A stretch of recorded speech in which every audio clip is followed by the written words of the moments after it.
My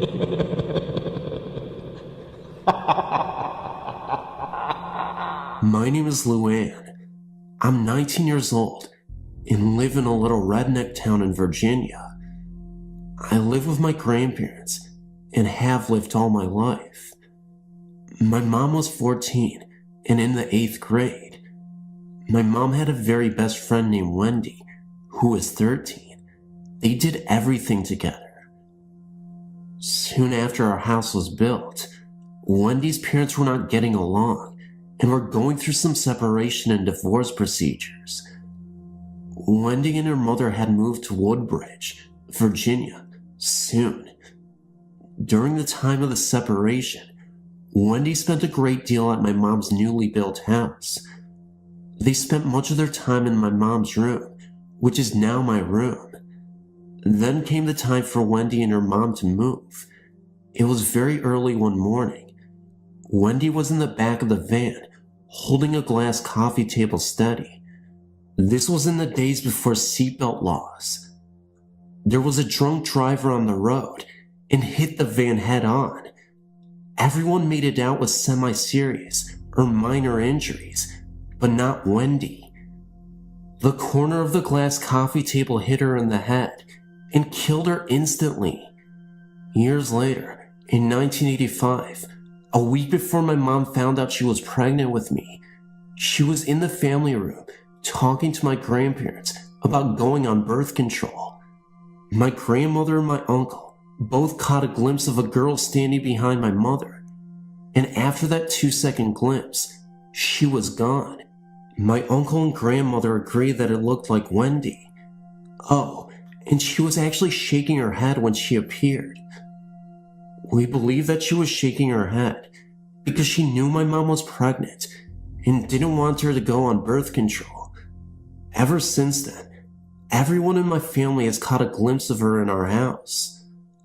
I usually never get any negative feelings when she materializes, but there was one moment I witnessed her ghost that completely terrified me. I was in the shower, I was home alone, and I had the door completely wide open. It was late evening, and I heard the door to the bathroom slam shut. It startled me so much, so I got dressed and headed out the door. I could have sworn I heard my name being called in a gentle, quiet whisper. It sounded like a little girl. I go downstairs and walk into the living room, and then I see the lights flickering. I also start to hear the sounds of footsteps walking across our hardwood floors. At this point, I thought I had an intruder in the house. I go to call the police, and after I hang up, I rush upstairs to hide in my bedroom. The thing was, as I was running upstairs, I could have sworn I saw the presence of a little girl in black in the corner of my eye as I ran for the stairs. It was only for a couple seconds, and of course, my mind was just thinking about hiding from this intruder. I could have just been seeing things, but I swear, I saw a girl for a second.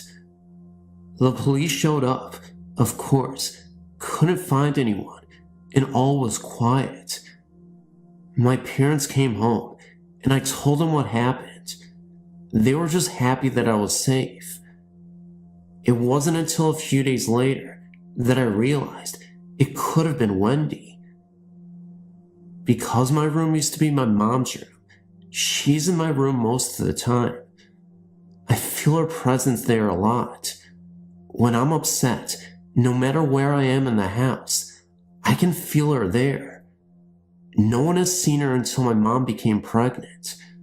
My family believes that she was sent to watch over her best friend's daughter.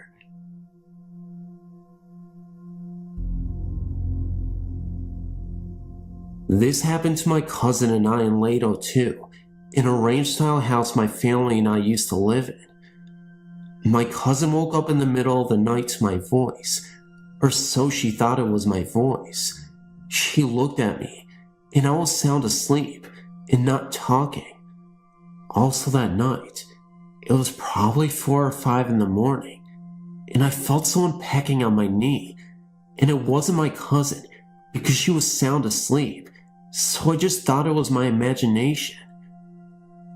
As we were eating that morning, my cousin had told me what she had heard.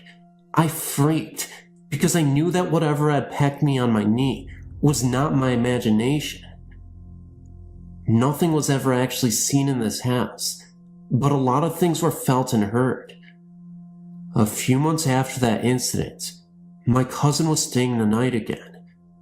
Everyone in the house had been asleep for 2 or 3 hours, but my cousin, she was so addicted to the game The Sims, and she was still on the computer. As she was shutting down the computer, she heard voices coming from the hallway directly to her right. She looked down there and saw nothing. The voices she heard, she knew were not any of ours, so she ran to the floor where she had made her bed and covered her head up. I guess the voices must have stopped after that. A lot of times I would hear cabinets shut, dishes clank together, and other odd unexplainable noises. One night, my brother got home from a friend's house around 1 or 2 in the morning. I'd been asleep on the couch in the living room for at least 4 hours, and my parents had been asleep in their room for about the same amount of time. As my brother got out of his car, he looked towards the door that went directly into the living room from the outside. It had a little window on it. He could see the light from the TV that I always left on at night, but he also saw a black figure looking at him from the inside. He ran in the house and noticed I was on the couch sound asleep. Then he went into my parents' room and asked if they'd been up, and they hadn't. What is scary is that the thing was in the same room with me. The next night, I slept on the couch again. Do not ask me why. My brother was not home yet, and my parents had went to bed. I was watching TV, and I got kind of uneasy, so I laid down and covered up my head. After a while, I heard the glasses in the kitchen sink clanking together. I started to sweat. Then I felt as if someone was coming into the living room, where I was. When my brother arrives home and the noises stop, I got up and looked at the dishes in the sink, and none of them had been moved. About 14 years ago, we moved into a house that was built in the 1950s. I believe that used to be a boarding house and was right in front of a cemetery. There were lots of noises heard there, and a few spirits as well. I remember staying home one day from school, and my mom was asleep because she worked nights, and I heard a voice say my name. It scared me because we were the only ones home, and it was a voice I had never heard before.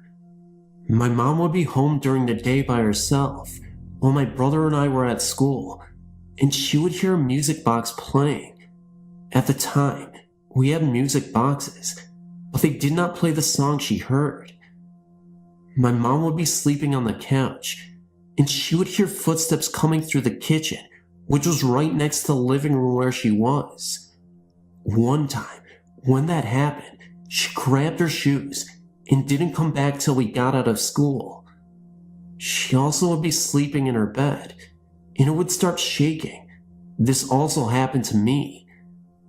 The shed in this house was directly behind my parents' bedroom, because their bedroom used to be a garage. Well, anyway, my mom would be lying on her bed, and she would hear someone or something walking in there. The odd thing was, it sounded like boots on wood, but the floor in there was concrete. We had a little dog out there at the time, but there is no way it could have sounded like that when it walked. One night, my mom, dad, and brother, we were all sleeping in my room because we put the air conditioner in there in the summer. Well, anyway, it was a cool night, so they had turned the air off and left the door open. My mom, for some reason, looked at the doorway and felt as if there was a presence there. She just put her face into my dad's back and went to sleep. The next day, she found out that her beloved dad had died, who lived in Kansas, and hadn't been found for a few days. She believes that it was him in the doorway. My brother saw a ghostly head in his bathroom one night. It was in a mist and was bald on top with hair around the edges of his head. We believe it was my great-grandpa. This happened at my grandma's house on September 2nd, 2004. It was my grandma's birthday and my mom, my little cousin and I went there to have cake and ice cream. Well, my little cousin decides she wants a Miracle Whip sandwich. She pressed up against the door frame, asking my grandma if she could have a sandwich, when all of a sudden, she looked towards the microwave in the kitchen and screams, drops the jar, and runs to the couch where my grandma is, and my little is crying hysterically. We were all like, what just happened? For some reason, I became very cold and got goosebumps and had the urge to sit up. My little cousin wouldn't tell us what she saw. My grandma tried to tell us it was a mouse or a bug, but I highly doubt it, because she wouldn't have acted like she did. My grandma believes in ghosts, but I think she said that to make herself feel better, because she knew she was going to be there alone when we left. My little cousin, I believe, has forgotten about the incident, so I did not know what happened. Other things have happened at the grandma's, like something kicked her bed very hardly one night, and she also seen the spirit of a young girl dressed in white one day while lying on her couch in her living room. She's seen a shadow-like figure outside her window, which she knows wasn't a human because her cat started hissing and acting weird, and there's probably been other things that happened that I do not know about. I don't believe I've actually ever seen a spirit, but I know I felt them because in certain places, or sometimes when I talk about the spirits, the back of my neck starts to hurt and feels weird, and sometimes my head will start hurting. I have so many stories to share with you, but I will send them at a later time.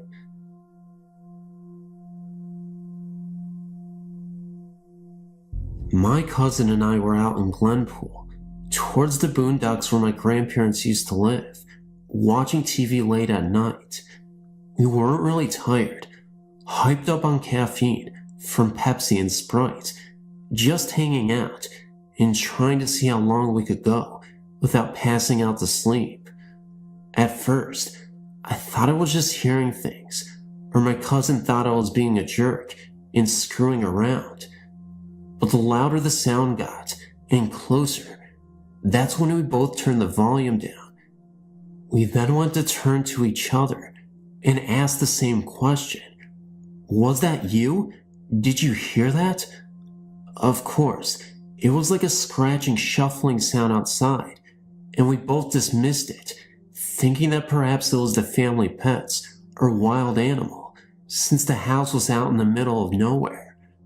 Instead, curiosity got the better of us. I suggested that maybe it was a ghost, and she promptly crawled towards the window for a peek. She didn't say anything, standing still, like if she moved something would see her. I started to talk, but she silenced me with the wave of her hand. When I got over to the glass, I stared off into the black yard, expecting to see a deer or something. Instead, what I saw was a thing. Best word used to describe it. It was all black, nearly invisible in the shadows it clung to. The only way we were able to see it all was due to a distant light pole. It was skirting around. I guess the dogs must have felt the tension in the air, because at that moment, they all went into wild barks at this intruder. It swung its head, or what seemed like a head, towards the sound of the barks, then up to the window we both watched it from. There was nothing there, no face, nothing at all. Needless to say, Both of us were terrified to see a hooded, faceless figure staring back at us. It disappeared, melting into the shadows. The dogs yipped, dashing for cover. Both me and my cousin were cold, shocked, afraid, and speechless. We don't know what it was looking for in our yard, or what it was at all. I used to believe it was a person thinking of robbing our house, or at least I tell myself that so I don't get freaked. Though the truth seems a lot creepier, it is still the truth, and neither I nor my cousin can deny that.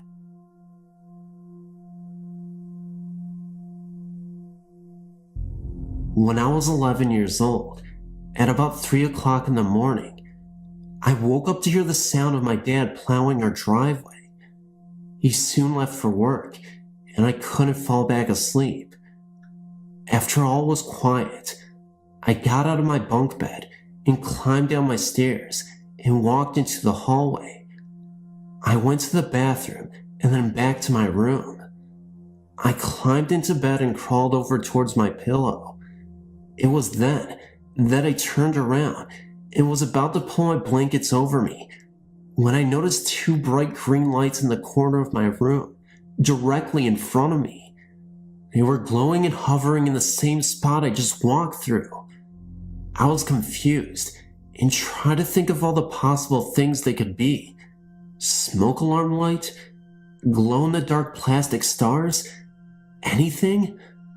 I started to get more scared as the time passed because I tried to eliminate the fact that it could be a spirit. I tried to figure out if it was my eyes playing tricks on me. Perhaps I saw the lights from a clock and my eyes just needed to adjust to the darkness. I didn't turn any lights on while I got up. I blinked my eyes in a different spot on my wall and tried to see if the lights would follow my eyes. They didn't. At this point, I looked back to the spot and there they were. I was so scared. They were eyes, and they were staring at me. I was terrified. I couldn't move at all. I was laying down resting on my elbows, just staring at them. They moved forward a foot or so, very slowly. Then, they moved back, and just as slowly, vanished to the left through my wall.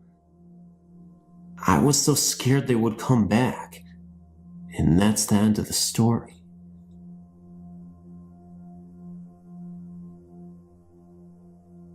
Riverdale Road has a lot more than just that certain place by 132nd.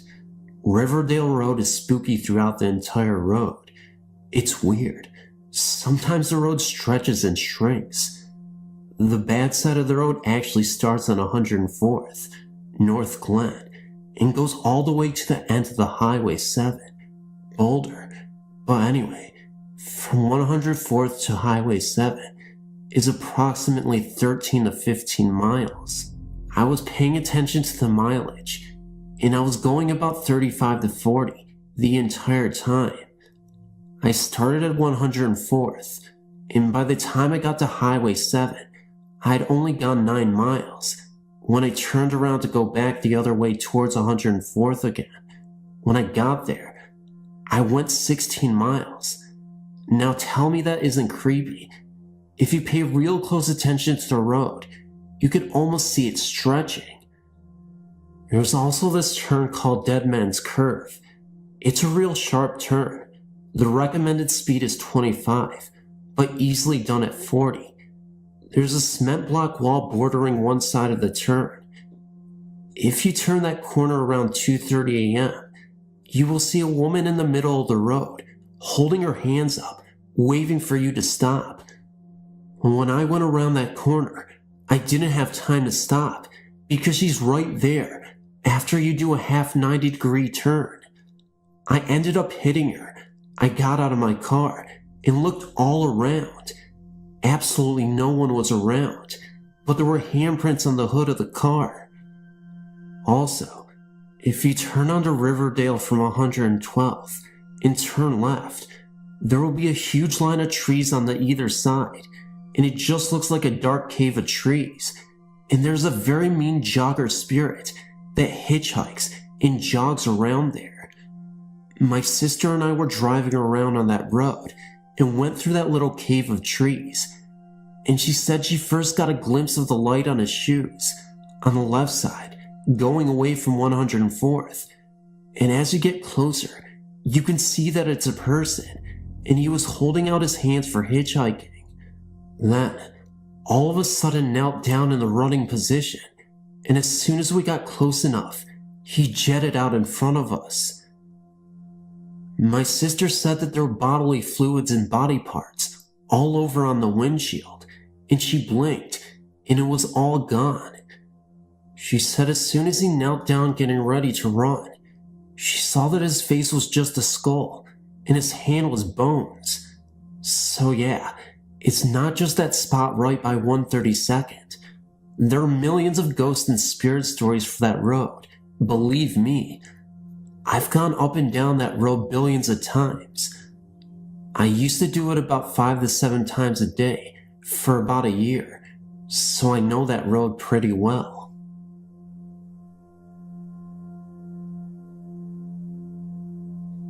I moved to Overland Park, Kansas, during my 6th grade year, along with my brother, stepfather, and brother.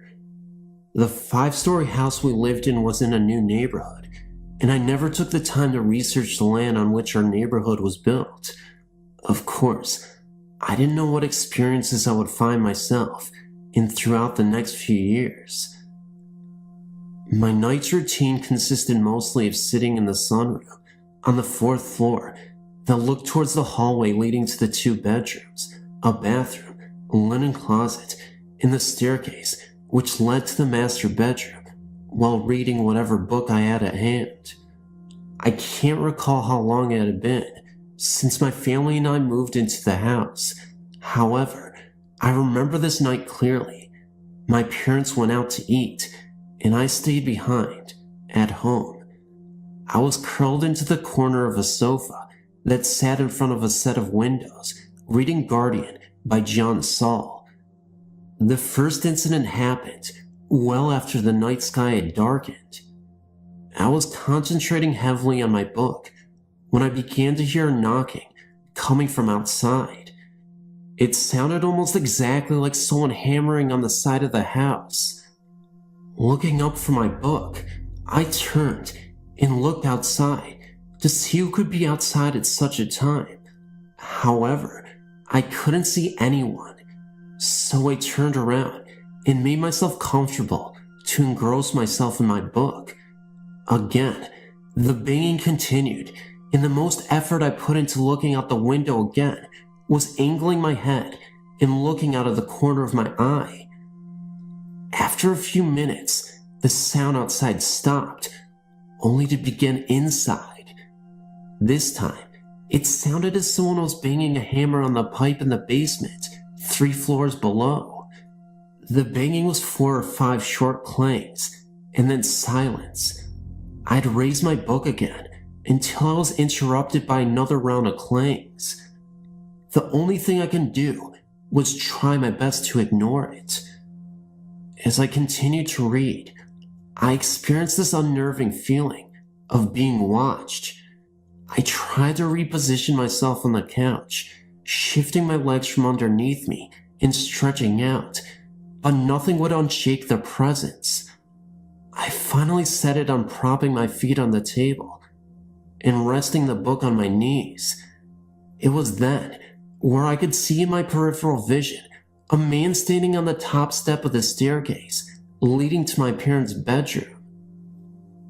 He stood in complete black, perfectly still, and watched. When I looked directly at him, he disappeared. I figured all the noises in the man I saw were a result of reading the book, and because of this conclusion, I refused to look up at the staircase again, regardless of the fact that the man was still there.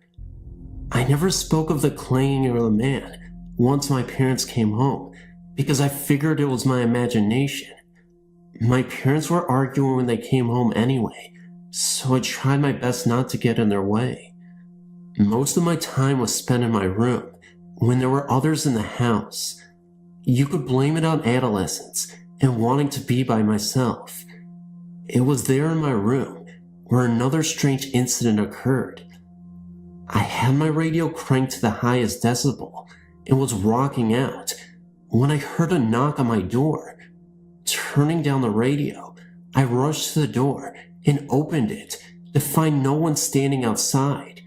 I shrugged, thinking I was hearing noises due to the loud radio, closed the door, and cranked the radio back up again. A few minutes later, I heard the knocking again, but this time, instead of turning down the radio, I opened the door while the radio blared. Again, no one stood at my door.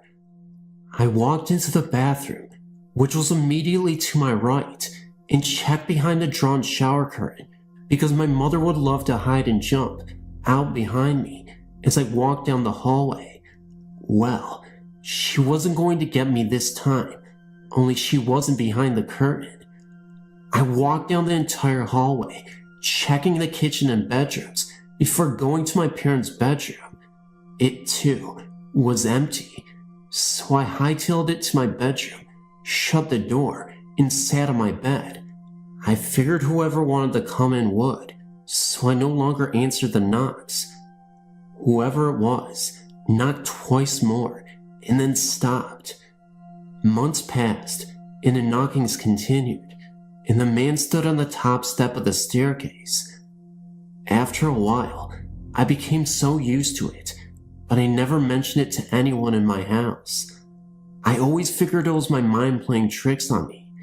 Eventually, the sounds and the man disappeared, and I never experienced them again until years later. My mother and I were standing on the back porch one night while she smoked a cigarette. No one was allowed to smoke inside because my younger brother was an asthmatic. While she smoked, she mentioned, "I see people in this house." I casually looked at her and replied, "You too?" I can't remember the look on her face, but the sound of her voice distinguished her fear. She told me that she continuously saw 3 people standing on the staircase leading to her bedroom. Only the people she saw were dressed in white. She said that the people she saw stood on the stairs day and night, whereas the person I saw was dressed in black and only stood at the top of the stairs at night. She told me of a night when she was smoking in the garage, and she heard a knocking on the door. Figuring it was her husband, she knocked back in return. Moments later, another knock, and she returned it, and again, until the door opened, and her husband asked why she was knocking on the door. Her answer was, "Because you were knocking." He informed her that he had been downstairs watching television.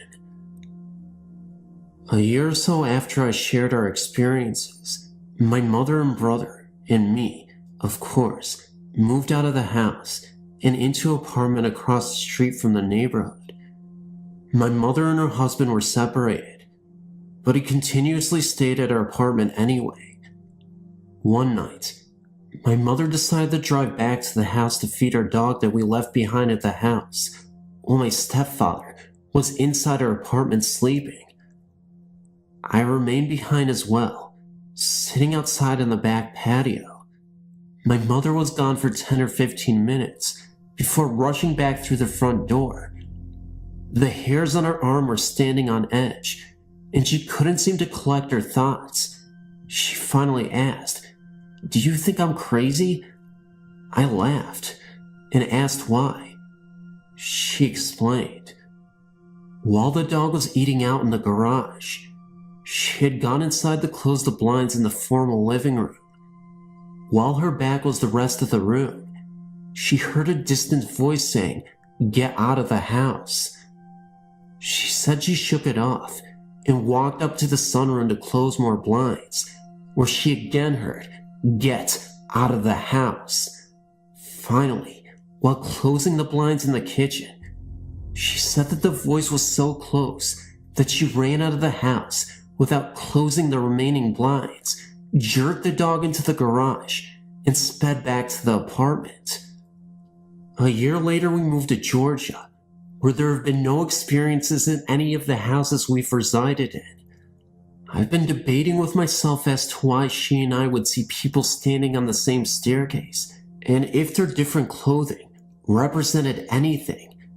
Maybe because that's where most of my parents' fights would take place, or what was trying to get our attention by knocking on the walls.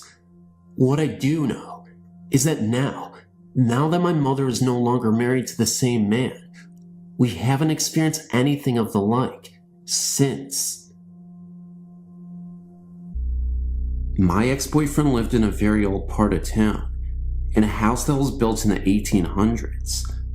At one time, the home had been a stately and elegant one, with a long and gracefully curving stair as the focal point upon the entrance into the foyer.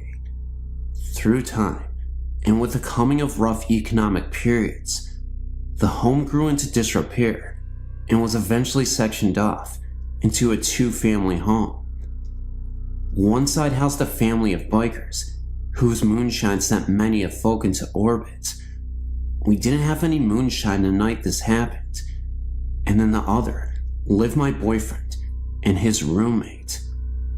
One night, myself, my boyfriend Nick, Nick's friend Dave, and my friend Stacy, who was dating Dave at the time, were at the house.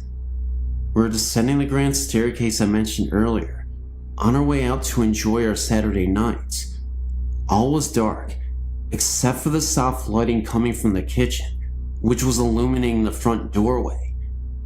On the front door, we saw the unmistakable silhouette of a woman in a long old-fashioned hoop skirt, like women wore in the 1800s.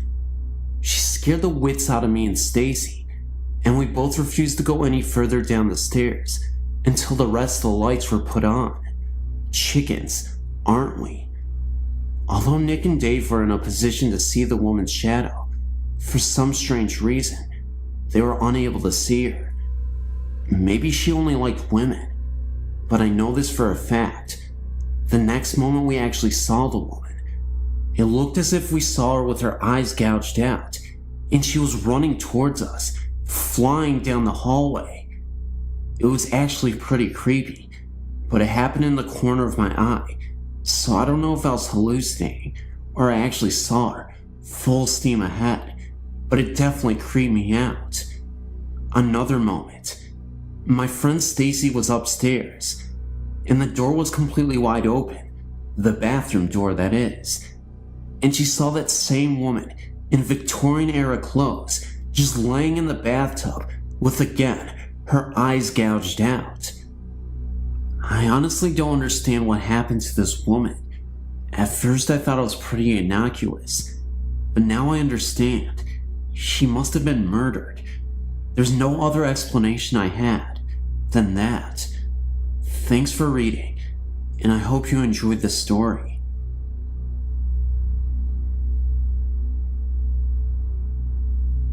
I've always been hesitant to talk about this story, but what I tell you is true.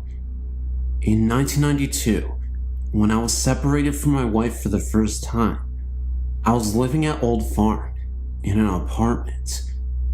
One Saturday night, when my kids were off to their grandmother's and my girlfriend, who was a teacher, had an event to attend, I found myself in my apartment, all alone. I rented a couple of movies, ordered a Pizza Hut, went on over to the whirlpool for a while, and sat down to enjoy a peaceful night, alone at last. I was really looking forward to a night by myself.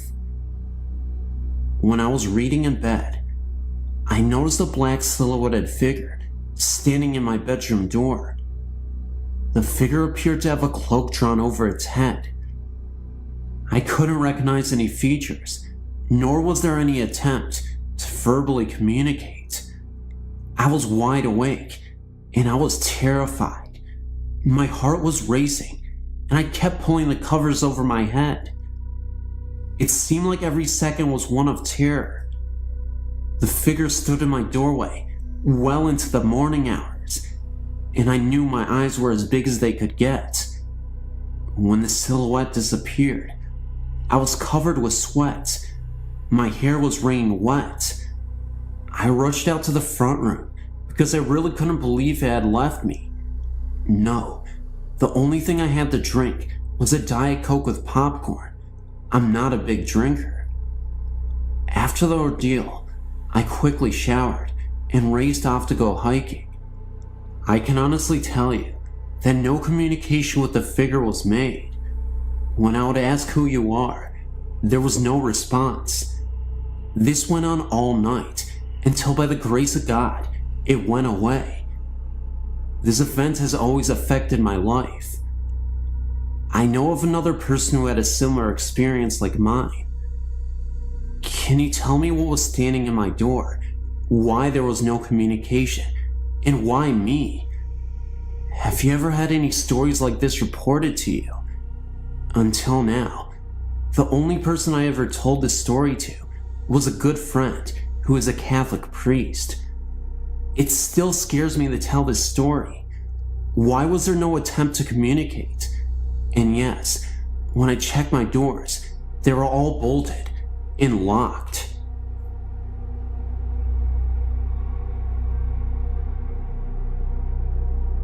My father loved the state of Maine. Not enough, however, to give up his cush job in Boston to live on the going wage of a downeaster. So every summer, from the mid-50s until I reached high school, we would vacation on the scenic Maine coast.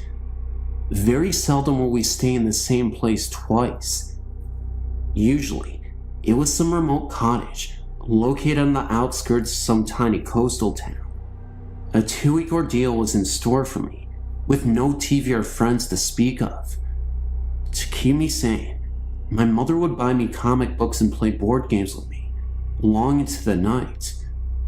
We'd been at this cottage now for about 10 days, and I was counting the hours until we would leave. It was a chilly August night, and dear old Dad had a few too many and drifted off to bed. Our terrier, Joe, was snoozing on the carpet in front of the fireplace, and through the big picture window, the surf was something out of a South Pacific movie. The waves were gently breaking on the rocky shore, not 20 yards from the cottage. The only sound was the reverie coming from a cruise ship that was passing off the point. In summary, the night was calm. Suddenly, Joe jumped to his feet with his hackles up and growled at the door. I yelled at the dog to be quiet as he interrupted me over a card game. In an instant, the front door blew open, and with a bang, it hit the interior wall. Just then, a ghostly presence entered through the doorway. He looked as if he was from the colonial era, had a musket in his hand, and seemed as though only half his face was visible, even though the figure itself had a blur to it. This lasted a few seconds, then the figure disappeared, like a fog that evaporated. Joe cowered, and my mother's hair moved, like it had been ruffled by some invisible breeze. The playing cards scattered about, and before we could take a breath, the door slammed shut, and Joe went back to his sleeping position. We decided not to tell the old man, as he wouldn't believe it anyway. A few days later, we were filling up the old Plymouth for the return trip to Boston, and my father started gabbing with the local about his vacation. With the windows of the car down, we heard every word. "So where did you stay?" the man asked, with the Maine dialect. "Oh, down on the point at the Jensen cottage," my old man answered. "Folks around here know that place well," the man said flatly. They referred to it as the front door.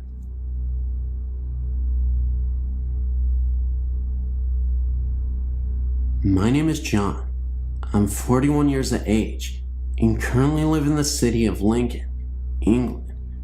During my life to date, I've seen several ghosts, and whilst I still find them surprising and of course fascinating, I'm no longer afraid of whatever they are or appear to be. I saw my first ghost at around the age of 8 whilst having in my childhood home, a large Victorian house on the edge of Manchester, England. The ghost was one of a young boy of a similar age to mine at the time. He was leaning over the banister rail of the stairway landing outside my bedroom as I was making my way up to bed. The shock and surprise of seeing him sent me flying downstairs into the front room of my house. Needless to say, that none of my family appeared to believe what I told them I had seen. Although over the years, I've experienced strong sensations of ghostly presences, my next positive encounter was not until I was 22, whilst living and working in the city of Newcastle. I'd obtained the keys to a vacant industrial building, which my firm was taking over. My job was to assess the work involved in converting the building for its future use. I'd locked myself in the building and was therefore sure that no other person was on the premises, and was proceeding up some steep and narrow stairs when I felt a hand touch me on the top of my head and give my hair a friendly ruffle, rather like an affectionate parent may give their child. I immediately turned around, only to find the stairway completely empty. Surprised, but not afraid this time, I continued my inspection of the building. We moved into the premises, and although I had my office at the top of the stairs where I had my encounter, and worked there often late into the night, I never saw, heard, or felt anything unusual there again. My next encounter took place right here in Lincoln, about 3 years ago. Walking our dog out late one night, I noticed the cyclist approaching me along a side street. I thought the cyclist appeared a little unusual, insofar as he was riding an old-style, sit-em-up-and-beg cycle. His hair looked rather old-fashioned too, and most curiously of all, he appeared to be wearing an old-style Royal Air Force uniform. I could see the streetlight reflecting off the silver buttons on his uniform tunic, and from the chrome handlebars of his cycle. He got to within about 30 yards of me, when for some reason, I glanced down for a second. When I looked up again, he had completely disappeared from the street, and there was no way in which he could have left the street in the vicinity of where I last saw him. I wonder whether his appearance was, in some way, connected to the fact that there used to be an open-air swimming pool adjacent to where I saw him. This pool is very popular with air crews during World War II, and I can only assume he may have been on his way for a midnight swim. My most recent encounter was very brief, occurring during the first time I visited my mother's cottage in North Wales. Built around 200 years ago, the back room opens directly out into the rear garden, with the narrow stairs descending into the back room right beside the back door to the building. Whilst coming down the stairs, I saw an elderly woman walk through the back door and disappear. She was aged about 80, approximately 5 foot tall, wearing a gray dress with long sleeves, a white apron, and her straight gray hair was tied up in a sort of bun, which in turn was covered by a small handkerchief on the top of her head. She was followed immediately by a young girl, aged about 10 or 12, dressed in a long light colored smock. Her hair was very long, blonde and straight, falling down her back. She also disappeared straight away. I've no idea what ghosts are or why they appear. I do not see them as threatening. In fact, on more than one occasion, a curious sensation of contentment seems to fill the air after they have gone. I've noticed that my mind is not thinking about anything in particular at the times I've come across them. Thanks for reading.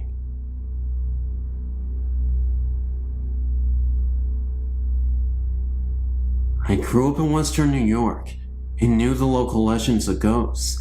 The Rochester Durant White Lady, for example. I never really put much faith in them. I never had an experience until I left New York. In October of '99, I was transferred to Elyria, Ohio. After a few weeks, I was asked to work in Sandusky. I accepted the promotion, but having just settled into a new apartment, I decided to commute rather than move again. Halfway between Elyria and Sandusky, there was a rest stop on I-90, Route 2, just outside Vermilion.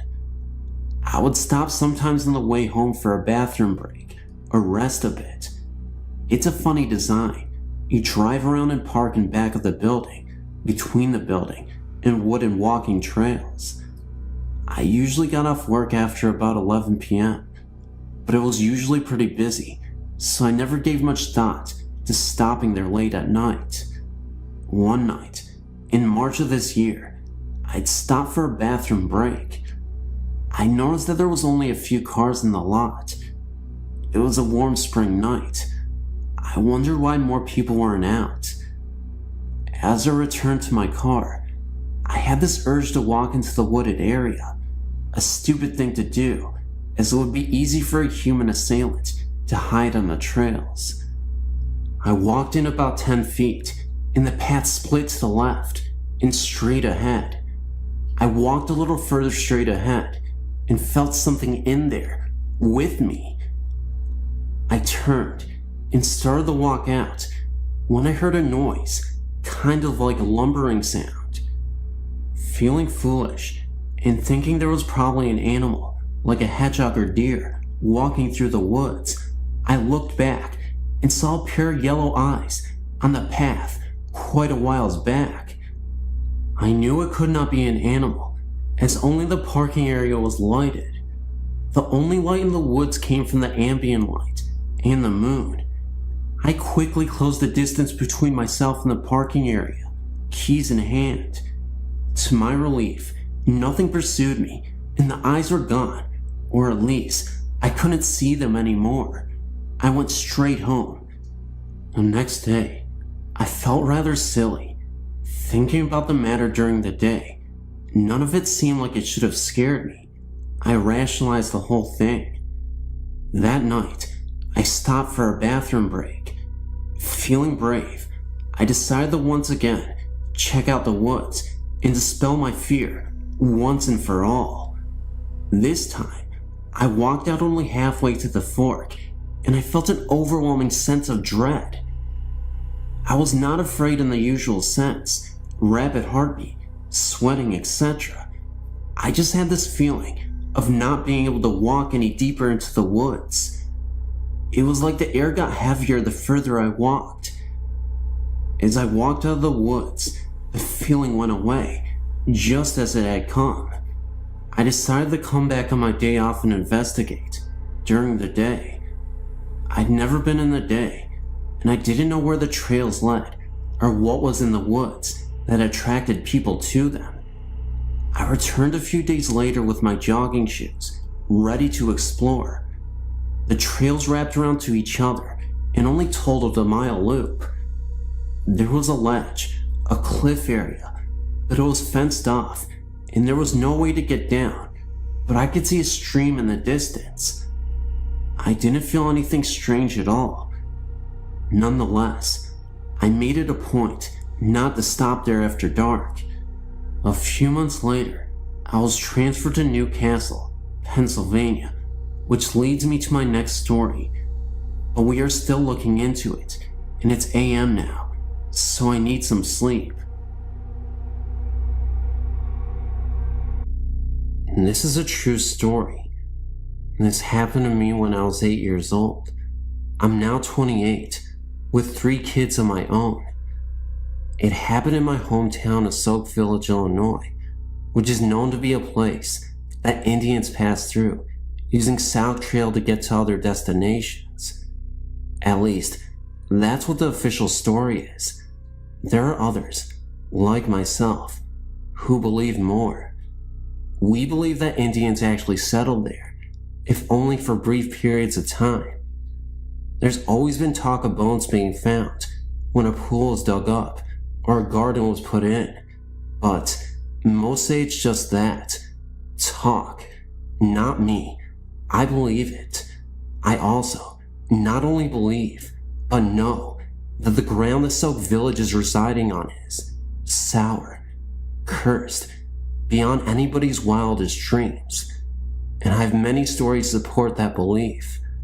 But for now, I will start with my first story of proof. It was a cold, normal night in the season of autumn, cold enough to keep you inside your house and snuggled under a blanket. I was doing exactly that. An 8-year-old can only do so much during these times, and I chose to do my homework so I could read later. I'd been listening to a Rick Springfield album on 8-track. I was playing it on my 2XL robot toy. This was a toy that you could put 8-track cartridges in that was made by the company to be a sort of trivia game.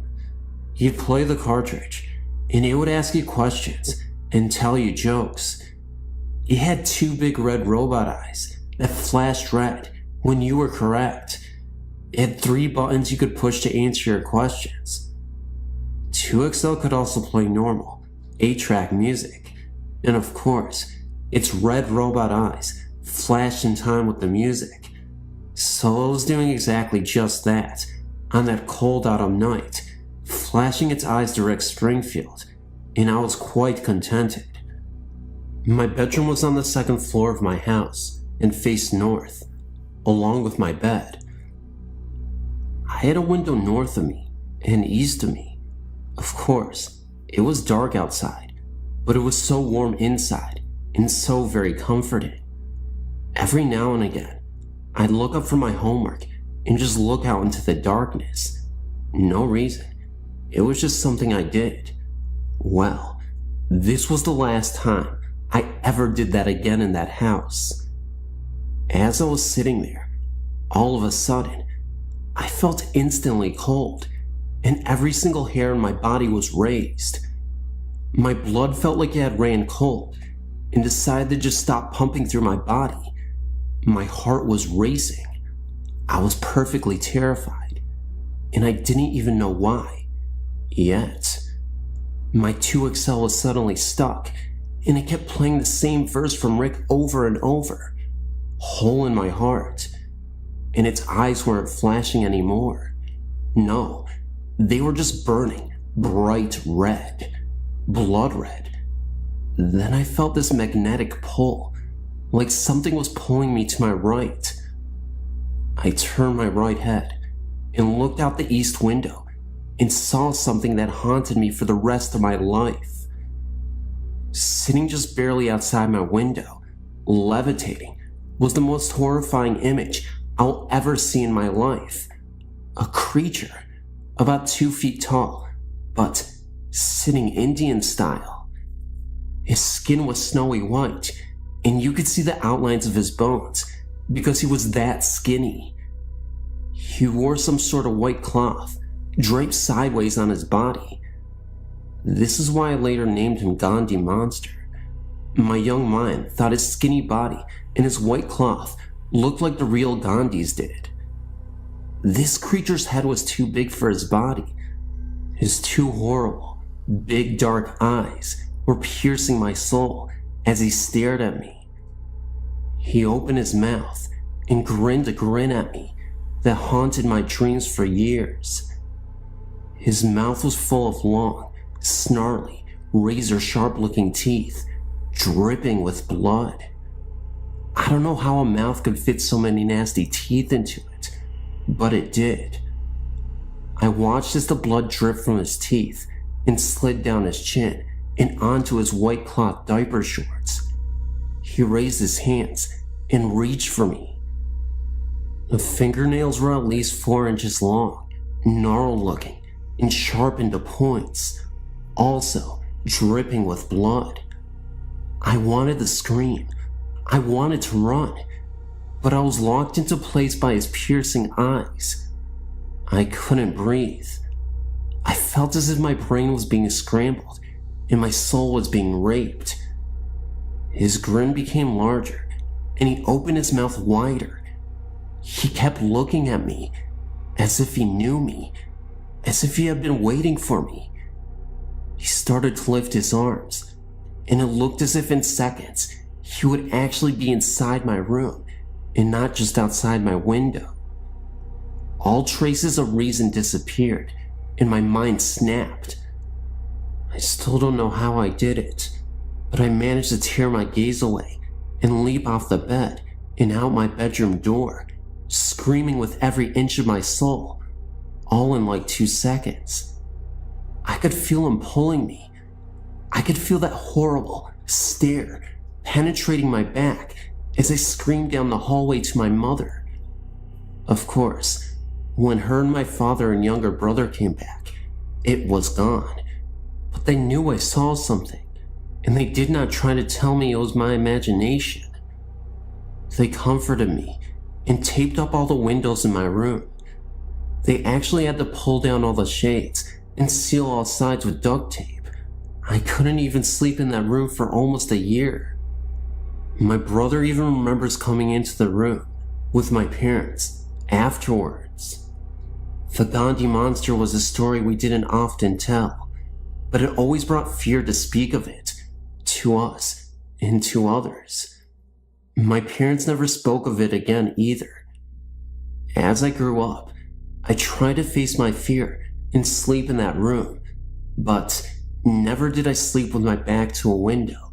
Never. 18 years later, I moved to Florida with my own little family, and I found peace within myself.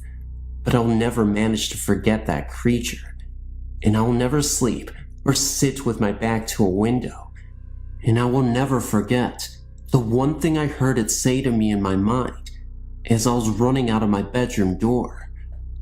Someday, I'm coming back.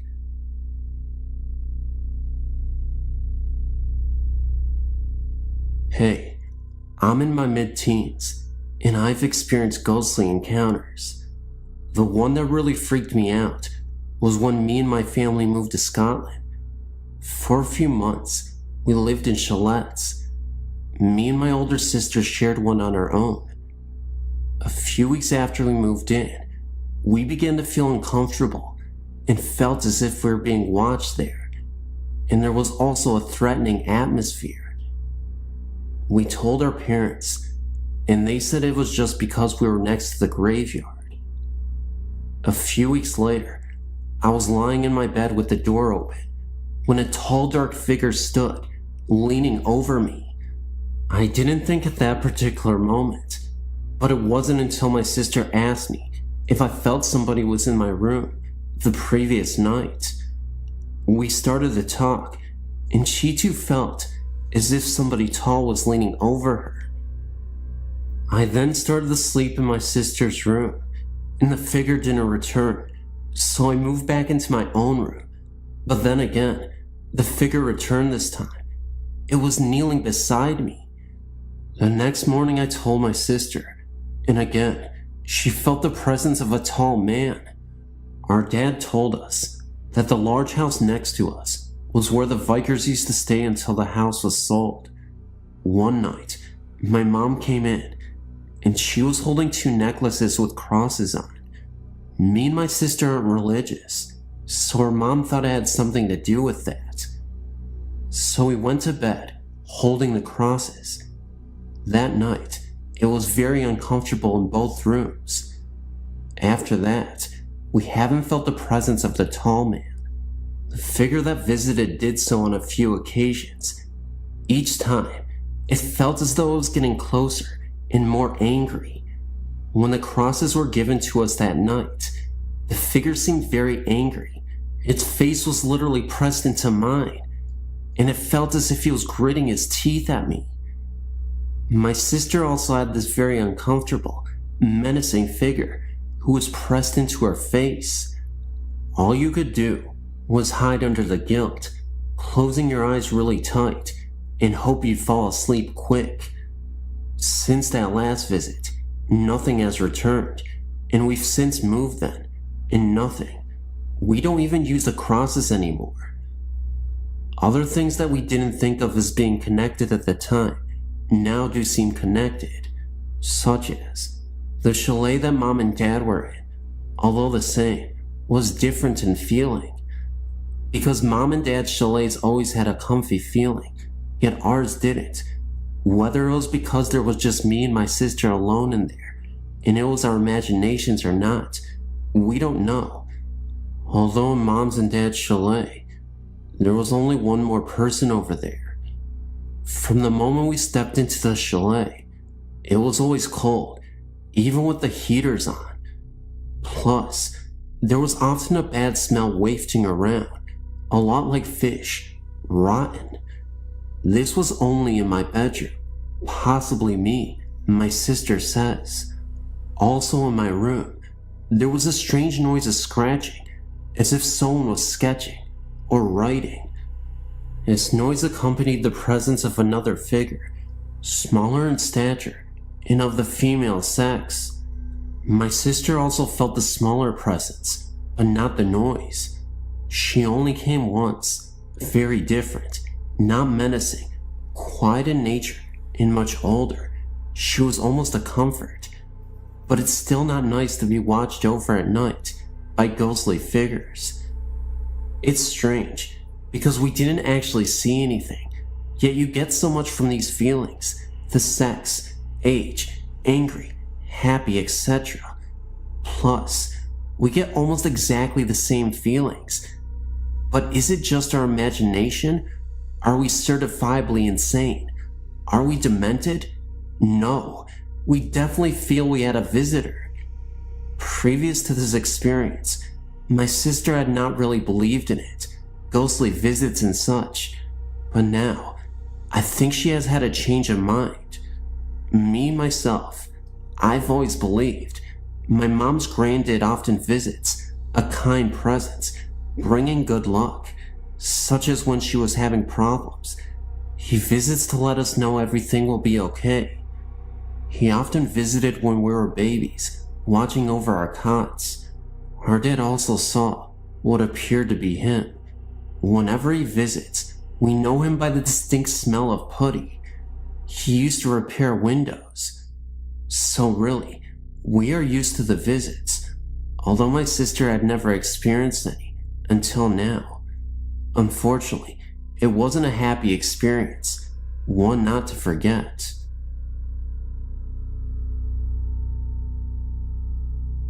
Happened to surf onto your website, and I just wanted to let you know that I saw Resurrection Mary in Justice, Illinois, back in October of '92. After getting off of work at 3 a.m. from a chemical plant, Whitco Corporation, near 51st and Central in Chicago, I was driving by that particular cemetery at about 3:30 a.m. on my way home from work. Driving by, but initially not thinking much of the sight, as there was a nightclub with women of ill repute nearby. I saw a woman in a light blue or white palm dress, standing by the trunk of what looked like a black park limousine at the front SW Cemetery driveway off Archer Avenue to the cemetery. I slowed down quite a bit to get a better look at the odd sight, but then drove off. I thought it was probably a prostitute with her John. However, looking back at my mirror, maybe a second later, the woman and the limo were gone. Let me reassure you that there was no way that I would have missed the limo driving off in that second that it took me to look back in the mirror. They weren't on the road or in the cemetery because I looked for taillights. The cemetery gates are pretty large, and it would have taken a great effort and time to open both of the cemetery gates for the car to get through. I did not think much of the incident until a few days later. I was talking with some of my employees that lived in the area near the cemetery. Two of my employees mentioned that I'd probably seen the ghost called Resurrection Mary. I didn't much believe in ghosts until that incident, and I'm still somewhat skeptical, but I cannot fully explain what I saw that night. That incident is still vivid in my memory, and kinda creepy to think about it, to this day.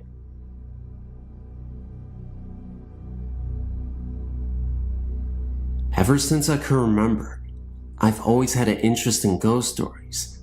That is why I'm writing you this letter. No, I don't have a ghost in my house. A friend of mine told me about this place at least 10 months ago. I was so amazed at this story, I asked if he would take me to this place. No one really ever goes there. I guess because it's so creepy and dark looking at night, but during the day, it is okay. Nothing strange happens. Well, first, before I tell you more about this place, let me tell you the story of why it is so unusual. The city is called Lake Forest, California, and they call it Canyon Creek, I guess, because it is nothing but canyon and wide open spaces of nothing but rocks and wildlife. The story goes back 30 years ago of a lady who was in her 40s. Nobody knew what her name was. She lived alone with her 2 Great Dane dogs. She was very rich and owned all of the canyon, which is like miles and miles of land. This lady never married and had no children. It was just her dogs and herself. She lived in this trailer park home, and it was not a pretty house by any stretch of the imagination. Well, about 6 years later, the story goes that a police officer got a call about the lady and her dogs. The officer went to the lady's home and knocked at the door, and no one answered. The officer ended up breaking down the door, and what he found next was horrifying. It is said that the officer found the lady dead. Nothing was left but her decaying body, and her bones were visible. Worst of all, laying right next to her were her dogs. They had both died as well. Now, on to the paranormal part. People who have never been to this place don't know what to expect if they come into this place. It's unpredictable. Sometimes, when you go back to the area where she passed, you'll notice paranormal phenomena. Other times, you won't. A man was driving alone on the canyon by himself one night, and the story goes that he saw the presence of the lady standing at the side of the road with her 2 dogs. The man did not stop at all to give the lady a ride. He just kept going. This other story was told by my friend.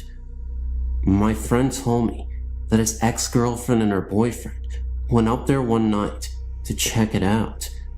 They stopped where the lady's house was. They were only there about 15 minutes away when they were just talking and listening to music. Then, all of a sudden, they heard a knock on the side door of the driver's seat. They both turned to look, and they saw the lady standing there, knocking on the window. She was dressed in all white and covered in blood. They also saw the dogs nearby as well, far off into the distance, appearing as silhouettes. They sat there in shock for 3 minutes, horrified by what they just saw. For some reason, the lady was still knocking at the driver's side of the window, but in reality, it was really not that long. They both said that she must have been there about 40 seconds. After that, my friend said they never returned back there. That was not the only story that happened to anyone. There are far more. What I would like to know is who is this lady and why is she doing this? There's something more to why she has to haunt people who have done nothing to her. Maybe it is because she does not want anyone on her land that she loves so much. What could it be? Here's my email address. If you have any questions, please feel free to get a hold of me. I would like at least some kind of feedback on this story. Please, I beg you. I'm so confused, and I'm scared. Please let me know what is going on. I find this intriguing. I never shared this story before, but this seems like the right place to do it. When I was born, my parents rented a portion of a 3-family house. The house was huge and previously owned by an old German woman. Apparently, the house belonged to the same family since the early 1700s when it was built. After the old German lady died there was no one left in the family to take on ownership of the house. Someone new took the house over and rented it out to 3 other families. As soon as we moved in, my parents had odd things happening on a daily basis. The TV and all of the lights in the house would constantly turn on in the middle of the night. One night, my dad had some friends over to watch a football game, and all of the power in the house kept going on and off. His friends were so freaked out that they left. What bothered my mom the most was that all the rooms in the house stayed warm, except for mine. My room was always like ice, and being a newborn, my mother was concerned. She would turn the heat way up, and still my room stayed cold.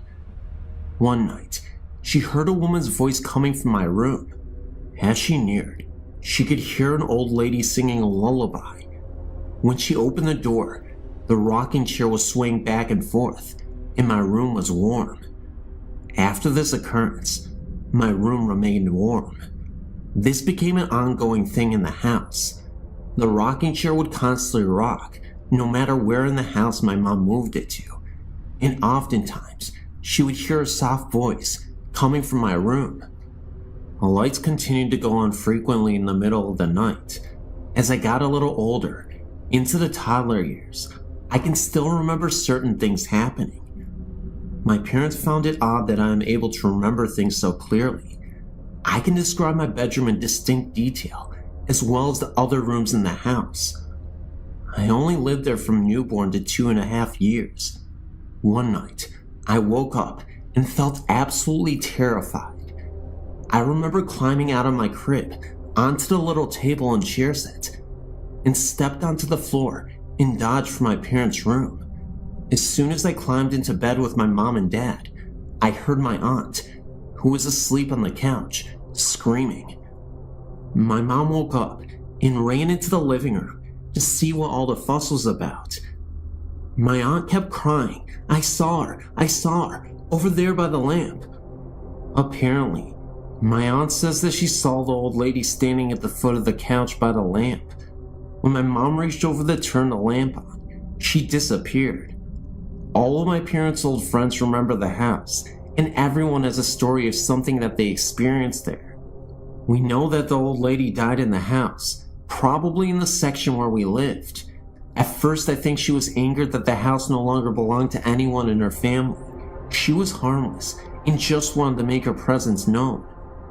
We only lasted there for 2.5 years. Sometimes we drive by the house and contemplate stopping in to see how the current owners are making out, but I never had the courage to go back. Here's some spooky experiences that I remember from my childhood. The first one didn't happen to me. It's something that my mother told me about. Her mother died in 1959. A few years later, she remembers waking up in the middle of the night and hearing her mother calling her name. This always gave me the chills, especially if I thought about it at night. When I was maybe 6 or 7, something happened that scared the living daylights out of me. I can still picture it in my mind. A short time after I went to bed, I was lying there awake, and I looked up at my bedroom door, which was closed. There was a window across the room from the door. The curtains were open, and the moonlight was shining through the window, making a square of light on the door. In the middle of the square of light, I saw the shadow of a hand slowly moving back and forth. I was so scared that all I could do was just stare at it. I was trying to scream, but no sound would come out. Finally, I managed to get my voice to work, and I yelled as loud as I could, "Mom!" My mother came running in, and I told her what I saw. I don't remember if she saw the shadow too. Probably not. She didn't see anything outside, and she shut the curtains. Now, there were no trees right outside my window that were close enough that they would make a shadow. Not to mention that this did not look like a tree branch. It was definitely the distinct shape of a human hand. Looking back on this as an adult, I realized that this was most likely not anything supernatural at all, but someone actually trying to break into our house, which, quite frankly, is more scarier than a mere ghost. When I started screaming, the person heard me and ran away. Shortly after the previous incident, I asked my parents if I could move into the room across from that one. Gee, I wonder why. My new room had a little trap door in the closet, leading to an attic of sorts. My parents never used it for storage, as it was too hard to go up there through the trap door, and it most likely wasn't even high enough to walk upright in.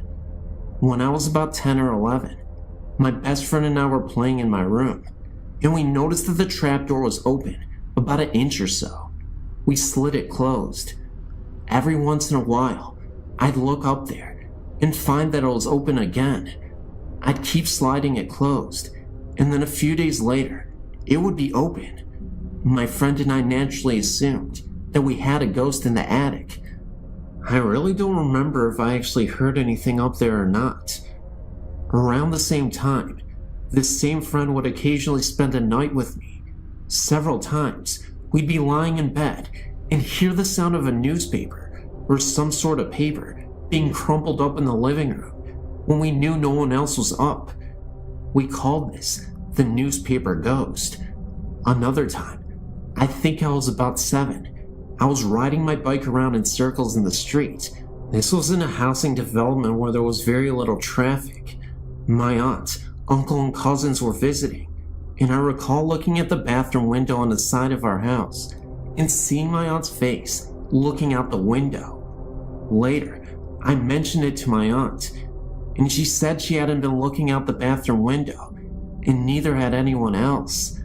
Now, I realized that this could have easily been a reflection of something in the window, but at the same time, it seemed pretty spooky to me. In the summer of '69, I was about 13. We had some relatives staying at our house for about a week.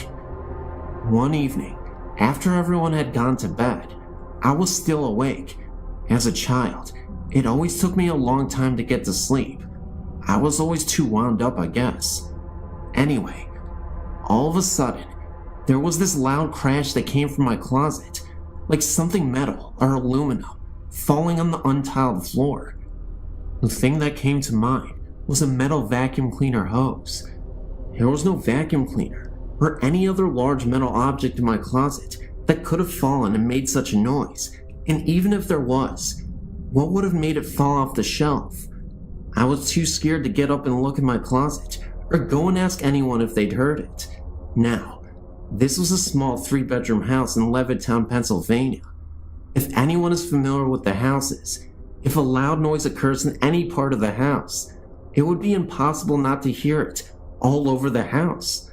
The next morning, I asked my parents, aunt and uncle and cousins if they heard a loud crash in the night, and no one else had heard it. And by the way, I looked in my closet in the morning, and nothing was out of place. This has always puzzled me. Here are a few things that have happened in the last few years, in the house I live in now.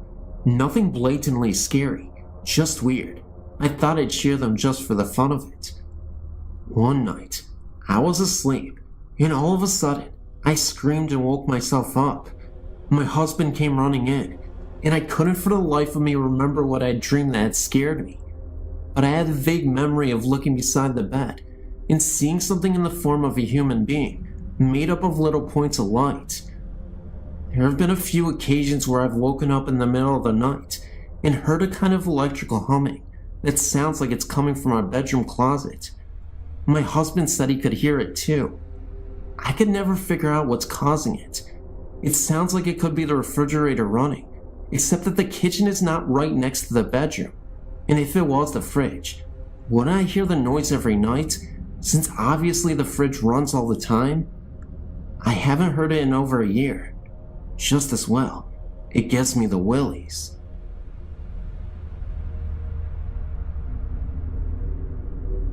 I want to say that I can sympathize with your situation, although other than apparitions, my experience varies greatly from yours.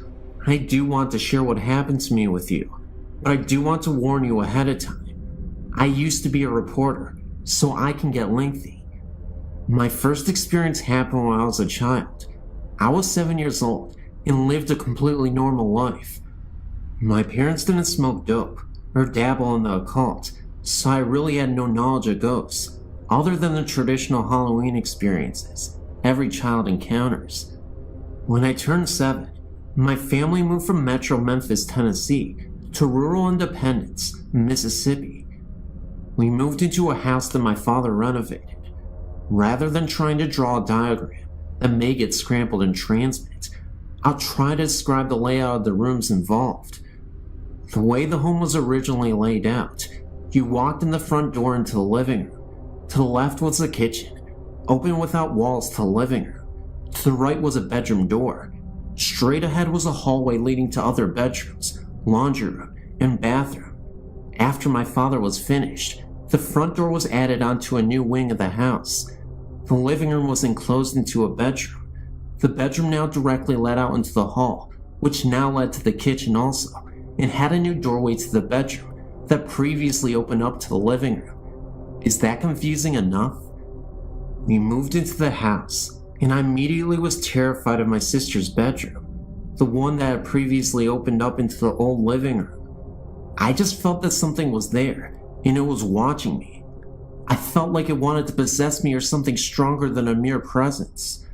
Also, I never found out why, but hers was the only room with security bars on the window. No other family member noticed anything strange in the house.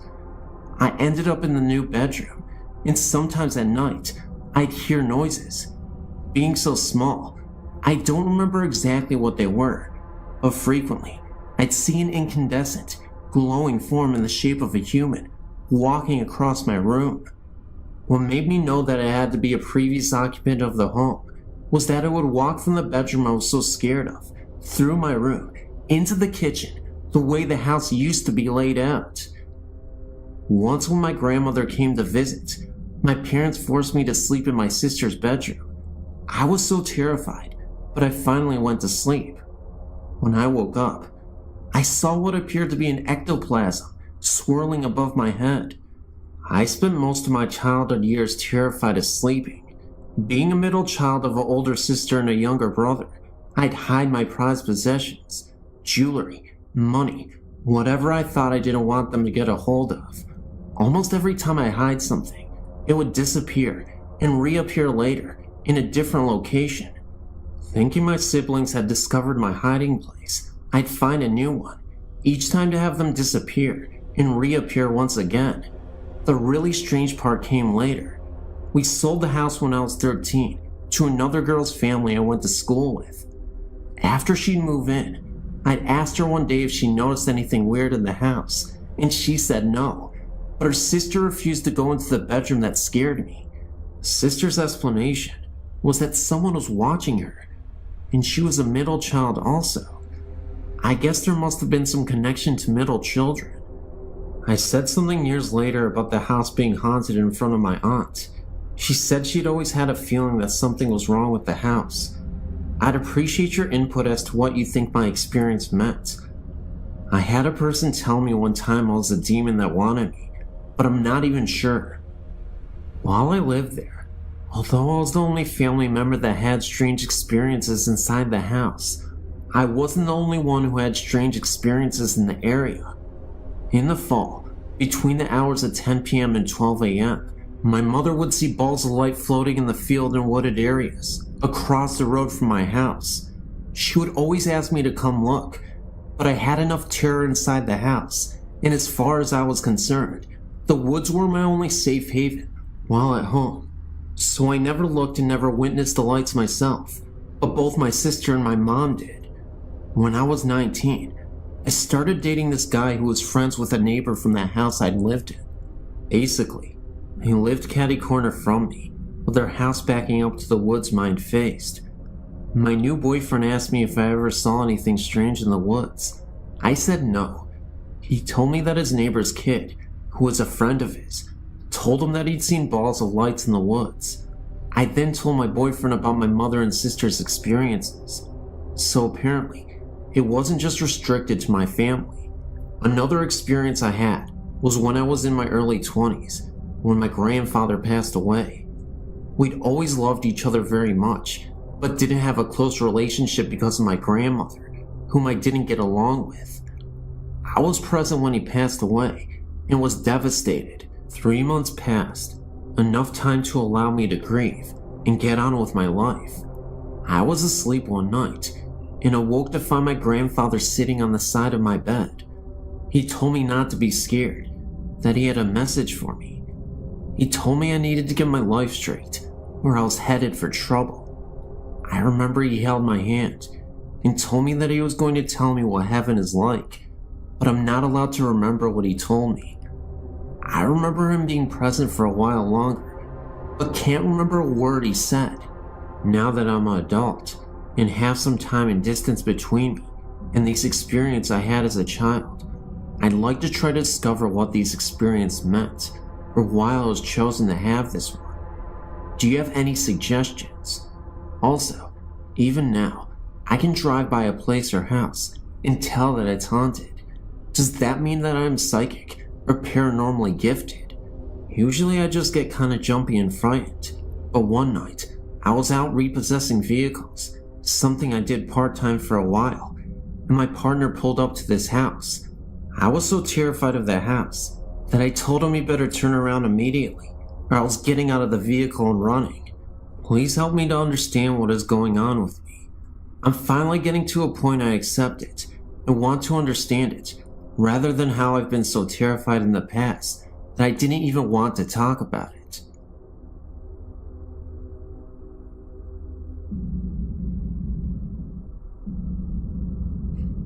In 1983, when I was 18 years old, I was severely ill. I woke up one morning and my face was badly swollen. My mother took me to the emergency room. I was placed in the ICU the next day as I went unconscious. It would take a team of doctors over a week to finally diagnose me. It was a rare disease. There was only 2 case histories. They both died from it years before. That's why my doctors had no idea what it was. It was from a sinus infection that had backed up behind my brain. From this, I developed a brain abscess. The night before they would make the decision if I needed brain surgery to remove the abscess, I was lying in my hospital bed, praying that the abscess would have shrunk a little. I felt someone standing beside my bed. I was sure it was a nurse, as it was very late, too late for visitors. When I turned to talk, it wasn't a nurse at all. It was my grandfather, who died 1 year earlier. At that moment, I wasn't afraid. He said to me, "You'll be fine." When I asked if you were sure, he then replied, "Do you doubt me?" I replied, "No." He then said, "Everything will be fine. You will be alright." This part has puzzled me ever since he told me. He said, "Take care of your mother." This was my mother's father, and he simply turned around and walked out of the room. The nurses came in, and I was wondering what happened to my grandfather. They didn't say anybody walked into the room, and they told me to calm down. I swear I knew what I saw. I knew it was my grandfather. But the whole situation was just weird, and it gets weirder. I thought he meant that I would do fine through the surgery, my grandfather. Now here's the kicker. He had brain surgery about 7 years before his own death. Even crazier, the next morning I had an x-ray, and they came to tell me that my abscess was completely gone. First of all, I have no idea what happened. Even the doctors were confused. They wanted to take even more x-rays, and I obliged, and they confirmed no abscess whatsoever. As for my grandfather talking about my mother, I had no idea why he was mentioning her. She was pretty healthy at the time, but it makes sense now.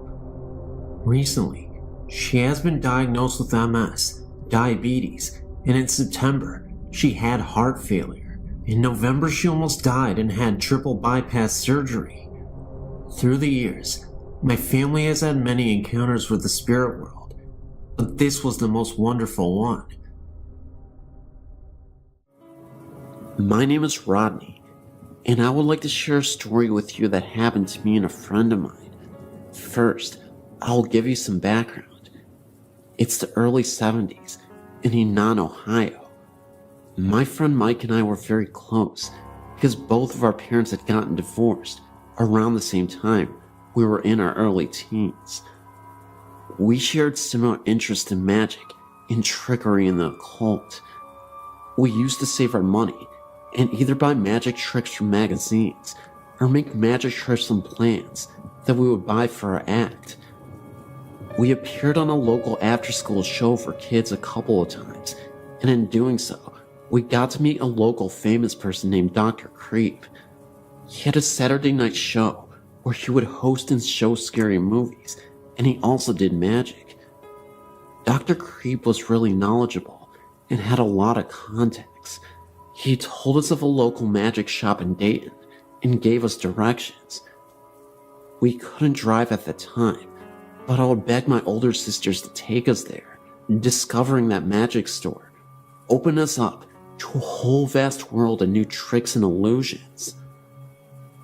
The shop also sold paraphernalia for smoking, and it had a lot of what we now refer to as goth type of clothing and jewelry.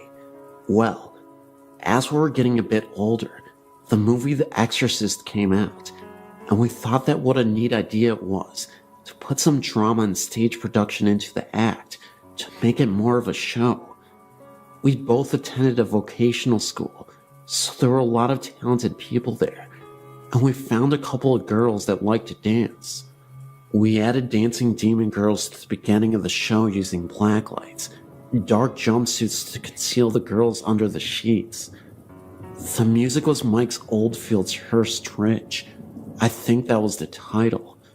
The stage was very barren when the show started. Only a small table with dimly lit candle, and the dancing girls could be seen. The dancing girls' dance ended with them meeting in front of the table, and big flash exploded, and as the lights slowly illuminated, they would reveal a transformation in the whole look of the stage. There was now a 10 by 12 painted dragon silk tapestry hanging beyond the table, and 2 silk banners of Beelzebub artistically lit with eerie lighting, and I would be standing where the dancing girls had disappeared in my cape. Most of our tricks and illusions were dark in nature. My friend Mike moved to Houston a year before we graduated high school. He got a job at the Galleria Mall in the fun shop. After I graduated, I moved to Houston and stayed with Mike at his mother's house. I also got a job at the fun shop. Eventually, we pretty much ran the place, and again, we found a lot of new outlets for magic and the occult. Eventually, we moved into an apartment together as roommates. Our interest in the occult grew, but only out of curiosity, and it gave us an air of mystery to other people. As we made more friends, and our reputations as being a little different spread, we decided to really mess with people. Mike's bedroom had a huge closet, and being young, he didn't have a lot to put in there. We decided to dress it up and make it look like a devil worship, after with the banners we had, and with the skull-shaped candles and the magic tricks. Our plans were when our friends would come over, we would show them that, and they would freak out. The very night we did this at about 12, I awoke to a pounding on a wall between Mike's room and my room. I sat up and yelled, "What are you doing over there?" The pounding continued unrelentingly. I got out of bed and went over to the wall and yelled, "Knock it off, I'm trying to sleep." The knocking got louder and didn't show any signs of stopping, so I went over to Mike's bedroom door and knocked and said, "Mike, stop it." The pounding continued, so I opened the door to see Mike sitting up in his bed, looking at the closet.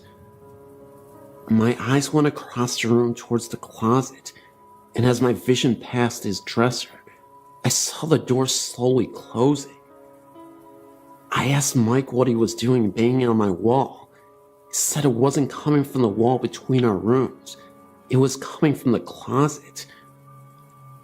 I continued looking onto the closet as I saw the door.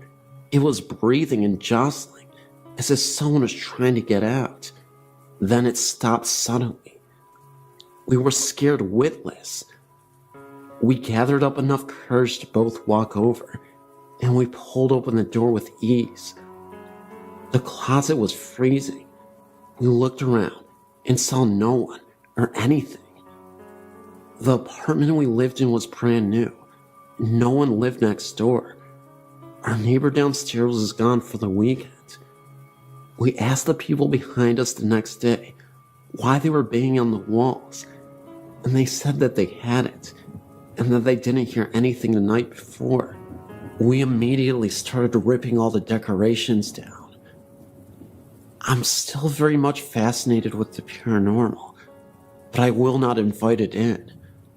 I have another story I will share with you later, but as for now, I hope you enjoyed what I gave you.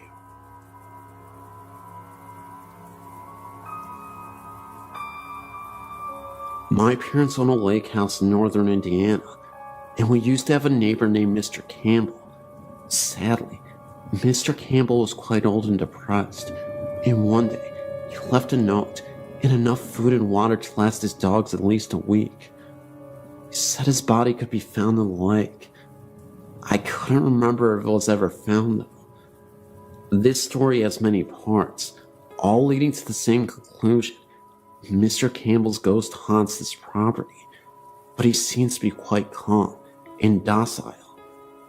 The first instance, a rich man, Richard, bought his property, tore the home down, and built a $2.5 million house.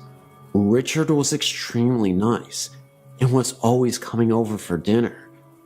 One day, he told us that he thought his house was haunted. He had an entertainment system installed that requires him to climb a ladder to fully turn it on or off. For that reason, he always left it on and left the ladder in the garage. One day he had guests over and was going to put on the Indy 500, but the system was powered down. He said he watched TV the night before and no one had been in the house. At first he just assumed it was a power outage or something. He got the ladder and turned on the system. However, all of the settings were messed up.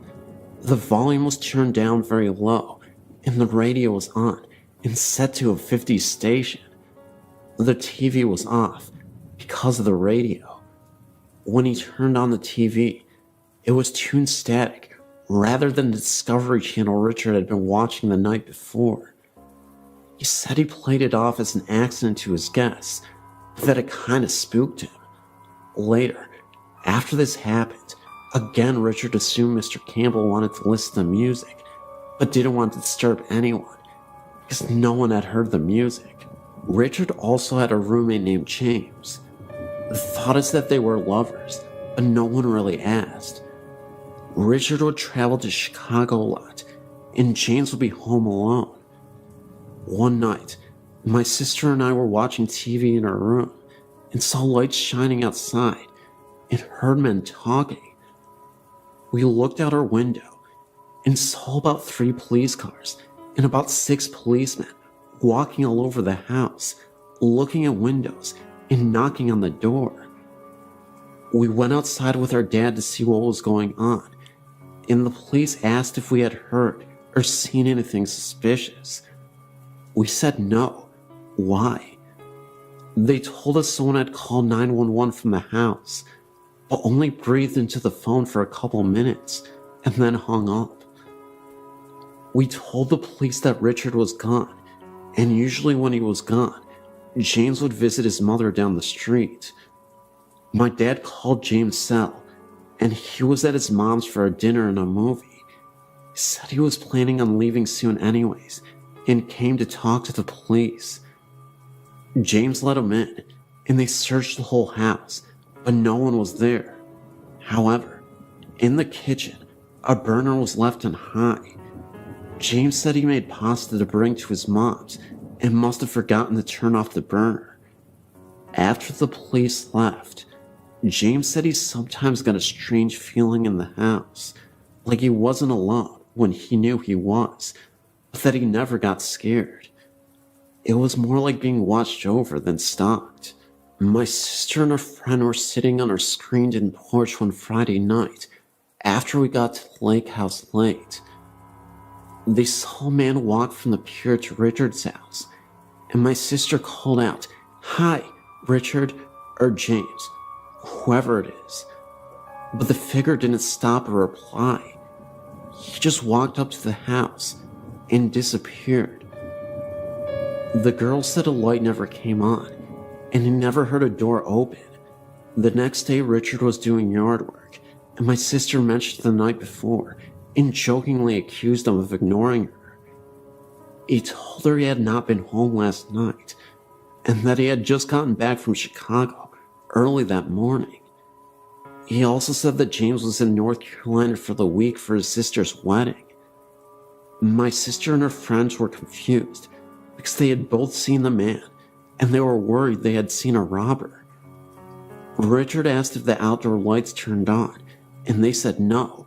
Why? He said he has motion detector lights, so if there was a person by the house, the floodlights should have come on, and his alarm didn't register entry last night. The next incident, Richard had to move to Chicago. It had gotten to be too much for him to constantly be driving back and forth, so he bought a flat in Chicago and put the house up for sale. James left too. The new owners are really quite annoying and full of themselves, so no one ever told him about the possible haunting or the house's past. One day Janet came over and asked us if the house had a story. I asked why. She said she had been in the shower when she saw an old man staring at her. She screamed and he just disappeared. We told her about Mr. Campbell and everything, and she sort of freaked out. They tried to sell the house, but couldn't. She still says the old man watches her every now and then. The housekeeper says she has never seen the old man while she was showering, but that she thought she saw him one day while she was cleaning. He was in the entertainment room, listening to music. She also said that the 5 dogs will stare at all the same spot for several minutes on end, tails wagging, as if they were being talked to. We still talk to Richard, and he has told us many stories about the house, rearranged pantries, the entertainment system being changed multiple times, and other various things. We think Mr. Campbell haunts the home because he can't move on. My mom says my experience must have been Mr. Campbell trying to get away from Janet for a while. That incident was before the shower, but Janet was already in the home with her husband. We still hear the beeping every once in a while, and we all just say, "Hi, Mr. Campbell, you can visit as long as you like." The dog stopped staring and following him after about the 10th time. They'll look up just after the beeping, and just before we hear him leave. I'm a bit of a baby, so I still get creeped out when I'm alone at night, even though I know he has never done any harm. My parents are the last people I think would believe it, but with so many incidents, we think he is there living out his days watching others. Maybe he regretted saying goodbye prematurely, and because of this is what keeps him from going to the other side. I was visiting my mother and some friends in Florida, and stayed with my mother while vacationing, to cut costs of course. She works nights at the local hospital, so I'm there alone from 7 p.m. until 7 a.m. when she works. It was a Friday evening, and my mom had just left for work. I was hungry, so I went out to grab a bite to eat. I got back to the house around 8 and called my friend, who was supposed to come over to keep me company, but he was running a little late. So I decided to keep myself entertained as I waited. I was in my room listening to music and stuffing my face when I heard what sounded like church bells. Now, these bells would have had to be kinda loud, because I listened to my music on blast. I turned down my radio to hear the sound more clearly, all the while thinking to myself, there are no churches in the area that I know of, which made this all the more strange. As I listened, I heard the sound fade off into the distance, as if traveling away. I sat for a couple of minutes and turned my music back up and continued eating. About 15 minutes later, I heard something like someone trying to get in through the back door. My mom's house is a little older. I'd say about 40 to 50 years old. For someone to pry open the back door would not be a difficult task. So naturally, I ran to the back door to see what was going on. Once there, I saw that no one was there, but the glass in the door near the knob was fogged up like cold water would do in a glass cup. Thinking that was a little strange, I grabbed the handle to open the door, and I let the scream bloody murder. The handle on that door was sub-zero cold, and it really caught me by surprise, just from how incredibly cold it was. I stepped out into the porch, turned on the light, looked around a bit for anything suspicious, and when I saw nothing, I reluctantly went back inside. Concerned, I kept my music to a minimum, just in case anything else happened, as assuredly it did. About an hour later, I got a call from my friend. Now this is strange. He lives about 5 minutes from my house driving, and about 20 minutes walking. Apparently, he came over to the house and rang the doorbell, heard my music playing, and figured that when I didn't answer, I was in the bathroom or something. He called my phone, but it kept getting cut off after the first ring, so he decided to go back home and come back since it's not far at all. He claims that as he was backing out of my driveway, he saw the front door open. He rolled down the window to see if it was me. He said as soon as he got the window all the way down, the front door violently slammed shut, so hard that my friend thought for sure that the front window should have shattered. I heard none of this. Around the time that he came over was coincidentally the same time I heard the strange bells. So, I was a little spooked and told him to come over. So he said give him about 15 minutes and he would be over. Well, a lot can happen in 15 minutes. I got off the phone with him and went to the bathroom to freshen up a bit. I washed my hands and face and dried them. I was heading back to my room when I heard a faint sound in the living room. I was a little apprehensive to see what was making the sound and started thinking that perhaps I wasn't alone in my mother's house. From my bathroom to the living room, there is a long hallway. As I walked the hallway, I sensed a presence, and it felt like a large presence, however that feels. Upon entering the living room, I looked up and saw what looked like a clergyman. I could see him clear as anything. My reaction wasn't what one would expect. Looking back on the incident, it seems unusual to me as well. I began to cry, almost uncontrollably, and I still have no reason as to why. That's when I heard a knock at my door. My friend had arrived, and as I stood there, I saw the apparition seem to fade to nothing as he continued to knock and rang the doorbell. I opened the door to my friend, who seemed a little shaken himself. He asked me why I'd been crying, and unsure on what to tell him, I simply said that I saw something sad on TV. He asked if anyone else was in the house because he saw someone leave out the back door. I told him it was my neighbor. I've had many things happen to me. Dreams and visions have been a part of my life for as far back as I can remember, but none of them compared to this incident. Weird, huh?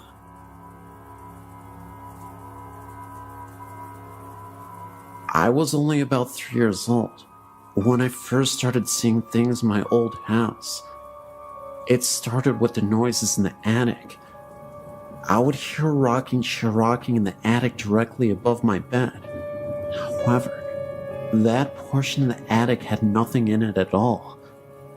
The floor wouldn't even have supported the weight. My old house was a 1950s home. The basement still had an old coal room. However, the coal chute was sealed shut to prevent breaking in.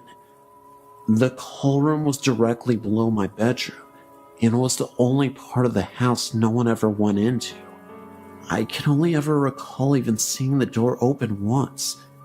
It was an empty, depressing kind of room. In addition to the noises above, I would sometimes hear footsteps in that old room below me, or footsteps on the basement stairs. The first time I ever saw anything was, as I said, when I was around 3 years old. I woke up from my sleep in the middle of the night to see a young girl standing by my bed. She had brown hair and green eyes and wore a 19th century style green nightgown. She looked to be about 8 years old. She frightened me at first, but I didn't get malicious feelings from her, and gradually I accepted her. She appeared to me often throughout my childhood, and even now, I see her occasionally. The other ghost I saw was much scarier. I wasn't the first one to see him. My younger brother was. He was a tall man who held a knife in one hand and wore black. My brother began seeing him when he was about 5 years old. The man would appear in his closet, began to walk towards him, and then my brother in his fear would scream, and the man would disappear when my parents came running. I've never told anyone about my experiences with ghosts, for I was afraid I would be called crazy. But my brother told us all about what he saw. He saw the man a total of 4 times, once in each of our bedrooms, and twice in mine. I saw the man twice, but I didn't begin seeing him until I was much older, around 9 years old. I always got a fairly bad feeling from the man, and Victoria, the name I gave the little girl, would always disappear before he appeared. I got the sense that she was scared of him for some reason. In addition to this, when my great-grandma passed away, I inherited her jewelry box. The first night I had it, I'd left it sitting open on my bedroom floor. When I went to bed, I was around 6 years old. I was lying awake in bed when suddenly the movie in my VCR fell out of the VCR and onto the floor. A few minutes later, my TV turned on. There was no one else in the room at the time. As I got up to turn it off, it turned itself off. A few nights later, I'd once again been playing with the jewelry in the jewelry box. I awoke to find my basketball bouncing itself repeatedly against my dresser, sideways. There was no one else in my room at the time, and it kept it up for over a minute. After that, I became frightened and stowed the box away in the back of my closet. To this day, I will not open it, even though I'm now 16. The scariest thing of all happened when I was 11. I awoke in the middle of the night, unable to move the lower half of my legs. Terrified, I sat up to see a strange black shadow sitting on my feet. It was blurry. That may have been partly because my glasses were sitting on my bedside table. At first I thought it was my black cat, but quickly realized that it was much too big. It was transparent. It was about half the size of a small child. But the thing itself, isn't what scared me. It's the feeling that I got from it. I felt terrified, like I've never felt before in my life, as if the strange shadow was pure evil. I struggled to move my legs, and then ran into my parents' room and woke them up. It's the only time I've ever told them of my paranormal happenings. My dad came into my room and turned my light on, but of course, the thing was gone. He insisted I was dreaming and tried to get me to go back to sleep, but I slept on their floor for a week straight after that. I've since moved into a new house. My grandma died here, and we moved in afterwards. Because she left it and everything else of hers to us, I don't have as many experiences here. But there is one that really stands out in my mind. I awoke in the middle of the night, and I could feel someone laying against my back, their knees curled under mine, and their arm around me. I freaked out and literally jumped onto my floorboard and flicked my light on, but nothing was there. My mom was woke up from the commotion, and I told her about it. She told me it was my grandma who was keeping me safe as I slept. And then a few days later, we drove to the cemetery where my grandma is buried. We took my grandma's dog with us. Once we got to my grandma's grave, the dog went crazy. She began to bark and whine and paw the windows frantically. We thought it must have been a squirrel or something, but there were no animals in sight, not even a bird. My mom thinks that the dog saw something we couldn't, and I have to say I agree. I've had many experiences, and these are just the ones I was reminded of by reading other stories on your website. I wrote a lot. I tried to narrow it down a bit. I've tried seances and things with my very good friend who has similar experiences to mine, and we've been successful at this. It really shocks me sometimes, because we'll both get an image in our head or see something, and we can finish each other's sentences. That's how precisely we see things. I definitely believe in the paranormal, and I hope to show other people the truth.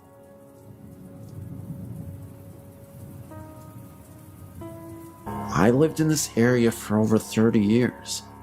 Robinson Woods is the home of the Chief Chichi Pinque, as it is spelled on the sign, in the site of his burial marker. He was the last chief of the Potawatomi Indians, and he was related to the Robinson family. He died in 1953.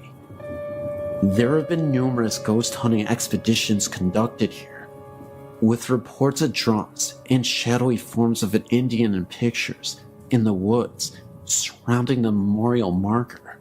These woods are connected to Catherine Woods, west of East River Road, south of the Kennedy Expressway. There's a trail that leads from behind the Chief's memorial marker, going to a small branch of the Des Plaines River. It is along this river that John Wayne Gacy buried several of his victims. Additionally, there have been numerous bodies found here over the years. In the late 1950s, 2 brothers went missing and were killed, and their bodies were discovered here.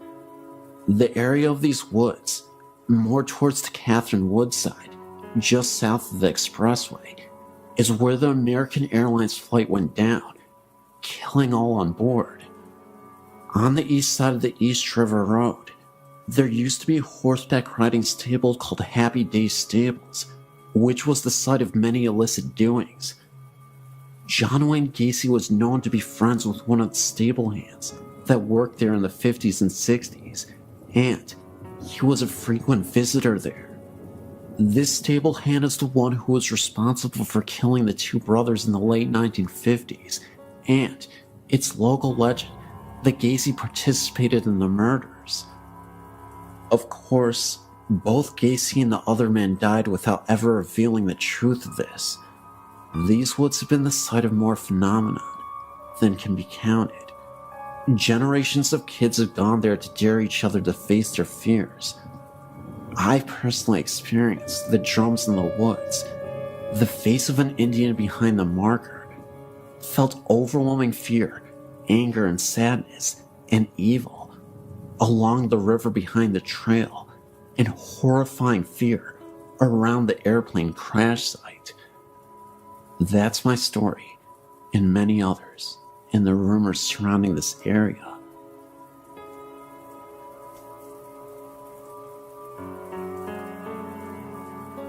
When I was around 7 or 8 years old, I lived in Norwalk, California, with my mom and my soon-to-be stepfather in a 2-bedroom apartment. There are 2 things I remember most about living in that apartment. One was the beautiful Princess Canopy bed I slept in, and the other was the floating woman's head I would see coming into my bedroom from the hallway. I have and will never forget that image. It looked like an older woman with long, coarse gray messed up hair with some kind of hat. The first thing I think of when I remember her face was she looked like a witch. Pointy nose, moles on her face. From the moment I started seeing her float in, she just stared directly at me, went around the poles of my bed, and coming right at me. I would always put the covers over my head knowing she was right on top of me, and shut my eyes hard, and put my fingers in my ears until I felt ready to look again. I've always believed and been interested in paranormal and ghost stories. After my grandmother died, I felt her hand on my shoulder in my then boyfriend's house. I turned around. Nobody was there, but for some reason, I knew it was her, and I didn't feel scared. I felt she was letting me know she's okay and with me. Lately, my sister and I have been looking at paranormal sites and researching videos and pictures of ghosts, paranormal stories. Your site is my favorite right now.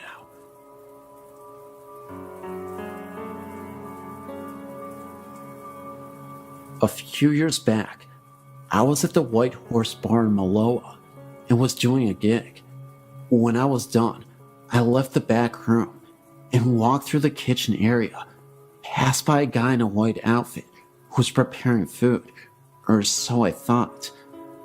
I put my stuff out of my vehicle, came back in, and was going to get a bite to eat.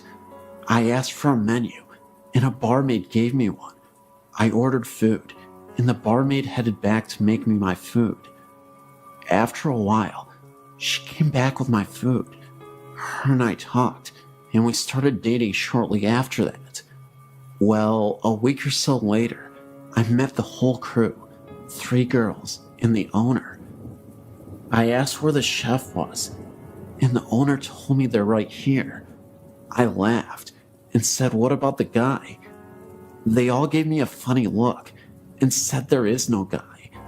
I had explained the guy I'd seen a week back that appeared to be a cook, dressed in white clothing that's similar to a chef, and was facing the kitchen stove that I walked by. They all gave me a weird look, and from there, the owner talked about seeing shadows going across the back room area late at night, and no one was there. He told me the owner prior said a ghostly head was said to appear down from above the bar one time in the past. There was a time that I had to change the light bulb, and it had to be replaced. The old one was loose and burned out.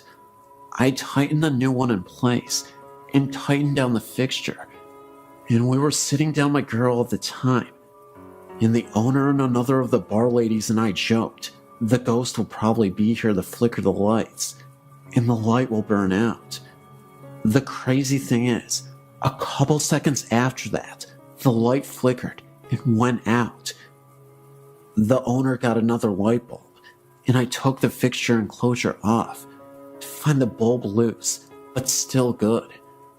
One of the barmaids researched the property and told us the place a long time ago, back in the past, was a feed store and that a guy in his teens got crushed to death from fallen feed sacks. I was born in Singapore in 1951 to British and Australian parents. We lived in various cities in Malaysia during the 1950s, 60s, and 70s. In 1957, we arrived in Kuala Lumpur, where we stayed until mid-1975. We moved into a company-owned house at Freeman Road, Kuala Lumpur, Malaysia. The history of the house is as follows. It and the house next door, number 17, were built just before World War II by the late Dato Gunlay Take, a then well-known architect, who became an early Malaysian High Commissioner to either Australia or Canada. He built them for his daughters. During World War II, the two houses, along with a large semi-detached house immediately behind, on what was then known as Gulfview Road, were taken over by the Japanese Army's secret police, known as the Kentapai, equivalent of the Nazi Gestapo. The two houses behind were used as Kompai offices, and the three in jail in Freeman became senior military officers' brothels. The women in the brothels were both Asian and European, the latter being drawn from a pool of captured civilians and military nurses. Comfort women was the term used by the Japanese. Male military POWs were used as gardeners and cooks, etc. These staff, if they fell from favor, were executed, and some were obviously buried in the ground surrounding the houses, as some years later, we did find scattered human remains when excavating the gardens for our new orchid beds. On the advice of our doctor, who identified them as human in origin, we quietly reburied the remains. He said that if word got out as to what we had found, we would never get any Malay or Chinese domestic staff to work for us. After the war, the houses were returned to their owners who, knowing what the Japanese had used them for, promptly put them up for sale. They were all bought by large companies at bargain prices, who used them to house senior expatriate staff.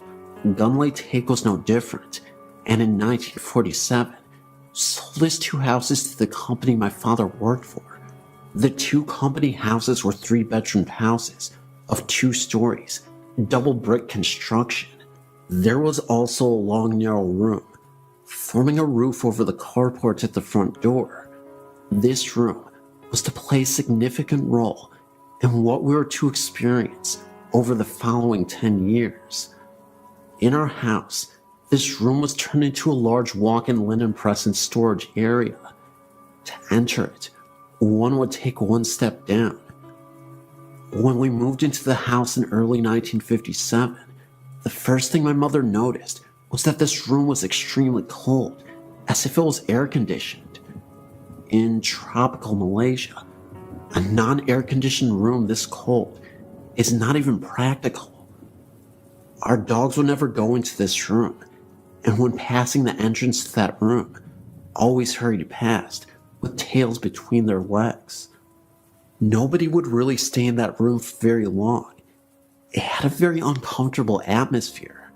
However, sometimes after running around and playing and getting very hot, I would go and sit on the step at the entrance to the room to cool off.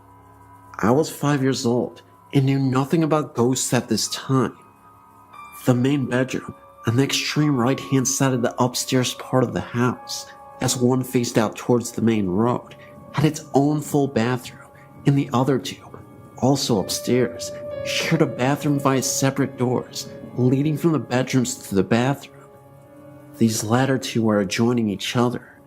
One was on the extreme left-hand side of the house, and the other at the back, with windows looking out over the back lawn. This eventually became my room. All the doors were heavy solid, with solid brass latches. Windows were hinged teak framed and had a bamboo awning type blind that rolled down over the window to give shade from the sun. Downstairs was a separate formal dining room, lounge room, kitchen, toilet, and downstairs storage room, as well as a storage area under the staircase. The lounge room opened up onto a rear veranda area. Remember, the temperature was over 85 degrees Fahrenheit plus all year round. As per usual, European expatriate practices of the times in India, Malaysia, Indonesia, Hong Kong expats had domestic servants to look after the household chores. All expat houses built prior to the early 1960s had separate servants' quarters on the property. This house had a 3-roomed building with shared kitchen and bathroom, and it had a car garage building sited at the rear of the property, about 20 meters from the main house. About 3 months after we moved in, funny things started to happen. The first incident was the appearance of a white cat. Interestingly enough, it always followed the last person who went into my parents' bedroom at night, the bedroom at the right-hand side of the house. This cat made no sound, but appeared from nowhere and scuttled into the room as the door was opened. This bedroom was air-conditioned. A thorough search of the room failed to find the cat, but next night, there it was, entering again. At the time, we had no cats. This cat was seen every night until my parents moved to the middle bedroom, which was nearer to the room that my younger sister and I shared. Their old bedroom was then turned into a guest room.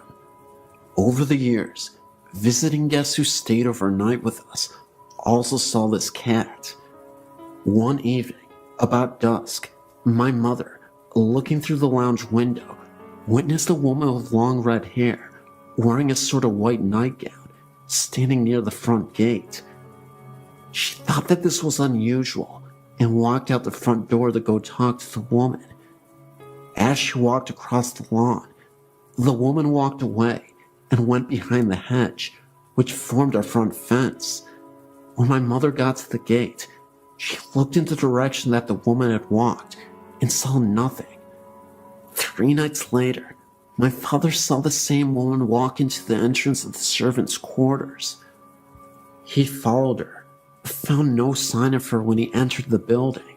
She was never actually seen in our house, only on the front and back lawn and in the servants' quarters, but she was regularly seen in the house next door, number 13, and also in one of the houses behind. The occupants of both these latter houses often saw her sitting on the edge of the bed brushing her hair, but there was never a reflection in the mirror. When spoken to, she would turn her head, smile, and slowly fade from view. We also saw an emaciated man in a military uniform. He was seen in our house, both upstairs and downstairs, as well as outside. One evening, my mother saw what appeared to be a body lying under a shroud in the front garden. About 8 years later, I also saw this figure, for lack of a better word, on the back lawn at first light one morning, and again at about 3 a.m. on another morning. From time to time, we would also see an old Chinese woman in the lounge room. She was wearing a white starched linen top with black pajama pants, cut in a traditional Chinese style. This used to be the standard Chinese domestic staff uniform in the immediate pre- and post-World War II era. We referred to them as black and whites. By the 1960s, the next generation of Chinese female domestic staff had abandoned this tradition for more colorful pajama suit type clothing. One would look up from reading a paper or a book and see this old woman standing in front of you smiling.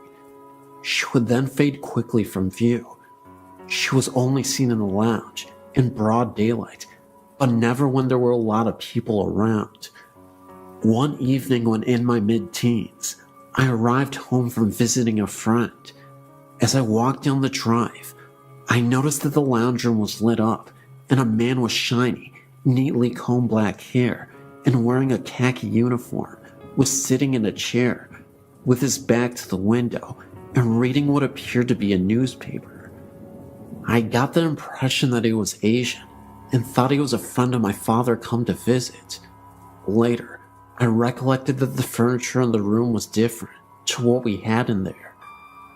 When I entered, I found the whole house, including the lounge, to be in darkness, the rest of the family having gone out and the servants retired for the night. Thinking back, I think this man was probably a Japanese military officer. I only experienced this once, and my parents never did. Occasionally we would also hear a woman's voice calling out in terror. We couldn't figure out what she was saying, because she was saying it in Japanese. It was then that my parents realized that what we had seen and experienced were most likely the spirits of those who suffered there. After finding this out, we began to suspect that the cold room I described earlier in this narrative may have been used as a place for the ill treatment and execution of prisoners. My father learned that after the war, health authorities advised that the original septic tank was too close to the house and a new one had to be installed. While digging the new pit, workers had dug up human remains. We left the house in 1967 to move to a new house nearby. The next occupant, also working for the same company, also experienced funny things, but didn't actually see anything strange. This family's dog on several occasions also dug up human bones from the gardens. In the interest of preserving the local peace, they also quietly reburied the remains and said nothing. I didn't find out about what they experienced until many years after they had left Malaysia and returned to England. The company sold the houses in the mid-1970s after my family had left Malaysia. The houses at 15 and 17 were torn down, and a large mansion was built across the boundaries of both properties. However, this was demolished after a few years, and since then, the 2 blocks have remained vacant. In 2008, they are still vacant. This is a prime land in an inner suburban area, but the land is still vacant. The house at number 13 is still standing, but is abandoned and half the roof is collapsed. We wonder just what was found when the site was excavated for the new building. Also, the reason why the new mansion was also demolished and the blocks left vacant. Maybe the souls of those poor victims still occupy the site and are not at rest and reappeared in the new building.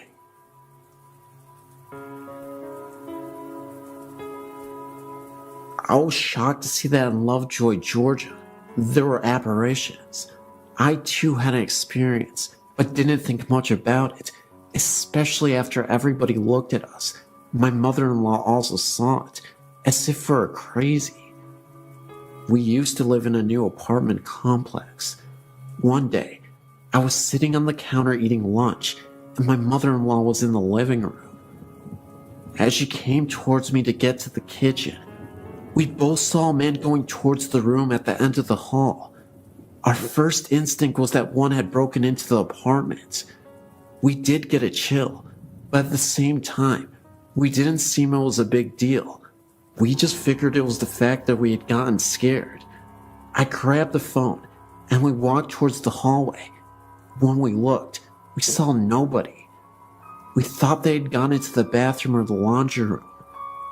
When we saw nobody, we looked in the closet of the room, but again, didn't see anybody. After we came to our senses, we realized that nobody could have entered because we would have heard the door and the alarm would have went off anyway. 2 guys that slept in that room told us afterwards that they would have trouble sleeping for a long time. On occasion, they would hear the water running, but they thought it was the other one. After sharing these experiences, we have come to the conclusion that this was in fact paranormal. We called the leasing office and asked them if anything had happened in that apartment, or if they knew of anything of this nature in that area. They obviously thought we were crazy and replied that they didn't know anything.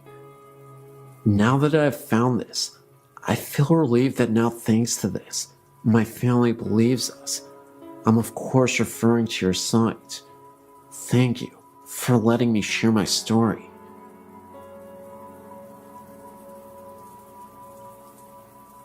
There's a lot of things in my life I've seen over the years, but nothing has disturbed me quite like this. It was the weekend of break for myself and my mom, and we decided to go up to Oklahoma City to see my cousins. Everything was great. I got to see some relatives, and nothing seemed quite out of the normal. That is as far as normal went that night. While taking the 4-hour drive back, I noticed that the moon was very huge and blood red. Of course, I didn't know about the eclipse that day, so it was cool to watch as we drove to Ferris, which is a tiny town between Lane and Antlers. I remember that my mother pulled into the Veterans Bridge in Aloka when a couple miles down the road, I happened to look up, and an elderly couple was standing on the side of the road, staring across as if watching something. It reminded me of the Grant Wood painting of the farmer. I remember looking at a clock a moment before and saw it was midnight. The moon was still out and still red. What makes it even worse for myself is that my mother also caught a glimpse of them. I turned around shocked, and I felt like if I turned around, they would be flying behind us screaming. I've passed by several times since then, and every time I get a shiver up my spine, remembering what happened that night. I still get teased a bit about it, even to this day, even though my mom was pretty spooked out herself. My dog and I have been traveling the mountains of upstate New York and Pennsylvania for 17 years. So when he left me last February 2007, I brought him to his favorite spot. There was still snow on the ground, and tracking through the woods at this time was very difficult. I tried to break ground with the pick that I carried, but the ground would not permit me. I found a nice spot and laid him under some brush beneath some trees. I told Dylan I would be back. 3 weeks passed before I was able to get back to him. When I was driving up the dirt road, all I could think about was how I was going to find him. Being where I'd laid him down, I thought I'd find him in pieces. Was getting sick to my stomach. He was my boy, and this had to be done. When I reached him, it was just like I had laid him down. Thought this was weird. He wasn't even stiff. It was like he was waiting for me to come back. It was nice being with him, even though he had passed. The rest of the afternoon off and on, I dug his grave, going very deep so the wild animals couldn't dig him up. I took off my coat and wrapped it around him and laid him in the grave. Dusk was setting in, and all of a sudden, I heard children moving all around me, laughing and giggling. I knew this wasn't natural for children to be where we were, for the closest house was at least 10 miles away. I still dismissed this in my mind, as the circle we were using around me kept getting smaller. I would stop every now and then and listen, but I would hear no breaking branches, which should have been happening. Thank God I already had a cross I made, for night was now upon me. When I was tracking up the mountain towards my car, the spirits were in a horseshoe behind me. Every now and then, I would turn around to keep them behind me. This still didn't stop the giggling.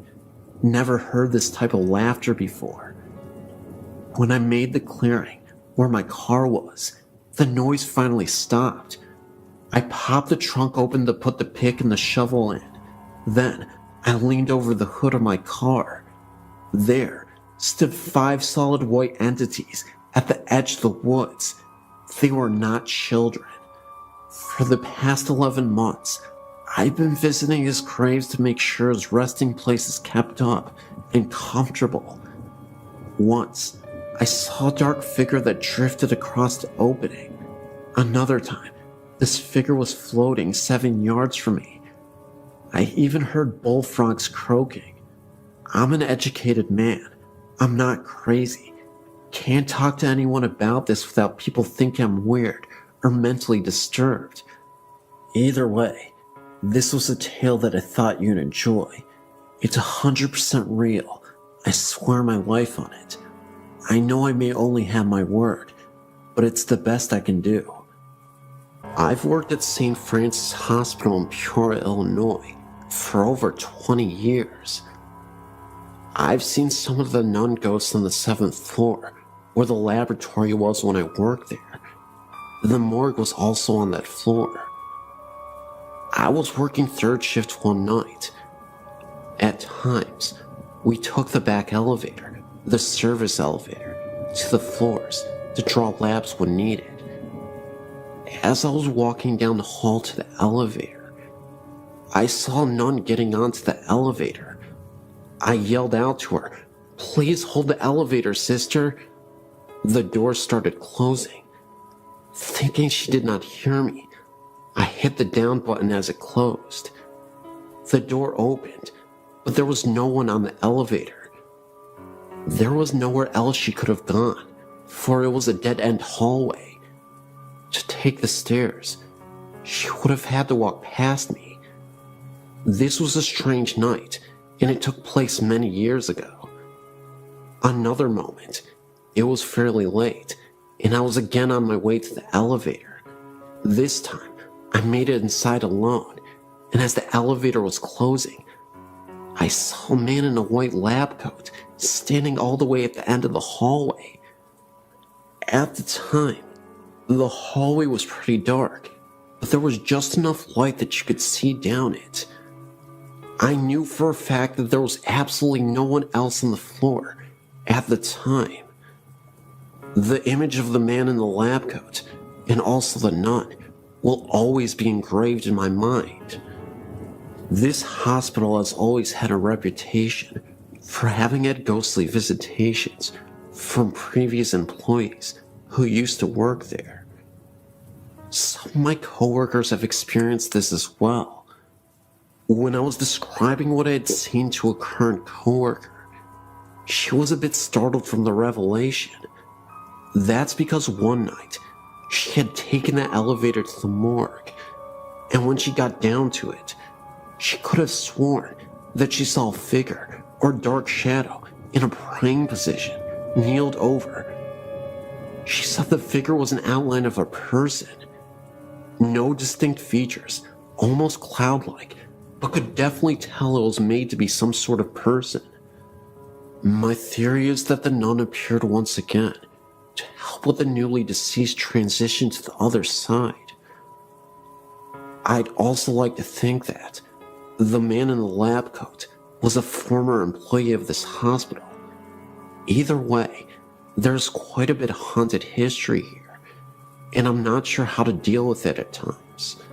Since I'm fairly used to creepy happenings, it no longer frightens me like it used to, but there's always a bit of excitement in telling these tales to those who haven't heard them before. I believe there is a portal to the other side that humans have access to, and eventually we'll transport ourselves to this world. As for now, we're just getting a glimpse of the afterlife.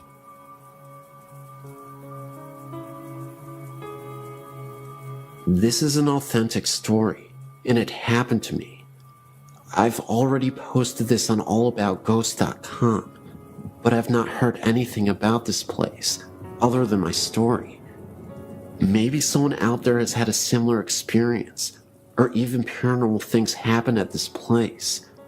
What made me want to add my story here is when I read the story about Tacoma, Point Defiance Park, 5 Mile Drive.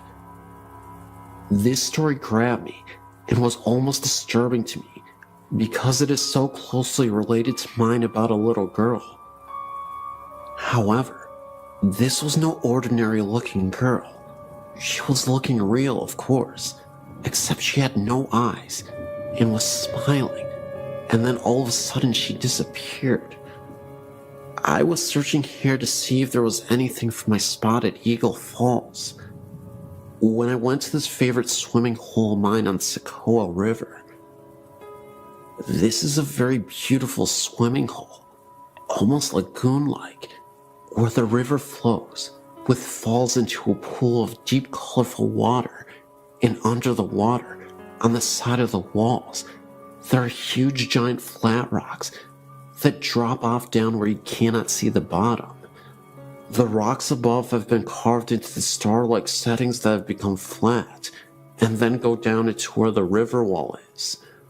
Across the river, which is only about 50 feet or so, there are rocks where people can climb to. There is a rope swing tied to a tree on the side also. It's a popular spot for people to swim in the summer.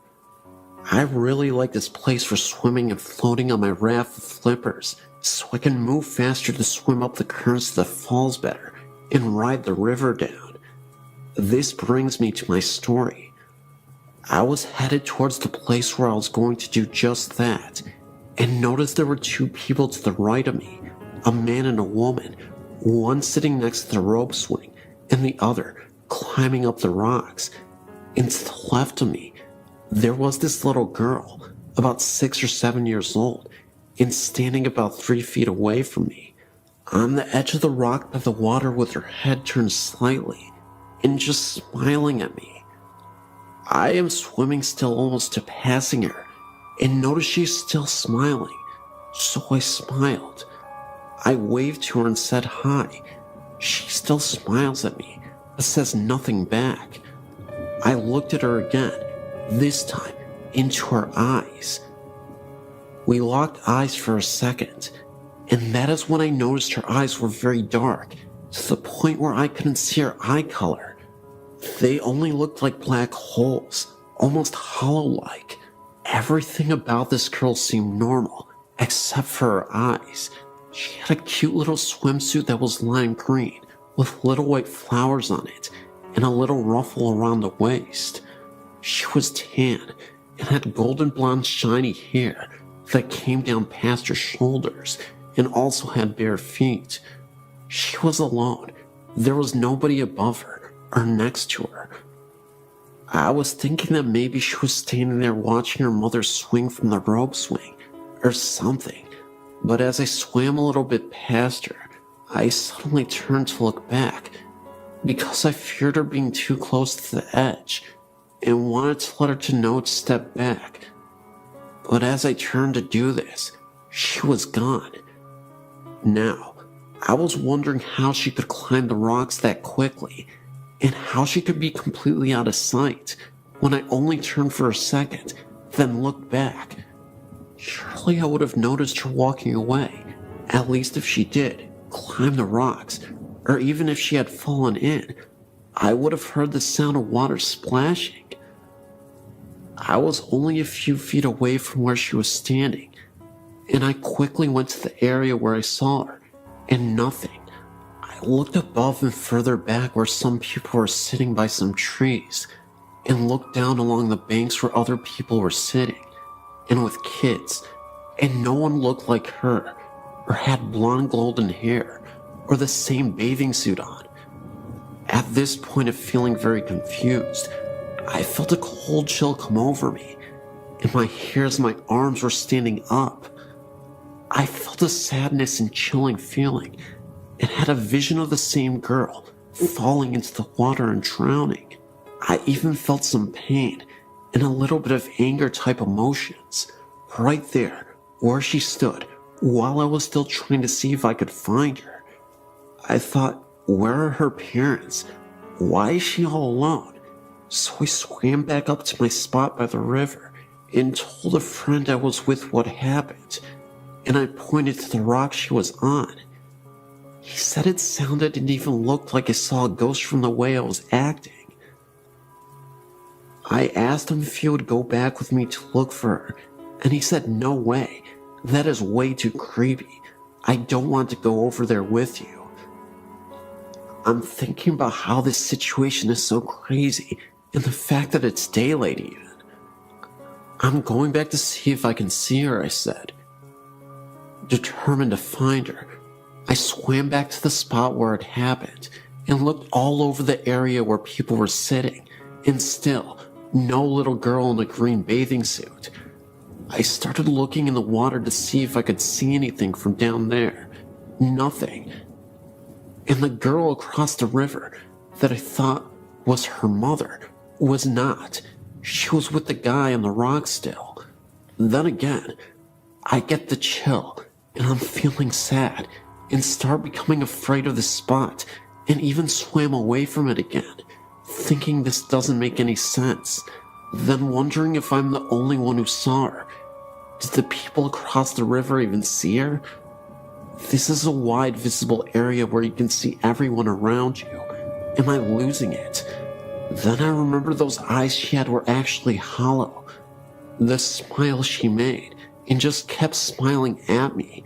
How she didn't even move from the time I swam towards her, stopped, made eye contact, and said hi, then kept swimming, only a few feet further, then turned around to say she was close to the edge, or, "Where is your mother? Somebody should be with you." I truly believe what I saw was an entity of some sort, and perhaps this little girl might have fell into the river and drowned, right where she was standing. I've heard some stories from here of people dying at the spot by swinging from the rope swings and jumping from the high cliffs, which happened right across from where she was. I also believe I wouldn't be so disturbed by this if it all seemed normal, but it didn't, and for some reason, she didn't seem to fit in. I wrote to ease my mind, and maybe to just get it out somehow. If anything at all, I will probably never know why she picked me to see her, but I will never forget what she looked like, or how she stared at me and smiled for so long. Maybe she was looking out for some people swimming in the river. Who knows? Well, this is the end of my story.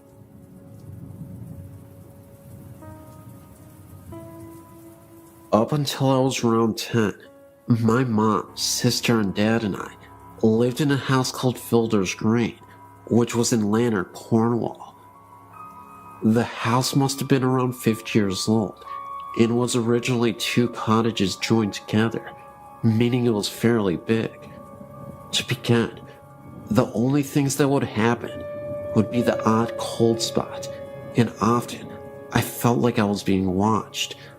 Another time, my mom went to use the downstairs bathroom, leaving my dad in the kitchen, when she heard a man cough loudly outside the door. Thinking it was my dad using the study, she shouted something, only to hear no reply. She left the bathroom. There was no one outside, or even in the study. When she went back to the kitchen, my dad was at the same place. She asked him if he had followed her to the bathroom, which incidentally wasn't near the kitchen, and he said he hadn't moved. There was no one else at the house at the time, apart from me and my sister, and we were in bed. Another thing that happened was when my mom, my dad, and my dad's friend were sat in the kitchen late one night, when they suddenly heard an almighty crash from my bedroom upstairs. My mom said it sounded like a full-grown adult being thrown to the floor. Thinking maybe my wardrobe had toppled over, or I'd fallen out of bed, they ran upstairs and found me fast asleep, with nothing out of place. Later on, they even got someone to check the chimney in my room to see if a stone had fallen down it, but they found nothing. To this day, we don't know what the crash was, or indeed who made it. The most unexplained incident, however, was the sound of a singing lady. My mom and dad were asleep in bed, and they were woken by a tuneless humming outside their bedroom door. There was no way it would have been me or my sister, as we were only young, and it was quite clearly the sound of a woman. The sound came along the corridor from my room and gradually disappeared downstairs. Another time, my mom, sister, and I were inside my mom and dad's bedroom, helping my mom fold up some laundry. My dad was outside mowing the lawn, and we could see him from the room. After we had finished, we went to open the bedroom door, which was shut. We couldn't get out. The door had no lock on it and wasn't jammed.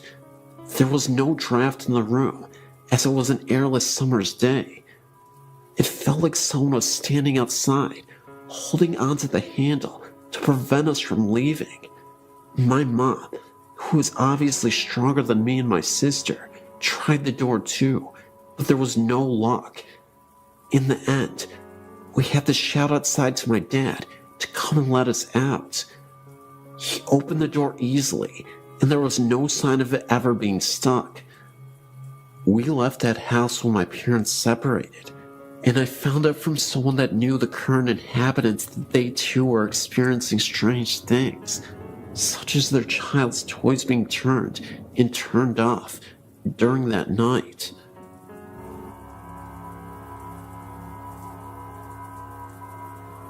My friends and I went to Cypress Valley Cemetery in Villanova, Arkansas. We come to your site and have tried out some of the places and have gotten good responses. We parked our car out front and went into the gates around 3 in the morning. There were 4 of us. There were 2 guys, and then my best friends and I, who are girls. The guys went in first, and we followed them soon after. Immediately entering, we all had a very strange feeling come over us. My best friend and I decided to go back to the car and let the guys walk around and explore some more. We were alone in the car for nearly 20 minutes with the windows rolled down because we were smoking when we started hearing screams from the distance. They sounded like they were coming from a woman. We saw no one else there. Then a few minutes later, my best friend saw the outline of 2 men walking on one end of the cemetery. She assumed it was our guys, so she called their cells, which when they answered, the lights from the phone showed us that they were on the complete opposite end. There is no way that they could have made it over there that quick. When we finally decided to leave, they got in the car and we sat for a minute. We had the windows rolled down, but it was about 68 degrees outside, so it wasn't cold at all. We all felt as if the air conditioning was blasting on us, but there was no source of air. It was very strange. Strange things kept happening to us later the next day. We go ghost hunting almost every weekend, and have been to many places, and this one was by far the scariest place. It just felt very uneasy, very dark. Just thought I'd let you know.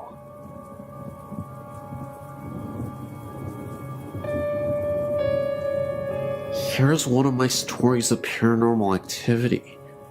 From being very young, my brother and I had always experienced things we knew were not normal, but of course, our grandparents, whom we had lived with since we can remember, brushed it off as childish imagination. As we were growing up, we saw less and less unusual happenings. It all began when I was 15 years old. My brother at the time was 17, and our grandfather passed away. My entire family reported seeing him the night after he passed away. Now, my family has its skeptics and its believers, and every one of them reported seeing him laughing and looking much younger and healthier than they'd ever remembered. He smiled at them all and said goodbye. Now, my brother and I had not seen this apparition, so we brushed it off as their subconscious, projecting an image they all wanted to see. Of course we were believers, but we thought if anyone would have seen him, it would have been us. for we had been there for him when nobody else had ever been. Well, our thoughts came to reality one night, around 5 months after his passing, and this supposed collective haunting. My brother and I were up in his room playing on the PC. My grandmother was out, and my little sister in bed. Now my grandfather, or Daddy, as was his nickname, always enjoyed his music and always had it on extremely loud. We were laughing at something on the internet when John Lennon, Imagine, began playing very loudly downstairs. Well, at first, we thought it was a cruel joke by our neighbors.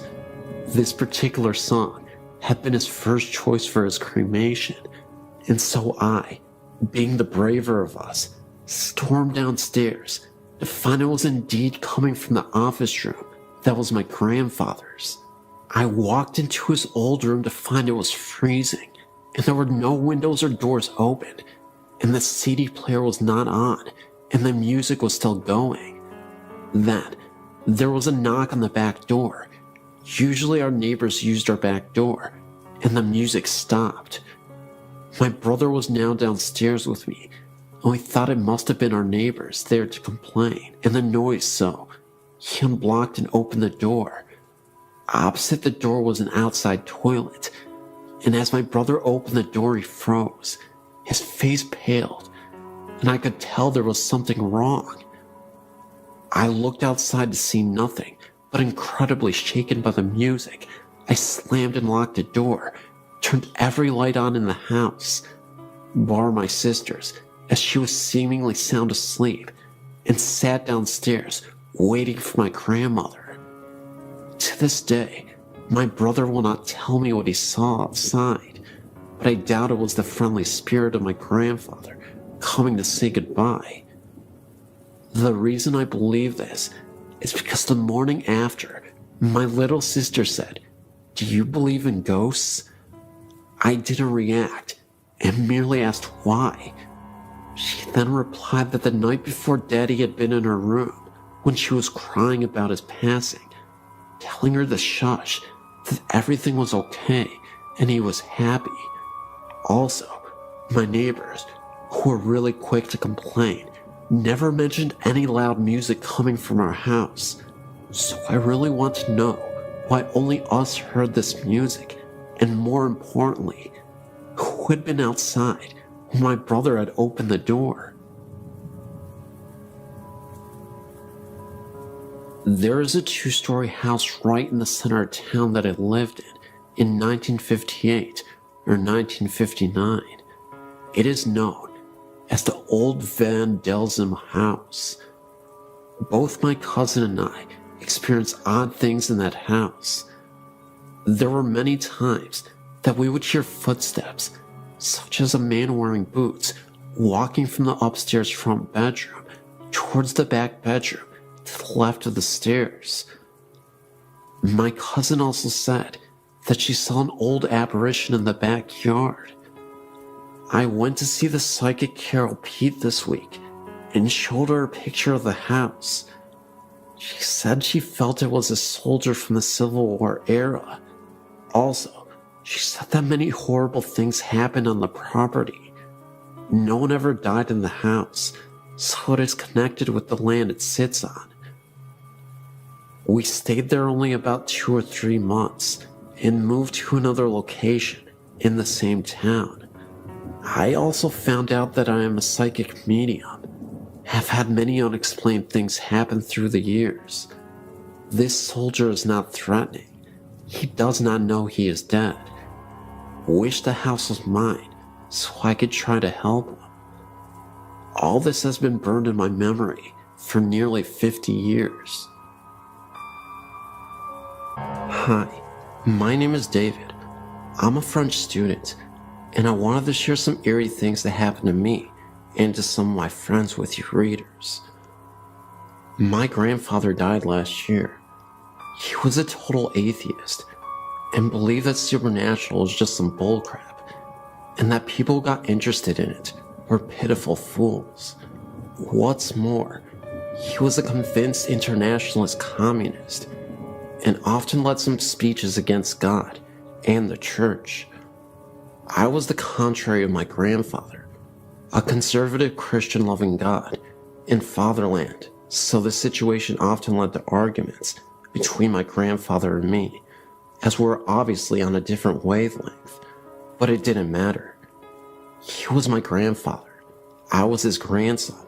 He loved me, and I loved him as well, and we would often laugh together. Well, as a Christian believer, I believe and still believe in hell, and I feared that my grandfather would go there after his death because of his resolute anti-God feelings. So I said a lot of rosaries so that God would put him on the right way. One day, as I went back from the university, I got a phone call from my mother. She told me that my grandfather had been sent to the hospital in order to cure a little pain in a knee. But when the doctors started to inspect his general state of health, they found out that my grandfather had a generalized cancer, and that is why I felt so tired. I got so upset hearing that I rushed to the church and put a candle to the Holy Virgin so that she would get the forgiveness to my godless, communist grandfather. I went to visit my grandfather in the hospital, where he was sadly ending his life, and I could notice no changes in his mind and moral, and his Calvary in the hospital bed lasted for months. Here's the moment when my story becomes interesting. In my prayers, I would always ask the Holy Virgin to save him and let me know by a sign that she had taken him to the right place, near the God and far from hell. It was an ordinary night. I was reading in my bed with my bedlight and listening to the outside noises as usual, and I closed my eyes to sleep afterwards. Oh God, I can never forget what I lived this night. It was about 5 a.m. because it happened just a moment before I woke up. I had a very powerful dream, and it looked so real that it is still sculpted in my memory. I dreamt about a giant curtain of red velvet with a portrait of my grandfather hanging on it. I looked at this picture, and my eyes looked leftwards and saw that the curtains were open like on a theater. Behind these velvet curtains, I could see the sky filled with orange clouds, lit like on a wonderful sunset, or dawn, I don't know. And suddenly, I saw a boy kneeling in the darkness in front of the scene, and I recognized myself. I can't figure out why, but I know that the boy in this dream kneeling was me in person. A short moment after, a young woman went out from behind the curtain, from the lit side. She had a blue dress and a blue veil. Both were blue, one dark, the other clear. She looked like Raphael's Holy Virgin in the painting. I remember her peaceful face that made me feel peaceful and tranquil. The lady sat in front of the kneeling boy, me, and started talking to him. I would see the lady's lips moving, but no sounds coming from her mouth. But I distinctly remember her beautiful eyebrows. After talking, she showed me something behind her. It was a ladder, a beautiful multicolored ladder that went in the orange clouds. The ladder went through a hole in the clouds, and this hole had incredibly powerful light coming right from it, and it throwed rays of light. It was noisy like a storm, though not frightening at all, not at the contrary. My dream stopped with this vision of delight. I'd forgotten the dream the following morning and went downstairs for the coffee. My mother was standing in the kitchen, and her eyes were painful. As I held my cup, she told me that my sister called from the hospital and that my grandfather passed away. I was waiting for this event with pain, but I got psychologically ready. Anyway, tears began to go out from my eyes, and I began to cry and go in the garden to think. And as I was walking through the trees in my garden, I suddenly remembered that strange dream of the night, and I was thinking that it was the sign I was waiting for, and that I beseeched the Blessed Virgin to send me. I was so grateful. I went to the church and told the Holy Virgin thank you, but I wasn't expecting such an intervention, but another prayer of mine had been made. However, if you're thinking that this story is going to be about light and positivity, you thought wrong. Because one day, a few days before the funeral, I was visited by a spirit with horns. That's right. I was lying in my bed asleep when the door slightly opened a little bit, and I was greeted by this creature, this horned figure. It was definitely a black mass, but it was just standing there as I was trying to regain consciousness in the middle of the night. It stared at me with its red glowing eyes. That's all I remember, the dark outline of this dark mass and the horns protruding out of its head.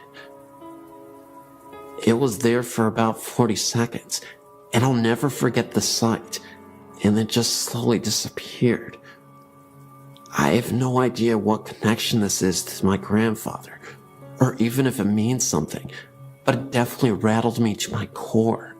I started to get a lot less sleep, and on days that I would get sleep, I would have these terrible nightmares of the same horned figure. In one of those dreams, the horned figure would be seen off into the distance, with again those glowing red eyes, and there would be candles scattered about, with the only source of light coming from the candles. They were all lined up row by row and in a line that eventually led to this horned figure. I remember waking up instantly after that dream and crying profusely. I yelled out to my grandfather. I said, "Please save me from these nightmares. I'm sick of these nightmares." Fast forward a few days after the funeral, and the most spectacular thing happened, though it was a little unsettling, not even going to lie. And I feel like this was truly confirmation that God was answering my prayers.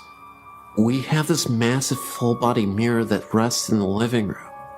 This is where I saw my grandfather in the mirror, standing right behind me. It happened so fast, and it disappeared so quickly, that I had to regain my composure and not freak myself out too much, because I knew deep down inside that my grandfather was here to tell me it was okay, and that I shouldn't fear evil. Was it a possibility that I was so distraught over losing my grandfather that I thought I was losing my mind in the process, and I was just imagining everything that I was seeing? I don't know. I can see why people would think that after this story, but what I do know is that I contacted my grandfather and maybe some unruly spirits, maybe deep below the surface, that we can't always reach. And it's truly terrifying, but also comforting to know that my grandfather has my back, even in the afterlife. One early morning, I'd been sitting in my family room, reading the newspaper. It was a very quiet morning, and I was all alone. The sun was coming through a bedroom window off the family room and shining down the hallway. It was one of those extremely bright sunrises, the kind where you can see dust particles floating through the air. I glanced up as I was turning the newspaper page. I then saw in the sun rays the outline of what looked like a man. It had a light black to gray color. It had no details, just the outline of its body. It was about 3 feet off the floor and had no legs from around the knees down. I could see the arms. It had no hands either. I just remember telling myself, wow, it's a ghost, and I took it all in. I told myself not to turn my head or blink. The ghost appeared to be looking into the bedroom. It turned its head slightly to the right.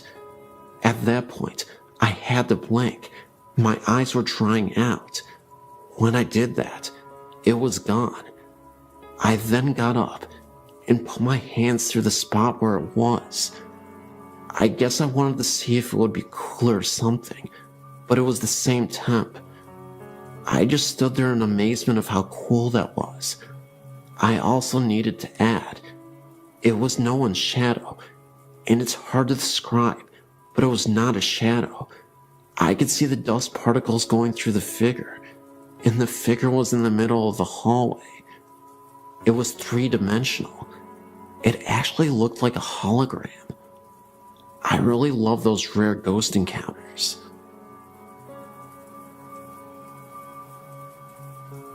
My parents bought a house in Newburgh, North Carolina in 1970. It was a brand new home in a new neighborhood. I lived in this house with my parents and younger sister until I went to college in 1994.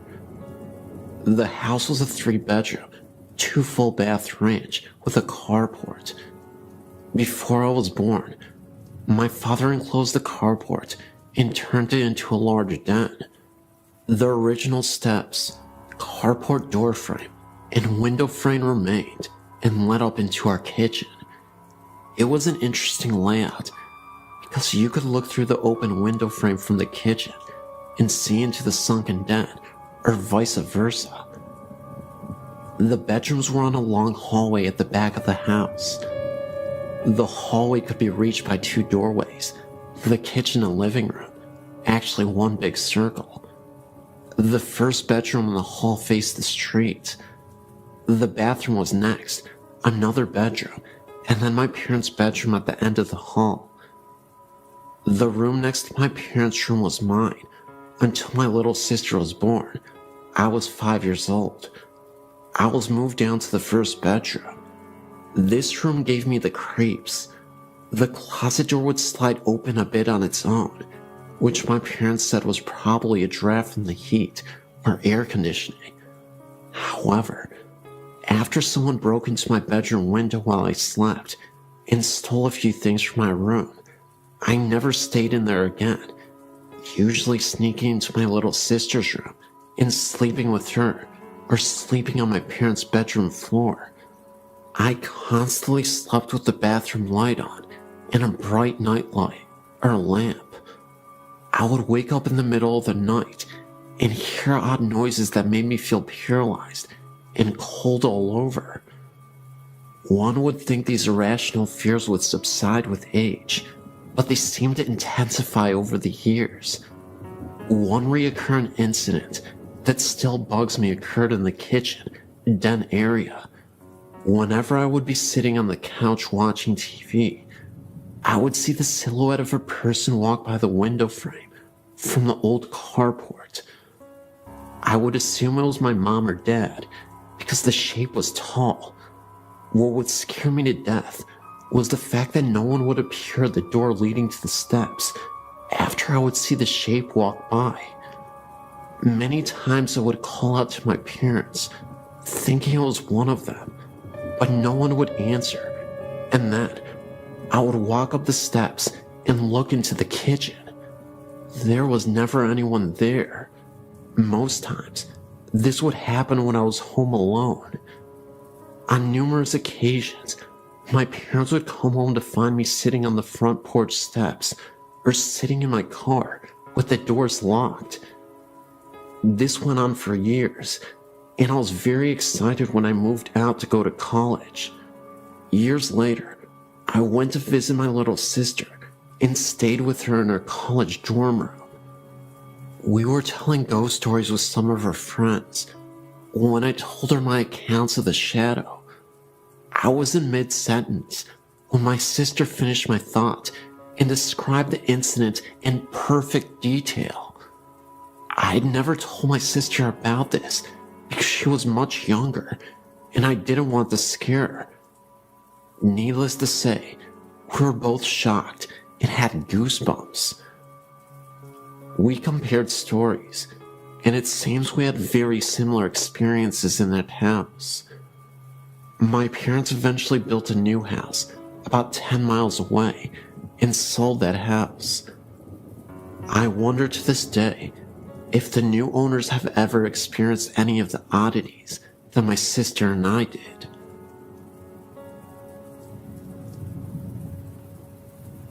I'm 28 years old now.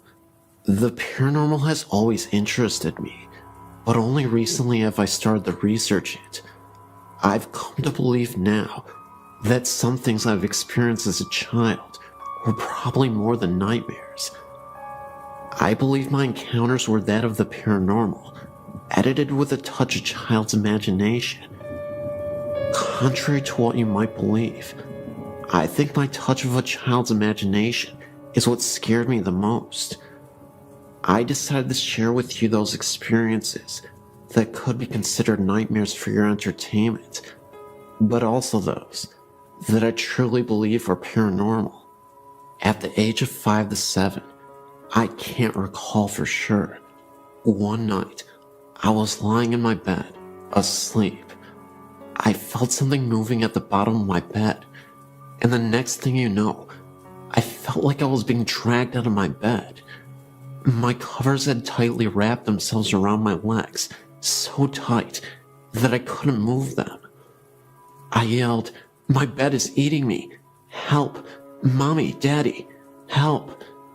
By the time it stopped and parents got into the room, half my body was hanging off the side of my bed, while the other half was hanging on for dear life. You know what my parents' response was? That's what happens when you don't fix your bed every day. Your bed eats you. No, really, I still never fixed my bed after that.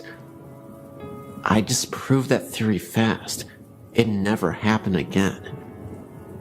I look back now and realize that whatever it was in that house had a weird and somewhat morbid sense of humor. Check it out. Several other times, I would wake up from a rather deep sleep, turn over, and open my eyes, as if something told me, "Wake up, Steph." Sure enough, I would open my eyes, and one of two things would be sleeping next to me. A. Bo Duke. He was like a hero to me at the time. Or B. An orange mummified witch with a cone-shaped hat and empty eye sockets. Now, you would think waking up next to Bo Duke saying "Hi, Steph" would be cool as all heck, but no.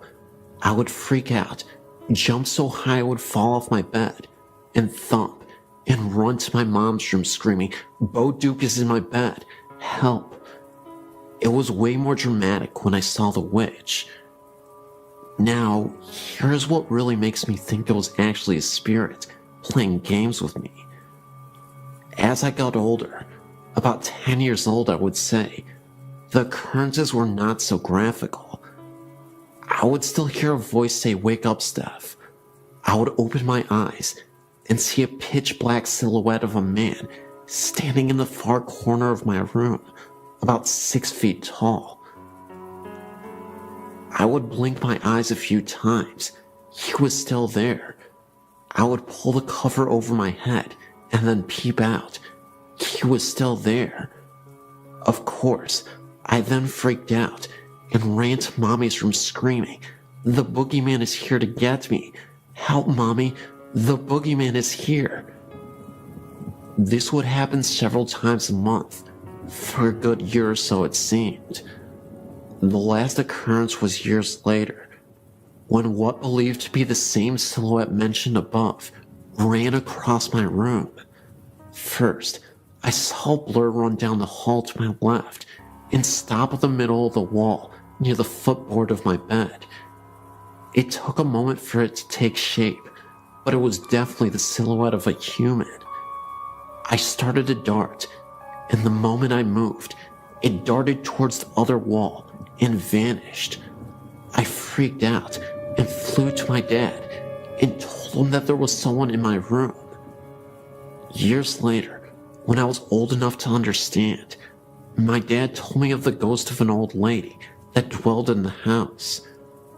She was a nice, but sometimes grumpy old gal. However, that doesn't explain the man that was in my room. I still can't figure out if the Bouduc witch thing was truly a nightmare, or a spirit messing with my head, using the touch of a child's imagination.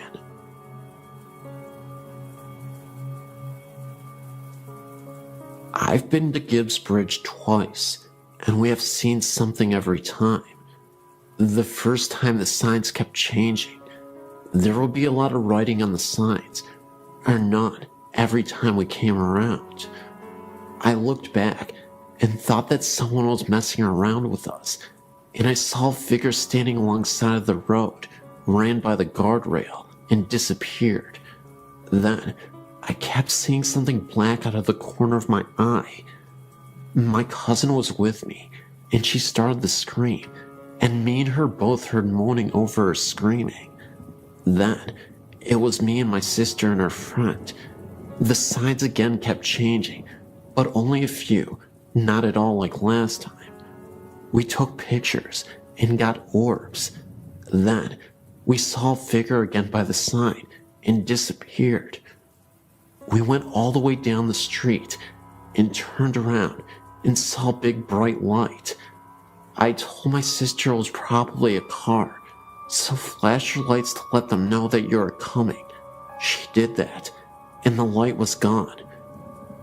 It kind of looked like a motorcycle light with handlebars. I know the whole story about it. Then, we turned around again and saw it again. It was not the street light at all, because we turned around going back to the bridge about 10 to 15 times. It only showed up about 3 times. The weirdest part of that night was we left, and my sister's phone was in the center console.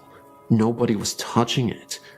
Somebody that we know called us and wondered why we called. Nobody did it. It was in the center console the whole time.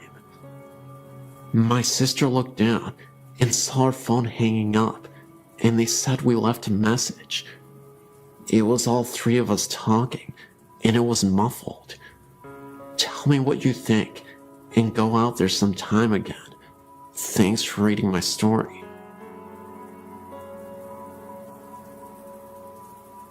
Back in the early 90s, a wealthy family who lived in Corona owned 2 homes. One large home they owned was on the south side of Corona, overlooking the 15 freeway. The other home, used later as an office, was the old in-town district on Corona's famous Grand Avenue.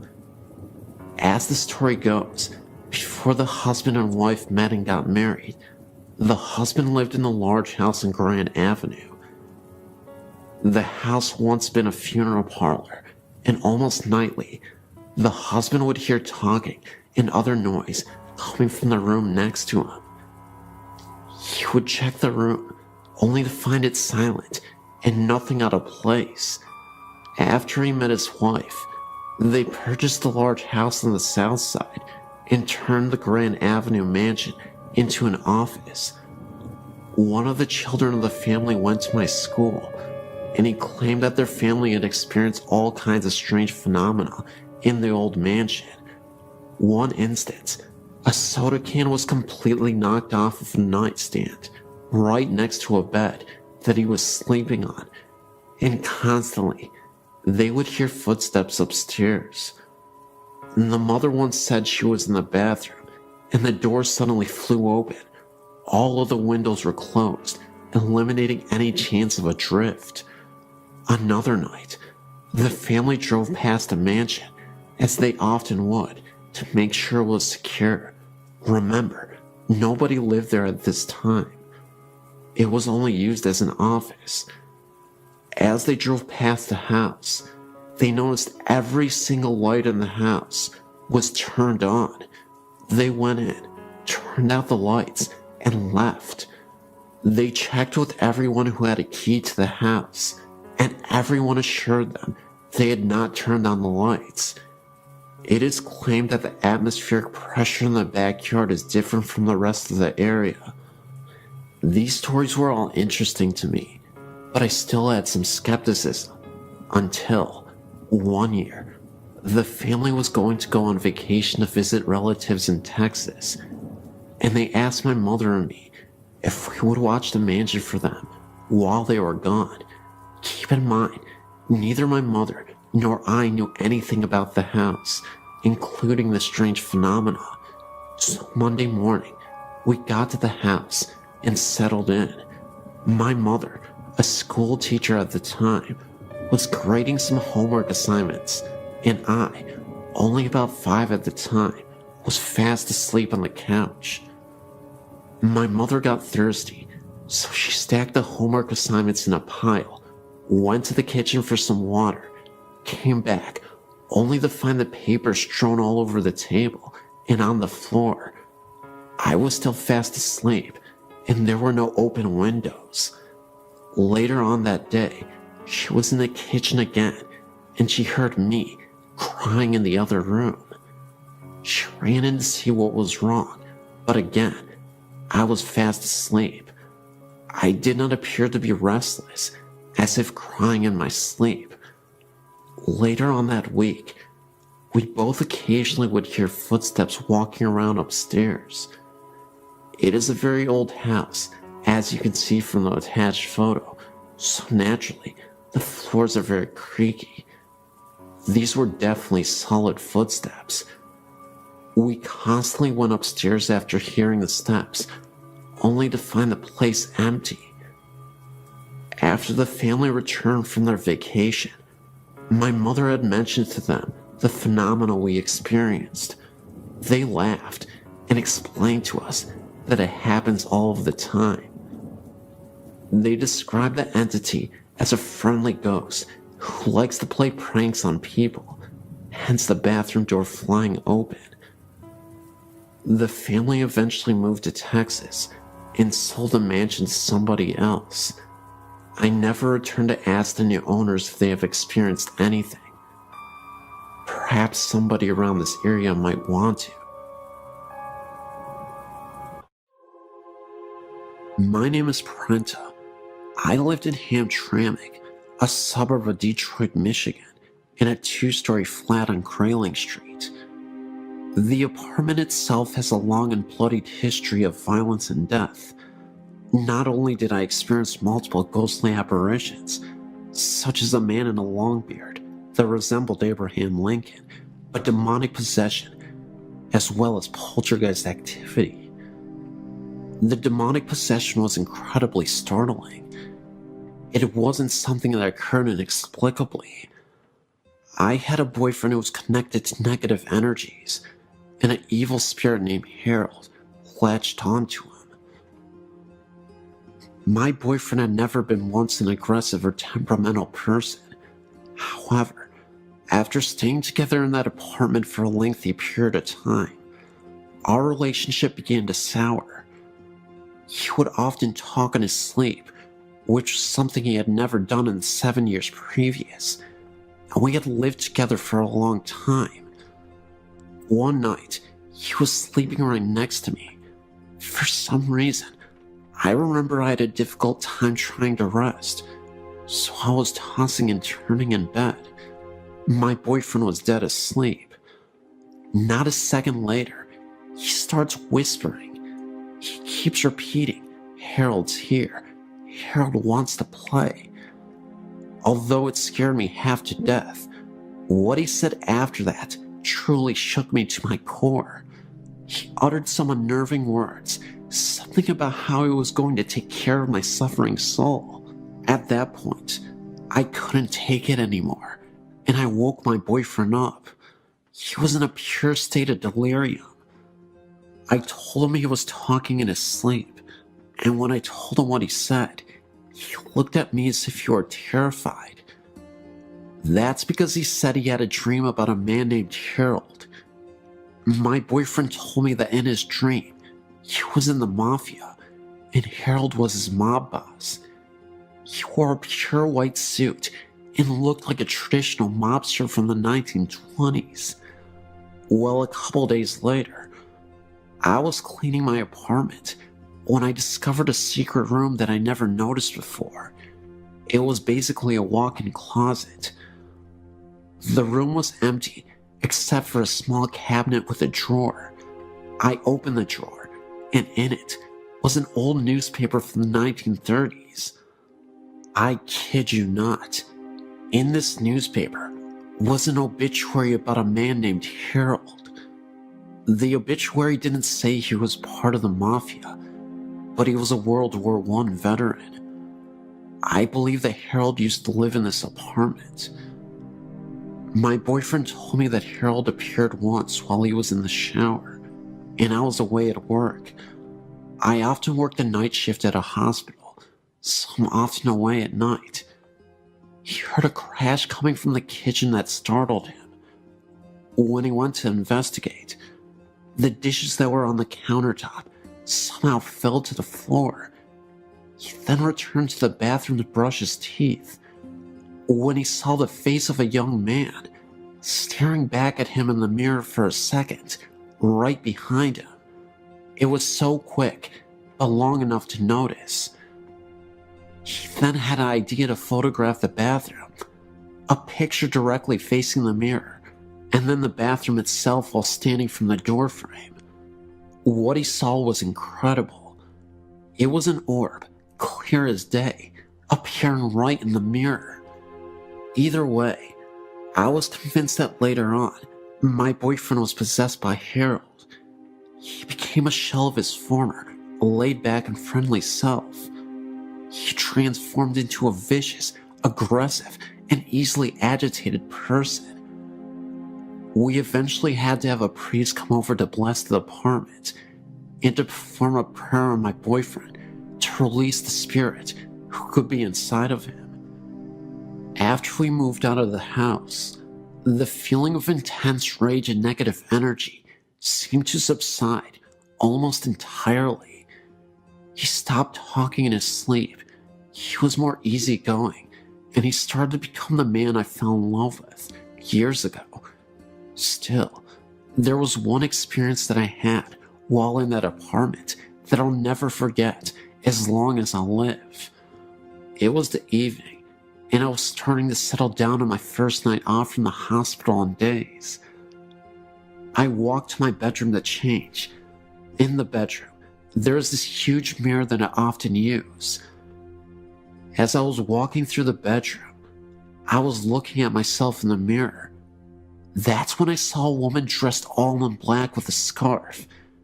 It must have been some kind of babushka woman. I instantly closed my eyes out of pure fright, and as I opened them back up again, I returned to look back at the mirror, only to see that this woman had disappeared. I only saw myself. All of these events are 100% true. I know sometimes when people tell these types of stories, they are often met with a high degree of skepticism. I should mention, though, that I have high integrity, and I think it is foolish to tell pointless lies just for attention or to have a good story. The possession, Harold, the poltergeist activity, and the babushka woman were all signs that something awful wouldn't leave that apartment. At this point, I'm just thankful that I don't have to experience that ever again, and that my boyfriend isn't being used as a vehicle for paranormal entities. I would say this is a story of a haunted house, but it isn't. Until about 10 years ago, it was just a haunted house in my book. I met my husband over 30 years ago. He told me about a house that he used to live in that had some very strange things happening in it. It was local, but he never wanted to go anywhere near it. He said that it was very old and had been built by a young person who had some of the wood and granite that made the fireplace sent from Ireland. Anyway, the story is that when he married his wife, she came with her mother, a real shrew. She harped at him and distressed his wife to the point where he went mad and killed them both, then ran screaming that the demons of the house had made him do it. My husband's family moved into the house in the early 60s. During the years they lived there, they heard doors closing and footsteps on the stairs, as well as the smell of coffee and frying bacon in the middle of the night. His mother was quite a gardener, but could never get flowers to grow in the yard. He said the whole family was quite uncomfortable in the home and eventually moved. We had been together for a few years when we heard that the property had been sold for a mini storage lot. We were talking about it with my sister and some friends when my husband told the story. The friends asked to see the house. I'd never seen it to this point, and I'll admit, was more than a little bit curious. We finally talked him into going, and away we went. When we turned onto the street, we got a really creepy feeling, but when we pulled up to the house, I was absolutely terrified. There was not a living blade of grass or anything else on that lot. We live in Washington State, and this was March.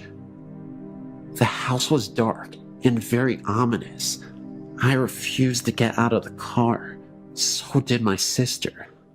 The guys, 3 of them including my husband, took a flashlight and headed around to the back of the house to see what they could see. After a few minutes, we saw a flash of light on the 2nd floor.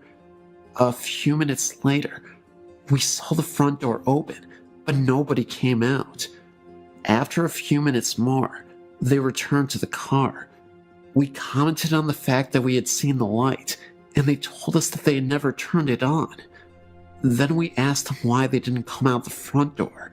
They told us it was locked, and that they tried it before going around back.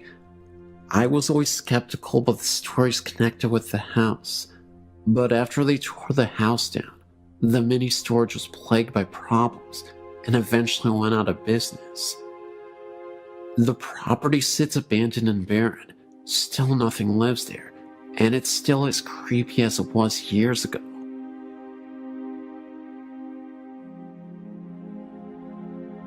I've got a story to add to your website. I've gone back and forth about someone having come check it out. Just not sure I'm ready for it. But here goes my story. My husband and I moved into a new house built on a minor Civil War battlefield. We know there was another house in the vicinity. There was also a tree that was referred to as the hanging tree, not far from our backyard, on which about Union soldiers were hung. Soon after moving in, we noticed odd shadows and white lights that seemed to move across rooms with no apparent source. We tried to account for them by cars passing on the road, but never could pinpoint anything. One evening, we were watching TV when a shape ran past a door to what eventually would be our deck. The door was a good 4 feet off the ground, but the person running past ran level with the door itself. My husband and I ran for the door, flung it open, and my husband jumped down and ran in the same direction. At that time, we were the only house on that end of the street, and, being a very small town, it's very quiet at night, and sounds carry for quite a distance. We didn't hear anyone running, nor did we see anyone. We were spooked, but figured it was a kid, and our eyes played tricks on us. Not long after that, my husband jumped off the couch and ran for the door again because he said someone was standing there looking in. Again, level with the door and no deck. There was no one we could see when we went outside. Some months later, I was up around midnight cleaning the kitchen. My husband had gone to bed and shut the bedroom door. The bedroom was at the top of the steps and the door in plain sight. I was watching TV across the great room when I saw out of the corner of my eye a man leaning around the corner of the hallway wall and smiling at me. As I turned my head, I was ready to yell at my husband for sneaking up on me when I realized the man's hair was long and blondish, and my husband's is dark brown and short. I also realized the man was wearing a white t-shirt with full sleeves, nothing my husband owned. I couldn't see anything from the waist down. While I stood there staring, he simply vanished. I immediately ran to the hall and noticed that the bedroom door was still shut, and if anyone had gone out the front door, I would have heard it. There was nothing, no sign of anyone. When my husband got up for work, I told him what happened. He said it was my imagination. I didn't think so, but we left it at that. However, I started turning on the lights when he left the house for work, since he left at 3 a.m. A few weeks later, though, my husband was in the front room at the computer. To the left is a table with an antique mirror hanging over it. My husband saw movement in the mirror, in turn thinking it was one of our cats on the table. Instead, he saw a man's shoulder and arm, wearing a white shirt, walk past in the mirror. My husband simply got up and walked outside until I got home. During this time, my son, who knows no fear, would never stay downstairs at night by himself. He said he was creeped out, like someone was watching him from outside the door. My daughter, a typical teenager at the time who kept to her room, would often come downstairs to hug me and sit close to me. When I'd ask her if something was wrong, she told me that sometimes she felt someone was sitting on her bed, and that she saw things move out of the corner of her eye. The strange thing is that my husband and I never told the kids what we saw until they were 18 and 19. There was a time when activity seemed to stop after my husband, getting the idea from my friends, stood in the center of the house and asked whoever was there to not show themselves to him. He was left alone after that. However, recently, we've been experiencing marital problems, and my husband moved into another bedroom. I'm now hearing footsteps in my room, and I'm constantly woken up by what feels like someone sitting on my bed. I'll roll over, but there won't be anyone there. One night was unusually bad, and I had to get up earlier than normal the next day for a class. Around 10 p.m., I said out loud that I needed to sleep, and he wasn't letting me. If he wanted to bother someone, to please go harass my husband. Strangely enough, it got quiet, and I fell asleep, only to be woken at 11 p.m. by my husband, who was in the bathroom, frantically looking for someone to stop an area on his leg from hurting. He has psoriasis, but this particular time, he said it felt like someone was poking him with needles. The area was deep red and gave off heat. A very odd coincidence to say the least. We've also had things go missing: a tablecloth, a 15th century style costume, and various little things that turn up in different areas. We have yet to track down the tablecloth or the costume. I did tell the ghost not to hurt my husband.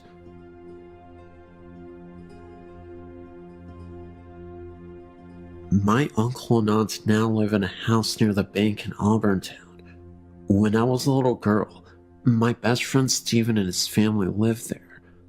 They bought the house and were told that the previous owner, an elderly lady, still haunted the house. They put little faith in the story and never let it bother them. I remember playing in Steven's room and smelling an old lady smell, like medicine and lilac perfume. We never felt threatened by a presence at all. The smell would usually fade away just as quickly as we smelled it. However, one night, after the family had gone to bed, Stephen's mother was awakened by the sound of toys making noise in Stephen's room. Stephen had one problem. He was highly susceptible to nosebleeds. The slightest bump would set off a massive flow of blood. Stephen's mother thought it was strange that he was awake and playing with so many noisy toys at once in the middle of the night. Also, the rocking chair in his room where she would often read him bedtime stories was rocking so hard that it was banging against the wall. She ran down the hall to his room, and when she opened the door, the toys went silent. The rocking chair slowed down. She looked at Stephen in his bed and saw that his nose was bleeding very badly, and it was going down his throat. He might have drowned in his own blood if the very sweet lady's ghost had not raised such a racket that night.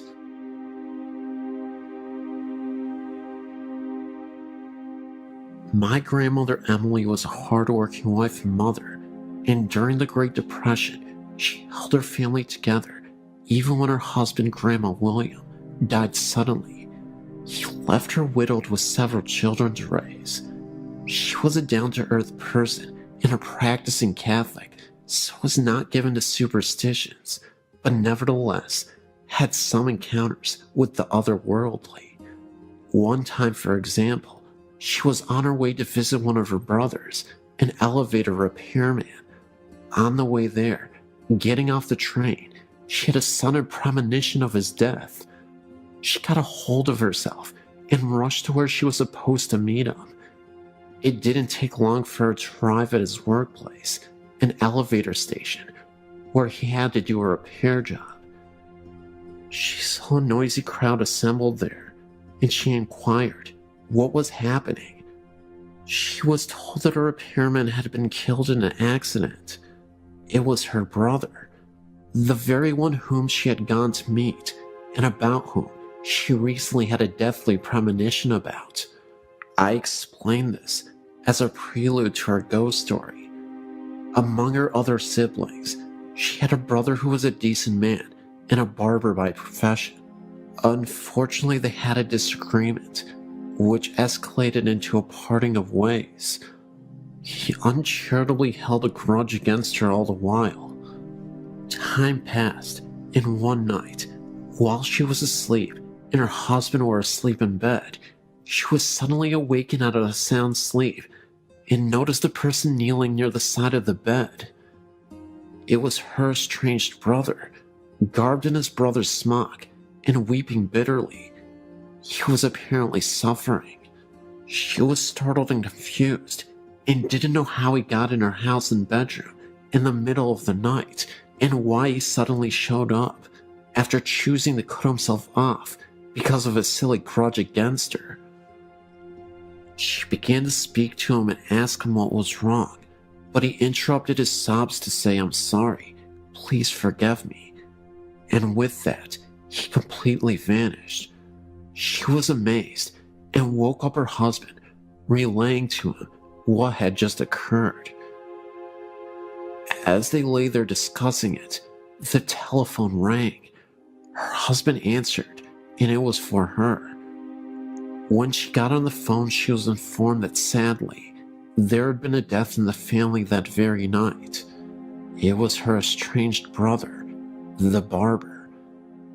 They understood this ethereal visit from beyond the grave to be the soul of the departed brother, and that he was given the grace to appear from his purgatory to his sister in order to make up for his uncharitable bearing of a grudge. A requiem mass was offered for him, and they prayed for his soul. He never appeared again.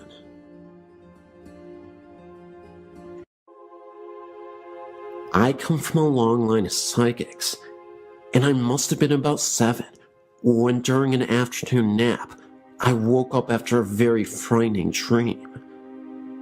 At the time, we were living in Mount Butler in Hong Kong Island, and Mom's family lived in Capiz in the Philippines. I ran out of my bedroom into a room full of family and friends to tell my mom about it. I saw this Filipino man in a wooden box, dressed in a cream shirt and brown trousers, and lots of our family were around him crying. As a young child, I'd never seen a dead person before and was distraught by the experience. My family consoled me and told me not to worry, but it brought to their attention that I too had the gift. It was only a few years later that I was told that the person I saw was my uncle, who had been shot by the local militia in my mom's village in the Philippines, and it surmises that the clothes I saw him in were the clothes he was buried in. So it turns out that I had a psychic snapshot of the actual Filipino funeral rites, whereby the body is kept in the family house for a period of weeks so grieving people can pay their respects to him. This brother of my mom's, she had been having prophetic dreams around the time, warning him to leave town because something bad was going to happen to him. He didn't believe her and was shot by the local militia after a dispute. It is Filipino superstition that during this period that the body was stored in the family house, the spirit visits the family on the 3rd, 5th, and 7th day after their death. This, as it turns out, was during this time that we both had these visitations. Mom was in the kitchen washing dishes when she heard who she thought was Daddy coming back from work. That's when she saw a man from the corner of her eye, standing in the doorway, wearing a light shirt and brown trousers. So she chatted to Daddy for about 5 minutes about his day and what he had been up to, when it occurred to her that he didn't answer her back once. She turned around to ask him a question, and then she realized that there was no one in the doorway at all. It was at this point she was a little bit spooked, as she remembered my description of Uncle Fred in his coffin, and hurriedly went to check on Daddy. He had come in when she had heard him come in, but had just fallen asleep on the bed, fully clothed, in knit-wearing brown trousers and a white shirt. So it was her brother's way of saying goodbye, and I guess to say sorry for not having listened to her when she warned him. A few years later, it was 1987, around about the time that Edward Yule, Hong Kong's governor at the time, passed away. We were still living in the same flat in Mount Butler, but my sister and I had moved from the room we were in, as that had been converted into Mom's nursery, where she looked after preschool children during the daytime. We were now in the room where I would have my bedroom until we moved over to the new territories. I must have been about 9, so my sister would have been 4. We shared a bunk bed, and her being smaller stayed on the lower bunk. I awoke to pitch black and the sound of flip-flops walking up and down our corridor. I thought, this is strange, as it is custom to remove your shoes at the front door and to wear slippers around the house.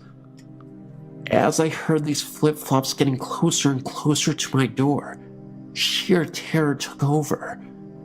I whispered to my sister, "Chris, can you hear that?" No one answered back, so I was trapped on the top bunk with nowhere to go, with this noise coming closer and closer. I hid my head under my blanket, like most kids do, wishing it to go away. I said this time, more incessantly, "Chris, can you hear that?" And something hissed back at me, "Yes." That did not sound like my sister at all. At this point, I was terrified. I tried to gather all my strength to get out of the bed, but I was too scared. After what felt like a millennia, I eventually gathered enough courage to jump off the top of my bed, ensuring by no means that I touched the lower bunk and charged into my parents' room across the corridor from our room. I was so embarrassed being so old and being scared, I didn't actually get into their bed, but spent the rest of the night curled up in a ball at the foot of their bed. It turns out that my sister wasn't in our room at all that night. My question was, what was that in the corridor and in the bunk bed with me? The strange pink light. Around this time of the strange occurrences with the flip-flops, we were still living in flats in Mount Butler. My daddy, a complete atheist, had an experience of his own. Daddy does not believe in the supernatural, and if God actually spoke to him, he still wouldn't believe it. He was lying in bed one night when he woke up for no reason to this pink sphere to appear on the wall opposite their bed.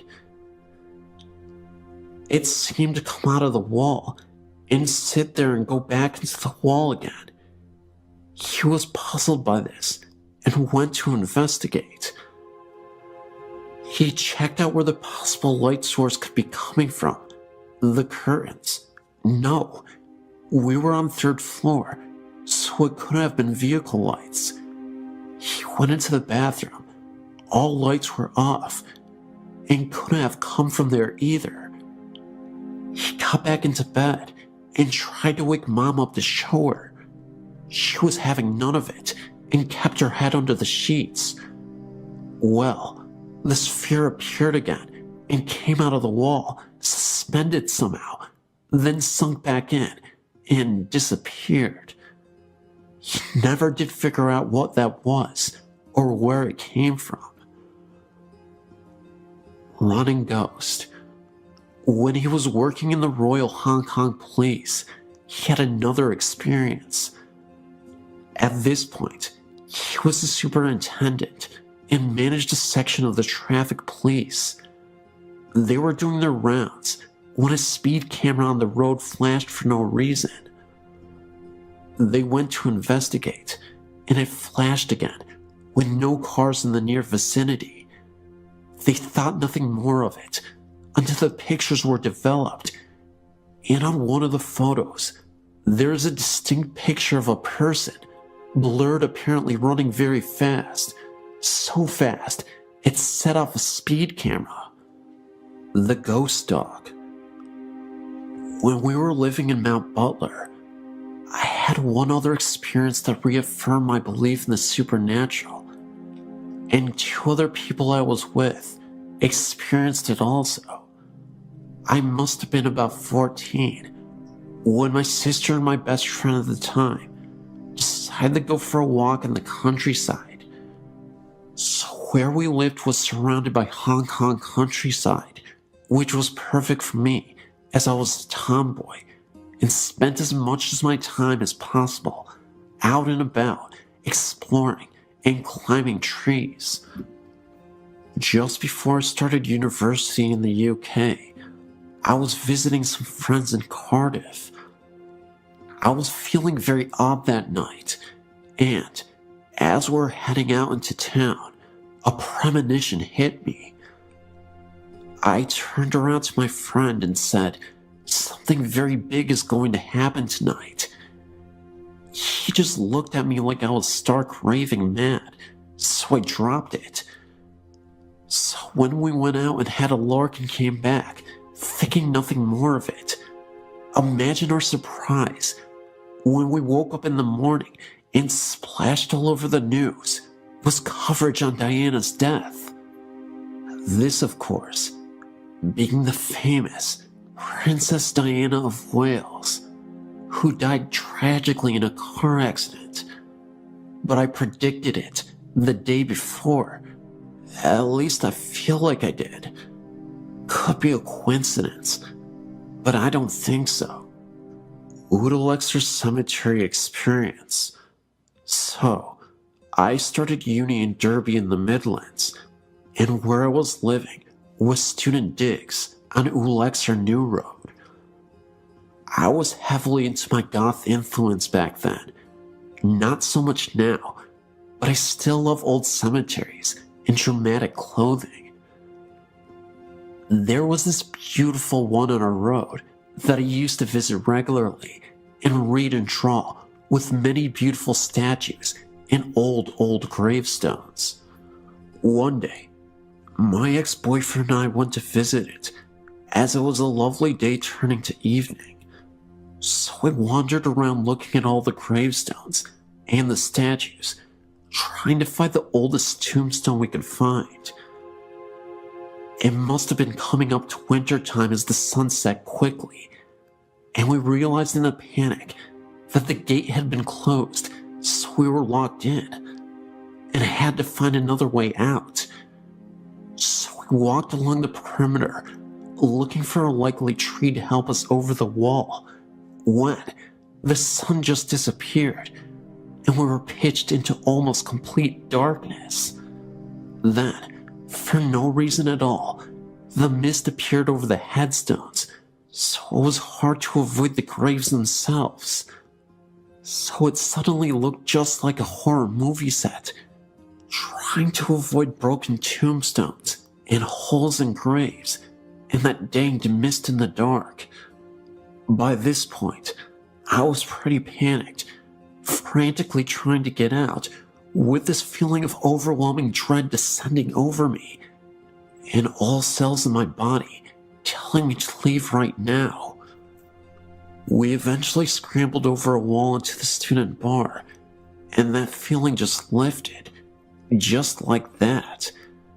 It's only a few months ago that I was looking online about ghosts in Derby that I found out that the very cemetery is haunted. Brilliant. My dreams. I thought that was the end of my experiences, but looking at the dreams section, I've remembered some more I want to share with you. I've always had very vivid dreams, some not necessarily all coming true, but all seem to have symbolic importance in the coming days, weeks, or even sometimes years. I more often than not have deja vu experiences, even if I haven't ever A, done this before, or B, seen places or people before, or C, really ever thought about these things when I am conscious. I haven't really wanted to tell people about them. As most people, I worry that most people think I'm quite mad. Haunted house. So this also happened just before I finished university in Derby, I think. It was just before my ex-boyfriend and I broke up. The importance of this dream is one that I've been able to break it down and understand it in its composite parts. So both of us were walking around this dark woods, and I was taking all that I had learned from watching horror movies into mind, and was very careful of not wandering off on my own. Made sure I had a weapon in hand in case anything happened. We eventually came to this clearing where this ominous house stood at the end of this garden. However, I needed the bathroom, and even though we knew it was a haunted house, I was not one of those people who would go to the loo in a haunted forest. So we walked in, and there were people there. Thankfully, none looking like psychopaths or zombies. Strangely enough, they were people we knew too. There was a feeling of dreaded sadness throughout the house though, and I refused to go anywhere by myself. We are directed to the bathroom, which was at the end of this corridor. He decided to sit and chat with people whilst I did my business. So, I started walking, but the corridor was like the one from the poltergeist. It just kept getting further and further away, until I had to break into a run, desperately needing to go, and leave this house as soon as possible. I eventually made it, and threw the door open, and did what I needed to do. Then I woke up and realized that I still needed to go, so I ran for the loo. Luckily, I had the foresight to write this dream down once I had gotten back to bed and knew that we were doomed. The haunted house was a reflection of our relationship, being hounded by our mutual bad doings, and that the end was near. It was just a matter of time, and so it was. Finally, before I finish another of my epic storytelling sessions, I have one more prophetic experience to share with you, but not one from my dreams. It has to do with my pet dog, Sophie. Her name was Sophie. She was lovely, with her white and black patch over her eye and black patch in her back. She was only 6 months older than me and had been with her family for 16 years. She was the loveliest, sweetest dog in the world, apart from having a penchant for biting socks, eating tissues and rubber bands, and attacking the Hoover. She was suffering from basically her insides giving in. She had serious kidney problems, and she couldn't walk very well because of arthritis in her back legs. And because she couldn't help herself anymore, she was kept outside. So one evening, when her parents were out, my sister and I were playing with her in the garden, and I had this weird feeling come over me. I seemed to be able to predict death, unfortunately, amongst other things. I turned to my sister when I saw this shadow fall on her Sophie that looked like a cross. It was like it was a sign saying she was going to die tomorrow. So that's what I told my sister, and she kind of brushed it off. She didn't believe me, being much younger than me, but sure enough, after a hard day at school, I was only 14 or so at the time, we came back and our parents were in pieces. And that's when I knew it had happened. They had to take her down to the vet and have her put down, as it was too cruel to keep her suffering like that. I've never seen my daddy in pieces like that, but because I was strengthened by my foreknowledge, I supported him in his time of need. My poor cat was distraught, as she basically brought him up from when we adopted him as a very small kitten. On a happier note, I had a dream after this terrible day. I was watching my crazy dog run from the front of the house, in and up the stairs, with much zest and energy, like she would have had as a younger dog, running up to our level of the house, looking like she was having the time of her life, back and forth, giving little yips of happiness, grinning in her quintessentially silly Sophie way. As because of her health problems and her incontinence, she was not allowed in except for very cold weather. I think this was her way of saying that she was free and happy at last, and I knew she was in peace. She still does come and visit us occasionally when we walk by the front of the house, and you can, still after all these years, smell her, and we know she's still looking out for us. I keep meaning to write a dream diary. I'll do that this year, as these dreams seem to be too important to miss.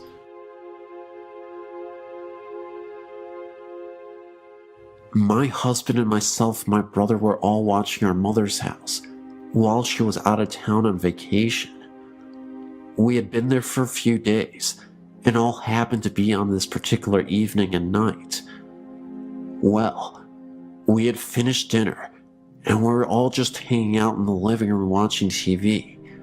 My brother said he was just going to sleep on the couch, and my husband and I said goodnight and went to bed in my mother's bedroom because that's where we had been sleeping. We kissed goodnight like usual and turned off the bedside lamp. I myself just can't close my eyes and go right off to sleep. So I was just laying there, looking off into the darkness and trying to wind down. Suddenly, I noticed a very dark black mass right by the bedroom door.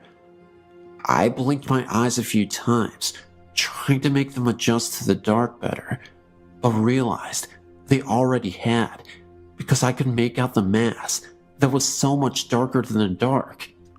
I began to feel afraid when I saw it moving. I laid there and watched it approach the bed over our bodies. It looked larger than it had by the door.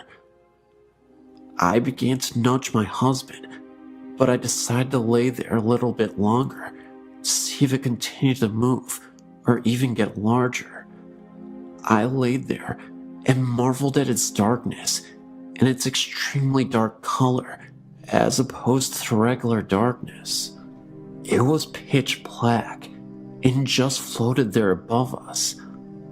Unbelievably, I fell asleep. The next day at lunch, my brother said, "Hey, last night I saw the weirdest thing when I was trying to fall asleep. A large black mass was hovering above my head and scared me half to death." I stuck my hand in it and it was freezing cold. Before I had a chance to speak, my husband said, "Me too. I thought I was seeing things." I spoke up and I said I saw it as well and was frightened by it. They both said, "Wow, I wonder what it was." I had read somewhere that these could possibly be evil. Needless to say, we didn't spend the night there again.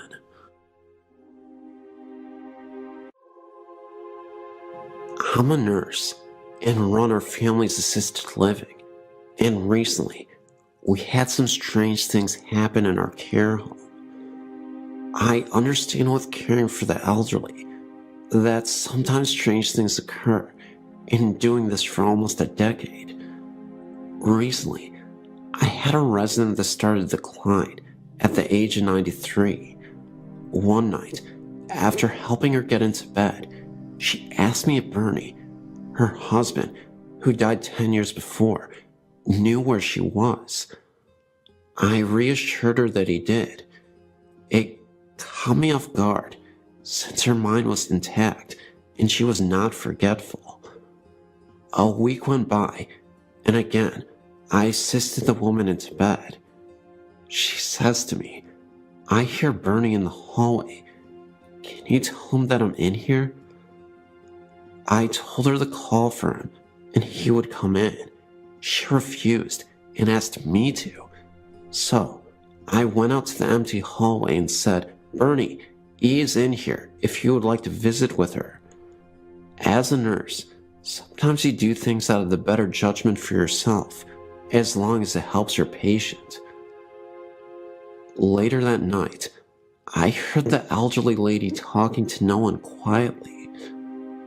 I've had some odd things happen in my personal life through the years since childhood, but that is another story. I was once told by an elder Japanese woman not to talk to the dead or invite them into my home. Another week goes by, and my resident took a drastic turn for the worst by refusing to eat or drinking fluids. After a week's stay in the hospital, she returned on comfort cares in hospice. The end was near, and we knew it. However, while she was in the hospital, I received a frantic call from one of her nursing assistants asking if I would please come back to work because she was really scared. When I got to work, all the lights in the house were on, and she was sitting on the couch with her back up against the wall. When I asked what was wrong, she told me wide-eyed and pale that she had seen a mist down at the end of the hallway and was hearing weird popping noises coming from the residence room that was in the hospital. After checking the entire house and silently saying the Lord's Prayer, the house felt calm. E spent her last days being pampered and showed care and compassion from staff and family. Many of the staff came in on our days off to sit with her, including myself. The last couple days of her life, she was sedated for pain and hallucinations. When no one was in her room and she didn't know we were checking in on her, she was reaching up towards the ceiling and mumbling. The day before she died, we had XM music playing on our TV. A couple of the nursing assistants were performing for their evening cares when the TV changed to CNN for 30 seconds and turned back to the music by itself. The TV remote was on top of the TV. Since our favorite lady passed away, things have stopped for the most part.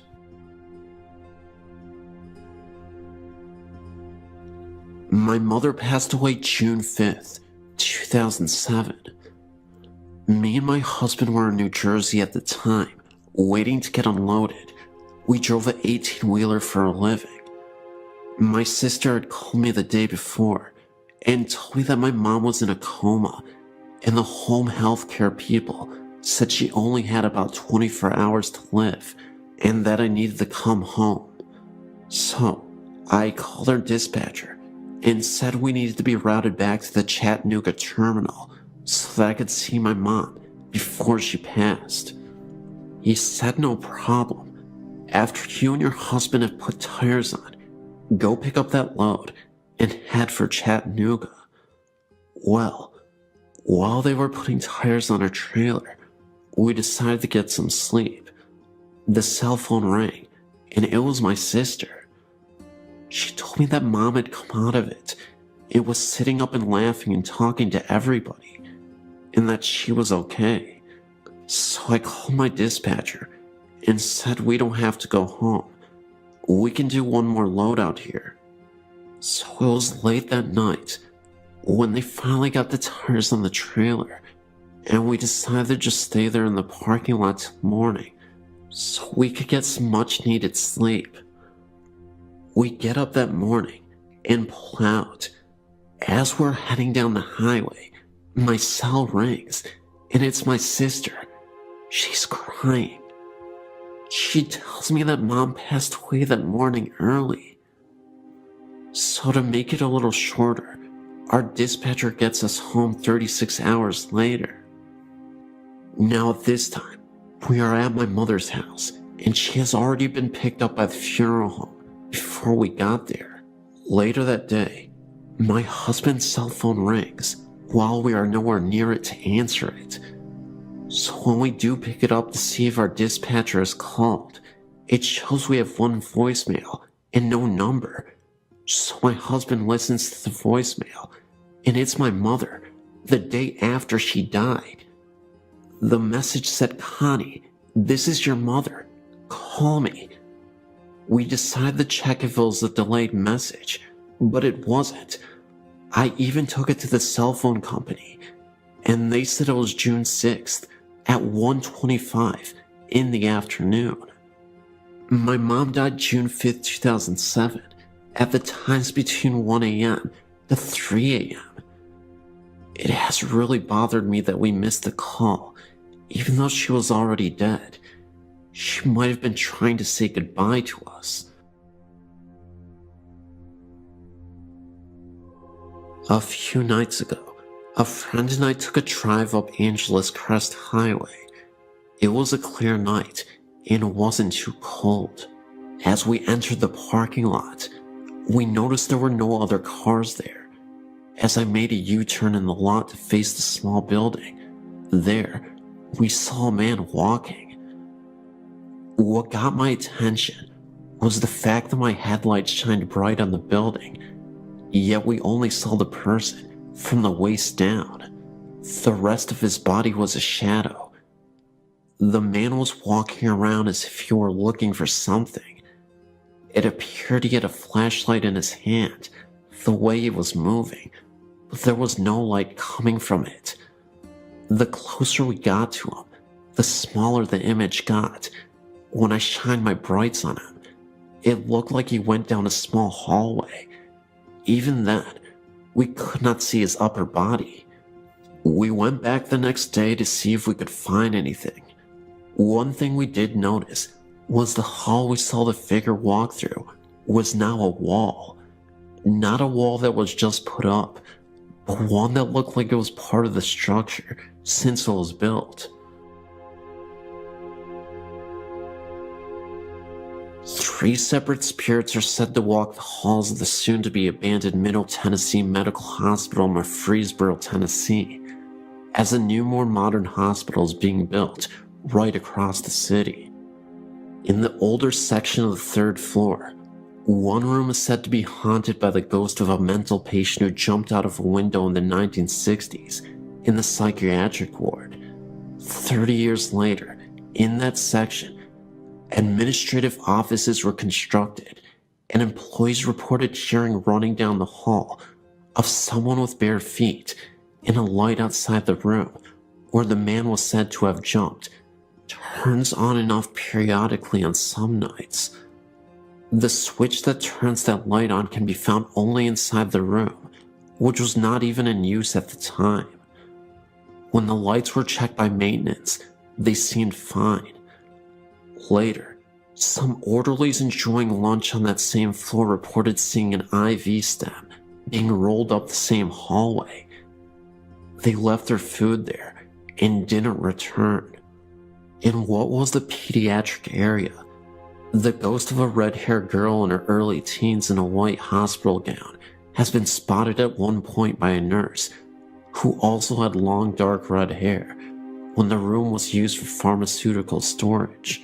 She claimed to see the spectral image of the girl staring at her through the glass observation window of the room. The nurse was also a redhead. Finally, the third spirit has been chronicled by the hospital's own sad history and has been spotted in a newer section. A young nurse who had just started was leaving for the night to go out with friends. As she hurried down the stairwell, she dropped her purse over the guardrail, a lunge too far, and fell down the center of the stairwell, landing on her head. She died 3 days later due to massive brain trauma. Ironically, one of the hospital's employees who had the task of cleaning up the bloodstains was the son of the woman who had seen the red-haired girl's ghost as her family worked in the hospital. It is sad that sometimes you can see the girl repeat her fatal fall.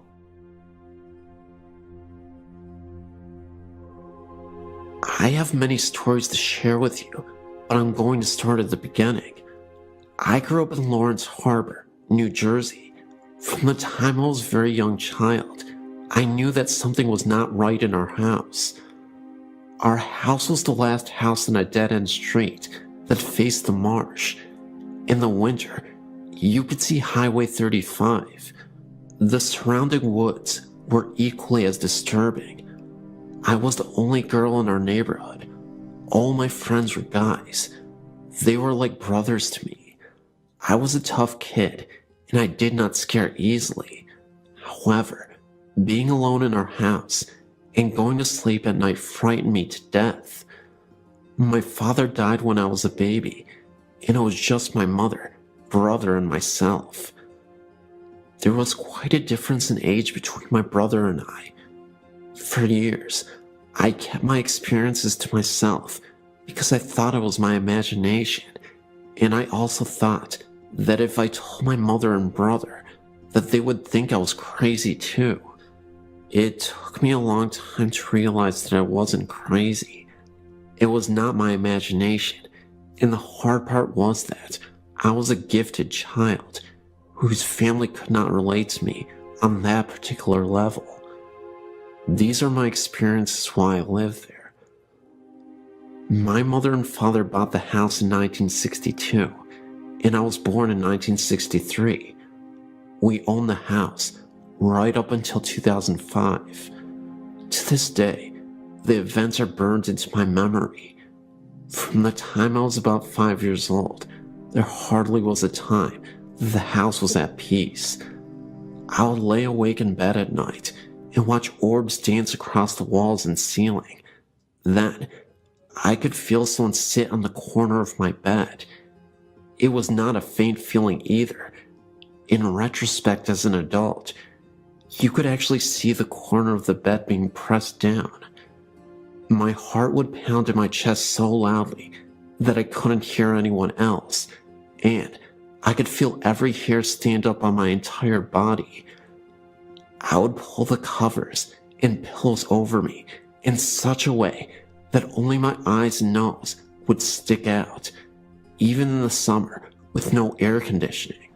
Shadows were commonplace everywhere in the house. You could smell flowers in the middle of the winter as well. Then, just as I would start to fall asleep, I would be jolted awake because something pulled the covers of me so violently that they were on the floor at the foot of the bed. That would send me screaming out of my room to my mother. There wasn't a time that you didn't feel as though you were being watched, or that you didn't feel that something was following you from room to room. If you came home and put your car keys down, turn your back for 2 seconds, they were gone, and then after searching the entire house, they would suddenly reappear where you originally put them in the first place, and you were the only one home the entire time. When I was in high school, I would come home and shower because I played sports. I always locked the bathroom door.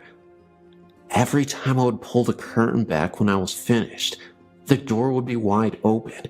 Once again, no one was home, and our interior doors had no keys. Until now, I've been very vague with you about my experiences, but now I will tell you in detail my most frightening experience. I was engaged to Mitch. We were just both out of high school. My mom was out, and so was my brother. Mitch and I decided to go to my house, watch TV, and eat some pizza. From the time we entered the house, I could feel that something was really wrong, really out of sync. The air seemed electrically charged. It was as though us being there had interrupted some unseen gathering. I ignored it, even though I was goose flesh from head to toe. Even with all the lights on, my mother's house always seemed dark. Mitch was sitting in the room watching television, and I went into the kitchen to heat some frozen pizza. We were having a conversation as I did so. My back was to the living room as we were talking, and I was placing the pizza on the baking sheet. I heard what I thought was Mitch leave the living room and walk into the kitchen. I became aware that he was standing directly behind me as I was still talking. I turned around to ask him something, but to my shock, it was not Mitch standing there. I felt all the blood drain from my face. My knees went to jello, and I gasped and screamed at the same time. Standing face to face with me was a huge black solid apparition. I could make out a head and shoulders, but the rest became more see-through as it went towards the knees and feet area. It felt like slow motion. I think that when I turned around and screamed, I scared it as much as it scared me. As I stood there screaming, the black figure literally whooshed through the kitchen wall.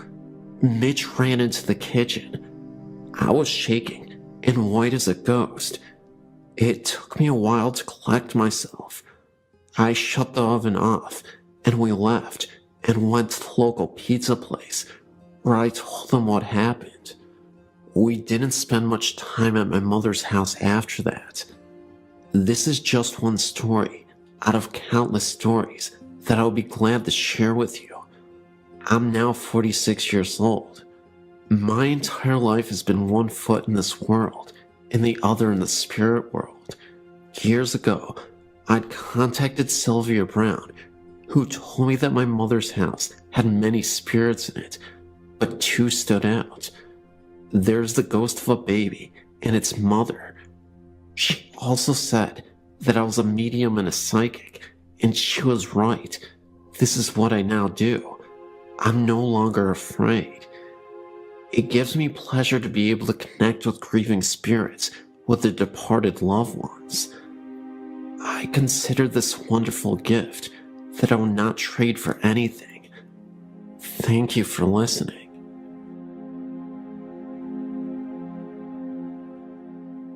All of my life I had reoccurring experiences of the paranormal. Starting at age 7, as far as I can remember, when my father died, I used to believe the experiences were dreams or imagination until recently. I was telling my fiancé of my experiences, voices, mists, noises, marks in my body, being touched, shirt tugged on, hair pulled, etc.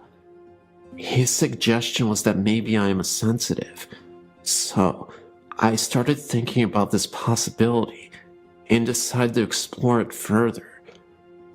My fiancé and I previously tried going to paranormal meetings, which would go on ghost hunts. There was one in particular that appealed to me, and we signed up. The building the group was going to was in Newcastle, Pennsylvania, at an old building that was previously the Elka Club, built in 1914. This information was given to us by the leader of the hunt. When we arrived, we went into a room to get the speech about which rooms to be careful of. They would be marked by the yellow tape. Nothing else was told to us about the history of this building. But as I stood there, a name entered my mind, and it kept repeating itself. Sarah, Sarah, Sarah, over and over again. Well, as the group entered the basement, we divided into small groups of 2 or 3. My fiancé and I were in a small room, in the back, and I felt nothing, so we decided to head out into the main part of the basement. And just as we stepped out of the room, a man that was on tour with us, who has been there before, said, "Sarah, if you are here with us, give us a sign." I was flabbergasted.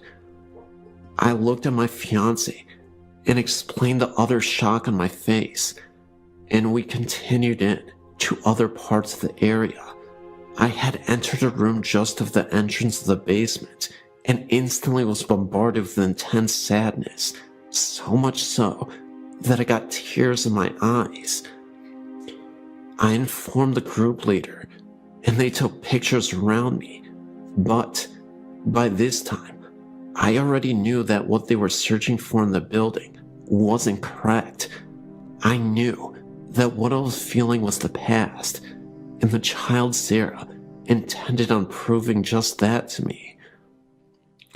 She, in what I would call it, attached herself to me. She started flashing images in my mind about what the building was before the Elks had been built there. It was her home.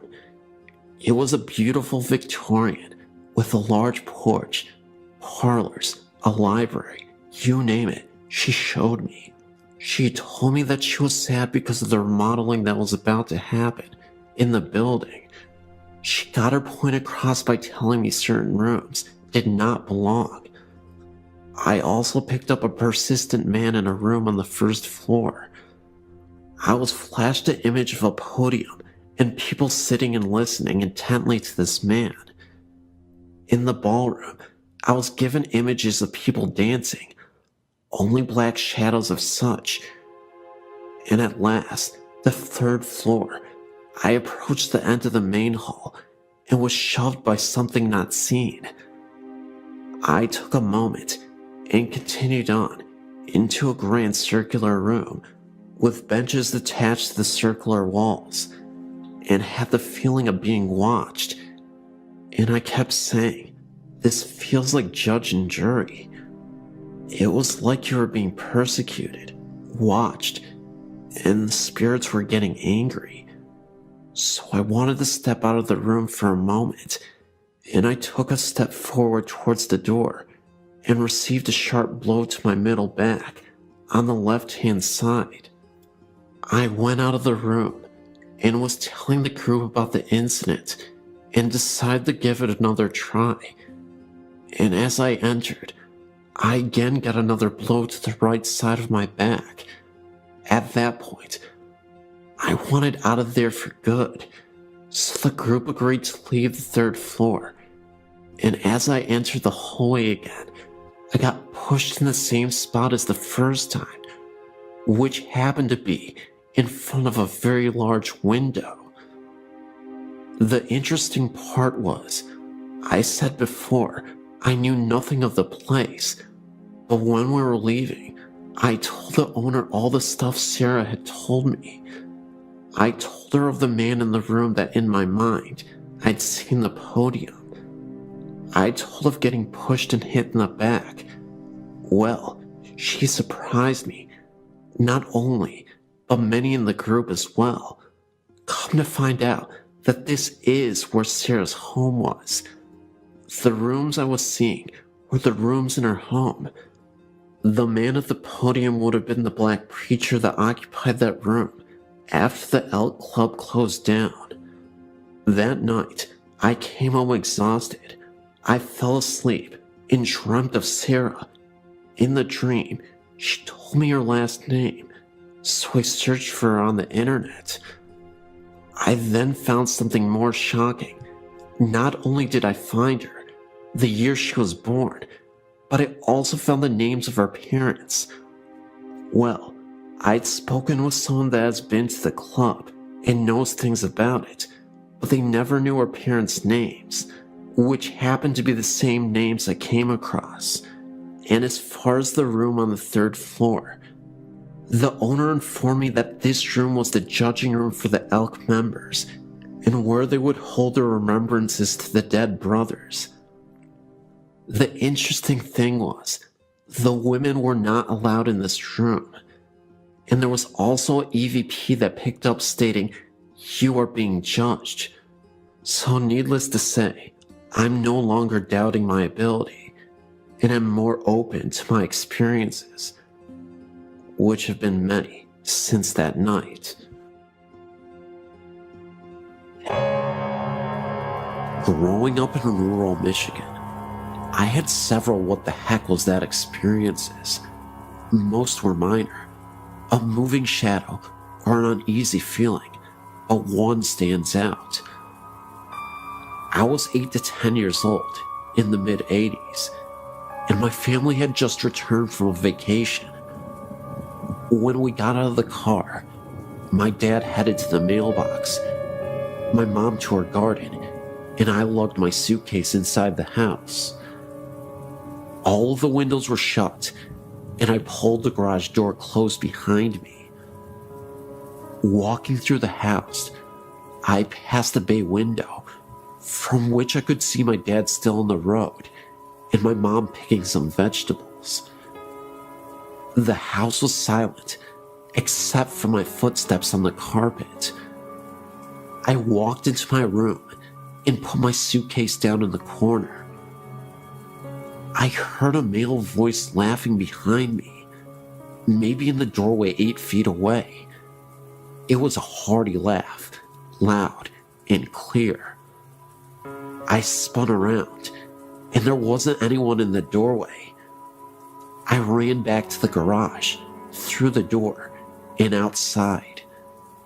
My father was just grabbing his suitcase from the car, and my mother was pulling weeds. I wasn't scared when I heard the voice, but not having a tangible body to put it with did unnerve me a bit. Following the event, I was able to forget and had no issues in the rest of the house. It was only after I got older and interested in the paranormal did I realize that I must have had a run-in with something.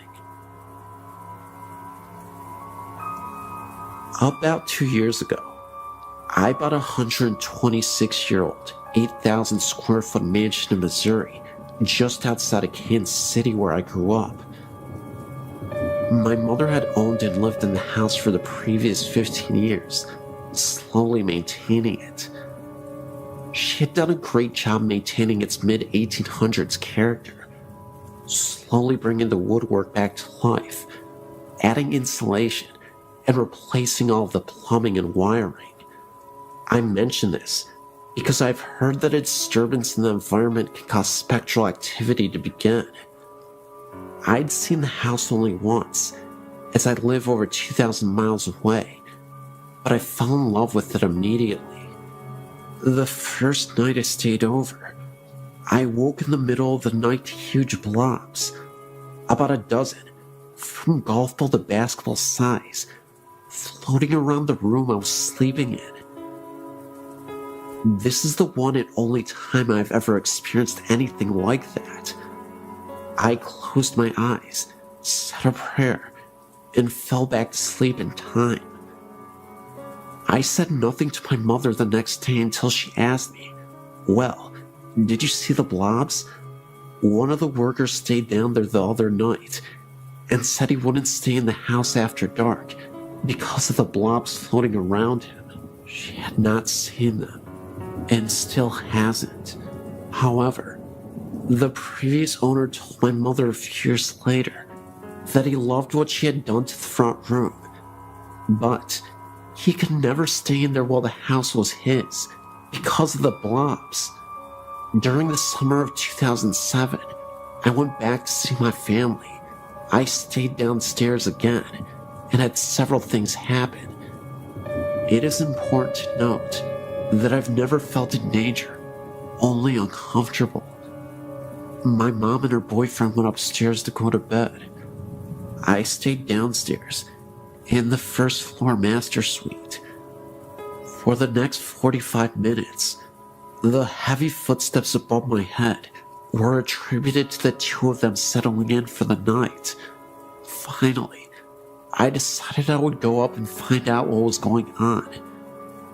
The entire upstairs was dark and still. They were both lying in bed. I returned to my bedroom to hear the continued walking above me. So, I went out on the living room to sleep on the couch. The walking continued above me, although there is only one attic above that living room. I could also hear a distant, quiet talk between a man and a woman, but I couldn't make out what they were saying, and it seemed to always be somewhere else from where I was.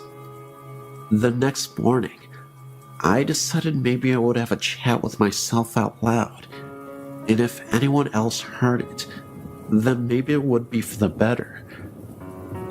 I sat on the end of the bed. It was now daylight, so I felt comfortable to be in the bedroom again, and said that I was the new owner and the son of the woman they probably knew very well by now.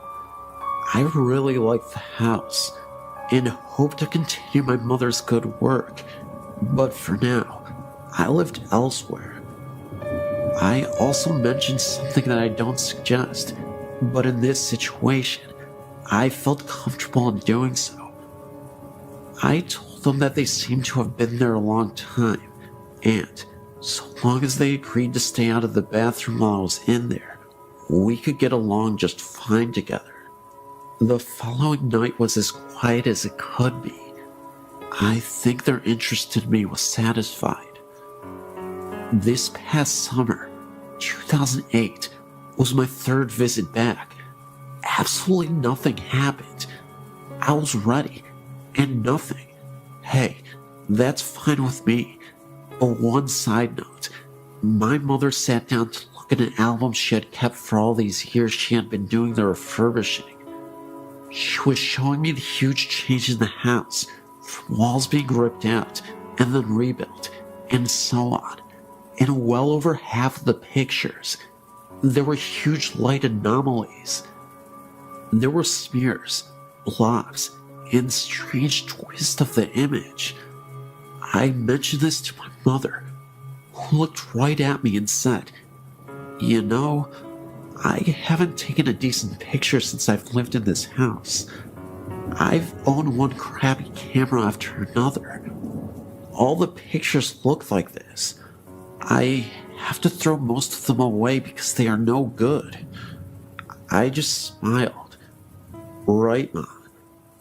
Every digital and disposable camera she has ever had in the past 15 years has had the same problem.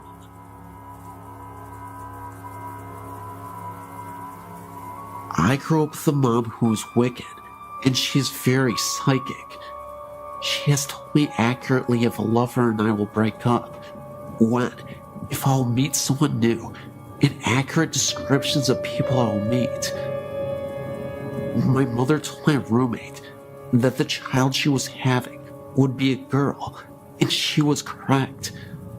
My mom, to my amazement, is the real deal.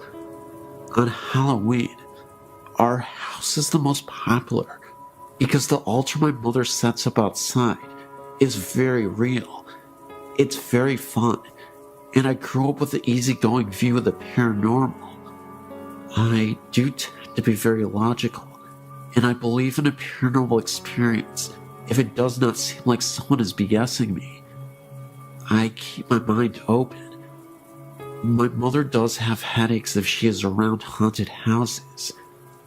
She has migraines that will make her sick for days after being in one. She's had this happen to her several times in her life, including once when I was a kid. A few years ago, when I was 23, I started having heart palpitations and tachycardia.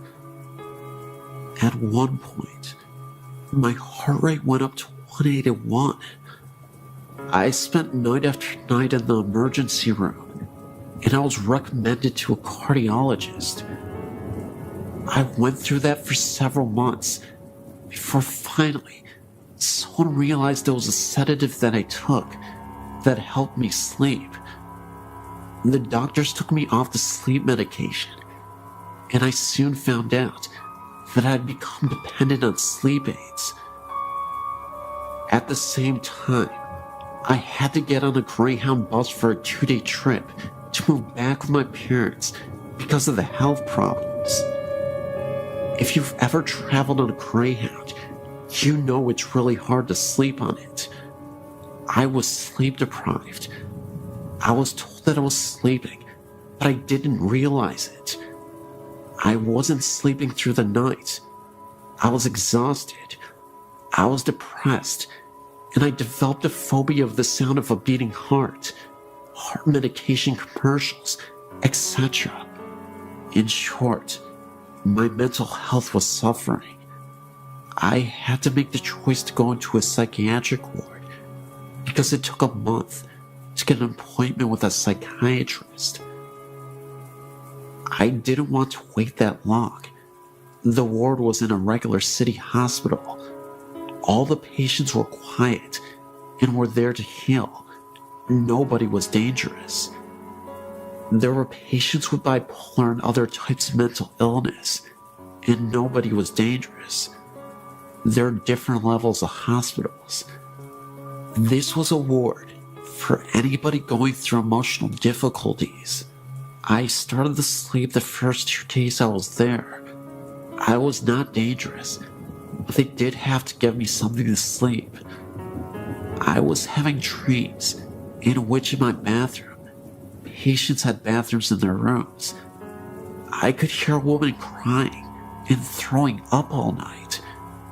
It was horrible and nightmarish. I could never see her because in the dream, I was laying in bed. How can I describe this? Even though I was asleep and dreaming, it felt like I was aware of everything going on. It never sounded quiet. It sounded like patients were throwing fits, and that someone would go by my room and rap on the wall with a walker, and that poor woman threw up and cried. She sounded miserable. The ward was actually always quiet. Nobody threw fits at night. My mom had taught me how to interpret dreams. I figured mine showed my anxieties. I'd been through hell. I wanted to sleep, and I never gave one thought to the idea that the place was haunted or had residual hauntings. I had greater concerns at the time. However, my mom came to pick me up, and she refused to enter the ward. I didn't think anything of that either. We were driving home, and she asked me how I had slept, and if I did at all. I told her about the nightmares, and how I was completely loud, and I was still very exhausted. My mother was shocked, and it showed on her face.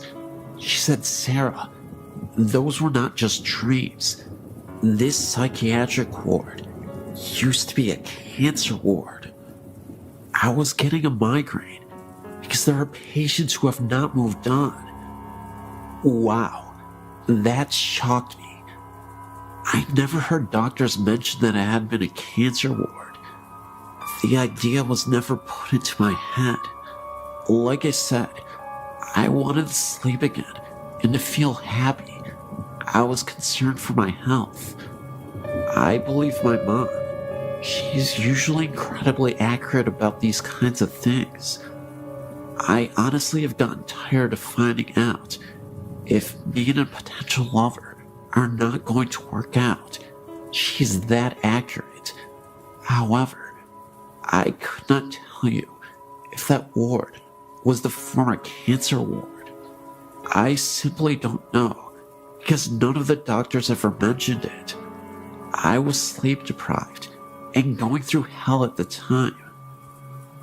My emotional state could have been reflected in my dreams. However, if I've learned anything about the paranormal, is that it can be a very small world. The hospital in question is in Iowa. It is a regular city hospital with an emergency room, surgery room, etc. It is not a psychiatric hospital only. If a former nurse ever writes you, or even a former patient, I'm here to tell you that there may have been something to their experience. The ward in question is still open. This was a few years ago that I was there. This is just a quirky experience that I wanted to share.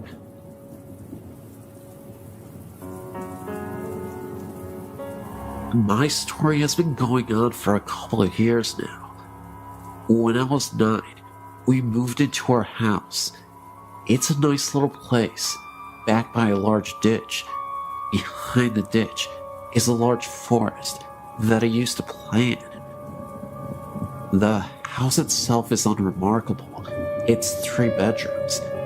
The master bedroom is the first room you come to when you open the front door, straight in. To the right, there's a door to the garage, and to the left is the room we use as our living room. To the right of that is the dining room, with the entry into the kitchen. From the left of the living room is the hallway, with the bedrooms and the bathroom. From the time when I first moved in, I've never liked the bedroom at the end of the hall. It has a window that looks out into the front yard. The room I shared with my sister has a window that looks out into the backyard. I'm not sure what it is about the room, but it's a creepy feeling. I was around 11 when my older sister moved out. By that time, it had been a while since I'd gotten any creepy feelings in the second bedroom. I was pleased with the idea of having my own room. I moved my bed in there, got everything set up, and prepared for the grown-up life that I wanted. The first couple days were okay.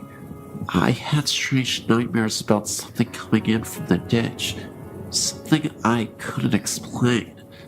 Finally, after about a month after I'd been sleeping in the room, I woke up suddenly from one of those dreams.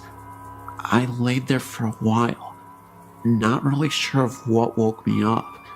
Then, I realized that the music box my grandma had given me a year ago, it was on. The music box was shaped like a carousel horse, and had a switch on the bottom of it that turned the music on.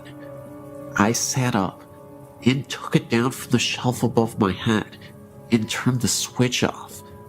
I figured that maybe my cat went up on the shelf and brushed against it.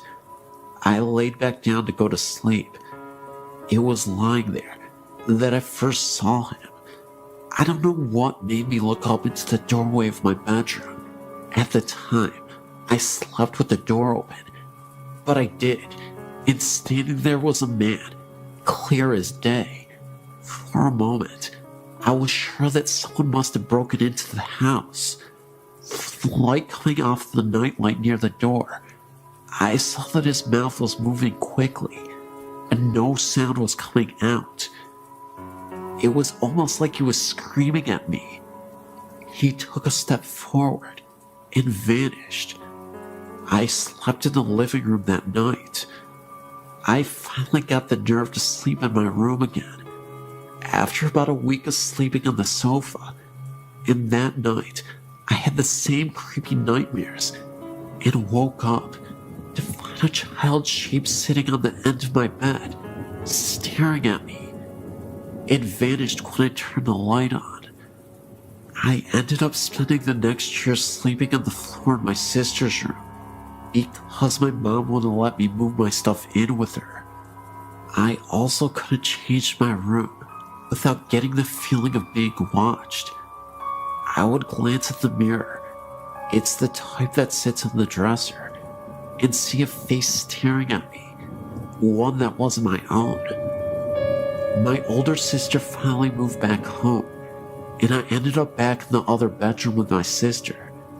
I thought that would make it go away, but I would sometimes see the man standing in the doorway late at night. He'd stand there staring at me, mouth moving, forming words I didn't understand. 3 years ago, some major changes happened. My oldest sister broke up with her husband, lost her house, and had to move in with my mom and dad, along with her 2 kids. My oldest sister had her boyfriend living in the house with her. The living arrangements were this: my 2 oldest sisters slept in one room, along with my youngest nephew, belonging to the first sister I talked about. My oldest sister's kids slept in the second bedroom with me, and my sister and her boyfriend had the living room. It was weird at first, but we all got used to it. The weird things had calmed down since I'd moved to the other bedroom, but it picked up again when my sister moved in. I was trying to get some sleep. It was around 1 in the morning, and I saw the child's shape again, but this time, it was sitting at the end of my niece's bed. I sat up, but before I could say anything, my niece woke up screaming. She said it was a nightmare, and I had a feeling it was probably the same one I had when I was younger. They moved out last year, and things calmed down for the most part, until my oldest sister moved away. I now had a bedroom all to myself. I was trying once again to get some sleep. I've always had trouble sleeping in this house, and I looked at my doorway, and the man was standing there, but this time I could hear him whispering. It was gibberish. I turned over and pulled the pillow over my head, but the room got so cold, I ended up turning my TV on and closing my bedroom door. Another time, I was messing around with a couple of the other teenagers in the area. We were crossing the ditch and going over to the woods behind the houses. The way we cross is there's an area with 2 large pipes that stick out in the water. Surrounding the pipes are these rocky things that you can slide down, but also grip with your hands. They're kind of smooth and hard to hold when wet. We were coming back. The others had crossed just fine. I was the last one over. The first thing that happened that was really odd was my hand slipped and I started sliding down. I felt as if someone had grabbed my arm and stopped me before I reached the water. I was about to step down into the water to get across when I heard someone yell my name and say very loudly in my ear to stop. I looked down and there was a snake in the water, right where I was about to put my foot. My friend came back across and got rid of the snake. I got home okay. When I went to take a shower later that night, I looked at my arm, and I had a hard handprint bruise on my arm. I don't know if it was one of the ghosts from the house, but something stopped me from falling and from getting bitten by the snake. So, I guess even if the ghosts scare me, they're looking out for me too. Bonito City, a rather grand name for the cluster of log buildings that housed a saloon, post office, schoolhouse, church, general store, a hotel called the Mayberry House, and a number of comfortable residences. Set amid lofty peaks 12 miles northwest of Rizzuto, apple orchards and livestock of the Bonito settlers flourished in the 7,000-foot meadows at the edge of the forests. Trout fishing was excellent in the Bonito River. God was in his heaven, and all was right with the world, or so it seemed, when two events took place that would cause the serene and pleasant community to literally disappear. The centerpiece of Bonito City was the 2-story log hotel called the Mayberry House, operated by Mr. and Mrs. John Mayberry. They had 3 children, John, Eddie, and Nellie. On the night of May 5th, 1885, the Mayberry House leaped into the record books with one of New Mexico's most bizarre crimes. Earlier that evening, a number of miners ate supper there and left. Only 2 guests had rooms, Dr. R. E. Flynn from Ohio, and a youth named Martin Nelson seemed to be pleasant and inoffensive roomers. All were in bed by 10 o'clock. About 1 o'clock in the morning, Nelson arose and knocked on the bedroom door of the 2 Mayberry boys. John awakened and opened the door, at which point Nelson fired 2 rifle shots, killing him instantly. He then turned on the 7-year-old boy Eddie, who was screaming in bed. Nelson killed him with a single blast. Dr. Flynn, hearing the shooting, rushed from his room and was shot through the head. John Mayberry, after hearing the screams, was making his way up the dark stairs from the first floor when a shot through the heart dropped him on the landing. Blood was everywhere. Mayberry's daughter, Nellie, appeared and was shot through the side and left for dead. She later recovered. Miss Mayberry ran upstairs where Nelson shot her in the chest, but failed to kill her. She stumbled downstairs with blood streaming all the way to her feet, leaving bloody footprints visible on the stairs, even years later. She fled to the nearest cabin for help, but Nelson followed, executed her, and threw her body into an irrigation ditch.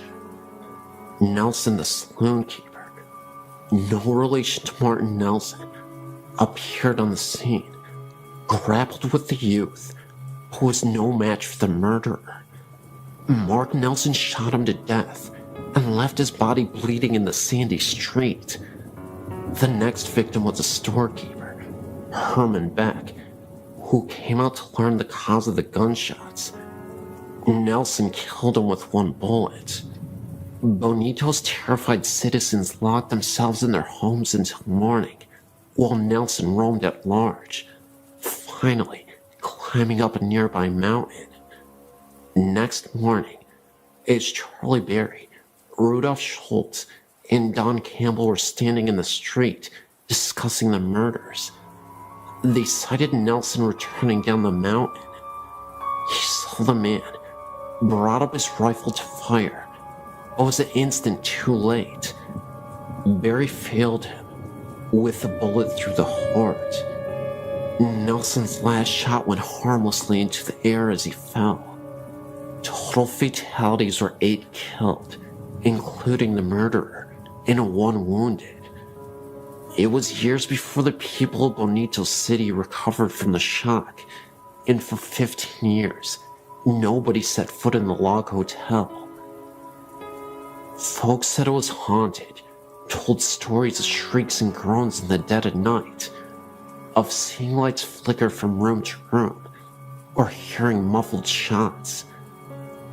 Those who peeped through the dusty windows could see the bloody footprints left by Miss Mayberry's feet. The murderer was buried at Bonito, with his head pointed down. Folklorists say that this custom was to prevent the buried persons from walking as a ghost. The victims were also buried in Bonito, side by side of each other, and a reasonable distance away from the murderer Martin Nelson. Gradually, Bonito City died. The final blow came when the railroad arrived in the desert below and took a businesslike approach to acquiring water rights in the Bonito Valley, and later on, buying out the land in which the remaining residents of Bonito City lived. In 1930, Bonito Dam was built by the Southern Pacific Railroad. The remains of the victims were moved to Angus Cemetery. A large stone marks their resting place, and as for Bonito City, it is presently resting under 75 feet of water that is now known as Bonito Lake.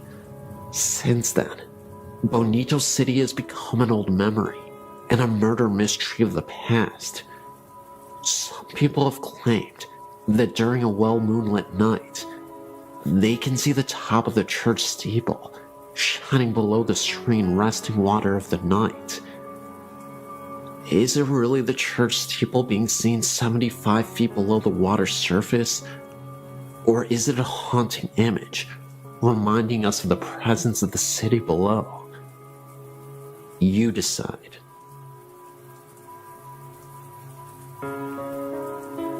In early November 2006, I went over to visit my grandparents' house and my grandpa wasn't feeling well. He eventually went to visit the hospital. I thought he would just get out in a day or so, because he survived a heart attack before. For the first few days I wasn't worried at all. But after a week in the hospital, I was getting a little worried. About 2 weeks later, he passed away. I was absolutely devastated. Before his funeral, his brother and sister came down to visit.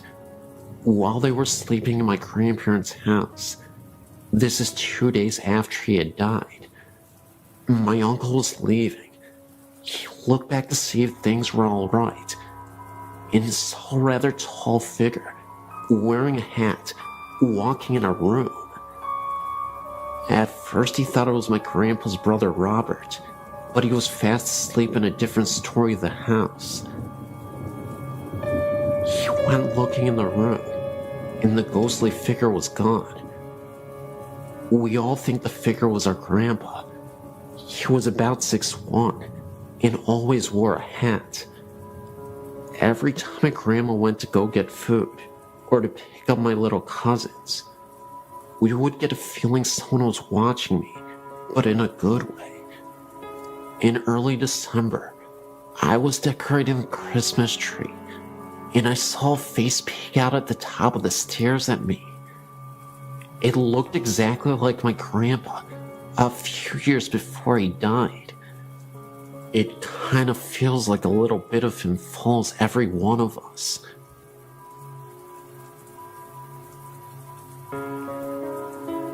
All of these accounts have happened in Lake Havasu, Arizona, each in a different house. My mother and I were driving around town, looking for a house to rent, when we found a large house on Bayou Drive. This house was an old bluish color, with vines creeping up the outer walls and into the fireplace, with a large overhang on the front porch. As soon as we started walking up the driveway, a very strong feeling of dread started to creep through my body. I really liked the house, so I ignored the feeling and continued into the backyard. As I entered the backyard, I remembered a dream many months before. The exact backyard was in my dream, and the images of death and demons filled my mind.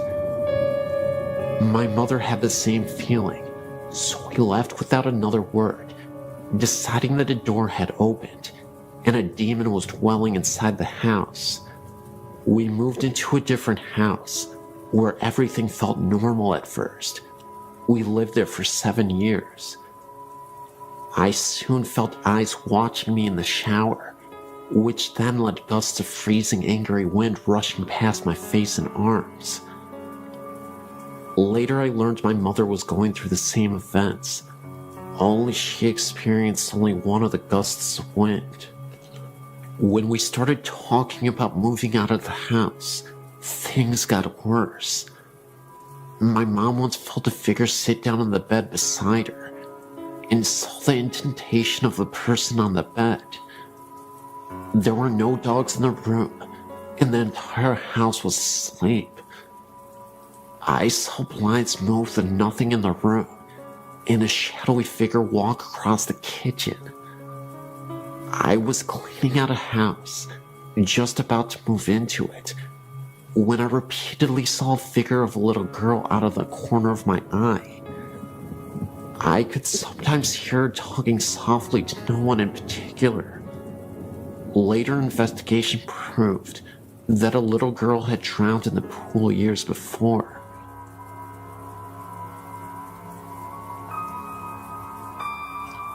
I've had a lot of things happen to me in my life, from seeing eyes in the corner of my room to being slapped by something I couldn't see, so I'm very open to anything and everything that someone would think was weird or crazy. My mom, however, is not, so for her to tell me about what happened to her, I know it's true. I'm 28 now, and this happened a few years before I was born. My mom was an FHA teacher for 15 years, so she went to FHA meetings a lot. One night she was at a get-together for school, and it was getting late, and as she was getting ready to go, one of her friend's cars wouldn't start, so my mom said she would take her home. As they were driving, her friend and her were talking, not even thinking about how far out in the middle of nowhere they were.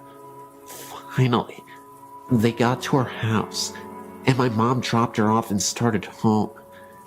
It was a very calm night, and very dark, almost eerily calm.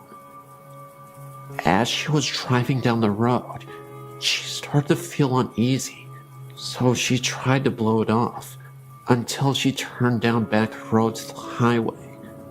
I can't think of the name of the road right now, but I do know there was quite a few fatal accidents on that road because of how windy it is.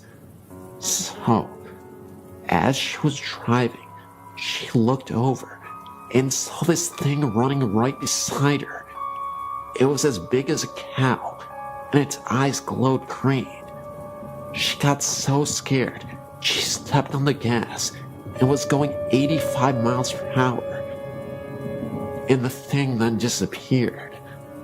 It was almost as if it was there like a flash, and it was gone.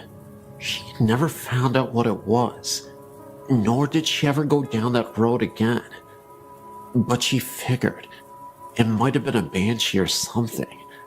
After a long look at things, she has only had 2 things ever happen to her in her life that she definitely couldn't explain, and that was certainly one of them. The other was when she went to bed one night, when she was a teen. She just got into bed and looked over at her closet, and there was something that looked like a man floating with a glow around it coming at her. She ran and told her mom, and her mom told her it was nothing. So she went back to bed, and she saw it again, and ran out and slept on the couch for the rest of the night.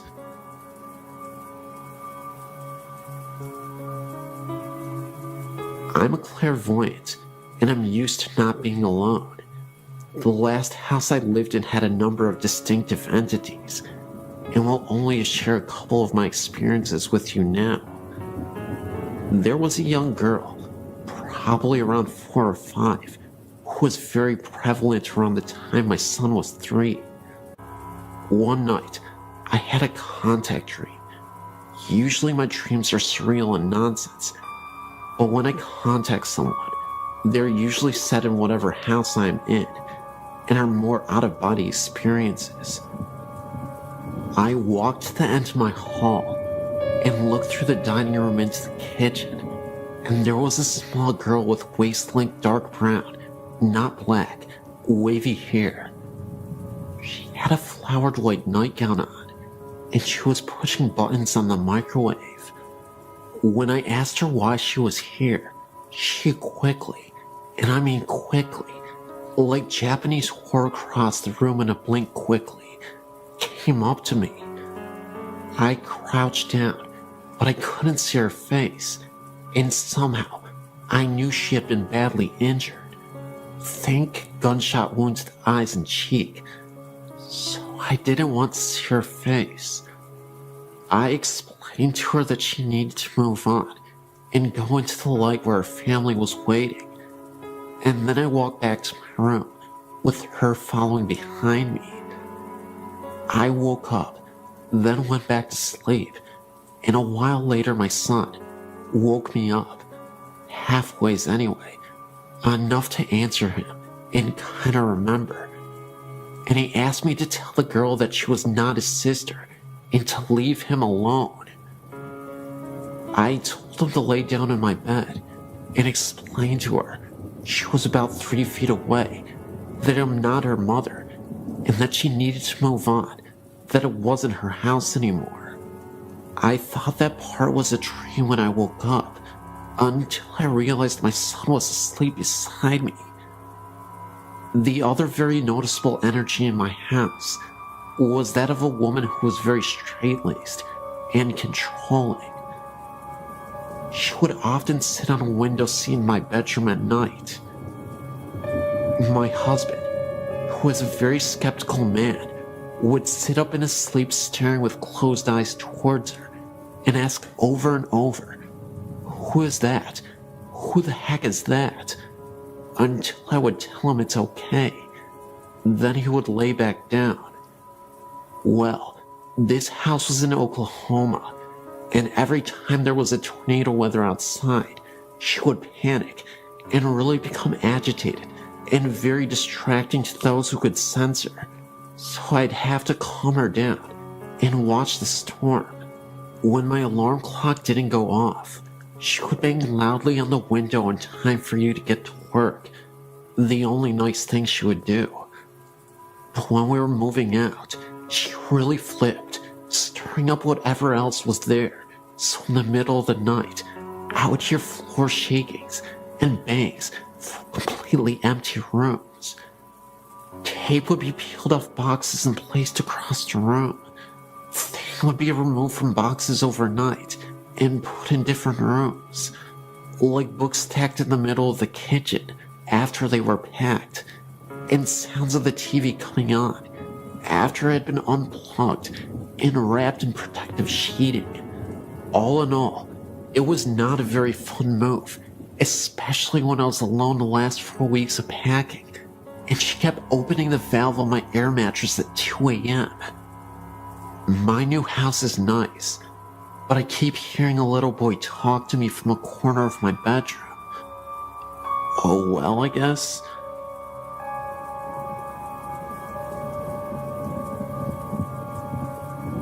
I'm 25 now, and have had strange experiences which, though I'm very analytical and skeptical, can't seem to find out how, or why, or what these things were. I will tell each encounter as simply and as accurately as I can. I used to live in Stockton, and my house was built around 1910 to 1912. I was an only child, and my parents were very busy doing their own things. I may have had an overactive imagination, but I don't believe so, because what I saw was too clear and not vague and reinterpreted by my brain.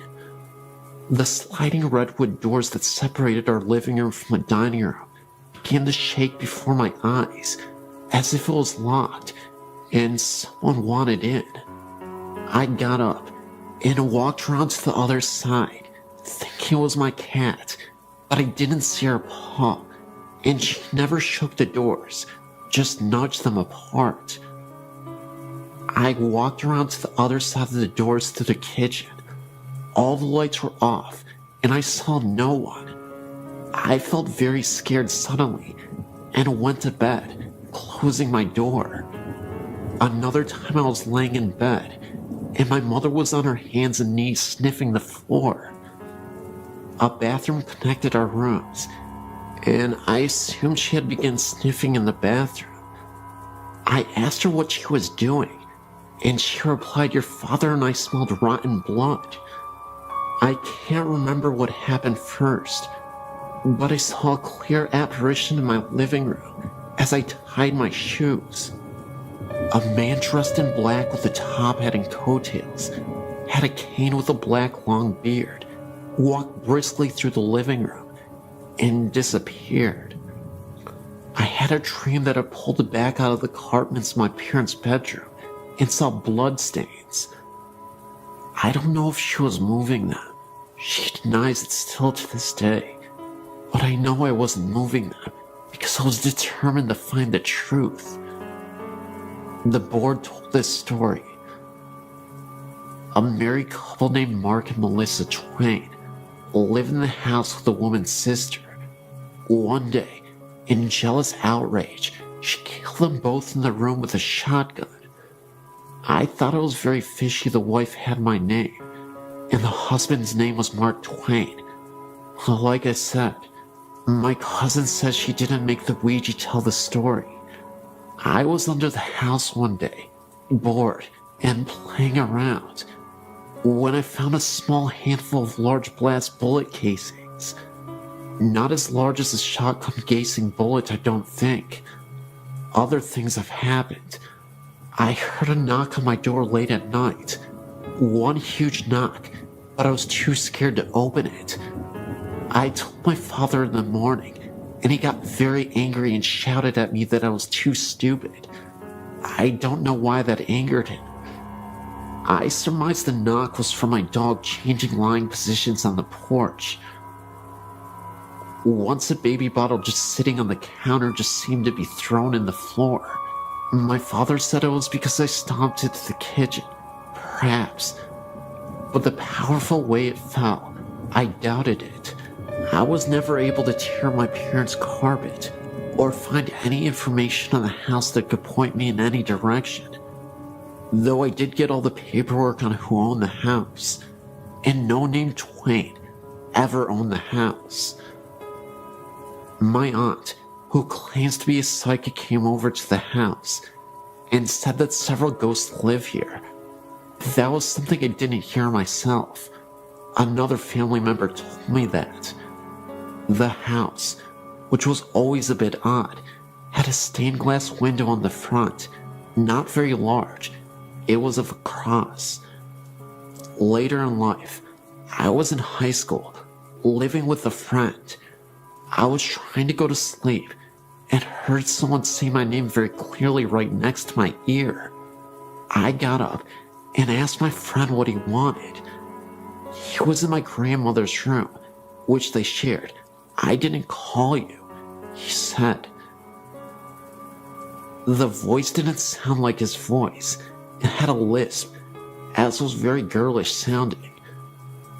We went to the house in the Delta, abandoned and run down, as well as vandalized. I walked ahead of everyone, always ready to take on whatever. As I walked past a bush, these birds just exploded from it. Before, I heard no bird song, and they surprised. The house was elevated with a basement that had openings for water to flow through. Everything was pretty much ruined. A door opened nowhere, as the staircase had been brought down. It felt like a cemetery, not in a morbid sense, just so quiet and hollow. We went to the basement, where trash was everywhere. On the door, which had been removed then, placed back up, was a crude black painting of a devil or satyr. Being mischievous, I took a wooden bed frame topper. It was painted brown with a carved flower on each side, and it was painted red as well. After I took it home, that's when I heard the voice. My room was cold, and I saw something in the garage, and I had a really weird nightmare. The kitchen was being renovated, so we had to wash and get dishes in the garage. I went out to get a cup and felt very nervous in there. As I was walking to leave, I heard a loud boom in the wall to my right. I looked, not too long, but long enough, and this will be a very hard to explain situation and sound crazy, but this energy waved and glistened in the shape of something human, turned its head and looked at me. I ran out, scared for my life. I'd never been so scared. I took the bed knob back, and nothing happened like that again. The site has long since been destroyed. I'm not sure what any of this means, but I do know one thing for sure. I experienced it.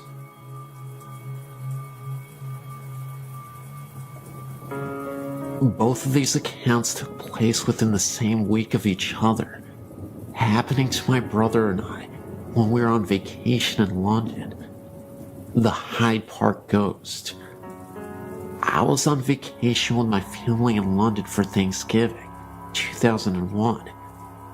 About 10 in the morning on Thanksgiving Day, we decided to go for a walk around London, starting with Hyde Park, which was about 3 blocks from the hotel. The park was beautiful against the autumn sky, and both my brother and I found it strange how time seemed to skip, as the park just lay kitty corner from a highly modernized tourist strip. As we waited on the corner for our parents to catch up, I turned to see a great black carriage standing behind us, pulled by a glamorous-looking brown and white Clydesdale. I tugged on my older brother's jacket and pointed, and we watched it for a while, thinking it was the coolest thing we'd ever seen.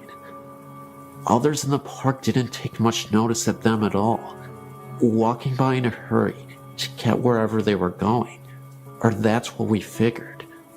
My brother, having his camera with him, took a picture of the carriage and the driver, a slightly portly man with a contented smile and a formal air.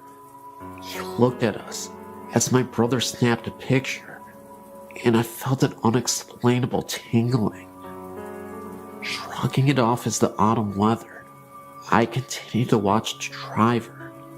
Our parents called our names, and we turned back to look at them, agreeing that we should all go for a ride in the carriage. My mom asked what we were looking at, and I turned back and pointed. What happened next is the strangest thing I've ever experienced. There was no carriage standing on the corner with us.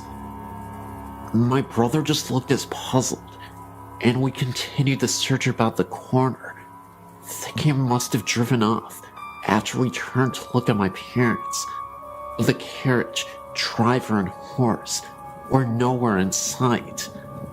I found it odd also that we had not heard them drive off, as one would think a horse walking on stone could not be terribly quiet. A week or so later, we got the film developed. My brother and I searched through the pictures at least 3 times, trying desperately to find the one he had taken off the carriage. But though all the exposures from his camera were present, we could not find the one of the gleaming black carriage, Mary driver, and the magic Clydesdale. We did, however, find a startling shot of the corner it had been on, with a little glowing orb just right center. My brother and I prickled. The real start, however, did not come until about 2 days after that, when I was reading a book about the ghost of London I'd picked up at the Tower of London for some light reading. I felt the same familiar prickle as I read about a popular ghost in Hyde Park, that of a man driving a gleaming black carriage pulled by a huge brown and white Clydesdale. The shadow in the chapel. A few days after walking in Hyde Park, my brother and I were wandering quietly through Westminster Abbey, enjoying the sights. We walked into the chapel that was open and sat for a moment, waiting for our parents to catch up. While we were there, he said he smelled something burning. I sniffed the air, recognizing the strong smell of incense. We looked around, not seeing anyone else in the chapel.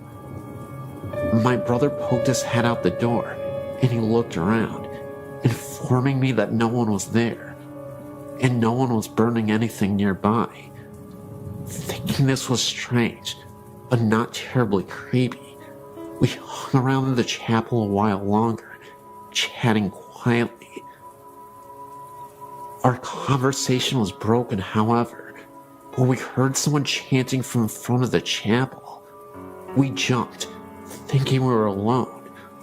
I looked up towards the front, certain we had been alone. The chanting continued in a foreign language I didn't understand. My brother, a Latin student, said later the chanting was a prayer or something. We stood there, watching the front of the chapel, looking around for anyone who might be chanting. I nearly fell over when I saw someone flicker to my left, a figure wearing a dark robe and moving slowly walked in front of us at the head of the chapel. I remember taking a sharp step backward and falling into my brother when, after a moment's reflection, the being looked up and straight ahead. We couldn't see its face as its profile was towards us, covered by the robe's hood. That didn't matter, however, as in an instant, the being was gone. There was no more chanting, no smell of incense, nothing but me being supported by my paled and terrified-looking brother. We didn't know what to think, neither of us thinking too much of ghosts before, but neither of us could really explain it. One minute, someone standing right in front of us, and the next minute, it was gone, completely and utterly gone. Not a trace of it.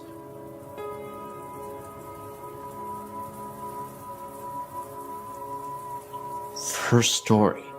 I was 11 when this happened. I was spending the night at my best friend's house. It was a pretty Victorian house. It still had the original barn. It was in the back. But anyway, one night we were staying up well past our bedtime, down in the living room, watching TV and talking. Well, our room, which we were supposed to be in, was directly over the living room. Well, we were sitting there, and all of a sudden, we heard what sounded like something being dragged the length of our bedroom. It was something heavy, We were so scared, so we stopped talking and muted the TV to listen. It sounded almost like a dead body. All you could hear was thump, thump, slide, thump. It was freaky. We checked on everyone, and everyone was asleep. In my second story, this is my fiance's story. He's in Germany right now. He would probably be mad at me for telling this, but I have to, because it scared me.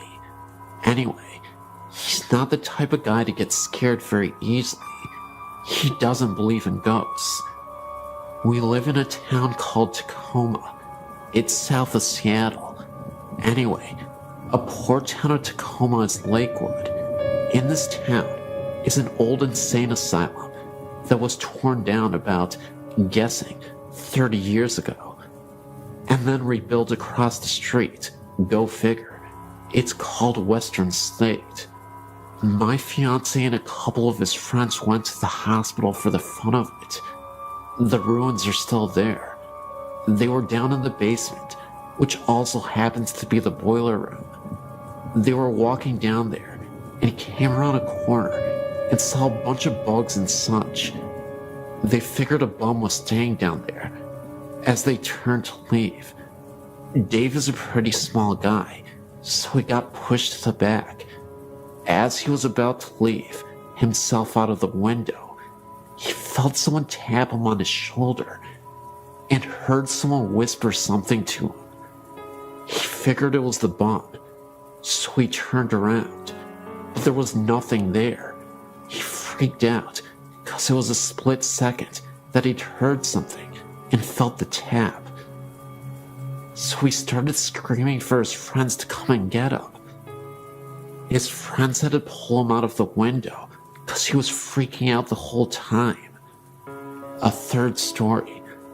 I was sleeping one time in my bedroom, and it was like 3 o'clock in the morning, and I suddenly woke up because I had the feeling that someone was in the room with me. I had my own room at the time, and it was pitch black in my room. But I looked in the corner where my door was, and I could just barely make out the outline of a man. He was just standing there and watching me. I couldn't breathe or think. I just stayed there for about 2 minutes, trying to figure out what to do. I finally got the balls to reach over and yank on the lamp. When I did, nothing was there. Fourth story. Me and my sister were at my grandma's visiting, and recently, my uncle had passed away in the house. He had gone missing for about 2 weeks. My grandma didn't think anything of it, because he did that sometimes. She went in his room looking for something, and there he was, lying on his bed, half decomposed. She said it took forever to get the smell out. On my grandma's TV was a plastic face with a flake flower in it. The TV was off, and my grandma was at work, so me and my 2 sisters was sitting around and talking. I believe we were talking about my uncle when all of a sudden the vase went flying off the TV. When I say flew, I mean flew. It flew like 5 feet. We all stopped and decided to go to bed. Fifth story. I was spending the night at my best friend's house. I was like 15 or something. My godmother had just told us to go to bed. We were just getting ready for bed when I hear my godmother yelling at me to get my butt in bed. I came out of my best friend's room and said we were. She then proceeded to tell me that she had seen me in the reflection in the window walk by from the stairs to the kitchen, but the room we were in was right next to where she was. Freaky. The sixth and final story. I was babysitting my nephew one night. I was sitting on, listening to music and relaxing, when I heard my sister laugh. Thinking that was weird, because I hadn't heard them come home. I got up to check. There was no one there. I know my sister's laugh. About 30 minutes later, I heard my sister cough. Again, I got up to check. Nothing. I don't know much about this house. I've only been here about 8 months. It's my brother-in-law's house. This house is kinda weird though. When all sounds have died down, you can hear clicking, and sometimes even what kinda sounds like walking sounds. I sleep with my door open, so I'd hear if my sister had opened her door. But they're like soft walking sounds. Odd. Anyway, I have tons more stories. I'm a very strong believer in ghosts. So if you want to hear more stories, just email me and let me know. I was reading your site around Halloween and noticed Green Man, and instantly knew what the reference was.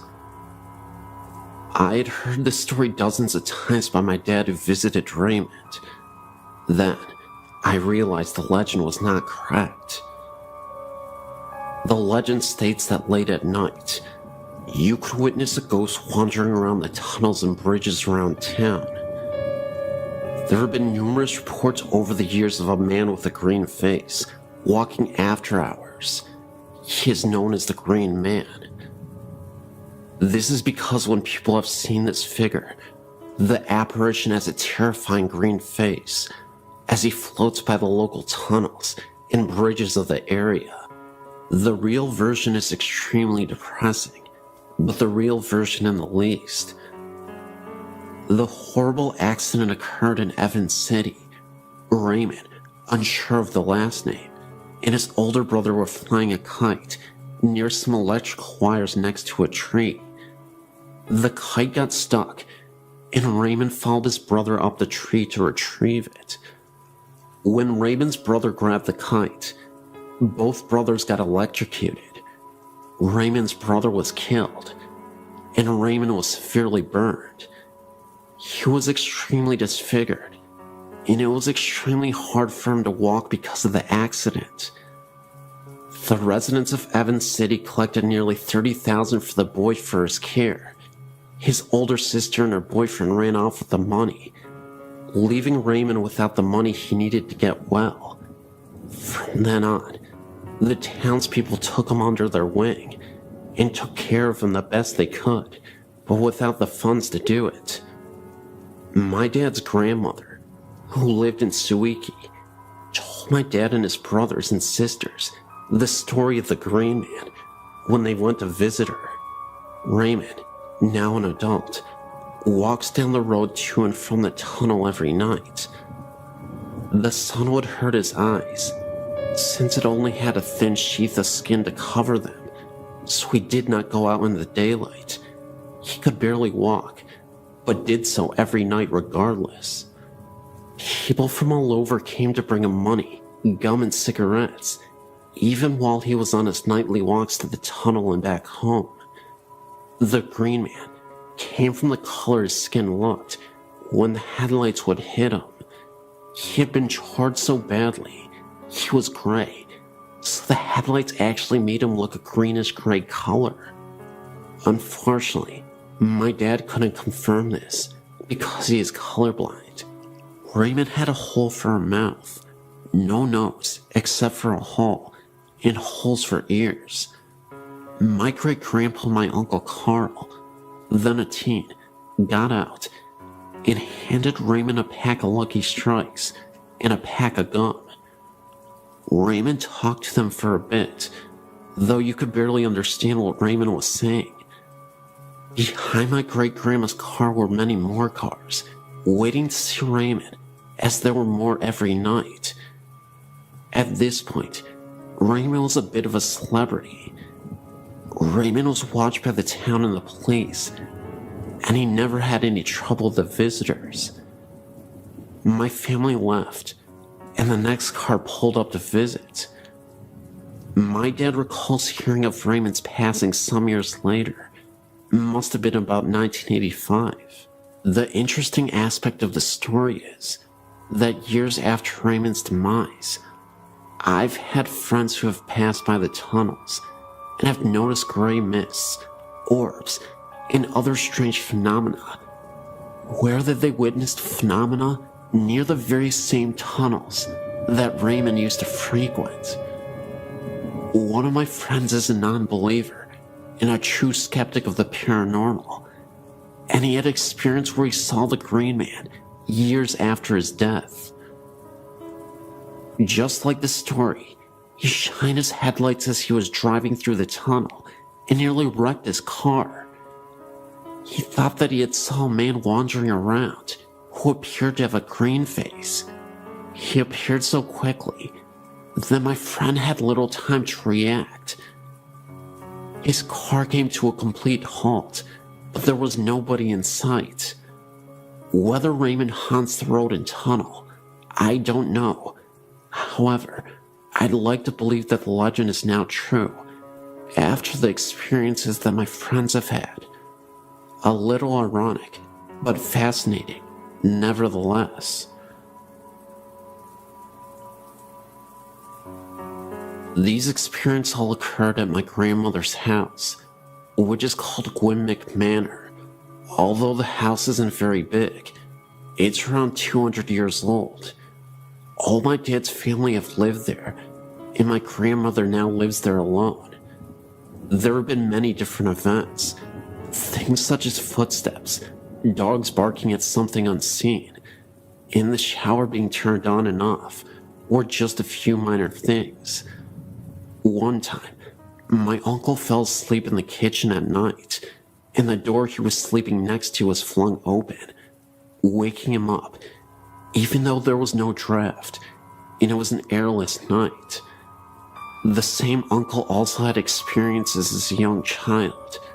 When he was younger, he would hear footsteps from outside his window late at night, as though someone was walking hurriedly over gravel. At the same time, he would see two big black dogs sitting by his bed.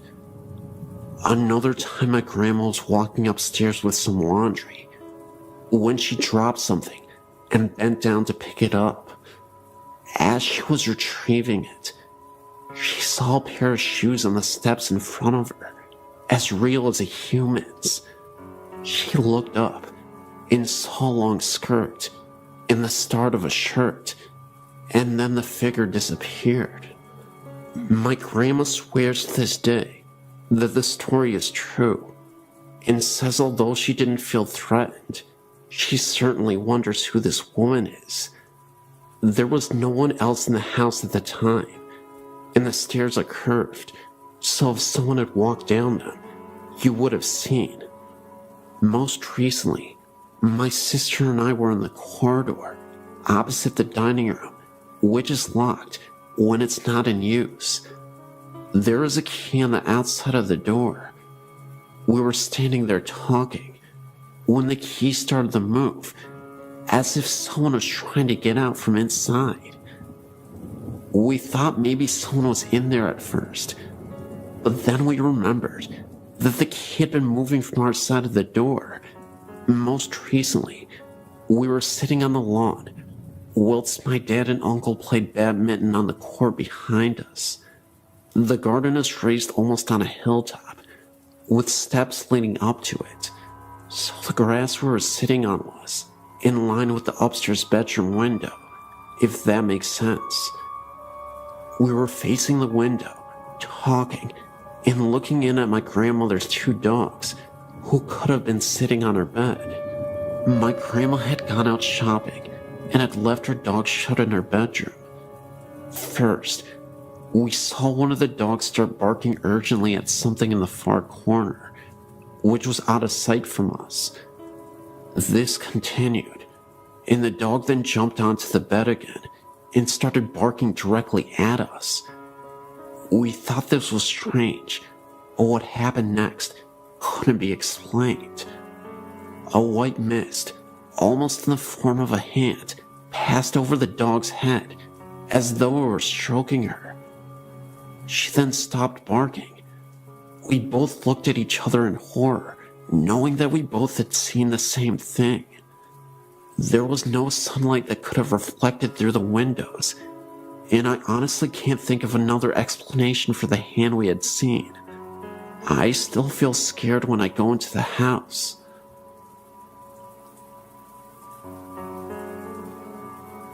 January 1999.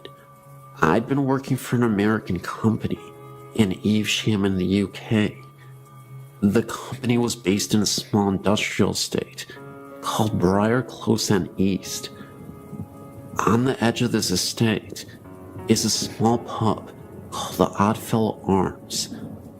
We all used to go to this pub now and then for a quick pint of a lunchtime. I personally used to have a pint, perhaps once or twice a week there. Anyway, as you go in on a fairly regular basis, you tend to get to know some of the locals. There was one couple in particular that the story is about. They were an old couple. He was an ex-counselor and had to use a frame to walk with. He was always with his wife. She used to drive him everywhere. Obviously, he couldn't get anywhere without her assistance. It was just after the Christmas break, first week back at work in January. I decided to go for a sandwich and a drink at the pub. Funny thing was, I noticed that this chap was on his own, sat in the corner. He tipped his glass to me as usual, to acknowledge me. I thought no more about it. Later that day, I spoke to my warehouse manager. He frequented the pub on a more frequent basis and knew all the regulars by name. So, I mentioned to him how odd it was that the old guy was on his own. Astonished, he replied, "That's impossible. The old guy had died over Christmas." I have never forgotten this, and some people, including my wife, have told me I must be mistaken, but I know what I saw, and I know when I saw him. For all those people who know the Oddfellows Arms Evesham, perhaps some of you may remember this chap and his wife that frequented the pub, or maybe someone else had seen him too. I'm recently going to a neighboring school by this house, and have visited it frequently. I never get a safe feeling while in there, and recently, we found a mutilated animal, not like it was feasted on, but just torn apart, and left in front of the house, maybe for some sort of omen, or a warning. The body was ripped to shreds, and its skin on the hands were ripped off, just showing its appendages.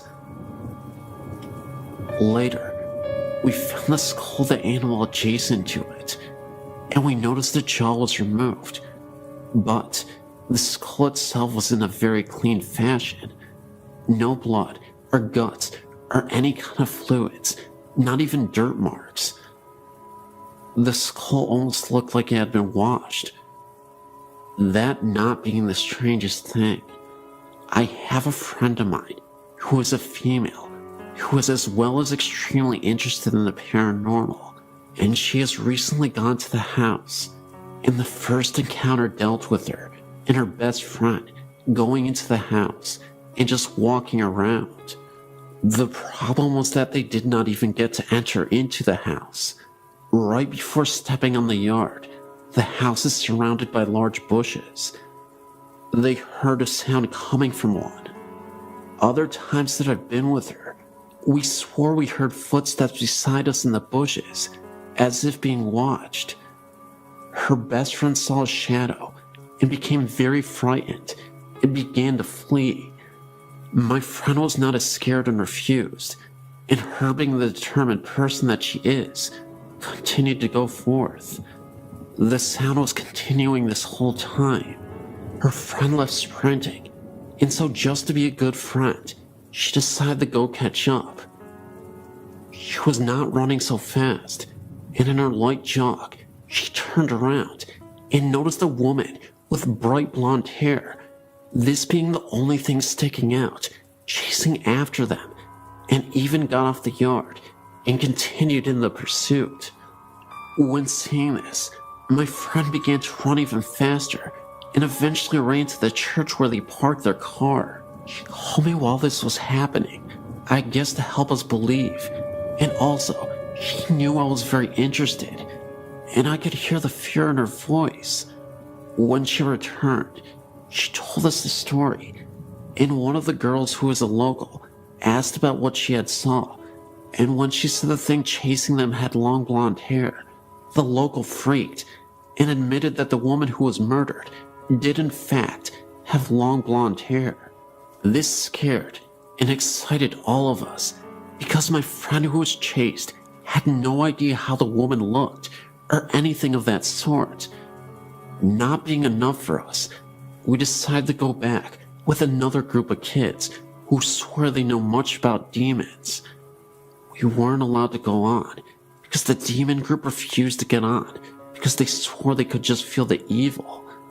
Well, they went back, and we ended up going another day with other friends. We just heard small sounds and footsteps. Other friends' stories deal with the chair in the living room that has two missing legs would be dragged across the living room. But one day, my friend, being the brave girl that she is, went into the house by herself one night, and she was walking around and really did not notice anything. She made a comment expressing how upset she was that nothing was happening, and a few minutes later, she heard a high-pitched shriek, and right then she was pushed, what she guessed to be about 4 feet, and pinned to the wall. She stumbled out of the house, and when she got home, her best friend noticed the scratches on her forehead. She still has them right now. This incident is very recent. That same night, her friend later called me saying that she had fallen asleep and was not responding, and that she was breathing normally, but her body was extremely cold. We haven't gone back yet, but we noticed that activity is much higher when fewer numbers are around. I look forward to giving you updates. Also, I'm from McAllen, Texas, and there's a building in that area that is rumored to be haunted. There's this building, and it is extremely haunted on the 3rd floor. I'll go ahead and check that out as well, and I'll give you an update as soon as possible.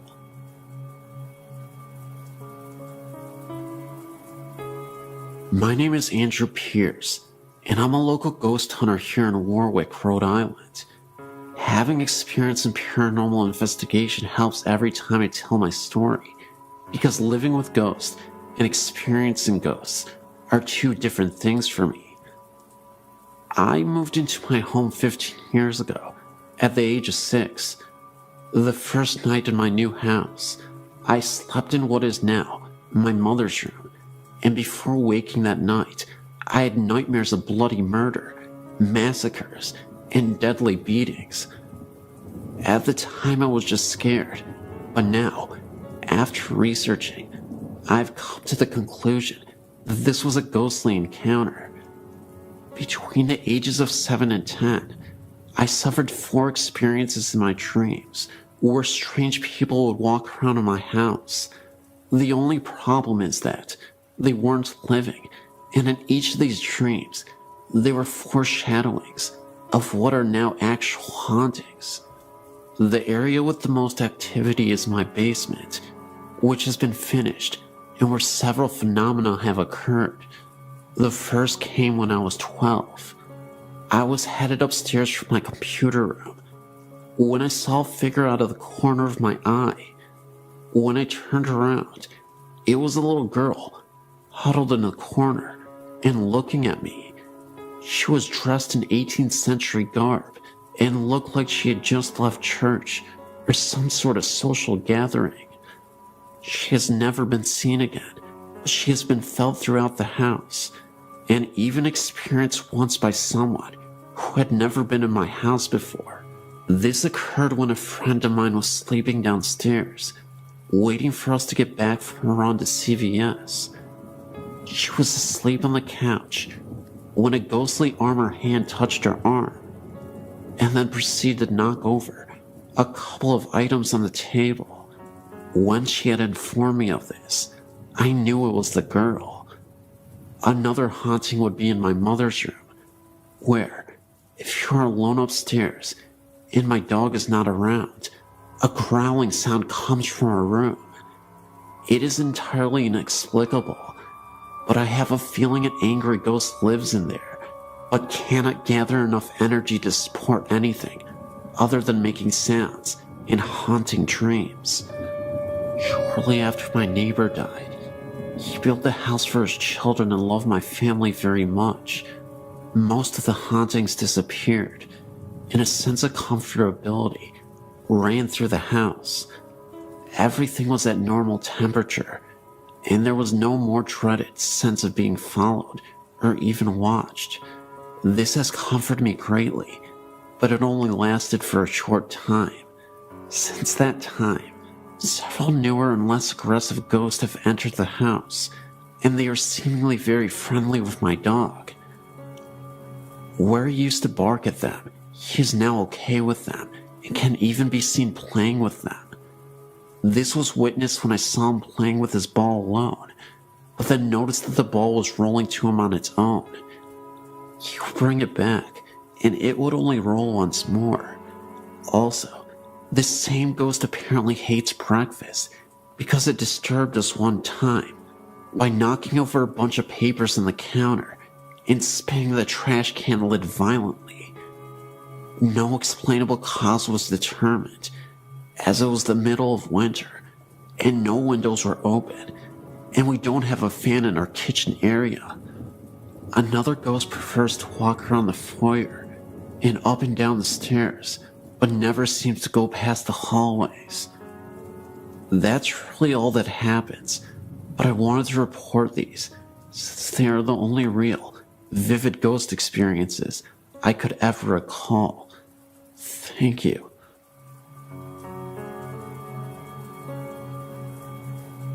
We bought a house in Yucca Valley in 1988, built during World War II, from what we were told, 2 bomb shelters. House added on to the years to come. Interesting old place, but nothing special other than the fact we thought we could turn it into our dream house. 2-story, white picket fence, etc. A couple weeks after moving in, my husband and I were in the kitchen, talking, when I thought I saw something. A fog, an image of a lady going through the dining room, not saying a word, thinking my husband would think I was nuts. He said to me, "Did you see that?" My husband and I choose to sleep in the downstairs bedroom, and the girls upstairs at that point. We were in a king-size waterbed, framed firmly on the floor, so it's not logically possible for something to be placed underneath it. After we began renovating the upstairs, we moved our bed up there, and the girls had the downstairs to sleep.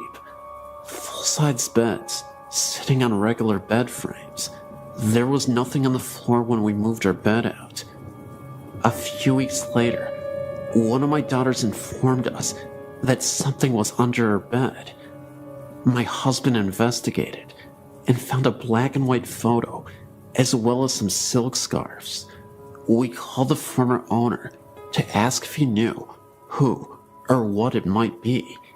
He came to look, said the photo was of his dead wife and the scarves had belonged to her.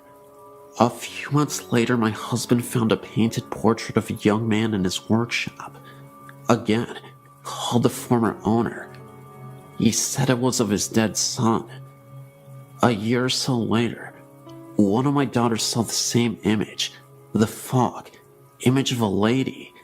He or she never caused us any harm, except for the fact that money we hid in one place or another had disappeared.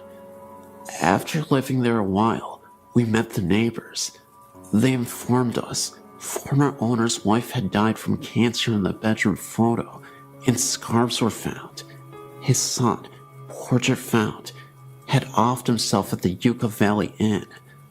Ashes had been spread on the property, according to them, the neighbors, but these facts were not disclosed to us at the time that we bought the house. After living there some 19 to 20 years, we decided to move, not because of spirits, just now that the kids have grown up and moved out on their own and wanted to downsize.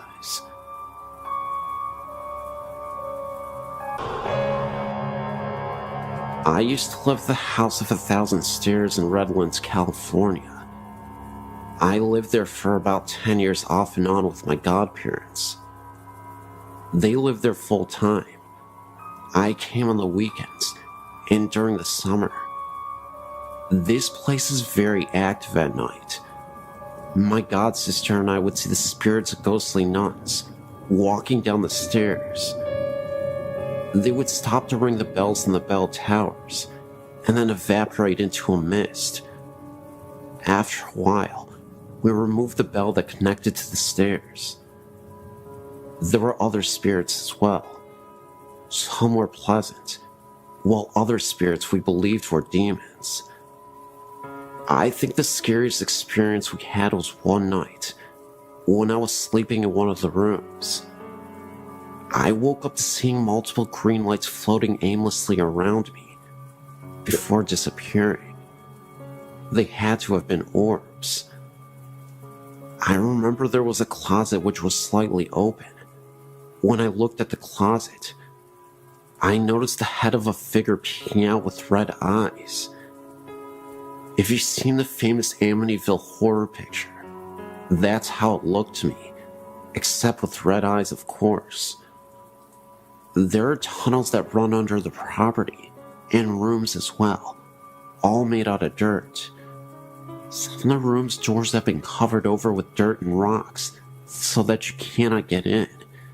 If you stay down there at night, you will see nuns going in and out of these rooms that have been covered over. I'm not sure what the nuns did in this house, but there are many restless spirits here. I also believe this place draws mentally unstable people to it. While we lived there, on multiple occasions, we had to call the police because people would break into the property, knocking at our door, telling us the spirits told them to come here.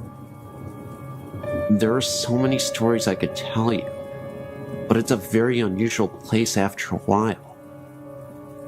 My godsister and I would sleep in the game room next to our parents' room because we were too scared to stay in our room. That's about all I'm willing to share for now, but I hope you enjoyed these stories.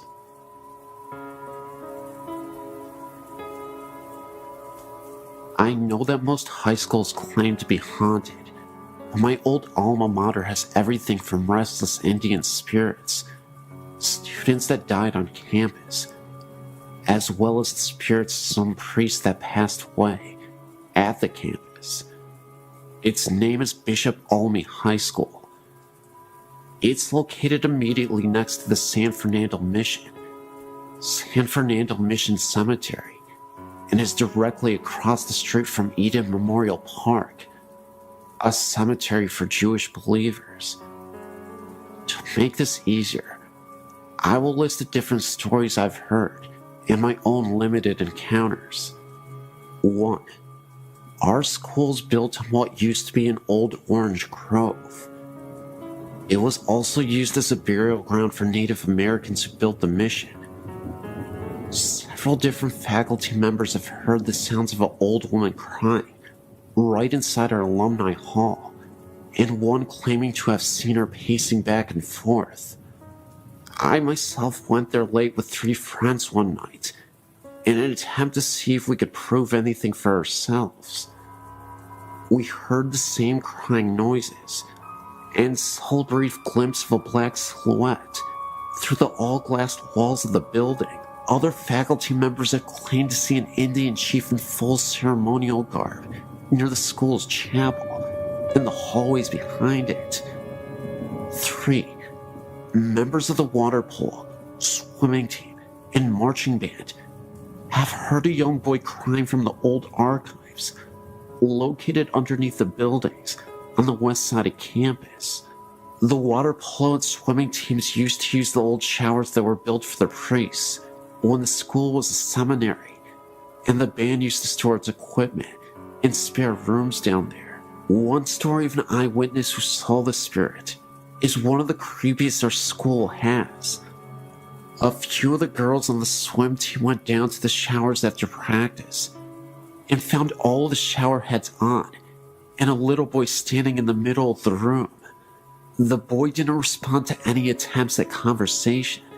The girls left to get a coach to try and get the boy to talk. When they got back, all of the shower heads were off, and the boy was nowhere to be found. This part of the school is directly next to the graveyard. Only a chain-link fence separates the two properties. Our pool is technically rented space from the graveyard. In the new school archives, located on the second floor of the building over the old archives, there have been reported sightings of a priest in his uniform, reading or filing books. This same hallway, nicknamed the Forbidden Hallway by students, because it has all the permanent records in school's computer's mainframes and is off limits to any student without permission, was once the dorm rooms for the young priests in training when the site still served at the cemetery. A lot of men of God passed on at this location. 5. The hallway behind the school's chapel has had several sightings. The Indian chief, the little boy, and shadowy silhouette have all been seen here. The boys' bathroom is a hotspot for strange happenings late at night. I would be there late for extracurriculars or what have you, and one night when I was there, the door to this bathroom closed and opened twice. No one else was there to do this, trying to test the spirit. I said, "Is someone here?" And the stall door I was in flung open. It didn't feel like a bad spirit, but it was definitely wanting to make itself known. There are plenty of other stories at the school from all different sources. Those are just the ones I've heard the most, in my own little 2 encounters. I really hope this haunting hotspot gets a slot on this website, because I don't think spirits are going anywhere. Yes, great website.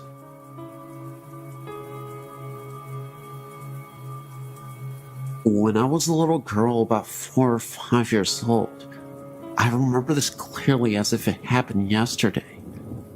I did something bad to be sent to my room as a punishment. I was laying in bed, not sleeping, mind you, just laying there, looking up at the ceiling. As you may have guessed, I was bored out of my skull. Anyway, a few moments later, I looked at the head of my bed and saw 2 white heads, round-shaped, with red eyes. No teeth, or any body for that matter. They just kept staring at me. I screamed as loud as I could, and my mother came running into the room. As soon as she did, the image or ghostly figure, or whatever it was, had vanished. This house that this happened in was known to be haunted. I'm not sure by what. I asked my mother years afterwards if she had any odd experience in that house. After I told her what happened, she said yeah. When she was down in the basement doing laundry, she heard someone call her name. No one was in the house at the time. I'm not sure where I was, or my brother were at the time, but I know we didn't call her. We call her Mommy, not by her first name, as this thing did. She answered it. Now, as I recall, if something unknown calls out your name and you answer it, isn't that an invite? This house is located in Vermont on West Road in Burlington. I forget the number of the house. My mother said I was a gifted child. Gifted, meaning able to sense things. as well as sometimes able to predict the future, which I've had in the past. It's not something that happens to me all of the time. Just once in a blue moon, I'd get visions in my dreams that come as warning signs. For example, my brother was going on spring break during the days of his high school years, driving his Jeep over to coastal beaches in Florida. I recall having a dream of him doing this, and his Jeep caught fire while he was driving down the road. Odd how this dream came about. I told my brother not to go. He thought I was crazy, of course, and he didn't believe in that sort of thing, nor does my husband. Anyway, my brother called me up one day and said that his Jeep caught fire. He had a flat tire and parked on the side of the road. He wasn't going to spring break. He was just heading over to a friend's house when this happened. Come to find out, some punk started the fire to his Jeep.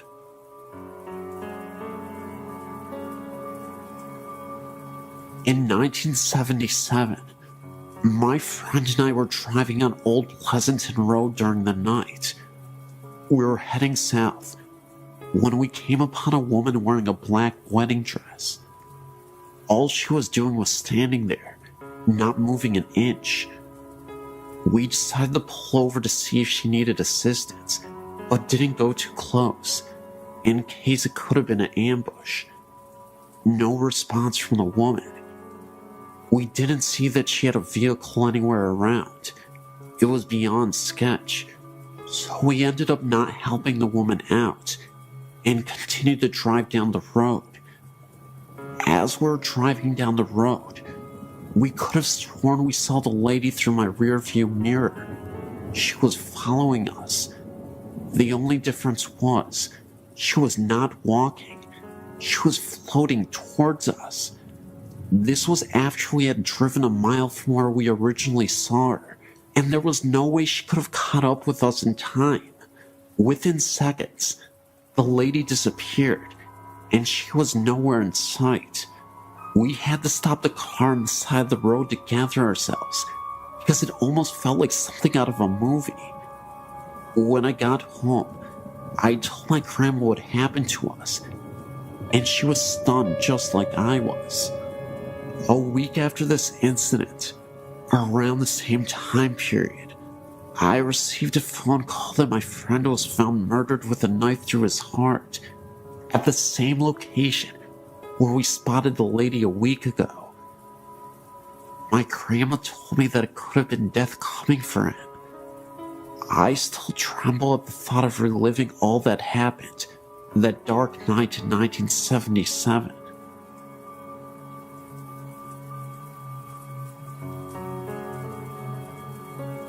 Great Aunt Amy. She lived in a small 2-room shack in the middle of a very remote wooded area in northern Michigan, next to her brother and his wife. I remember her writing to me in the mid-60s and telling me they had a road name and a sign now. My younger sister and I loved going there to visit. We would walk in the woods and explore an old cabin and trailer in the woods north of them. They lived very primitively, an outhouse with magazines for toilet paper, and slaughtered their own pigs and cows. There was a great green apple tree down the road, and we always stopped to get our pickings before heading home. One time, we heard a weird noise, and my mother told us to hurry up and get in the car. We had to get going. It was a bear calling for her cub, and we were downwind. Mom feared we may have been between the mother bear and her cub. Whenever we went to visit, we went to see the uncle and his wife first, then Great Aunt Amy. Although we would see her peering over the tiered kitchen curtain when we arrived, Great Aunt Amy was very short and stout, and you could just see the top of her head from the eyes up, over the lower curtain, and I'm sure she was on her tiptoes at that. but she was always so surprised to see us and just happened to have cookies or rolls just out of the oven.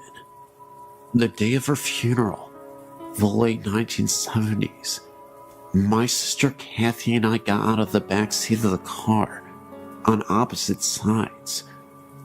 I looked at Great Aunt Amy's cabin and then looked over the top of the car at my sister. I knew she saw her too. Great Aunt Amy's little head, eyes peering up over the curtain, as she always did when we came to visit. I could almost smell those rolls baking that she just happened to be making.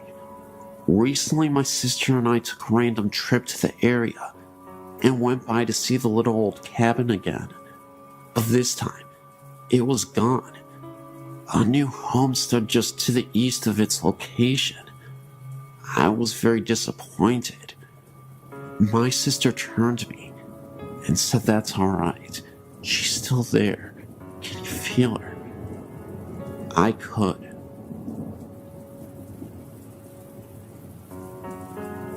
My father remarried 3 years ago, and when we moved into his wife's house, I began experiencing paranormal things. I've experienced things ever since I was a child. My mom and siblings were always sensitive to the paranormal. My siblings were pretty used to it, but I'd never seen anything significant until we moved into our new home. It started slowly. I couldn't sleep well at night and had been hearing bangs. I dismissed it all at first as being in new surroundings, but it continued. My sister moved in, and we began sharing stories about things we had heard in the house. They were matching up pretty well. One night I was laying in bed, and I heard hand slams against my window and slide down it. I freaked out because my window had a screen on it. So I went into my sister's room to sleep with her and kept hearing banging from my room. There was no one in there. I slept in my sister's room a couple of times before I could sleep in my room again. I began seeing black masses for brief moments after a while, and my sister had one in her room that was about 8 feet tall and human-shaped. We began doing all that we knew, which was praying. After a few years of this, I got a little used to it, but couldn't wander the halls at night without being terrified. One night, I was playing on the computer and heard a very loud bang like a door slamming, so I went to my room. I shut my door and leaned against it and heard running up and down the hallway. Things like this began happening on a regular basis, and at the time, I felt like my sister was the only one I could talk to. Then one day, something on a different level happened. I was in bed at night, and I had a bunch of glass carousels on my dresser. I'm a firm believer in 3 a.m. being the witching hour, and at that time, all my carousels went off playing music, and a couple fell off the dresser. Once again, I played and slept with the lights on. I had one final major experience before I moved out. My dad's room stayed locked during the day, so we heard scratching on the walls. It sounded like something was scratching the walls and the ceiling. I ran to the bedroom door and it stopped, but could see a shadow moving around under the door. The scratching then continued, so I went outside. I moved and don't experience things like that anymore, but sometimes hear noises in my apartment. I just ignore it because I know my family and I are skeptical to these kinds of things. Just keep my faith and know that I know it's human in my apartment. My dad's house, I'm not so sure.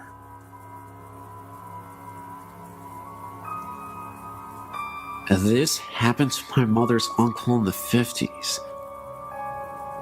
Her aunt and uncle were coming back to San Antonio, Texas, on Highway 87 when their car broke down during the night.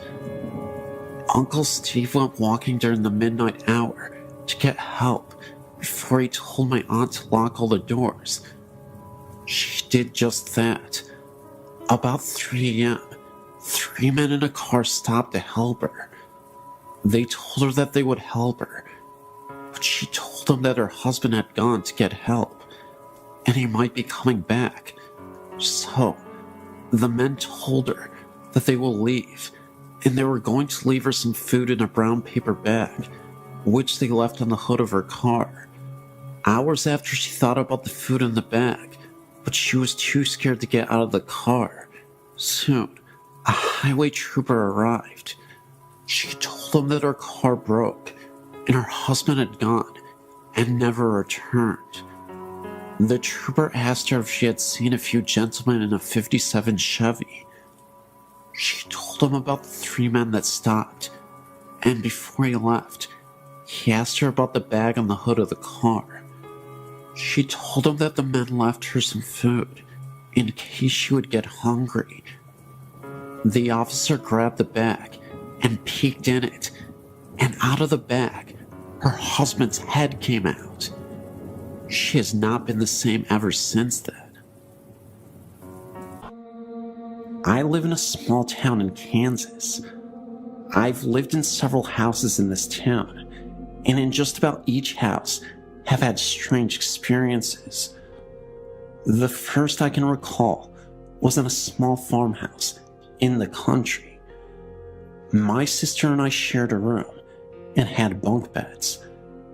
The head of the bed was the opposite of how most people would set a room up. The head of the bed was by the window, and the foot of the bed was flush to the wall. I was in the bottom bunk, and my sister on the top bunk. I recall waking up one night and looking out the window to the shed that was across from me. In the top window, the second floor, I noticed a black human figure, no discernible facial features. It had a pale yellow light glowing around it, just purely out of fear and not wanting to experience this alone. I asked my sister, who was supposedly asleep on the top bunk, if she was seeing what I was seeing, not expecting to hear her to really answer me, and she said yes. We still joke about our psychic connection. When I was in high school and living in a small town as I do, my friends and I would drive around the countryside, mostly because we heard that there was some scary haunted place outside of town, and we always liked to investigate. But one night, I was sitting in the front seat of my friend's car and noticed that there was a small boy running in the road ahead of us. It was rather late at night, at least sometime after midnight, a very strange hour for young boys to be running out in the country. I noticed that he had on a red and green striped shirt and brown pants. What was really creepy, though, was the way he just kept looking back at us, almost begging to be hit. I could only see this boy at the middle point of the curve in the road. Just as we were rounding the last corner, he would disappear. It would only last several seconds. I questioned whether or not I was losing my mind, or if I really saw it, because no one else did.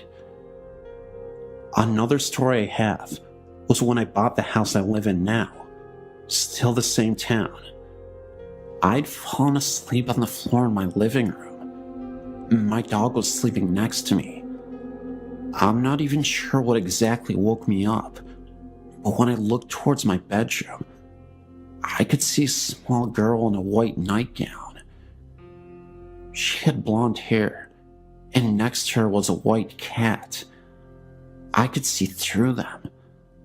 They had a mist around them. And again, just as it registered what I was seeing, they vanished. A few months later, I was in my room, standing on the edge of my bed, which is right next to the bedroom door. I was reaching for the light fixture to change a light bulb, with my arms extended. I noticed a man, dark short hair, and in his 30s. He had dark-rimmed glasses, and he walked past me through the living room, into my room. As soon as he got past my arm, so he would be standing right in front of me, he disappeared. I've also noticed small dark figures, a possible dog, like roaming around me when I was walking in my house at night. I always try to jump over them, thinking that it was my dog, but she was in another room when this happened. In 1978, my parents purchased a relatively new house in Niceville, Florida. The land the house had been built on had previously been a swamp that was drained to make way for the housing subdivision. Nothing bad had ever happened in the house, yet, after living in the house for a short time, we all began to notice odd things. It started the night I broke up with my fiancé. My parents had got out for the evening, and I was in my bedroom crying. Suddenly, I realized I was not alone. I looked up, and I saw a woman dressed in the turn-of-the-century clothing. She had a look of extreme empathy on her face. I did a double take. Never take your eyes off of them, I've learned. And my visitor was gone. My brother brought her engagement ring into my room so that I could take it to work the next day and have it sized. When I woke up from my nap, I got the ring off the dresser and noticed that it wasn't quite right. I got on my loupe and discovered that the ring had been squashed. I took the ring to my parents and showed it to them. Dad examined the ring. As a scientist, he was a little more observant than I was. He pointed out that the ring appeared to have been squashed from the right, beside the head that held the diamond, as if it had been sitting on the rear shank of the ring, and an incredible force put on it that literally broke the head from the shank, without leaving a single scratch or gouge mark. That kind of spooked me, since I had been sleeping with the ring on the nightstand next to my head, and it had been fine prior to being placed by my bed. However, events would soon unfold that made us all realize that the house was indeed haunted by the lady, but she was a friendly ghost, provided you were nice to her family. After having moved to the house, my mom was in a terrible car accident, which almost killed her. She was in the hospital for over 6 weeks, and even after she got out, she was in and out of the hospital repeatedly. By this time I was married and out of the house, but my middle sister's kids would stay over while my sister worked nights. My niece slept in my old room, which seemed to soon become the epicenter for activity, perhaps because of the pre-adolescent age. It started with her being awakened by the feeling that someone was sitting on the bed. She turned on the light and saw depression in the bed, as if someone were sitting there. As she watched, the depression slowly lifted out, as if the person sitting there had stood up. She was too frightened to sleep in the room after that, so her brother slept there for her. He was awakened every night by the sound of a dresser drawer being pulled out and rattled. At first he thought it was Granny, but then he turned the light on and there was no one there. The final straw for my sister's kids came when they were sleeping over one night. Mom had just been released from the hospital, yet again, and was sitting up in the den. Dad had gone to bed. Suddenly, Dad was awakened by the sound of the smoke alarms going off. He ran into the den and found Mom passed out. She had been in incredible pain since her accident and had begun stashing pills for a grand escape. That night, she had gotten so depressed that she ended up taking all the pills that she had been hoarding. There was no evidence of smoke in the house, not even Mom's usual cigarette smoke. By this time, the smoke alarms had stopped blaring their alarms, but Dad stood there, surveying the scene and thinking about how much pain Mom was in and how horrible her life had been since the accident, and even going as far as to whether it was even right for him to decide that Mom was not entitled to escape the horror her life had become. Then the smoke alarms went off again. Dad figured somebody was trying to tell him something, and he called 911. The next day, after we had all been to the hospital to make sure that Mom was going to be okay, we all gathered at my parents' house. I asked Dad why he had called the paramedics. I felt like the doctors who had saved my mom's life after the accident had not taken into consideration the lack of quality of life she would have, and I felt like Mom was entitled to a reprieve from the constant torment she was in. Dad looked at me kind of funny and explained about the smoke detectors. Then he said that when he had gotten home later that night, he had torn each of the smoke detectors apart, and there was nothing wrong with any of them, nor was there any reason they should have gone off in the first place. Once Dad told us this, we all sat there with odd looks on our faces and started talking about the lady. By this time, I'd seen her twice.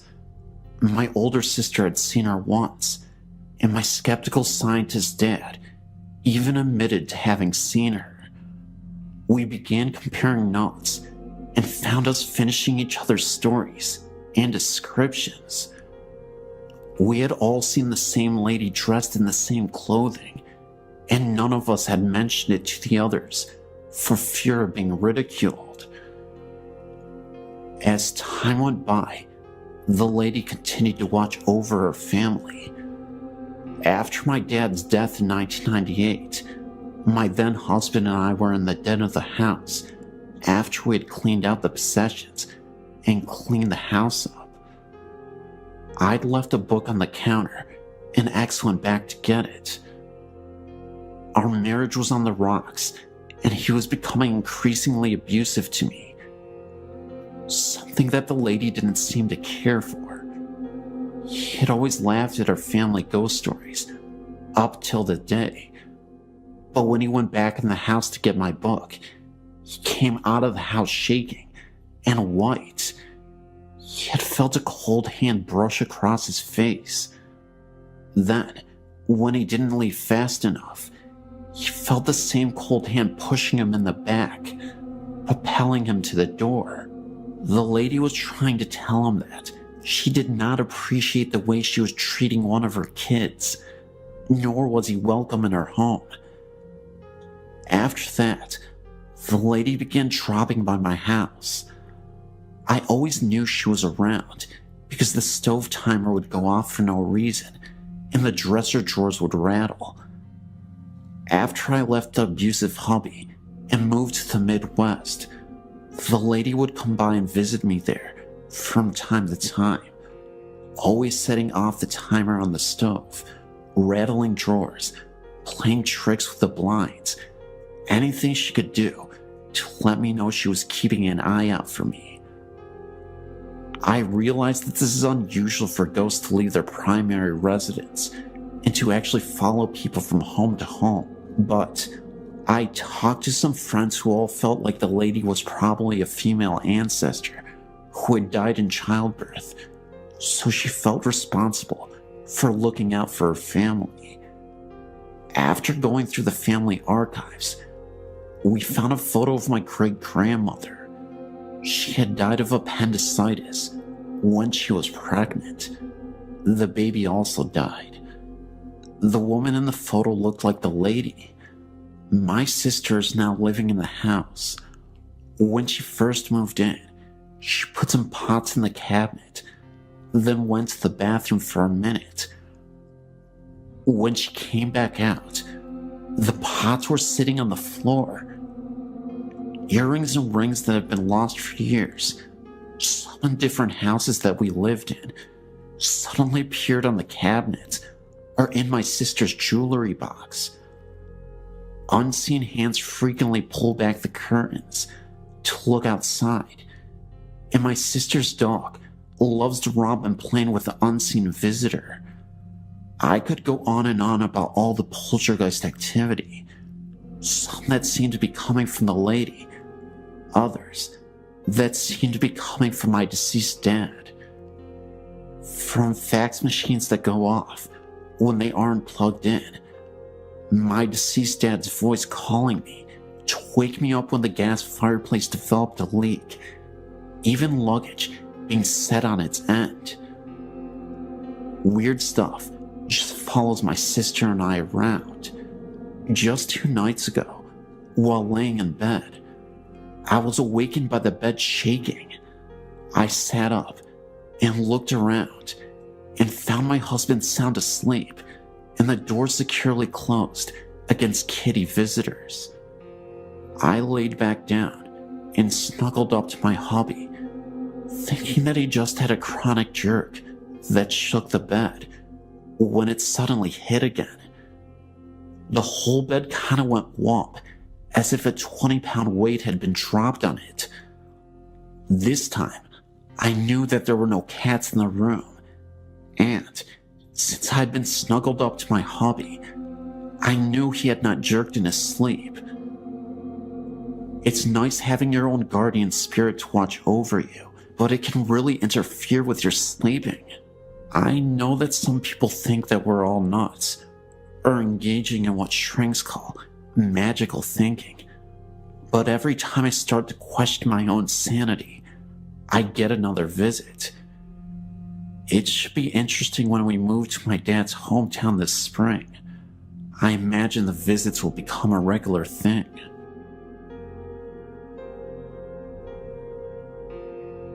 Growing up in rural northern Wisconsin, there were few opportunities for earning cash, aside from service positions and agricultural work.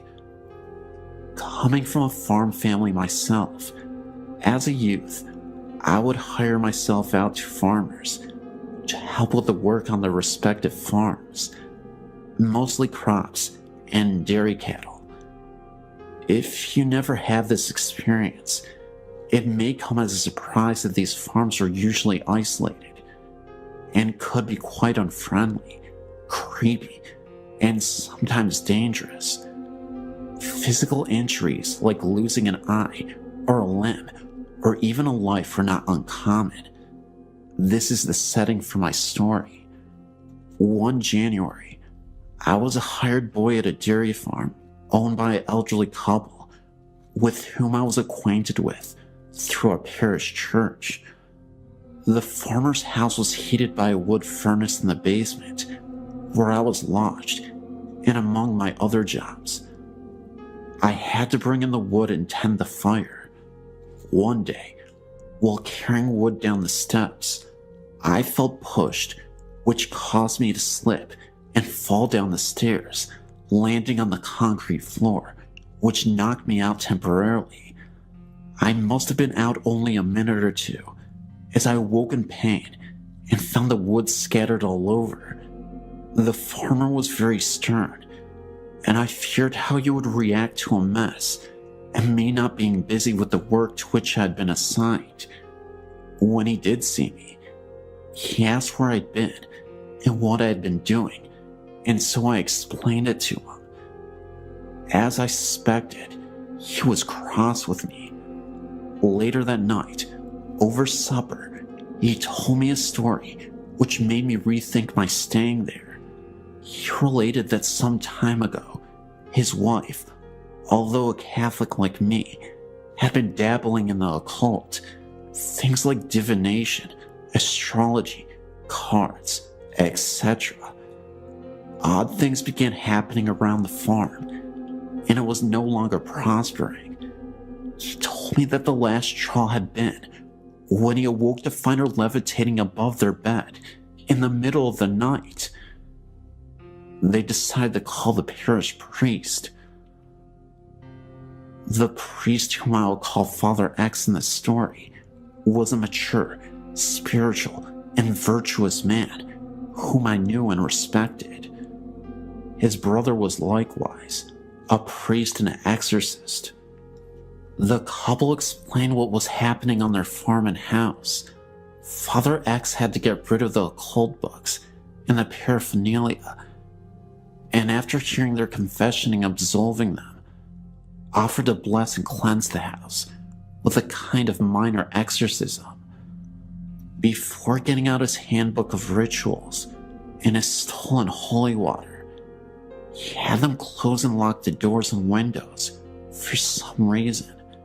He went through the residence, leading the couple in prayers and reciting the house blessing and minor prayers of exorcism, all the while sprinkling each room with holy water. When they reached the last room, which was the kitchen, Father X was finishing the prayers, and after everyone said amen, the kitchen door, which led outside, unlocked by itself, opened and then slammed shut. Father X then explained that this is why he had locked the doors previously, to make sure that by the door opening and closing by invisible force, he could tell by that sign that the spirit had really left. The farmer went on to explain that he liked the instruction that Father X had left him with, namely, that the devil is like a dog on a leash. The demons are all restrained by the power of God, he said, chained, as it were, and they cannot really hurt you directly unless you come within their reach. Occult practices, blasphemies, and even grave sins can put people in places within the perimeter of the influence of evil spirits, and so if you want to avoid being harmed by them, don't come near them any more than you would approach a vicious dog that has been chained. I asked the farmer if the basin where I was lodging was also blessed. The farmer thought for a moment and said he did not recall that it was. The door to the basement was right outside of the kitchen door. After the experience with my fall that day, and the story that the farmer told me about what had transpired, I determined that I would not stay there another week. I left and didn't return.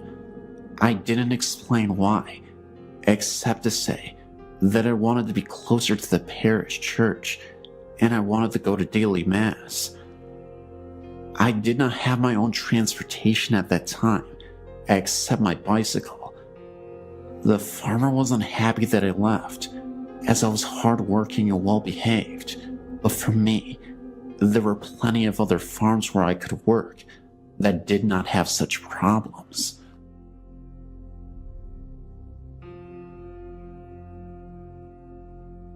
Throughout my life, I'd seen and experienced a few things that I can only describe as supernatural. Everything I'm about to tell you about actually happened, and I will describe each experience as I remember them. The first thing I can remember happened whenever I was only a young boy, growing up outside a village in Northern Ireland called Besbrook. It was during the winter because we had a heavy snowfall the previous night, and I was outside playing with my two brothers. After a while, I went inside to warm up because my hands were frozen. My mother told me to take off my boots so that I wouldn't tramp snow all over the house. I sat down at the table with a bowl of soup in front of me, and it was then that I noticed something out of the corner of my eye in the hall leading from the kitchen to the living room. I turned to see what it was, and what I saw absolutely terrified me. I saw the figure of a woman walking down the hall towards the kitchen. I just got up and ran out the door without putting on my boots and jacket into the snow, and refused to come back inside, even though my mother insisted that there was no woman in the house. Over the next number of years, nothing happened except what sounded like somebody walking around the house, even when the rest of the household was in bed or away. Everyone heard the noises, but chose to ignore them. Then one Saturday morning, while I was still in bed, I was shook and awake and told to get up and come down to breakfast. Whenever I opened my eyes, there was no one in the room, so I assumed that they had already gone downstairs.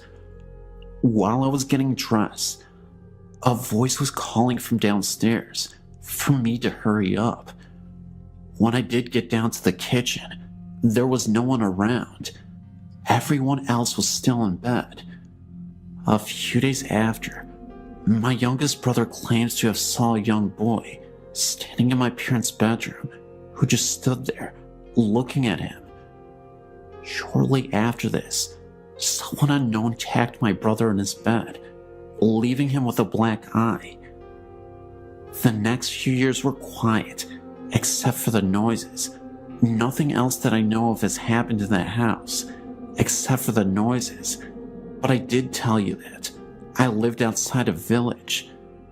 The best way to get to the village is through a wooded area, and this place is a very strange place. I could distinctly remembering a moment when I had to walk through these woods to get to the village, and all of a sudden, in the middle of the night, I saw a circle of people in white robes just standing in a circle and holding hands. I was so scared about what was happening that I ran the other direction and no longer wanted to run through those woods ever again. I actually had a friend of mine who was walking through the woods, and he swears to this day that he saw a woman just flying from the distance from one side to the other. Looked like a witch, but she was floating, had really dark black hair, and it just looked like she faded out. These are the only things I've seen in my life, and with that last story, my friend has seen, but I've heard other stories by people I know. The shop at the bottom of the road is said to be haunted by the ghosts of the 7 British people killed there in the 80s, whenever the original patrol station was blown up. I mentioned earlier, I'm from Northern Ireland. There is a high viaduct in the area, which is used as a railway line.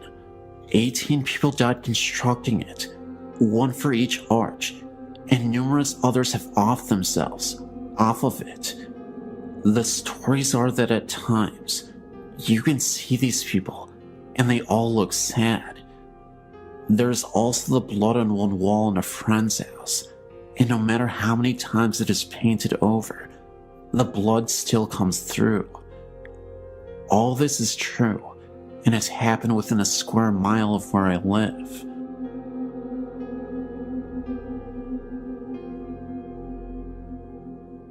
My friend from Arizona and I made our first trip to the Queen Mary together.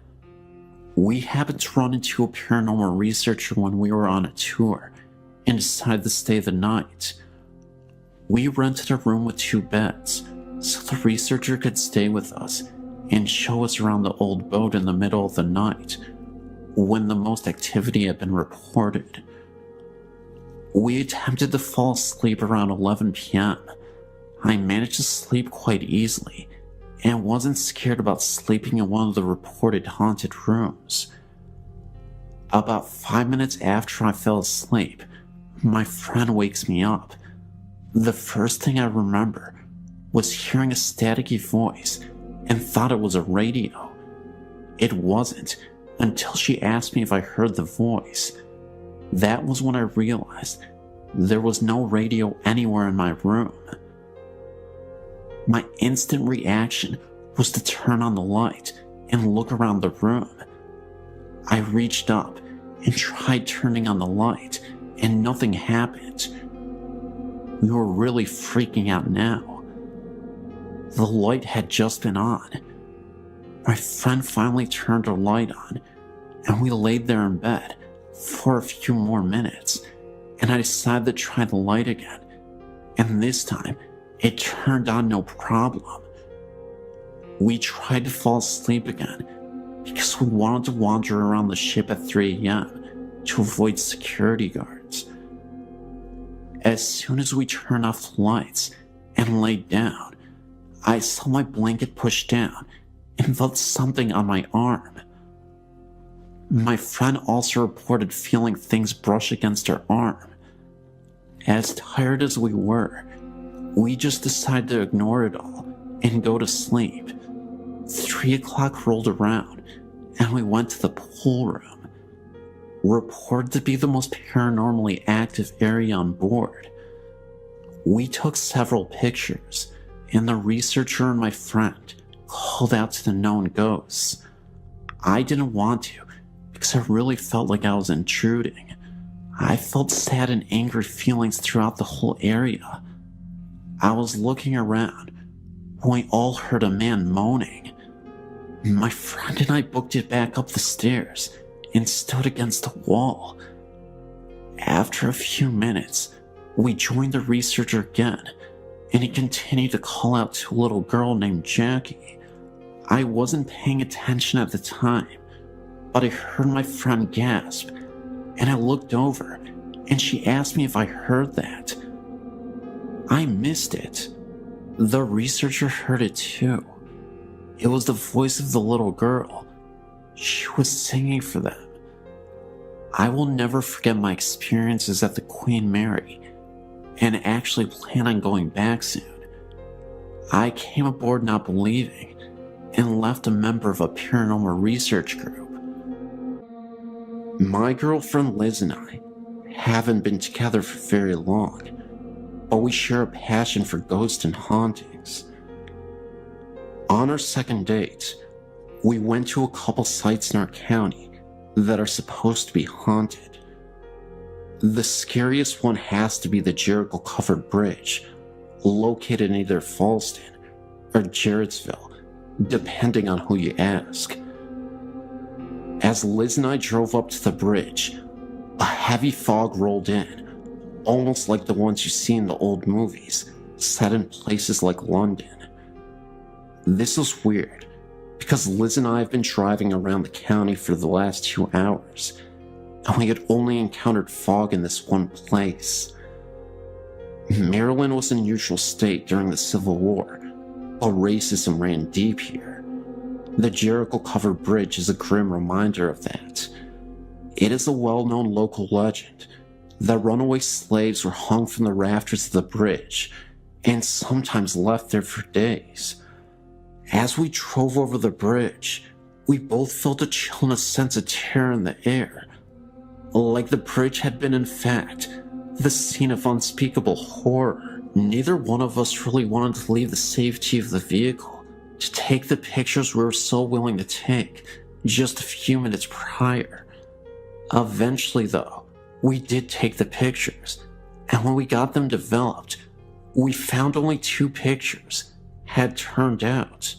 In the first one, you can see some kind of disturbance in the air towards the rafters, and in the second one, we can definitely see an orb in the area where just a minute before, the unidentified disturbance had manifested itself.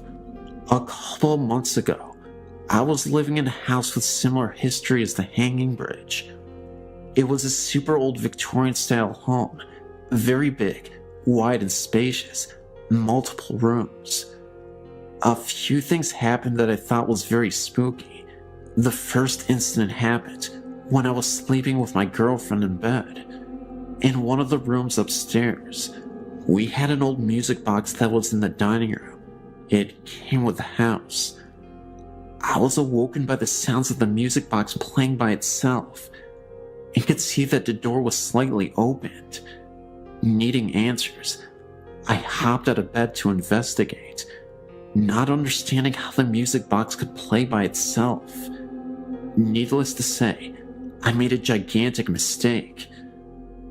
As I opened the door and faced the stairs, I saw a dark shadow move directly up the stairs and then disappear. I froze for a second, almost chickened out, but decided to go downstairs anyway. To my surprise, there was nothing there, and all was silent. The music box had stopped playing. Another time, I was standing in the kitchen with one of my friends, and we were the only two people in the house at this time. We decided to use a spirit box and play with the Ouija board to conduct a session. I was fairly convinced that there was a spirit that needed guidance and was lost. We asked the spirit box multiple questions, but at first, no response was given to us. After nearly an hour, being frustrated, we nearly gave up. That was until we asked the spirit to give us a sign that they were still there. My back started to hurt, like some kind of pressure was being applied to it. I said to the ghost, "Is that you on my back?" Now get this. The spirit box sounded like it said death on the bridge. This immediately startled us, knowing that down the road was the hanging bridge. We tried asking it follow-up questions after that. The spirit didn't say anything, and just like that, the pressure on my back disappeared. I was starting to think that the ghost was trying to tell us that they were one of the ghosts that tragically passed on the bridge. The last incident happened in the kitchen. The kitchen door was slightly opened, and all of a sudden, I heard what sounded like a girl's whisper in my ear. As I looked towards the door, I saw a lady, I think, walk past the door. At first I thought it was my friend Laura, who always used to wear jeans. So I popped my head around the corner to try and scare her, but there was no one there. I wasn't scared because it was in the middle of the day. I actually found the experience quite exciting, but also unexplainable. To this day, I've always thought these incidents were all related to the hanging bridge. The Job Corps in Albuquerque, New Mexico. I was a student there in 1973.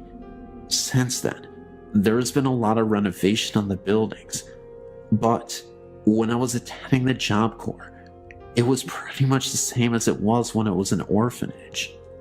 One night, actually at 2 a.m. in the morning, when I came back to the dorms after babysitting, I had to walk across the campus to get to my room at the far end of the campus.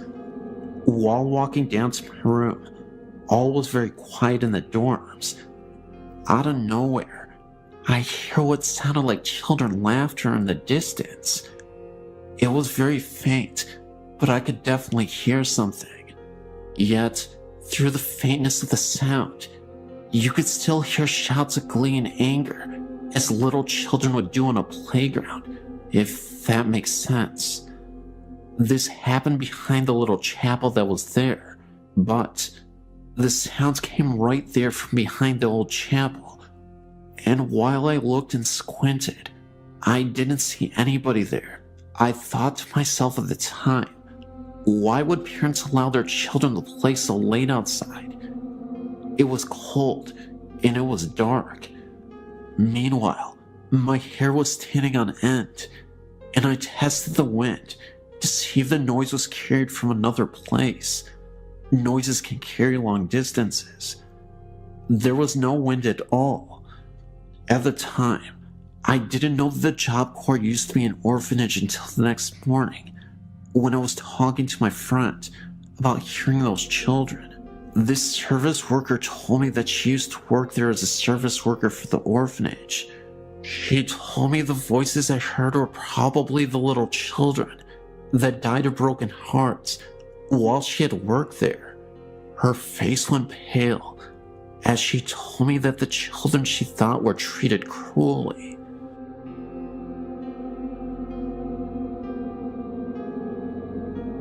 There are two versions of this legend that I know. It's called the Devil's Footprint. The first is about a construction worker that was aggravated with a boulder that would not budge. The man stepped on the boulder and said, "I will give my soul to the devil, this boulder will move." By the next day, the boulder had moved, and there was an imprint of a human foot and a hoof print of the devil. The man was never seen again. The other version is about a farmer that was having a terrible harvest. He then said, "I will give my soul to the devil if I had a bountiful harvest." Indeed, the farmer's harvest was bountiful, and he made plenty of money. The farmer was quite pleased with himself until the day the devil came to collect. The farmer refused to give the devil what he wanted, and a chase ensued. They ran all around the farmer's land, and the chase ended when they reached a cliff.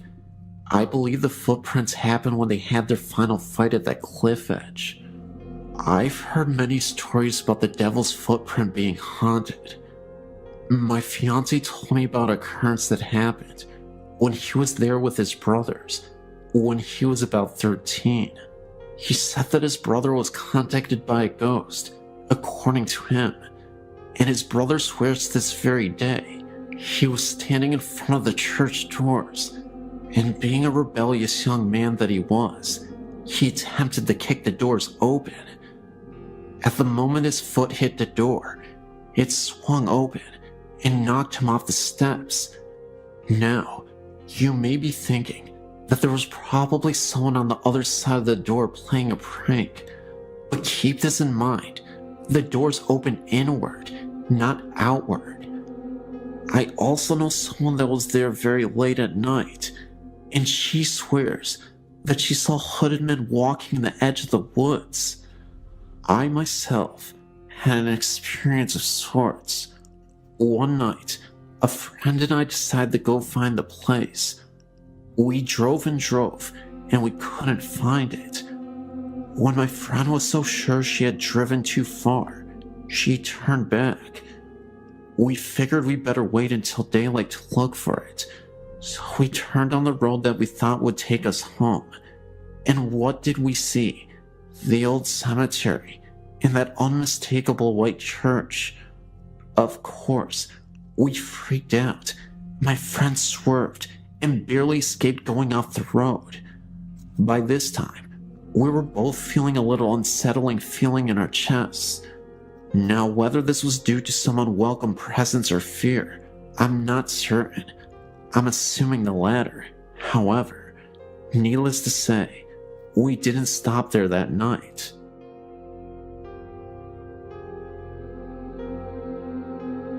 My name is Bobby, and I was checking out your website, and I decided I should send in my own story. We live in Grosse Pointe Shores, Michigan. This event happened on Monday, August 15th, 2005. One day, my brother named Vince was on the computer at about 4 o'clock when he heard a scream. He ran upstairs to find me and my older brother named Sam. Vince asked what was wrong, and we asked him what he was talking about, and he said he heard a woman scream, and we said nobody screamed. We were also the only ones in the house. We got scared, but eventually thought that Vince was probably hearing things and forgot about it. But a week later, me and Sam saw this website and decided to check if something was haunting our house. We checked everywhere, but found nothing. But just as we were about to give up, Sam said to me that we never checked the attic. This was the first time that anyone was up there in the attic in a very long time. We got to the attic door and opened up the hatch, and a ladder came unfolded from the top of the door. We started climbing up the ladder and got to the attic, and it was all dark. I felt the wall right behind me and found a light switch.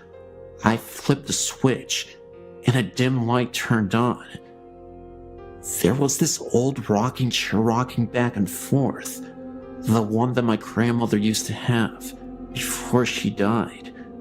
We totally forgot that we had gotten it and threw it up in the attic. Either way, we were freaked out. After about 2 seconds, we heard a scream so loud that it knocked me backward against Sam. We climbed as fast as we could down the ladder and shut the attic door. We were so scared that we didn't tell anyone except Vince about what happened. We checked the time, and it was exactly 4:06. We now know that Vince heard the scream from the attic a week earlier. All we know about the people that lived here before us is that they were the Andersons, and that they were an old couple that lived here and raised their kids here. I don't think it was my grandma's spirit, because she was always a gentle soul and wouldn't scare us like that. Anyway, after all the kids moved out and Miss Anderson died, a short while after that, he sold his house to us about 4 years ago. I believe Miss Anderson was the one who screamed. I guess she was mad that we stole her house from her.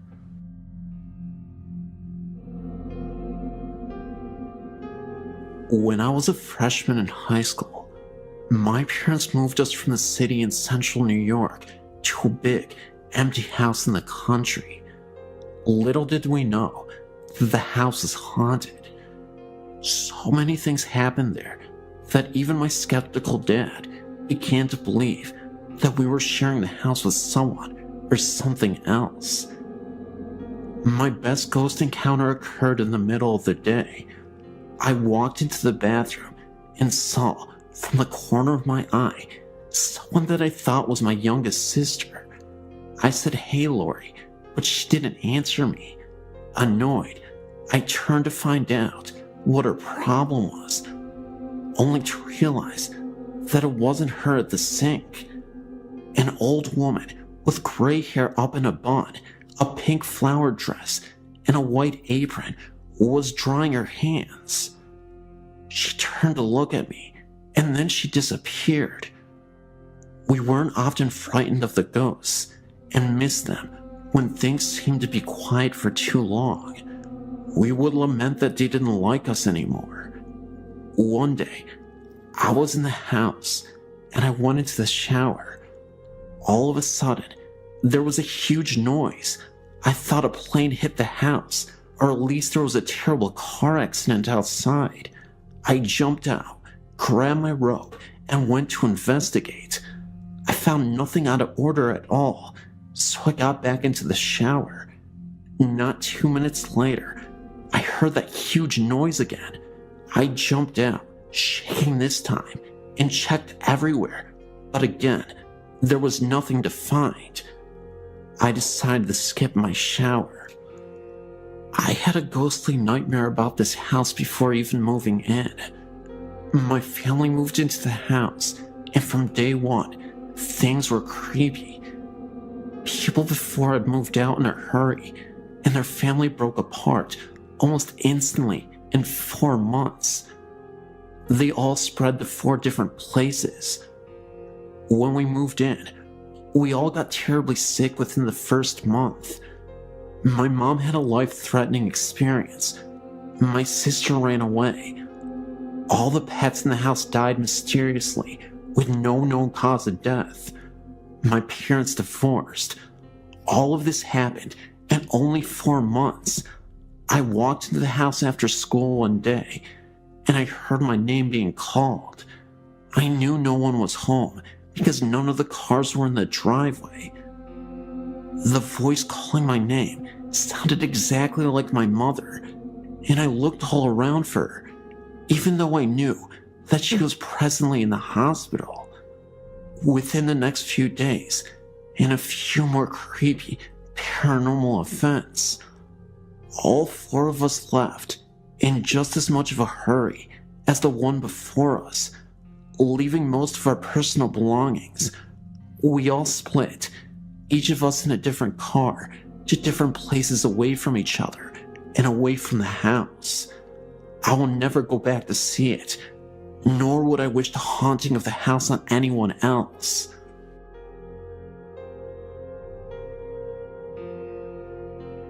Hello. I lived at this house from 97 to 99. It was in Atlanta. My family and many of my friends were witnesses to the occurrences. Voices, electronics malfunctioning, dark figures. It happened day and night, but mostly at night. It is an older white home, near the river, and for a while, we had a rat problem. The plumbers had left a hole under the bathroom sink. The rats, who were fond of shiny objects, left 2 human molars, complete with silver fillings, on the bathroom floor on 2 separate occasions. The back of the home had a foul odor, off and on, and the crawl space had been cemented over. I'm an investigator for the state, not a hysteric. But the place made a believer out of me, my family, and half a dozen friends. My then 4-year-old son complained of the man in the mirror with a string around his neck. Voices were male and female, also a small child. I've often felt the crawl space needed to be examined, just never could figure out a way to ask the officials to do such. I truly think that there is a body or bodies under that house. Myself and a girlfriend watched as a man-shaped shadow moved across the dining room wall into the kitchen where the light turned on. Well, we're checking out, if you can get the new owner's permission.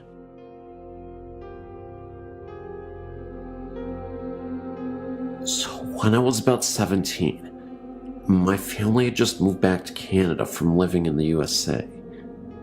It was a bit sudden, and being a family of 6, it was a little bit of a scramble to find a place to house all of us before the snow hit.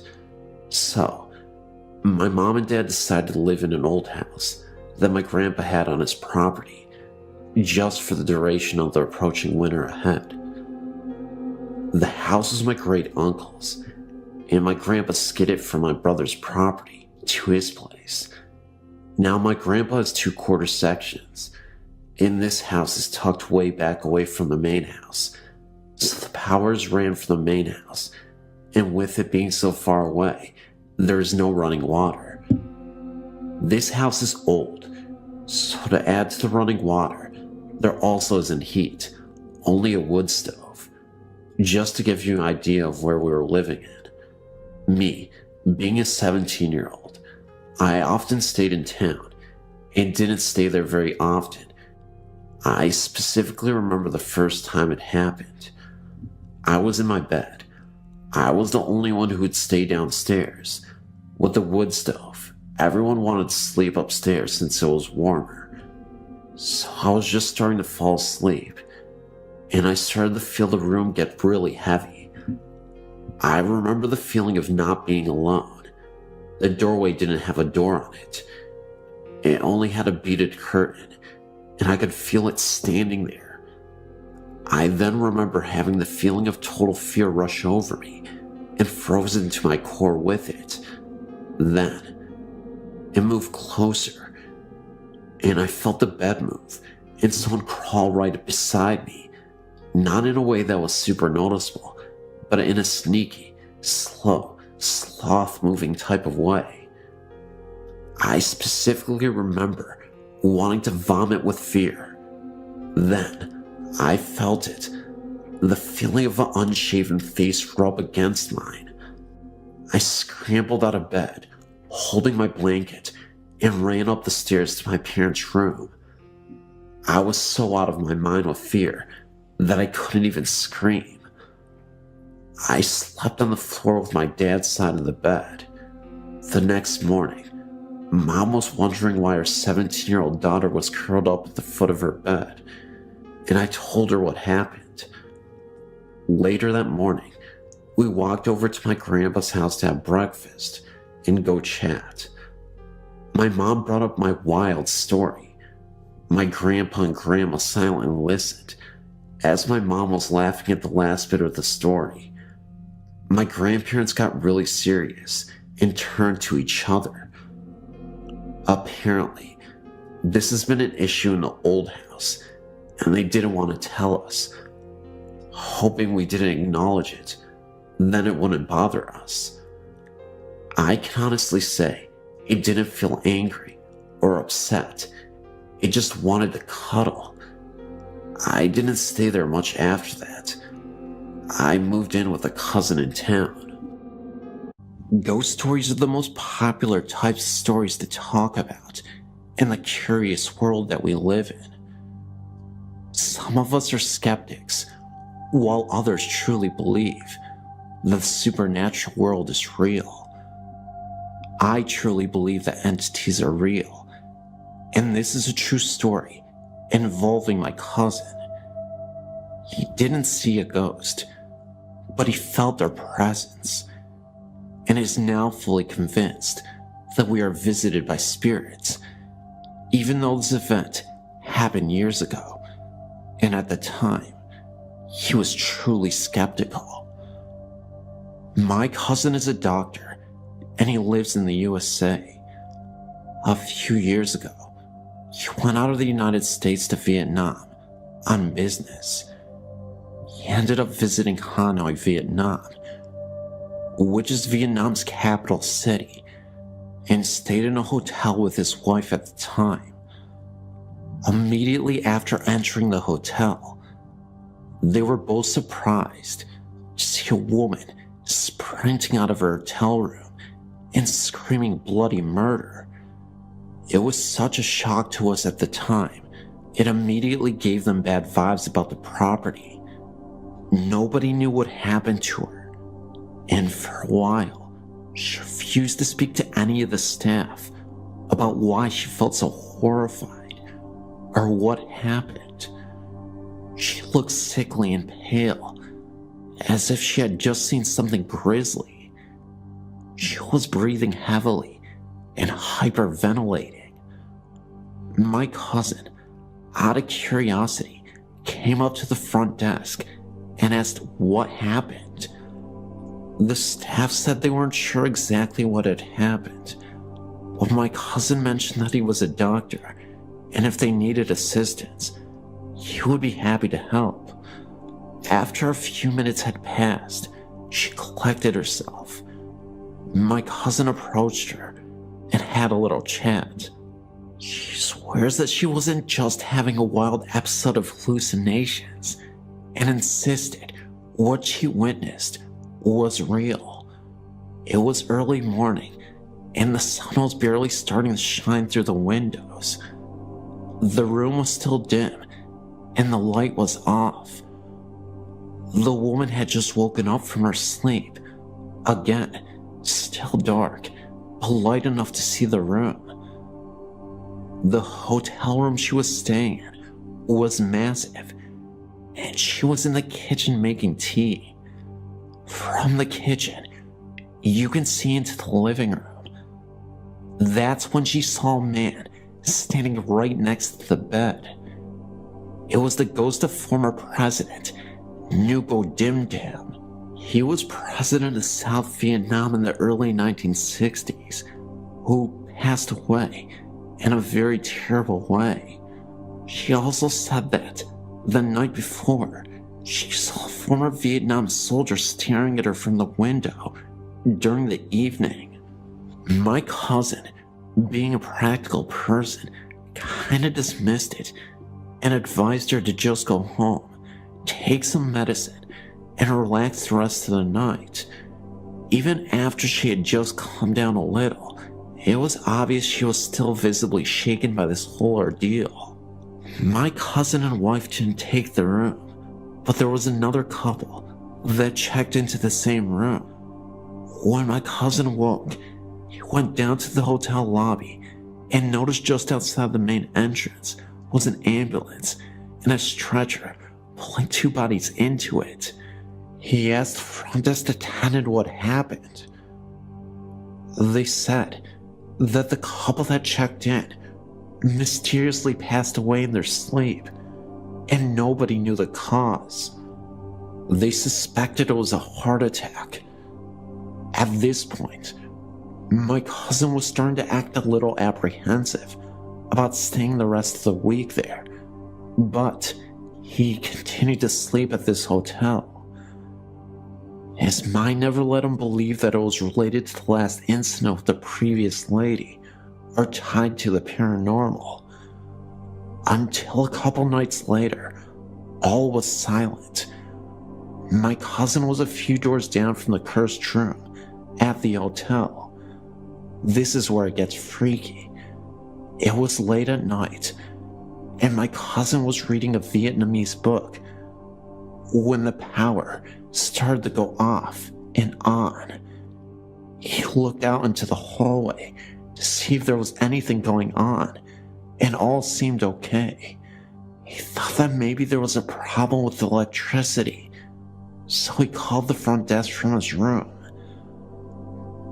What he heard over the phone started to finally freak him out. He said that when he picked up the phone, all he could hear was heavy breathing, and someone hung up. Concerned, my cousin rushed to the desk. A woman was standing right there. He asked her why she didn't say anything over the phone after he had called. The woman said that he didn't make a call. My cousin insisted that he did, that he heard heavy breathing, and that someone else was on the other line, but the woman refused to accept his story. He also said that the lights flickered, and the woman began to grow pale. She urged him to bless his room, because there is something evil and it's disturbing the room. My cousin refused, saying that it was just a coincidence. Finally, a few minutes later, his wife screams. My cousin rushes to the room and asks her what happened. She tells him that she was walking out of her room when she heard voices talking, as if the chatter were coming from inside the hotel room where the couple had passed away. The doctor then demanded the staff open the room, but to their surprise, nobody was there. The staff even claimed that when they went into the room, the bathroom door was open and a dark shadow moved out of the bathroom and then disappeared. My cousin still dismissed everything. He said that things were just chaotic because of the first lady that stayed in the room, and everyone was on edge because of the death of the couple in the same room. He admitted it still creeped him out, but chalked it up to merely a very scary coincidence. However, if it were a coincidence, then how can anyone explain what happened in that room? It seemed to be the only room having issues, aside from the one my cousin was staying in, where he heard the voice over the phone. Either way, this was a pretty insane experience, and I don't know how I would have reacted if I was the one who was there instead of my cousin.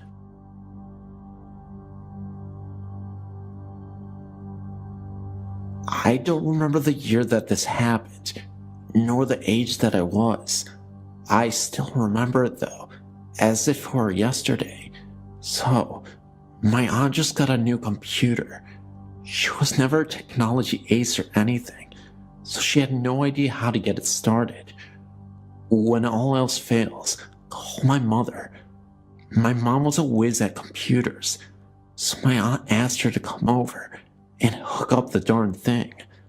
My mother, being the lovely lady that she is, agreed to do it within the week. It was actually that weekend that she decided to do it.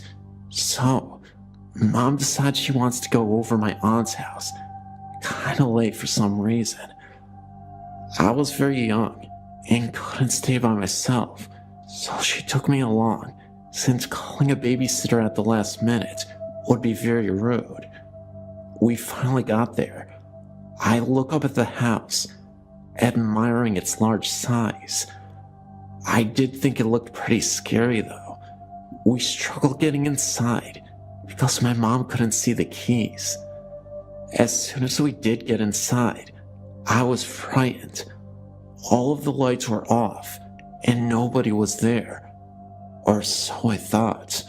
My mom wanted to get started with her work since it was maybe 9 o'clock already. She told me to stay upstairs and watch TV while she was in the basement, hooking up the computer. After a while of whining and staying upstairs all alone in the large house, I totally agreed.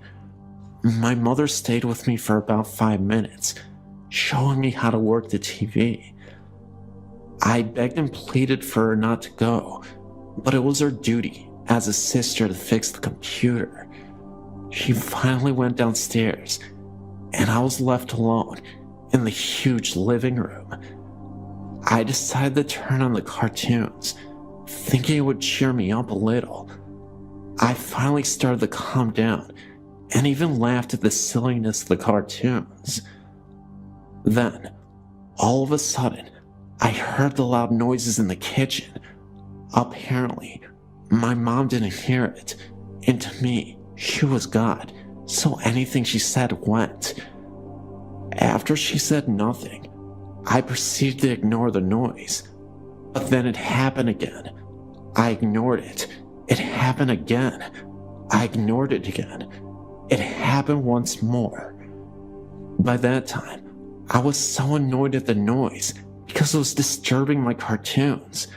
I was so mad, I forgot my rule about my mom, and I jumped up from the couch, turned around, and almost yelled, "Shut up!"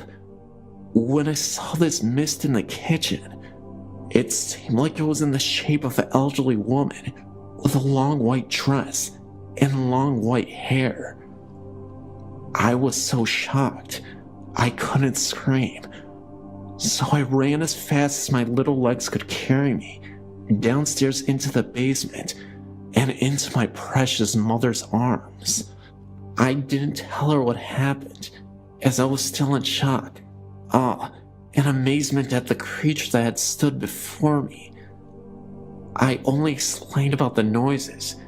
She said she was hearing little noises, not loud noises, around where she was. I stayed down there with her because she said I could, especially when she saw my little white face. As I was sitting on the couch, playing with numerous toys that were scattered about, I heard a soft bark. Then I heard a whimper, and then another soft bark. I knew it was coming from the room that held the water tank and such. I thought about the dog, Oreo. It must have been him. But then I remembered he died about a couple months before. My aunt and uncle at the time owned no animals, not even a bird, and it was way too late for someone to let their dog out. Besides, I don't think I would have hurt a dog, as I don't believe anyone in the community even owned one.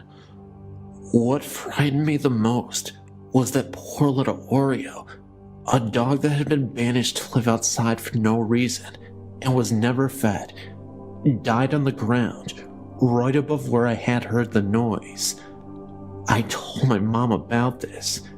She said that she heard nothing. I told her to hurry up with the computer, which she did because she was hearing things too. We both ran up the steps and out the door.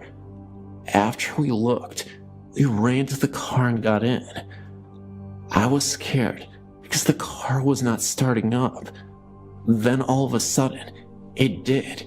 I was so happy to be out of there. My cousin had heard noises such as the one I had heard in the kitchen, except they were outside of the room. Also, my other cousin claims that he heard a noise in the oven, like something was in it. He opened the oven, and nothing was there, but he swears to this day he did hear something. Now, I mentioned in the title of this story that this was a traveling ghost. I say this because most, if not all, of that family's houses have had some sort of scariness to them. My cousin's current residence is just as haunted. Doors will open and close by themselves. One time, we were watching a movie. It was over, and I wanted to turn the lights on. When I turned them on, I heard a strange buzzing sound in the laundry room. It sounded like when the dryer is done drying clothes, only it was a steady, non-pausing sound. I walked over to the doors and started to put my ear up to make sure the sound was coming from that room. As I did so, all of the lights went off and the DVD player suddenly turned on, much louder than we had it on. But the thing was, the DVD player had been turned off the whole time. When everything came on, I jumped 5 feet into the air onto my poor cousin, where I proceeded to scratch her neck, holding on for dear life. I don't remember ever watching a movie down there ever again. Later, we asked his mom if she was doing laundry. She asked why, and we told her about the sound. She said she didn't even think about doing a load of laundry. To this day, I'm still scared to stay over my cousin's house.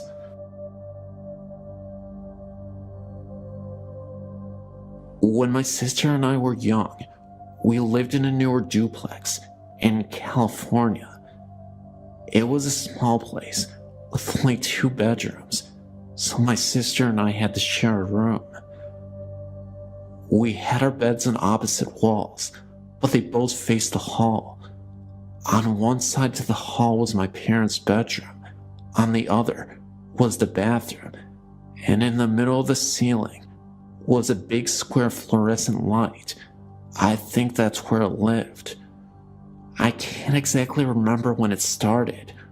All I remember is waking up in the middle of the night and seeing what I remember as the electricity man.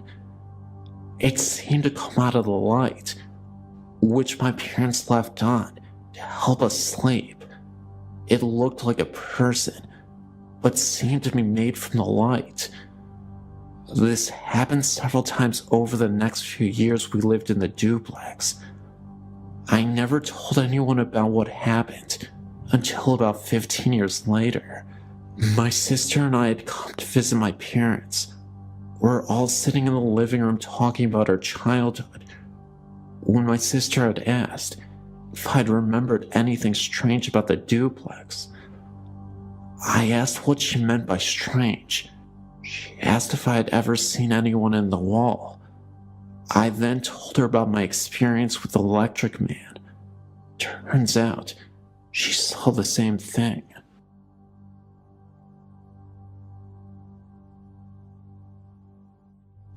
This is an old story, pushed out of my mind for years and years. It was 1964-65. I was 4 or 5 years old. Our family, because of my mother's recurrent mental illness, bounced around from apartment to apartment, from shelter to shelter, with or without one or both of our parents in tow. There were 4 of us, and I do not recall if any of my siblings were with me when this happened. It might have been at a foster parent's house. I just don't know. I remember sitting on the side of a small cot in the waning light of a Chicago winter. There was an odd, really dark shadow on the wall to the left of me. It was the size of a small man, and I stared in disbelief, because it had a hat on and was in profile. The outline of the lips, the nose, the forehead was perfect. I was a pro at discerning what was real and what was not real even at that age, because of my mother's problem. And I tell you, I knew that what I was seeing was real, that I was not asleep, and that no shadow could have occurred that so accidentally duplicated the perfection of the human figure that I saw before my eyes. We stared at each other for a very long time, the figure never moving. I never told a soul, as I didn't want to be thrown in a loony bin too. This is the first of many encounters of the years. My mother had the gift. My sister really has it, much more than I.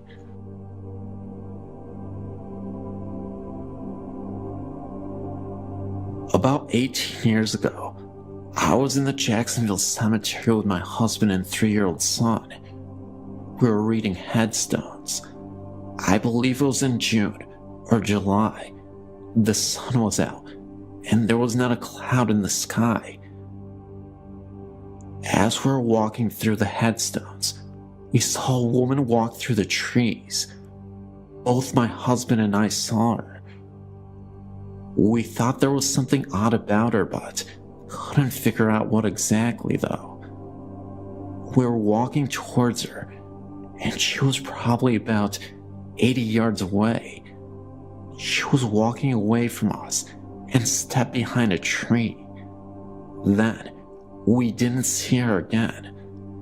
I said to my husband, "Where did that woman go?" He said, "She stepped behind the tree." We continued to walk towards the spot where we saw her. All of a sudden, rain poured down on our heads. We both looked up into the blue sky, and water continued to drench us. We ran back towards the car, and it was like the rain just disappeared. We got back to our car, and we were all soaking wet. The sky was still blue. We left right away.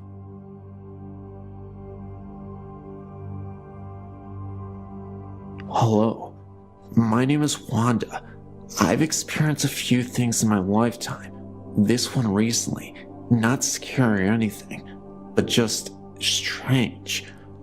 I lost a pet 2 years ago when he was still a puppy. Bernie got hit by a car and died all alone on the road while at my mother's care. I came home from work and we buried him. My brother and I loved him so much, I painted a stone on his grave that I'd done 1 year. Well, like I said, that was 2 years ago, and twice recently, I've experienced the oddest sensations. Both times I was laying in my bed trying to fall asleep when I felt something like little feet walking up my leg and settling in down around my knee area, like a cat curling up or a small dog. It felt so real, but I tried to explain it away, thinking maybe my circulation was doing something weird to my leg. Then a couple weeks later, it happened again. It walked up my leg and curled up on my knee area. This time, I had no delusions. I was sure it was Bernie, who came back to lay down and be with me. Since then, I shared my experience with a girlfriend, and she claims that when she spent the night here on my couch, she felt the same thing. We even got a ghost picture. My sister's dog was here, and my friend Yuri took a picture with her disc camera of the dog, and there's a big white circular mass over the dog with what looks to be a foot appearing, or taking shape rather. I've no doubt it's Bernie, and he's been playing with that dog even as spirit. Sign me up as a believer. Yours truly. This occurrence is my one and only paranormal experience. I'd love to have more. For the past year, I've had a part-time job working for an ambulance company. This company is one of the few running combination funeral home EMS services in the region. One day, I was sitting in the ambulance bay, resting between calls. The ambulance bay is in the same building as the embalming and body preparation area. I was in a meditative state, but had my eyes open. Out of the corner of my eye, I observed a girl about 9 years old walk through the back wall of the ambulance bay towards me. I remained motionless, and when she arrived at my side, she smiled and blew a puff of air onto my cheek. I could distinctly feel the breath, and At this point, I realized that day I was not daydreaming. The child was dressed in a slate blue jumper with a white blouse. The outfit she wore could have placed her anywhere from the late 19th century to the middle of the 20th century. It looked like a school uniform. She was slender, with mousy brown hair and dark eyes. After blowing on my cheek, she smiled and walked past where I was sitting and disappeared through an exterior wall just to the left of a door. Later, I asked some of the other paramedics if this apparition was familiar to them. It was not. However, 2 of the medics stated that they have seen and or heard ghosts in the ambulance bay building and an adjacent former residence, now used as a dispatch center. Although I've tried sitting in the same place and being quiet and meditative, I've failed to see the little girl again, but I will keep trying. There was no fear involved with the paranormal event, only a sense of love and gentleness. Thanks for reading.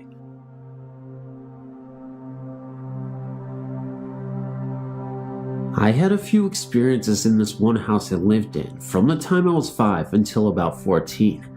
I lived in a city about 20 minutes away from Los Angeles. Anyway, one night, I was sleeping and for some reason I woke up. I don't ever wake up in the middle of the night. When I woke up, I saw a white figure, which looked like a soldier standing in front of my bedroom door.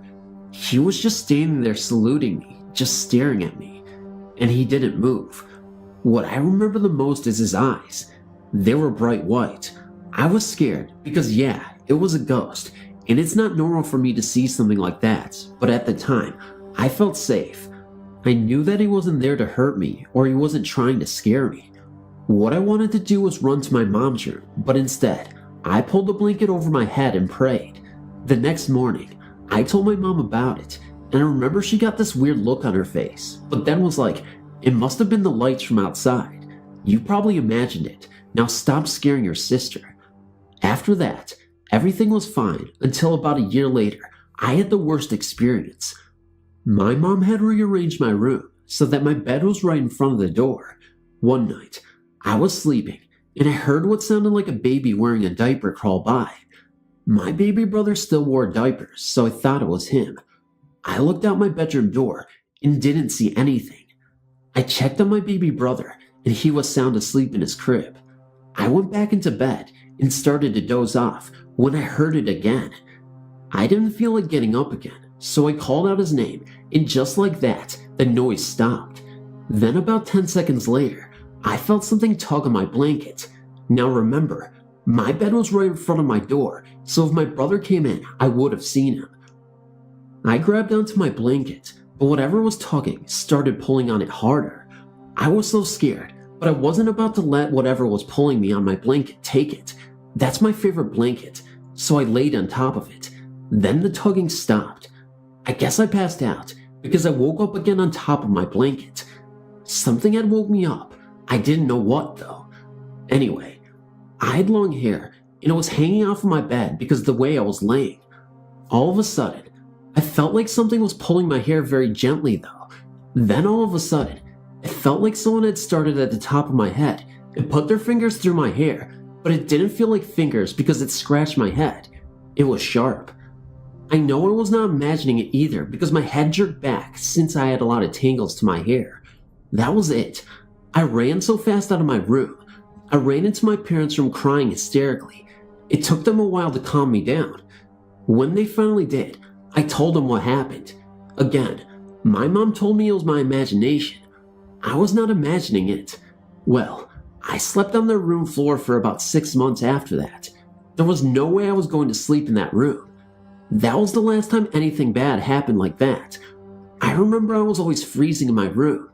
The rest of the house would be hot, but as soon as you would go into my room, you were freezing. No matter what time of the year it was.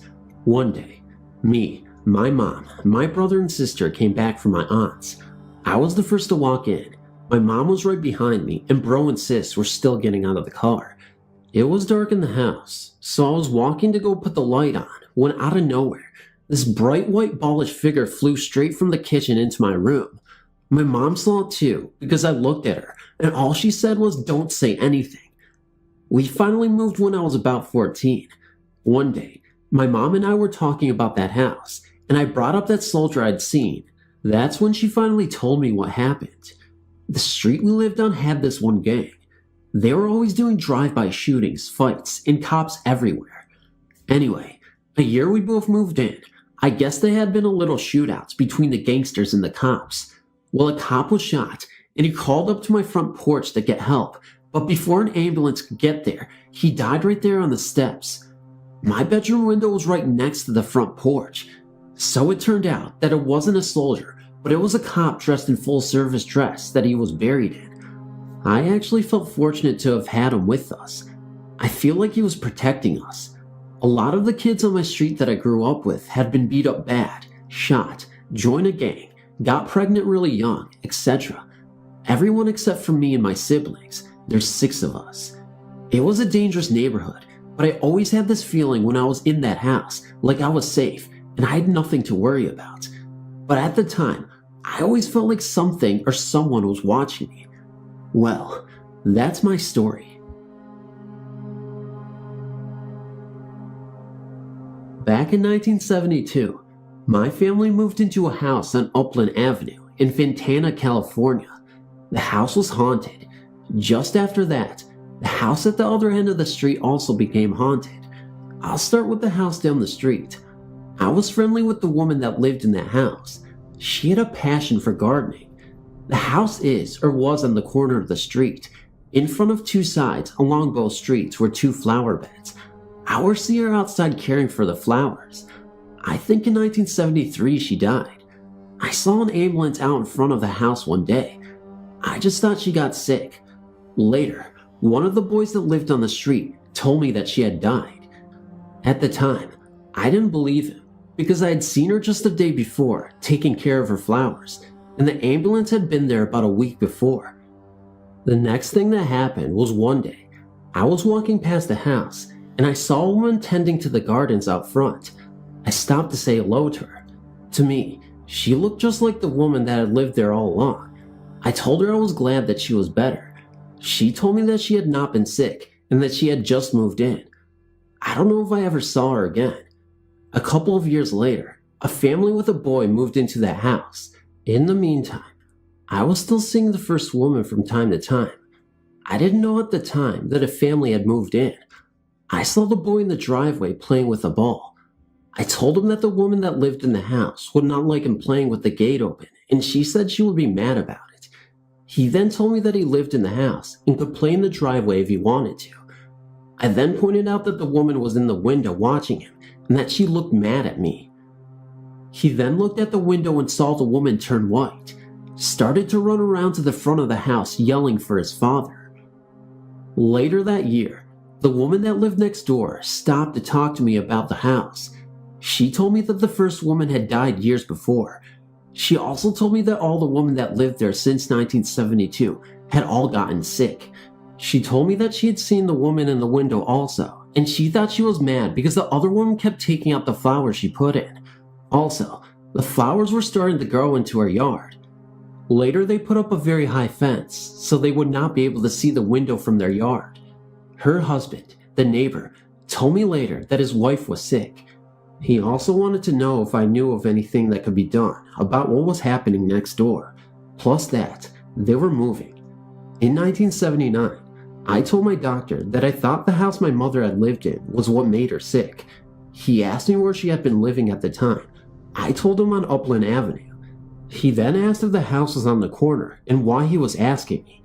He said that the first woman that had lived there had died of cancer, and so did the next 2 women that lived there, of the same cancer. The young mother of the boy did not die of the cancer that she got, but she was still very sick because of the treatment for it. He also told me that the first owners of the house was not the first woman. He told me that the town didn't know what to do with the house, as they didn't want any more women to live there because they all were getting the same cancer. I told him about the first woman and that she didn't like anyone to mess with her flowers. He did say that the town might make it into a park. I said that might work, but she would probably not like it, and that others could still get sick. I have no idea what happened because I moved out of town not long after that.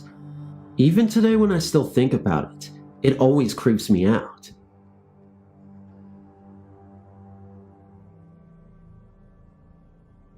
I'm 28 years old, and I'm currently an honorary member of a volunteer ambulance corps in New Jersey. Honorary, because after 10 years of active service, I resigned to pursue training in advanced life support as a paramedic. After 4 years as a paramedic, I left EMS to focus on what always has been my full-time career, a credit rep for a major electronics company. These stories have taken place over years and are not daily occurrences, and while other members have similar stories, I will not speak for them. Fortunately, I've had witness to see some of these happenings.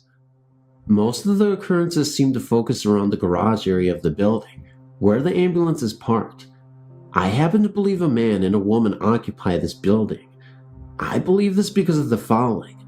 While watching TV alone one night, I had a strange feeling that someone was watching me.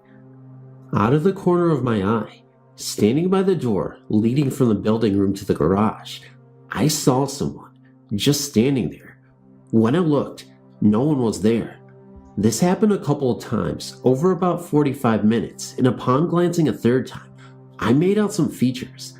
It was a man in his late 30s maybe, standing about 5'10", with full dark hair and a mustache.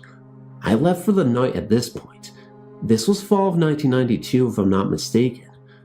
In 1991, I was sitting on the couch with my girlfriend at the time watching TV again. We distinctly heard the door from the garage to the outside slam shut. It was a wooden door at the time and unmistakable with its sound. When no one entered the meeting room, we wondered what member may have come down. When no one came inside, I went into the garage to look. There wasn't anyone there, but heard the door slam once again back inside the meeting room. This continued about 5 times. The last time, when my back was turned and standing about 12 feet away, there wasn't anyone in the garage or outside. Nicole wanted to leave pretty quickly. In the spring of 1994, I think, I was again on the couch with yet another different girlfriend. The door to the garage was propped open when we both heard the sound of footsteps coming from the garage. It sounded a little odd in the sense that it almost sounded like someone walking on leaves. Lisa had me go check, and of course, I found nothing, but this continued for about a half an hour. Whenever I would reach the threshold of the garage, it would stop. When I dragged Lisa into the garage to show her that nothing or no one was there, the sound started again. We were looking directly at the spot where the sound seemed to originate. About 20 feet in front of us, we heard the footsteps walking towards us. We both left right away. In March of 1996, I was dating yet a different girl. Yeah, I got around a bit. We had thrown a surprise party for my father. Jen was really tired after working a double shift the night before. She's a nurse as well as Lisa. After the party, I was finishing cleaning up when I jokingly said welcome to the haunted building. She freaked a little and went to leave immediately. This surprised me a bit because I didn't relay any of these stories to her. When we got outside, she told me that while she was zoning out, she noticed a man and a woman standing near the door to the garage. She said that the man was in his early 40s with dark hair and a mustache. She couldn't make out the woman because her back was turned. She noticed them because they seemed out of place to her. My cousin snapped her out of the zone and the couple disappeared. She didn't see them again, and nobody at the party fit this man's description. As I walked into the building through the back door one evening, I heard as plain as day a woman speaking. I simply thought someone left the TV on. When I stepped over the threshold, the voice stopped and the TV wasn't on, nor anyone was in the room. There was no remote to the TV, so nobody could have turned it off from afar. I walked across the room to the garage. When I walked through the door, I noticed 2 friends, Patty and Allison, standing outside near the door. Looking rather shaken, I asked them what was wrong. They said they both heard a man's voice distinctly say Allison, twice, only moments before. They accused me of playing trick on them, although I did not. This was the summer of 1996. I have heard conversations take place in the garage a couple of times when no one was around. I could never make out what was being said, but it did sound like a male and female. Whenever I would walk into the garage, it would stop. Additionally, there have been instances when the light on the phone would blink on and off, as if someone was picking up and hanging up the receiver in another room. This happened when either nobody was present or anyone was present in the meeting room together. This, of course, could have been an electrical problem, but who knows? Thanks for listening to my story. This is less of a haunting and more of a notice that a friend is not completely gone from me. Back in May of '97, my husband's, then my fiance's, mother died. In April of that year, on his birthday, she had artery bypass surgery of her leg. Unfortunately, soon after she came home, the site at the top of her leg where the graft started opened up and bled. That time, she survived. The wound wouldn't heal, and it had got infected. In May, it hemorrhaged again. This time, it was so fast that in less than 5 minutes, she could not speak or respond to my husband next to her.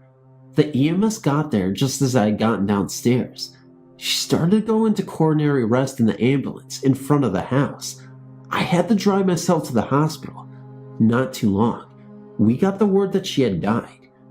Both of us were in shock. She was only 69. I thought it was so unfair. I loved her very much and had only known her for about a year. She was always so good to me, a very good friend and mother-to-be-in-law. It just wasn't fair. Now, so you know, I am an atheist. I have a very hard time when loved ones die because I don't believe that I will see them again. But every time something happens, I kind of look to God for solace. Somehow, my faith returns, if only to get me through a difficult time, to which I cannot control. I prayed to her, hoping she would hear me, if there is a place for those who have passed on. I asked her to give me a sign, if she was okay, and if there was another side. One night, I was alone in my bedroom. Since I am an artist, I thought that making the thank you notes for her funeral would be a good tribute to her memory. As I was sitting there, I said out loud, "Rose, I'm making your cards. What do you think of them?" At that moment, I hear a noise from the stairs that traveled into the room, to the wall next to where I sat. I didn't feel scared. I'm a scaredy cat by nature, just happy. Then, just as the sound ended, a puff of cold, gentle air hit my back. Okay, so I had the air conditioner on, and that is behind me to my right. So, I sat still waiting for yet another increase in air movement. Never happened. Now, this house is very creaky and noisy, but I've never before or since heard this traveling sound. Well, I had to go to work for the next week. While in the car, I asked Rose to once again give me a sign. The other one wasn't too convincing. I had to be sure. One of my husband's friends told us a hilarious story about the first time he met Rose. She was a short second, generation Italian American. She was cooking dinner when he came over.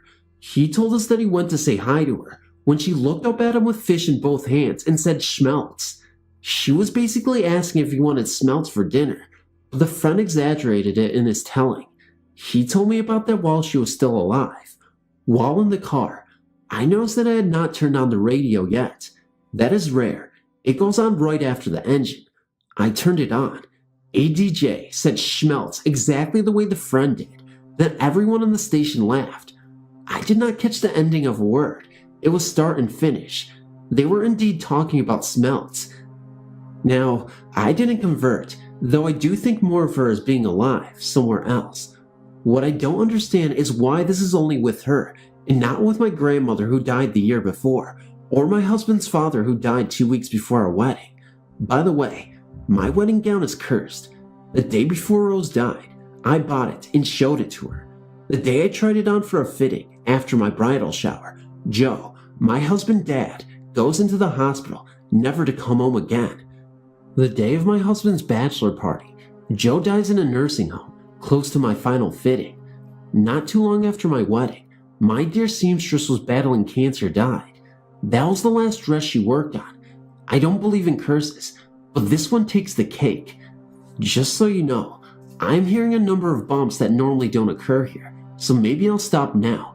I'm starting to get freaked out. I've been a reader of the Shadowlands for quite a while. This is a story that my people of the Keskadena First Nation in the southeastern part of the Yukon experienced. They experience spirits that can imitate people, animals, and even vehicles sometimes. These are called Frozen Voice, or Gitsi in the Kaska language. As I was growing up, I've heard many stories concerning the Frozen Voice. These spirits can imitate a person that you know, or an animal, and even machinery. Well, the interesting part is a person could not see these spirits, but animals can. This story was a while back, and thinking about it again sends shivers up my spine.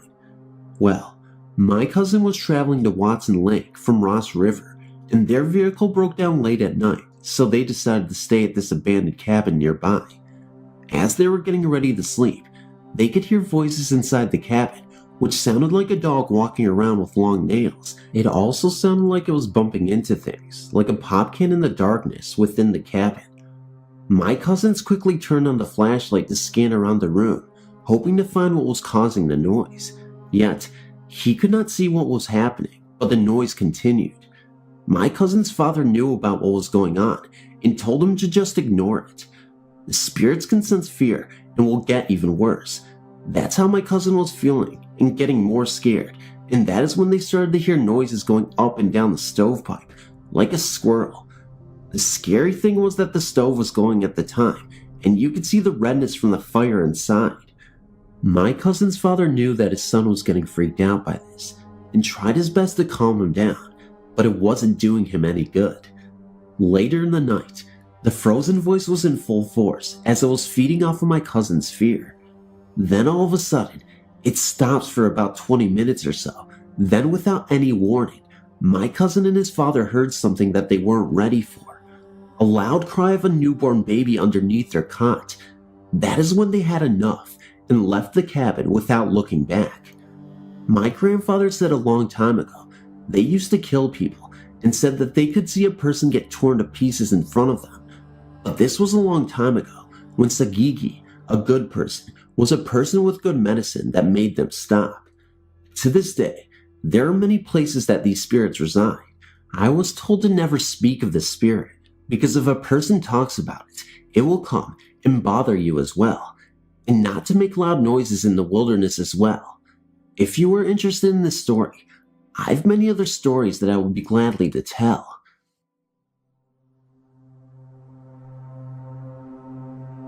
I have never seen a ghost, but I've felt the presence of one a few times. It is at my stepbrother's house. I went there because my dad was taking my stepmom out. When I got there, we were messing around for a bit. Then we sat down to watch TV when we heard banging in the bedroom above like a ball bouncing. We experimented with the ball and found the sound was just like that. I was scared and the room was freezing cold, not because of the ghost, because she forgot gas and couldn't get it anywhere. The next time I went, it was worse. It sounded like someone had opened the door, ran upstairs, and slammed the door shut again. We both went into the kitchen, and the kitchen door was not open and was no longer locked. I went again, and this time, the telly kept turning on and off, and the volume kept going up and down and off all together. Then we heard shuffling in the kitchen, like someone was messing about in the cupboards, but again, no one was there. That night, I slept over the night, but was so scared we slept in the same bed. Then, in the middle of the night, her dog was waking up staring at a spot in the room. Then the banging started again. I have to truly say that this was a truly horrifying experience, and I would never want to experience it again. Even though it seems innocent, it was truly terrifying to me.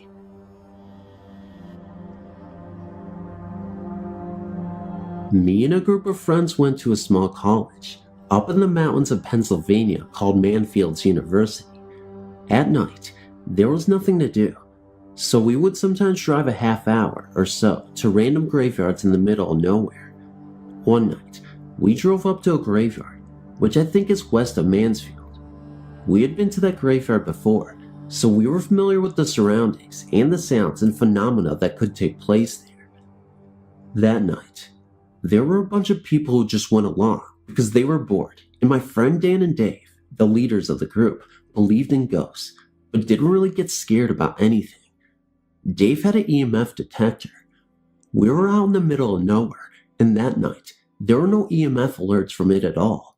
Some of the people we were with, mainly one girl, was very disrespectful, and while we were there, the EMF detector started going off with strong readings, and right about that time, We heard a growl, or shaking, or both, coming from the graveyard. Needless to say, the people that usually weren't scared ran to the cars along with me and my girlfriend, and we drove away as fast as we could. It turned out later that we found out that the disrespectful girl couldn't hold her bladder and went to the bathroom in the graveyard. I think the spirits didn't like that, and that's why it happened. It was the freakiest night of our lives. We went back to that cemetery again, and nothing happened because unlike that girl, we're always respectful of the spirits. I just wanted to relate this story to you and see if you've encountered anything similar. Thanks for listening.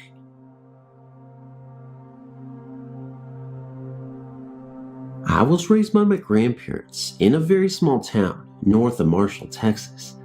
At the time of my grandmother's death, I was engaged to a man that I'd been dating for a few years. Obviously, she had known him. In October 1999, 2.5 years after her death, my fiance and I split up, and I started dating another man. He moved in with me in the house I grew up in with my grandparents. About a month into the relationship, he was sitting in our living room watching television. He saw me walk by the doorway into the kitchen and asked me to get him a drink. When I did not respond, he asked again. Once again, with no response, he got up to see why I was ignoring him. To his surprise, the kitchen was completely empty. He figured I left the room without him noticing. He came to the bedroom where I was folding laundry and asked why I didn't answer him when he was talking to me earlier. I told him that I'd been in the bedroom the entire time and had no clue as to what he was referring to. He asked if I had changed clothes as well. When I said no, he became a little edgy. He told me he saw me walk by him to the kitchen. Then I said I was wearing a green t-shirt and white shorts. He also thought my hair was pulled back because it seemed short. What he was describing to me was how my grandmother usually dressed when she was alive. She had short hair, and she always sat at the kitchen table to read while my grandfather watched television in the living room. I told him this, and he got a little nervous. About a week later, he was coming out of the bathroom and heard his name being called from what used to be my grandmother's bedroom. I only used this room as storage. I couldn't yet bring myself to use the room. He opened the door, thinking I was in there going through the boxes and needing his help. Once again, there was no one in the room. He slammed the door and came running into the kitchen where I was. He told me he loved me, but my grandmother was really scaring him. There were instances of us misplacing the car keys and the like. I thought long and hard about the things that were happening and came to a conclusion. I figured that since my grandmother never got to meet my new boyfriend, this was her way of testing him to see if he was going to be a good match for me. I had experience with a friendly ghost for about 12 years. I grew up in a small city in Michigan. My parents bought their first house in the mid-1970s. It was a bungalow built in the 1950s. Sometime around 1979, may have been earlier than that, the ghost first appeared to my mom during the night in my parents' bedroom. The ghost was a man in his 30s. My mom was the only one who had ever seen the ghost. My dad and I did not believe her at first, although I would hear what sounded like someone walking around upstairs and going up and down the steps, but I never thought much of it. My mom would not tell anyone about the ghost because she thought people would think she was weird. The ghost would put different items in different places, or she would not be able to find an item for a long time, and then suddenly, it would pop up where it was supposed to be. The ghost would go to work with my mom. She owned a hair salon, and when she was there alone, the hangers on the coat rack in front of the salon would move, like someone was playing with them. When I got to be a teenager in the 80s, I began to realize the ghost was real. I would hear him walking around upstairs and going up and down the steps. I always felt the ghost was around. It was like I could feel his presence. I was never afraid of him. My mom was making cookies in the kitchen early one morning, and he appeared in the dining room, and she would ask him to go away, and he would leave. He came with us on vacation one year when we went to Niagara Falls. He would turn on the motel room lights in the middle of the night while we were sleeping and turn on the radio in the room. For the longest time though, My mom was the only one who had seen him. Finally, around 1991, when I was 21 years old, the ghost woke me up one morning. It was about 7:30 a.m., and I woke up to something touching my face. I opened my eyes, and the ghost was at the side of my bed, and he had touched my face. My bedroom was now in my parents' old room, where my mom had seen the first ghost. I was really excited that I finally got to see the ghost. He only stayed a few minutes, like he was just curious as to who I was. He was probably in his 30s, and he was wearing a hat and had a mustache. He was always with us the entire time we lived in that house. I moved out in 1993, and then my parents had a new home built in 1995. Since then, we have not experienced any more ghosts.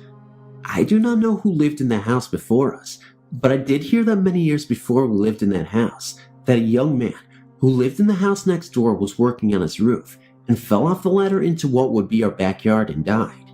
So I'm thinking that maybe that is who the ghost is. He was never mean and never scared us on purpose. It was kind of like he was hanging around to be a part of the family or something. I always wonder if he is still in my old house.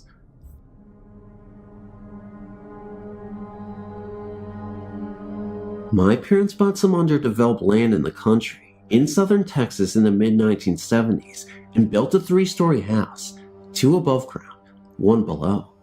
Not far away from the land is a small cemetery. It contained a few infants and 1 older person's headstones. I guess I'm the first to experience our friendly ghost.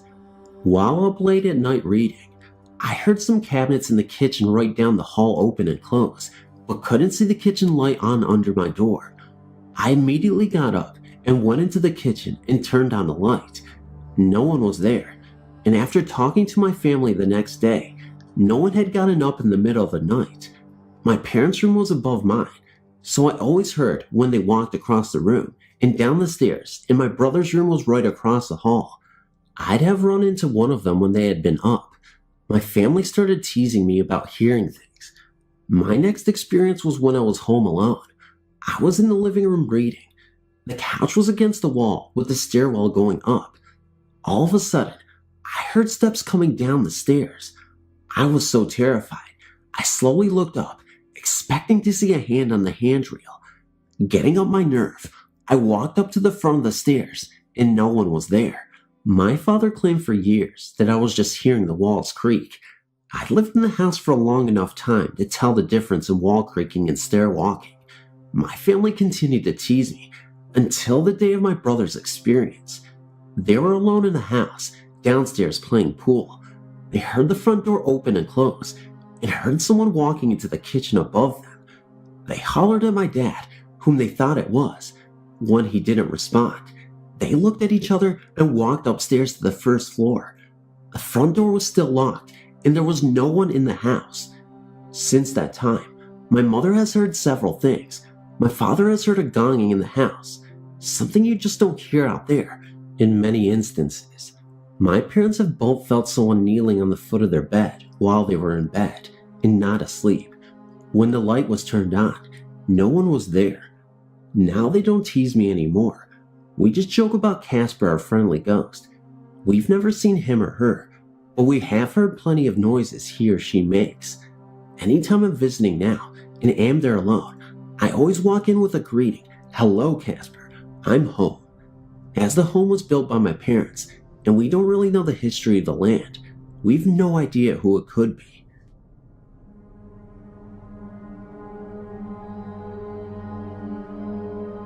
Hi. I have an experience I would like to share, and perhaps get some answers to my questions. 3 of us went to check out the Amity Hall Inn, listed in your Pennsylvania Hauntings directory. 2 adults and 1 teen. We didn't intend to enter the building or take any photos. We just turned around in the parking lot and shined the car lights on it. We didn't see anything there, but we smelled a freshly opened can of coffee and an odd smell, like a decaying smell. We were only there for about 5 to 10 minutes and left. We proceeded back on the highway to Lewingstown, Pennsylvania. About 3 to 5 minutes after leaving the inn, we saw a bright light flash in the passenger side of the window, but there was no cars on the highway at that time. Almost immediately after that, I saw a hand appear from my rear bumper as if to grab something and tag along. I was startled and then saw an old man's face floating in my back seat. I was crying and closed my eyes in hopes it would all go away. I calmed down and we drove a little more. Another bright light directly in front of us zoomed up and flew over the top of the car. We heard something let loose from the car and sounded like a large rock hit the bottom rear end. We continued driving and felt like our hair was full of static, like after a balloon is rubbed on your head. There were tingly sensations all around. It lasted almost the whole trip home. We pulled in at our local 24-hour grocery store and checked out the rear end and passenger side of the car. My hubcap looked like someone put an auto-body grinder against it. We found some scratches on the paint and a small handprint on the rear passenger window. The handprint was made from the outside, so it was not made by the teen in the car because no one of us got out of the car until we got to the supermarket. I've had many ghostly experiences, like ghosts following you house to house, but never one that tagged along on a moving car. Can anyone please tell me what may have happened and why? Thanks for reading.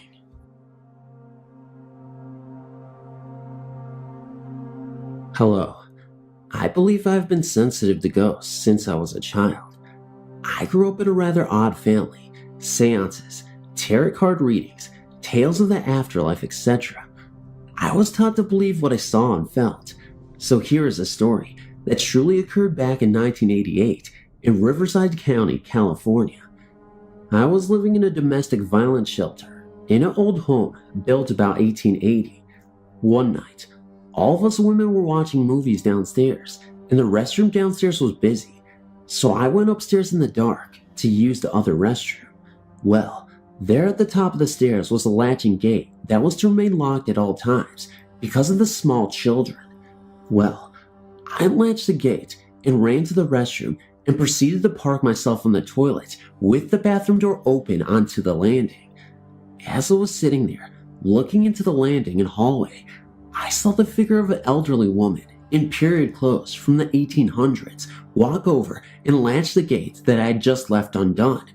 I was intrigued and remained calm, just watching. She then turned to me and smiled, then just disappeared. So I went downstairs. I asked the counselor if I could have a moment of her time, and I relayed what I had just seen to her. She said that yes, the house was haunted by an elderly couple whom they believed to be the original builders and owners of the home. She said that yes, she hoped I would keep this to myself. She did not want the others to be frightened, but she said that many people had seen the ghosts, and they all felt they were benign and only watching out for the children. The other thing that occurred here was that my 3-year-old son began talking and playing with someone I could not see, but to him, this child was very real. My son would sit out in the backyard apparently talking to himself, entertaining himself. The counselors even remarked how well he played by himself for his age, but upon closer examination and observation and listening, I began to think he could see something. So I asked him on one day, who was he talking to? And he said, my friend. I said, where is your friend? And my son said, you can't see him? He's right there. So I proceeded to ask my son other questions, and he was adamant his friend was there. So, this leads to a question that I have. Once we moved into our own apartment, my son insisted that his friend had come with us. He had me set a place at the table for him, and he was always talking to someone. Is it possible that this little ghost followed us to our new home? This took place about 1.5 years, then he was just gone. To this day, my son, who is 20 years old now and in the army, he still tells me his friend was real, at least to him. I just wanted to share this, maybe get a little feedback. In June 2000, my husband and I moved into the Treehouse Apartments in Conroe. I was 4 months pregnant with our first child and really excited to move into a 2-bedroom place. We had the time of our lives decorating the nursery. I started noticing strange things about 3 weeks after we moved in. I was taking my afternoon nap while my husband was at work when I suddenly awoke to find a child calling for mom. The sound was coming from the nursery. I opened the door to find nothing out of the ordinary and just dismissed it as our downstairs neighbors. The thing was, it happened at 1 p.m. The children downstairs were still in school. We had a kitten at the time, and he acted as cats do. After that incident, he began to act very strange. He would hide under the furniture of whichever room he was in. I had to start feeding him under our bed. We didn't have a washer and a dryer, so we took our laundry to my in-laws' house and stayed the night. When we returned the next day, our television was on. This was strange because the television was plugged into an outlet that was controlled by a switch. We left the switch off. When turned on, the TV automatically came on to channel 3. You had to turn it to channel 4 to get the cable box to work. Also, the channel on the cable box had been changed. No one else, older than the apartment complex, had a key to our apartment, so it was really strange that this had occurred. We never saw anything like a ghost in the apartment. It was just those 2 incidents. After that, I had to put the litter box under our bed as well. My poor kitty would not leave the security of under the bed. One night, while we were sleeping, my cat jumped up onto the bed with us, yowling loudly. We could not get him calm, and he refused to come out from under the covers. We moved by the end of the week. I've had a few encounters with what I considered to be ghosts, but this was by far the scariest. In June 2001, my husband, son, and I moved into Bay Harbor Apartments in Baytown. The week before we came, there was a shootout between the police and a resident, and that apartment was still boarded up and had many visible bullet holes in it. Our apartment was a few buildings over, closer to the back of the complex. A couple of months after we moved in, we started noticing things in our son's room. He was 1 at the time and still slept in a crib. The crib still had a mobile and a toy that played songs and lit up when he rolled the bar at the bottom of it. John and I were up watching TV one night when we heard the toy start playing. We went in to see if the son was awake, and he was sound asleep. We just shrugged it off and went to bed. This same thing happened the very next night, and again, he was asleep. We decided to put his crib in our room. It didn't happen again. We eventually took the crib down and put him in a toddler bed. We put him down for the night and had left our door open to hear him if he woke up or was getting into anything. I suddenly had an irresistible urge to check on him. I did not hear any sound coming from our room, but there was a weird odor in the air. As I came around the corner into the doorway, I saw my son standing against the wall. We had a very heavy lamp on the right side table between our beds. The lamp was laying in the middle of the toddler bed on its side. The bulb had burned through the shade and was beginning to burn the top sheet of my son's covers. There was no possible way the lamp had fallen or been knocked over and landed in that way on his bed. It was equally as impossible for him to have picked it up and put it there himself. I removed the lamp from the room, and our son began sleeping in bed with us.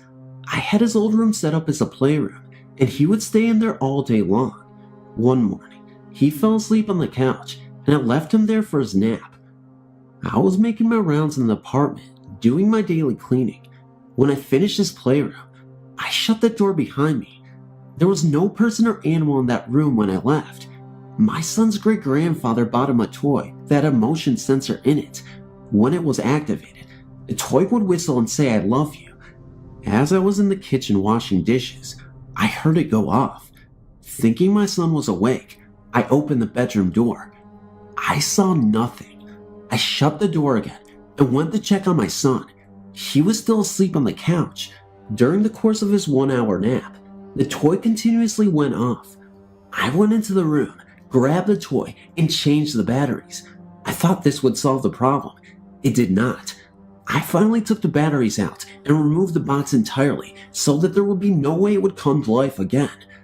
The majority of toys that he played with were moved into the living room. No one ever really went into that room again. I remember what happened before we moved in, and I went to ask the management if anything similar had occurred in our apartment. I was told that management had recently changed, and the current people had no record of anything happening there. We stayed until our leave was up, and then we got the heck out of Dodge, our lease ending permanently after that. Hello, I thought this experience was worth sharing, as it freaked the hell out of me and a few people I've shared it with. I was 19 at the time, and me and my best friend Sally had just moved into a flat in an old, dilapidated building block of flats. The flat was a bit run down, but we were really excited about redoing it, and we were so happy to have a place of our own at last. It was the middle of July, so we weren't thinking of school yet. Sally was working at her day job at the local department store. I was alone relaxing with a cup of coffee in front of the TV in my bedroom. Despite the hot day outside, I found myself shivering. An intense cold air had filled the room. Suddenly, the end of my bed sank as if someone had sat down beside me. I was really freaked out and ran for the main room. It was warm again, and I was filled with relief. I didn't tell Sally because I didn't want to sound stupid. This happened at least a dozen times in the next week. I was so sick of it, I even thought about calling an exorcist, but I knew that I didn't have much to tell him. One night, I woke up to find an old man sitting on the bottom of my bed, looking at me. I tried to scream, but nothing came out. Eventually, he disappeared. This happened several nights in a row. I was so freaked out, I knew that there was only one man for the job, the retired priest that lived down the road. The next evening, when Sally was out, I called the priest and he arrived at once. He entered my room and immediately detected an entity. He lit a circle of candles and placed them on the floor. He called on the spirits, and I suddenly realized I did not want to witness the exorcism. I waited in the living room until about 15 minutes later. I heard the priest giggling and talking softly. I didn't know what to do, so I waited until about 10 minutes later when the priest emerged. He said it's going to take a lot longer than expected, and that he will return this time next week. This went on for the next 2 months, until I finally asked the priest what was going on. I demanded to know. I'd been afraid to sleep for the past 8 weeks, for God's sakes. He finally expressed and told me he had been having an intimate relationship with my ghost. I couldn't believe it. I told him I wanted him and the ghost out, now. He reluctantly agreed and entered my room. He spoke gently and said, "Come on now, Albert, it's time to go. By the way, I've got a spacious bedroom and a double bed." I couldn't believe what I was hearing. The priest turned to me and said, "Okay, he has agreed to leave with me. Sorry for your trouble." As the priest bent down to pick up his candles, as he was doing that, I noticed the most disturbing thing that I'd ever seen in a paranormal event ever. His voice changed to really dark, deep, and sinister, and he said, "I will be leaving myself out of this place soon, and I'm taking my friend with me." I then froze. I didn't know what to believe, or even if that was coming out of his voice. I said, "What did you just say?" And he returned to normal. To this day, I can't really explain what that voice was, or if it was the entity that possessed him, but I know that was really strange, and he acted like as if it was nothing after that, like nothing ever happened. The story I'm writing to you involves myself and many other people as witnesses. There were many events that took place in the same old brick farmhouse outside of Black Earth, Wisconsin. The first story is one that I will never forget. It was late in the evening on a summer night. My friends and I were playing a game in the old farmhouse. Beth, the girl who was living in the house at the time, decided to go to bed. She went upstairs alone, and the rest of us just sat around talking. Moments later, I heard the most blood-curdling scream ever, and immediately after the scream, the wind chime inside the house chimed. Bridget, another friend, ran up to see what was wrong. They both came back downstairs, and Beth told us what happened. She told us that she was laying in bed, and she saw the shadow of a man in her doorway. She called out John, that is her brother's name, who also lived in the house, and there was no response. She said that she thought it was her brother and turned over to go to sleep. Then, what happened next gave chills down my spine, and I felt very uncomfortable. Beth said that she felt someone crawl into bed with her and she was frozen. When she reached over, she said she could feel someone laying next to her. She tried to speak, but nothing would come out. My sister lived in the same room for a while. She said she never saw anyone in her room. She did, however, notice imprints in her mattress as if someone had been sitting there. She also saw a man with his head bent down in an old car on the property. One other night, my sister, a friend named Scott, and myself were having a few beers, and Scott asked to use the bathroom. We told him it was at the top of the stairs, so he relieved himself and came back down and told my sister that she left her curling iron on, but that he turned it off. A little later, my sister went to use the bathroom and returned and said that Scott must have not turned off the curling iron because it was on when she went in there. We didn't think much of it, but when my sister went to the bathroom again, it was turned back on. No one else was in the bathroom between her visits, and no one else was in the house. In May 2001, I got a job working as a dispatcher for a cab company. Adjacent to our office was this garage, and it was 10,000 square feet. This company also had charter buses. When I first started working there, the owner told me I might hear weird noises. And growing up, my father was a truck driver, so I was aware of the air brakes, ticks, etc. But I didn't expect what was adding to the noises in the garage. This would be my third ghost experience. It all started on the third night I worked there. My boyfriend had called me on the phone when all of a sudden, there was this loud banging noise coming from the garage. So loud, I could barely hear him on the phone. I was working midnights, so he came up there. By the time he got there, the noise had stopped. We hung out there, and about midnight, my boyfriend went to go lay down in the garage. There was a front bed just outside the office door. He was out there about 2 hours. Then he came into the office in a tad bit of a hurry and sat down.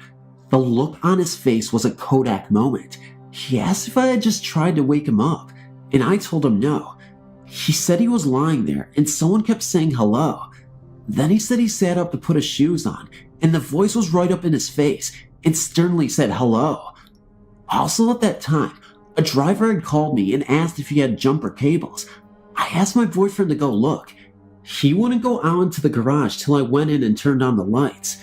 Then he told me what happened, and I was just like, wow, too cool. Then in the days after this, I started experiencing my own little visits from now who we called Casper. It was weird. I could get out in the garage and sit by myself. I could actually feel the energy moving, like a sweeping around the room. Then he would go and knock on things. His best one was turning on the air compressor. It was unplugged. Then one day Casper must have gotten upset about something. He started being on the garage overhead doors, and my boyfriend and my son and myself were in there. Between the two overhead doors was a regular door. When the beating started, my boyfriend went out the regular door because he really thought someone was out there, and he opened the door and no one was there, but the beating continued. After that, I was working one night, and one of the bus drivers came in. We were sitting in there talking and watching TV. Then all of a sudden, the channel changed. The driver asked why I changed it, and I said I didn't. The remote was next to the TV. I got up and changed the channel back. A few minutes later, it was changed once again. This went on for an hour. That's when the driver told me that he believed there was a ghost. I was convinced already. Me and my boyfriend used to sleep in the garage when things got quiet. Of course, as you guessed, Casper was there with us. Back in the corner of our garage was a portable basketball net, and we would go out and shoot hoops. Then one day, the basketball vanished. We couldn't find it anywhere. About 2 weeks later, at about 6:30 a.m., me, my boyfriend, and 2 other drivers were sitting in the office talking. The door from the office to the garage was open. We were sitting there, and we were starting to hear a basketball bouncing. Me and my boyfriend looked at each other, and we were like, what the fuck? So we ran out there, and the bouncing stopped, and no basketball was anywhere to be found. The other 2 drivers heard it too. Then one night, my boyfriend and I were sitting in the office. We were asked not to smoke in the office, so we would go out in the garage. I was on the phone. I saw my boyfriend grab a cigarette and go into the garage. When I got off the phone, I went out there to join him, but when I got out there, he wasn't there. Above the office was rafters used as a storage space. I sat in the chair. I heard someone walking around up there, and I kept calling for my boyfriend, but he didn't answer me. thought he was trying to scare me. I kept calling up to him, and then he came walking out of the bathroom. I told him to listen. There was someone in the rafters. He started to go up there. He got about 2 stairs up, and Casper ran across the ceiling of the garage. We followed the sound with our eyes. Then we looked at each other and ran back in the office. There were so many other occurrences that I could be up all night here, but that's my story, and I'm sticking to it. I quit that job at the end of summer. When I was born, I had a twin sister. She died shortly after we were born. My mom and dad didn't talk about her much, but I always knew that she was my sister and that she had died. In fact, I remember talking to her all the time. I don't remember talking back, but my mother told me a story that suggests that she did. I think I was 3 or 4 at the time. Mom heard me talking to someone in the bedroom, so she came in and asked me who I was talking with, and I said Mindy, my twin. Mom wanted to know what we were talking about, so she asked what we had been talking about. I guess it was around our birthday, because I told Mom that Mindy wanted a birthday present. As long as I can remember, we had plastic toys put on our grave on our birthday, but I never knew why. When Mom told me the story, it explained quite a bit. Just over 2 years ago, my darling dad died from 2 cancers. When he finally died, my sister, mother, and I were there holding him as he left his life. The hospital window was filled with sunlight. The radio was playing a classical piece, and my father died the way he should, with family holding him close and not leaving him to die in the sterile hospital environments where most die unseen and alone. Dad was a Roman Catholic, but one who had lost his faith and truly believed that after death there was nothing. My family of 3 had spent 4 days and nights in Southend Hospital, Essex, England, hearing the rasping breathing and waiting for my dad to go. When we finally returned to my mother's house, we were, naturally, talking of what had occurred. Exhausted and drained, my sister joked about how Dad may come back as an angel. We didn't believe in those. We're British after all. At that moment, a large, white feather came floating past the French windows and landed, oh so gently, upon the patio. We just looked at each other and said, oh. Since then, my non-believing father has come through to my ex-partner in a dream. For his treatment of my daughter and myself, he has been seen walking in South High Street. He has held me above my shoulders after my heart attack. I was only 41 at the time, and when I was recovering, asked him to be there if I died. At the anniversary of his death, my daughter saw a white feather and felt the presence of her granddad. This was only after she realized the significance of the date. My most previous partner heard my dad telling him to lay off, even though he had never met him. This man was a total non-believer, just like my dad. As a woman who has the shadow of the Grim Reaper's blade above her head, it has strengthened my belief that there is life after death. That when I do have that massive heart attack and leave this earth, there will be someone waiting for me. I might be in trouble with my dad, but at least it will pass the time to be lectured and hugged while I make my way to the next place. Thank you for reading. One of the haunted places I've experienced is Route 24, between Jacksonville, North Carolina and Swansboro, North Carolina. On Christmas Day of 1997, my buddy, Roger, and I were driving back to our motel room in Jacksonville after spending Christmas Day with his parents in Swansboro. It was 10 p.m., and Route 26 had light traffic. As we approached the area around Hubbard, we both heard the sound of a 2-stroke engine coming up from behind us. We assumed it was a motorcycle. I looked in the rearview mirror and saw no headlight for a cycle behind me. The buzz of the 2-stroke engine became louder and louder and seemed to be overhead. We both looked and saw nothing. Soon the buzz seemed to be on top of the cab of the truck, causing it to vibrate fiercely. We were both sure something was going to crash down on the cab of the truck. The roar of the mystery engine was deafening. Suddenly, the sound seemed to pass in front of the truck and vanish. We saw nothing at all. The sound was from outside the truck, and not inside the truck or from the engine area. Another strange encounter on Route 26 in the vicinity of Hubbard happened in July of 1998. Roger and I were up for a visit to his parents' house, and were returning to our motel room in Jacksonville at about 7 p.m. I noticed that the flat road seemed to be going downward, like descending a hill. The oncoming cars appeared to be going uphill. I thought that maybe I was seeing things, but Roger said he noticed the same phenomenon. We traveled the road other times and never had this happen again. Could Route 24 be a haunted highway? I don't know. It was Christmas time just before my 18th birthday. Me and a couple friends decided it would be a laugh to do the Ouija board. It all started off okay. We were pushing the glass around to freak each other out. A few hours later, we stopped playing, but the glass didn't. It kept moving. We were all in shock. I ended up tipping the board just to stop it.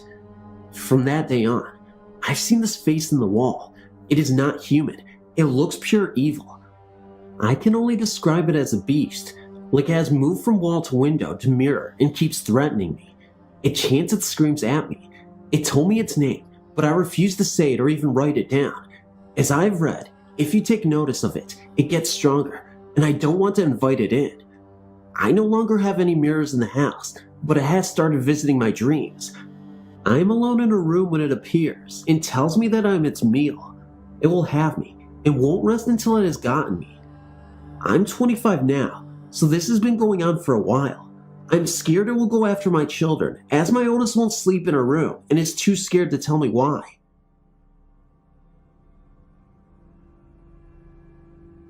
I've always had an obsession with the strange and paranormal, and also a fear with some.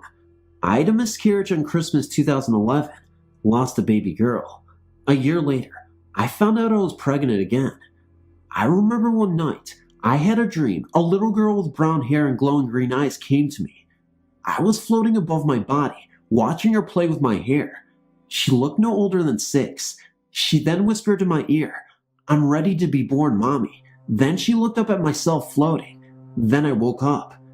This past July 5th, I gave birth to a baby girl. At birth, she had bright green eyes. Then, they went yellow and looked like a cat. She is almost 2 weeks old, and her eyes are black, and the white part is dark gray and gets darker every day. She does not laugh or cry or anything. In fact, she's actually a good baby. She sleeps 7+ hours at the time. She is developing very fast. Doctor says she sees very well out of her eyes. It's just strange. I don't fear her. I just think it's weird how her eyes did that. Thank you for reading my short story, and I hope you understand what I'm trying to say.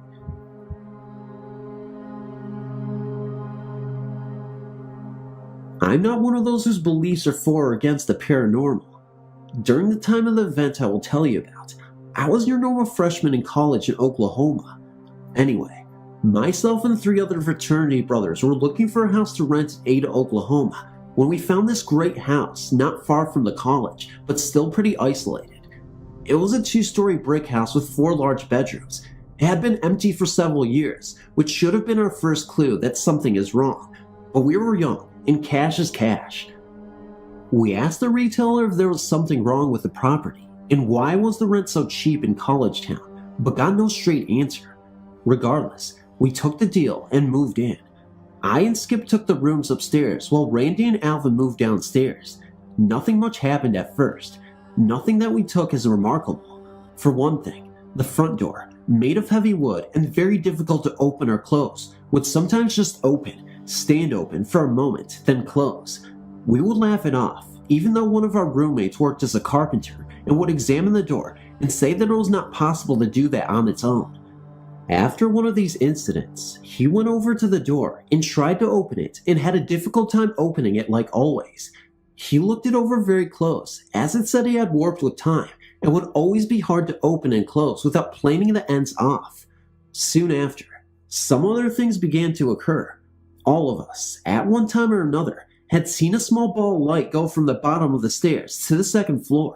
Still, we thought this was odd, but not something to be concerned about. Being in college, we figured it was a reflection from one source light causing this, and that was kinda cool. This is when things started to get very strange. One night, we were all in the living room watching a football game on TV when a loud noise started coming from the wall, separating the living room from the kitchen. It was a banging noise, like someone was hitting the wall. The strikes were so strong that our flat crest hanging on that wall was bouncing off of the wall. We all got up and ran to the kitchen, figuring we would find someone playing a trick on us, but when we got there, found no one. The banging continued for only a few minutes, then stopped. Alvin, the carpenter, said it was from some pipes in the wall causing it, and we had better all tell the landlord. The next day we called them and we were told that there were no pipes in the walls. This still was nothing more than a strange event to us, but we did start to compare notes about things that happened in the house. One thing was that in my room upstairs, you could not keep the window closed. These were old wooden windows, hard to open or close. My window was open about an inch the day I moved in, and with great effort, I closed it, only to find the next morning it would be back open to the same place. This got a bit uncomfortable because it was winter. Each night, I would close the window, and the next morning, it would be open. I got very angry with my roommates about this and asked them to stay out of my room, but they each denied opening the windows or even being in my room. Finally, I figured the window was warping during the night. That is why it opens, so I put a cut-off broom handle wedged at the top. The next morning, the window was open again, and the broom handle was sitting propped up near the door, 12 feet away. It gave me chills, but decided just to leave it be. As I told my story, my upstairs roommate reminded me about his room. Although exactly the same as mine, no matter how many lights or stronger watt bulbs we put in there, it would never lose the darkness. Not enough to be able to see, but not enough to read. Our other roommates told me some other stories, but you get the gist. As things progressed, we noticed some other changes in the house. For one thing, some girls would not even go into our house. Now I know what you're thinking. No, we were popular and had girlfriends and such, plus had some great parties. Yet, some girls would not even go into the house. As soon as they got to the door, they said they just could not go in. A couple even broke into tears at the thought of entering the house. When asked why, they could not give any answers. All they could say was that they were not going to the house ever. This is getting a bit longer than I expected, so I guess I'll cut to the chase. Have not thought about this in 30 years, and it's still going to give me the creeps. Anyway, things were happening, and Alvin and Randy were ready to move out. Randy's girlfriend was one of those that could not come into the house. It was Christmas time, and our house was pretty dressed up for a bunch of guys. Big tree with too much decorations, and the Xmas presents would be taken home to our families in a few days under the tree. Nothing remarkable happened this night. As a matter of fact, it was particularly quiet. We had all went to bed about 2 a.m., and nothing woke us till morning, when I heard Randy yelling from downstairs. It was about 7 a.m. We thought maybe the house was on fire or worse, but when we got downstairs, the look on his face was scary. There, in the middle of our large living room, was our tree with all the tinsel and trimming stripped off of it. All the presents, all the furniture, all the dishware, every stitch of clothing we all owned, everything piled in a heap that reached the ceiling. 16 feet of ceiling, I might add. In the haste to get downstairs, none of us had noticed that everything in our rooms had been removed as we slept.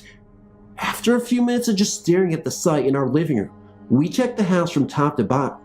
Everything we had brought into the house was there. Everything. This was it for a couple of the guys. We all said it was a trick another frat had played on us, or some of our friends that had heard some of the stories that had started to get around about our house. Still, Alvin was done. He moved his stuff out that day, and the rest of us said we would do the same when we got back from Xmas break. That night, my girlfriend and I was lying on the couch that faced the stairs. She was one of the girls that was not afraid to come over, when suddenly, the door did its trick by opening and closing, but this time, it was followed by the dim light darting up the stairs. I could feel her body tense, and she was trembling, and I told her not to be scared. She is highly aware of what goes on in this house, and this was no different. But she let out a scream that I'll never forget. She pointed to the top of the stairs, where steps joined with the ceiling, and there, in plain sight, was a face looking straight at us. No body, no expression, just a face between the top rug, stair, and ceiling. No one could have contorted themselves to a point to get into that position, but there it was. I remember my muscles were tense so much, I had a black bruise for weeks. Just as soon as we both got a good look at it, it moved from sight upstairs. No, it did not vanish. I've never wanted to run more in my life, but being a young man at the time, I grabbed a baseball bat and ran upstairs ready to kill someone.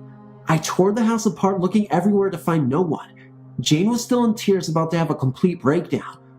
I grabbed all my clothing and everything I knew I could live without and left. I knew I would not go back there again. Not sure I would want anyone to believe me or not. I guess if I had a choice, I would choose not. Never had any experiences like that before or after, and I guess it just does not matter. I just thought you might get a kick out of the story by someone with no reason to tell it. Also, postscript to the house. They were never able to sell or rent it. It was finally torn down, and now is just an empty lot. The follow-up to Alan's true ghost story is this. Several years ago, our friend had a reunion and I and a couple of the guys from the story were having a few when Skip brought up the house. We had never talked about it afterwards, as if it never happened. Way too proud to admit we were scared, you know?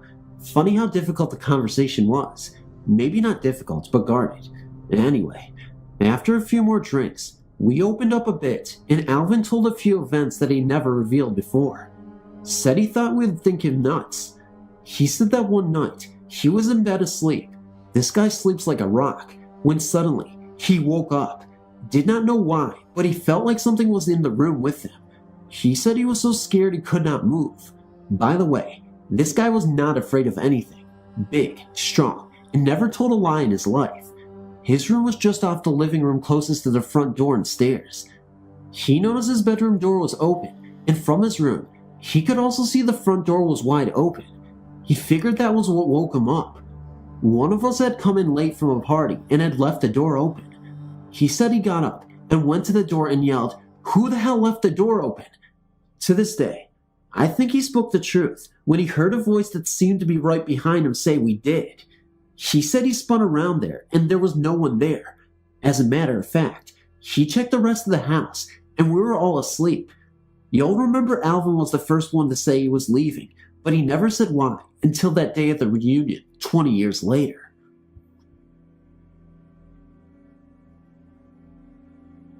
I've always believed in ghosts, and if anyone says I'm crazy, well, that's just their opinion. It's nothing I've ever seen, mostly just feelings. I think if I actually saw a ghost, I just might pass out cold. My son passed away 2 years ago, and I get visits from him once in a while. Not the cold sensations most people feel with a ghost, but a warm, pleasant sensation of being very loved and safe. He's my guardian angel, and he proved it to me just last night. My fiance and I had gone to his aunt's house in Warren, Pennsylvania, which is 70 miles from where I live, which is near Erie, Pennsylvania. It was snowing pretty badly by the time we left Warren, and the roads were awful. No visibility, slippery, and drifting snow made for a very unsafe experience. Every time we thought we lost the road, another vehicle would come along and show us the way. I just knew it was my baby protecting me.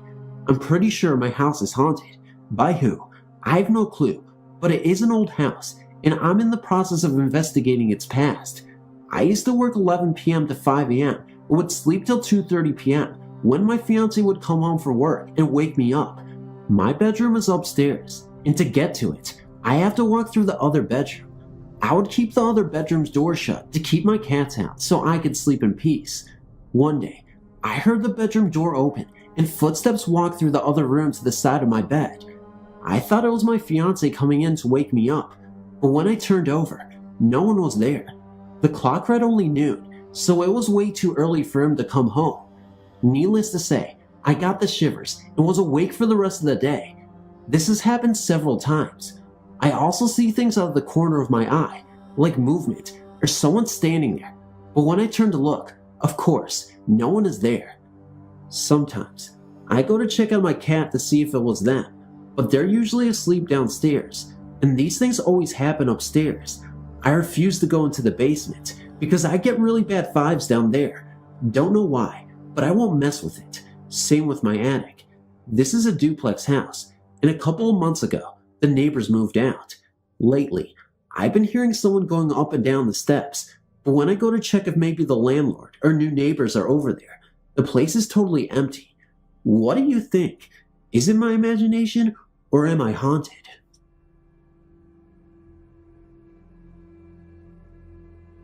I was living with my grandmother and mom and two sisters while we were looking for a new house in a different state. I was in the 4th grade when this happened. It was snowing outside, and the school bell rang as I left the building and headed towards the bike racks. I got a very sickening feeling in my stomach, and immediately, I knew that something bad was going to happen. As I rode my bike out into the middle of nowhere, and on the long dirt road that led out to my grandmother's house, the feeling got worse. I was really freaked out by the time I got to her house, and I discovered that I was at the house alone. I had a million things running through my mind as I entered the house. The main thing that was running through my mind was, when will Grandma get home? I picked up the telephone and called my grandma in her store. She said that she would not be home until the 2 hours after the store was closed, which would be around 8 or 9 o'clock in the evening. My mom and baby sis were with her, and they had to wait to go home with her.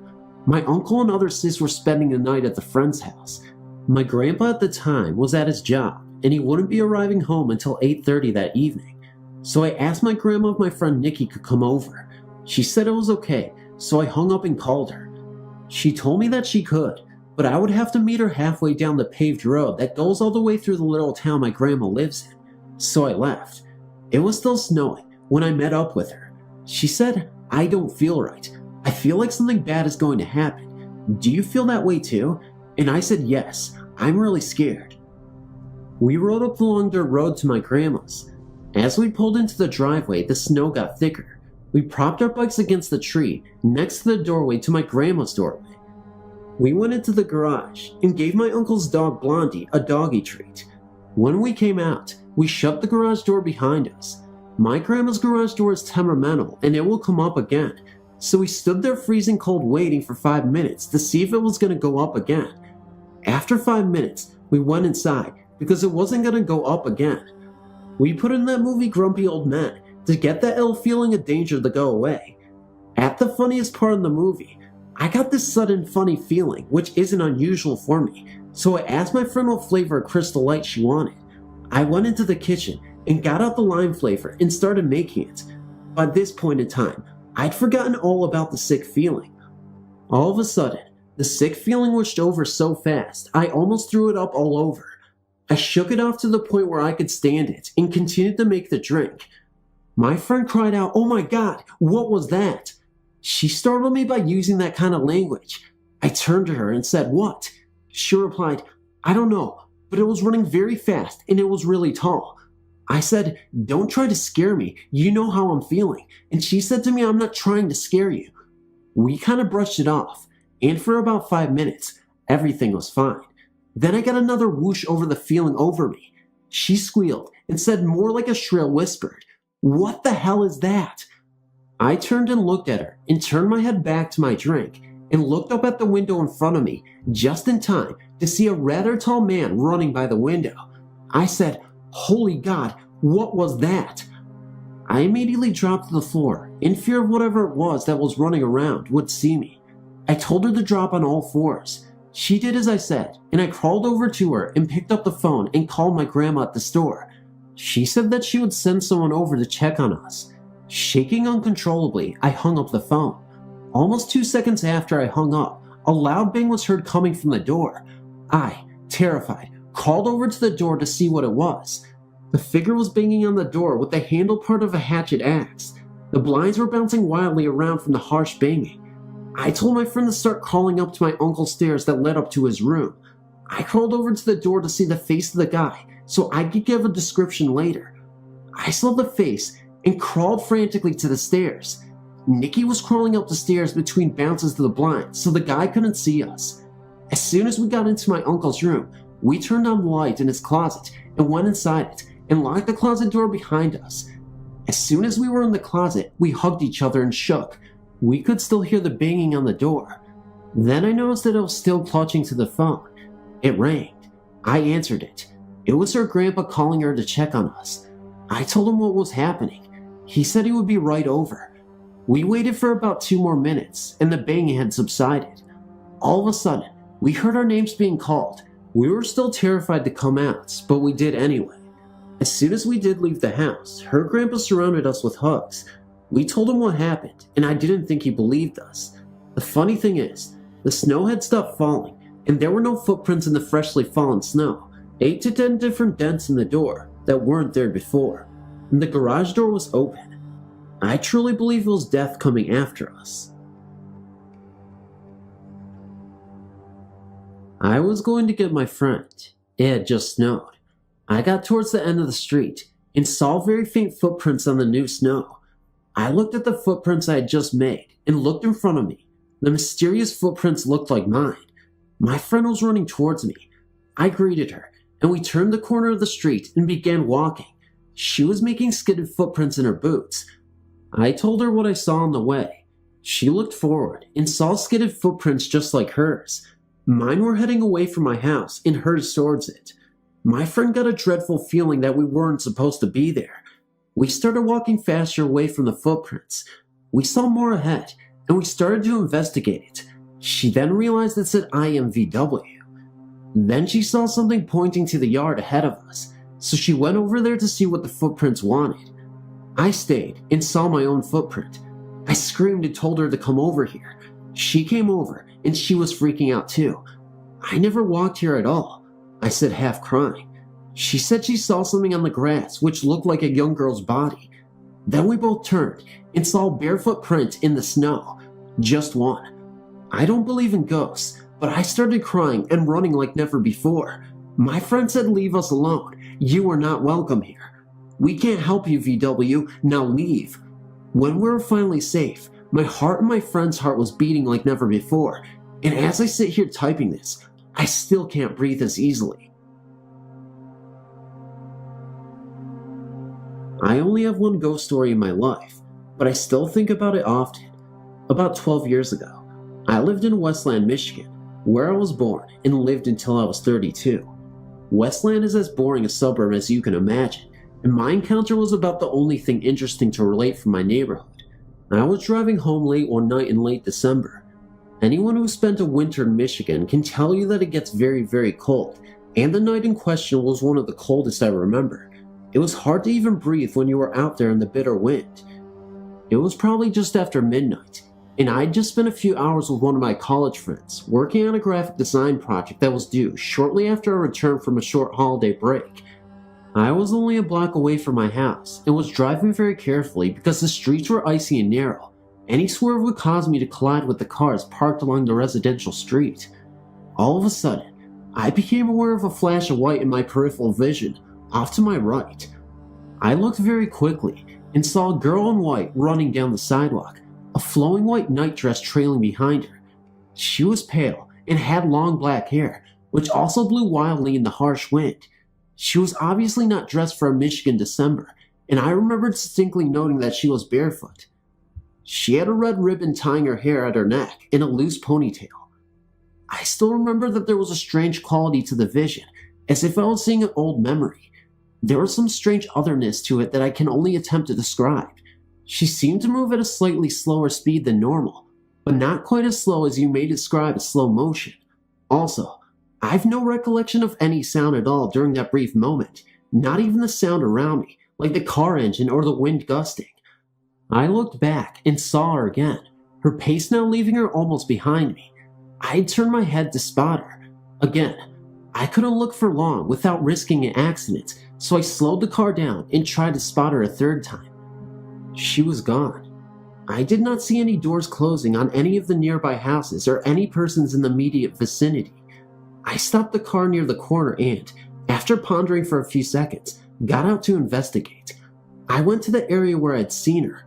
It had been snowing pretty steadily since sunset, and the sidewalks were covered with about 3 inches of fresh snow.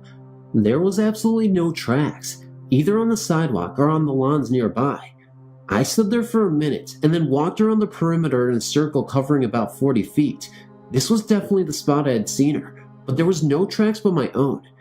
In the weeks and months after this first happened, I tried to write the experience off as a trick of my mind, but I've never had any visions since, and I've now accepted that this was a ghost. I didn't know the people on the street and never investigated who this girl might have been, but thank you for reading. My story starts in 1969. I was 5 years old. My brother and I shared a bedroom. Our twin beds were arranged side by side with the foot of the beds facing our door, which entered into the upstairs hallway. If you were in a room facing the doorway, to the right of the door hung a picture of a map of the world. If you were laying in our beds, to your right would have been our closet door. This was a walk-in closet. I'm describing the layout so you can get a sense of how this all seemed to happen. Anyway, my bed was the one nearest to the closet door. The first time I saw the man in the barrel, it was around 3 a.m. It was a summer night in Iowa, not too hot and not too cool. I awoke and saw something that has haunted me to this day. I'm now 32 years old. To describe this figure will take some work. The figure looked very much like a troll. He appeared to be approximately 2 to 3 feet tall. He seemed to be either wearing a barrel or standing inside it. His feet were exposed outside the bottom of the barrel, and he was wearing shoes much like that of an elf. The toes of the shoes were curled at the end. At the top of the barrel, straps were connected and hung over his shoulders. He had very sharp and long fingernails, dirty hands and arms, jagged sharp teeth, a very long dirty beard, and wore a hat that, now as I reflect back, looked like something from a Rumpelstiltskin fairy tale. The hat had a round brim and a long pointed top. His eyes were eerie and piercing, a gray color with pupils shaped like a cat's, but as black as the devil's. This troll figure appeared at approximately the same time on each of his visits to haunt me and was always floating in front of the map of the world. He was pointing his finger at me, floating up and down very slowly. He was laughing, but no noise was heard. I can remember quickly covering my head with my sheets during this first encounter. It was my hope that when I uncovered my head, he would be gone and I would be dreaming. When I removed the sheets from my head, he was indeed gone. However, for about a period of a year, from night to night, this man would return and I would go through the same routine of covering my head. Usually, when I saw him, he would be in front of that map. On other occasions, he would be to my right, in front of our closet door. Always, he was laughing and pointing at me, never really talking or explaining why he was tormenting me. No noise was ever made. During many nights, just before I was fully awake, I knew he was there. I didn't even have to look to know. I could feel his presence. Several times, I would wake up my brother, yelling and asking my brother if he could see him. My brother, older than me, would tell me to go back to sleep as I was just imagining him. To this day, my brother can describe in as clear as detail as I can how this man looked. The reason he can is because in the middle of the night, while I was looking at this man, I would describe him to my brother to convince him the ghost was there. I had told my parents about seeing this man and asked them to remove the map of the world from the wall, as I felt it might have something to do with seeing him. They took down the map, but the man kept coming back. I asked them to move me into what was our guest room. They agreed to my wishes, but things only got worse. In that room, there was also a walk-in closet. If you can picture a clothes bar that was hung with U-shaped wall mounts, the clothes bar rested in those mounts connected to the wall. One night, a loud crash came from my closet. I ran to my parents' room without investigating first. I woke them, and they went to my room's closet. When they opened the door, everything was lying on the floor. The shelves that held my games and toys, and the clothes and bar and all my clothes. How this all came crashing down, nobody knows, but I have a strong suspicion it was the man I'd been seeing. For several nights from that day forward, he would return to laugh at me and haunt me. Although I haven't had many visits from him since, we have moved from the house in Iowa. I can still remember the chills he gave me. One day last year, me and my friend were in my house on our own. I decided to make noodles for us to eat, so I started to prepare them when we heard noises upstairs, but we just continued chatting. About 2 minutes later, we heard it again and ignored it, once more thinking it was just the floorboards. Suddenly, about 5 minutes later, we heard it again, but louder. The sound was like there was someone in my house, walking around upstairs, opening and closing doors, but we were home alone, so we thought we'd go and check it out, but we were a little scared, so we both got knives in our hands, just in case it was an intruder, and crept up the stairs. When we got up there, we checked everywhere, even behind doors and under beds, but there was no one. We were now really freaked out, so we went downstairs and turned some music on, but we turned it up really loud and started to eat. Again, about 10 minutes later, We heard footsteps, but this time coming up and down the stairs, but not actually walking into the kitchen, just on the stairs. Now we were getting really scared, so we went outside with knives in our hands just to check our neighbors weren't in. I live in a semi-detached house, just in case it was them making the noise, but then I checked and remembered they were at their caravan for the weekend, so it couldn't have been them. So we went inside again, and immediately after we sat down again, we heard a loud drop, as if someone had dropped and hit the floor. We decided we were going to go upstairs again, so we went outside again and found my friend's mom, and she came in and checked the house with us. We checked everywhere for about 5 minutes. When we were convinced there was no one there, she asked me if anything was missing, and I said no. Later that night, I was going to bed, and I noticed one of my cuddly toys was missing. Yes, I still have a cuddly toy. But what happened earlier that day didn't cross my mind, and I just assumed it was down the side of my bed, but I was too tired to look, and I just forgot about it. The next day, I was in my attic looking for something when my eye came across another thing. I went to look, and to my amazement, it was my cuddly toy. I am convinced that I'd never had it up there in the first place.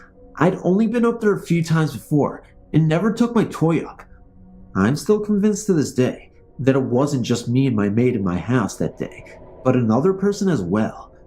Just recently, a new boy moved in and has since become my friend.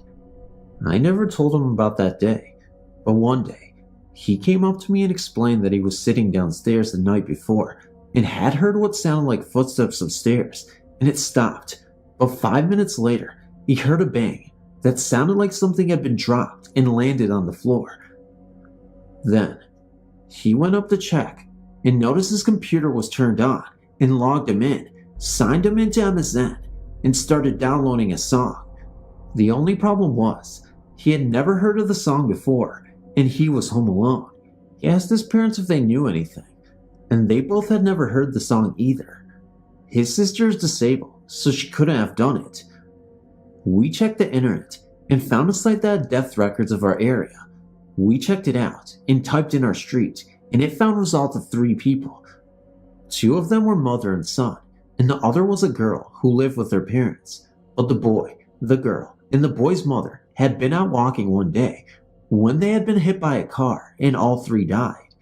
The son and mother lived in my house, and the girl lived in my friend's house.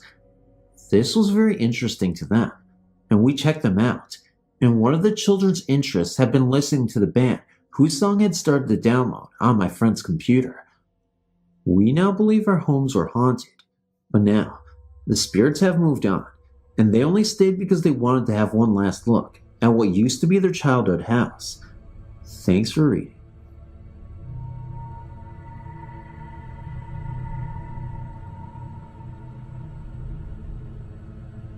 This story is just a collection of experiences I've had, and I don't know if they go together or make any sense at all.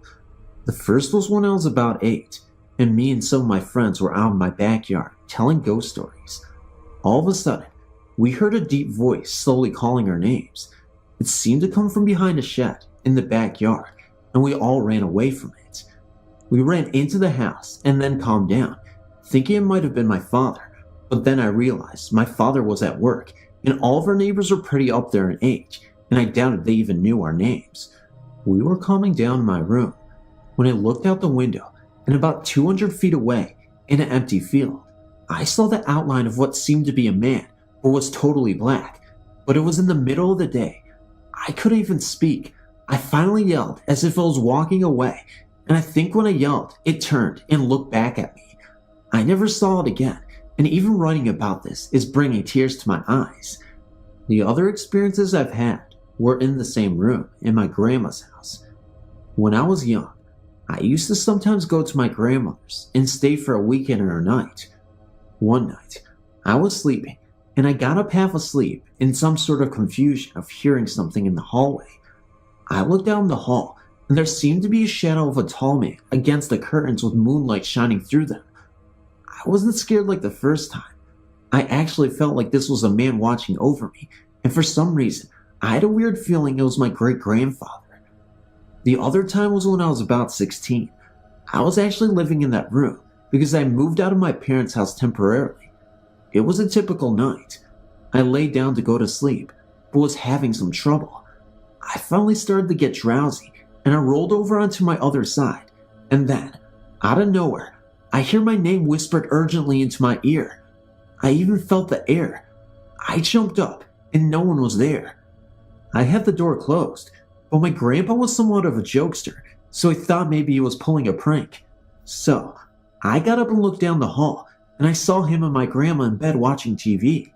He may be a prankster, but I doubt he can run that fast. I'm 18 now, and I haven't seen or heard anything weird since, but I also don't spend very much time at my grandma's house anymore.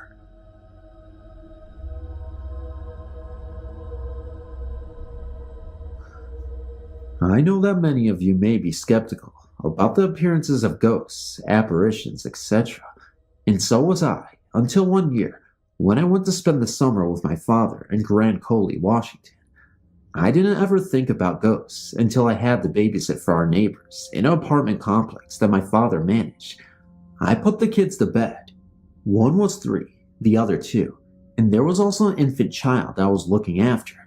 I'd put the 3 and 2-year-olds in their beds for the night, and the infant's crib was down in the living room with me. I just laid him in the crib when I heard a loud bang and then footsteps running across the 3-year-old's room. Now, she had a tendency to not do as she was told, but she normally stayed in her bed at night. But when I heard the footsteps, I assumed it was one of her cries for attention. So, I made my way up the stairs, trying to be as quiet as possible so I could catch her in the act. When I got to her room, she was sound asleep in her crib. So I went back downstairs, thinking it was my imagination. But about 10 minutes later, I heard the same thing. When I went back upstairs, she was still in her crib, only this time, she was sitting straight up, talking to someone on her windowsill. When she saw I was in there, she turned around and lifted her sippy cup up and said, "Kenny wants a cup too." I started feeling a little uncomfortable about this, so I called my dad from the upstairs phone. It's not what she said that made me do that though. It's what I saw. Now, the setup of the house has a light in the stairs hallway, so that the only shadow cast is at the bottom of the stairs. I was seeing shadows of a little, what looked to be a boy, at the top of the stairs, and I was the only one in the house besides the girl and the baby boy. The girls all have fairly long hair, and the shadow had very short hair. This shadow kept on dancing in a ritualistic Indian manner. There are a lot of Indians in Grand Coulee, and the people I babysat for are Indians. Anyway, my dad told me to get the kids and go outside, and he would meet me there. He was skeptical as he might be, but as soon as he stepped foot in the house, he heard what I was hearing. He checked things out, and when he and my stepmom got upstairs, she admittedly noticed something that made all of this a little scarier. You see, Roma, the lady I babysat for, was Catholic and hung crosses above each bedroom door. When I was up there, they were fine, but when they got up there, all the crosses were turned upside down.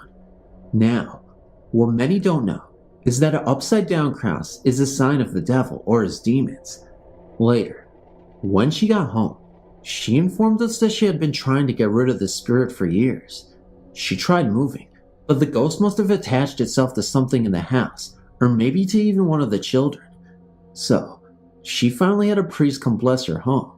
That only made it angrier than it already was, I guess, because about a year later, her new house caught on fire, killing the infants I once babysat, who we like to call Puddles, and her newborn child.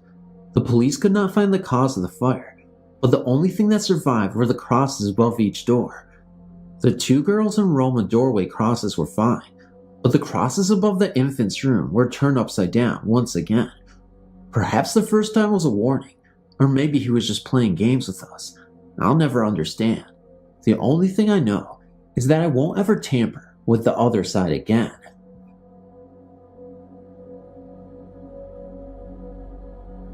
I've not told anyone this before, due to the fact that it is hard to believe, and plus, it happened to me when I was young. I do not know if you would consider it a ghost encounter or not, but I'm going to tell you the happenings to me anyway. I live in West Virginia, and when I was 9 years old, my brother and I shared a room. We had 2 beds in the room, separated by a window in the middle of them. We had settled down for bed this particular night to go to sleep. I could not have been asleep long when I woke to a rapping-like sound at our window. I laid in my bed, not moving a muscle for some reason, and I just could not move. I tried my best to move, and even screamed my brother's name, but could not. And the weird thing is, what was going to happen had not even happened yet. While I was going through this state of mind, I guess I could hear knocking on the window from the outside. Whatever it was would knock twice on the window, wait a minute, and knock twice again. After this went on for a while, I was finally able to move on, and when I got up to look out the window to see what was knocking, all I could see were these 2 big red circular eyes looking right back at me. I was petrified. I went right back into the state where I could not move. It was like those eyes had me hypnotized. When I was finally able to move, I just laid back down. The whole night the knocking continued, 2 knocks at a time, and a few minutes later, the same thing. This went on for nights, and the same thing was there. Every night, when I would look out the window, there would be these 2 red hypnotizing eyes. This went on for about a week, and then all of a sudden, it just stopped, and it never happened again after that. When I got older, I started hearing stories about a creature in Point Pleasant, West Virginia. They called it the Mothman, and every time I would hear one of these stories, it would be described as having big red eyes. Then there was really no doubt in my mind that what was visiting me and my brother all these nights was in fact this creature, because when I was 9, we lived in Bluefield, West Virginia. To this day, I've never forgotten those nights when I was visited by what I believe is that creature.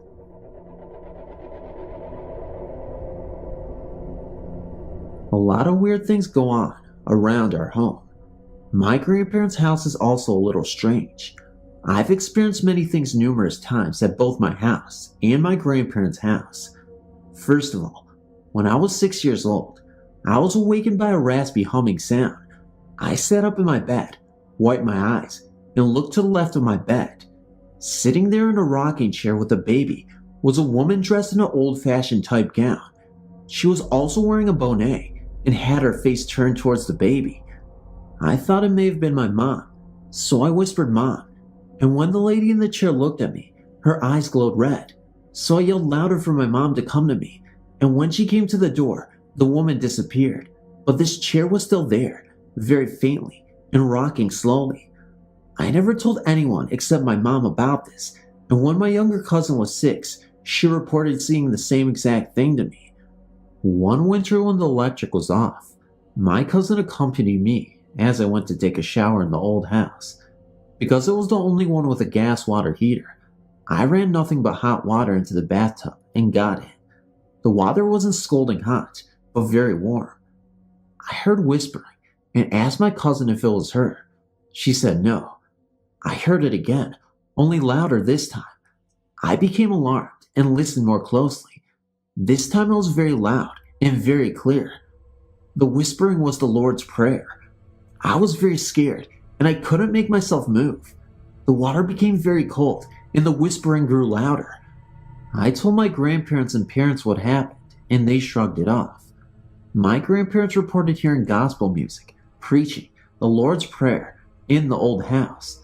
My papa was going to take a nap one day and felt the bed move and saw an indentation as if someone were sitting beside him on the bed. Many other things happened, but these are only a few. If anyone is interested, I'll post more later.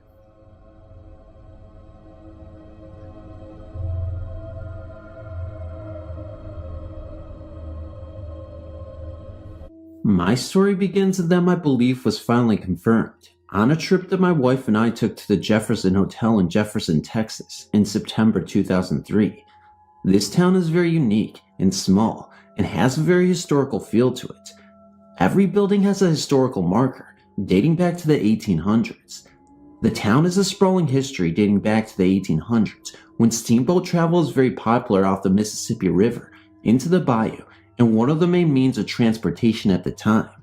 This town has also the reputation of being one of the most haunted towns in Texas and the United States. We really did not know anything about Jefferson, but we were told through an acquaintance that the hotel in town had a haunted history. I really wanted to confirm my belief and acquire good evidence of the paranormal spirit world. I've always believed that ghosts are indeed spirits or entities of people who for some reason have not passed to the other side, that they are stuck in limbo between the physical dimension world that we live in our physical state, and the spiritual world that we pass on to. We traveled from San Antonio, Texas to the Jefferson Hotel, which is about a 440-mile trip. We arrived on a Friday afternoon and planned on staying 3 days and nights. We had booked 3 different rooms in the hotel that were rumored to be very haunted. All these rooms had recent paranormal activity in them. The hotel was very plain looking from the outside, but the inside was very exquisite due to the way they had decorated with many antique pieces of furniture spread around the hotel. All the rooms are decorated differently to where you feel like you're in another hotel. The hotel has, I believe, 23 rooms that you can stay in, and about half of those are rumored to be haunted by spirits. I had heard a story that a psychic had once ventured into the hotel and said that there were 7 spirits in the hotel.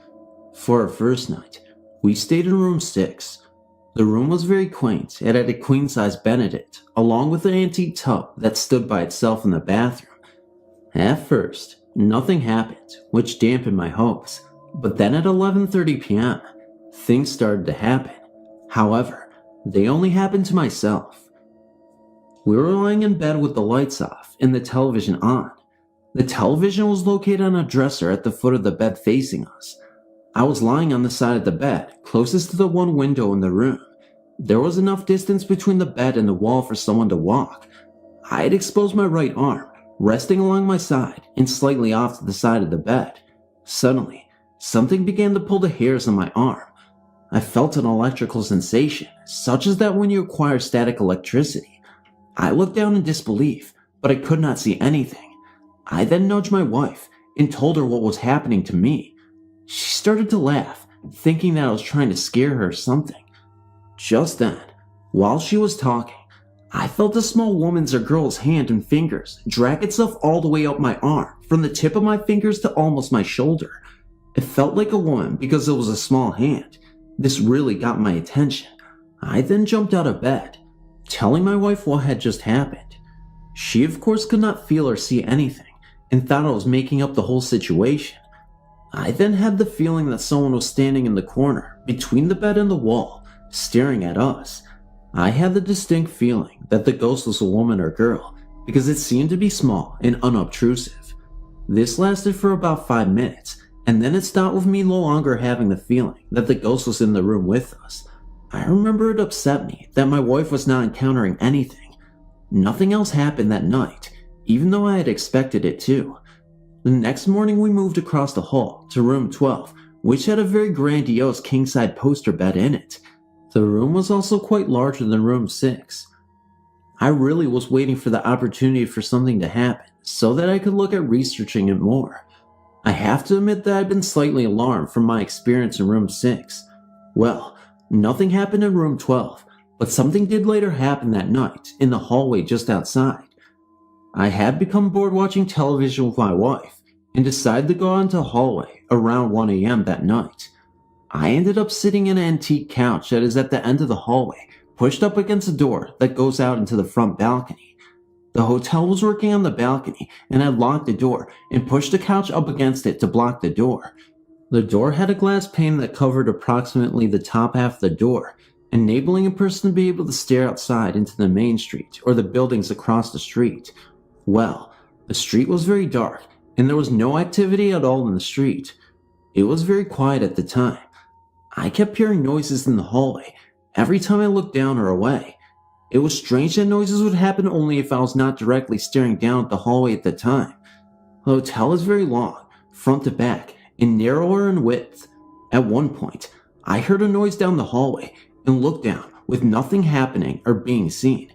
Then I heard a noise outside and looked again to see nothing. I then heard the noise down the hallway again and turned to look. When I did this, something then knocked the glass behind me with 3 taps suddenly. I admit that I jumped about 3 feet because it startled me so badly. When I turned around to look, there was nothing there. I walked back to the window and the door and looked out again. Again, I did not see anything at all. I then went to get my wife and told her to sit on the couch a few minutes to see if anything would happen. Of course, she came back in after 10 minutes and told me that nothing had happened to her. This again was very frustrating to me because I began to think that the spirits were only trying to communicate with me. Nothing else happened that night, and we went to bed. The next day we moved into room 19, which is rumored to be one of the most haunted rooms in the hotel. The maids were in the hallway as I walked down to put our bags in the room. Room 19 sits in the upstairs hallway, all the way to the rear on the left side of the hallway. The maids began to tell the story of room 19. They said that a blonde lady spirit haunts the room and that the bathroom is haunted.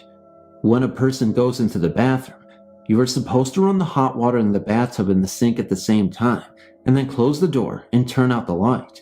The spirits are supposed to turn off the water sometimes, and you are supposed to be able to see the words in the mirror when you go back in and turn on the light.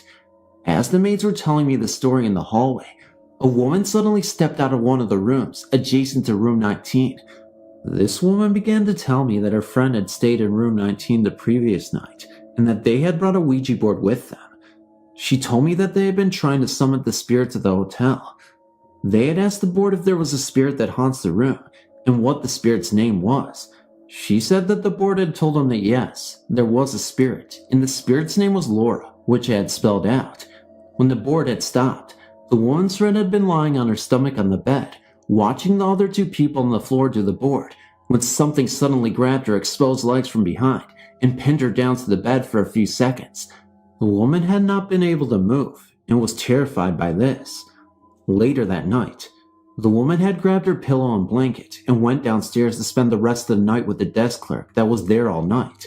Apparently, other things happened to the woman in the room to make her want to do this from what the woman explained to me. This really got my attention, and I could not wait to conduct our research of room 19. We also were the only guests in the hotel that night, and the desk clerk went home around 9 p.m. My wife and I ended up doing the bathroom thing right away. When we first went into the bathroom, there was nothing in the mirror over the sink, and the bathroom was very clean. I then turned on the hot water in the bathtub and sink, turned off the light, and closed the door. Well, the water never quit running, and after about 3 or 4 minutes, I went back into the bathroom and turned on the light. My eyes were in amazement at the words that had suddenly appeared in the mirror. The mirror had been steamed up by the hot water, but the words were very clear in a sort of film on the mirror. The words read "Help, Judy, help," and the word "murder" was written backwards in the mirror on the bottom. At first, I thought this was a joke, and I had my wife come in and smear the film on the mirror with her fingernails to where it was literally smeared all over the mirror. I felt that if there was some kind of chemical on the mirror, that it would be smeared the next time we did the experiment. Again, I went through the process, and again, the water never shut off or anything while we waited. When I went back in, I was truly amazed. The words had appeared in the mirror exactly as they appeared before, without any distortion at all. This really freaked us out, and I really had the feeling something paranormal was taking place there in that room. We had decided to stay up late into the night, since we would be alone in the hotel that night. We asked the desk clerk to unlock most of the rooms in the hotel, so that we could walk into any of them should we hear or see something. The desk clerk did this, and we followed around as she did this. When she got to room 6, the room we stayed in on our first date, she put the master key in the lock and unlocked the door. She then began to push on the door, and it would not open or budge. I was standing about 15 feet behind her, watching her, as she pushed on the door and got a scared look on her face. She said, oh no, not again." I then began to walk towards her and asked what was wrong. When I got up to her, the door suddenly opened. We all stared at the open door in disbelief. I then walked into the room, but I saw nothing or felt anything out of the normal. The desk clerk then left shortly after that. My wife and I decided around 1 a.m. to sit in a couch in the middle of the upstairs hallway and wait for things to happen. Of course, nothing did, since we were sitting there prepared for anything. I then got up and decided to go downstairs to the lobby. When I was in the lobby, I had the distinct impression of being watched by more than one person, and I kept turning around to look, expecting someone to be standing there. I got this really weird feeling, and I decided to go back upstairs. When I got upstairs, I decided to go into room 14, which has a bed rumored to be haunted in it. This is a queen-size bed with an ornate, sculpture wood headboard that goes almost to the ceiling. The bed is actually kind of spooky the more you kind of look at it. I did not turn on the light when I went in because the hallway light was bright enough under the door for me to see. When I got into the room, I immediately got a chill from the room. Something then seemed to draw me to the bed. For some reason, I went and sat down on the edge of the bed. Nothing at first happened, but then the bed suddenly began going up and down as if someone were pushing on the mattress underneath me. It felt like the mattress were breathing as if a person were lying on the bed, breathing heavily. This really alarmed me because beds are not supposed to do this, per the realm of science. I asked that my wife come in the room and sit on the bed. I remember my wife saying when she entered the room how cold it was. She did lie down on the bed and said that it was really cold on the bed, but she did not feel anything. She did not lie there that long. We both went back outside in the hallway. I had the feeling that spirits were around us, watching us, even though nothing else happened that night. The next morning, I got up around 9 a.m. before my wife did. I ended up sitting in the rocking chair in the room. I started to read a journal of other people's experiences in the room of the hotel. The hotel lends itself to patrons if you're interested in seeing what other people have seen. I decided to do the bathroom test one more time, for old time's sake, to see if anything else would happen. I went in and did the same thing. At first, nothing happened, but then, when I sat back in the rocking chair, I could hear physically the water faucets turn off slowly on both the bathtub and sink. I then waited to see if I could hear anything else. There was this very eerie silence in the room, except for the breathing of my wife sleeping in bed. Suddenly, a woman's voice began to moan over and over the word's "oh," which sounded like a broken record, repeating itself over and over. This did not sound sexual either, as some people may think in reading this. It actually sounded very sad, and it was not very fast. This sound, or voice, was kinda loud, but it did not wake my wife. I was too startled at the time to wake my wife. My curiosity was in trying to figure out exactly where the sound was originating. I looked around the room in all directions, and finally decided the noise was coming from behind the window shade, by the window. I walked over, and the noise did seem to get louder there. As I stood by the window, the sound seemed to be coming from behind the shade, between the shade and the closed window. The sun was shining outside, but since we had the shade pulled down, the room was kinda dark and gloomy with only one light on. I then reached for the shade and pulled it back. When I did this, the sun then entered the room. As this happened, the water faucet suddenly turned again, and the water came back on in the bathroom. The woman's voice also suddenly stopped. I then walked over to the bathroom in disbelief at what just happened. I looked in the bathroom, and it was very cold in there, with the same steamy words in the mirror. I then went back to my wife and woke her up screaming and told her what just happened. Again, she looked at me in shock and disbelief. I was indeed very frustrated that I had not woken her up to hear what I had heard. It definitely would have gotten her attention. About a half hour later, we were putting our stuff together to leave. My wife was in the bathroom, and I was putting my contact lenses in, using the mirror in the room. I remember having all sorts of problems trying to do this because something kept knocking the lens off my finger. My wife screamed, "Look," and I turned around. The light was swinging back and forth from the ceiling as if someone had grabbed it and swung it. My wife was so happy that she had finally experienced something. My wife had also asked the spirit earlier, when we got into room 19, if it would swing the light at some time to acknowledge its presence in the room, and that the female spirit knew we were there. Spirit had answered our request.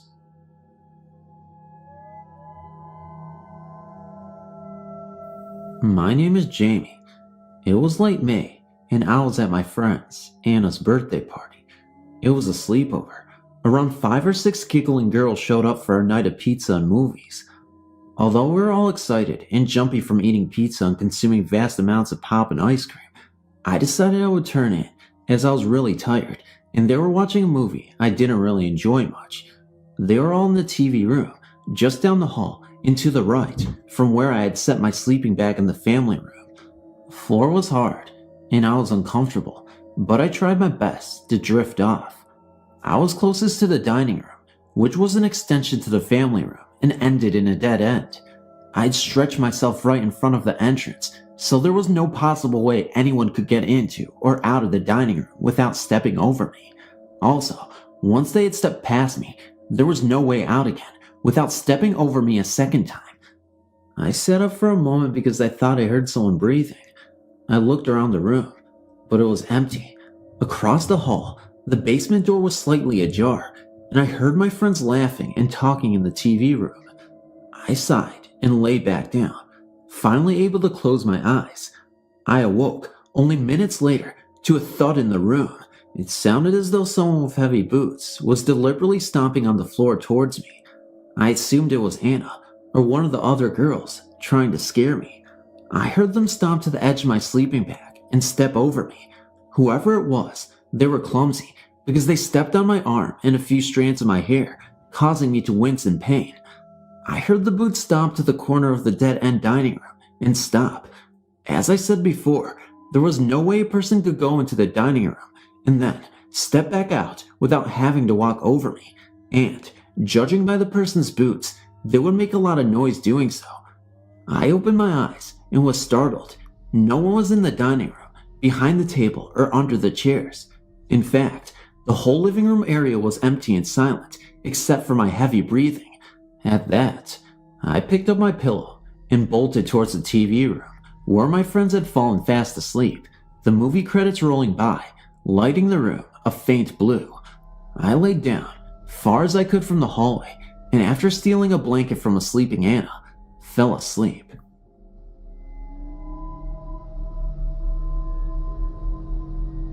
I wrote previously about the place I work and all the ghostly happenings there. Up until now, I've not seen a full apparition, only shadowy figures and strange sounds. The other night, myself, my assistant, I will call her Amy, and a maintenance guy, Robert, were working in the area where most of the activity occurs. It was 11:30 p.m., and we decided to take a smoke break. I need to explain the layout of the building for this to make sense. Our building is smoke-free, so we have to go outside to a smokehouse. In order to get there, there's a long-tiled corridor, about 50 feet long, leading to the door. There are no fences or areas along the corridor. The three of us headed to the smokehouse and exited the heavy safety door. Amy was first, I was second, and Robert was last. Just as Robert came through the door, Amy turned and gave a startling scream. I turned, and right behind us was a woman. What made her appearance so shocking was we had not seen anyone walking behind us down the corridor, and there was no place for her to have come out of. Also, as she walked on the blacktop, there was a loud, sharp clicking of her high heels. I fell back against the wall of the building and was speechless as she walked by. What scared me the most was one, her clothing. She dressed in all black. Black skirt, shoes, coat, gloves, and a large 1940s-style hat with a veil covering half her face. And two, where did she come from? And why did she not acknowledge us? Amy had screamed, and yet she did not turn her head, look at us, or acknowledge us at all. After she had walked by us to the parking lot, I told Robert to see if she got into a car. I ran after her, but within 10 seconds of us seeing her, she was gone. Needless to say, we were all pretty shaken up that night. The next day we scouted the building for a woman who matched that build and asked people if they knew of someone who wore that style of hat. Everyone said no. This is not the first supernatural occurrence in this building, but it is the most intense to date. I should add that one of our old employees said our description of this woman sounds like the founder's wife. She died in 1957. I've posted to this website before and have something else I would like to share. It was 1986 and I was 18 years old when this occurred. My sister and I were on our way home from a Bruce Springsteen concert and I'd fallen asleep in the car. I had a very vivid dream that my boyfriend at the time was involved in a car accident. So vivid, as a matter of fact, that I dreamt that there were 4 people in the car. Him and his friend Sean, and 2 girls that I did not know. I woke up and said out loud, "Bobby's been in an accident." I didn't get the impression that it was fatal, but that they were hurt. My sister said that it was just a dream, and to not be upset, but I knew in my heart that it wasn't. When I got home, it was pretty late, probably about 1:30 a.m. I went into my bedroom to get changed, all the while resisting the urge to call Bobby and confirm what I already knew. I felt that if it was indeed just a dream, it was too late to call though. As I was wrestling with this, my phone rang, and it was Bobby telling me that he and Sean had been in a car accident. That in and of itself was strange, but he had also been cheating on me, and there were 2 girls in the car with them. No one was hurt too badly, just as I had thought, but there were injuries. Just thought I'd share. Thanks for listening. Hi. My story is very personal, as it was not a haunted house I lived in as a child, but a visit from my deceased granddad. Just to outline why I believe it came to me, was that I was raised by both him and my grandmother in England from 9 days old till 10 years old. For all intents and purposes, they were my parents. I was 14 in 1976, and my granddad had been slowly going downhill from his battle with sclerosis of the liver. He had been in a hospital for a couple of months, and we knew he wouldn't be spending that Xmas with us. He died at 3:58 a.m. on October 7th, 1976, with my grandmother by his bedside. She had all the monitors, IVs, tubes, pumps, and everything else that was keeping him alive removed, so that he may die with dignity in a side room, privately, without the impersonal ambience of intensive care. I was devastated about this loss, and automatically went into a crying fit. This went on for about 2 weeks. I didn't eat, sleep much, stayed out of school, and in general became very ill and depressed. I vaguely recall the funeral, but was very overcome with emotion. I was a 14-year-old girl who had lost the most important man in my life, and it was killing me. One day, I recall getting up to go to the bathroom and hearing my mom telling my dad that they should take me to a psychiatrist due to my emotional state. I went back to bed and cried, telling my granddad that I wish he was here, eventually crying myself to sleep. Now, most nights before going to bed, my dad would check up on me, and in the half asleep, half awake state, I was aware of his visits. This particular night, I was turning over, but found that I was stuck on my bed, on my right side, and totally unable to move. It was that dead weight type of feeling one gets with a tingling sensation, like when your leg falls asleep, but this had no sensation, just weight. I was scared, and this caused me to look across directly at my bedroom door. In the doorway, dimly lit by my nightlight, I saw the dark gray, not black figure of a heavy-set man outlined, but yet I could see through it, kind of. The left arm was outstretched towards me, but I dare not to move. After what now seems roughly 30 seconds to a minute, the shape disappeared, and I felt a sense of calm. I was hungry and fixed a cheese and pickle sandwich for myself. I went back to bed, but oddly enough, this incident didn't bother me really. I woke up the next day, showered, dressed, put a little makeup on to hide the bug eyes I had, and went downstairs. My mom was washing dishes, and my dad was reading the paper, and they both commented on my presence, and more so, state of apparent well-being. I knew, I guess, deep down, that it was my granddad who had visited me, but although I had no proof or words to back it up from granddad, I still wanted to test my feeling. I asked my dad if he had come in my room, and he said no. He said, "We didn't hear any noises, crying, etc., so we thought we would let you sleep in peace." I said, well, in that case, it was granddad who came to see me. With that remark, my mom threw the dish towel into the sink and said, "That's it, we're taking her to a doctor." Fortunately, my dad stepped in and suggested they hear me out. He believed me, or at least looking back, pacified me, as it obviously made me feel better, so we went along with my visit from granddad's story. My mom didn't believe me, but it didn't matter. I believed it. This isn't the end. Although I only had one visit, granddad did appear to my grandmother. Ironically, when I called her up to tell her, She went very quiet and said that the very same night he came to her too. She said she couldn't sleep and went to his study to sort papers approximately 4 a.m., roughly the same hour he had died. I don't know what time my visit occurred. She said she felt someone was behind her. She was sitting at his desk, crying, when she felt a gentle touch on her shoulder. She said she brushed it off sharply as it scared her and she turned around. Nothing was there, but she said she felt something. She said she stopped crying and felt better. These were only the 2 incidents. No one else had a visit from Granddad, but we both know, Gran and I, that he came to visit us for comfort. We loved him more than anything, and he reciprocated us. My mom fell out with my grandparents, so the closeness was not between them. We both were hit the hardest, and he knew it. He came to let us know to go on, I feel, without the suffering that we were both enduring since his death. My grandmother lived until 1995, ironically, dying on her 83rd birthday. My grandmother promised me that if she could, she would visit me after she died. She didn't. I lit 2 white candles in our apartment. After I had packed it all up and sat there in silence, awaiting her visit, nothing happened, but I know she's okay. She was buried, as per her wish, with her granddad, and they finally were together again. That made me happy. They had been married and in love since 1932, school sweethearts, survived wars and hard times, and now eternally peaceful. Love is very powerful, and although it's hit and miss amongst those whom I tell this to in regards to belief, I know it happened and why.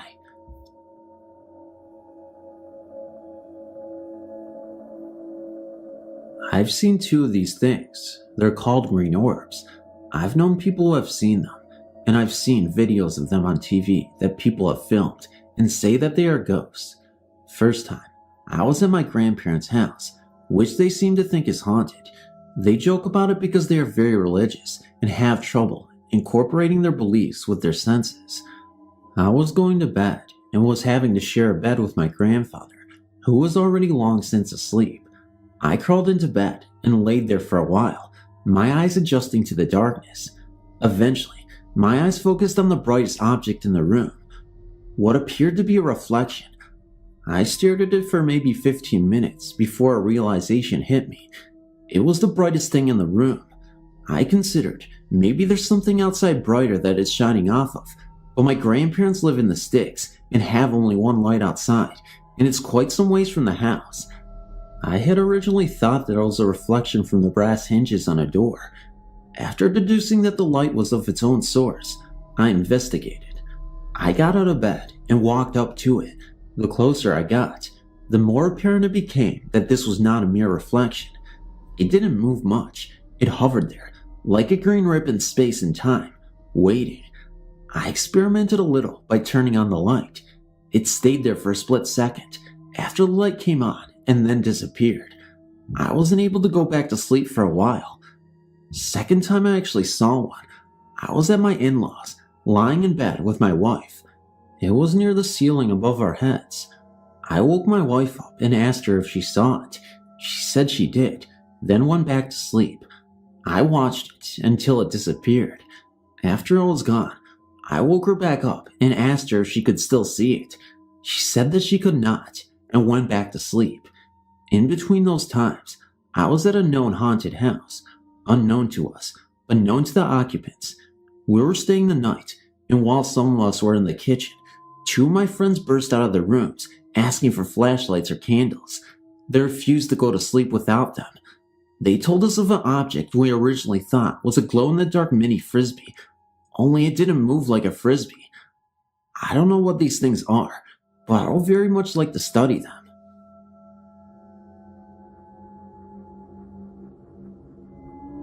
I was around 10 or 11 years old, growing up in Georgia when this started to take place. I lived with my parents, 2 brothers and 2 sisters in a rather nice ranch-style brick home. My father had built this home when I was around 4 or 5 years old, and no one had ever passed away in it. My 2 brothers were 5 and 6 years older than I. One sister was 7 years older, and the other sister was around 1 or 2 years old when this happened. This all started very suddenly. Me and my 2 brothers slept in one room, in custom-made bunk beds that my father had built into the room. They were built in an upside-down L shape, with the main bunks on the right and a single bed coming off the main bunks from the head of the beds going towards the left. My oldest brother slept in the single bed, my other brother slept in the bottom bunk, and I slept on the top bunk. There were 2 windows over the single bed that my oldest brother slept in, and during the summer, these were kept open so that the attic fan will pull cool air in. Sorry for so much detail.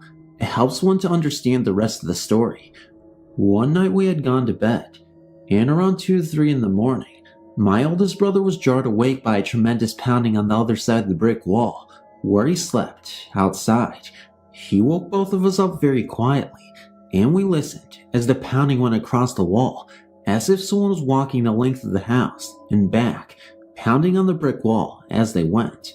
Now, this wasn't like someone was pounding with their fists or even kicking the house. We probably couldn't have even heard someone who was hitting the wall with their fists or feet. No.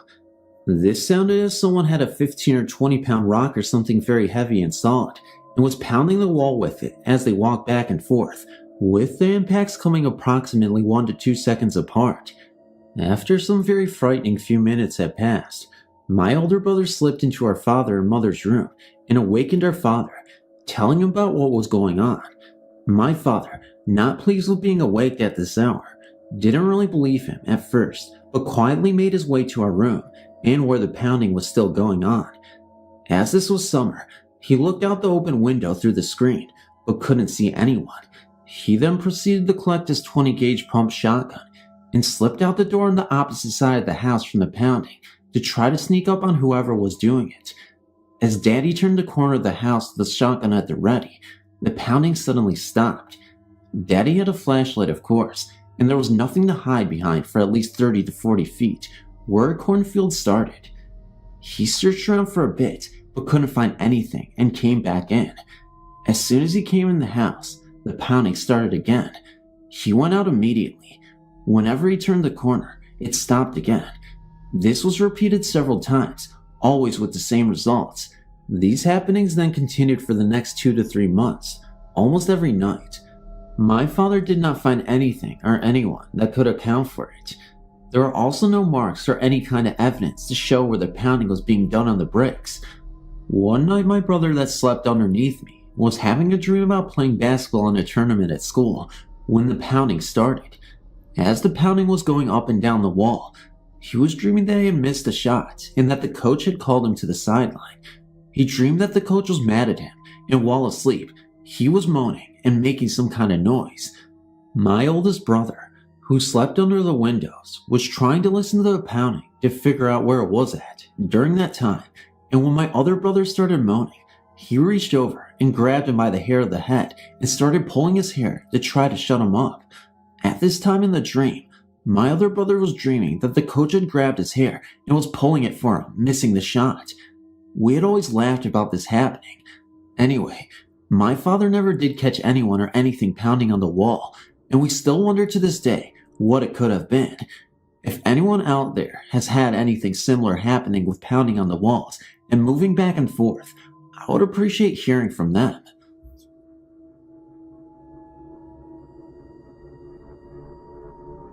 This is really weird because it happened about 2 days ago. My house doesn't have any history of weird stuff or hauntings. That's what made it strange. I lived in this house for about 6 years now. I'm 17, and I've yet not experienced anything like this. It's not really a haunting, but I thought it was really weird. It was about 1 a.m., and I was in my room on the internet. Both my parents were asleep, and nobody else was in the house, other than me. My parents were in their room, which is all the way across the house. The living room, the kitchen, the family room, and a small hallway separate my room from theirs. The only lights that were on were the lights in my room, because I was on the computer. As I was looking through the website, I heard my name whispered in my ear, so I stopped and looked around to see who had whispered, but saw nobody. So then, I tried to get chills and decided to go to bed. So I turned off the computer, and this was now about 1:20 a.m. As I was getting ready to go to bed, the phone started to ring, so I turned on the lights of the hallway to go to the living room. As I went to go see who it was in my caller ID, it read unavailable, so then I picked up the phone. When I picked up the phone, I said hello, but nobody answered. Again, I said hello, but again, nobody answered. I started to get pissed, but I tried to listen to see if I could hear anything. What I heard gave me chills. As I started to listen, I heard whispering that sounded like mumbling. I couldn't make out what was being said. It was like someone or something wanted to tell me something, but couldn't. It was really freaky, so I hung up the phone and I just sat on the couch, looking around for anything unusual. When I finally got up to go back to my room, I got the worst feeling that somebody or something was watching me. As I got to my room, I went straight to sleep. The next morning felt like if nothing had happened.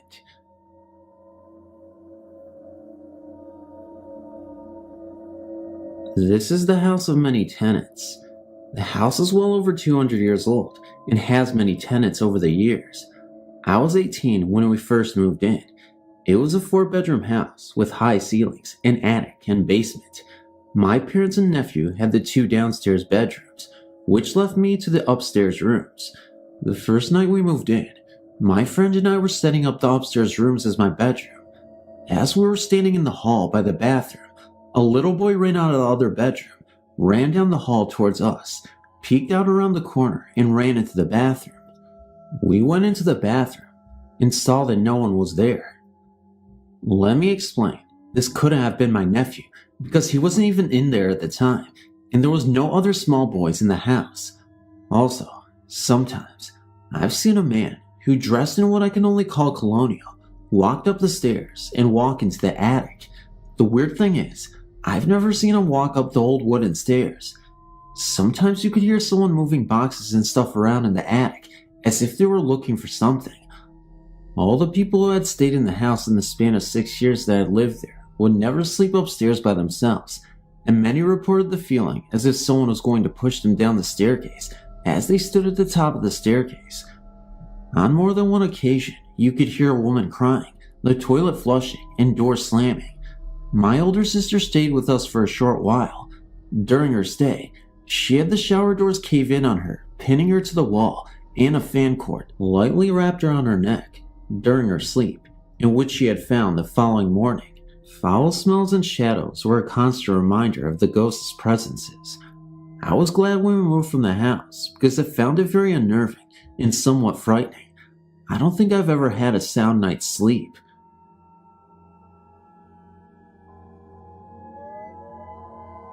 In 1996, my boyfriend Daniel was living in an old New Zealand city called Dunedin. This city has a lot of old houses and a lot of history. He lived with his previous girlfriend in one of a pair of old terrace flats, which were cold and didn't get much sun during the day, but it was cheap, an important consideration when you're a poor student. It was the couple's flatmates that first noticed something strange. Shiva has to be something of an amateur mystic, reading auras and such like, and she claimed to sense more presence in the house. But the really scary stuff didn't start until Daniel went away for a couple of weeks and the 2 girls were in the house by themselves. They noticed the cats were frequently taking fright and chasing something, which the girls could not see. It got worse, and once the presence pushed one of the girls down the stairs from behind. Finally, as Daniel's girlfriend lay in bed one night, she felt something get into bed with her, a cold presence which touched her thigh. While Daniel was still away, the 2 girls had the place exorcised and the incident stopped, but not for long. Shortly after Daniel's return, the strange occurrences started again, the cats freaking out and other weirdnesses. The flatmate moved out, leaving Daniel and his girlfriend to deal with it alone. In an attempt to exorcise the ghost a second time, the couple burned incense around the house, especially near a certain doorway which seemed to be central to the occurrences. But as the 2 watched the circling smoke, they noticed it cut off, just disappeared into nowhere, a few inches away from the wall, as if the smoke were traveling through some kind of invisible doorway. In the end, they moved out, unable to handle the atmosphere of the house any longer. I don't know who moved in afterwards, nor what became of the ghost. This happened while I was visiting the city of Guadalajara. When I was about 11, I'd gone on vacation with my grandparents. They didn't have a phone installed at their house because it was only a vacation home, not where they lived. So, one morning, my grandmother and I left to the phone central, where you can pay to make long-distance phone calls. Anyway, while we were waiting, an old lady approached us and began conversing with my grandmother. She would put her hands on mine and my grandmother's, and we both would pull our hands from underneath hers because she was so cold. She also had a very beautiful necklace with the Virgin of Guadalupe on the side. The image itself looked so real, like if it could move. Well, she was asking us to go to a church not far from our house to donate some food for a church carnival to raise money to repair a huge hole that had taken part of the main aisle. So, we agreed, and she asked us to ask for her by name. The old woman had also told my grandmother exactly what to prepare. So, when the day came that we had to go, we set off to the church, and once we arrived, we asked the priest for this woman. The priest went silent for a moment, and then said in a very low voice, "She is no longer with us." I didn't understand until he asked us to go into the office where he could explain. This old woman had promised many years before to take a certain food to the carnival. She fell ill and never was able to attend because she had passed away. Interestingly enough, the priest had also stated that we were not the first one this had happened to. Interesting story, and I'm glad you guys were able to read it. Thanks for your time.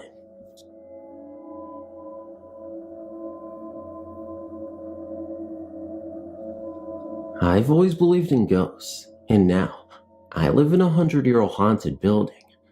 I moved in with my boyfriend a year and a half ago in July. The night I moved in, I had an experience that was a bit unnerving in the light of day. I received a call from a friend that evening, and she asked if I could take her kids to the airport in the morning. I said sure I will, and set my alarm to go off at 5 a.m. so I could go get her and get to the airport on time for her. Well, my alarm went off, but I was so tired from the move, I forgot why I was going off and fell back to sleep. An hour later, I felt the bed shaking as if someone were trying to get me up. I remember thinking, what now, and then fell back to sleep, only to be woken up 20 minutes later by the phone ringing. My friend said she would get a ride from her sister. After the call, I looked over to the kitchen and saw a gray figure in the door that seemed to shake its head at me. I immediately knew he was what tried to wake me up, so I could keep my promise to my friend. He seemed to have the best intentions, and I didn't see him again after that. He seemed very friendly. We then moved down to the second floor, and I soon found out we have a ghost here too. This one likes to pace up and down a short hallway between the door and the living room. He also paces along the southwest wall of the living room sometimes. I get the impression that he's a man in a brown pinstripe suit and bowler hat and has a mustache and deep-set eyes. He stands about my height, around 5'8". When we first moved in, he would pace the hallway, coming further and further out into the living room and bedroom. It's a studio apartment. He seemed highly agitated. My boyfriend saw him more than me, and a few times he would arrive home from work and the top dead bolt would be locked. We never used that lock, as it is very difficult to open with the key from the outside. My boyfriend works graveyard at a 24-hour store, and I am alone here at night for 4 nights a week. One night, I noticed that it was coming further and further out into the living room, and he was giving off vibes that were not friendly. I've had enough of this now, and looked at the hallway and said, listen, the year is 2001, not 1903 or whatever year you think it is. Times have changed, and it's okay for people to live together without being married, so lay off of it. I felt a feeling of surprise from the hallway, and have not had a problem from him since. I related this to the apartment manager, with whom we had become good friends with, and she said that she had seen him too, and I was right in my impressions of what he looks like, as that is who she had seen in our place when her son lived in the studio. She has also seen him in the hallway outside her apartment door. She said that there are several ghosts in the building, and she is not surprised to hear stories about them, as she has also had experiences with them when she first moved into the building before she was manager. It's an interesting place to say the least.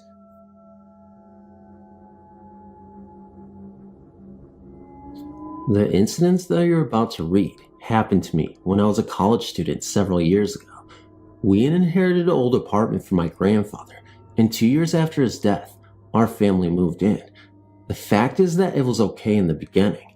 Weird things started to happen soon after my dad transferred to another town, and my parents left both me and my sister in the apartment. During the day, we could hear noises coming from the ceiling, and we wondered what the neighbors upstairs were up to. We didn't give much thought to that until we started hearing them in the middle of the night. It sounded as someone was dragging chairs and tables around the apartment. We knew our neighbors upstairs. They were an old couple and had one son who occasionally paid them a visit.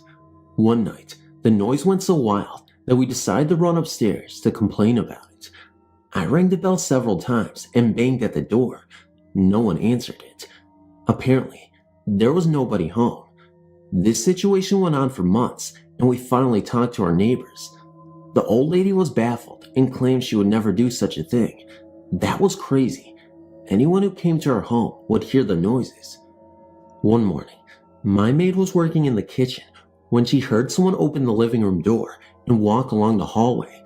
She was scared to death, but she never thought it could be a ghost. She quickly took out a knife and searched the whole apartment for a burglar. Again, there was no one there. It was not uncommon to sense someone watching us or in the room, just a presence. Once, I was writing a paper and I clearly felt someone behind me. As I turned around, I saw nobody. My sister was so afraid to stay alone in the apartment that she would wait for me downstairs. The most frightening thing was to come. We were sleeping in our bedrooms when we heard bangings inside my closet. They were so loud that I woke up and jumped out of my bed immediately, thinking the shelves inside had tumbled. When we opened the door, we saw nothing. The closet was in the corner of the room, and we didn't have neighbors next door. It couldn't have come from outside the apartment either. The noises were so real that we didn't doubt that they were there. When we sensed someone around us, we didn't wonder if they were ghosts because the whole thing was so real. The ghost idea only dawned on us on some time later after the incidents. We're not ghost freaks. Well, after that last incident, I grabbed my mattress and slept in my sister's room. On the next day, I went to a church and brought some holy water with me, which I sprinkled all over the place. Things calmed down for a while. A year later, we moved out, and we heard that the family who had bought it moved out 1 year later. Hi, my name is Lisa.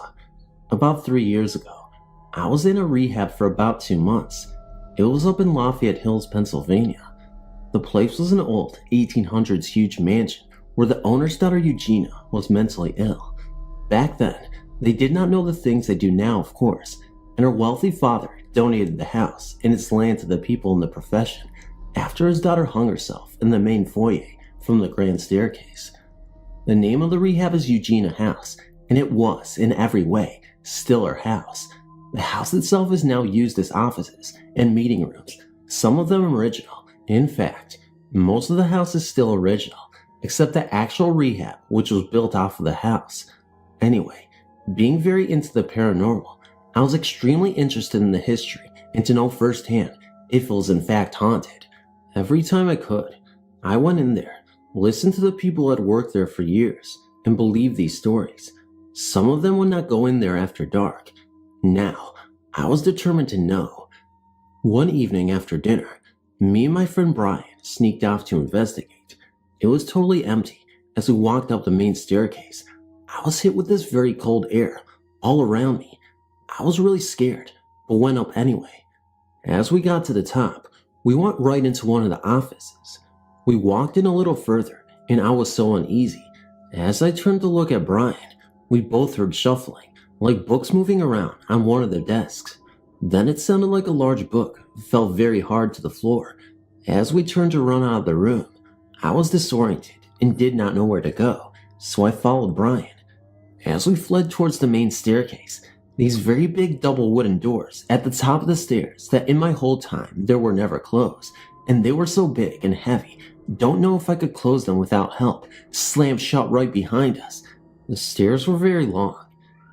As we got to the bottom, we stopped and looked up, And as we did, the cold air hit us very hard, like a winter wind. It felt like it swirled around us on purpose, investigating us. It made us just stand there, in awe almost. Then, after a few minutes that felt like forever, we fled out the door. We told the believers in the group, who were amazed, and I'll never forget that. After that, I did not go back in at night, but in the courtyard where we all smoked, you could look into the front windows. One night, shortly after that, I was telling one of the counselors of my tale and peering in the window at the same time. As I spoke, one of the big overhead outside lights would flicker, only when I mentioned Eugena's name. At this point, the counselor was extremely convinced and started to tell me a few stories of his own that he never shared with anyone until me, for fear of the staff would think he was being foolish, but neither of us were.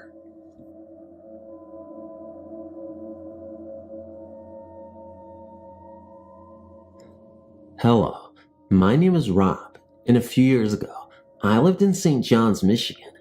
While I was there, strange things would happen, all centered around the very old school called Paranormal. I think there was more than one ghost involved in these hauntings, and they weren't benign. It all started with hearing strange music near these old mobile units. It all came from a small group of them, and I could always hear it after school, and everyone else could too. No one was there at the time, not even the janitor. So one day, my friend and I decided to investigate. When we looked inside one mobile unit, we saw a black cat with glowing red eyes. We ran and never looked back. About a year later, the school demolished and a new one was built. Whatever was haunting this school didn't like having its home destroyed. Oh yeah, did I mention the entire school used to hear a train whistle, and no train has run in the town for 100 years. There are no trains within 20 miles of the town. When we were first at Gateway North, the new school, we thought we could get rid of the ghost, but we didn't. At first, all it was sightings of black cats around the premises of the school, but then more harmful things began to happen. One morning I woke up to deep scratches on my arm. It was like a cat had scathed my arm. Then, on a swing at school, a kid fell while in mid-swing. The kid was pushed. She didn't slip. 10 witnesses saw her fall, and it wasn't an accident. No kid pushed her. She sprained her arm. 2 weeks later, another kid under the same circumstances broke his arm. 4 more kids were pushed from the same swing, under the same circumstances. Balls were swerving to hit kids on the playground. I left the next year. I haven't been in contact with my friends since. I don't know if it's continuing. I hope not. About 10 years ago, when I was stationed in Japan, I had an experience that still makes the hairs on my arms stand on end. I was sleeping one week at night about midnight. I lived in a dormitory with other military members, and this particular night, I woke up from my sleep to see a dark figure standing in my room. At first it didn't bother me because my friends would frequently come into my room at all hours of the day without knocking, and I thought it was one of them just messing with me. So I called out to them to let them know that I saw them and the joke was over. However, at that time the figure laid down on its belly and started to crawl towards my bed. Still, I thought it was a friend playing a joke on me, so I let them know the joke wasn't funny. However, each time I would call out to the figure, it would stop and stay very still, and then start crawling towards me when I stopped speaking. I quickly became frightened and got out of the bed and turned on the lights, and when I did, the figure disappeared and was never seen again.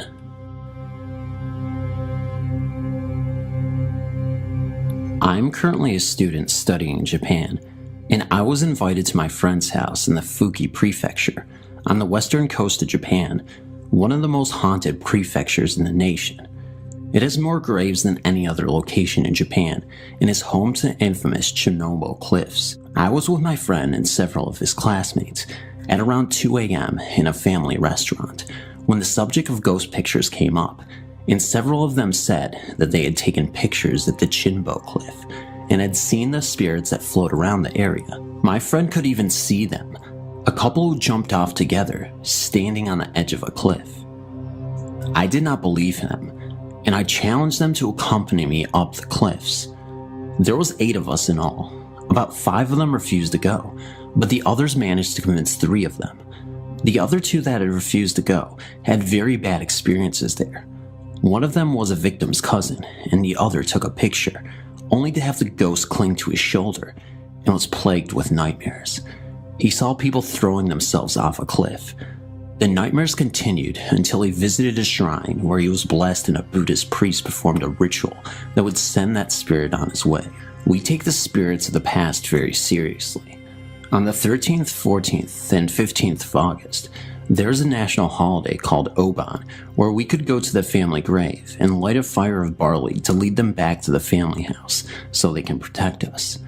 Many elderly Japanese pray in the morning, offering fruit, rice, sake, rice wine to their family shrine. Anyway, please forgive me for the detour. I shall continue with my story. The Tingible Cliffs can be separated into 4 main parts. The cliffs itself, a red bridge where the bodies wash up, an island that the red bridge connects to the mainland, and it is said to be the resting place of spirits of the deceased, and a statue of Shinto god in a tunnel, which is said to show displeasure in his face if something bad will happen. We arrived at the cliffs around 3 a.m. and went directly to them. There is a total of about 10 of them, and we stood at the end of them and looked out. I saw nothing, as did several other people, but a member of our group seemed to be losing his strength in his legs, and we had to help him walk. Then we headed over to arguably the most haunted area of the cliffs, the telephone box where many suicide victims make their last calls to their loved ones. We took a video on one of the guy's cell phones. When we played it over, at the 19-second mark, we could hear a woman screaming in the background, "Stop, please stop, don't do this," saying this over and over again. Needless to say, we left in a hurry after that. We headed over to the bridge, which legend has it that the hands of those who had died would reach up and cross the bridge. We did not linger, nor did we cross the bridge to the island. Rumors had always flown that people who went there would carry more than a single spirit. We left and went to the tunnel. We drew straws to see who would go see the statue. I was third, and when I entered, I found to my immense pleasure that the statue seemed to be smiling, like it was blessing me. However, the last member of our group was not so lucky. He came out and told us that the face showed displeasure, disgust, and hate. I called my friend the other day to see how he and his family was doing. He immediately went into the story of our friend, who was the unlucky victim of the statue. He had suffered a major breakdown, quit school, lost his job, and broke up with his longtime girlfriend, then disappeared. They found him on the island, under the shrine, sobbing. My first experience was when I went to Japan for a family visit over the summer. It's been a long time since I visited them. I was only 15, and that's when it happened. Before I went to Japan, some of my friends would tell me ghost stories about Japan. I thought they were just teasing me, so I ignored them. When I arrived, it was going well. The first week of my stay in Japan was going very fine, but I felt as though a shadow was following me. I kept having this feeling like someone had been watching me for a while. I woke up in the middle of the night, and I was still sleepy.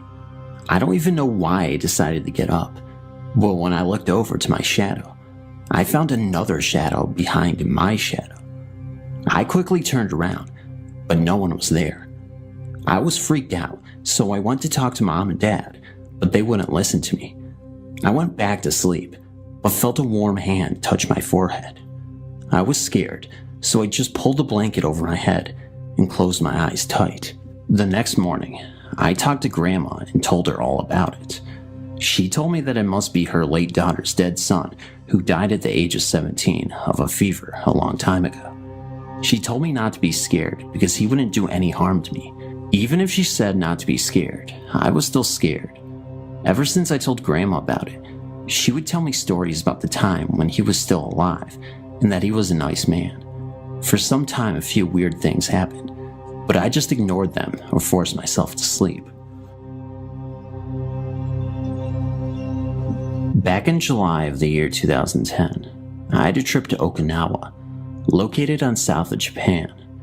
To be remembered, Okinawa is one of the places in Japan which had suffered the consequences of World War II, being attacked by US military. Because of that, many people died, including Japanese civilians, Japanese military, and US military. Since I already studied about Okinawa's story, I had a strange feeling that something spiritual will happen there before I visited Okinawa. I've already had another experience, but I'll submit it later. And Okinawa is one of the places that have a US military's base. I believe that was on the second day of the trip. We were guided by a local person to an underground-made cave called Gamma, which used to be a local's people place of refuge in case of aerial bombing runs. And because of the low hygiene, many people had died there, such as children, women, elders, and even sick or injured people. That's not all. Even the Japanese military said to civilians, when the US soldiers come to you, suicide before they kill you all. Die for glory, die for Japan. The cave itself was slippery because of the rain and too dark, or should I say, pure darkness, pure black. Because of that, we have to move with hand lights. While we're advancing, we had a moment to turn off the lights to see how dark it was. The cave was also chilly rather than too cold. A few seconds later, I could have sworn I heard a woman's crying voice in the cave, but I noticed that wasn't the voice of the girls who were with us at the time. No, there were only 2 girls with us.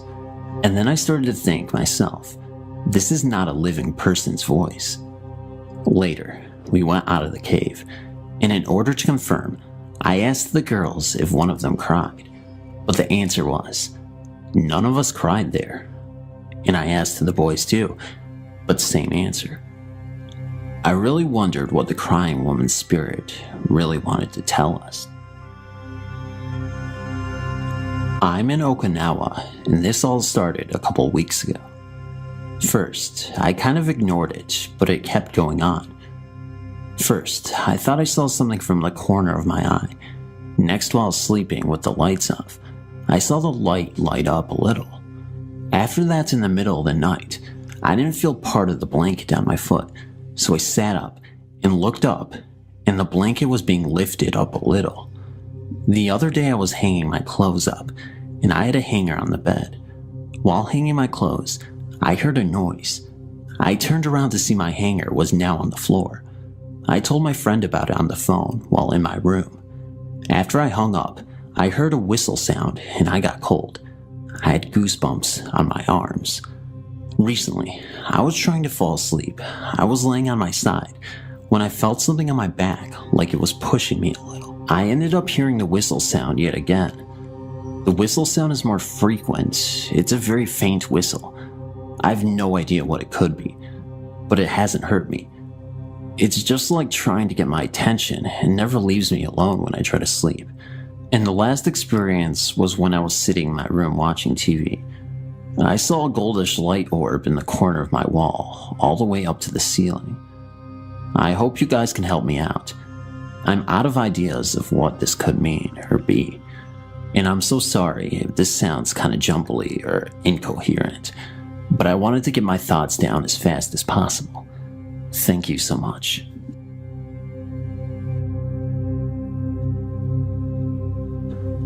To make things a little more clear, I want to give a little background detail of the house that I lived in. The house was an older traditional style Japanese house. The kitchen and living room area was on the opposite side of the house from where the bedrooms, including mine, were. I also was the only one on the side of the house because my host mother was in the kitchen cooking supper and the rest of my host family was working out late. The cat was outside too. My bedroom door was a fancy sliding door that was made of frosted glass, so I would have seen someone walking by. Also, the ceiling in the hallway leading to the other side of the house from my bedroom is kind of low, because I'm an unnecessarily tall Canadian. It was a little bit before supper, and I wanted to go and relax in my room. I laid down on my bed and started to reflect on how my day went. As I laid there, I got a strange feeling. It was a kind of excited, eerie feeling. I looked towards my door. I stared at it when all of a sudden, a black, shadowy arm from the ceiling came down and knocked on the window of my door. I was flabbergasted. I went to my door cautiously and opened it. I looked up to the ceiling to find nothing there. At that moment, my host mother called me to supper. I ran to my host mother and told what had happened. She laughed at me and told me that I was just paranoid. Anyway, that night, I had a little trouble falling asleep. Any ideas? Or was I just hallucinating? In 1990, I was a corporal in the Marine Corps, counting down the last 6 months of my tour of duty at Camp Butler on the island of Okinawa. Being an NCO, I managed to get my own room. Although made for 2 people, the room was small. When you entered, there was a wall locker, then a bunk on the other side, and on the far wall was a desk, a small fridge, and an end table situated near a window. Hanging on the wall above the bunk on the left of the room was an old, large mirror held in a strange-looking, heavy wooden frame. I took the bunk to the right. Having recently been promoted, most of my friends were of lesser rank than me, and I let them hide in my room whenever they needed to shirk any unwanted duty that came up. They never stayed long, though. At first, they would try to nap, but complained of angry, violent dreams. Arguments would break out, and even a few fistfights occurred over even the most trivial things. People would enter the best of friends, believe, angry, sad, or even depressed. A few of us were sitting around talking once when one of them, who had entered in the best of moods, suddenly became upset about something and jumped at me, getting me into a chokehold that took the other 2 with him to release one from. Later he apologized and said he had no idea what had come over him. Feelings of dread, depression, and anger were only highlighted by the noises that came from the room.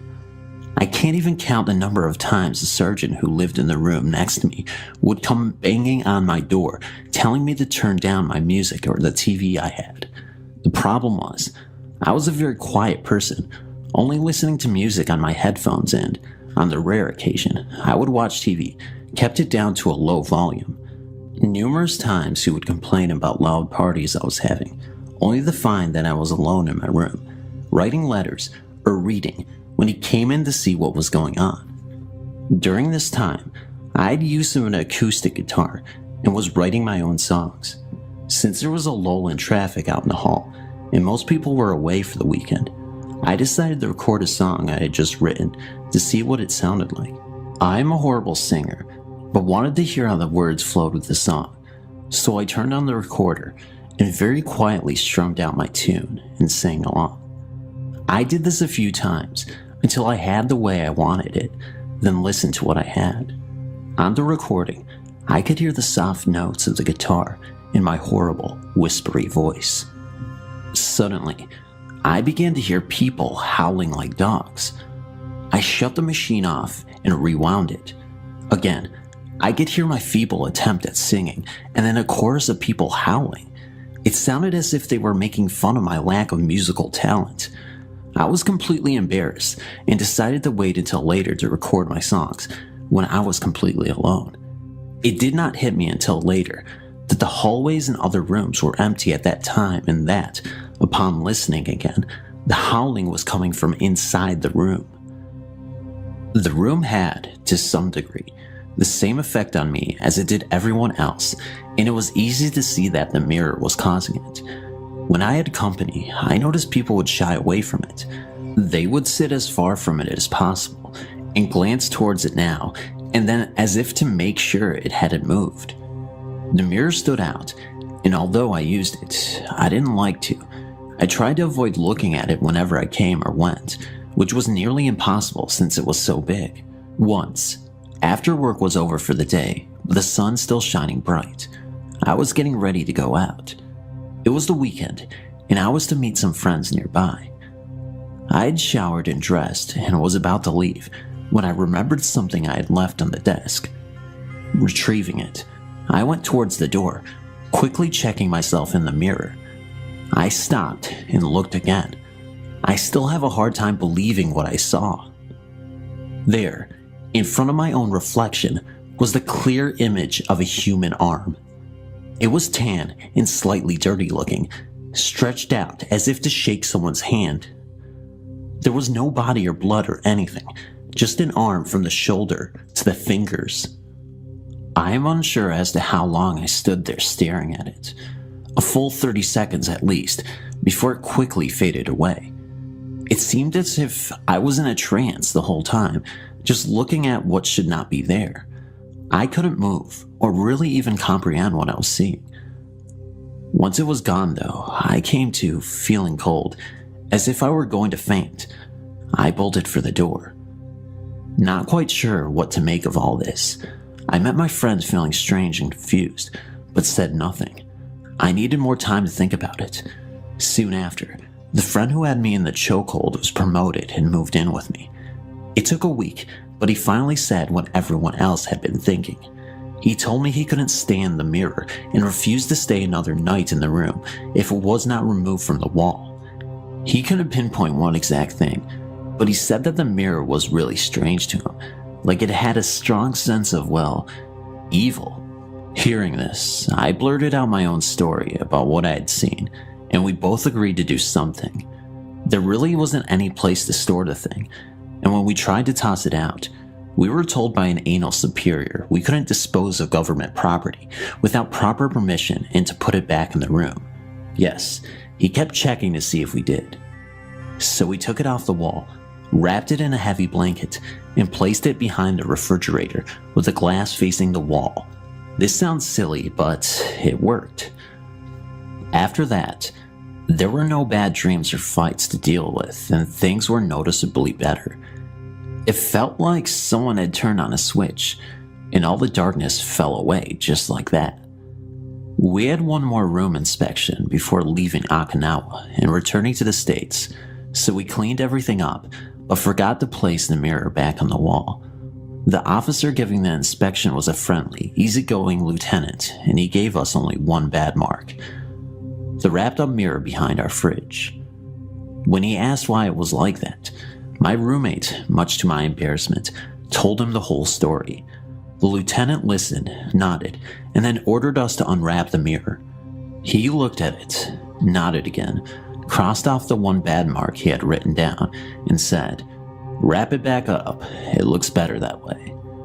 We did just that, leaving it covered up for the next tenants to find.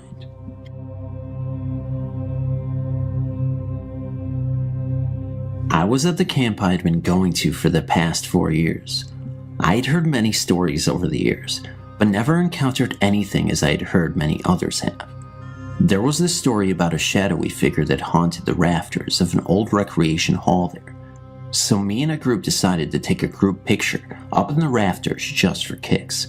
Well, the freaky thing about that is that there is no electricity in that building, and in the picture that we took, the lights are on. Then when we got down, there were sounds of something running in the rafters, so we started singing "Jesus Loves Me," and the noises got louder, and then suddenly they stopped. The next night, a lot of groups all slept in the Holland building, which is just an old building for sports and stuff. My cabin mates and I were all sleeping in a star-like formation, and after everyone had turned the lights out and laid down for the night, that is when it all took place. The only thing that lit up the room were exit signs. All of a sudden, something frantically ran by us. The floor was carpet, so we knew it had to be inside, judging by the sound and how close it was to us. I'd kind of been jinxing people all week, like I would think something and it would happen, so I told my friend that I thought about me opening my eyes and someone would be standing in front of me. The next thing I knew, Caitlin, on the other side of me, screamed and was so terrified she automatically went into tears. When we asked her what was wrong, she said she had just opened her eyes and saw a shadowy gray figure was standing right in front of her at the end of her sleeping bag. Then this big noise occurred right beside us. It sounded like a crackling noise of some sort. My counselor said she woke up and saw the same figure sitting in a chair near her. Then I felt like a presence was in my sleeping bag with me. Like there was a pressure on my body, and something was playing with my toes. It's unexplainable. Honestly, I think we may have pissed off Rafter Man by taking our picture where he lives. Freaky, right? Not to mention this all happened at a Christian camp. Thanks for reading. It was told to me once that my grandfather attended this summer camp. At that time, I'm sure the camp had a different name like Camp Gregson or something. It was told to me once that my father and my uncles attended this camp too. I'm sure it's possible. It was an old camp. Nausea Fresh Air Camp, nestled in Greenfield, New Hampshire, on Sunset Lake at the base of Crooked Mountain, unfortunately closed now, was my home for a few weeks every summer from the age of 6 to the age of 12. My story takes place when I was around 10 years old, 1988-ish. I was being punished for that night. I had a horrible temper. I decided to punch a fellow camper in the back at dinner because he wouldn't stop slurping his tomato soup. My punishment: sit outside the nurse's office on a small group of boulders and get eaten by mosquitoes. Horrible time to be punished. It was mid-season and everyone was celebrating with a bonfire down at the waterfront. I had heard of the games they were going to play, and occasionally I could hear their laughter being carried on the wind to my rock. Mosquitoes are ruthless, and even though I had tented my t-shirt around my legs and tucked my arms inside, they managed to still bite me on every surface possible. For a bit of relief, I concocted a story that I had to use the bathroom or something and entered the nurse's office. I shouted for the nurse but received no answer. I shouted for a counselor and received no answer as well. After a little exploring, I discovered that I was alone. I decided to go back to my cabin and read a book. There were 4 main cabins that I knew of that were reserved for campers. Bunny Hole, for the newest and youngest of campers. Eagle's Nest, for those who were a bit older. Hawkeye, for the oldest campers. And Dugout, which seemed to have a different use every year I went to camp. That year, Dugout was being used for the oldest campers, and Hawkeye had been turned into a cabin for camp counselors. And this is where I stayed that year, Dugout. To get to Dugout, you took a narrow road or trail from the nurse's office, past the other 3 cabins, which were relatively close together on the right side of the trail, took a left turn after the bathrooms onto a new wide rocky trail leading up the mountain. This trail ended at Dugout. Each cabin held 24 campers. 4 single wooden beds lined the walls on the left and right side of the cabin. The center of the cabin held 8 sets of wooden bunk beds attached head to toe and side to side. There was a large room at the front of the cabin, as you walked in, where cubby holes were found to place your personal stuff in. This room was separated from the sleeping area by a wall with 2 door frames, one to enter the left side of the sleeping area, the other to enter the right. At the back end of the cabin was a single room reserved for the camp counselor. My bunk that year was bottom bunk, third towards the back, on the left side of the cabin. When I arrived at my cabin, the lights were on. I called out a hello or two, but nobody answered. I checked the counselor's room and found it empty. Fine by me. I wasn't supposed to be there anyway. I crawled underneath my covers and broke out my collection of choose-your-own-adventure books, careful as to not get too comfortable, in case somebody should enter the cabin and I'd be forced to slip underneath my bed quickly. I must have read for a while because when someone did enter, I didn't hear them coming. I was startled from my reading. The front door of the cabin swung open and slammed back again viciously, bouncing off the door frame as the spring tried to return it. A heavy set of footsteps entered the front room. Those footsteps told me it wasn't a camper. Darn. Busted. I'd been lying on my stomach propped up on my elbows, so I flattened myself down on my bed and hoped that it wouldn't be noticed. The footsteps circled the front room relentlessly, and it sounded like whoever they belonged to was searching through the cubby holes. From my position, I couldn't see who it was because they weren't walking far enough left or right to reveal themselves in the door frames. I was lying there in my bunk, eyes darting back and forth from doorframe to doorframe, trying to catch a glimpse of someone as my ears followed the footsteps when they shuffled to a stop. Silence. I held my breath because of all the noise it was making. What happened next came fast and infinitely slow at the same time. With a greater haste, the footsteps resumed and traveled to the left side of the front room. I followed them with my ears and my eyes. Their intention was unmistakable. They were going to walk down the left side of the cabin, down the corridor between the beds, and most importantly, past my bed. When my ears started telling my eyes that I should definitely be seeing someone now, I'm sure I was only confused for a fraction of a second. But when my ears directed my eyes to where they were hearing the footsteps, I was frozen with fright because I could see the footsteps. A heavy imprint in the wooden floors, a pull of dust, the retracting of released weight. The floor thundered and moved with the progression of steps that made their way down the corridor, past my bunk, an arm's reach away from me, and entered the counselor's room at the far end without disturbing the curtain that separated the rooms. I sprang from my bed and exited the cabin, ran down the rocky trails at breakneck speed all the way to the nurse's office. Still no one there. I resumed my punishment on the rock and waited the rest of the night until everyone returned from the waterfront. I never told anyone there. Not too long ago, my then girlfriend and I decided to go camping. We decided on a ghost town near our homes in southern Arizona. In a book I had, it said there was a cemetery, but I had never found it while looking around there. Our trip got off to a late start because my girlfriend had to work late. It was dark when we arrived, so I drove down an abandoned road and found a nice spot with trees on a hill. We set up camp and cooked dinner and had some drinks by the fire to relax. A storm was coming, so we got into the tent to get out of the wind and rain. Later, we thought we heard voices out in the storm. My girlfriend thought she saw a man's outline when the lightning flashed. Being that this area is known for illegal alien and drug smuggling, I was armed and stepped out of the tent with my pistol drawn. I didn't see anyone, but saw a strange bluish-green light on a hill by us. At first I thought it was a car, but I realized it moved very strangely. Again, lightning flashed and I thought I saw a man 15 feet away. I shined my flashlight, but no one was there. I got back in the tent. All night long we heard voices, so we got no sleep. The next morning, I got out to look for footprints in the mud and found none. It was during the search that I learned we were camping in the cemetery. I will never go back there camping again. This happened during my summer trip to my relative's place. My grandaunt lives in this lovely town surrounded by a forest-covered mountain range. I've always loved trekking there and have even camped out overnight with my cousins. I've been there numerous times. A cousin of mine and I were planning to leave on a 3-day trekking and camping trip into the jungle. At the last moment, my cousin ditched me, taking off for the weekend with his girlfriend. Now I was stuck with a camping trip ahead of me, but no company. I decided to go ahead on my own. So I was all of 22 years of age, and at 5'10" and packing a solid 80 kilos, I thought I could take care of myself.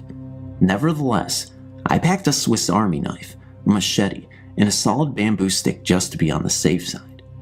The trip started off well, and by evening, I had made good ground. But then, with the failing light, my nerves started giving out, and I realized I was in the middle of a jungle, all by myself.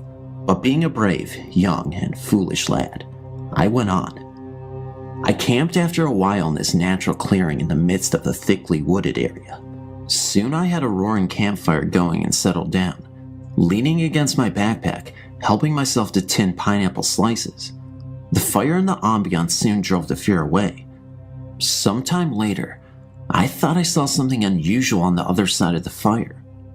Not being able to get a clear view because of the heat haze, I got up. I got the scare of my life when I saw a boy, must have been 7 to 8 years of age, clad just in a white loincloth, sitting very still on a rock on the other side. He was staring straight into the fire. I called out to him in a variety of languages, but just didn't get a response. The rock he was sitting on was in the midst of a muddy and slimy patch, and so I couldn't approach him either. So I settled down myself. The boy just didn't move and went on looking into the fire. I was really spooked and just sat there smoking one cigarette after another. This went on for more than a couple of hours. Finally, feeling the fatigue of the day catching up with me, I cuddled up with my machete and went to sleep. The morning scene was predictable: smoking ashes, dew on the grass, etc. And of course, The kid had disappeared. I went close up to the rock and examined the surroundings. Not a single footstep or mark. Spooky experience. So, did I end up dreaming the entire thing? No way. I had a dozen cigarette stubs lying around as proof of those tense, sleepless hours. That's the end of the story, people. I asked around a lot, but couldn't trace the story of a lost 8-year-old boy, living or dead.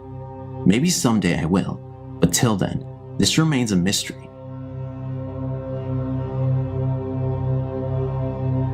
I am a complete skeptic on all matters spiritual. I try to keep an open mind and enjoy stories of anything that smacks of the Twilight Zone, but I don't believe a word of it. I don't believe in an afterlife or UFOs. That said, I've had one encounter that I can't explain. The way it happened was so spontaneous that I think I can rule out a practical joke, but any other explanation fails me. I know that everyone always says this, but this is really true. I was camping with a friend in the Coast Range in northern Oregon. We were riding dirt bikes and were out after dark for one last ride. My bike was equipped with a very bright aftermarket headlight, and I could see what I saw quite clearly. As I rounded a corner on the way back to camp, my headlight shone on what seemed to be an incredibly white, incredibly skinny person. I seemed to be looking at a literal human skeleton. It was definitely masculine looking and standing on the bank, about 10 feet above the road. I saw it so briefly that it just didn't compute. After I passed it, I looked over my shoulder to see where my friend was, and he was about 200 yards back. I just assumed that I had been the victim of a bizarre trick of light. I was sure that what I saw was an artifact of lighting and human perception. When my friend pulled into camp a few seconds after me, he said that he was feeling awful and wanted to go pack up and go home. He then began picking up camp like a scared rabbit. I thought, he saw the ghostly light trick and he's gone completely to water. What a scaredy cat, or something no less juvenile. I began to rib him. I said, "What's the matter? You look like you've seen a ghost." And I was making fun of him. He said, "You saw it too?" I told him that I had, and that it was a trick of light, and that he was acting about 30 years too young. We did pack up and leave camp afterwards. On the way home, I found out what he had seen couldn't have been the same trick of light. The being I had seen was about 10 feet up the bank on the left side of the gravel fire road. What my friend had seen was at road level, on the right side of the road, and it was holding a large, scary white dog on a leash. But we both thought we had seen what amounted to a walking skeleton, something that in no way resembled a living human being, but looked like nothing so much as a skeleton puppet. It was so much striking, a real event, that I have no doubt that we both saw the same thing. It's been almost 10 years and no practical jokers have come forward. I've camped and ridden there dozens of times since that night, and have never seen anything else that was so strange. Thanks for reading. Forest Park Cemetery was the place. I will never forget it. There's been so much said about this spooky, forgotten graveyard. Many stories that don't make any real sense. On a dare by my classmates, I went there with my friends and sister, after religious class no less. I figured that no spirit would bother me after religion, right? When we got there, it was desolate, and the only thing we heard were the dry leaves rustling along the grass and weeds. It was a very windy day. Things are quite overgrown there. As we made around the iron gate, we started to walk towards the mausoleum. Through the overgrown brush, my friend Marissa fell and cut her knee on some broken glass. It must have been from a previous party, no doubt. As we approached, we noticed that the wind had stopped completely, and it was very quiet. That scared my sister, Tony. She was saying that we must have walked through a time gate and into another world or something. She was saying things like, "We can't get back now unless we find the time gate." I yelled at her to shut up and said to her she must stop staying up late watching those freak shows. I had to practically drag her along. With the exception of our constant bickering, we heard nothing until a faint wailing that Marissa picked up on. I said it was a cat or something, and the other two were telling me that it was the sound of a baby's cry that everyone told us about. As we came up to the building, we noticed torn clothing scattered about. I picked up a dirty red t-shirt, and it had 4 tears along its back. I said, "Holy cow, maybe someone was recently murdered here, and we would be the ones to find the body." By this time, the 2 others were shaking in their shoes. We walked around the building and noticed some new sneakers on the ground. As I picked one of them up and began to jokingly say that it must have been from the last person that was here, and that she must have been so scared she bolted out of here so fast that her sneakers fell off, I noticed some hair stuck to the corner of the building stone. We all went over to take a look, and it was someone's hair, and parts of the roots were there too. All of a sudden, the wind picked up real strong, and a white sheet floated into the air and spun around in a devil spiral. It almost looked like a ghost. That was the end of my joking, and we got out of there quick. There were just too many coincidences that day for me to not look back at and say it was nothing. When I worked at an inn in New Hope, Pennsylvania, as a live-in housekeeper, I always knew exactly how many guests we had at the house. I always took time out to talk to each guest, trying to remember who they were and their names for the next morning when I served breakfast. That night I knew we only had 1 room left unoccupied, and I always felt relieved to have even 1 less room to clean in the 8-room inn. I knew that all of the guests were in their rooms one night, and I looked down the hall to see a man in coattails look up the long stairway to the upstairs of the old house. I thought that he looked upset because he's bolted upstairs 2 steps at a time. I remember thinking at the time that the manager or the innkeeper may have checked this last guest in, and he was possibly part of a wedding. I told the manager the next day that I wasn't looking forward to cleaning all the rooms. He said, "What are you talking about? You don't have to clean all the rooms. Only 7 were rented." He said in a voice that I can only describe as annoyed, confused. I asked him who the man in the gray coat was that bolted upstairs last night. Was he one of their friends? He wasn't any of the guests that I had checked in. I knew that for sure. When I told the manager about the gray-coated man, he looked at me like he had seen a ghost. The manager said, "Don't tell me that. I don't want to hear any more about this." Still confused, I said, "What do you mean he wasn't a guest?" He said, "Oh no, it's Ann Miller, the movie star, all over again. She stayed here and started talking like this." Apparently others had seen this ghost before, and there was an old newspaper story on the wall about a ghostly soldier staying at the inn, or something like that. I'm just really, really glad that I didn't realize that the ghost was a ghost, or I wouldn't have been able to sleep that night in my room on the top floor. I had also nights in the inn where I was sure somebody was watching me, standing right over me. I used to hear very loud, almost insanely loud ringing sounds in my ears at the time. I remember thinking how cruel that was, that loud ringing sound, and I wondered if I was going to die. The energy was very, very strong. I was also uncomfortable after that, and couldn't stand to have the vacuum cleaner on, because I felt cut off from the real world when I was in the inn by myself. Evening Magazine did a story when I was still working there too, about the best inn in New Hope. As you may have guessed, yes, they did mention that ghost in the story.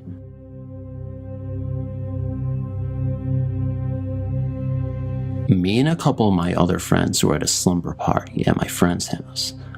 All of a sudden, my friend starts talking about these people that went into the cemetery and never came out.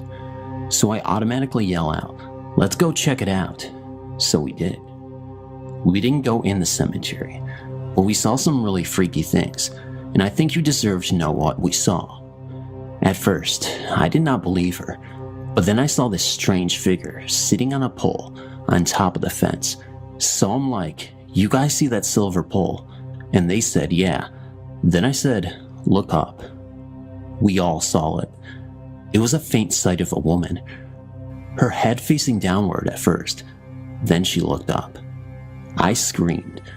We all did. Then we ran inside the house. After we were calm enough to talk, we started dancing around to the music.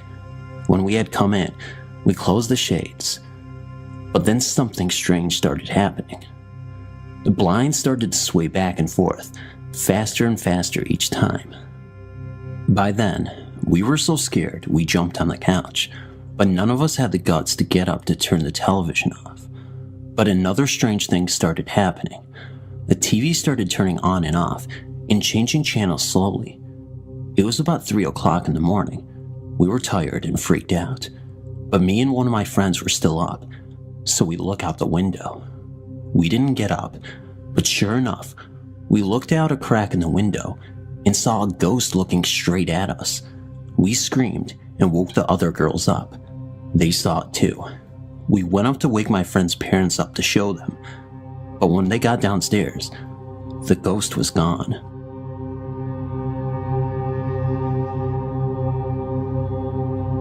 I've always been a Stephen King fan, and have always wanted to visit the hotel that inspired The Shining. I got to do just that in September. We checked in, went to our room, turned on the light, left our bags, and turned the light off. We came back an hour later and could only turn the light on with a chain on the ceiling fan, not the light switch. Later, after we went to sleep, the bed shook, like it feels when your washer is in spin mode.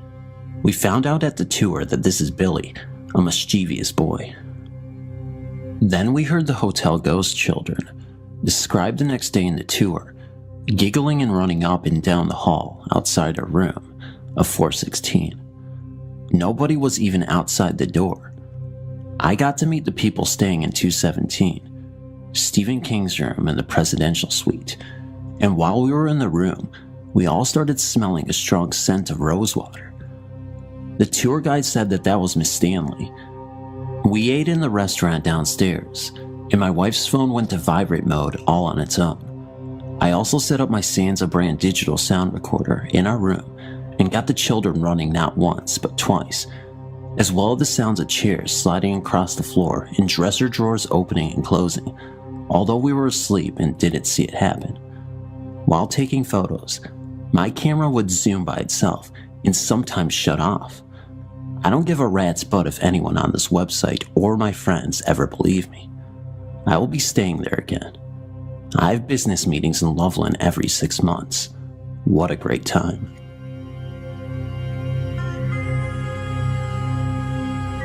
My daughter had just passed away. She was only 31 years old. She had a grand mal seizure, so it was sudden. After the funeral, I took some of the cut flowers and used twine to hold them together. I then hung them from a pipe in the basement to let them dry. A few days later, I was in the basement doing laundry when I got a really uneasy feeling, and it was getting worse. It got so bad that I started to feel that someone was in the room with me, but I was also too scared to turn around and look. I then turned to my right as slow as I could to walk towards the stairs. I never moved my head. Like I said, I was scared to death. I knew someone was there. I started up the stairs very slowly.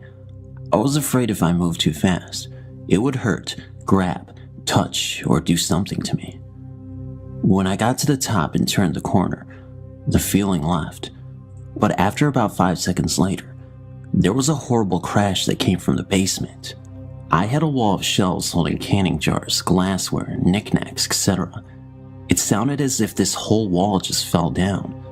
The noise was horrible. That was it. I packed a few things and got the hell out of there and went to a friend's house. After 4 days, I went back with my friend. We waited a little while because we were both apprehensive. But then we went into the basement. I expected to see a disaster on the floor, but there wasn't. To my amazement, the only thing on the floor were my daughter's funeral flowers. Fluffy, dried up flowers that couldn't have been heard falling if you stood right next to it. I also know that it would have been impossible for them to just fall because of the way I tied them up there. I've been trying to contact people who know about this stuff, but hit a dead end because they all want money to answer my questions about this. When a close person dies, it's natural that you would feel and hope that if possible, they will send you a sign. In this case, I don't think this event was my daughter's doing. She would not have scared me like that. That presence was one of evil. It felt evil.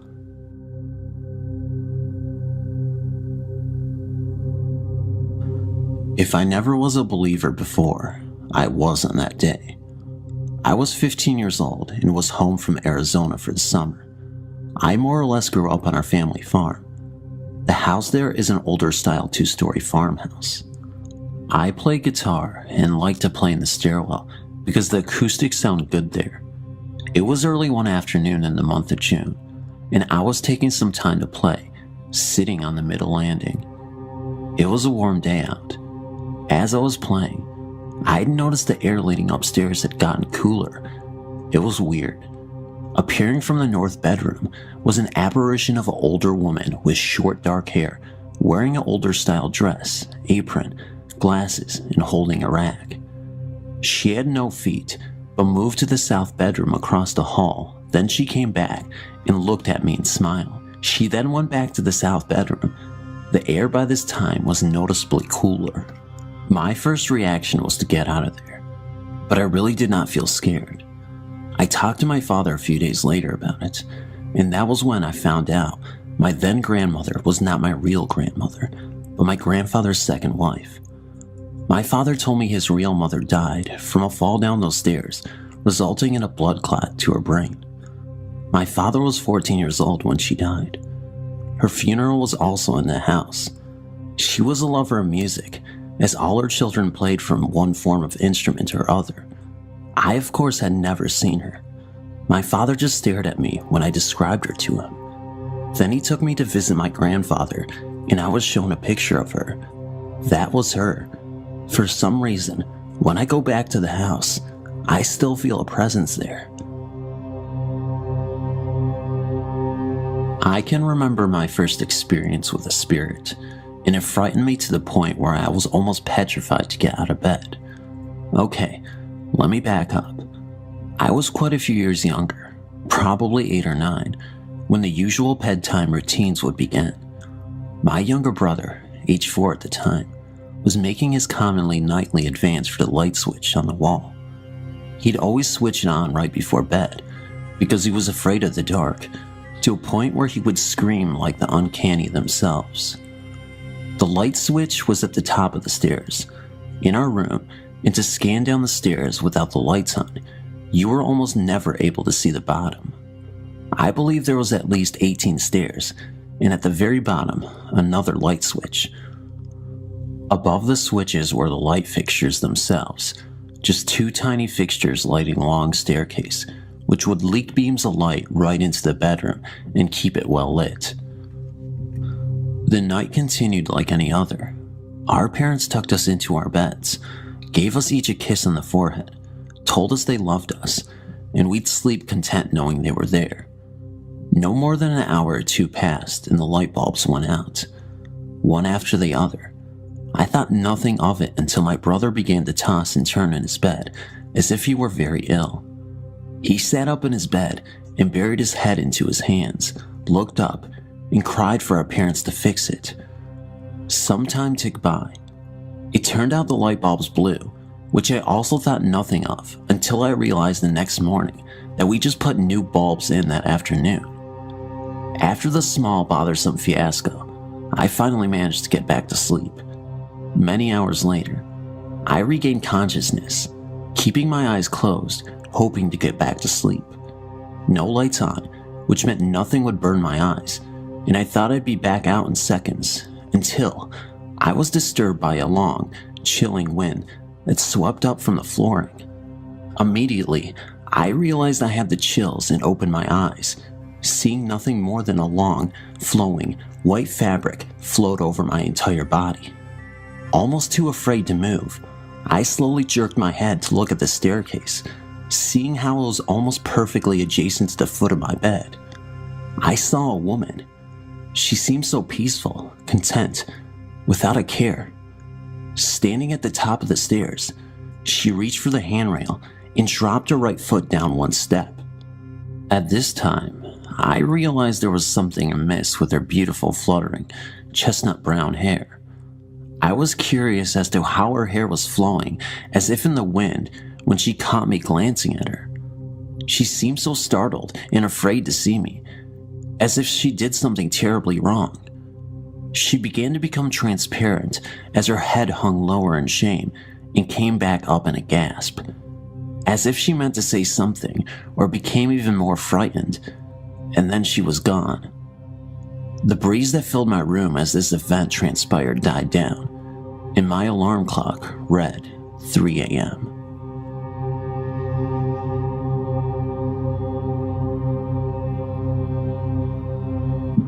My husband and 2 children moved into a house that we had rented while we were waiting for our new house to be finished so we could move in.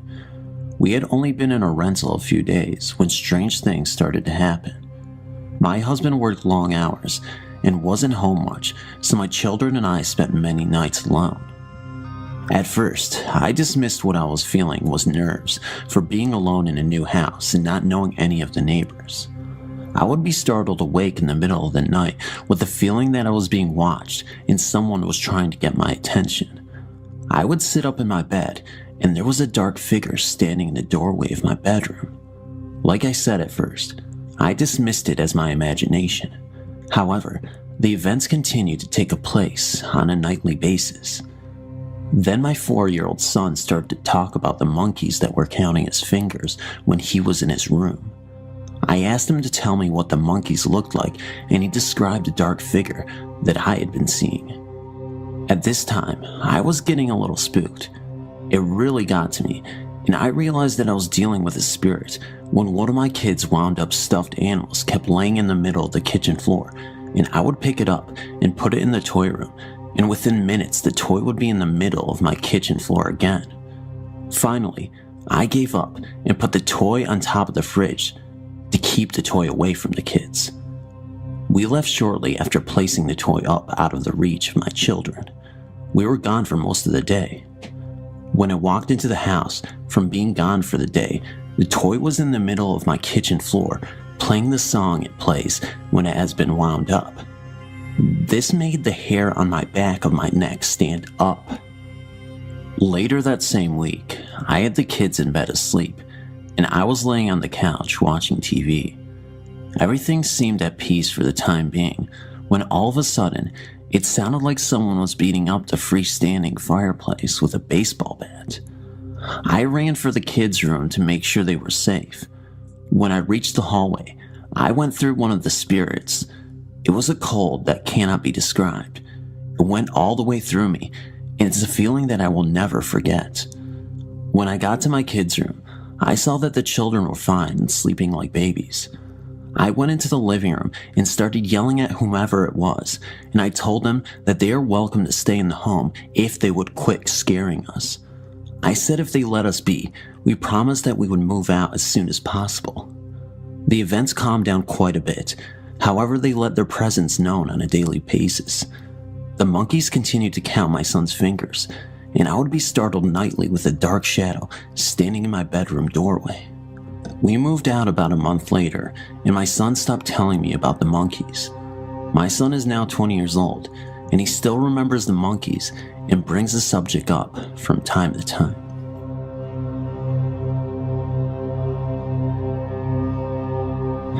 I would like to share with you one of my own true experiences, which happened right here in Dayton, Tennessee, approximately 20 years ago. This story is true. I don't have a witness and I can't prove it, but it happened. When I was about 25 years old, I was hired on at the city of Dayton as a laborer. Due to medical problems, I requested a transfer and wound up working at the water plant. This is where water is sucked in through huge pipes from the Tennessee River and treated with chemicals to make it safe for drinking. Since it had to be located near the river, the water plant was rather secluded and far away from any houses. It was a lonesome place on the graveyard shift, from 11 p.m. until 7 a.m. Nobody there but me and sometimes my little dog, Rustus. But it wasn't really scary either. It was spotlessly clean and well lit. There were no cobwebs or dark corners, and best of all, it was easy. The only place in the plant that made me nervous was the basement. That's where the huge pipes from the river entered into the building, and the atmosphere down there was just creepy. Anyway, I've always been sensitive to spirits, somewhat psychic, and I know my way around a deck of tarot cards, and that intuitive voice, that gut feeling, told me that I should stay on the upper floors, at least above ground level. So I did, and everything was cool for a long time. But then, things changed. I went into work that night at 11, same as usual. Nothing out of the ordinary was going on, and after saying goodnight to the guy that worked the evening shift, I started the filters, checked all the chemicals, and then settled into the chair behind the desk in the office with a book. It's kind of strange, the little things that we remember. The name of the book was One Flew Over the Cuckoo's Nest by Ken Kesey. Why do I remember that? Oh, well, that's not important. I was really getting into the story. You know how sometimes you can get so absorbed into something like that? You forget about everything except the book, and the next thing you know, a couple of hours have slipped away without a whisper. Well, that's what happened. I looked at the clock and it was 3 a.m., straight up. It's a true witching hour. That's exactly when I heard the noises began. Slam. Something in the hall had fallen onto the tiled floor. Bang. It happened again. But that wasn't possible. I was alone, and there was nothing in the hall that wasn't bolted to the floor. So I took a deep breath, slowly eased out of my chair, and peeked through the doorless opening into the hall. First to the left I looked. Nothing. Just the closet door, which was open slightly. Then to the right, and there, about halfway to the door that led down to the basement, were 2 of the cabinet doors laying flat out on the floor. The same 2 cabinet doors that I had carefully closed and latched earlier. I decided that they weren't hurting anything by being there instead of on the cabinet, at least until the sun came up. I reasoned would be okay, and I could just stay in the office in case the phone rang or anything. I turned back to my chair and book and wished that there was a door that I could close and lock, but there was no door. It had been removed years earlier by Charles, an enterprising ex-employee who would never tell where he hid that door after he got fired for trying to disassemble the whole building in 8 hours. When questioned by the supervisor, Charles pulled a knife and began to babble about the Bible, the Great Beast, and the Book of Revelations. But back to it, my chair and book. I sat back down and tried to read more, but it was impossible. You see, I began to feel that I wasn't alone. I knew that there was someone else in the building, in the basement to be precise, and I knew that it was not friendly. So I just sat there behind the desk, looking through the doorway, waiting. I didn't have to wait long. I felt it before I saw it. A terrible air of hatred and evil seemed to settle in like fog in a graveyard. I was scared, really scared. And then I saw it. As I sat in the chair, looking out into the hallway, the shape drifted into view. It came from the direction of the basement, floating slowly about 6 to 12 inches above the floor. It was the shape of a man, solid, but at the same time not solid, and it was totally black, like a human body dipped in tar. I saw the arms, the legs, the head, but no face and no eyes. When it was exactly in the center of the open doorway, it seemed to notice me for the first time. It turned in my direction, and when we were face to face, with no more than 8 feet of open space and one small desk between us, it almost killed me. It very nearly scared me to death. It began to scream and reach for me, but for some reason, it seemed that it could not cross the threshold from the hall. So it reached and reached, and the arms started to get longer, getting closer with every effort, but never quite touching me. The monster leaned inward through the door and screamed its frustration. Now let me explain that it never made a sound that I could actually hear. It had no mouth. When I say screamed, I mean that it sent wave after wave of negative energy towards me and through me. Hate and fear of such intensity that I had never felt before and never want to feel again pulsed through my body with every lunge of that black demon. I truly thought that I was going to die from the fear, but I didn't want to die in the presence of such a creature. So I sat there for the duration of the attack, at least 30 seconds. I know that 30 seconds is not usually thought to be a very long time, but in my situation, it seemed to be considerably longer. Finally, after my half minute of terror was up, the thing turned its head to its left, as if it heard something. It then looked eyelessly back at me for just a moment, then turned away and floated back towards the basement. It was several seconds before I could breathe again. When I regained my senses, I was in a fetal position in the chair, with my legs in front of me for protection. Only my bugged out eyes were above my knees as I watched for any reappearance of the spirit, but thankfully, it did not return. As soon as I was able to speak again, I was on the telephone, calling everybody, anybody. I didn't care who, just to hear a human voice. I finished my shift that night, and I didn't say anything to the day shift guy when he got there at 7 a.m. I immediately applied for a transfer back to the chain gang and soon received it. I never went back to the water plant. I now know the reason that Charles lost his mind. He thought his religion would protect him, but somehow the evil got through. And I know why the people that work there now, 20 years later, carry handguns at all times. They're scared, but they don't know what is scaring them. And you and I both know that if a monster ever returns, their bullets will not protect them. I still don't know what protected me, but I'm glad that it did. In the 20 years since this happened, I've done a little research and talked to several psychics, and I've learned that other people have seen these black spirits in various places and that they are indeed dangerous. So, if you ever go out ghost hunting, and I still do, watch yourself. These spirits are real, and they are nothing to play with.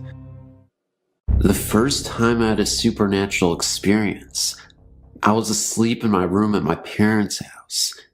Now, I knew this house was haunted because in the middle of the night, I would hear something banging on my walls or my doors, and our dog, who slept inside, would bark on and off during one night, and the next night be completely quiet.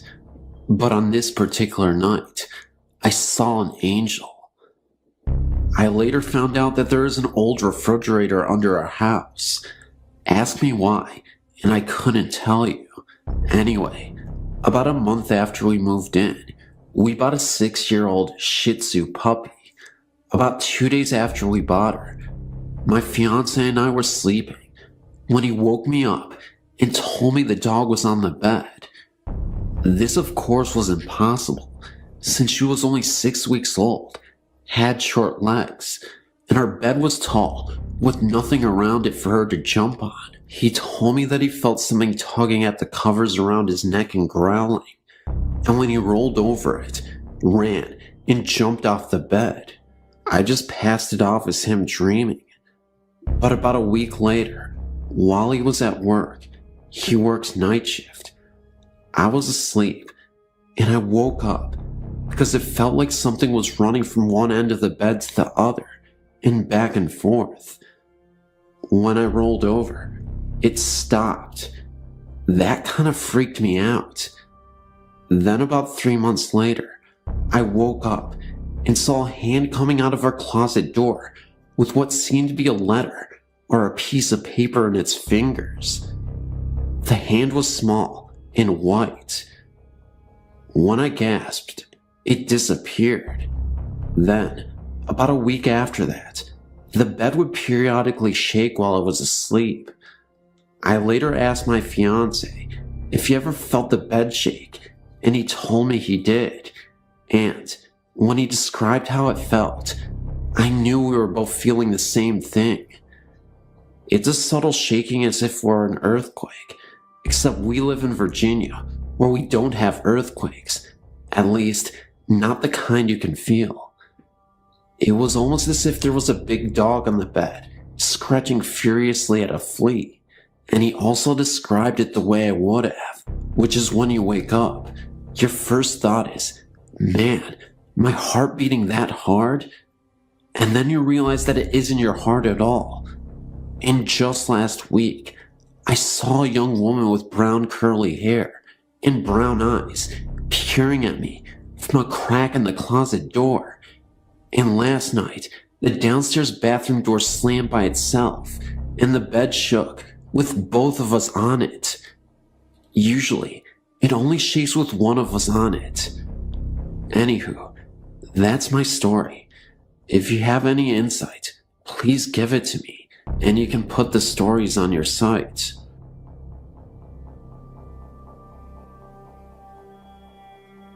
I've had the special gift of seeing those who passed on to the afterlife, often seeing those who have long departed Earth. It happens periodically, but when it happens, I have some pretty vivid and memorable experiences. This has been happening since I was 8 years old. One of the scariest ghost encounters I had was when I was 23. I was a teacher at that time, and when I first started teaching, it had gotten very late, and I was in school grading papers. I remember it started to violently storm for a few minutes before it stopped after some time. At this point, it was so quiet. I was the only one in the school at the time. I had left the classroom door open when I heard a loud banging on the school lockers right outside the door. It startled me so much, I flinched so hard. I wanted to make sure it wasn't a break-in, so I went outside in the hall to investigate. That's when I was floored. Standing all the way down the hall near the lockers was a man in blue overalls with a long beard. He was holding an umbrella in his hands and looked so deranged. He honestly looked like a homeless squatter to me. I told him not to move at all and that I'd be calling the cops, that I was armed with weapons, so if he tried anything, I'd attack, which wasn't true at all. I was bluffing, but I needed to scare him anyway.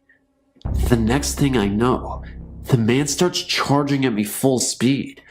I run back into the classroom I was just in, slam the door, and hide under the desk.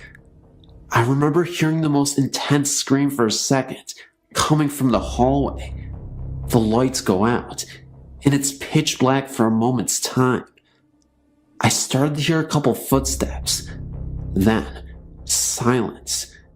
It wasn't until about 2 minutes later, the lights went back on. I screamed out loud, "I'm armed. You need to leave. You are trespassing. You don't belong here," etc. I waited a minute or so under the desk and eventually got out. Still quiet enough to hear mice. I opened the door and head out into the hallway. There was no sign of life. Nobody was there. No deranged, homeless man. Just nothing. The school is pretty small. It's 1 floor and about 10 classrooms. There are, of course, 2 entryways to get into the school, the front and back. I went to check the doors, and to my utter surprise, they had been both locked the entire time. I thought to myself, how could anyone break in? The doors are locked, no windows are open, and all of them are locked as well. Was I hallucinating?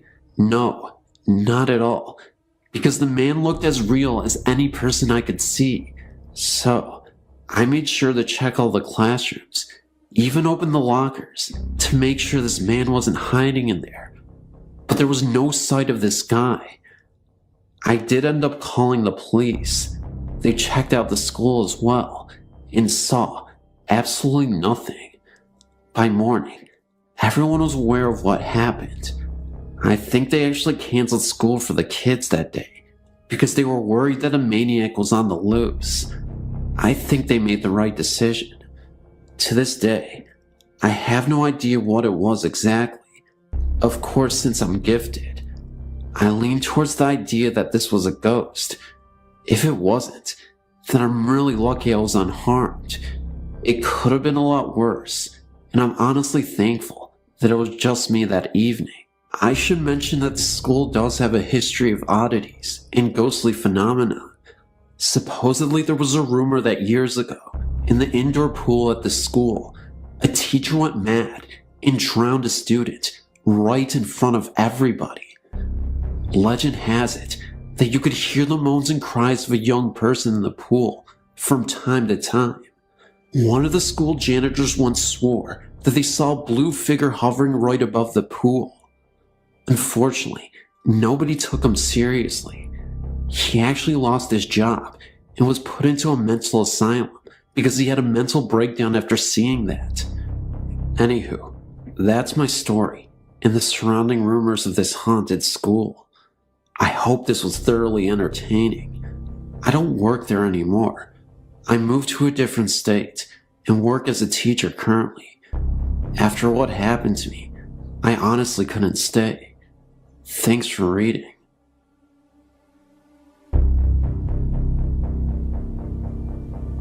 I'm from Dublin, Ireland, and when I was a boy, I forget how old I was, maybe about 14 or 15, I was staying with my parents with my old aunt and my family's ancestral home. There's a very old church just up the road from the house. It's so close that you can take a shortcut across just one field, and you're there. It used to be part of an old Franciscan monastery.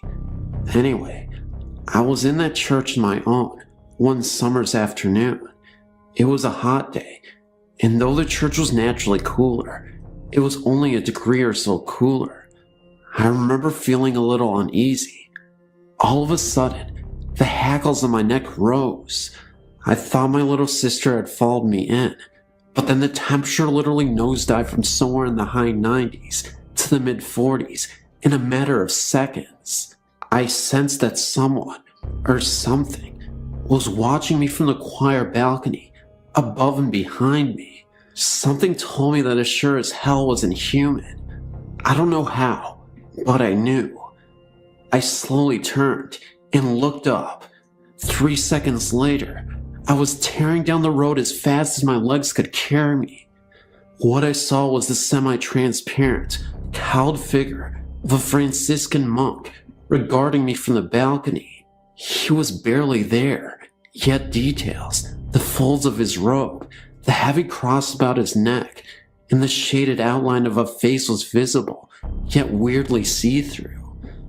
I'm now 20, and still refuse to enter that church alone. I've since asked the parish priest about it. He explained that he had seen an apparition a couple of times when he was alone in the church, but refused to comment or speculate further.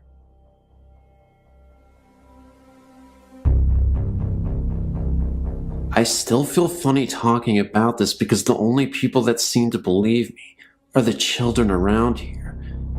You described some of the things that have happened in your number 2 list of types of ghosts, so maybe I'm not crazy. We moved to this 120-year-old farmhouse about 4 years ago. When we first moved here, my youngest son was 3. He would ride his tricycle back and forth from the living room to the kitchen, which at the end was the basement door. He would ride his tricycle back and forth from the living room to the kitchen, which at the end was the basement door. I was doing the dishes when he turned to me and asked me to stop laughing at him. I told him I didn't say anything, so he proceeded to go to the living room and back again.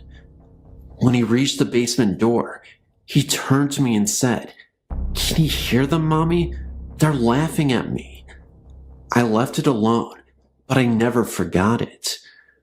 As time went on, little things would happen that really got my attention, like the smell of perspiration when nobody was around. It would only last a minute or two, and it would only be in one spot of the room. I would go to other parts of the room, but could smell nothing until I went back to the original spot, and it would still be there. I would also smell it as if it were just passing by, in front of me, and then be gone. This continued for the next year, and then one day, I laid down with my son for a nap.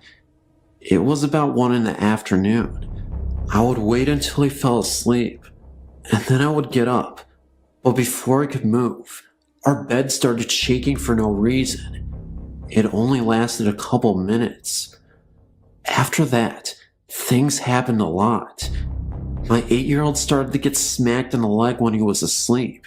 He would always come downstairs afraid after it would happen.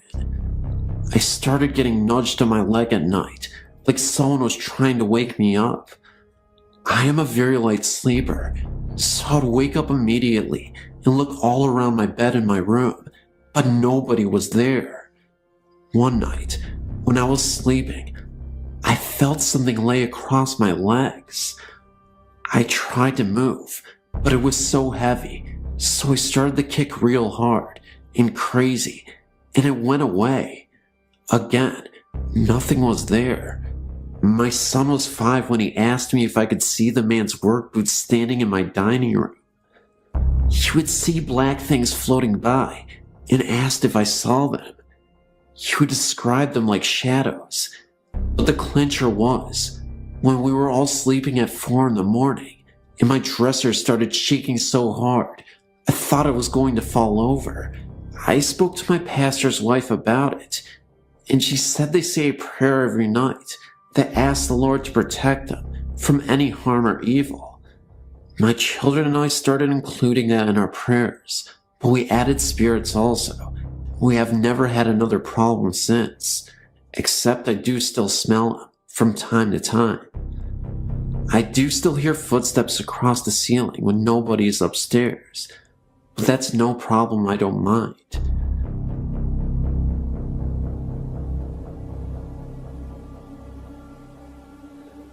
My mother, brother, sister, and I moved into an old house in Cambridge, New York in 1995.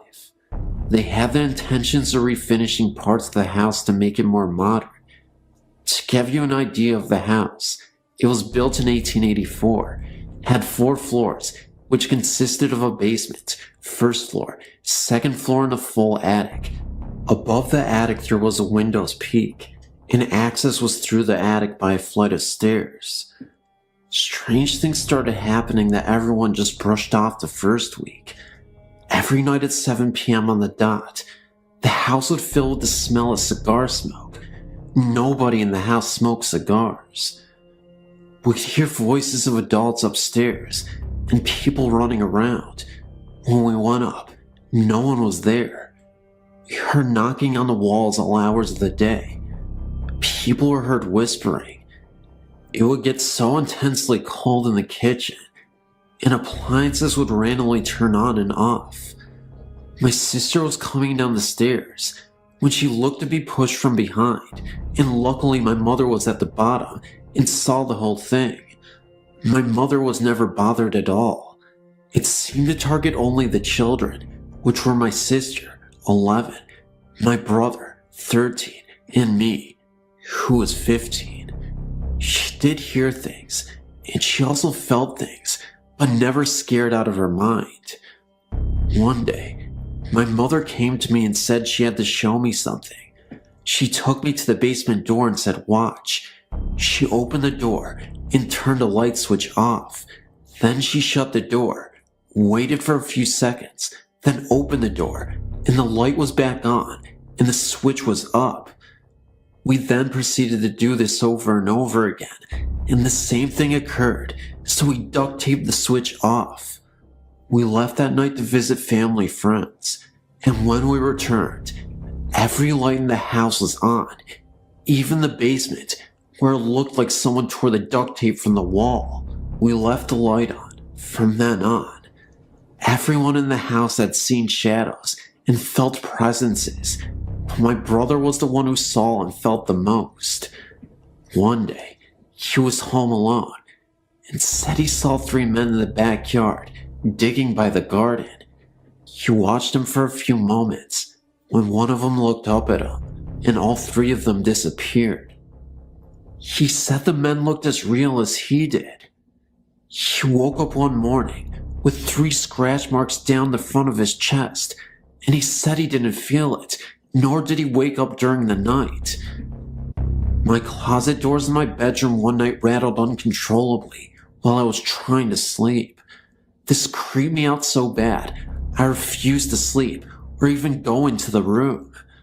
The room became a used office, and me and my sisters opted to share a room. My sister said she felt something watch her whenever she was in the bathroom, and on one occasion, she said the shower curtain whipped open. I do believe her, because she ran out of the shower screaming and straight onto the front porch. We found out that the house was part of the Underground Railroad. When research was done on the house, It was found that it was also an underground bar during Prohibition. Many people lived in that house and also passed away in the house. A woman by the name of Ann Douglas hung herself in what was my bedroom. And we also know that there was also a shooting outside of the house, around where my brother saw the 3 men. There were so many incidences, but too long to tell all of them. We lived in the house for 5 months before selling it and moving out. We have heard that people have lived there or stayed a short time before moving out. The house is currently vacant. I wonder why.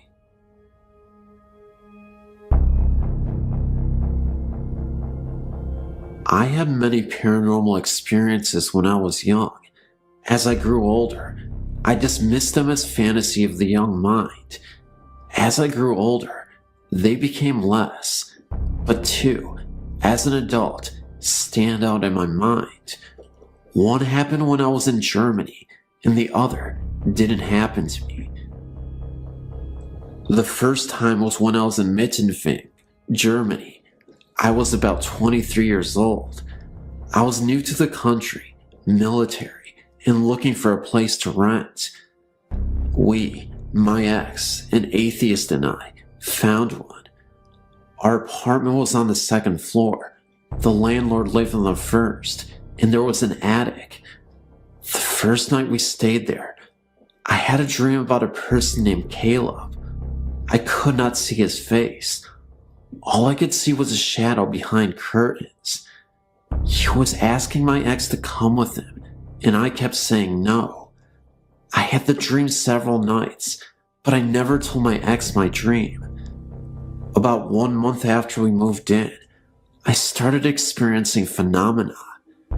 We had a bathroom with a skylight. I had this unnerving feeling that someone was looking at me while I bathed. Keep in mind that this was an old German house, and showers are hard to come by. I also had the feeling of being watched when I went into the kitchen. Several months passed by, and winter came. We had a lot of snow, and it was piling up. One day, I was in the living room when I heard this sound in the attic, like someone was dragging something across the attic. I dismissed it as snow piling up on the roof and falling. The only problem was, the snow really was falling north to south, roof pitch, and the sound I was hearing was from east to west. I ignored it for about 2 weeks, and the sound got so loud that I had to leave. My ex found me sitting on the landing one day and asked me what the problem was. I told him what I was hearing, and he laughed and told me it was the snow falling off the roof. I told myself, giggling, "You're losing it." Several days went by, and I kept hearing the sound. I did ignore it, but one day, I tried to lay down on the couch when I heard this sign next to me. I left the apartment again, but one night, we had a party, and my ex told people that I was hearing things. They laughed, and I was embarrassed, but I told them open the attic door, which was between the bathroom and kitchen, and see what was up there. They did, and everyone stopped laughing. I didn't really want to see what was up there, but then again, I did. My ex told me there was nothing up there but old rags. He tried to persuade me from looking, but I wanted to see for myself, so I climbed up the stairs and looked in the attic. What I saw took my breath away. There was an old black German baby buggy sitting up there. It was full of cobwebs, and someone pushed it, and I knew what that dragging sound was. It made a distinct sound that could be heard by everyone. I actually felt sick to my stomach. We stayed there for about another month, and nothing happened. Then one night, we laid down to go to sleep when I heard this knocking on the wall above us. 3 knocks. I asked my ex if we had heard that, and this is what he said. "I'm going to tell you I didn't, but I did. Well, it was about 2 weeks after that when my ex told me we were moving. I didn't know it, but he was looking for another place. No explanations. We were just moving. As we were moving, I asked him why, and all he said was, "Let's leave this place." I asked him why, and he got really mad and told me we were just moving. Well, we moved, and about 6 months later I asked him why we moved, and he told me that he looked up to the kitchen window, and there was a man looking down at us. I know there was nobody left in there, because I was the last person to leave. He also told me he was experiencing the same things I was, but wouldn't tell me, because he was afraid to scare me. Keep in mind, my ex was an atheist. I felt chills go down my body. The next one didn't happen to me. It happened to my husband. Keep in mind that he is a Gulf War vet with over 20 years active duty military. Brooke Army Medical Hospital in San Antonio, Texas. Where it stands now is not where it used to be. You actually have to go on post to see the real hospital. It was abandoned many years ago. It is barricaded off, but I would like to hear more about this building. My husband went for training last year. He's a reservist now. He stayed in a hotel across from the abandoned building. After a few days he was there, he called me and told me he couldn't sleep in this haunted hotel. He stated he woke up several times to find his stuff from his closet strewn across the floor. He also said his closet was extremely cold. He also told me that there were roaches as big as tanks. I laughed most of it off until I went there. He told me that several soldiers complained about things happening to them, but no one believes them. Well, I didn't believe him until he drove me by the old hospital, and it looked like an abandoned building, barbed wire, and chains with locks. After a few passes by the hospital, he told me I needed to see the hotel. He got me into the hotel pretending I was a soldier. I felt more like a prostitute, the way the CQ looked at me. I will tell you, this place looks as if you stepped into the 30s. I swear they haven't changed the wallpaper since then. He kept telling me that when he looked out his window, the hospital would have lights on and the windows would be open. Keep in mind, this is an abandoned building. He took me to the room he stayed in, and yes, the whole room was cold. I could see the hospital from the window and no lights. When we left, I looked up at the hospital and I saw a room with lights on and a window open. I got the creeps. As we were leaving, he drove closer to it, and there was no way anyone could have gotten in there. Firstly, I guess I'm what you call a sensitive. I regularly see things, hear things, and feel things that others don't.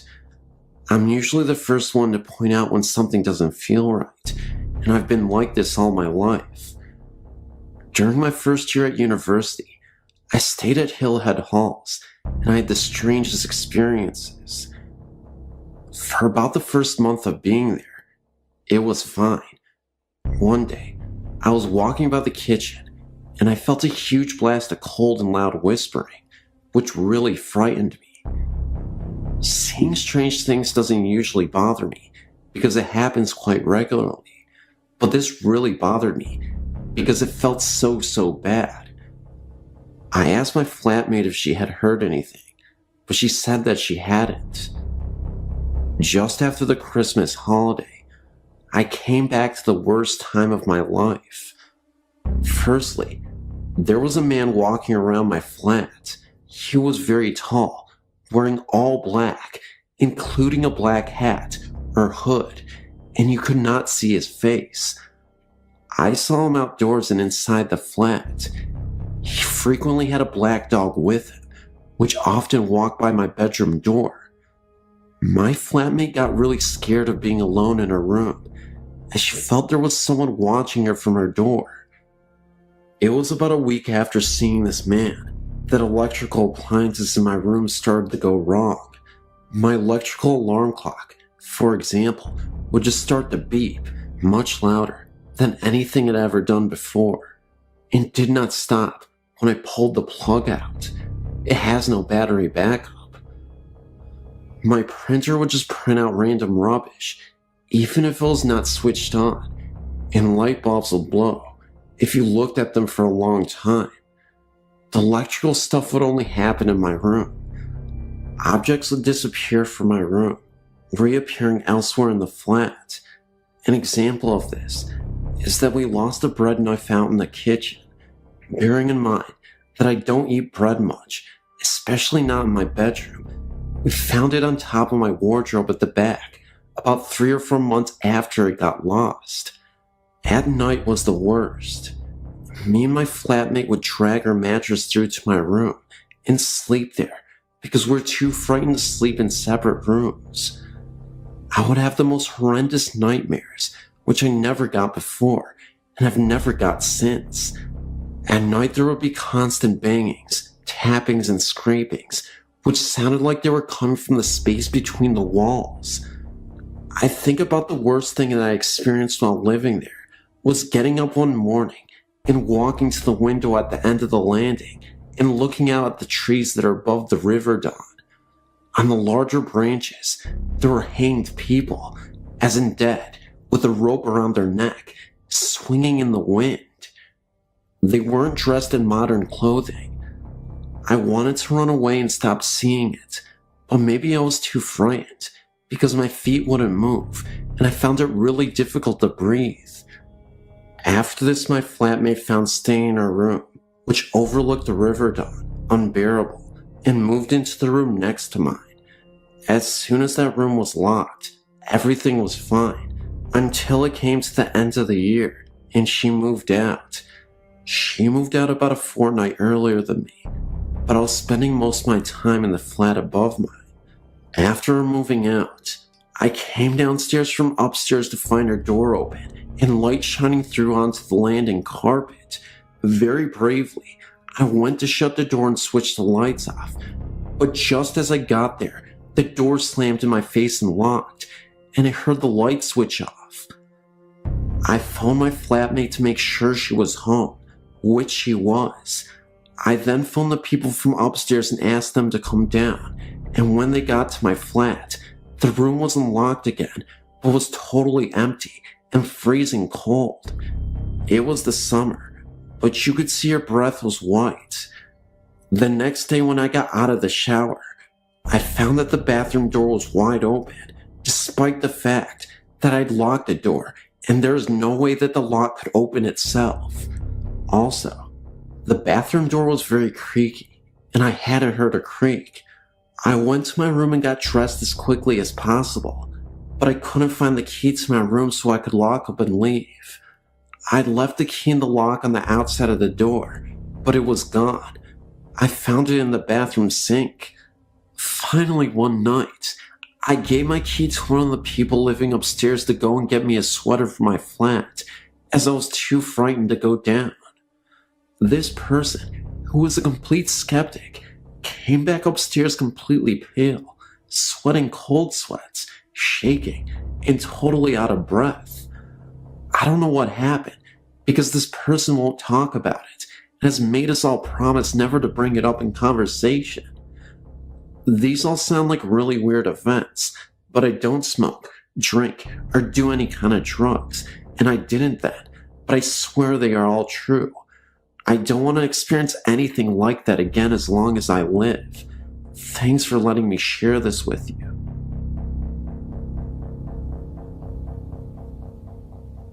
My friend and I went to Alabama during our senior year in high school to visit my grandparents.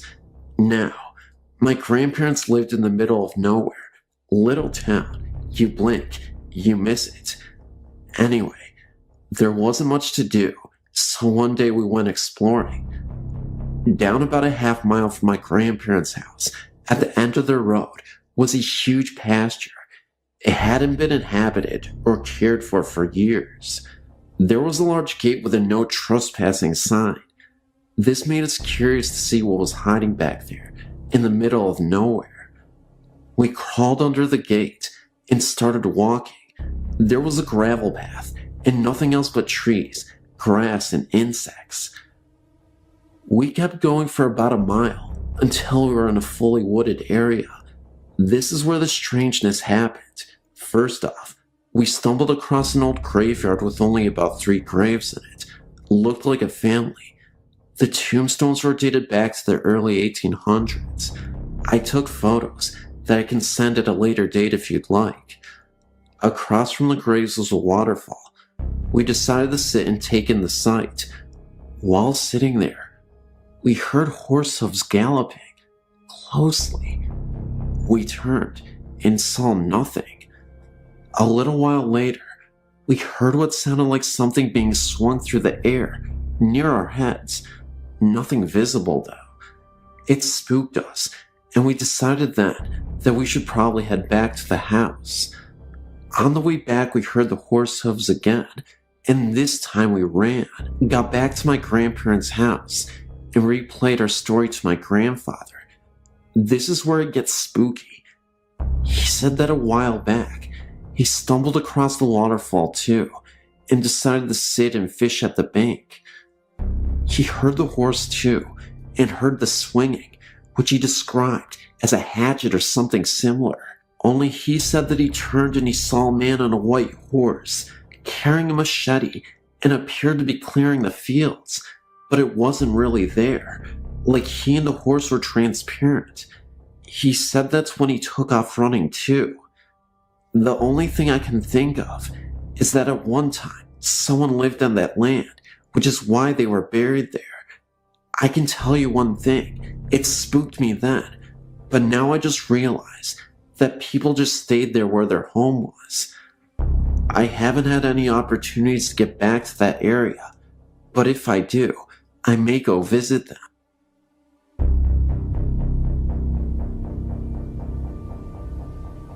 I moved to Indiana in 1986. I befriended a woman who sold real estate and said she knew of this huge house that was for rent in a small town called Lamb, Indiana. It sits directly across the river from Carrollton, Kentucky, and is halfway between Vevey and Madison, Indiana. The house was absolutely fabulous, made of stone and built circa 1800. It is told that the Native Americans taught a white man how to build the house. It became part of the Underground Railroad during the Civil War. There was a tunnel built from the Ohio River up to the basement wall, where they had knocked a hole in the wall for slaves to enter. My story starts in the fall of 1987, when my mother, my dog, and I were on the first floor in the living room, watching television. My little dog ran upstairs and was running around in circles. I could hear little toenails on the wooden planks. I felt a cold chill, like a burst of cold air, and became puzzled by it. There were no doors or windows open in the house. It was cold out, and we had built a fire in the wood stove. I went up to check on my little dog to see what she was doing, and there it was. My room had a door that led out to nothing. I assumed there was a balcony at one time, but at this time, there was no evidence of one, so the door stayed shut and locked.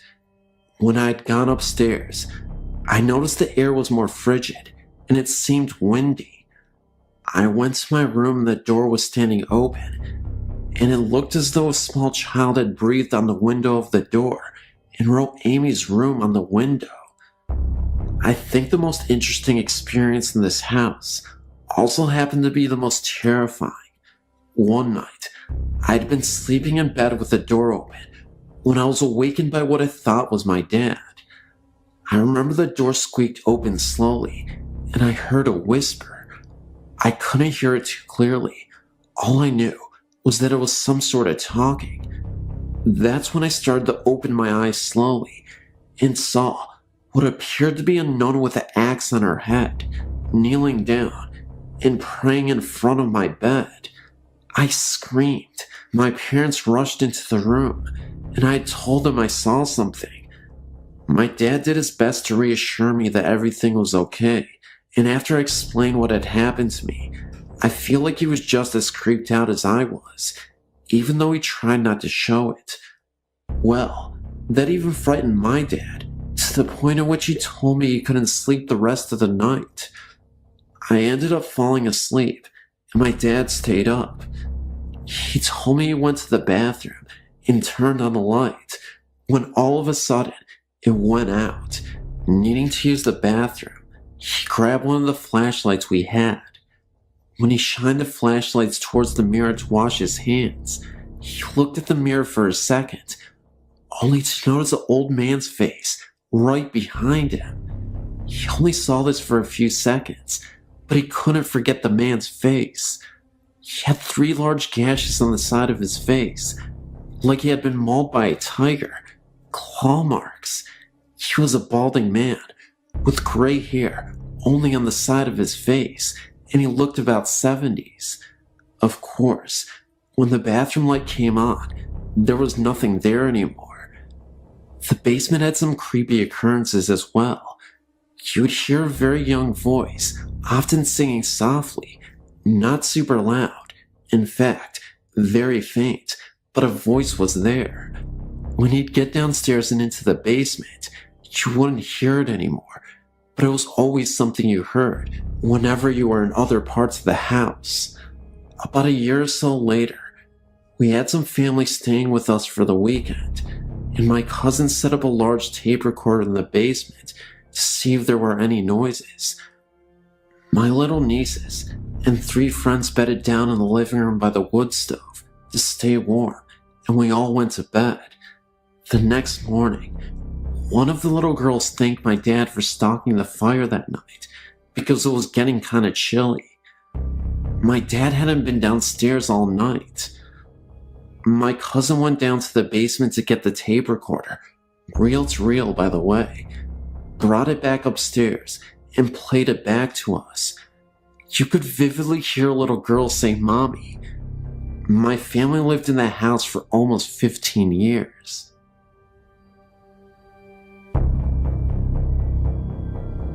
This is a wonderfully chilling and rather classic, if that can be said, Scottish tale ghost experience. My mother, who was attending university in St. Andrews, Scotland, was walking home from a party. It was about 11 o'clock on a chilly November night. It should be noted beforehand that St. Andrews was, centuries ago, the religious capital of Scotland, and the ruins of the great cathedral still stand in the middle of the town. Anyhow, she decided to take a shortcut to the dorms. Instead of taking the road, she began to make her way through the soccer pitches. These were surrounded by spinnies of trees. As she crossed the fields, she noticed what appeared to be 3 policemen at the road at the end of the pitch, where she was heading. Though not that close, she could see that they wore heavy clothes, like the Scottish policemen's coats traditionally worn in the winter. She didn't want to be found by them at that late hour, and went to the nearby trees to hide. To her chagrin, they began to move towards the center of the field, though not directly at her. She stayed put. As they came closer, she realized that they were walking on the air, about 3 feet above the ground. Furthermore, they were not policemen, but monks in clerical robes. 2 of them were supporting a third in the middle, who seemed to be wounded. They passed only a few yards away from her, so that she saw them very clearly. Oddly, their feet moved very slowly, but they were moving through the air very quickly. When they came about parallel to her, my mother, mad with fear, ran as fast as she could back to the dorms, clearing a fence that was as high as her, with one leap on the way. A violent wind kicked up against her as she ran, as if trying to blow her back. The next day, she went back to where it happened. At the very spot where the 3 monks had passed near to her, she found 3 black cats eating the carcass of a rabbit that they had just killed. In another note, the mystery as to why the apparitions were floating is easily solved. The ground was leveled in order to make a proper playing field. The monks were simply walking on their own terrain, as it would have been in medieval times, 3 feet higher than the leveled field.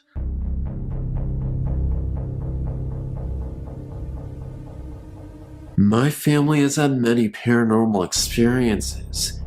When my mother was a child, they purchased a house near Martins Ferry, Ohio, that had some strange occurrences there. My uncle was in his room asleep and woke up in the middle of the night to find an old woman in a rocking chair sitting in the corner of his room. He said she told him to get out of her house. My uncle was so frightened, he literally dragged his mattress into my mother's room and refused to ever sleep in his room again. My mother-in-law also saw the woman and can vouch that she was real.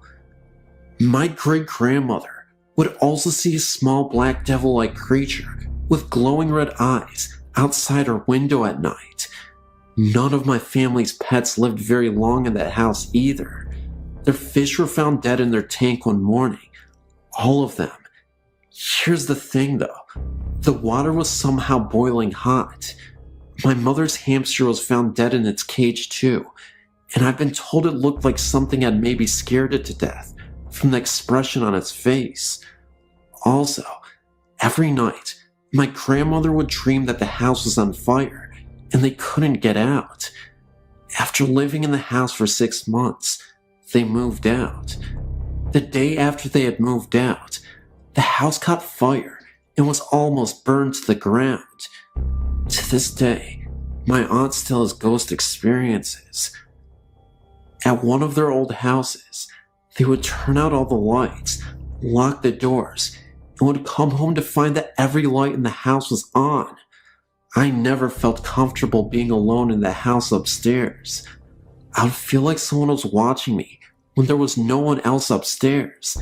And in the house they live in now, they were in bed one night when they heard a blood-curdling scream coming from their living room. They ran into the living room to find nobody there, and all the doors in the house were unlocked when they knew that they had been locked before they went to bed. Also, my aunt was in bed, and someone told her that her baby's daughter's face was covered by her blanket, but no one else was home. I was recently staying at a youth hostel in Cornwall, England. The manager warned me jovially when I arrived that there were 3 ghosts in the hostel, all linked to different areas in the building. He added with a mischievous grin that one of them had a particular dislike for the new computer that had been installed and seemed to keep switching it off. He chose to tell me this because the reason I was there was to do some work with that very computer. After an evening of unproductive work on the computer that obviously wasn't working properly, I retired to the small private room I had been given. I dropped off to sleep fairly quickly, but woke up after about an hour feeling cold, the reason for which became clear very quickly. The duvet from my bed was lying in a heap on the floor around my feet. I picked it up and covered myself, but then had trouble getting back to sleep as the couple in the next room were being very noisy.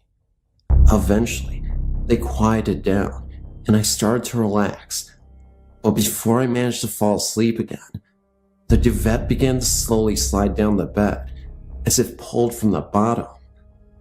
I let it move about 6 inches to see what was happening, then got hold and pulled back. Whatever was pulling gave up with relative ease, and I was soon covered again. At this stage, I can remember that rather than being frightened, I felt as if some silly game was going on, and I was almost giggling about the fact that some impish ghost had chosen me for an adversary in its little game. As a result, after a half hour or so, I had no trouble getting back to sleep. It seemed, however, that I hadn't taken things seriously enough and had managed to cause offense. The next time I woke up, it was with a startle, as the duvet began to quickly slide off the bed, again, in the same direction towards my feet. This time, I decided that enough was enough and started to feel very afraid. You know what it's like in the dark at night. A simple duvet can seem to offer so much protection and security, and the potential lack of it made me feel very vulnerable. I think I managed to move about an inch before I found myself suddenly unable to move anymore. I couldn't actually feel any force or weight holding me or pressing down on me, but I was totally unable to move my arms or any part of my upper body except for my head. In fact, it felt like it was suddenly made from lead. I was then greeted by an old man's laugh. I had literally heard a very slow guttural sounding laugh, and it sounded far from pleasant. I fought and eventually managed to get my fingers to move slightly. As soon as I achieved this one small movement, everything was fine. The inability to move evaporated quickly, and I was left back in full control of my body. I stood right side up, surveying the entire room, and what I saw next terrified me. There were a pair of red eyes looking at me by the door for about 30 seconds before fading away. Just then, the door opened, and there was a light mist that moved through the door and then evaporated. I screamed, "I'm not afraid of you, and that tonight's rest will be a peaceful night's rest." I pulled the duvet back over myself and surprisingly only felt any kind of fear for a few minutes and was soon relaxing again. Whatever the game was about, it seems that I had won and that my adversary had admitted defeat fairly gracefully. I slept peacefully well for the remaining few hours of the night and woke up perfectly refreshed in the morning.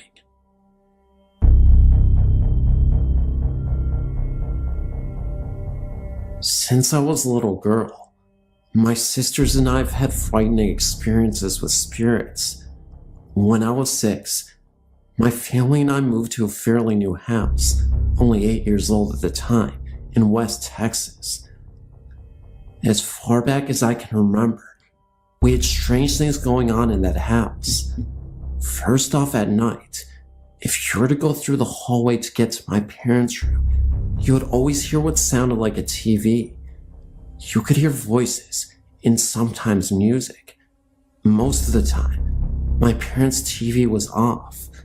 If you left the room and stood in the hallway again, the sounds would be gone. Secondly, when I would try to go to sleep at night, I would always have that classic "someone's watching me" feeling. I always blamed it on me being a young child. The house was a very scary place to be at night. Wherever you went, someone was watching you. Friends who have spent the night rarely stayed twice. The areas of the house that scared everyone the worst were the hallway to my parents' room and my older sister's closet. The closet always had a feeling of hate radiating from it. I tried to spend a night in there with my scared sister, and it didn't last. I was sleeping on the floor with my head next to the closet, and that just wasn't a good feeling. I went back to my room after she fell asleep. A couple of years after we moved in, my younger sister had a frightening experience. Her and I shared a bedroom with our beds parallel to each other, with a nightstand in between us. We were about 3 feet apart. One night, I woke up to her screaming my name. I woke up and asked what was wrong. She told me that, for no reason at all, she woke up and looked over at my bed. Laying at the foot of my bed was a light blue glowing figure of a woman. Her eyes were gone, and her mouth hung open. My sister described her as looking dead. My sister also added that she couldn't see me anywhere on the bed, so she started screaming my name and closed her eyes. When she opened them, I was awake, asking her what was wrong. She told me, and I looked down at the foot of my bed, and my huge stuffed animal that I had there every night was sparking like it had really bad static electricity. I took it off my bed and threw it in my bathroom sink and ran water over it. Being young, I thought it would help. Years later, my family and I moved to southern Louisiana and moved into a gated subdivision. One night, my two sisters were mad at me and left the house to go on a walk. I followed them without them knowing. I followed them up to the front gate of the subdivision and talked to them for a minute. They quickly left in a huff, being that they were still angry with me. For what? I don't remember now. I stayed by the gate for a couple of minutes afterwards, and then decided to run to the end of the main street and hide behind some bushes that faced the gate. I waited for my sisters to walk by, and when they did, unaware where I was hiding, stopped remotely in front of the bushes. I heard a younger sister say, "What is Jenny, me, doing, sitting on top of that stop sign? The stop sign is located next to the gate." After that, they walked on. I was a bit confused and was about to chase after them, but then, through the leaves, I saw a shadow of someone running past the bushes I was behind. I could also hear the sound of footsteps. I stood up quickly to see who was there. No one was in sight. After this, I ran to my sisters and told them what I had seen. They then told me that they saw me, or what looked like me, sitting on top of the stop sign. They said I had a very angry, disfiguring grin. After we traded stories, we ran home quickly. Later, my younger sister told me that the ghost she saw in my bed and the ghost she saw on the sign both looked exactly like me.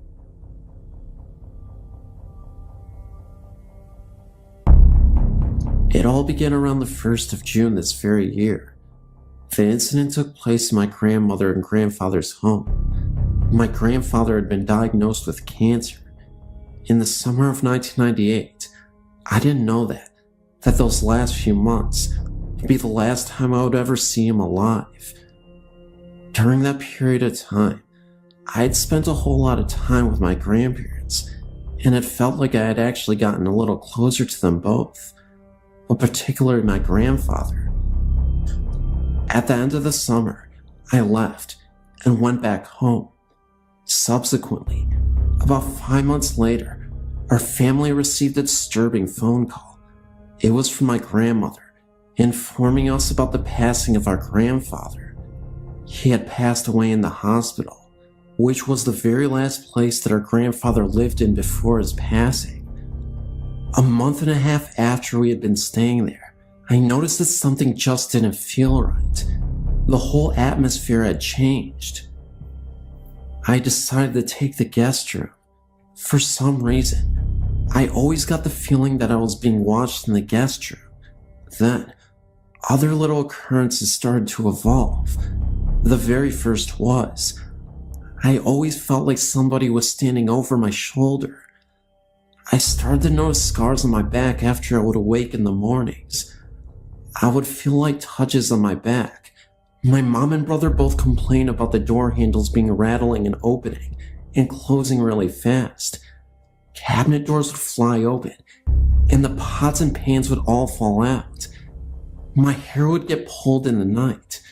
Diminutive objects would fall from midair, such as paper, hair clips, and coins, and I would hear voices, one of which said "wake up" very loudly in my ear. I would see mists and rays of light shoot past me extremely fast. So fast, in fact, I would hear a whoosh of air. I would notice some of my belongings missing, such as my CDs, jewelry, money, to name a few, usually belongings that I would use around the house. I would feel my bed move, as if someone were to bump into it during the night, flickering lights, and last, but certainly not least, since animals can sometimes see things humans cannot see. My cat would turn her head really fast and just stare at something, which I would not be able to see for a significant amount of time. A little while later, about a month after being there, I saw the unthinkable. After I'd been sound asleep for about 7 hours or so, I woke up suddenly to a spirit at the foot of my bed, and it was my grandfather. I could not believe what I was seeing, but I will describe this to you in full detail. There was no doubt in my mind that this was actually a spirit. He was shadowy-like, but his clothing was colored. He would always wave at me, and sure enough, he was waving my direction with a smile on his face. It was plain to see that he was trying to get my attention. He just wanted to see me. I was too afraid to move a muscle, in fear that in spite of everything else that he would approach me. I'd never seen anything like this before in my entire life. I didn't want to tell this to anyone though. I thought that maybe nobody would believe me or listen. About a week later, I was in the kitchen with my mom, and she told me that the guest room was where our grandpa had stayed in before he died, because he was too ill. That explains the reason why that very room felt like the most eerie room in the house. I almost fainted when I discovered that, but I knew that a spirit can travel anywhere in the home, even outside or in back of the house. But it wasn't until a month later that I decided to come out with the news. I first confided in my mom and my brother, and my mother believed me, because she said that before I brought up anything that I'd said, our grandmother had experienced the exact same thing, that he was at the foot of the bed watching over her and smiling. I had a phone conversation with her, and I let her do all the talking first, and everything that she told me measured up with my experience, and it only happened to my grandmother and I, whom he was the closest with before he passed away. Everyone was wondering why I didn't scream or attempt to run out of the guest room as soon as I saw him, but I was too afraid. Whenever you're that close to something like that, it just takes your breath away completely. I was in my own little calm. It felt very uncomfortable. It wasn't until I started sleeping on the living room sofa that I felt appeased, albeit this has not been my first experience. Ever since the age of 5, my family and I started traveling around a lot, and we would move here and there. I've went to 9 different schools total. I'm 17 now. In previous homes, I've experienced a whole lot. I lived in a haunted house for a total of 3 years. Not only by all of the experiences that I've endured, I've been doing many researches involving the paranormal. I'm really good at picking up on things too, which I've found out. There was this one house that we went into that we were thinking about purchasing, but I felt like something was wrong. There were several rooms in the home that I could just not stop venturing off into. The main ones were the master bedroom and the study. After I left the house, I told my parents that someone from the house must have passed away. So my mom went to go look up the history of the house, and sure enough, the owner and his wife on a trip to California got killed in a car wreck, and they lived in the master bedroom, and the owner spent most of his time in the study. After I was enlightened with that information, I was in disbelief. I still am to this day too. My mom told me that it goes back to her being Jewish and Indian. She said that she can pick up on and see things too. She claims that it's an Indian thing, but I don't know. Maybe it is. Anyways, God bless everyone, and thank you for your time. Great website, by the way. I'm a current visitor. When I was in high school, my family lived in a rented farmhouse in the country. I was 17 and dating a very nice gentleman who had come to visit me for the evening. My mother worked nights and usually got home around 11 p.m. or so. My boyfriend and I were sitting on the floor in the living room leaned up against the couch watching TV, when the kitchen door opened and the light came on. We both heard a thump like my mother had put her purse on the table, and then the bathroom door opened and closed. We both thought that was odd, because usually my mother would not have turned on the light, because my dad is a light sleeper, and the light would have woke him up, and my mother would have at least said hi to us anyway. My boyfriend noticed that it was getting late, and he needed to get home. We had expected snow, and he didn't want to be caught in a storm. I got his coat, and we walked to the door together, and stood on the back porch watching the snowfall. As my mother pulled in, my boyfriend made us both wait on the porch as he searched the house from one end to the other. No one was in there other than my sister, upstairs asleep, and my dad, who was sound asleep in the back bedroom. Many other things happened there.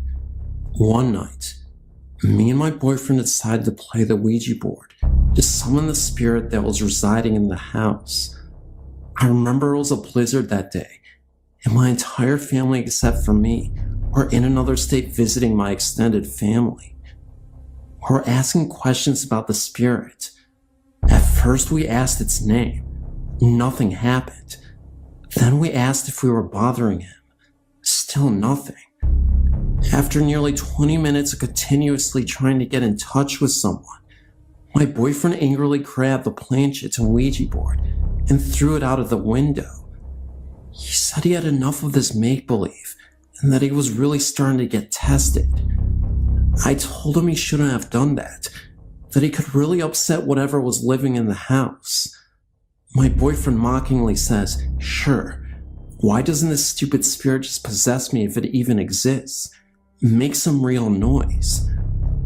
My boyfriend gets frustrated and ends up sleeping on the couch because he was tired of playing games. Later that night, around 3 a.m., I was awakened in the middle of the night to hear my telephone landline ringing. The only problem was, there was no landline telephone here. We all had our cell phones, and they were on silent. Seconds later, I hear loud pounding on the door to my bedroom, and it's slightly opened. I yell out to my boyfriend, but there was no answer. I hear the phone ringing again, but I couldn't locate the sound. Then, everything fell silent. Not a second later, I hear a gargling noise coming from the living room, mixed with prayer. It was coming from my boyfriend's mouth.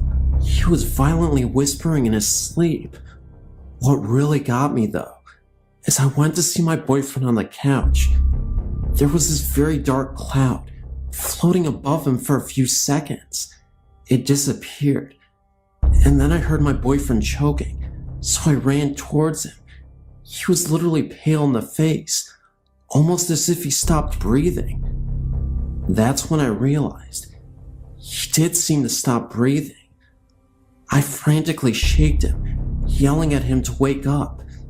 I started getting scared, and I cried. This time, my phone went off, and someone was on the other line. All I heard was what sounded like a low voice saying call, and the phone call disconnected. This was on my cell phone. I then called the paramedics. They arrive. Paramedics were in my house, checking my boyfriend's pulse. That's when he wakes up, delirious, but confused. He asked me what's going on. After talking with the paramedics and my boyfriend, they were convinced that he had a panic attack in his sleep, and they ended up leaving. But he told me something very scary. He said that while he was asleep, he had this odd dream that someone was trying to get him to go to the afterlife with them. There was this hooded figure who said nothing to him. He was just motioning towards the sky, and then all of a sudden, he was in a cemetery and saw himself in a coffin dead. I told him, "This all makes sense because you threaten the spirits." This is 100% true, and all I have is my word. But believe me, these events happened. I can't explain the mysterious phone call, I'm sure that my boyfriend challenged the spirit to make some noise, because it certainly made some noise. I'm 14 years old.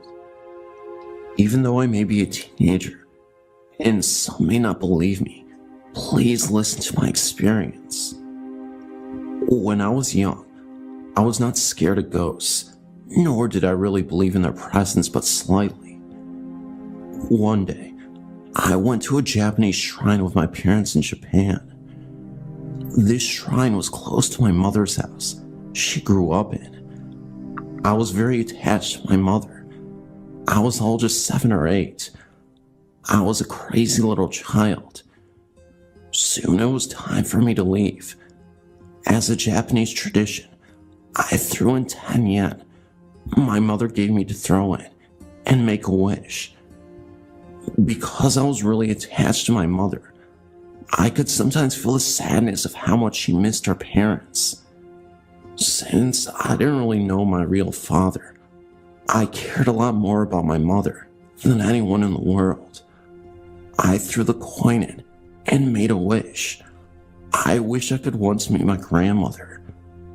I had heard many stories of her from my mother, so that was why I was so anxious to meet her. But the only thing was that she had passed away when my mother was around 21. After I made a wish, I saw a box with a whole bunch of paper in it. I ran over to my stepdad and anxiously asked what it was. He told me it gives you wisdom to your wish.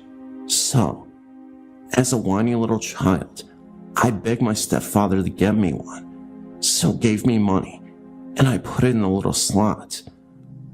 I slowly put my small hand in and grabbed a piece of paper.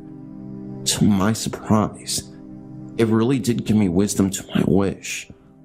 I remember exactly what it said. If you wait, nothing will appear, but when you least expect it. I shrugged it off and went on with my life. About 2 weeks later, I returned from my second country. I went to the washroom in the middle of the night. Normally my wishes never come true, but I was in for a big surprise. There, I saw an old lady who looked exactly like my grandmother in the picture my mom had stood there. She was smiling at me. She had a long white dress, and she was all white. Well, obviously, since I was small, I ran at a speed that could make me the fastest person alive. Or at least it felt like it. I didn't have to go to the washroom after that. But that's when it all started. After that, I've been having strange experiences. I've seen my future self twice. Once in grade 4, and the other I forget. In grade 4, I innocently walked to the washroom, and that's when the weirdest thing happened. That's when I saw the 12 to 13-year-old version of myself. I would say that maybe it's a doppelganger, but I'm not sure. And I know this sounds a little far-fetched, but it did happen. I told my mother, but she said it was probably my imagination. Many years passed, and many odd experiences had gone by. I'd moved during those years to Japan and back. This time, I was in a different building. It was in 6th grade. It was about 11:30 p.m. I went to the bathroom and washed my hands. I'd grown up a bit. I'd opened the door to only see a younger me. It looked as if it was in grade 4. Again, a ghost. She was staring at me, and I was so freaked out. I stood there in shock, unable to move. The only thing was, I was able to stare my younger self in the eye. Finally, I had the guts to run off. I couldn't help but notice that the younger me was wearing normal clothing. Then it hit me. When I saw a young woman, my grandmother, the very old version of me, they were all wearing a white dress. That must have represented that they had died. Just last year, I saw my stepdad's grandmother. who is healthy and alive, staring at my picture of when I was young, exactly like she was when she visited from Japan. Exact posture and everything. I thought I was dreaming and pinched myself many times and tried laying back into my regular posture and sitting back up to see if she was still there. She was gone. Next morning, I told my weird experiences to my mother at the exact time she was thinking of her. My mom told me this: "Maybe you see some of my thoughts. Tell me some experiences you had from the past." I told her one of the experiences, like how I saw a young woman, and described how she looked. My mom stared at me with shock. That description fit exactly her best friend's friend, who offed herself. In fact, a couple of months ago, I saw a faceless figure standing over my bed watching me. Earlier that day, my mom was imagining that and thinking how to see that it would be unpleasantly scary. Last but not least, at camp, I had this scary feeling inside myself. I'd never been so scared for so much a small thing. I knew that was fake. I fell asleep that night, having a dream that was extremely mysterious. I was playing capture the flag with everyone at camp. I wanted to go to the other side, but I saw a very pretty girl my age. She had a ponytail, beautiful skin, hazel eyes, a fit body, and she was wearing red clothing. She was blocking my way, so I decided I should run past her. I tried, but she was after me, so I decided to run back to my side. I ran as fast as I could, and finally got to my side. She was on her side, but slowly came into my side. All of a sudden, everyone was gone. It was only me and her. She was starting to feel like an evil presence.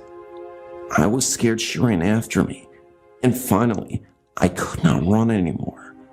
I couldn't walk. I was too scared. Then, right when she got in front of me, she gave me an extremely evil smile. I didn't feel good. I couldn't move. Then, right before something was going to happen, she started fading. Then, only her hazel eyes were left, except those pair of eyes were brownish white. They were staring at me, just staring. I woke up in shock and was scared so much. I've never experienced such an evil dream. Then, I turned to see right beside me, the girl from my dream fading, and just watching me. Then her eyes disappeared. I can't make this stuff up. I woke up and told my cabin buddy, who I was really great friends with. I told her what happened, and she happened to live in the area. She told me about a girl who had gone missing a while ago. The description fit her. A few weeks after camp ended, my friend sent me the newspaper about her missing. I saw her picture. It was her. Was she telling me something? What caused me to see all these things? I believe it was the shrine I visited in Japan, and it started there. I'm extremely scared of ghosts now. I sometimes consider visiting the shrine again, wishing I wouldn't see a ghost again.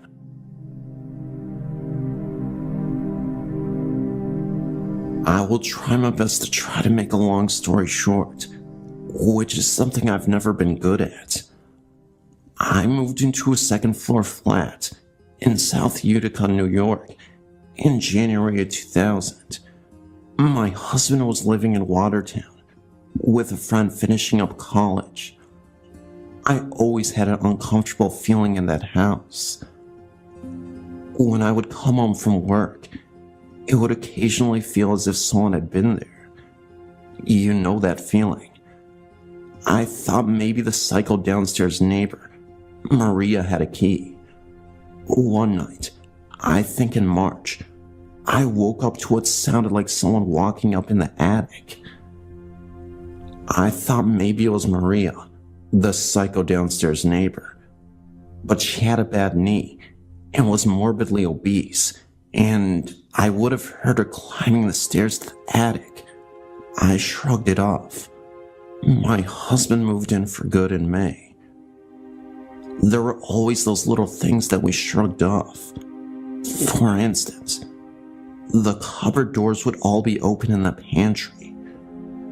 We would just figure it was the other person, mentally get mad at them, not wanting to waste the time or energy to discuss how irritating this was. In the winter of 2001, we had come home from partying all night. Yes, we were pretty wasted when this happened, and that is why we just forgot or never talked about this after that night. I fell into bed and passed out immediately. My husband brushed his teeth, turning off the dining room light, and shut our door to the dining room. He climbed into bed and drifted to sleep for about 5 minutes. All of a sudden, we both opened our eyes, and the bedroom door was open, and the dining room light was dim. It was the kind of light that had a dimmer.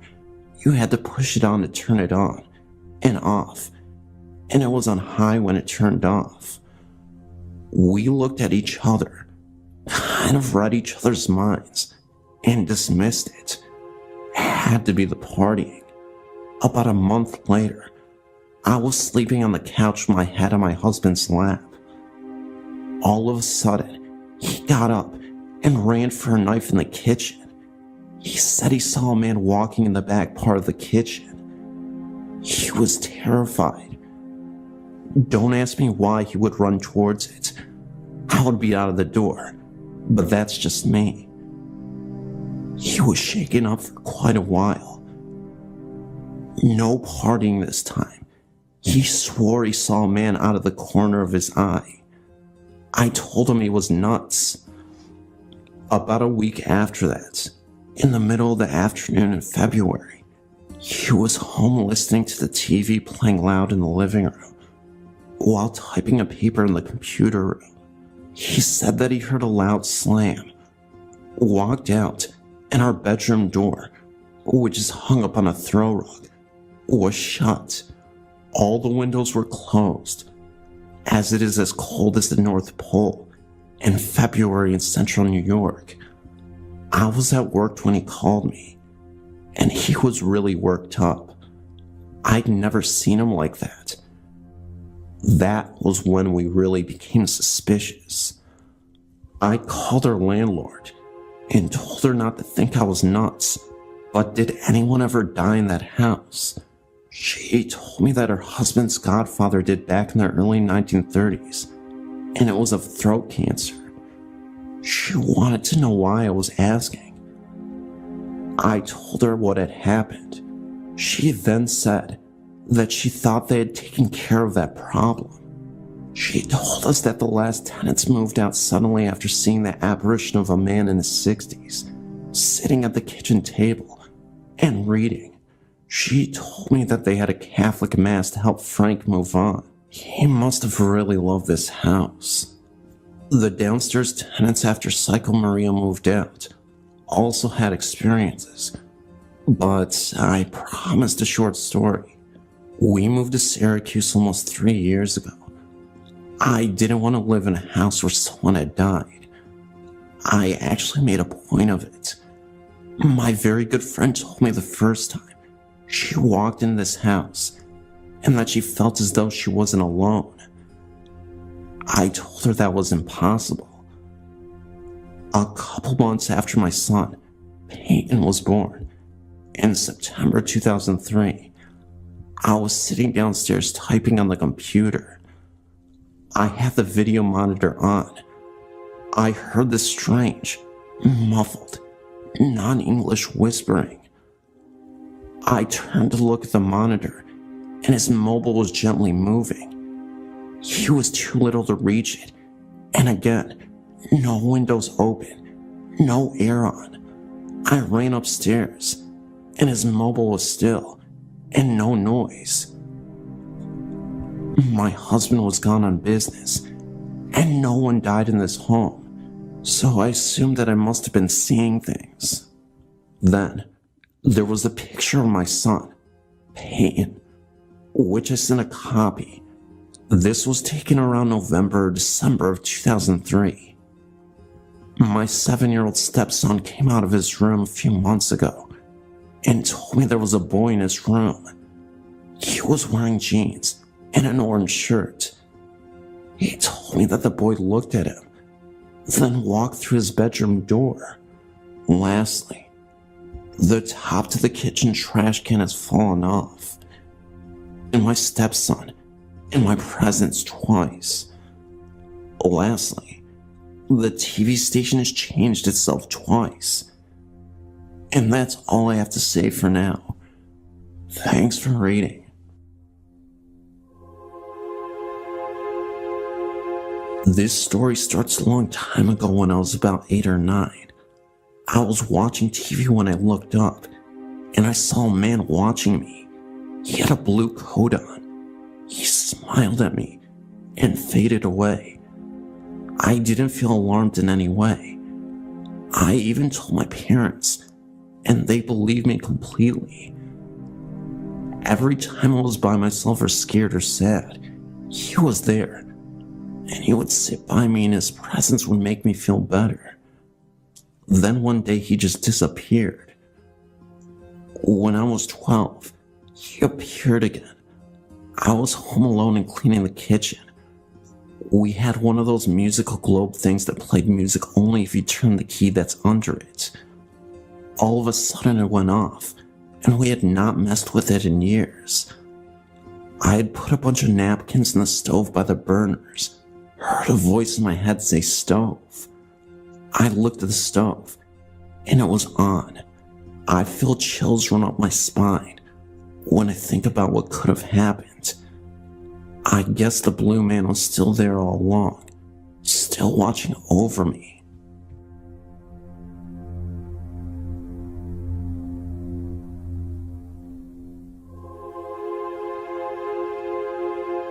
The year was 1947, and the place, Isle of Wight. It's off the south coast of England, a holiday resort. I'd been taken there for a week's holiday with my brother and my parents and aunt and uncle. There was nothing special about the hotel or its surroundings. I think it was the 3rd day of our holiday, and we were all in the dining room at the hotel for our evening meal.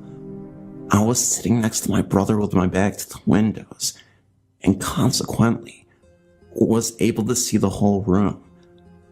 I would mention at this point that the walls were lined with large mirrors, fashionable at the time, and the effect was rather fascinating, as no matter which way one looked, one would see just about any other part of the room in reflection from one or another of the mirrors.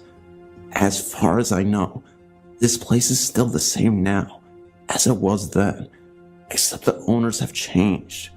In those days, especially when there are 4 adults with you, children were seen and not heard. So as far as I was concerned, any conversation around me was ignored. During our meal, several guests came and went, as one would expect to happen.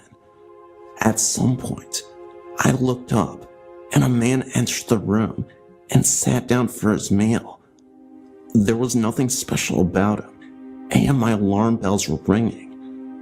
I didn't and couldn't see why he looked so ordinary. Eventually, it really dawned on me what was wrong. I couldn't see him anywhere in the mirrors. Impossible in that situation. I tried to whisper to my brother about this, but was told to be quiet and eat. I watched this man until he left, and checked as we went out that no one could see his image in the mirrors. At the time, all this left in my mind was a question mark. How? The next day we were down at the beach, enjoying a rare, warm, sunny day. My brother had gone in for a swim, and I was lying on the sand watching him and others, simply enjoying the sunshine. I looked around and saw the man from the night before coming down the steps to the beach. He was some way away from us at this point and started to walk along the beach near the water's edge, heading in our direction. I think I sat up as the scene I'd witnessed in the dining room came back to me, and I watched him as he walked. He had no shadow. I checked that everyone else's shadows, including mine, were as they should be, and could find nothing else amiss. I never spoke to him, nor have I any idea who he was. I never saw him again after that day. This is a story that my mother told me and my sisters. Back in the 40s, my dad accepted a job in Atlanta, Georgia, and my parents moved from Chicago, Illinois to Atlanta. For several weeks, they stayed at the Biltmore Hotel in Atlanta while looking for a home. One night, my mother, who was 8 months pregnant at the time, was alone in the room by herself because my dad was on a business trip. She said that she woke up at about 3:35 in the morning and saw a man standing beside the bed and looking at her. The man was well dressed in a suit and smiling at her, but she knew immediately it was a ghost because although she could see him plainly, he was transparent. She could see through him. When she was growing up, the woman who had raised her told her if she ever saw a ghost, say the Lord's Prayer, and it would go away. She pulled the sheet over her head and said the Lord's Prayer, but when she looked again, he was still there. She would close her eyes and open them again, but he did not go away. She fell asleep with the sheets pulled over her head, and the next day she found out at the front desk that a man had died in that room at that exact time she saw the ghost. She described the man she saw to the clerk to ask if she knew him. She felt like the ghost meant her no harm and was there to make himself known and protect her. Her and her sister lived in an old house in Champaign, Illinois, and they both told me that they encountered ghosts several times in that home, and one time they both woke up and saw one standing in their room. So far, I've never seen a ghost, but I'm convinced that they do exist.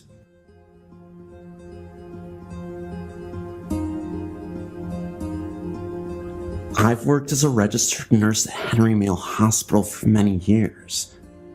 There are so many reportings there that I'm not sure I can list them all, but here are a few. The TCU, Transitional Care Unit, is probably the most haunted unit. It serves patients who are not acutely ill, but are also not quite well enough to return home, so consequently, a lot of our elderly patients have spent a great deal of time there, including one that never quite made it home and died on the unit. There have been reports of a walker moving by itself down the hall at night. One room in particular, don't know the number as I didn't work there regularly, has a reputation for the call light repeatedly going off at night when it is empty of patients. So much so that the engineering has refused to come fix the bell when the nurses plead to have it silenced. I only worked there one night and had a heavy fire door slowly swing open in front of me and another nurse, as if someone was going into the room. No windows or doors were open as they were bolted shut, and the door is extremely heavy. The other nurse, terrified, screamed at me, "Close the door! Close the door!" That same night, I had a female patient who had been in her room for a few months and said she felt like she was going batty and that she was so thankful for her TV. Shortly after, it went to static, and I couldn't turn it off with the remote, nor by pushing the power on and off button on the set itself, and finally had to get a chair to flat out pull out the cord from the outlet that was situated near the ceiling. One night, One of the nurses was working a very late shift at night, and she went to go grab a mop after she spilled her drink all over the lobby floor. She went down to the storage area where she knew nobody was there at the time. As she opened the door to the storage closet, in the darkness, she swore she saw what looked to be the face of an elderly woman from the other side of the room, and two glowing eyes, barely lit. It was all just bright enough to be seen with the naked eye. She immediately turned on the light and ran all the way back. She refused to go down there the rest of her time working there, and even change careers. It was that devastating to her. On the medical surgical unit too, there are ghosts up and down the whole hallway.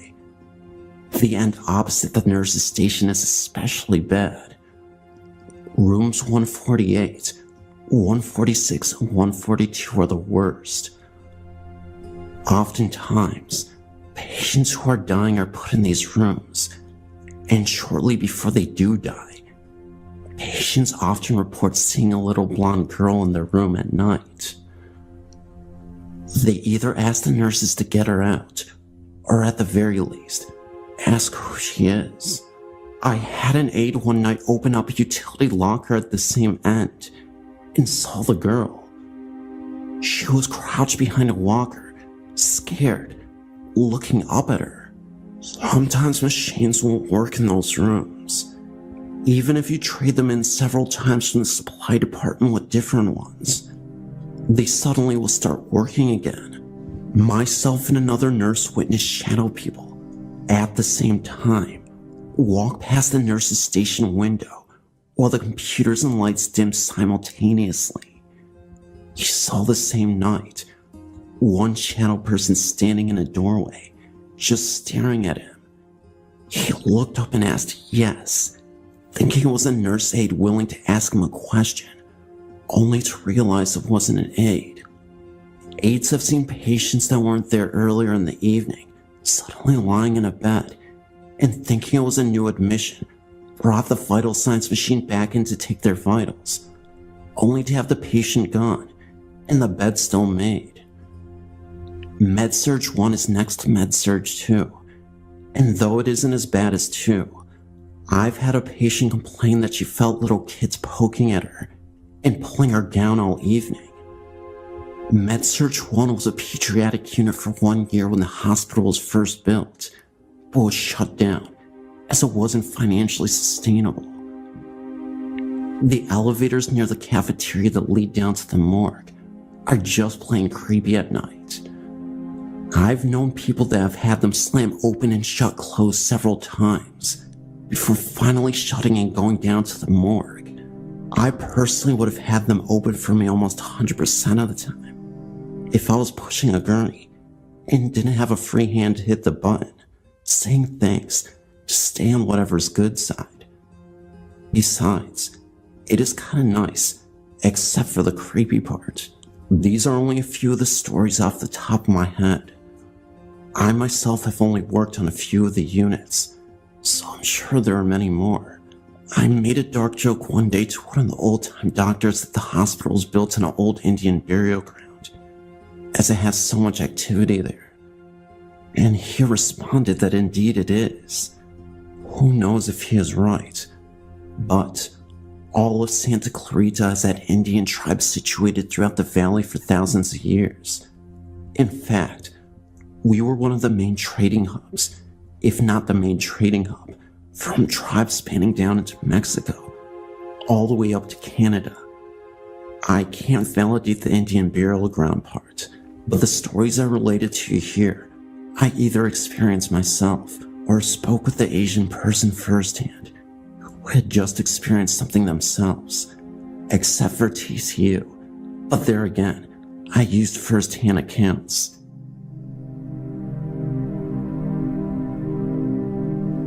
I grew up in the great state of Utah. As many know, this state has a rich and glorified history of Native Americans who have lived on the North American soil for generations. I'm going to tell you about my experiences with a ghostly apparition, a series of unusual chants I heard while camping at the famous Uneta National Forest, and even a ghost dog. The climate of Utah is more diverse than you would think. We have areas of lush vegetation, forests, and other greener parts of the state in the north, and in the south, we have dry, barren deserts. This first story is about what my grandfather witnessed when he was driving late at night on the road. This was in St. George, Utah. My grandfather was always a very straight-laced person. Never drank, never smoked, always got enough sleep, and had a good head on his shoulders. The reason why I'm mentioning this is to explain what he saw that night. He was driving late at night, where there were barely any cars on the road. In fact, it seemed like he was the only one driving on this road. It was pitch black, and the only visibility he had was from his headlights that shine across the road. He had been driving on the same road for about 15 minutes, a road that was completely isolated in the middle of nowhere. Out of nowhere, he saw what looked to be a Native American man standing in the middle of the road from the distance. He slowed down immediately after he saw this, fearing he would hit the man. As he got closer, the Native American man disappeared. Now, he knew it wasn't his imagination. The man looked real to him, at least from afar. His mind wasn't playing tricks on him, and he swore to this day he wasn't tired. He knew what he saw. My grandfather was so floored by the whole event, he had to pause for a second and pull off to the side of the road. Where he stopped was where he saw the man. There was absolutely nothing and no one there. No homes in the area, just desert and a long winding road at night. There was no way he could explain it. This was also in the 1960s, and St. George was way smaller than it is now. A population around 5,000. My grandpa's still alive, in his 90s, and he hasn't given up on the authenticity of his story. He swears he saw a real ghost, and I'm convinced he will take his story to his grave. As for my experience, my family went camping in the Uneta National Forest, where we set up a tent deep in the woods. I remember it was a fantastic time. Just me, my dad, and my brother. We heard nothing but the sounds of nature, and were truly enjoying our time alone from civilization. It was getting later in the night, and so we set up a campfire. It might have been around 11 p.m. at night, when my brother, my dad, and I all heard what sounded like a ghostly chant, almost sounding like a group of Native Americans. It sounded almost as if the chants were as low as gorillas chanting to us, which was unusual, because gorillas definitely don't live in Utah, and I couldn't think of an animal that could make such a deep voice. And not only that, but multiple voices chanting at once. What made it so eerie was that it wasn't frantic.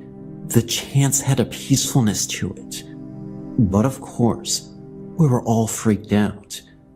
It was definitely not a comforting chant, but it wasn't boisterous. So anyway, my dad told me and my brother to get into the tent to sleep at night, because my dad was genuinely concerned that maybe there were dangerous people out there trying to scare us. The chants only lasted for about a minute, and it eventually went dead silent, and we never heard it again. I think my dad must have waited outside the tent with a campfire for an hour or two, just to make sure everything was okay. He eventually went back into the tent himself. However, that night of bizarre events were far from being over. As we were sleeping, my dad said that he was awakened by the sound of rustling leaves. He woke up, and noticed from the inside of his tent a shadow on the other side, as in when you are in a tent and you see someone or something shadow move by. He immediately jumped out of the tent to investigate, but there was nobody there. He thought nothing of it, and then went back to bed. On the third night after camping, we went to bed as usual, and this time, I experienced the same occurrence. Instead of it being a shadow of what my dad thought was a person, it seemed to be of a creature.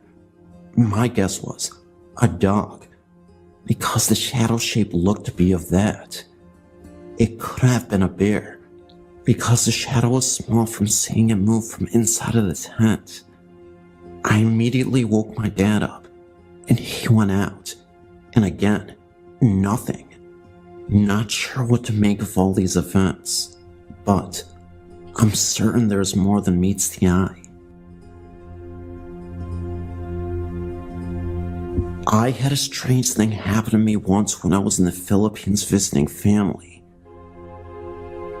The home I stayed in was part of a group of 3 homes around a central courtyard and a shared restroom and shower facility with the other 2 houses. My family showed me around the place the day I arrived, and then told me to be careful when going outside at night, because there was a ghost that haunted the area. My reaction, of course, was yeah, right, because I just knew they were messing with me. My third night there, I wasn't feeling well, and needed to go to the restroom a lot more than usual. Don't drink the water in the Philippines, by the way. So I ended up going out to the restroom facility late at night. The restroom facility was on the far side of the courtyard from the house I was staying in, and around the side of one of the other houses, and it was very dark because the lights were out in all of the houses, and the nearest street light was pretty far away. I was on my way back from the restroom, and just as I walked into the courtyard, what felt like a force grabbed me from behind. It was such an odd feeling, like a major resistance pushing me back, almost like going against gravity.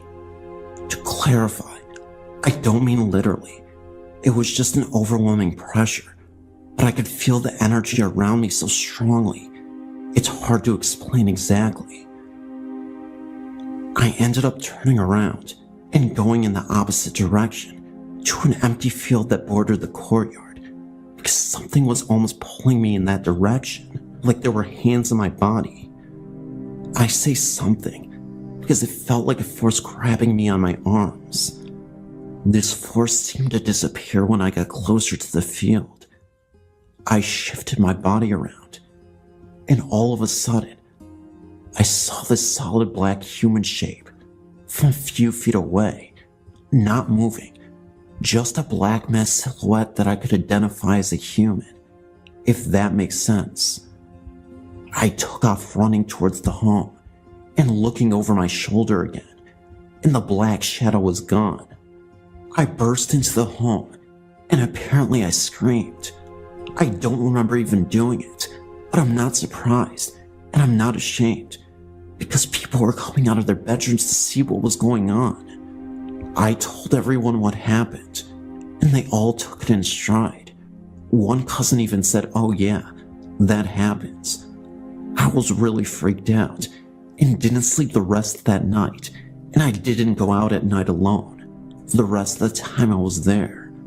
I did some reading and asked some questions since then, and the answer I got most often was that it was an evil spirit. From what I've read and been told, these are paranormal entities that are angry, evil, and seek to harm people.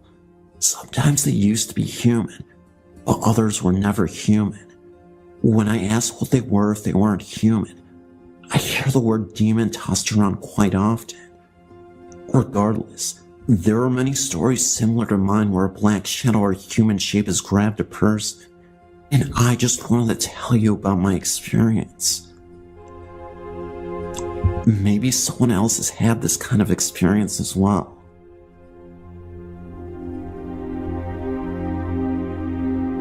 I grew up in a hip stone roof farmhouse that used to belong to my grandparents. We lived in a German-American neighborhood, and many farmhouses had a quaint old country sensibility, with the main living space a flight of stairs up from the entrance. Like many older homes, ours was large in size, but broken up into small rooms. One such room was my grandmother's old pantry, just off the kitchen. My parents had turned half of it into a small home office, with a desk for the telephone, back in the day of one telephone per household, next to a window that looked out into our backyard. When I was very small, I used to enjoy looking out of our windows at night, making wishes on stars, watching sparkling waves of snow fall through the glow of our yard light, waiting for my dad to come in from his evening milking chores in the barn, occasionally finding surprises, like the summer evening that a huge green Luna moth came to rest on the window of the door. This small, close telephone room frightened me, but I enjoyed the backyard evening view, so I'd bravely venture into the room, crawl up into the chair next to the window, and look outside. One evening, I had a desire to look out the telephone room window. As usual, I was somewhat apprehensive about entering the little room, but my curiosity overcame my anxiety. I took a deep breath and prepared to step over the threshold from the warm light of the kitchen into the darkness. As I did, I looked into the window, and there I saw, staring right back at me, the wizened face of an old man, hovering in midair. He was partially bald and had a long handlebar mustache, and he had a furious, even hateful expression. I remember screaming in terror and running outside into the arms of my perplexed mother, crying that a scary old man was floating outside. I remember my mother wondering if I'd seen a frightening program on television and had let my imagination run away with me. I was understandably afraid to venture into that room for a while. The fear and the memory of that night faded away. To the extent that I remembered my experience at all, I tended to explain it in terms of a vivid imagination, and I never had another experience like that in that room.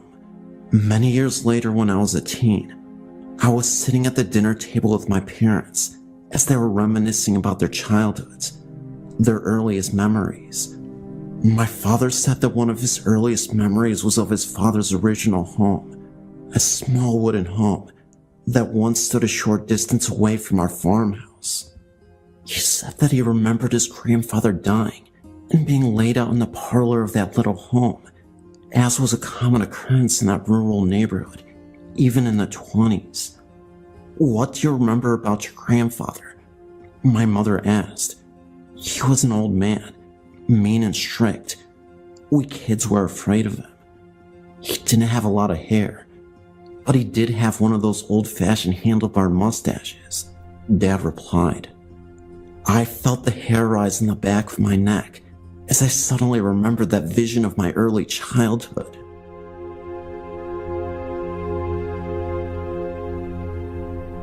My name is Lena, and I'm from Malta. I was looking at your site because I have a ghost story I wanted to share with you. About 8 years ago, I was living with my ex-boyfriend, who had recently changed the house at the time. The home was about 50 years old, and as we were fast asleep, maybe it was between 2:30 and 3 in the morning, I began to slightly wake up, because although I was not fully awake in my head, I was hearing some noises like I had a metal bucket in my yard, which was near the bedroom, like someone was dragging it. Then the wardrobe doors began like someone was shutting and opening them. The wardrobe was by the wall on the side where I was sleeping. I want to remind you that by then, I was still not fully awake. And then I could hear near my ear like people talking. Remember, I was half awake until all of a sudden, I was fully awake, and at the end of the bed, I saw 2 figures of 2 men, and although it was dark in the room, I saw them clearly. When I saw this, I was in awe. and I rose on my ankles. And these two figures, as I already told you, were of two men. One was young, and the other was older, and they were wearing white robes, and on their heads they had these white turbans, and they had no feet. They half turned and looked at me, and then they went forward like in a slow motion, and began to fade, until they vanished through the wall. I was not frightened at all. I swear that I was fully awake when I saw them, and in the morning, I told my ex-boyfriend, who did not see nothing, because only me they had woken up, and he didn't believe me, but I know for sure that it happened. To this day, I don't know who they were. Excuse me for my poor English.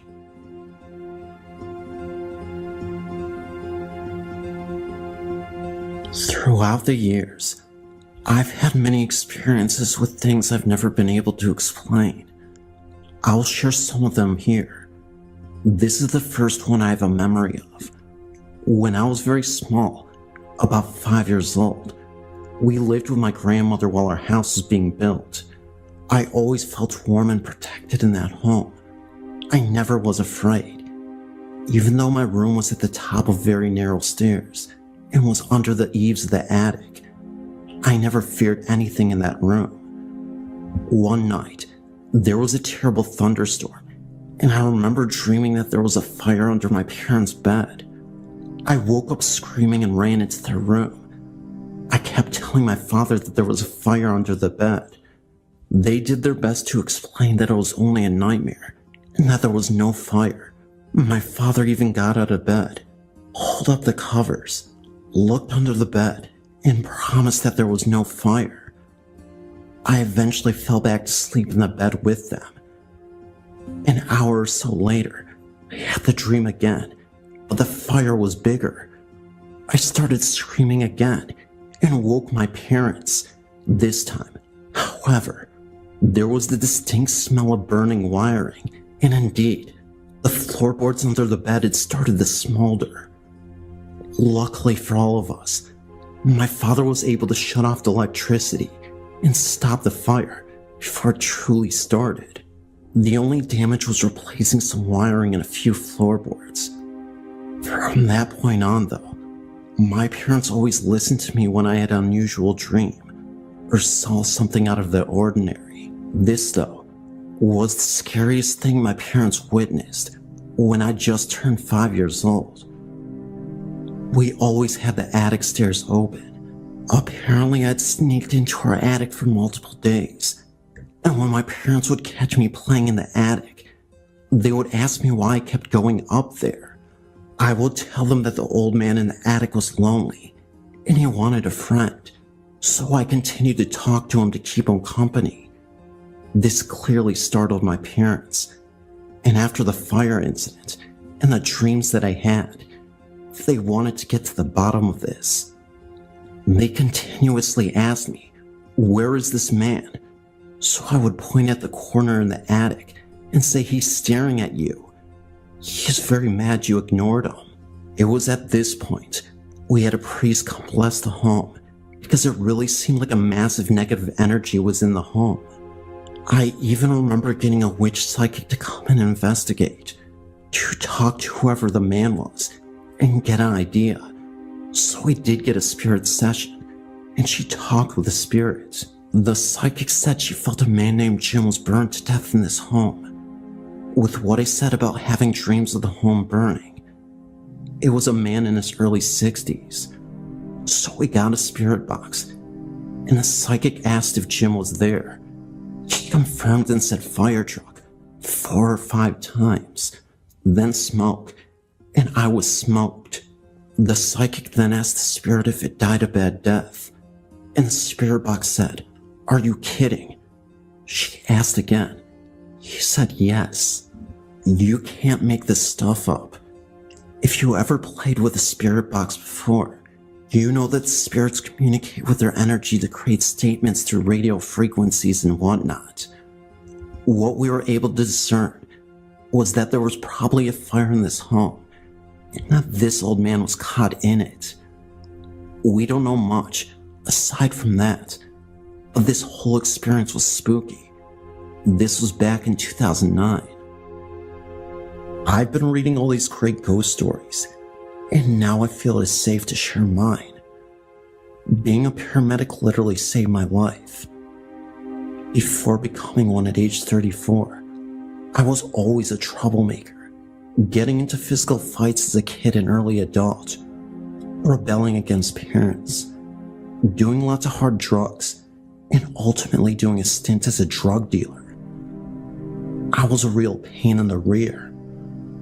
I'm 44 now and have completely turned my life around. Eventually, I got arrested for possession and spent 6 years in prison at the age of 24. Prison life was a lot worse than I could have ever imagined. It's not like they say it is in the movies. Ironically enough, though, I had a prison mate who ended up becoming one of my best friends, Sam. Sam was about 8 years older than me and did time for attempted murder. He once walked in on his sister getting abused by her boyfriend, grabbed a bat, and beat the man in the face until he became severely deformed. He ended up surviving, both permanent injuries sustained. Sam was a good guy, but he had a bit of a temper issue, and it only really came out when he felt like he or his loved ones were in true danger. So, Sam was always a bit of a protector, even to a fault. Sam and I would always have these profound conversations, as my cell was next to his. The last conversation we ever had, he told me that the stuff that I was doing was too petty, and he didn't want to see me throw my life away. I remember him distinctly asking me who I wanted to be, and I always just said I don't know. He suggested a paramedic because he saw me as a healer, figuratively and literally. He made me promise him that when I got out, I would straighten my life out. When I asked him what he was going to do when he got out, he just laughed at me and said, "Kid, it's my time to go." At first, I didn't really think much about his statement. I thought he meant he was getting out of prison soon, but he got 10 years and was serving his 5. That's when I realized what he really meant. He was going to permanently exit this world. So I go to bed that night, and before I end up drifting off, I say to Sam, "Good night." The next thing he said is something I'll never forget for as long as I live. Sam said to me, "See you later." The next morning I called for Sam, but he wasn't responding. A prison guard came by and noticed that he wasn't breathing. Before I knew it, my best friend, Sam, was gone. Little did I know, though, that Sam would reappear in my dreams and as an apparition in jail. Yes, my jail cell. So, in my dream, I'm a free man. I'm in this empty, narrow white hallway, sorta hard to describe, but the entire hallway looked like it had clouds surrounding it. At the end of the hallway, I see Sam. He looks in great shape, about 10 years younger, and is wearing a white suit to match the hallway. He's just smiling. As I continue to walk down the long hallway, I approach Sam though, and that's when he slowly starts to disappear. I suddenly fall down to my knees and yell, "Why did you do this, Sam? Why? Your sister needs you." Suddenly, I wake up and I'm in my jail cell. This is late at night. Felt like it was midnight. That was when I saw a black shadow as I was adjusting my eyes. At first, I couldn't believe it, but it was the shadow and silhouette of a man. Somehow, I instantly knew that this man was Sam. I then watched as the shadow slowly moved away and disappeared down the hallway of the jail. Nobody was around at the time, and it definitely wasn't a prison guard, for the obvious reason being, prison guards don't look like dark shadows and silhouettes. So, fast forward a few years later, and unfortunately, I relapsed into a bad drug habit after getting out of prison, getting addicted to the powder. This was the last and final straw that led me to focus on my life and pursue my paramedic career. I ended up taking a hit and almost dying entirely. I remember taking one last hit of the powder, passing out, and not waking up for hours. At this time, I was rushed to the hospital because I was on the verge of losing my life. Apparently, I flatlined and became medically dead at the same time, but I came back to life. In that moment, it seemed as if it was an out-of-body experience. I could see myself in the hospital bed, and suddenly, I was in this light room, just like the dream I had in prison. There was Sam again. Sam looked at me, grinned, but didn't say a word to me. My old dog Spot was right next to him, who had previously died when I was a kid. My favorite dog in the world, Spot, was a black lab. There was an overwhelming peace that came over me, and everything felt so good in the moment. It was a feeling that I didn't want to escape. Suddenly, I regained consciousness, and I'm back in the hospital bed, in tremendous pain. That's when the doctor told me I had basically died, and I was shocked. So, fast forward a couple more years, I finally became a paramedic. I turned my life completely around, and I truly believe that Sam was responsible. I believe that I did see Sam in the afterlife, through spirit communication in my dreams, and also the black outline I saw in the prison. I remember what he said about trying to be a medic, and it just sort of resonated with me. I did want to help people in the end, and it was the best decision I ever made. These days I wonder how Sam would have been if he was still with us, but I'm sure he would have been proud of me now. When I almost died, it was the ultimate wake-up call. In some deranged way, I think Sam was responsible for it. Thanks for reading my story. I know it's a bit unbelievable, but I promise you, this all happened. I know I don't need to prove to anyone that this really happened to me, but I truly believe that Sam is my guardian angel watching over me. I believe that he gave me a second chance at life, maybe because he believed in my potential. Thank you, Sam. I'll never forget you.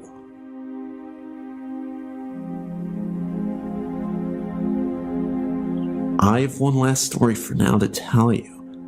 I was born in 1955, so I went to high school starting in 1970.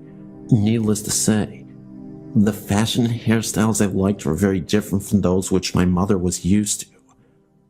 We frequently had clashes over these things. Also, from the get-go of my life, I'd always been interested in things like camping, fishing, hiking, and nature in general. My mother, to say the least, was disappointed, because she had always envisioned having a daughter who was interested in clothes, makeup, and flirting with boys. I just wasn't the daughter she had envisioned. I ended up working in forensics for years, and I do believe she was proud of me during the last 20 years of her life. The year and a half after my father had intentionally left this earth, and she died, were filled with sadness for us both. Looking back, if I had known then what I know now, I would have done things differently. But that is Monday morning quarterbacking. I did the best I could to take care of us both during that time, but I feel like I could have done better, and I regretted it after she had passed on. First, I distinctly remember seeing my dad's ghost sitting in his favorite chair of the old house that we lived in and the one that I own today. One day, I was in the kitchen and looked over to the chair. That was when I saw a gray cloud literally sitting in the chair for a few seconds, then slowly disappear. I tried to blink my eyes to see if I was just imagining things, but then something crazy happened right after. The picture of my dad that I had hanging on the wall somehow fell to the ground without explanation. I was shocked, and that's when I instantly put two and two together. I took it as a comforting sign that my dad was making sure I was okay, even if at the time, it still terrified me. Things weren't always so pleasant with the hauntings, though.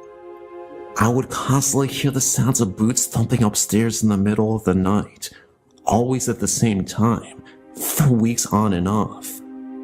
I wanted to believe it was my dad then too, but he never wore boots, and I don't think he would intentionally scare me off if he knew I was frightened. I remember hearing whispering in my dad's former room, and it sounded demonic, low, like multiple people talking to each other. I was always alone and by myself when these things would happen, so I know it wasn't just me hearing things. In that very same room, in the middle of my sleep, I once heard heavy breathing coming from the closet. I jumped out of my bed, opened the closet door to make sure nothing was there. I was right, nothing at all. When I had my son at age 25, years after my dad died, he was 4 years old at the time, said he made friends with the old man in a fedora hat. This really shocked me, because my dad loved fedoras. He would wear them constantly during life, and even collected them as a hobby. My dad also smoked cigars a lot, and sometimes a light fog, would mysteriously appear in his room without the windows open. At times I would get paranoid and think that the house was smoking.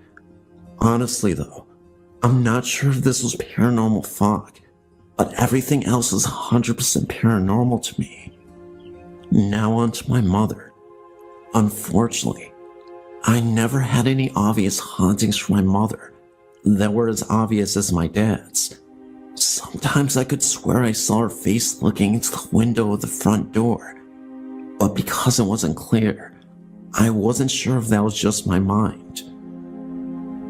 One night, not too many months after she had died, I dreamt of her. Framing this photo in my dream were white and red lacy strands, as in a Valentine's Day card. As I viewed this picture in my dream, I heard her tell me I love you. Her voice radiated nothing but 100% love. It was as if she was saying to me, I know we had our differences when I was with you, but I can see things so much more clearly from where I am now.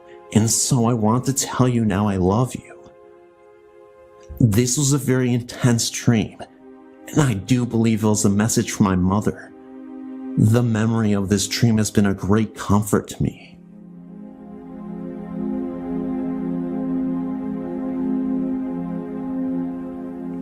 I've been a fan of this site for years, so here's one of my stories. When I was young, my dad's mother and her second husband, not my grandmother, lived in a 1920s vintage flat-top stucco house in West Orlando. My brother and I both spent nights over there. The room in which we would sleep had a bed that was, from a 4-year-old's perspective, about a mid-chest high. I remember when I was about 4 years old walking into that room one day and seeing this white-haired lady in the bed. I remember she had dark eyes and a prominent curved nose with large nostrils. I remember that she and I looked at one another.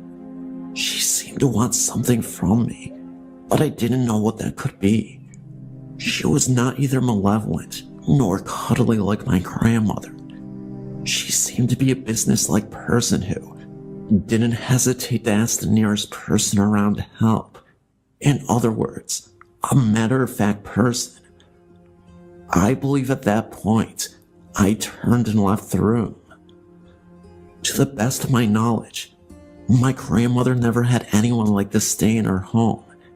As I got older, I remember my mother talking about my step-grandmother's mother, who had lived with them for some time. During one of these conversations, I said that I remembered her, thinking of the older lady that I'd seen in that bed. My mother said there was no way I could remember her, since she died before I was born. I never brought this up with Mother again, and since then, my mother has passed. I still can't help but wonder who that lady was.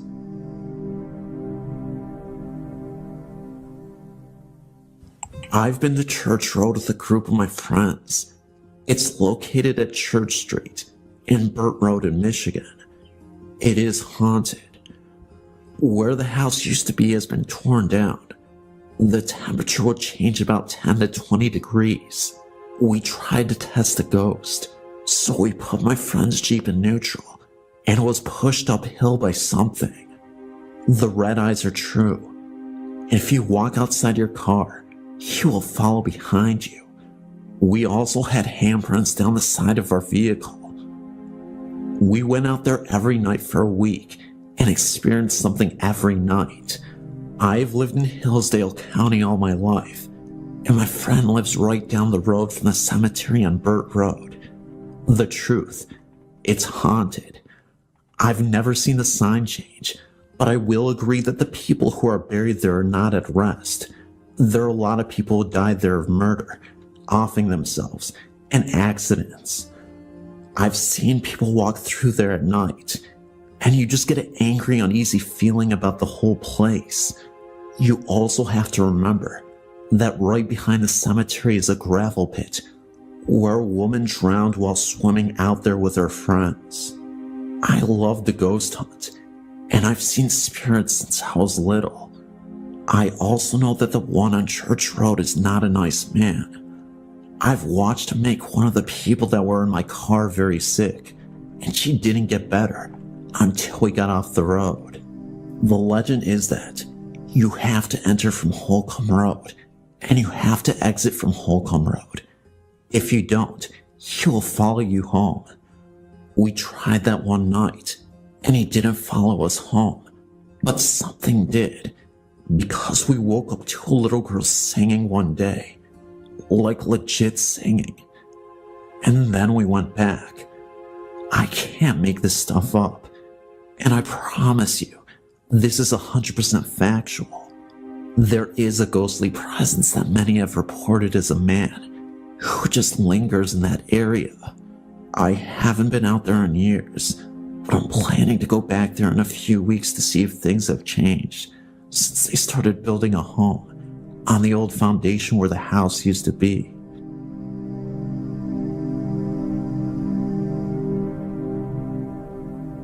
I grew up in a city in southern Ontario, and I've had several encounters with paranormal activity.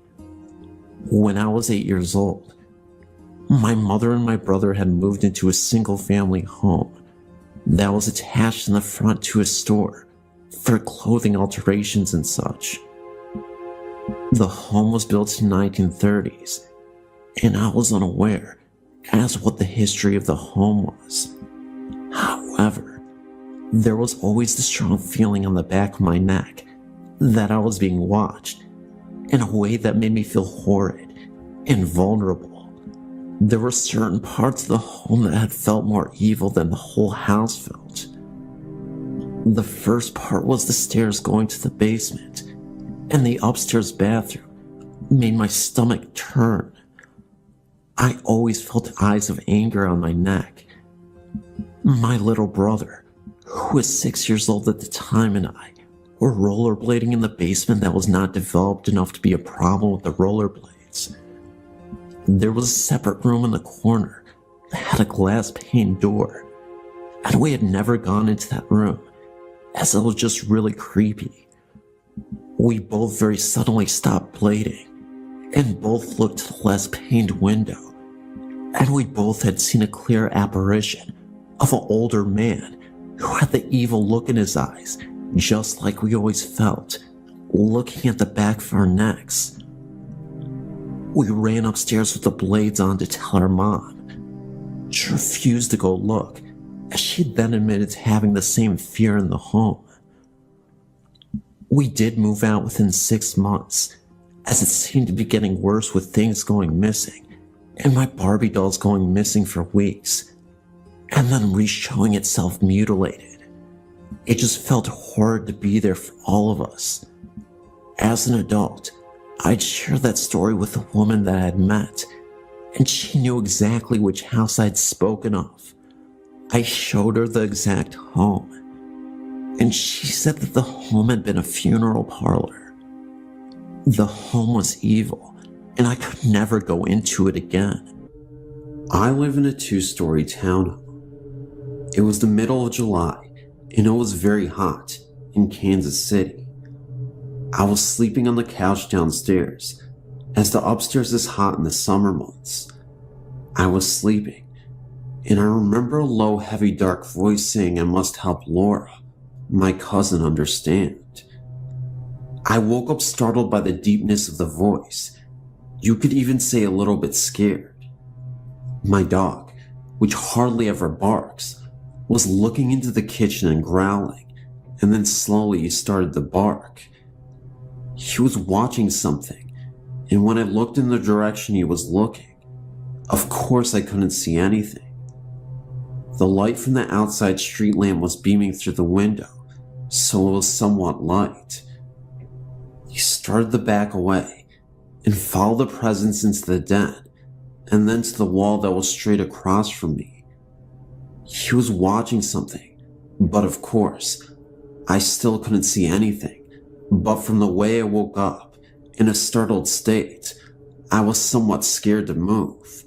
Like an idiot, I just stayed still and watched my dog follow this presence that only he could sense. He then started to go to the door, located on the wall across from me, and which opens to my garage, growling at the door. He would back up and then move closer, and then he started to smell under the door. Still, I was too afraid to move.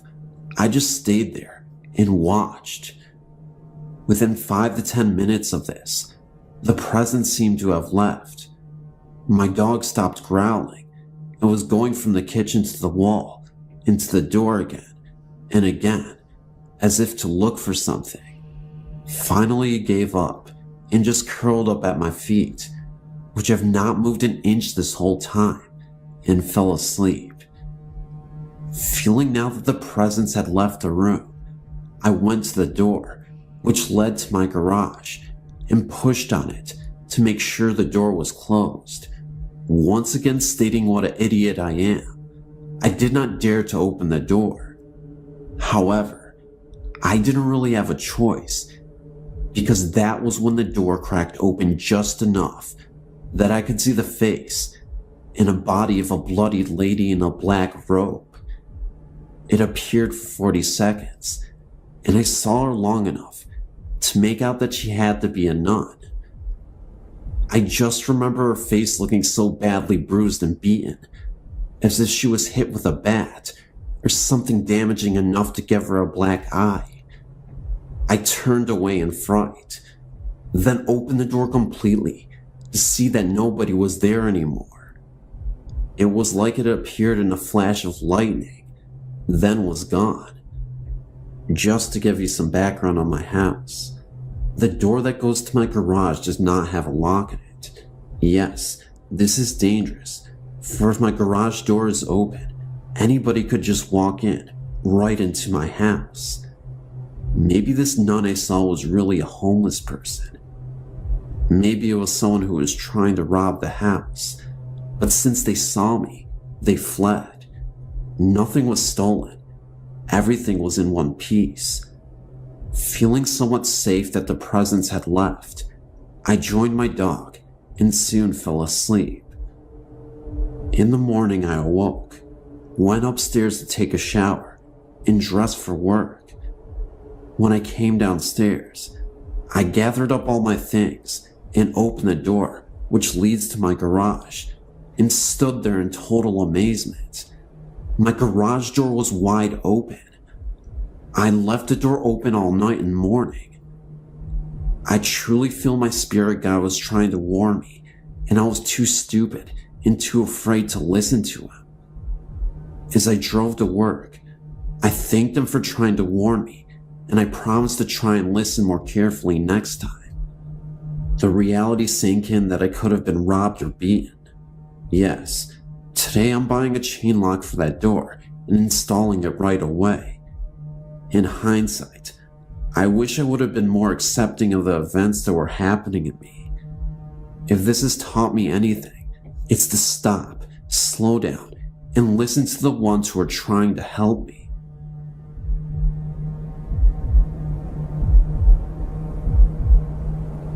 As a youngster, I was playing with my toys in the lounge, and suddenly, I had this great feeling of fright around me. So I went running into my mother, who was washing the dishes. She told me not to be frightened, as there was nothing to be frightened of. So she assured me, and took me back into the lounge to carry on playing. But as she walked back to carry on washing, she saw a figure standing still in the hallway. It looked as though it appeared to be a monk in a brown habit, with his face covered by his hood. All you could see was his feet, which had sandals on. My mother walked towards it, and it disappeared into my mother's bedroom. But my mother always said how I must have sensed the presence of this ghost. Another time in the same house, it was nighttime, and I couldn't sleep, so I was just looking into space when 3 squares appeared on the wall. I thought that it must have been some kind of light shining in from the window, knowing full well that no light normally shines through, as we had blinds and curtains up at the window. I kept on staring at the squares on the wall. They didn't move or anything, but I felt really frightened like in the other story. I must have fell asleep, thinking about the lights on the wall.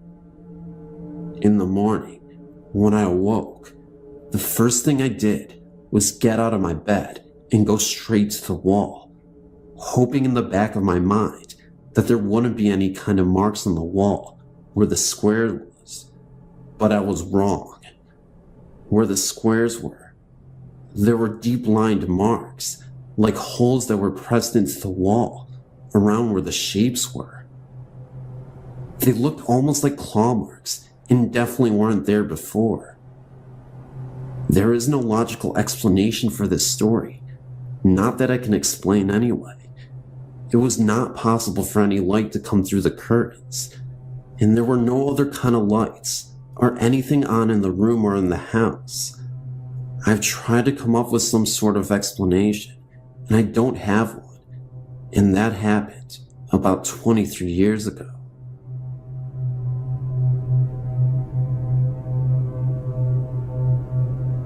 I've had some strange and incredible experiences over the years. Just posted one in the last batch. Some of them I haven't sorted out how to share yet, but the following experiences are pretty strange. My roommate and I were living in a Seattle neighborhood called Capitol Hill.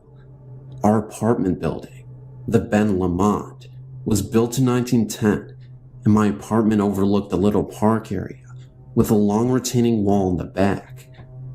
One night, I must have fallen into a deep sleep as soon as I went to bed. When I woke up the next day, I immediately told my roommate about a disturbing dream that a menacing, sinister black figure had climbed out of a hole in the ground, right against the retaining wall. He seemed full of rage and anger, and was coming closer and closer to our window, and meant real harm. It was a very real, fearful thing. After hearing my dream, my roommate said she tried to wake me up soon after I went to sleep, but I was out cold. She said she heard something like a gunshot outside in the park and walked through a darkened apartment to the living room's bay window to see if she could see anything. She said she saw a man who was built like a tank, fitting the physical description of the man in my room to a T. He appeared to be staring up at her. For whatever reason, I don't understand why she did this, considering she thought she heard a gunshot, but she shined a flashlight on him. When she did, she could no longer see him. Although she saw everything else, the trees, the ground, bushes, everything where she was standing was illuminated, but he had vanished. When she covered the light, there he was again. I guess she did this a few times until he really vanished. Very, very strange. Another time I was staying in an artist's loft in San Francisco that was in a really creepy area on Market Street and 6th. I was in bed, just starting to get the semi-lucid feeling, when I woke with a frightened gasp. The only way to describe it is a flash vision. I thought for sure my throat had been slashed with a deep, long knife from left to right, and all this blood was pouring.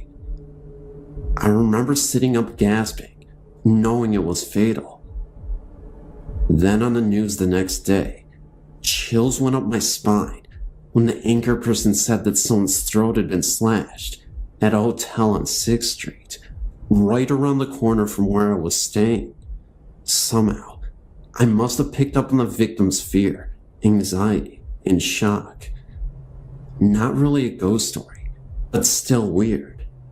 Another time, a friend and I had an interconnecting dream. I dreamt one part, and she dreamt the other.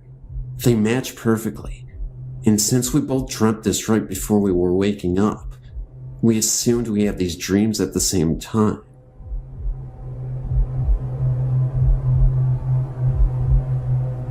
I think I was about 7 when I first started seeing things in my house and around my neighborhood. The first time I saw something was when my sister and I were sharing a room. I knew that I always felt something in the room, but I never saw anything, so I really paid no mind. Then one day, while I was sitting in my room, I looked up and saw an image by my door. I don't know exactly what it was, but I know that I was scared. Over the next couple of days, I would hear things in my room, like people walking, the doorknob would jiggle, and things would just tip over. When I talked to my mom about these things, she told me not to be scared of them, just tell them to go away. The next night, I was sitting on my bed, and I heard somebody walking around. I did what my mom told me, and told it to go away. It didn't work. The sound became closer, and an image began to appear. At first I was kind of scared, but when I saw what the image was, I wasn't so scared anymore. It was a little girl, about 5 years old, who was lost. She was just staring at me for a while, and then she just sat down on the bed next to me. She was sitting next to me for about 2 minutes, and then she was just gone. For a few years, I wouldn't see anything, just hear things. When my older sister moved out, my sister and I finally had our own rooms. I stayed in our original room, and my sister moved to my other sister's old room. For a couple of months, things were cool, and then my sister woke up in the middle of the night and asked if she could sleep with me. The next morning, when I asked her why she slept with me, she told me it was because she was hearing people talking from the closet. Me and her had to switch rooms because she wouldn't sleep in her room. The first night, nothing happened, but the second night was completely different. I was hearing whispering and footsteps. At first, I thought I was scaring myself, but when I heard someone ask why my sister and I switched rooms, I knew I wasn't imagining it. At first, everyone thought I was making it up, but when I told my grandma about it, she looked at me as if she were surprised. She told me that I wasn't the only one in the family to be able to hear and see things. It was something that actually ran in my family. After that, things started happening more. People would talk to me. I would feel them touch my arm, face, or even feet when I was sleeping. And sometimes, I could feel someone sitting at the end of my bed. I think when I really got scared was when I decided to sleep with my light on so nothing would bother me. But when someone said turn the light off, that was it. I ran to my mom's room and fell asleep on the edge of her bed. That was the last time anything happened to me for about a year. I thought it was just something I went through, but when I turned 14, it got bad. Not only was I seeing things at home, but I was seeing them outside occasionally. I learned not to say anything, because when I would, people would just laugh at me.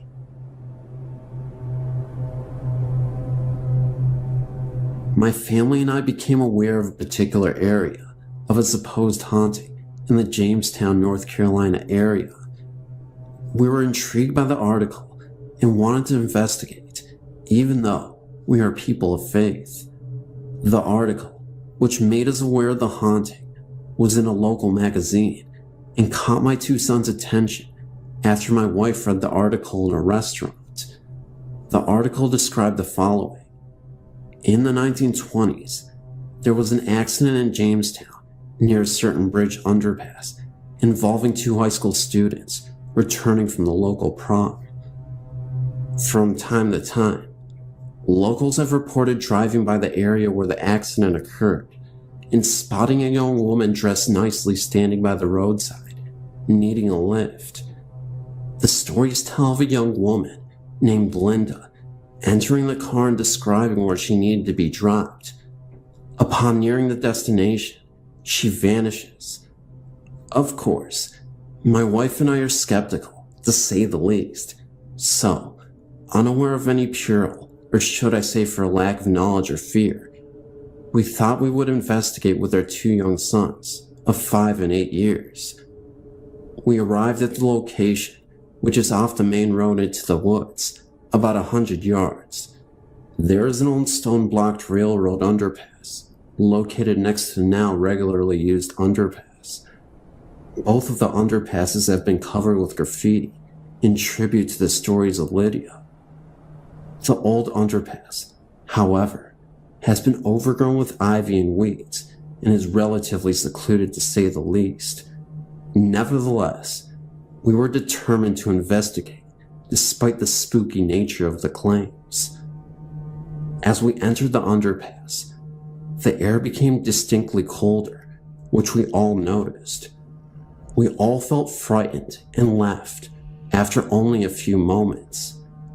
We got in our car and drove home. We thought nothing of the event until that evening. Strange things began to occur at about 2 a.m. Of all things, an old woody doll with a pull string began to speak in a toy box and would not stop. The electric van door opened and closed several times without any provocation. My boys thought someone was in their room. We thought we were frightened from our prior experiences and let our logical minds control. The house still seemed strange to me, and I had difficulty sleeping, even though my male ego would not let me admit my fear. Time went by, and although the supposed haunting events were less dramatic, they nevertheless continued for about a month. It came time for the van to have a regular tune-up, and we took it to the dealership.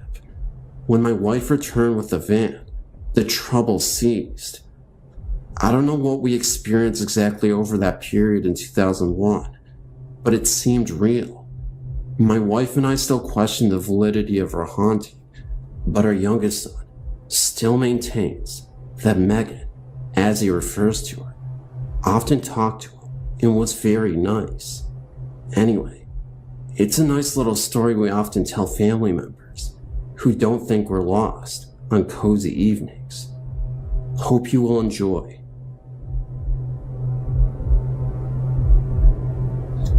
I used to work at this daycare center that only stayed in business for 2 years.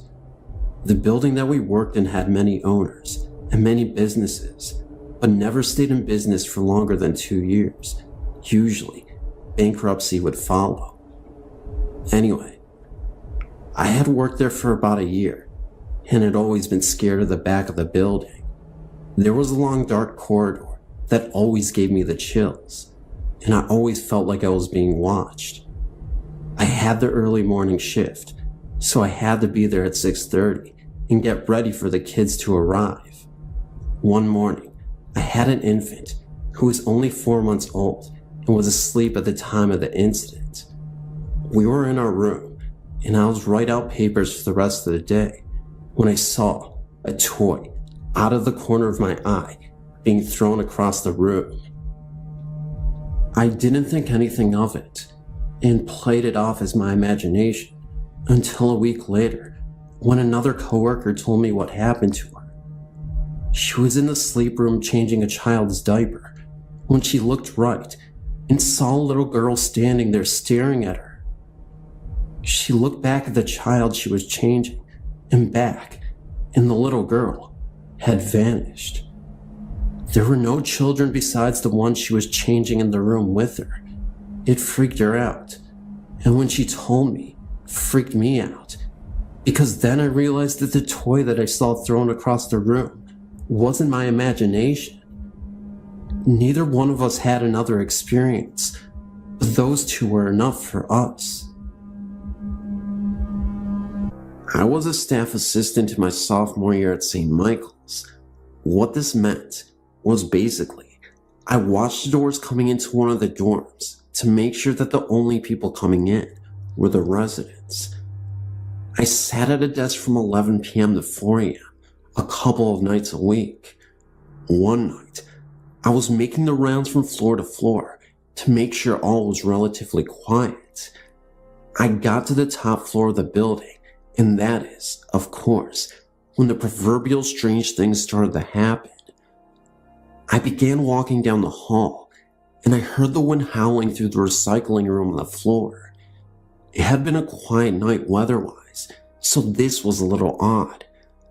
I passed it off as some random New England weather patterns and continued to walk on. When I stepped in front of the first resident's door, it started to rattle like someone was going to come out.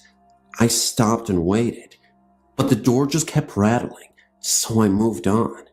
Then, the next door on the other side of the hall started to rattle as I passed in front of it, and then another door started to rattle also. Now there were 3 doors all rattling away, and it only started when I walked in front of them. I hadn't done this earlier in the evening, and I was wide awake, so it wasn't my imagination. What really startled me was all of a sudden, in the midst of all this door action, I had a feeling that someone was right behind me. I turned around me, and from the distance, I could have sworn I saw the fading image of a priest in all black slowly fade, but the doors kept on shaking, and the wind was screaming. So I ran the rest of the way down the hall and back downstairs to my desk. A check of the outside revealed that the weather was perfectly calm. I believe this is the oldest dorm on campus, so who knows what otherworldly beings reside there. The other thing that happened to me while I was there was sort of a strange religious experience, and I'm probably one of the last people something like this would happen to. I was driving home from my then boyfriend's, now husband's house, and heading back to my dorm at St. Mike's. I was at a stoplight, alone in the car, when I heard this deep, low, and gravelly male voice tell me that the second coming was going to happen soon. The voice filled me with dread and danger. It sounded like a lot like a voice that had been altered to sound lower, like when documentaries try to disguise voices of the people they interview. The light turned green, and I drove off. I then looked into the mirror without thinking, and I could have sworn I saw the same priest from the hall, sitting in the back seat of the car. I stopped the car immediately, looked back, and nobody was there. I felt like I was going crazy because I knew I saw someone in the back seat of my car. About 2 minutes later, I started to think about what just happened and got very scared. I talked to one of the priests at school the next day, and he felt this was a normal experience within the realm of St. Michael's. Partially because it was getting near Christmas time, and partially because he felt the campus was a center for both good and evil, the good being the chapel on campus, and the bad being the portal that was never shot in the boys' dormitory. He confirmed the story about the pentagram and my location discretion without me bringing it up. I've heard this godly voice once or twice since the original incident, but not to the degree that I heard that night. I once heard of an experience my boyfriend had in that same chapel. He told me that on one occasion he was alone. He walked into the chapel, and under the huge statue, he saw two figures in cloaks praying silently under the statue. He's a complete skeptic when it comes to hauntings, and he insisted that there was nobody there at the time.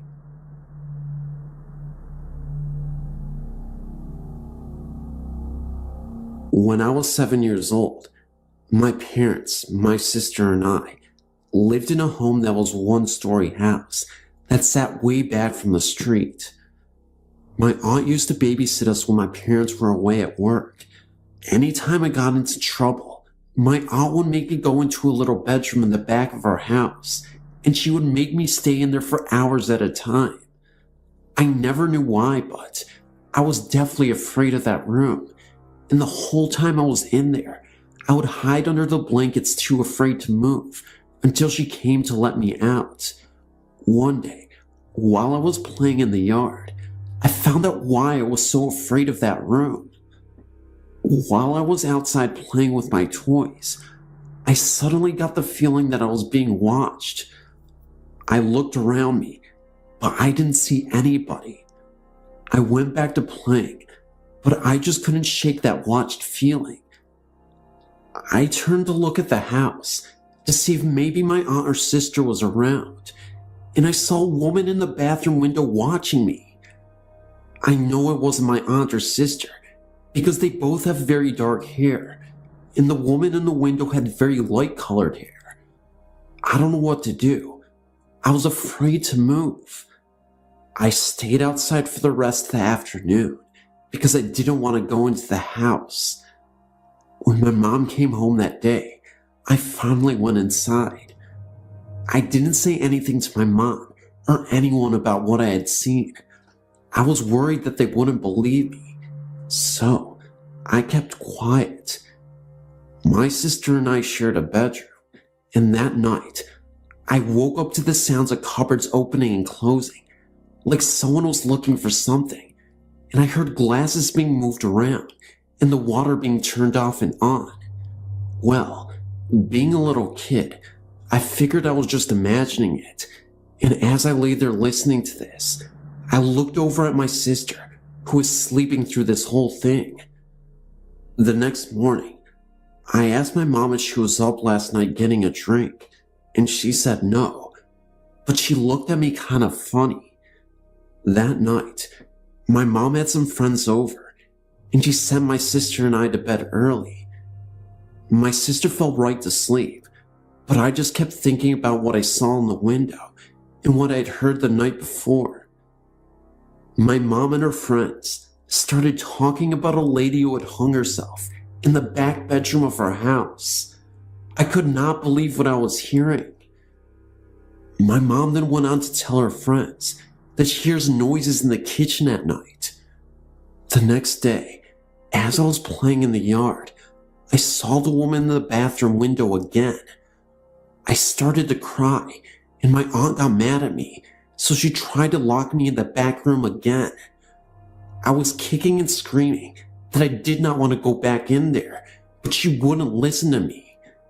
As I sat on the bed, under the covers, I heard the door swing open. I thought it was my aunt to come let me out, so I uncovered my head, but nobody was there. I then started to hear a squeaking noise, kinda like something heavy hanging from a window bar. It sounded like it was coming from the closet. The closet was a really big walk-in one. There was no way I was going to look in there. I just sat on the bed, listening to this noise, until my aunt came to get me. I later found out that the lady hung herself in the closet of that back room. I'm just wondering if anyone knows why she did this, and when it took place. Well, that's my story, and believe me, it is all completely true.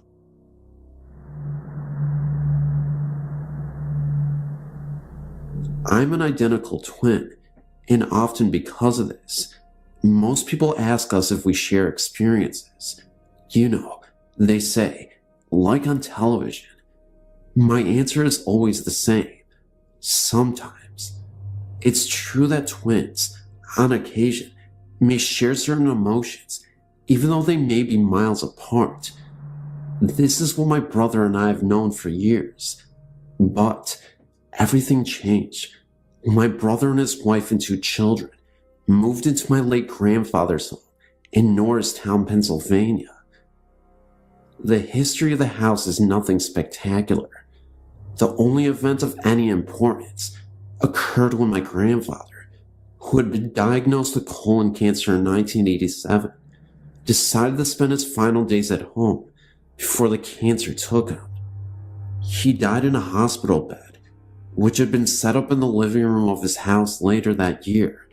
And from that point forward, various members have lived in the house without any strange occurrences or bump in the night, until my brother Peter and his family moved in. The first week in their new home, my brother was excited as ever about living in such a large home compared to the meager apartment he and his family had been sharing for the past 2 years. Given the history of the house, i.e., my grandfather dying there, didn't bother him one bit, since he was the last person who believed in such tales. Then, about 2 months after moving in, he decided to clean out the basement to make room for his music equipment. He is a part-time musician, and a new washer and dryer my father had bought them as a Christmas present. While digging through the accumulated junk of a half a century, he happened upon a small Bible. Inside the front cover was an inscription denoting the Bible as a gift to my grandfather from my great-grandmother in 1906. He took it upstairs and laid it out on one of the coffee tables so that other family members visiting could see it when they visited.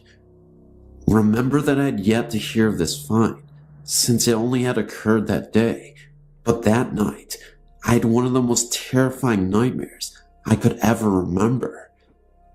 I dreamt I was standing on the landing, overlooking the living room of my brother's house in Norristown, Pennsylvania, but something was wrong. Having visited the house many times in the past, I vividly remember the layout of how it used to look when I was a child, but in my dream, I remember seeing an end table, which was never there before, on which a book was placed. I was drawn to it for some reason. I slowly descended the stairs, even now, recalling how hollow my footsteps sounded on the hardwood floor as I made my way towards the table. As I got there, I looked down and saw that it was, surprise, a small Bible. Upon opening it, I saw there was an inscription made out to my brother from our father. This is where things got really spooky. I remember hearing my brother's voice behind me say, "This is mine, which Dad gave me. Please give it back." I was too terrified to look around, because even though it sounded like my brother, there was something otherworldly about the whole thing. I finally succumbed to curiosity and turned around. This was, of course, when I woke up screaming something. I don't remember what. I startled my wife, who was then yelling at me to keep it down. The neighbors will think we're fighting or something.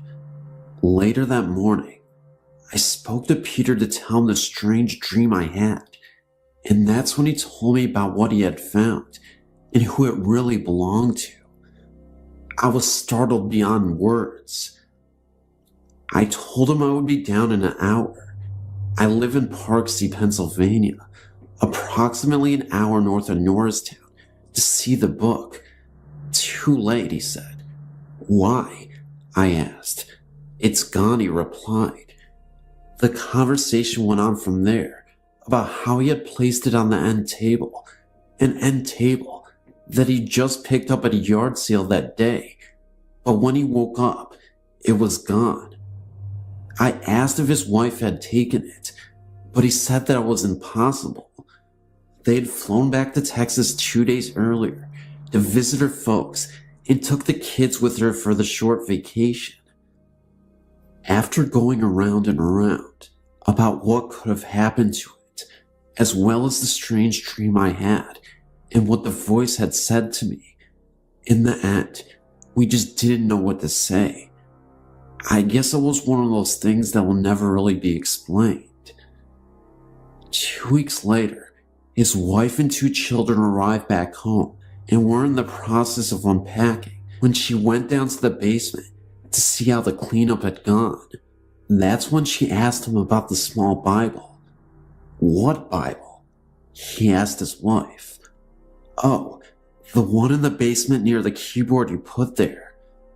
Looking confused, I'm sure, my brother ran down to the basement, and sure enough, there it was on the door, right where he had originally found it.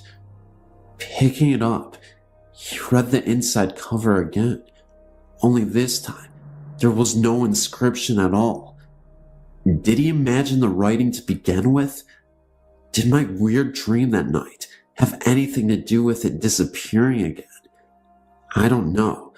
Neither does Peter, but there's definitely activity in that basement, because what I saw next in the basement a few days later almost explains some things, although it was incredibly scary. I had another bizarre dream. I ended up going back to the basement to retrieve the Bible, only this time, there was a red humanoid-looking creature sitting on a chair reading a book. He had horns protruding from his head, and he looked like an ape crossed with Bigfoot. His face very human-looking at the same time. Frozen in shock, I approached him. He pointed to the book, and there was an image of a car on fire. I woke up in a cold sweat and screamed. A few days later, I got a call from a guy who sounded like my grandfather. I kid you not, it sounded identical to him. All this man said to me on the phone was, "Check on your father, something's wrong with him." I later found out that my dad had been in a car wreck. The car caught on fire. He managed to escape alive. The most shocking thing, my twin brother had the exact same dream on the same night, same exact creature. I guess they say twins are inseparable.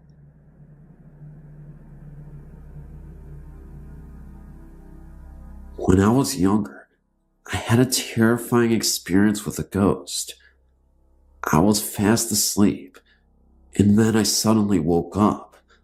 Something told me to wake up, and I just did. I looked at the clock, and it said somewhere around 3:28 a.m. I turned my head slightly to the left, and I saw this girl. I would say that she was in her early teens. She looked very blurry, but she had a blue hue, and it clear at the same time. She was moving in slow motion. It seemed like she was underwater, or something. She had a long nightgown, and it was blowing very slowly. She was holding a short candlestick, and her hair was long reddish brown color. She looked at me, and then I looked back at her. I was surprisingly calm. I got up to tell my mom what I had seen. The next morning, I woke up and I asked my mom if she saw the lady, and she said, "What lady?" Could this have all been a dream? I'm not entirely sure. I've been deeply confused about this ever since.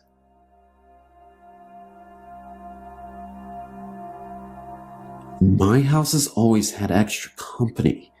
It's been 13 years since we moved in here, and for a while, there were some really odd things happening. I was 10 years old when we moved in, and fell in love with the huge, empty attic upstairs. I would bring my toys and little sister up there to play with. She was around 8 at the time, so we had a lot of fun together. We brought our dollhouse up there and would spend hours making up stories and having fun. I would go up there and read by myself a lot because I was quieter than the rest of the house. Nothing out of the ordinary ever happened while my sister and I played up there, and I felt very comfortable. In the far end of the room were little racks where clothing must have hung before. One day, I was up there alone playing when I discovered this old-fashioned looking gold purse with a painting of a deer and a medal on it, and being a lover of old things, I was psyched. I brought it to my mother, and she said it looked like a pocketbook from the 1920s that her grandmother used to have, sort of a flapper type style. We hung the pocketbook in the back of the closet to keep it out of harm's way. About a year later, my father and a friend of his transformed my attic playroom into a bedroom for both me and my sister. My father had left a quarter of the room where the pocketbook had been found alone, and put up a wall and a door separating the rest of the bedroom from that area. My sister did not like her bed being up against the wall of the back room. Then, what I felt next was unexpected and unbelievable. I was laying there with my eyes open, frozen with fear. I felt as if someone was watching me, but I was afraid to move. I'd never felt like this before. I was never afraid of the dark as a child. My sister said, "Can I please come over and sleep with you?" Now, I usually said no to this and stopped being a baby, but I wanted her to come over, pretending to be reluctant. I said, "All right, but don't hug me," even though I really wanted to be. She ran over and squeezed me, and I squeezed back, and she said, "I'm scared," and I said, "Me too." And then boom, boom, boom. 4 loud knocks right on the wall, which our heads were practically up against. I could actually feel the vibrations from the wall. Then my sister, crying, said, "What was that?" I made it up. I said, "Me." I said, "Don't worry." I was trying to tell myself that it was me when it happened again. Boom, boom, boom. We both jumped up and ran downstairs at this point into my parents' bedroom, and my father went up to see if there was anyone hiding up there. No one was. However, my sister refused to go back up there and slept with my parents. I, however, went back up there scared, but mad that my favorite place was trying to kick me out. I felt almost betrayed and hurt, so I stayed up there for the whole night, refusing to leave, but hoping it would not try to scare me. It didn't. My sister would make attempts to sleep up there later, but would always run downstairs at some point. I couldn't blame her, since most of the time I really wanted to join her, but never would. Over the next several years, I often heard whispering and the doorknob being wiggled as if someone was trying to get in. At first, Then it became a game. The doorknob would wiggle really fast, and I would say, "I'm trying to sleep," and it would stop. And then I got used to the weird noises. It's 13 years later, and in that time, I've had many friends tell me that they heard whispering or tapping on the wall, or someone breathing in their ear. To which I say, "I told you there was a ghost in my house." But it sparked my interest in the paranormal, in which I'm an avid believer because of my ghost buddy. I don't know if the purse actually belonged to the ghost, but the house was built in 1940, after the flapper times. But my mother did tell me that the old man who used to occupy the house had 2 wives who both passed on. Whether or not either of them died in this house, I don't know. The purse may have belonged to one of them. There is a log cabin in Ohio, and it is said from previous owners that there are many paranormal activities and images that go on during all hours of the day and night. One family that owned the cabin between 1989 and 1994 had many paranormal activities happen in the few years they owned the cabin. They heard glass shattering, doors opening and closing, and felt the presence of something strange within and out around the house. In one instance, a young mother woke up one night and found herself to be thirsty. She went into the kitchen to make herself a cup of tea to help her relax and put her to sleep. She was then grabbed by the shoulder and thrown into an old rocker they had in their living room. She was in so much shock that she ended up fainting and passing out in the rocking chair after having a panic attack. She ended up being knocked out the entire night and could have sworn she felt like a presence was holding her down. Before she completely fell unconscious, she could have sworn that she saw an outline of a shadow right in front of her with the most evil energy, and when she was out, she had the image of a man with a dark face screaming at her without sound. It was a bearded man, and his eyes were completely black. The next morning, when her husband awoke, he found her wide awake in the chair and asked her what had happened. She asked him to check her shoulder where she was grabbed, and then he found nail prints in his wife's skin. Since then, they've moved out of the cabin, and a few couples have moved into the house, but moved out, leaving all of their belongings inside the house within a month's time period. It is said that if you go to the cabin and sit in the old porch swing, you will feel an old presence of something that doesn't want you there, and on some occasions, you will see a shadow or outline of a person watching you through the window.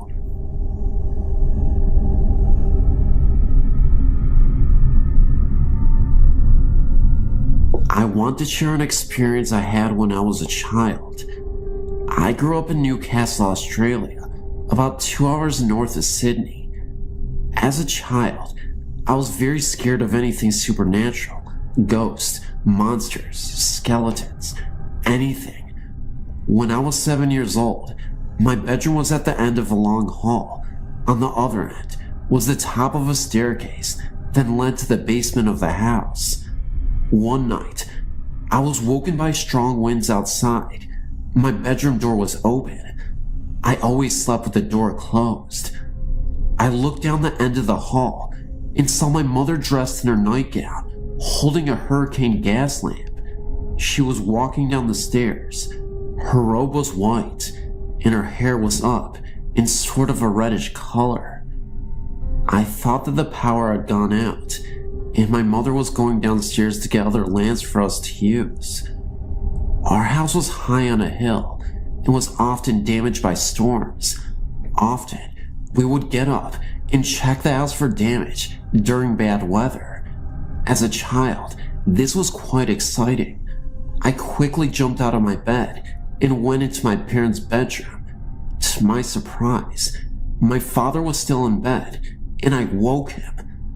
I asked him why my mother was going to get the lamps. He looked at me like I was on drugs, told me to go back to sleep. I then asked if he was going to help my mother. He replied, "What are you talking about? Your mother is in bed." I noticed my mother in bed and was totally confused. I went back to my room, closed the door, and never thought of it again until 7 years later. I do not know why I did not think of it again until I was 14. I thought back and realized that my mother didn't own a white nightgown. My mother's gown for purple velvet. It was in the 70s, and my mother had short black hair, not long red hair. I told my mother about this, and the woman I described was her mother, who had died before I was born. It seems like she was checking up on me, I guess.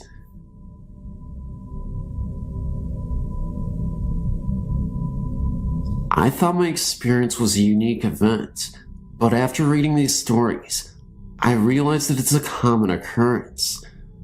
I started to see a girl whom I worked with, and it became a fairly turbulent relationship. We used to clash a fair bit, but her sex life was absolutely fantastic.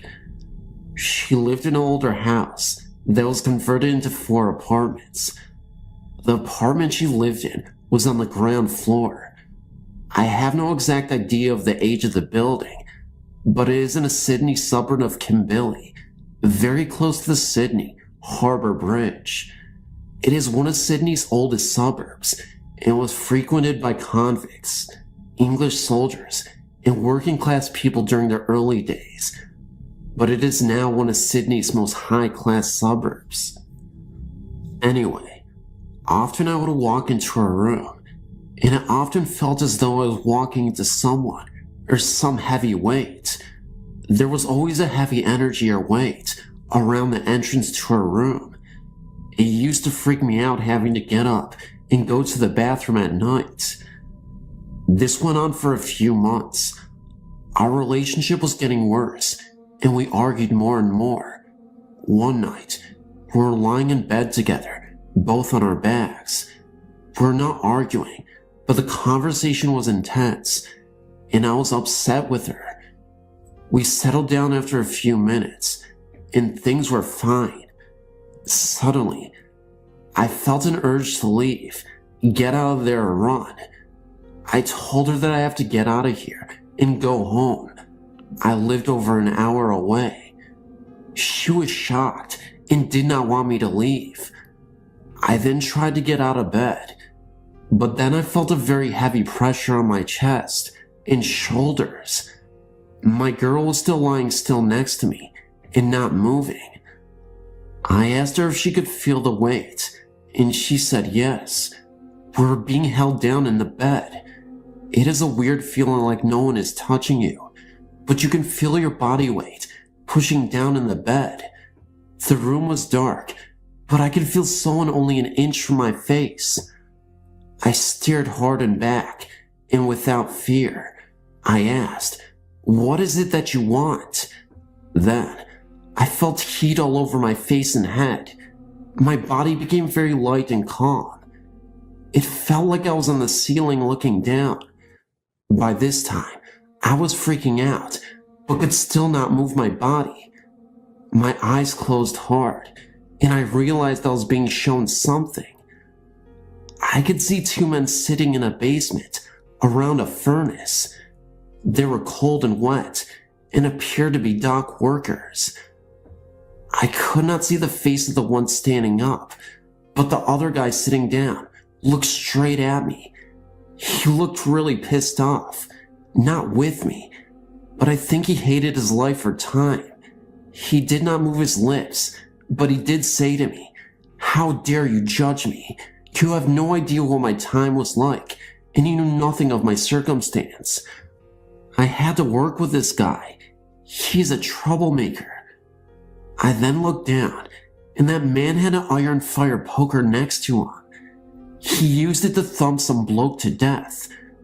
That person that was killed is the person or spirit that held me down and made me stay. He was only young when he was killed, 20 or so. He had difficulty with his workmates and did not fit in. There seems to have been some collusion or trouble with his work on the Sydney docks. By the appearance of his clothing, it seems to be in the 1800s. Cannot specify a decade though. I then told the murdered man that I did not want to get involved. He was getting agitated. I felt bad about what I did next, but I had to do it. I cast his presence out and unwelcomed him. I used prayer and holy strength to disconnect from him.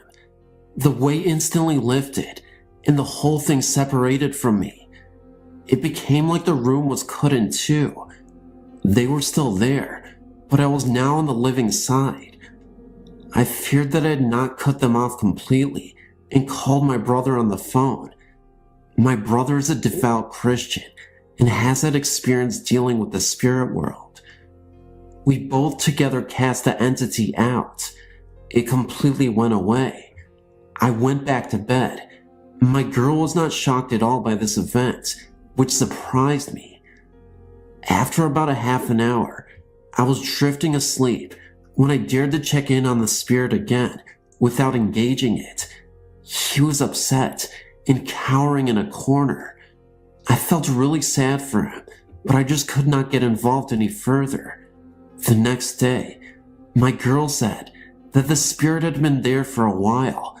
She didn't tell me because I might freak out. Her ex-boyfriend, who was a complete skeptic, was terrorized by the same spirit until he never went back to her house. They just broke up over it. We soon broke up. She claims she is happy to live in the house, and the spirit does not harm her. Personally, I think the spirit is a jealous guy who acts like a controlling child. But hey, how can I judge someone that could be 200 years old?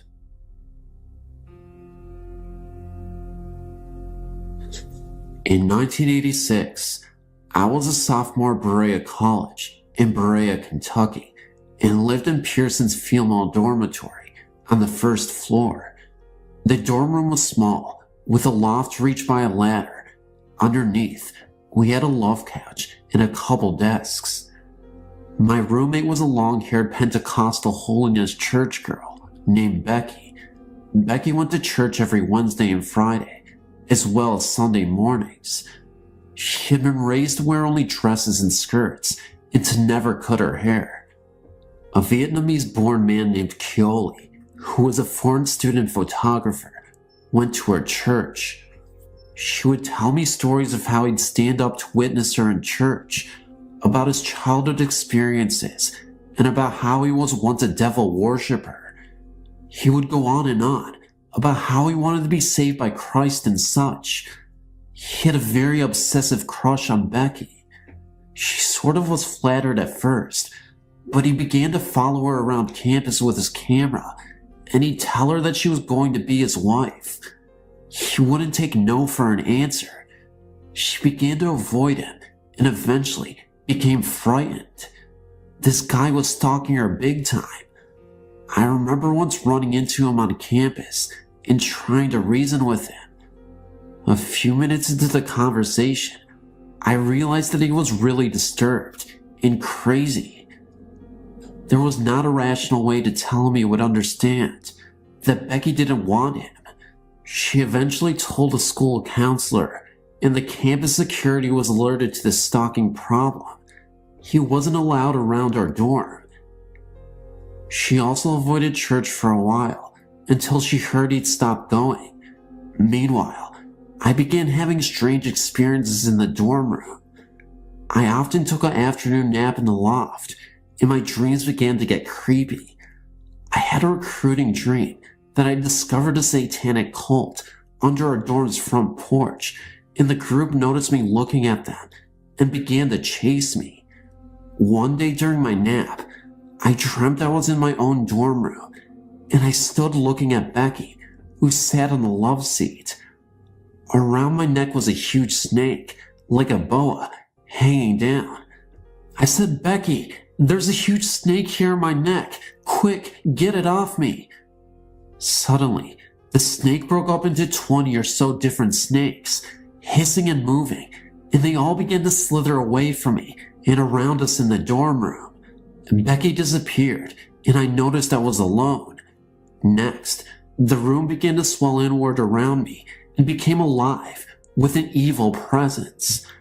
I countered this by yelling at the room, "I love you," thinking that since this was my dream, I could change it around to lightness and God. But the room responded by swelling closer around me with hate and regurgitated my words straight back, "I love you," in both a deep, guttural, and hideous voice, which vibrated in several low tones at once. I was horrified and ran out of the room, only to be chased once again by the reoccurring group of satanic people from other nightmares. A few days later, I was once again sleeping on my loft in broad daylight between classes. I began a nightmare again, this time of being surrounded by negative energy shadows who wanted to harm or steal my soul away from me somehow.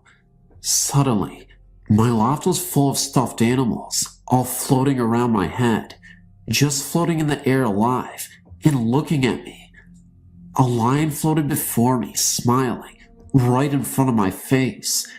He just smiled this horrible, hateful, ghostly grin directly at me.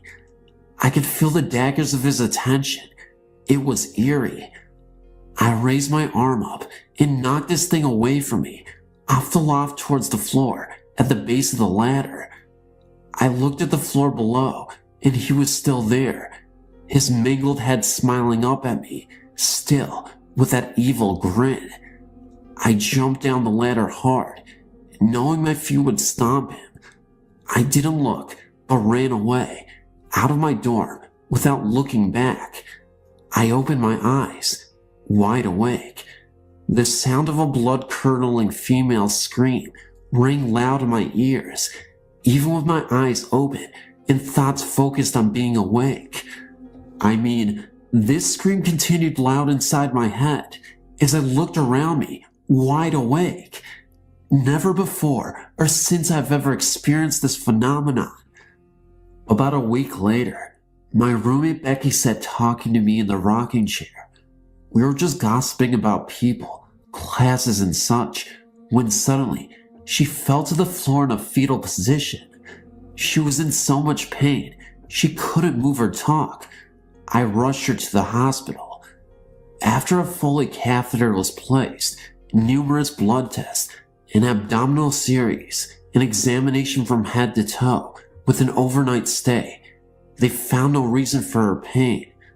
She had screamed all the way to the hospital and through most of her ER visit. Nothing. We could find no reason. This summer came, and Becky and I split up as roommates. We both went to different towns during summer months and returned to school with separate roommates in different dormitories. This year is when something really wild occurred. Coley didn't know that Becky had moved from Pearson's Hall, so when our school semester started again, he began to stalk our old room again. The new girls who lived there were in for a big surprise when one day he wandered into the locked female portion of Pearson's dorm and entered their room. Luckily, both were in class and the room was empty. He locked himself in that old room of ours and wouldn't open the deadbolt for several hours. He began to flip out, cursing and calling out satanic spells, cursing the room and calling out to Becky and just mumbling evil spells. Security, police, and all sorts of folk were called to the dorm room. An interpreter came to get him out of there. He was actually taken away in a straitjacket, expelled, and sent back to his country. I've wondered if all along, that years before, if all of his focused energy on our room and on Becky had caused my nightmares and her sudden unknown pain. We're being attacked by God knows what at all times. Thank God Becky, or I, or anyone were out of that room when he finally came to collect.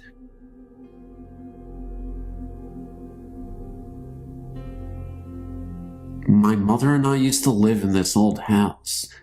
We always heard dogs howling in the basement, and we heard stuff moving around in this room where this couple, an old lady and her husband, were murdered in. A few months after we moved in, we found out that the couple's dog were murdered too. We thought that nothing weird would happen because we haven't encountered that much stuff yet. My mother went to work at 5:30 in the morning every day. One day, she was like, "Am I that loud in the morning that I woke you up?" I did not know what she was talking about. She never woke me up. She said, "Then why is it every morning you wake up to wave me goodbye?" I said, "Mom, I don't know. I never wake up in the morning." So the next day, when she got in her car, she saw someone waving to her in the window, so she pulled up to the window so she could get a better look at the person. Then, she saw an old man with a long beard wearing overalls with a plaid shirt under. She jumped out of the car and ran as fast as she could to the kitchen, and she flew open the door, but when she looked at the window, nobody was there. She looked in my room, and I was sound asleep. I have 2 more experiences to tell you. We had this dog named Scooby-Loo. She was a big dog, so she panted a lot. One day, me and my mother were in my room talking. Then, my mother said, "Why is Scooby panting so loud?" I said, "I don't hear anything." So she looked behind her because she thought Scooby was right behind her, but she wasn't. So we looked everywhere in the house, but we could still hear panting. We couldn't find Scooby. Then I looked outside. Scooby was out in the field about a half a mile away. One night, I was awakened by a weird noise. When I opened my eyes, I saw an old lady with white hair, dressed in all white. The weird thing about her was, she had fresh blood all over her. She had stab wounds all over her. She told me not to go in the basement room. I was always afraid to go into the basement anyway, but I still had the urge to do so after everything that had previously happened. So, that's exactly what I did. I ended up going to the basement, and when I opened the door, there was a foul smell. It smelled a lot like rotten eggs. I ended up going down there, and what I saw horrified me. I had a flashlight because the light wouldn't turn on, and I shined a light at the walls. There was blood all over the walls, and there were scratch marks on the basement door as I headed back up. I ran to my mom and told her what I had seen. She calmed me down and insisted that what I saw was ridiculous. So we both went down there. The light started working again, and there wasn't blood on the walls or scratch marks. I thought I had been going crazy, but as the years went along, I was able to conclude that it was indeed real, and that was a ghostly experience.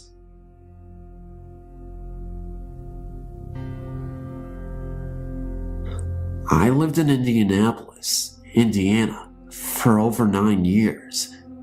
We moved because we couldn't take the hauntings anymore. The home belonged to Bob and Mary. They were my hubby's great aunt and uncle.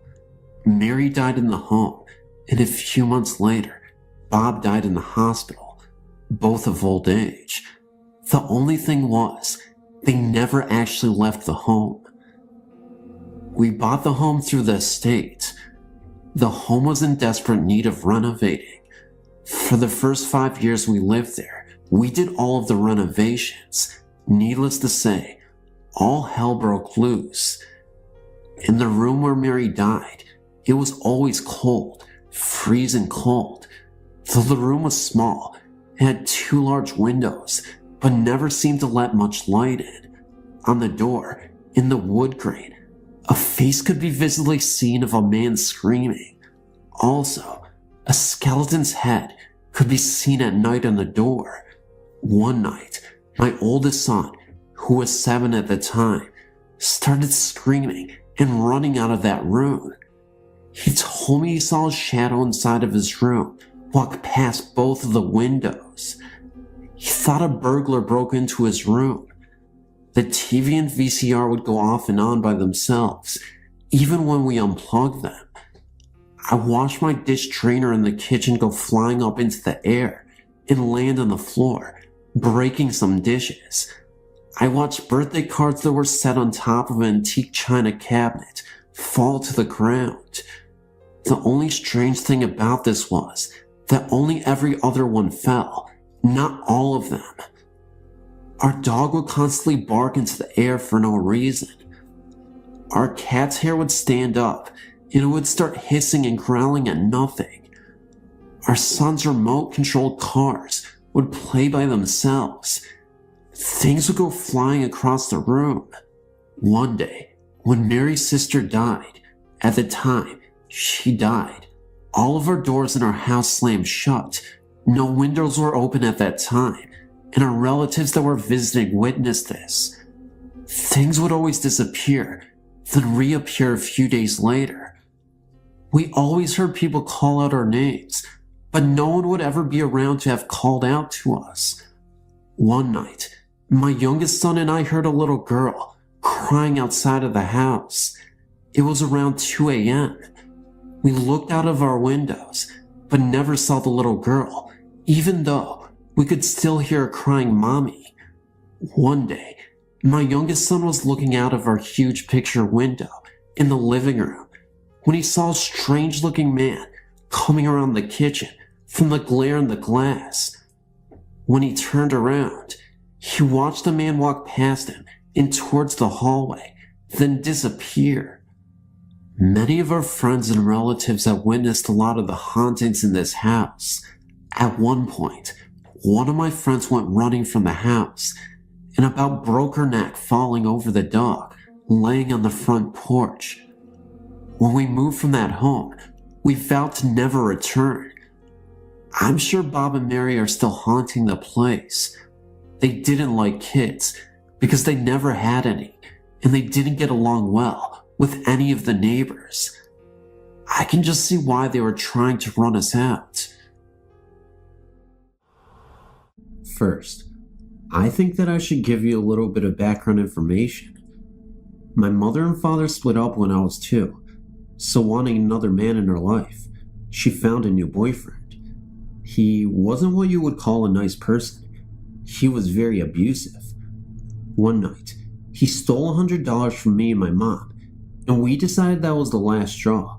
She called the police, and he was sent to jail. He always told us that there was a male ghost that followed him around, but no one ever believed him. As time passed, while he was in jail, our belief in his ghost grew. I was now about 8 years old, and I can remember these days like they were yesterday.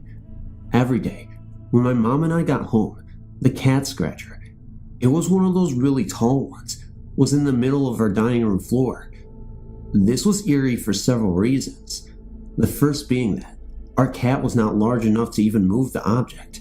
The second was that the cat hated the toy. And the third and most important was that the cat scratcher was put at the bottom of our stairway, which was 3 rooms away. I was now afraid to go anywhere in the house by myself, so wherever my mom was, so was I. One night, my 14-year-old cousin decided to spend the night. My mom didn't want to scare her, so she didn't tell her anything about her recent happenings. I let her have my room, and I slept in the bed with my mom. About 10 minutes after she was in the room by herself, she ran into the room that my mother and I were in, screaming. She claimed that she saw an old man playing with the chain that hung from the light. My mom went in my room to see if anything was there. There was no man, but the chain was still fiercely spinning. It then started to slow until it stopped. When we entered the house about a week later, the cat scratcher wasn't in the dining room, but it also wasn't in the stairway. We proceeded up the stairs. My mom was ahead of me, and I was quivering behind her. As my mom flicked on the hallway light, she jumped. After I questioned her about what it was, I noticed it without her answer. Greasy handprints slid across the top of our 10-foot wall. For some strange reason, my mom followed them. Too afraid to be left by myself, I followed her. At this point, my heartbeat shook my entire body. We were now approaching her bedroom. Sure enough, there was the cat scratcher. Next to it, an enormous handprint. And when I say enormous, I mean enormous. It appeared to be a foot in length. My mom tried to clean it up on countless occasions, but it was never lifted. Until her boyfriend was released from jail, that is. He was immediately kicked out, and everything stopped happening. The whole thing was just kind of strange to me, because the next time my mom tried to clean up the stain, it disappeared, and nothing happened again. I swear to you this is true, but you don't have to take my word for it. This story is for you to believe, or not.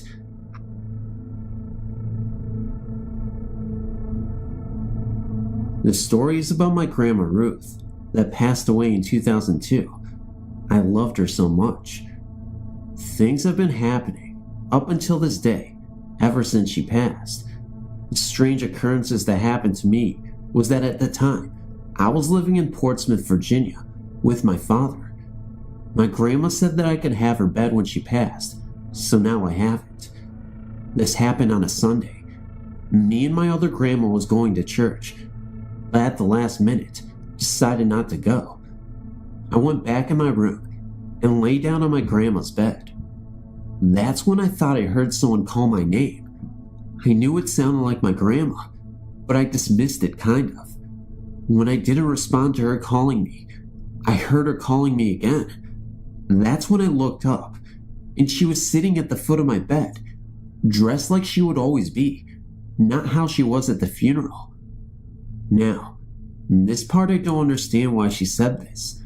She asked if she wanted to fix me something to eat. I was so startled, I screamed, and started to kick my feet like a child that was having a tantrum. With me doing that, she just started to fade off and disappeared. A lot of things happened to my mom, but she will have to write up here for herself. Other things that have happened to me. When I was about 10 years old, one night, I wasn't feeling good, and I was laying in bed. I went to sleep, but when I woke up, I felt someone tucking me in. I thought it was my mom, so I turned over to see her, but it wasn't her. I just saw this large dark shadow at the end of my bed. I was so scared, and just put the covers over my head. Now, this next thing that happened to me, I've been looking on all sorts of sites to see if anyone has ever had this happen to them. Whoever reads this, if this has happened to you, or you know someone that it did happen to, would you write it down to the site? I would gladly appreciate it. Here goes. When I was 7 or 8, I was in bed at night, and all of a sudden, I felt like someone was in bed with me. I turned to my side, and I saw this man that looked like a troll. He had no color to him. He was just straight white. He was so scary to look at that I turned away and just stayed in bed. I was terrified to move. I didn't go to sleep. I could still feel him near. When light came into my room, from it being morning, I got the courage to look back to see if he was still in the bed, and he was gone. What was that? Growing up after that incident always had me putting teddy bears in the bed with me so that he wouldn't come back. But as I got a little bit older, I got braver, and I said to myself that if he ever did come back, I was going to get him. Hasn't come back. I'm 19 now. Well, that's all I want to write right now. Thank you for reading.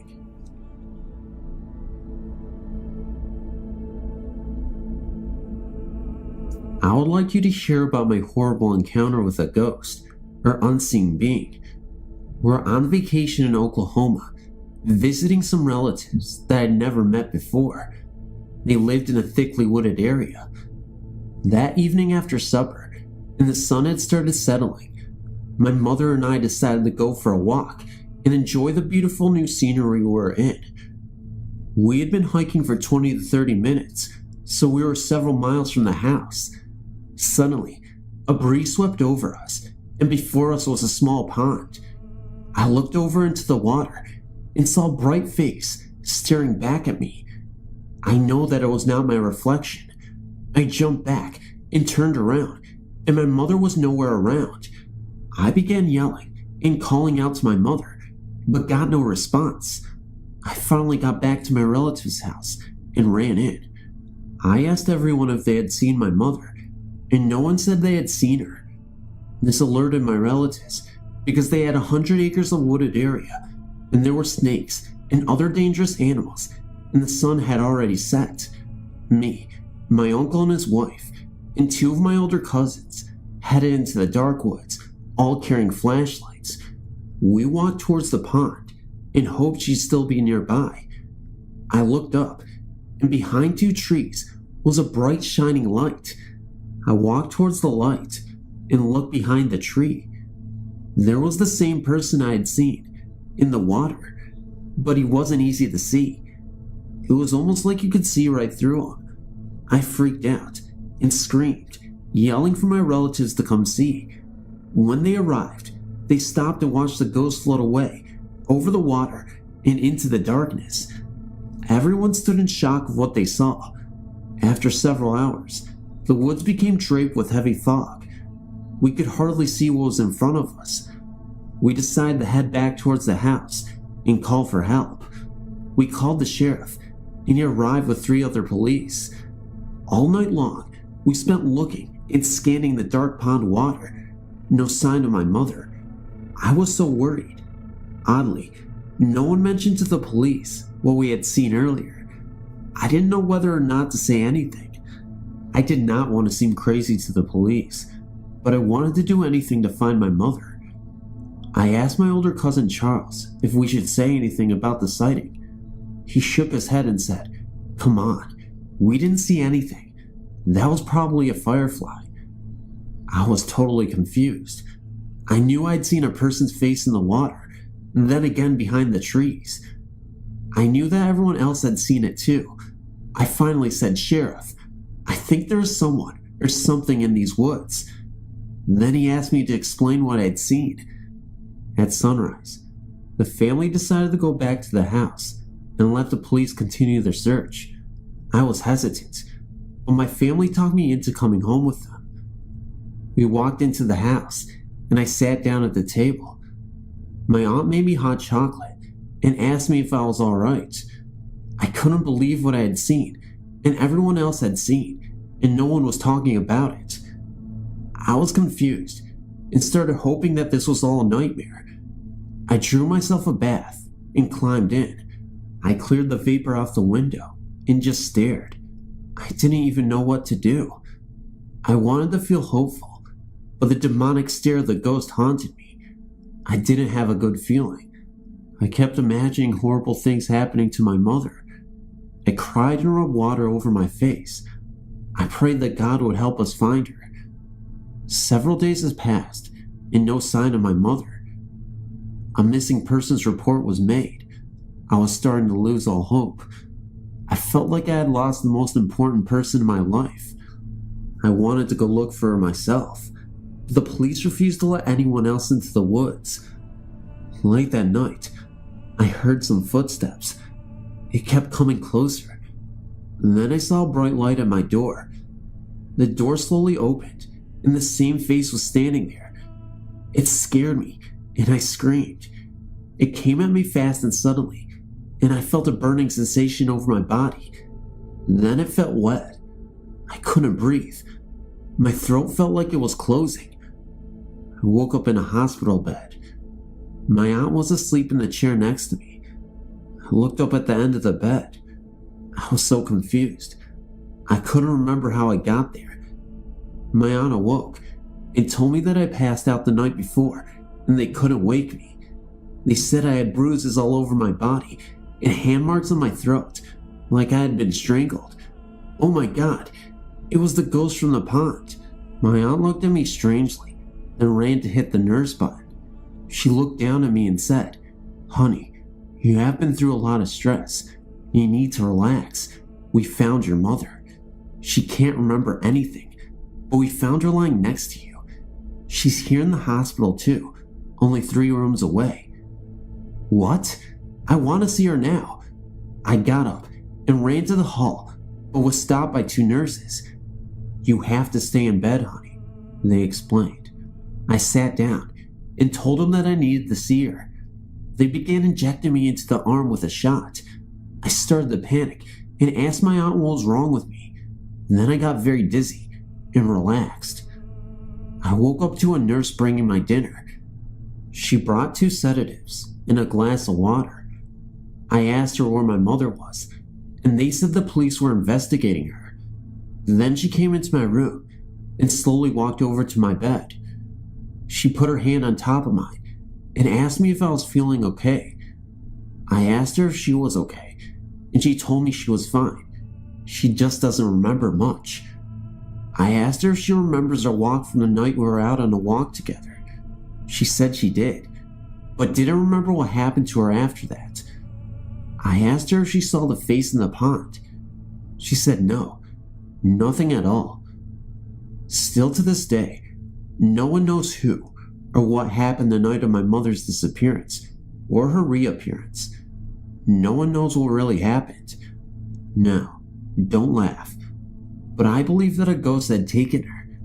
I don't know why or what he did it for. It could have just been an evil ghost causing chaos. Police think there's someone behind it, like a kidnapper. And when he tried to return my mother, he saw me and panicked and tried to even kill me. The police had me describe the man's face that I saw. They have yet to find a person. I wish that I knew what really happened that night. It would answer so many questions for me.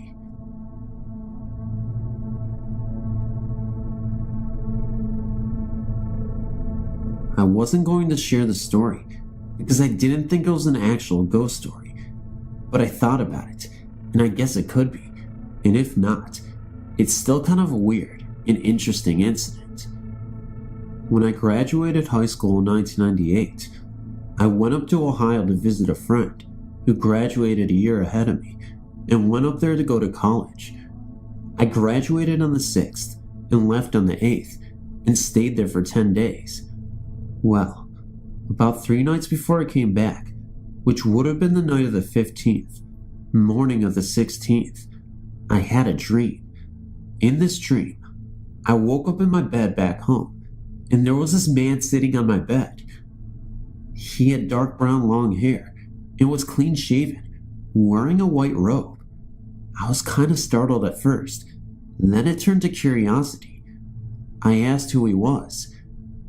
He says something like, "You know of me, but don't know me," and then goes on saying how we are alike and that he would be the same, and just a bunch of stuff like that. I was still confused because he never said who he was. He was telling me not to worry, that everything will be okay, and just a bunch of stuff that I couldn't figure out. Well, to make a long story short, I just passed off the dream as a weird dream. That was until I got home. I told my mother about it, and she asked when was the dream, and I told her the night of the 15th. She had this weird look on her face, and then showed me this letter.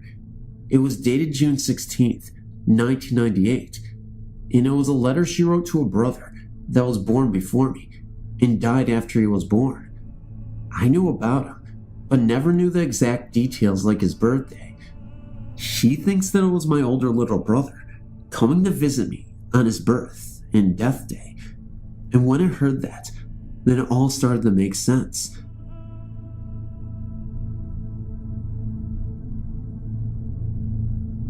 This is my story. After all the stories I read, I wanted to tell my own. It was 1990. We moved from one small town in southeast Kansas to another. To tell you the layout of the house, so you know what I'm talking about, on the front of the house was a large screen and porch. That's where the front door was to the house. When you walked into that door, there were stairs that led up to the second story. That's where my story begins. When we first looked at the house, my sister, who was 2 years older than me, went upstairs to look at the bedrooms where we would sleep. As we walked through the second door, we saw someone go through the wall. That's where it all started. After we moved in, things started to happen. At night, my dad would hear someone open in the front door and walk across the hardwood floor that had carpet on it. He would get up and look. The front door was still deadbolted. I would hear someone walk up and down the stairs all night long. I mainly slept with my sister after that. After about a month, my dad ended up in the hospital, so me and my sister were home alone for a while, without our mother there. That's when strange things really started to happen. The entity would start scaring us. It would knock on the back door, open, and slam the cabinets closed. Walked across the upstairs floor, slamming doors. Our poor dog would not even go upstairs. It would sit at the foot and bark and whine. To make a long story short, after my dad got home from the hospital, the thing tried to smother my mom to death. My mom always slept on her stomach. It was from that moment that we decided to move. Someone bought the house and remodeled it. I wonder if they had the same problem as we did.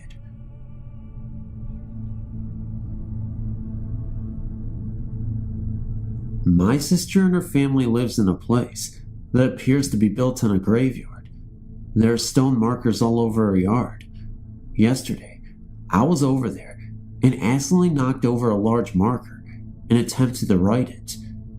I could not budget to get it back in its place, and yet when I visited today, the stone was more erect and there was no signs that it had ever been otherwise. My sister also spoke of a lady that used to live there in the 1800s. The lady's name was Kathy. Reported to me by my sister, Kathy told her that she was glad to have a family living once more in the house. My mother has reported feeling someone patting her on the back, and no one actually being there. I personally have seen a white form in the house, in a darker gray form, speeding by the window.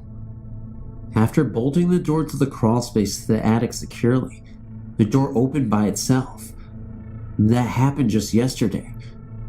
My brother-in-law reported that when he went into the attic via the crawlspace in order to access the roofing, he was pushed down and fell out of the attic. About a month ago, while my sister and her husband were asleep in bed, a small air conditioner that was securely bolted into the window was thrown inward into the bedroom floor. My sister has also reported an instance in which Kathy told her of a hanging suicide that occurred in an old barn structure on the property. My sister was also told that there was an evil person buried on the property underneath a tree outside of her bedroom window. These are honest statements made by various people with no mental delusions or anything that will indicate a separation from reality state. You may believe me or not, but the choice is yours. In late December of 2000, my boyfriend Ryan and his best friend Don moved into the house that Don had grown up in. Their apartment was too cramped during their band practices, and Don's father was willing to make the rent very reasonable. The house is down the street from a very large and very old cemetery, and directly across from an old canal. The neighborhood is peaceful and charming, most of the time. Before they moved in, they had to fix the house up quite a bit, because the last residents had trashed it so badly. They had ripped up the carpet, splattered paint on the walls, and replaced all the blinds with wrapping paper. Naturally, they enlisted my help. As I drove to their new home for the first time, I experienced very unsettling feelings as I drove up and parked. The feelings pervaded the entire time I was in the house. I grew up in a haunted house and have had other experiences with the supernatural, most of them positive. I'm not one to be easily scared by the supernatural, nor do I think that because something frightens me, that is automatically evil.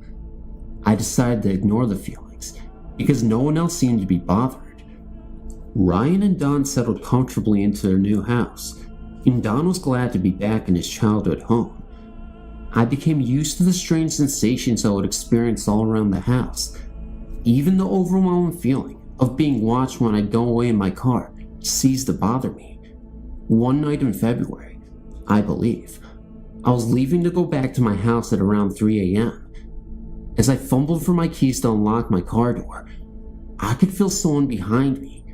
Suddenly, I heard 3 loud, stomping footsteps. Thinking that it was possibly some live person intending to harm me, I whirled around and screamed as loudly as I could. There was no one there. Ryan, naturally, came running out of the house. I ran onto the porch and into Ryan's arms. I told him what happened and started sobbing uncontrollably. I was no longer frightened, but I felt an overwhelming sense of sadness. Whoever that is, I remember saying, is very confused. It's a man, and he needs help. I don't know that he realizes that he is dead. Ryan became very thoughtful for a moment. You know, we are surrounded by a cemetery, and people have drowned in the canal. Someone did just a few years ago, but I don't know who it was. After that, Ryan and I went both back to my place to spend the night. Don had been visiting his mother. The next day, we told Don what happened. He confirmed that someone had drowned in the canal a few years before, but it was a young girl. I immediately ruled out the young girl. I knew this presence was very masculine. Don also remembered that a very nice man who had lived next door had died suddenly of a heart attack when Don was a child. That seemed like a more plausible candidate, but there was the long history of the canal to consider and the nearby cemetery. Don was dumbfounded by the entire situation. I lived here for the first 15 years of my life, and nothing out of the ordinary happened. He reflected for a moment.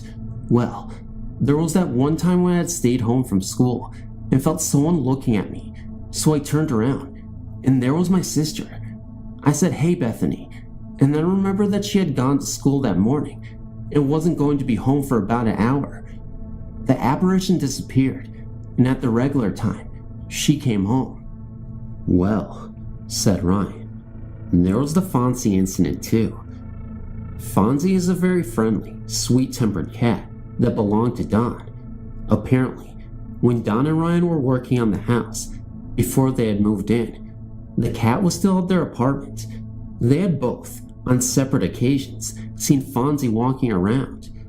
I found both the accounts of these rather strange apparitions a bit puzzling. I know that sometimes apparitions of the living are seen, but it is usually when something pivotal is about to happen. Nothing interesting happened before or after these odd apparitions. I thought that perhaps some entity was somehow taking the forms of things that were familiar and loved, so as to let them know of its presence without being threatening. Whatever it was, did not seem to me like it could have been caused by the same melancholy presence I felt. Over the next few months, nothing much happened. I brought 2 friends of mine, both of who've had many experiences with the paranormal, over to the house. One of them didn't get any negative feelings or sad feelings from the area at all. Another, whom I've not told about the strange occurrences, was so put off with the depressed feelings she got that she wanted to leave almost as soon as she arrived. One thing beyond sensing a spirit worth mentioning did occur in those several months. I was asleep on the couch in the living room while Ryan and Don's band practiced. All of a sudden, Kenny, the bass player, came running up the stairs. He woke me up. "Hey, are you alright?" he asked. "Yeah. Why?" I replied sleepily, "Because we were sure we heard someone come in the front door." I told him I hadn't heard anything. He proceeded to check all around the house for the suspected intruder and never found anyone or anything. During the summer months, a few torrential downpours caused Ryan and Don's basement to flood, nearly destroying a significant portion of their band equipment. After that incident, they decided to move, yet again. I was staying at my own place, and Don was visiting his mother again. In the middle of the night, Ryan called me in a panic. "I just had the strangest experience," he told me. I was asleep on the couch when I was awakened by a baby crying. I sat up and realized that the noise was coming from Don's room. I looked up and stared down the hall. All of a sudden, this white, somewhat blurred figure of a woman came walking out of my room and went into Don's room. Then I heard a woman shushing the baby. Ryan was frightened, but he realized that the strange event was not threatening in any way. We talked about it and agreed that it was most likely some sort of residual haunting. Later, Ryan told Don about the experience and found that Don had witnessed the same event. Ryan and Don had not lived in the house for a few months now. We never figured out exactly who the man outside the house was, or who the woman and the baby were, or what caused the strange apparitions of Bethany and Fonzie. I only wonder if these things still go on in the house, and if the current residents have the powers of observation to notice them.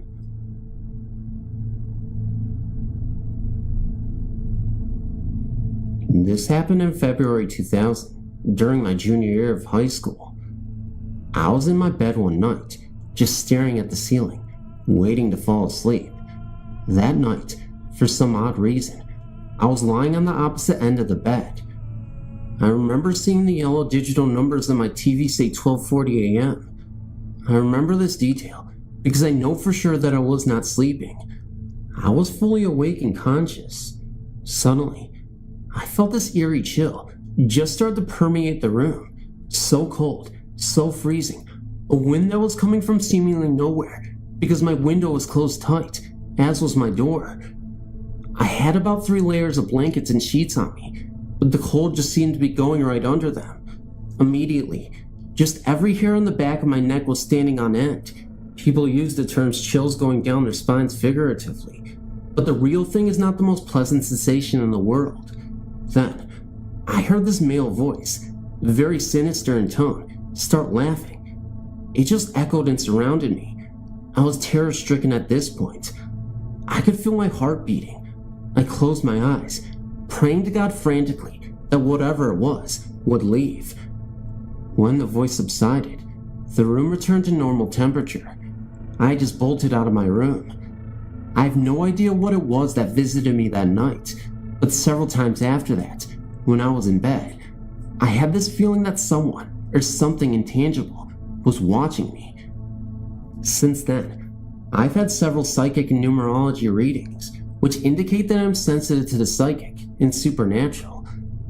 I've had dreams throughout my life, which served as a precursor of good tidings in the future, including my acceptance into the school I am attending today.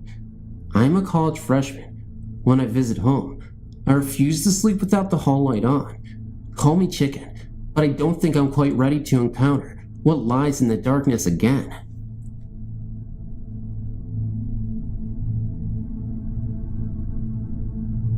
For these purposes, let's just say my name is Amy. Where I come from, ghosts and the supernatural is kind of the way of life for my people. We welcome ghosts to our family members who have passed away with open arms, knowing they are here to watch over us. That's the mentality I've had all my life, but when the reality of it is faced, it's a different story. I have 2 unbelievable experiences to tell anyone who is interested enough to listen. Bear in mind, this is the first time I've told strangers about this. I should say my first ghost experience was when I lost my mom, when I was 16. My mom was the center of my universe, and when she died unexpectedly during childbirth, it was a shock to me for years to come. I'm 23 now. 2 days after her death, I was sleeping in her bedroom, lying on her side of the bed. I'd been crying myself to sleep, and I had this dream. At least I thought it was a dream, because the way it happened, it was as real as it could be. In my dream, or self-conscious state of mind, I was lying in the same position in which I had fallen asleep when I saw Mom come into the room and just stand there watching me sleep. I opened my eyes in the dream, and she very gently kissed me on the cheek and told me not to cry. I tried to hold on to her so she won't go, but she left with me crying bitterly in my sleep. I woke up immediately after, smelling her perfume very strongly in the room. I knew then without a doubt, my mom visited me to say goodbye. I wasn't afraid, just very sad, because she's gone.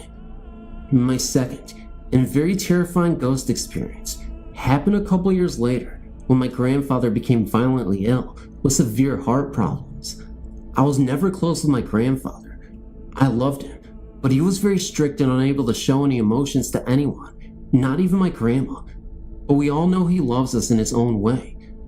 The hospital that he was admitted to was a little distance away from the house, so we could actually take food over to him. We all went to visit him several times a day, but he was so sick, he couldn't even talk to us anymore.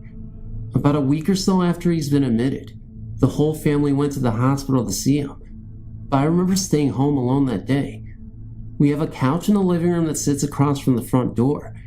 I was napping on and off when I heard someone opening the front door. Since it was locked, I thought it had to be one of my family coming home. Imagine my surprise when I looked up and saw my grandfather walking in his carrying bag that we used to put his clothes in when we took him to the hospital. I said hi to him, but he didn't answer, just went straight to his room and closed the door. I didn't know what to think at this point, but I remember expecting my family to burst through the door any second, telling me they brought him home because he was feeling better. After about 3 minutes, I could hear him moving about in his room, so I went to knock on the door to ask him if he needed help with something, but no one even answered, though I could hear things moving. It didn't surprise me, because he could never talk much. About 15 minutes later, my aunt burst in the house screaming at the top of her voice that we've lost Grandpa. I thought they meant they lost him when they were coming home, so I told her he's already here, and he's in his room. She looked at me as if I was crazy, and told me that Grandpa died right around the time he walked into the house a while ago. I fainted when she said that, and up to this day, I can't believe that happened to me.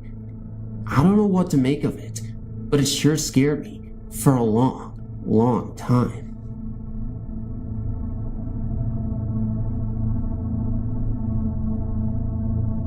We had just gotten done playing video games and decided to go to bed, myself and 3 others. One girl who would be my future goddaughter, her aunt, and their younger friend had enough electronic entertainment for one night. The younger girl had decided to sleep on the couch, leaving the rest of us to sleep on the floor, since there wasn't enough beds in the bedroom to go around.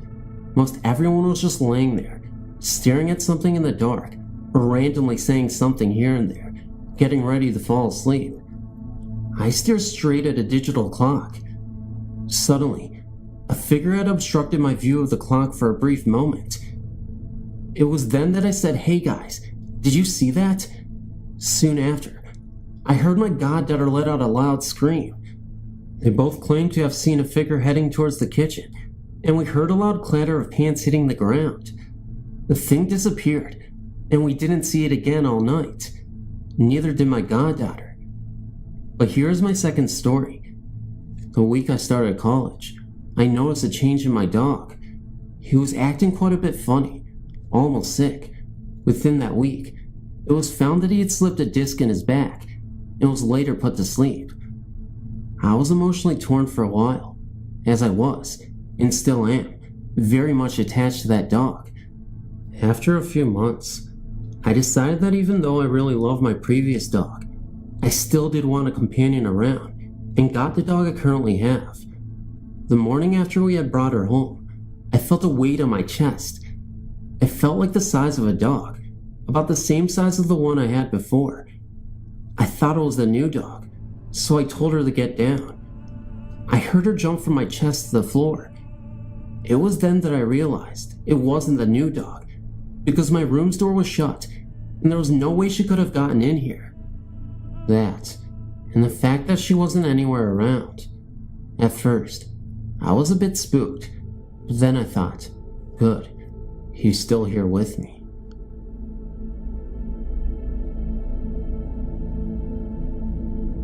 The summer I turned 18 and headed off to college, my family moved to Martinsville, New Jersey.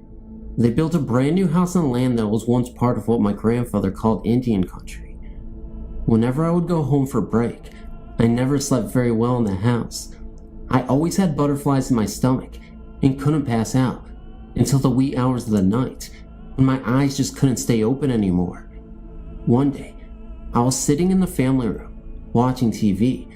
Above the TV, there was a 7 by 8 foot opening into the hallway upstairs. I caught someone out of the corner of my eye, walking by that opening and into my sister's bedroom. Immediately, I thought it was odd.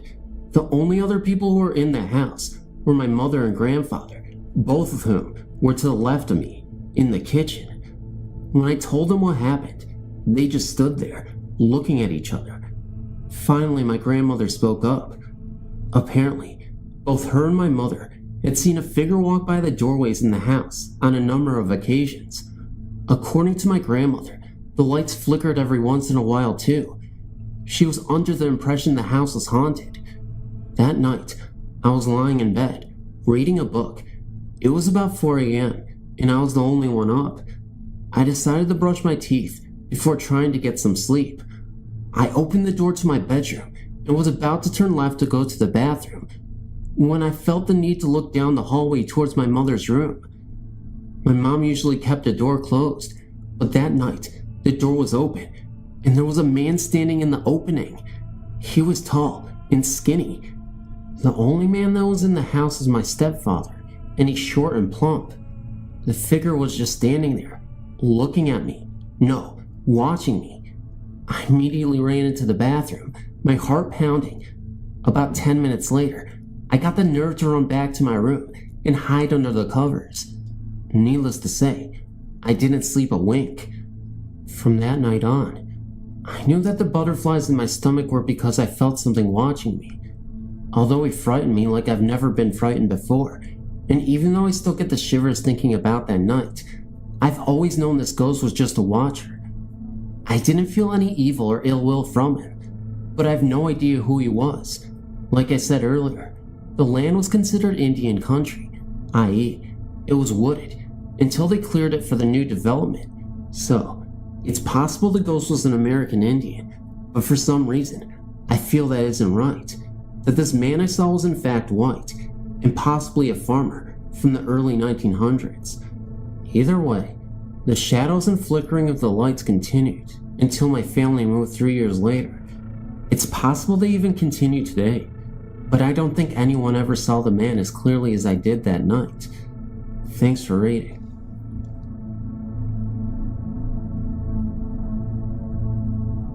I've been reading through your website and found it very interesting, but I never thought that I had a story to relay until I read a story that sounded extremely like something happened to me a few years ago. I live in Toronto, Canada, and in 1991, my third child was just a baby and would wake up nightly around 2 a.m. for feeding. At the time, we lived in a condo, which we had lived in since 1988. We had some minor incidents, like things moving around and shadows seen out of the corner of one's eye, but nothing to speak of really. Just things that could be chalked up to imagination. On one particular night, my son wakened for his feeding. I sat in my rocking chair in the baby's room, feeding him. The nightlight was on, and I was wide awake, when all of a sudden, I heard what sounded like a lion roar, or a tiger roar, loud and clear. I jumped up, turned on all the lights in the house, and was convinced that a tiger was in the closet. Woke up my husband, and had him search through the entire apartment, including the balcony, which was 6 stories up. Of course, it would have been impossible for an animal to have gone into the apartment, but the roar had sounded so real, I had to be sure. After that, I tried to convince myself that it was my imagination, but I never forgot about it. I wonder if you know what this could be, and if there's any explanation for it. This just happened the night before last. For the past 3 days, my husband, my 2 little girls of preschool age, my mother-in-law and I had been camping at beachside campgrounds in Oregon, a beautiful place caught between Highway 101 and the beach itself, just north of Yahutz. Anyway, that night was our last night there, and somewhere in the middle of sleeping, my youngest daughter woke up crying, saying that she was scared. Not overly unusual for a preschooler, but after I tucked her back in, she dropped right back into a deep sleep, which for her is very unusual. She usually likes to snuggle and talk, and generally keep me up as long as she can. As I was trying to get back to sleep myself, I heard what I thought was my older daughter saying, "Mommy, Mommy." I answered her, but had no response. I heard the voice again, this time more insistent, "Mommy, Mommy," though always at a kind of a whisper. I got up and physically looked at my two girls, who were completely sound asleep, the kind of sleep that is past dreaming, which was very odd because, you remember, my youngest one had just woken up a short while before.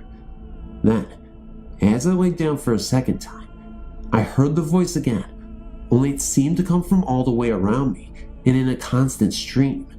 "Mommy, Mommy, Mommy," and it wouldn't stop.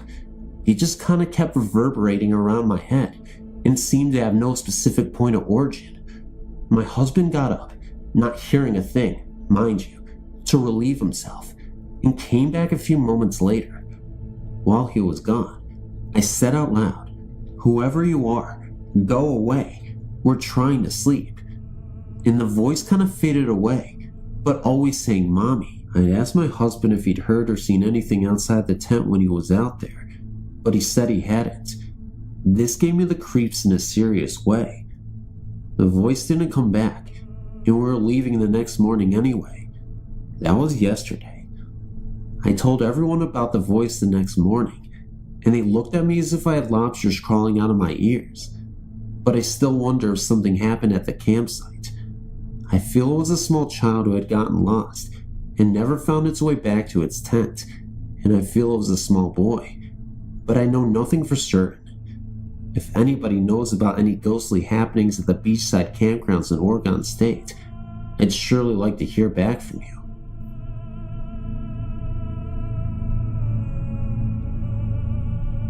I'm not quite sure where to start this story, but I'll try it this way.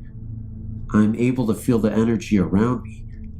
I've always felt weird things, but for the last 10 years of my life, my abilities have increased. I was standing in the garage in the daytime, getting ready to leave for work.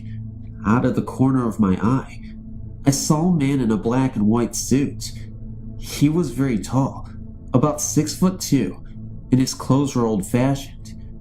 He reminded me of an old Western mortician.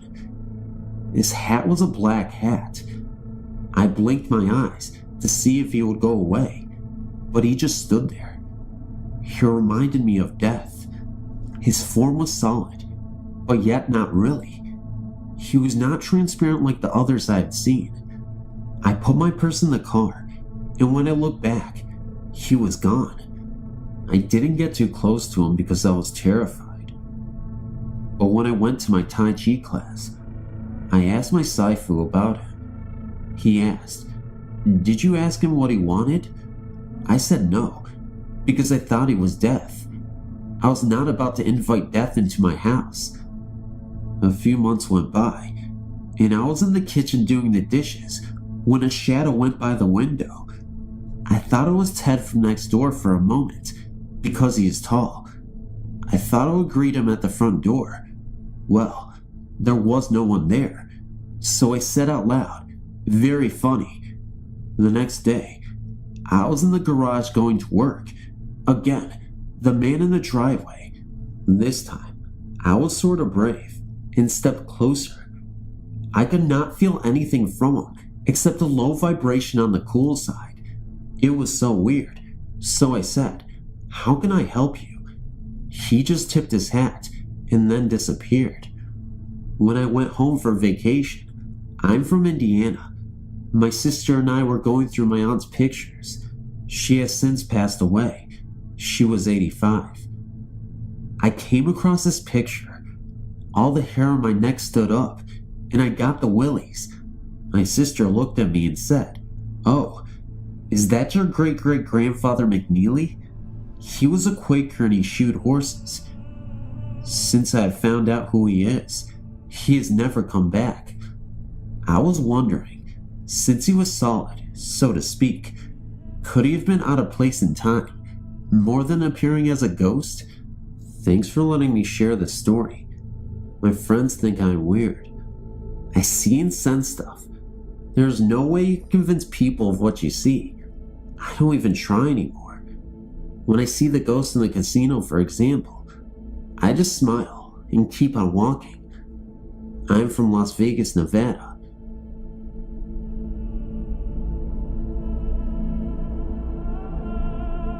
Hi, this is a great site. I'd like to share my experiences of the paranormal with you. I've written them in before, and someone wrote back telling me that it was possible that there could be explanation for what occurred. Right now I'm 18, but I remember the events as if they happened yesterday. I've only ever had to move house once, which was nearly 2 years ago. My parents and I used to live in East Anglia, UK, which has its fair share of haunted old homes, but all that is totally unrelated. We had a semi-detached house. My dad told me I was about 30 years old. I always remember the evil presence in the house, although I didn't notice it much back then. First experience I had was when I was about 6, and it was late one night, after my parents had gone to sleep. Our neighbors were away on holiday at the time. I had the smallest room, which was situated above the garage and the stairwell. I was just falling asleep when I heard a loud knocking noise, like someone rapping against a wall, and it was a rhythmic rapping. I ignored it, or at least tried to at first, but then a few seconds later, I heard it again. It was coming from downstairs, and every time it happened, it seemed to be moving up the stairs and eventually onto the landing. By this time, I was creeped out and turned my lamp on, which flickered weirdly. Eventually, the knocking was right inside my room, in the far corner, and I was surprised my mom or dad didn't hear it. I called out a few times for my mom because I was too scared to get out of bed, and she came in. I asked her to stay with me and hear the noise for herself. She waited with me and heard it too, but naturally, she didn't believe me and told me it was probably the heating. Why would the heating make noises which sounded as though they were coming from downstairs into my room? Another incident happened just after one of my brothers left for university. He was the last one to go. I was about 10 when this happened, and I'd swapped rooms with him anyway, so I was now in the back room and was a lot bigger than the one I had before. This incident terrified me the most, and I'll never forget it.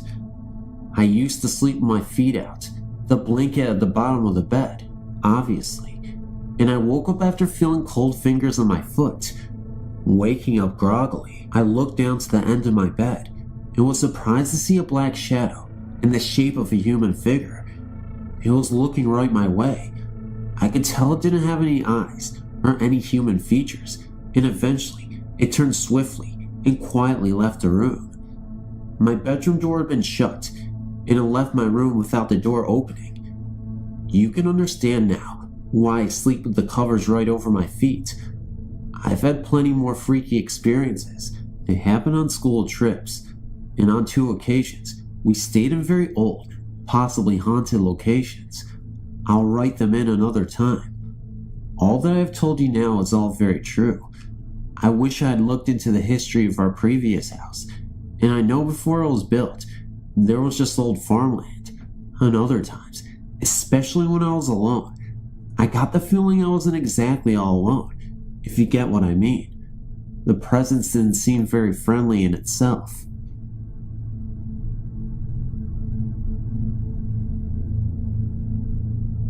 This happened about 4 years ago, while I was a senior in high school. A bunch of friends and I were looking for something to do, and ended up riding out to a very old cemetery in the rural area of our small town.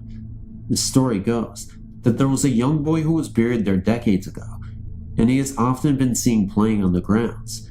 We, being arrogant kids, did not believe a word of it, and just parked the car at the cemetery and stood around talking.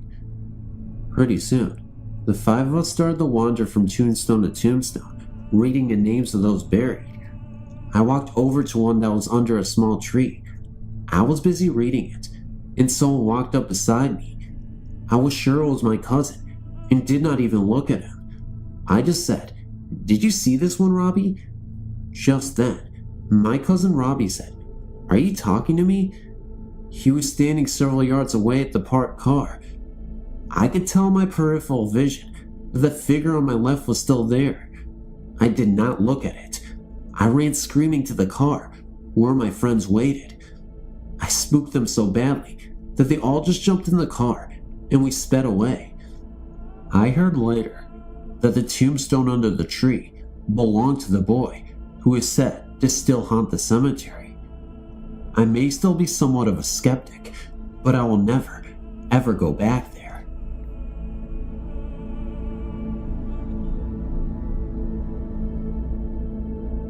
In May of '99, my favorite uncle, Brian, died of cancer. It was a big surprise. He had always seemed to be so fit and healthy for his age. He was 61. The day he died was strange for me. I'd gone down to his house to see him and found his sister, my Auntie Anne, standing at the door of his house, talking to one of his neighbors. My mom looked worried. She had a right to. That morning, he had been taken to Worksome Hospital in North Wales, UK. He had been complaining that he had a pain in his back for months. Anyway, I didn't know what was going on until I walked closer to my mom and her sister, talking about what happened to my Uncle Brian. It was then when I could smell it. The terrible smell of death looming over the house. I've read and heard of people smelling when death is coming and had never believed it before, but I knew now that it was true. We visited the hospital, and I sat watching my limp, pale uncle's body disintegrate into nothing. And that was a very sad day for me, and will always be embedded into my mind. As we all sat around his bed, my mother asked me what I wanted to do. In my heart of hearts, I wanted to stay by his side, but couldn't bring myself to watch him go. I decided to go home.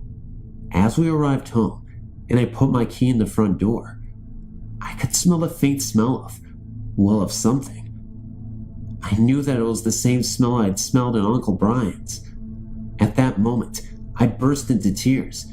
Just as I did, the telephone rang. It was Brian's son, Mike. Before anyone picked up the phone, I told him that he had died. Mom picked up the phone, and sure enough, my favorite uncle had died minutes before we entered our own house. That is no ghost story, but this is. My Uncle Brian used to stay with us all the time for the holidays, Christmas and Easter, and sometimes birthdays. We had a dartboard put up under my room in the dining room, especially for him. At night, when he was alive, we, or rather I, could hear the darts hitting the board with such force that he used to run right through the floor of my room. He used to stay up till late at night too, watching the telly and switching channels on cable TV. After he died, however, that all stopped. Christmas was as quiet as a mouse. There was no telly, no darts hitting the wall or the dartboard, nothing, just complete silence. That was until New Year. As soon as it turned 2000, the noises started again.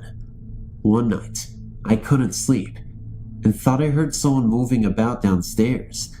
I thought it was my dad, who suffered 7 heart attacks. I walked over to my door and opened it a little to listen to what was going on down there. As I listened, I felt a chill run up and down my spine. I could hear the telly. I felt curious, so I made my way down the stairs. As I got to the living room, I found myself staring at a telly that wasn't even on, that hadn't been on for hours. I shrugged and told myself that it was probably next door. But as I reached the top of the stairs, I heard what I thought was someone playing darts. I turned on my heel and walked downstairs, again curious to find out who was making these noises. I got to the games room and looked at the darts board. Its doors were closed and locked. No one could have played with that if they wanted to, without whacking my father up for the key first. For the record, my uncle loved his tea. His cup was still hanging up on the mug tree.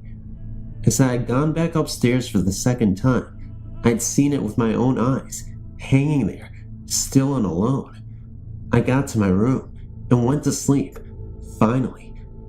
But I had only been asleep about 15 minutes when my older sister, Rebecca, was waking me up. She looked terrified.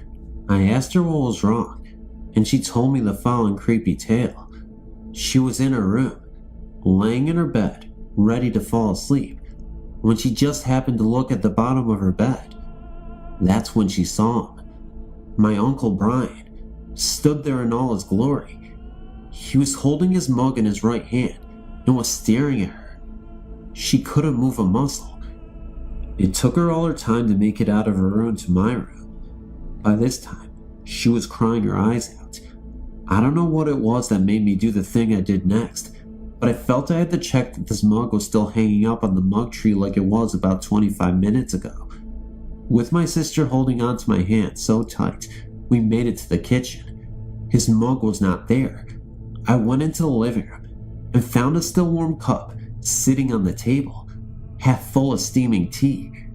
To this day, he still plays darts and visits my sister's room. Maybe he wasn't meant to leave us as soon as he did.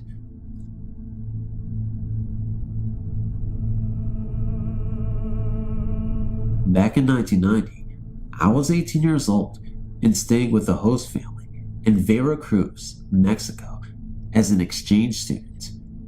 One day, I awoke to a lot of bustling and nervous chatter around the household. I kept hearing the word Baruja repeated over and over. Unfamiliar with that word, I inquired about its meaning, which was explained to mean witchcraft in Spanish. Apparently, someone found a cross, laid down in granulated salt in the backyard, which according to the native residents was a clear sign of witchcraft. Being the consummate skeptic, I just nodded and secretly chuckled at the genuine worry that this superstition was creating. Later that evening, the day's excitement culminated into a sort of ghost story session in the kitchen area, where it was explained to me that witches and spirits have been known to travel in shadows or balls of light. Whatever happened to the broomstick, I belted as I laughed out loud. After a few more stories, I had heard enough and decided to show them just what I thought of their primitive beliefs. I ran out the back door and approached the cross of salt that started this whole charade as the group clamored after me. I stood above the cross and made a challenge. I said out loud, I challenge the spirits of hell to damn harm me. Anyway, they all thought I was taking a big risk, but I just laughed it off. Later that night, my host brother and I were dropping off friends with the family flatbed. As the last one jumped out from the rear, I turned my head and watched him enter his household. Before I turned my head back to a frontal view, the next image we saw both startled the both of us. Materializing from the upper window, there seemed to be an entity of some sort. It was an old lady, but a really disfigured looking old lady. You could see the detail in her face, but she had red glowing eyes at the same time. Besides the red glowing eyes, she had scars all over her face, and it looked like she was almost on fire at the same time. I don't even know how to describe it, but it looked very off-putting. The image of this witch lasted about 30 seconds before she dematerialized, and she was no more. Naturally, we bailed out of that area without really processing what we had seen. After what I just witnessed, I knew I felt a sense of regret. It was then when I realized that I should never make demands or challenge Satan himself to come see me. So, I'm not sure entirely if that was Satan himself coming to see me, but I know that it was something serious, and I didn't want to mess with it. Demonic. Challenging the spirits to come see me. I guess that was a horrible idea. And now I'm no longer a skeptic. I'm a little bit more open-minded now, but I guess you can understand after dealing with that kind of thing. So what's the big takeaway from here? Obviously, you don't want to challenge the devil. You don't want to summon anyone, because you never know what you may be conjuring up. I know this all sounds silly, but it's true. It happened, and I just wanted to tell my story.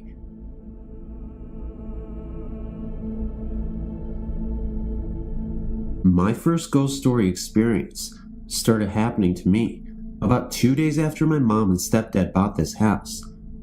We have a child-proof door to keep my little sister and the dogs from going downstairs. It only comes to about 3 feet high, and it can be opened from the other side.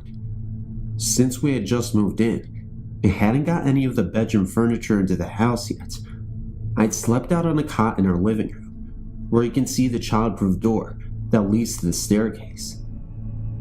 Anyway, as soon as I drifted off, I felt as though someone was watching me, and so I rolled over to face the door, only to discover what seemed to be a solid shadow, with one arm over the door and head peering over at me. It soon disappeared, and since it was dark, I just convinced myself that my eyes were playing tricks on me, so I went back to sleep. But it kept happening, and my mother soon started telling me she's seen it too, wherever she goes to get some water or go to the bathroom, and I hadn't told her I'd seen anything. We could both swear to God that there's someone there looking at us.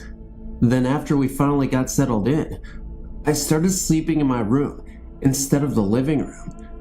Since I can't sleep without a little light, and my bedroom is in the basement, I have a dull green light in my walk-in closet, which you can clearly see into from my bed. So one night, I'd been reading my book, and over the top of my book, I saw a solid shadowy figure in the shape of a man just walk through my closet. I was so scared, I ran upstairs as fast as I could. My mom and stepdad came out and asked me what was wrong, and so I told them. They looked irritated and said that it was just my imagination and I should go back downstairs and get some sleep. So I did, until 1:30 in the morning. I woke up because I heard someone calling my name, and I thought maybe it was time to go to school. Then when I was fully awake, I realized school wouldn't start for another week, and that the voice was calling my name, and it was unfamiliar to me. So I froze in my bed, but I kept hearing my name, until it was like a whisper in my ear, and I felt something that was almost like a cold finger running down my back. I almost ran back upstairs to wake my parents again, but remember what the reaction had been the last time, and decided that maybe, if I just laid in bed, it would go away. Then the TV turned on to channel 60. At the time we didn't have cable, and on the TV was a televised ad about contacting the dead that had shut off. I screamed and ran up the stairs as fast as I could and slept on the couch for the rest of the night. To this day I refuse to sleep downstairs, no matter how childish it may sound. Also, another thing that has happened to me for a long time, I was definitely afraid that the lights in my room would go off and my door would slam shut so I couldn't get out. And one night, when I went downstairs to get something, my door creaked and slowly started closing, and then my lights flickered. I went upstairs as fast as I could and asked everyone if the lights had flickered upstairs, and they all responded no. Various other things still happened in my house, like one time, when I was wrapping Christmas presents, I put down the tape and went to pick it up again, and it wasn't there. I asked my mother, who was in the room with me, if she had taken it, and she said no. We searched all over the house, and finally, we found it on the kitchen counter. CD players go on and off. The dogs bark and growl randomly like there's a stranger standing right in front of them. The cat's hair stands on end, and they hiss at nothing and bolt into the other direction. And sometimes when I go downstairs to do the laundry or something, I got the sudden urge that I need to run quickly or something terrible will happen. And believe me, I do.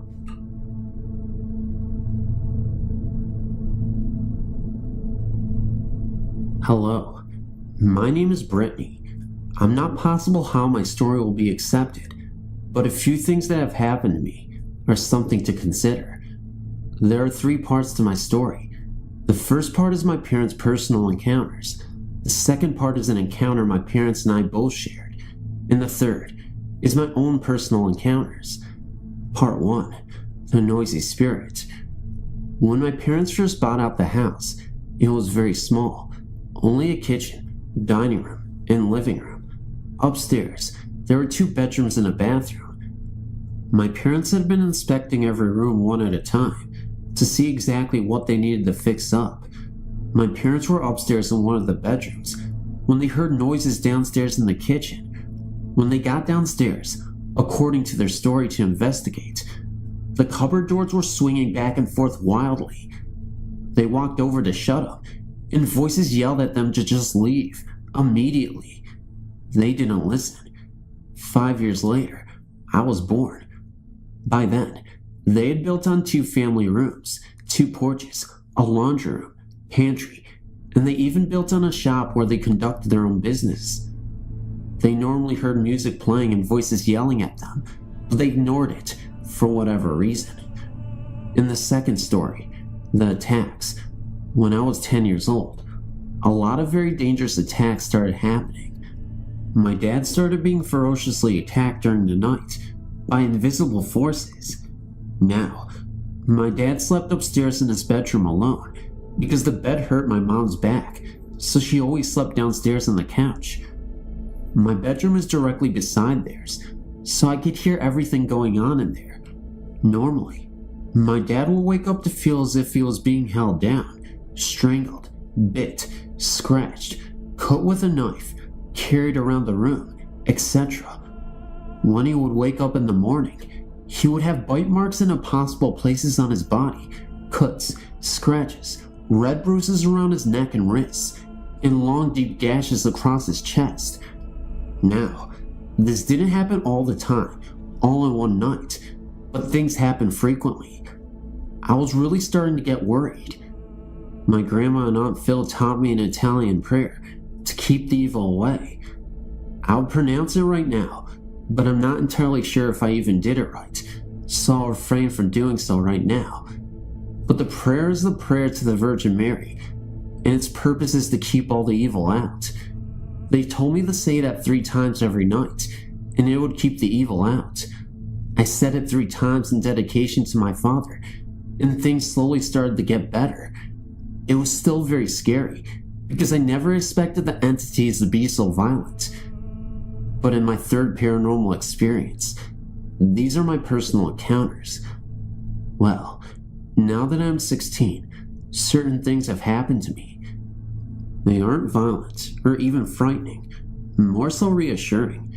To explain it a bit, my bedroom door is the kind of door that unless you prop it open, it swings shut again, and fast, too.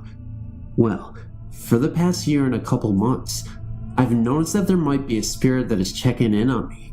When I sleep, or late at night, my door will swing open, wide enough for a head to look in, to check in on me, to make sure I'm okay. I'll look because it creaks, and see nothing there. It will stay open at that width for 2 minutes, as if someone is checking in on me. Then it will slowly shut, the doorknob will turn, and it will close all the way. Like I said, it was reassuring, because I felt as if someone, whoever it was checking in on me to make sure I'm okay, and they're just trying to tell me they're here for me. I'm glad I have it. I look at it as my spirit guide. I'm pagan, so on my website, you will understand my belief as spirit guides.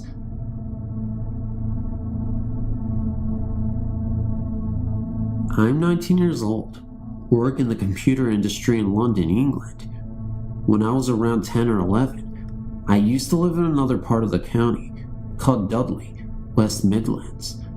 Opposite our house was a pub called the Hangman's Tree. We found out later that this pub was where people in the late 18th century hung people for crimes, such as highway robbery, murder, etc.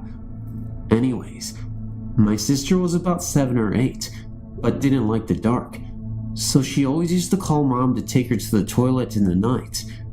One night, my mom heard my sister go to the bathroom on her own. In the morning she said, "Well done, you went to the bathroom on your own last night." My sister replied, "No, I didn't, Mommy. The black man took me." My mom panicked at this point and thought someone must have gotten into the house. She said, "What black man are you talking about?" My sister said, "He's my friend. He's a black mist, and he sits with me at night. and tells me stories. We're all getting really scared now. My mom asked me how she knew it was a black man, because when he smiles, I can see his teeth. We were all really freaked out by this, but my sister didn't really seem all that bothered by it. So we decided, whatever it was friendly. A couple of weeks later, I walked into my sister's room to check on her, and found that the rocking chair in the corner of the room was rocking on its own, and at a steady pace, and my sister was fast asleep. I don't know. It may be a comforting presence, but it definitely seems creepy to me.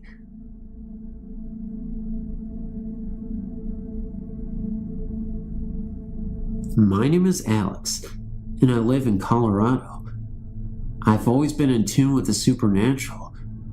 My first experience that I can remember was at my grandmother's house, and I think I was about 5 years old. My grandfather had died long before I was born, and when my mother was about 6 months old, I remember him coming into my room and telling me goodnight, and that he loved me, and telling us a bedtime story of the 3 bears. I asked my grandmother who the man was, and she said no one was in the house but her, my mother, my brother, and I. I told her the man's name, and she laughed, and said my mother probably told me to tell her this. I said my mother was asleep. It was about 20 feet from me, in another room, and I don't think she could have heard him. Granny said that was true, and she called my mother in, and said, "Hey Jackie, did you tell him about Pat?" My mother said no, that she didn't remember him himself. My grandmother asked me to describe the man to her. I said he was about 6 feet tall and wiry, with brown hair and blue eyes, and he could imitate different accents. He told me in an English accent that he loved me, and in a thick Irish accent goodnight. Then he told me the whole story of the 3 bears in a very English accent. He didn't seem like a ghost at all. He seemed completely real to me. She said I described my dead grandfather down to a T. I've never seen my grandfather's picture before, and my grandmother told me so. My grandmother is very open-minded, but the rest of my family is not. She got tears in her eyes, and she took me in her lap. She said, "Patrick, do you know anything about your family history?" I said no. She said, "You hail from a long line of very powerful people." She said that our family was old and went all the way back to England, Ireland, and even Scotland. Back before the Christians and the Muslims, and back into time immemorial. She said every generation had a special ability, and so did I. My grandmother gets dreams, and they always come true.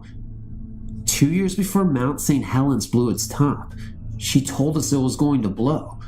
She's like that. She told me our family practiced the old religion. I said, "What? Christians?" She said no. She said Druidry and Wicca. I was like, "What's that?" And she said she'd explain it to me when I was older. She told me to tell Pat she still loved him after all these years. The following night, however, I was not greeted by the same presence as before. The really crazy thing was, it was something entirely different. That's when this entirely black figure, completely blacked and shadowed, but you could still make out the outline of this figure, walked through the doorway. His presence was obvious. He was not here to make friends, and it was apparent that it was not my grandfather. "Where's Grandpa? Where's Grandpa?" I can remember shouting, but no noise was uttered by the black figure. Just then, he pointed to the window right next to me in my bedroom. I didn't want to look, so I didn't. In fact, I refused to look. So I think I remember shutting my eyes and covering the blankets over my head, and just went on. I heard the door slam shut. The next morning, I woke up and went to greet my grandmother in her bedroom. Unfortunately, something was terribly wrong with my grandma. At the time I didn't realize it, but she had passed away in her sleep. And to this day, I really wonder if that had anything to do with my incident the night before. Was it a coincidence? I'm not entirely sure, but it devastated me for years to come. You may criticize me and say that 5-year-olds could not remember such a thing, but remember, I remembered it clearly because it was a traumatic event. My family has a history of abilities, and my grandma even talked to me about this before she passed away. I don't know, maybe it was Grandpa, and he was secretly saying that he wanted Grandma to be with him and that he missed her or something. But why did it feel so dark? Why was this presence so dark? I can only conclude that now, as I think back to it, it had to be the death, the Grim Reaper himself, and there's no other explanation for it. One thing I still wonder to this day is that the Grim Reaper was pointing at the window.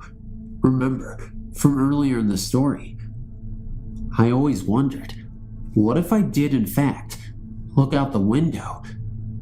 I would have saw something bizarre. Maybe my grandma's soul being transported into a different dimension. Or maybe, just maybe, it was just all in my head.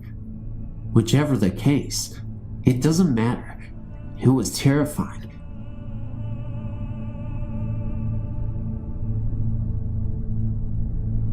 Well, here we go. I'm not sure if what I'm experiencing is an actual haunting, or if everything can be easily explained. I live in South Texas, not in the sticks. I'm 17 years old, and currently attend high school. I'll be graduating this year. Our house is very new. It is only 4 years old, and built by us, so nothing has happened in the house. However, we live directly on the banks of the San Antonio River. In fact, we're situated on a 75-foot cliff. On our property stands another house, where we also used to live while our house was being built. I never liked this house, and always felt very uneasy when staying there alone, or for that matter, with others in the house. I do not know exactly how old this house is, but I do know now that when they were adding new boards to the siding, they found old newspapers dating back to the late 30s and early 40s in the sides of the house. Now let me explain the layout of the older house. It has one bedroom and one kitchen. There's a living room, dining room, and an entertainment area for guests. The living room used to be my room. Between the bathroom and the bedroom, there lies a closet. The closet has 2 doors, connecting both rooms together. I always felt as if something was watching me from everywhere in the house, but never really experienced anything. Now that we have moved into our new house, things have intensified. I always feel the eyes on me now, and sometimes I am forced to run downstairs because of the overwhelming sense of dread that occurs while I am upstairs alone. I hear my shower door open and close during the night, and when I am downstairs watching TV, I can hear the water running in my bathroom. When school is in session, I usually get up around 5:30 to get ready, because I'm an academic editor for the yearbook, as well as class treasurer, so I usually have to be there early, so I can get everything in order for the student body. Well, once I was taking a shower, when I felt something hit the back of my leg with extreme force. I turned to rub my leg and search for the culprit, thinking maybe I'd accidentally knocked over a bottle of shampoo. Yet directly behind me was a penny. I have no idea where that could have come from. I haven't told anyone, as I think no one would believe me, and I'm more than happy to keep this to myself. Except, about 2 weeks ago, I had a dream that disturbed me greatly, and I feel someone needs to know. I had a dream that I lived in the old house on my land, and I was dressed in old style, late 30s clothing, and I was washing dishes. All of a sudden, a girl came running into the kitchen and kissed me, telling me she was on her way to an ice cream social in town, and that her boyfriend, she gave me a name, but I can't remember now, would be picking her up and taking her. She appeared to be my age now, and I'm supposing I was her mother, because I told her to take care and to wait to say goodbye to her father, something I would never say. Anyway, another girl appeared from the back, and I was now outside, standing on the porch drying my hands and waving at a man pulling up in an old-style car, like you see in mafia movies from a long time ago. I kissed him, and he appeared to be my husband. He was explaining to me about his recent business venture when I suddenly realized who I was. I took the man by the arms and began to shake him uncontrollably, telling him he was crazy, because in a few months, the Great Depression would fall, and we would all starve to death. I then told him that we should save our money and move to Florida. He took a hold of me and told me that the heat must have gotten to me, kissed our 2 daughters goodbye, and took me into the house. Only we went into the bedroom and continued to walk through a second door and into a second bedroom that the house does not have today, and he laid me down on a cot. He told me to get my rest, and he kissed me on my forehead, and when I closed my eyes, I woke up in my room. It was the strangest dream I ever had, and as a result, I have not been able to sleep for days. I usually go to bed at 10, but lately I've been drifting off at 2 or 3 in the morning, and I usually dream every time, except now I don't, or do not remember when I wake up. I still feel like I am being watched, and I have no idea what is going on. If you, or anyone can shed some light on my situation, please email me. I would greatly appreciate it. I know this sounds weird, but it's very scary. I wonder if the dream has anything to do with the situation in my house. Thank you. I'd like to start out by saying that, while I am interested in the paranormal, I tend to be pretty skeptical and prefer to think things out rationally before dismissing every little thing as ghosts or the like. This experience, however, has no logical explanation I can think of. I'm pretty new here as well, and I apologize in advance if I'm not doing this right. So yeah, here we go. I was 17 and it was mid-October, nearing Halloween. My family and I had gone to a really small, fairly rural town to meet a group of family friends for dinner and catching up for old time's sake, as my siblings and I had grown up with the children of the other families. After dinner, the parents stayed at the bar drinking, and those of us that weren't of legal drinking age were starting to get a little bored. That's when one of my friends brought up the cemetery. Apparently, there's a cemetery in this town that's said to be haunted. I think some ghost hunter, paranormal type show did an episode about it or something, but the legends are said to have been around since before that. The story goes that a group of teenage boys wandered into the graveyard one Halloween night with the intention of causing trouble and maybe stirring up some spooky ghost action in celebration of Halloween. After digging around for a while with no unexplained phenomena, they decided to sit on top of this mausoleum, which is basically just a big tomb built up around a coffin instead of actually burying it in the ground. They were about to call it quits and head home when all of a sudden, unseen hands seemed to push one of the boys off the top of the tomb and onto the ground. All the boys are obviously scared shitless and hightail it out of there. All of them describe feeling an eerie, ominous energy following them around for weeks after the incident. There have also been numerous reports of orbs, headstones inexplicably moving or disappearing, ghostly apparitions, inscriptions being changed, flashes of lights, strange noises, the whole works. We arrived at the cemetery well after dark, and one of my girlfriends, we'll call her Emma, and I were the only two brave enough to go in. We hopped out of the car, careful to be as inconspicuous as we could since we didn't want the police showing up and ruining our ghost hunting experience, and headed towards the entrance. It was chilly and a bit windy, as autumn in Wisconsin tends to be. We gripped each other's hands and started down the gravel path. As soon as we passed the fence that surrounded the plot of land, everything seemed to get very still and quiet. We couldn't even hear the wind anymore, which was strange as it had definitely been breezy as we got out of the car. It was so silent that even whispering and our steps in the gravel seemed, pun absolutely intended, loud enough to wake the dead. Though there were no lights in or near the cemetery, There was enough moonlight filtering through the clouds to allow us to see pretty well.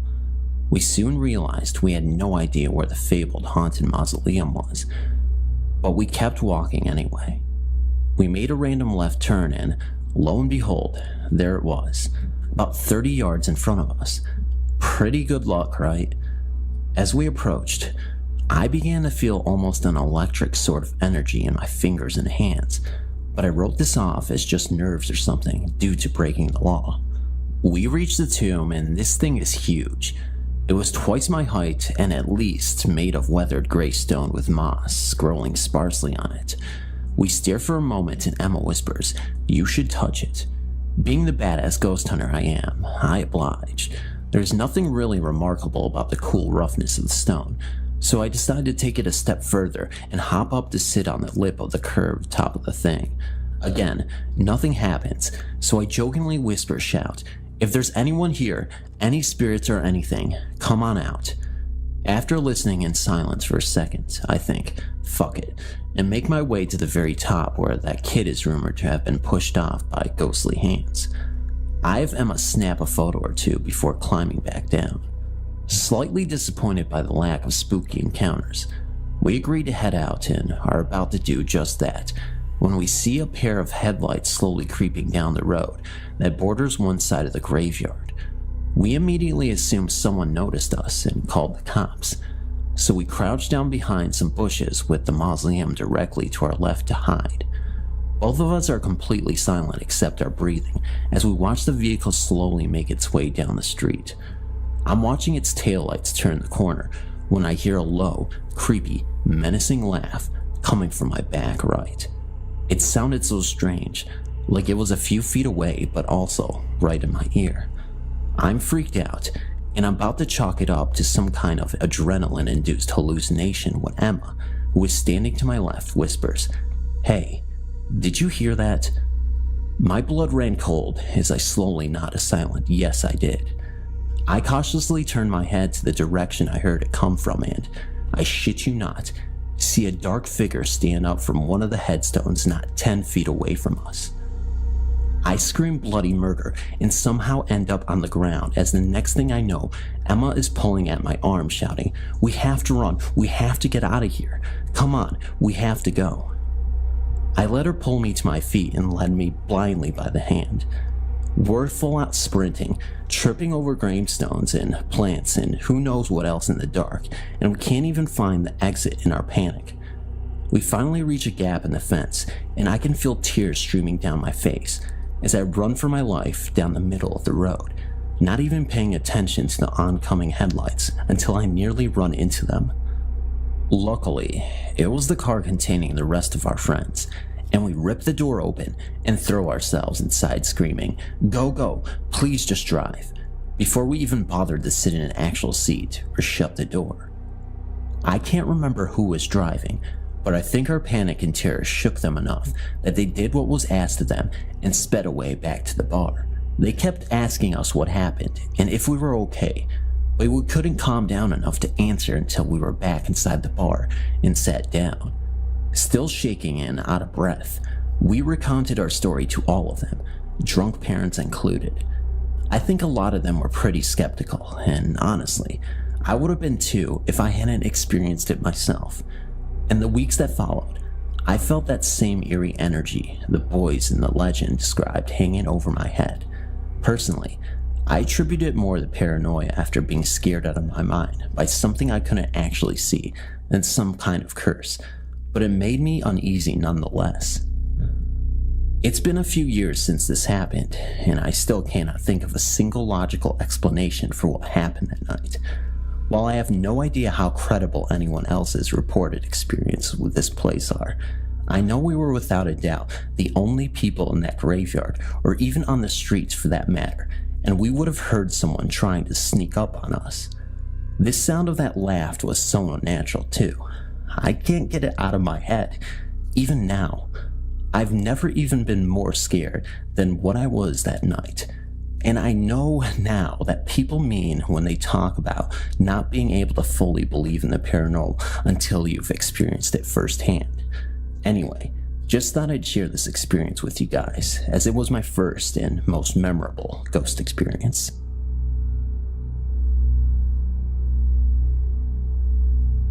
This could have not happened at a better time. The year was 2009, about a week before Halloween. My sisters and I got a call that our grandmother's health had taken a turn for the worst, and that the doctors were calling the family in. My grandmother was in the LaGrange hospital, and we were in Newnan. It would take us 30 to 45 minutes to get there. Each of us 4 girls took off from work, and we all met at my house, where we would ride together to the hospital. Being in such a hurry, neither of us took the time to use the bathroom, so by the time we got to the hospital, me and my baby sister were about to burst. We got parked, and Kelly, my baby sister, and I ran into the hospital looking for a bathroom. The entrance that we took, we had to walk through double doors and turn slightly to our right, then slightly to our left before heading down a long corridor. The corridor led us to a gift shop that sat on the right. Just before the gift shop, there were 2 small bathrooms, one for men and one for women, to the left of the hall. My sister and I were racing to the bathrooms when we saw an elderly woman in front of us. She was about 25 feet away from us. She was stooped over a tad and wore an old, outdated black coat and an old black hat with a flower attached to the side of the hat. It was not cold enough outside to wear a coat. The old woman entered the bathroom, and my sister and I raced in after her. The bathroom was so small that it only had 2 stalls and 1 sink, and 3 people would be considered a crowd. My sister beat me to the second stall after she saw the old woman enter the first stall and heard her lock the stall. My sister and I were laughing at each other, and we were talking to each other while my sister was in the stall. I was play fussing at her for beating me to the only available stall. So here I was standing outside the first stall, waiting for the old woman to come out. All of a sudden, the door to the first stall slowly creaked open, and I stepped to the side so that the old woman could get out. Told you the bathroom was very small. After a few seconds, no one came out, and I peeked around and pushed the door open a little bit more. I was scared that I may find the poor old lady sitting on the toilet, and she had let the door come open on her or something, and we would both have an awkward moment. I looked into the stall, and no one is there. My sister was still in the second stall, and I said, "Kelly, wasn't that old woman in this other stall?" My sister replied with a yes and why. I said, "Kelly, she's not here."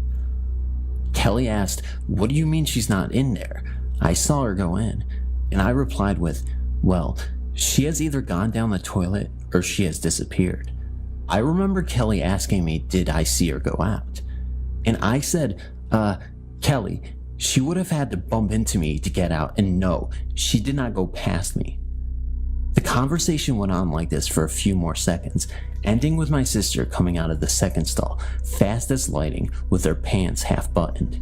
Flying towards the door, she turned to me and asked if I was coming, and I responded that I have business to take care of. Of course, my sister left me there alone while I took care of business in the first stall. I was either feeling brave or stupid that day. After I came out of the bathroom, my sister was waiting by the gift shop. We knew we just had a ghostly encounter. Retelling the story to the rest of our family members had them thinking we were off our rocker. I retold the story again to the nurse, who was assigned to my grandmother, and she confirmed that there had been several ghost sightings in the hospital.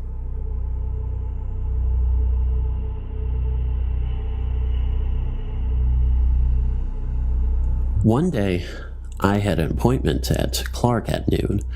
I finished the meeting with my client early, and being near Orchard Road, I went shopping. By the evening, I got ready to go back to the flat. The same flat which is in my story, an invisible housemate. I was filled with dread due to the previous experiences there, and as I boarded the train for NS from Orchard Station, my friend Louise called me on my cell phone.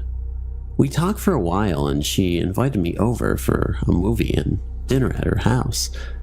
As we were longtime childhood friends, I was delighted to spend some time with her, and with that, I changed the train.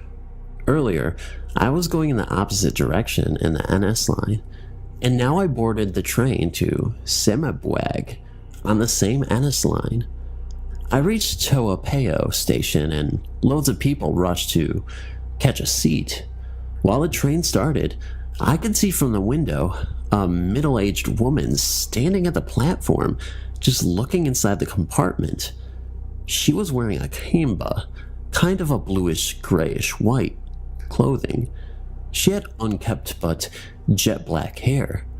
I kept on staring at her because she looked pale white, as if she had severe anemia. I think her face looked almost the same as her blouse. I kept staring at her, as I thought it was a very unusual for any woman to be so pale. And then the train sped away, and I got back to playing Subway Surf on my cell phone. I was distracted by the people getting up to get out at Bishan station. As the train halted, I saw the same woman on the platform.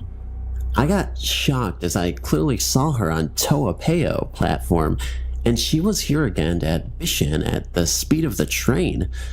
It was highly unlikely that she reached Bishan station so fast, and I kept looking at her.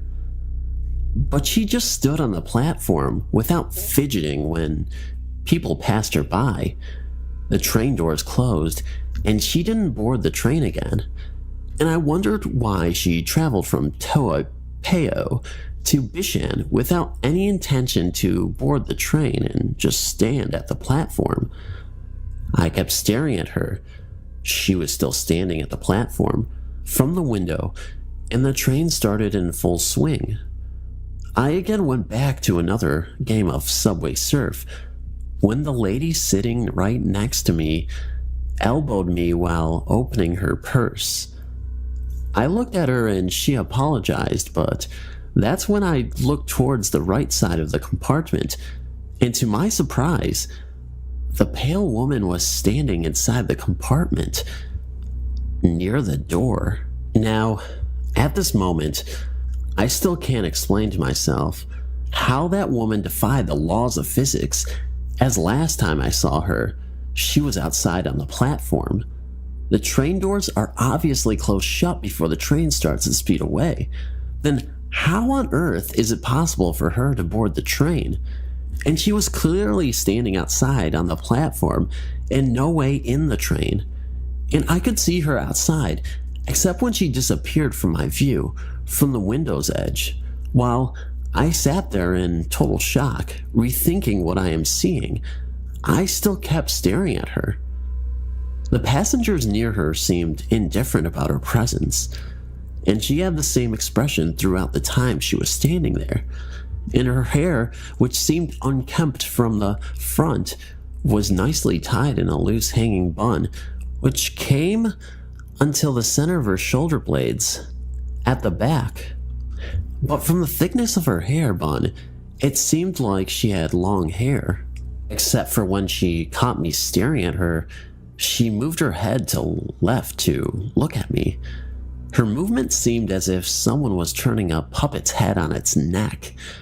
At that time, when our eyes interlocked, I felt the dread that I have never ever felt in my entire existence. Her eyes' color were the lightest shades of gray.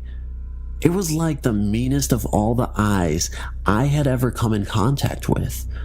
I was filled with the emotions of grief, or something on the lines of envy. I lowered my eyes and fixed it on my cell phone and tried to refocus my mind. But I kept looking at her dress's bottom, and then another electric shock ran through my body. I couldn't even see her feet. Normally, someone who's wearing a kabaya, you can see their feet. But it seemed she didn't have any feet at all. And then the train halted at Ongmo Kyo station. I managed to look up to find out whether the incoming passengers can see her or not.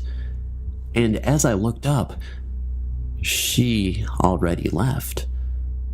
She was gone. It looked like a nanosecond for her to disappear, even before the train doors had opened. At that moment, Realizing that it's impossible to get out without the train doors opening, and that she vanished in the moment, I rolled my eyes up to look at her. I just froze in terror. I looked around to see if anyone else also saw that or not, but nobody seemed to be influenced by the woman. Or maybe they couldn't see her. At this point, I was horribly scared. This was the second incident for me in which something, in this case someone, vanished in thin air. Though I didn't see her vanish, but she was there at one moment, and like a microsecond later, she wasn't there. It wasn't even humanly possible to get out of the train or get into the train in that moment. So I put on my headphones and music and closed my eyes shut so as to not see anything else. I got out at Semabwag station. At first, she joked that I rode with a Pontiac, and I gave her a smack on her arm. A Pontiac is a bloodthirsty ghost of a woman and quite popular ghost in Southeast Asia. But after calming me down and realizing that I was actually frightened to my core, she told me that the pale woman could be the white ghost of Angmo Kyo MRT station. And when I checked it on the internet, I found out that almost all the stations I crossed today on my way to Semabwag are supposedly haunted, and yes, White Woman is one of them. It was rather amusing, as how can ghosts haunt a train and station for that matter, but it was written that white ghosts targets lonely people. But I was in a filled compartment, so why did I only see her? Paranormal is a part of everyone's life, but not everyone noticed it. My first encounter was around 18 years ago, when I was 10. It was Christmas morning when I lost my father. It was a devastating loss for all of us. Since then, I don't want to celebrate Christmas. Anyway, let's get to the point. The day after the funeral, I was sitting in my room. I was bummed. I didn't want to accept the truth. And then it happened. I heard my father's voice, calling my name not once, not twice, but 3 times. I couldn't believe my ears, and I raced out of my room into the kitchen. My eyes were starting to water because I didn't see him. I started to cry and headed back into my room. Then I realized that it was very bright winter's day. I mean, it was freaking December 26th, and then I saw him. My dad was standing before me, smiling, surrounded by that light. I stared at him for what seemed to be hours. Then suddenly, light started to flicker, and I heard him talking directly to me. He said to me, "I'm sorry. Be good. I have to go now. Goodbye." And then he disappeared with the light. That was the last memory I had of him. The next experience was 4 years ago, when I was in my neighbor's house. My neighbor, let's call her Z, lived with her father, let's call him A, who by the way was a creepy guy. However, Z was gifted. She could see the future through cards. I was stunned when she told me things known only by me. I went there oftentimes, but every time I took even the slightest look to A, my head started to hurt like hell.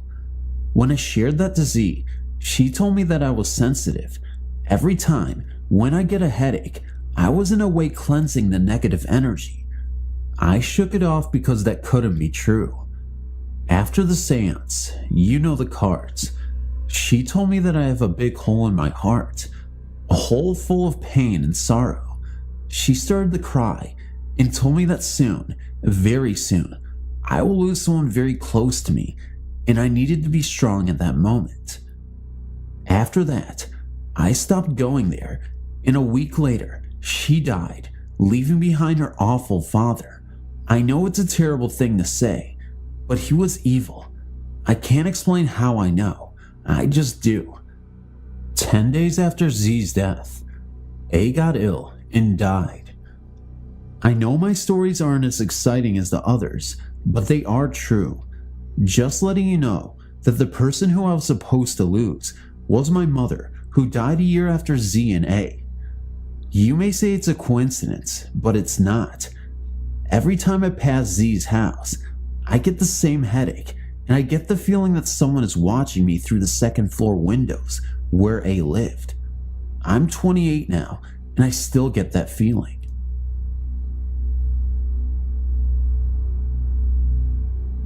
About 20 years ago, when we lived in Navy housing on Oahu, Hawaii, my daughter and I experienced something that still haunts me.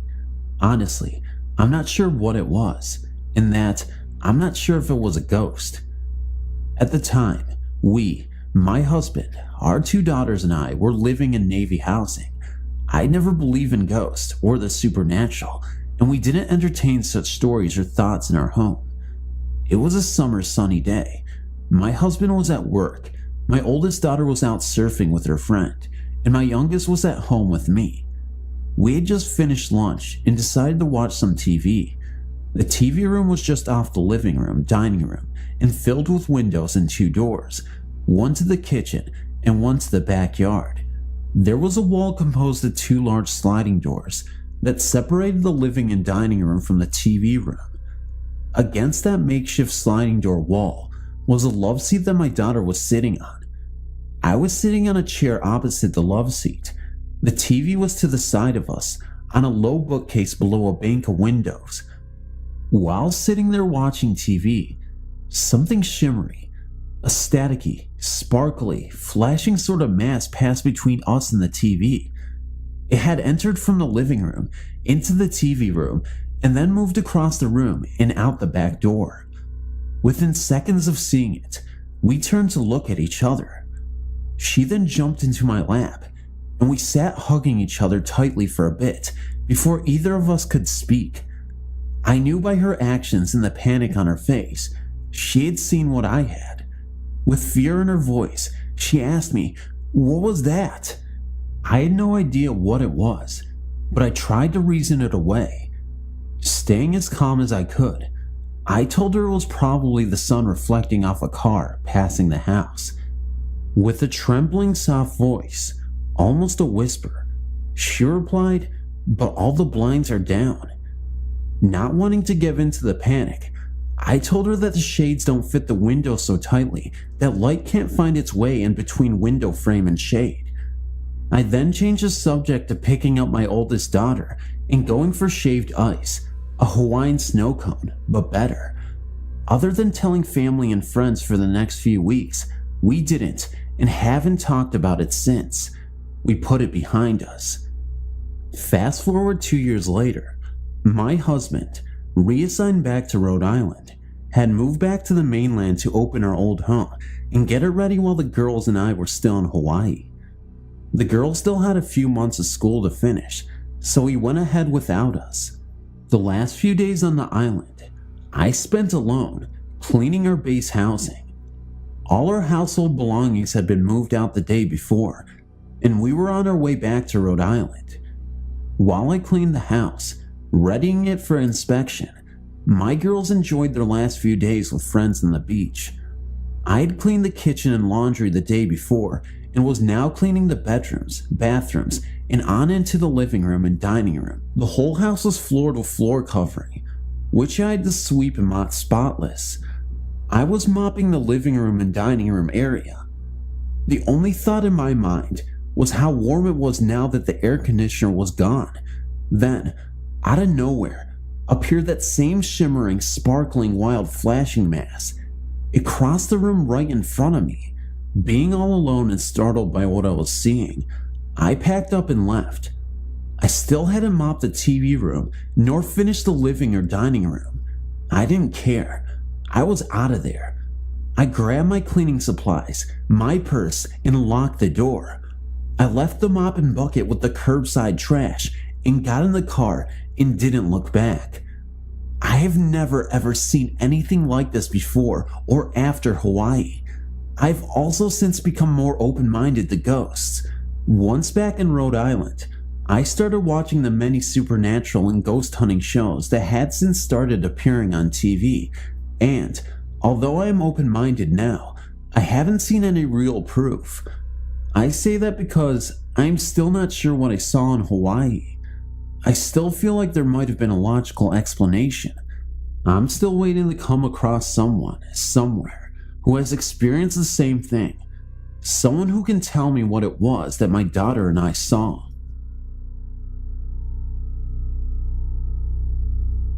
I'm an amateur UFO researcher. I say amateur, but I think some might consider me an expert in the field. Anyway, I'm writing here to record what's already occurred. I'm too afraid to post on the forums I usually frequent when discussing my findings because I really don't need the extra attention right now. I'm afraid that something is going to happen, and I have to document it somewhere. So here it is, and I hope you enjoy my story.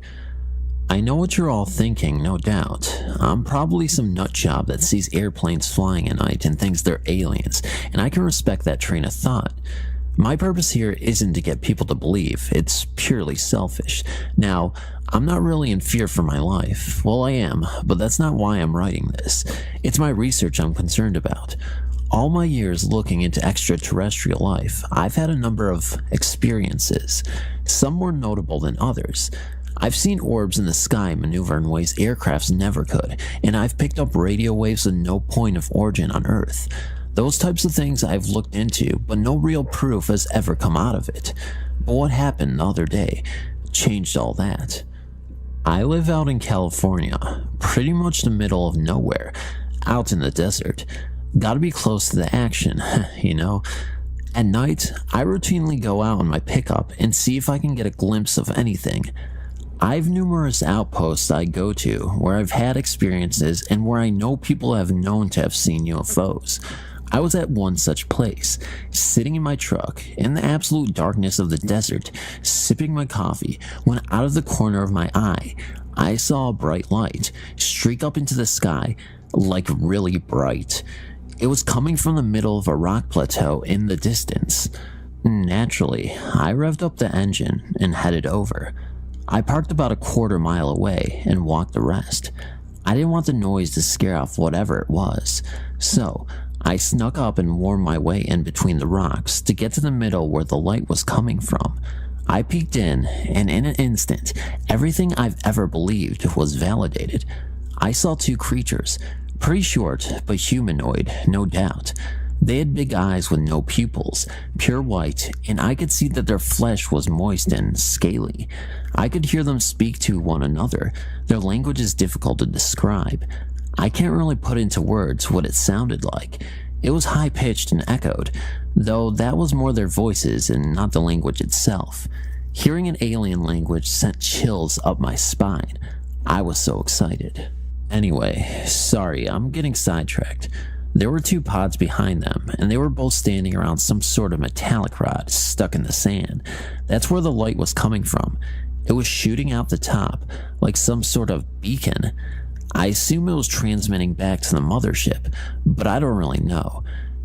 To me, it appeared to be sucking something out of the earth. I could hear the device humming. I inched closer for a better look, but I cracked the rock, and they both turned to me in unison. I froze, their eyes cut through me, and my excitement turned to terror. I was so scared, but in that same moment, I could see in them the same thing, fear. One of them reached out and touched something on the rod, and the light exploded out, blinding me for a moment. As my eyes adjusted back to normal, all I saw were the two pods jet straight back up into the air. There was no noise made, only the sound of the sphere ripping through the air. Now, as much as I'd like you people to believe what I've just told you, that's not really my concern. Because when they left, lying on the ground was the rod. They'd forgotten it or dropped it, I don't know. All that matters is that I have it. Actual proof of intelligent life, and if you looked at this thing, held it in your hand, you know it came from another world. I mean, with how bright the light on top can get, there's nothing on Earth that could power something like that. You'd think I'd be on top of the world, and believe me, I was. Until the next day. I woke up to a knock on my door. It was early that afternoon, but naturally I was sleeping in. The knocking was persistent.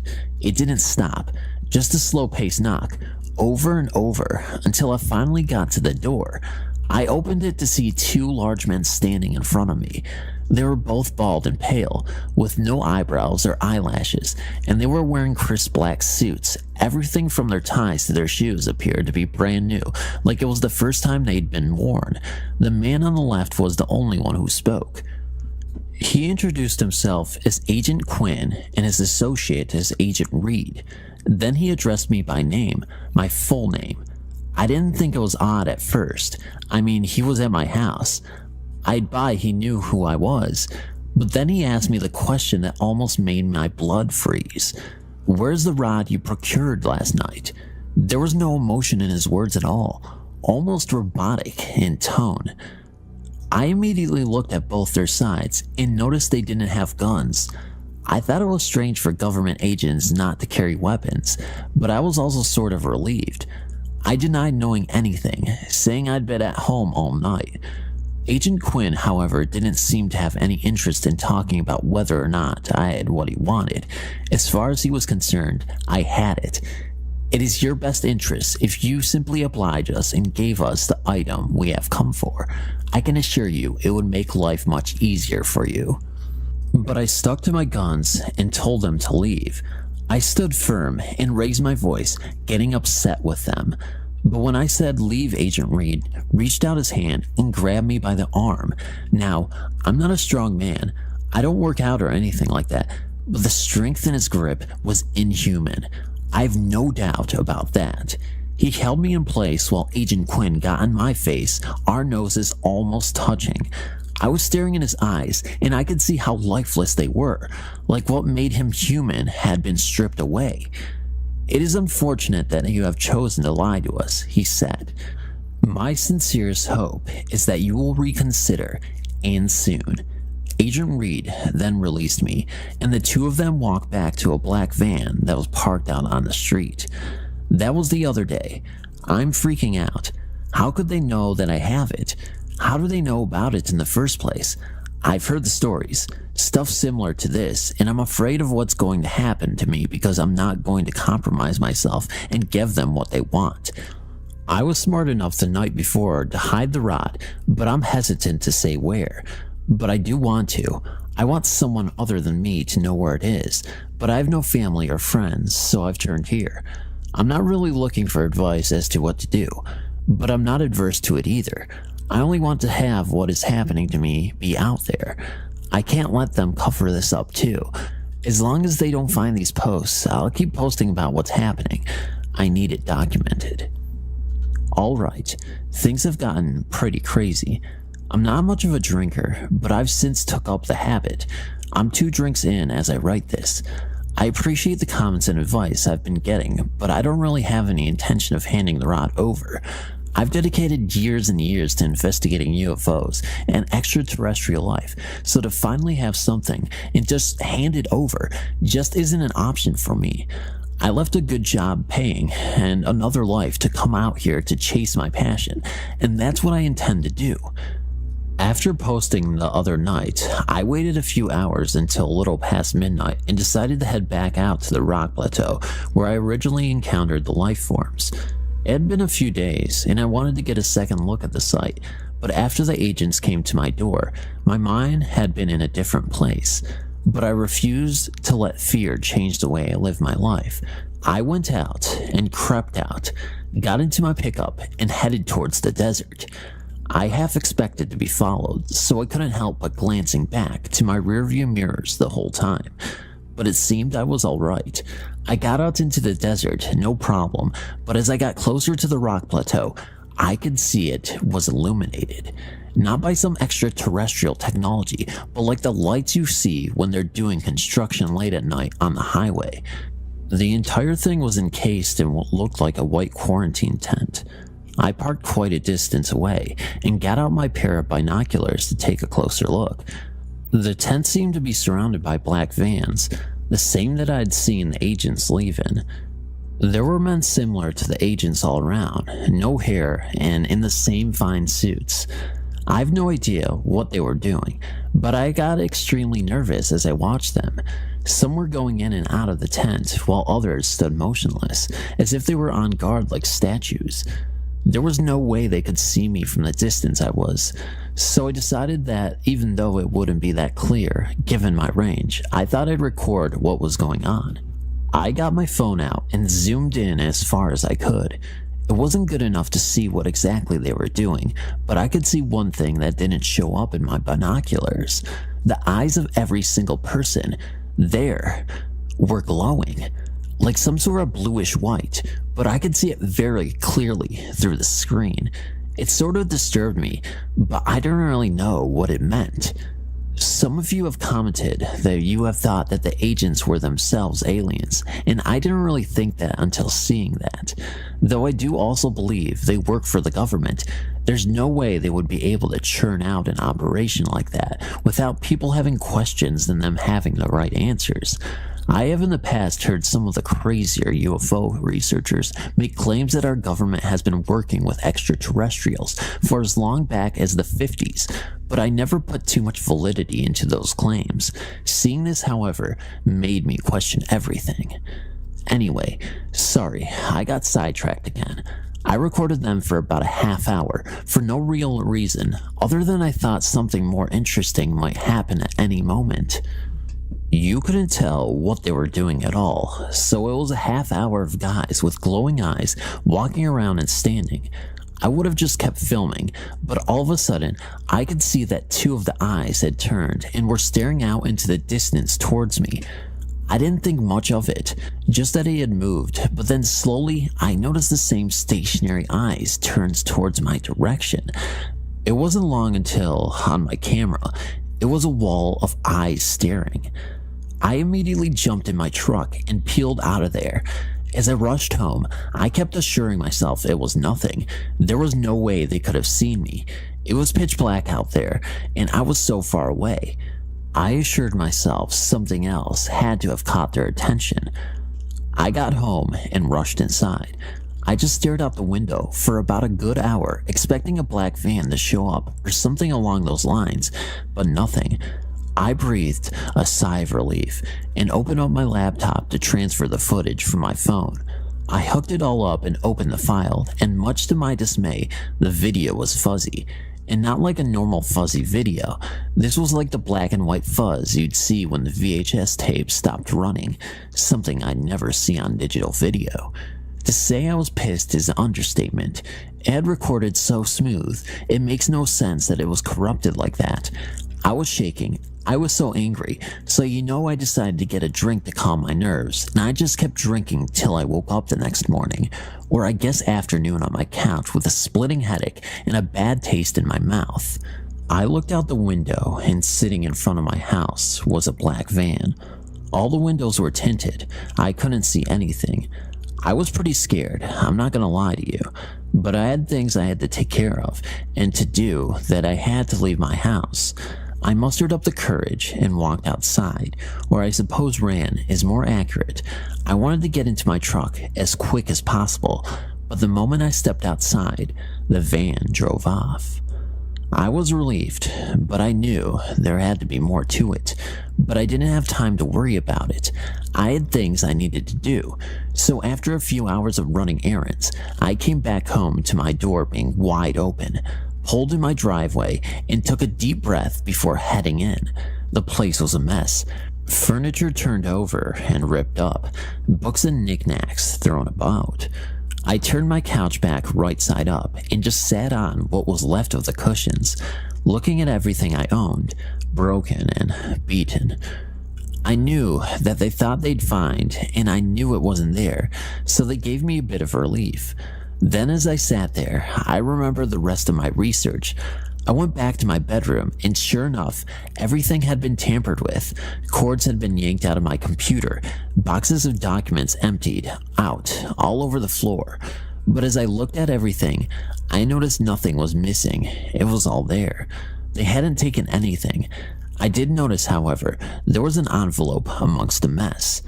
I didn't have anything that I kept in an envelope, so I knew whatever it was, it must have been them who left it. I opened it up, and inside was just a single piece of paper, typed up. It said, It has come to our attention that you are not only continuing to hinder our investigation by keeping what we desire from us, but that it appears that you have begun an investigation of your own.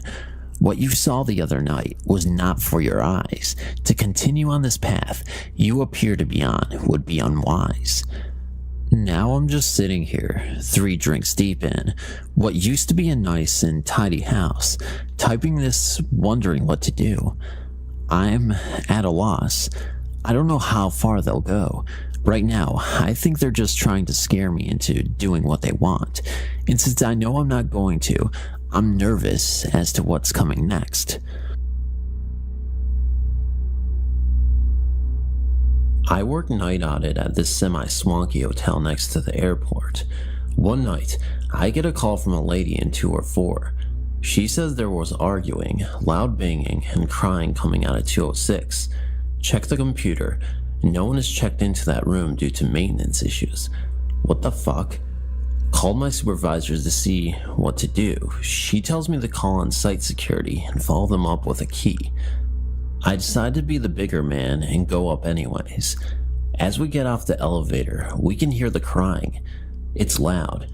My heart starts racing as we near the door, so I hand the key to the security guard.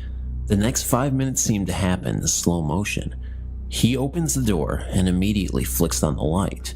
Keep in mind 206, we're on the 2nd floor, only door was by me, and this is at like 3 a.m. and there was no one around. As we enter the room, the shower is on, steam is coming from under the door. There is only one lamp on in the room. It's super cold, and there's a lady in red, lacy bra, black panties, with super red hair curled up crying in the bed. She was facing away from us. As Frank approached her, he asked if everything was okay. She sorta just stopped crying and rolled over. When she did, a wave of horror came over me. She was super pale, covered in blood, and was just staring behind us. That's when we realized the shower had stopped and the door was open. There was a man about 6'5" standing in the doorway. As we turned around, cops tased him and arrested him. Turns out he was a rapist who hides in hotel rooms, kidnaps women who stay there, and cuts them open. To this day, I will never go to a hotel again. I'm currently a janitor at a gym. We have a stairwell that leads down some stairs to a door that doesn't open because we lost the keys years ago. One night, there was a loud banging sound coming from the door. Sounded like someone was banging it every second for a couple minutes. I stood at the top of the stairs and listened and watched, and it stopped. It started up again a few minutes later. I went back up there to see, and it stopped again as soon as I got there. Told my manager the next day and had a locksmith come in.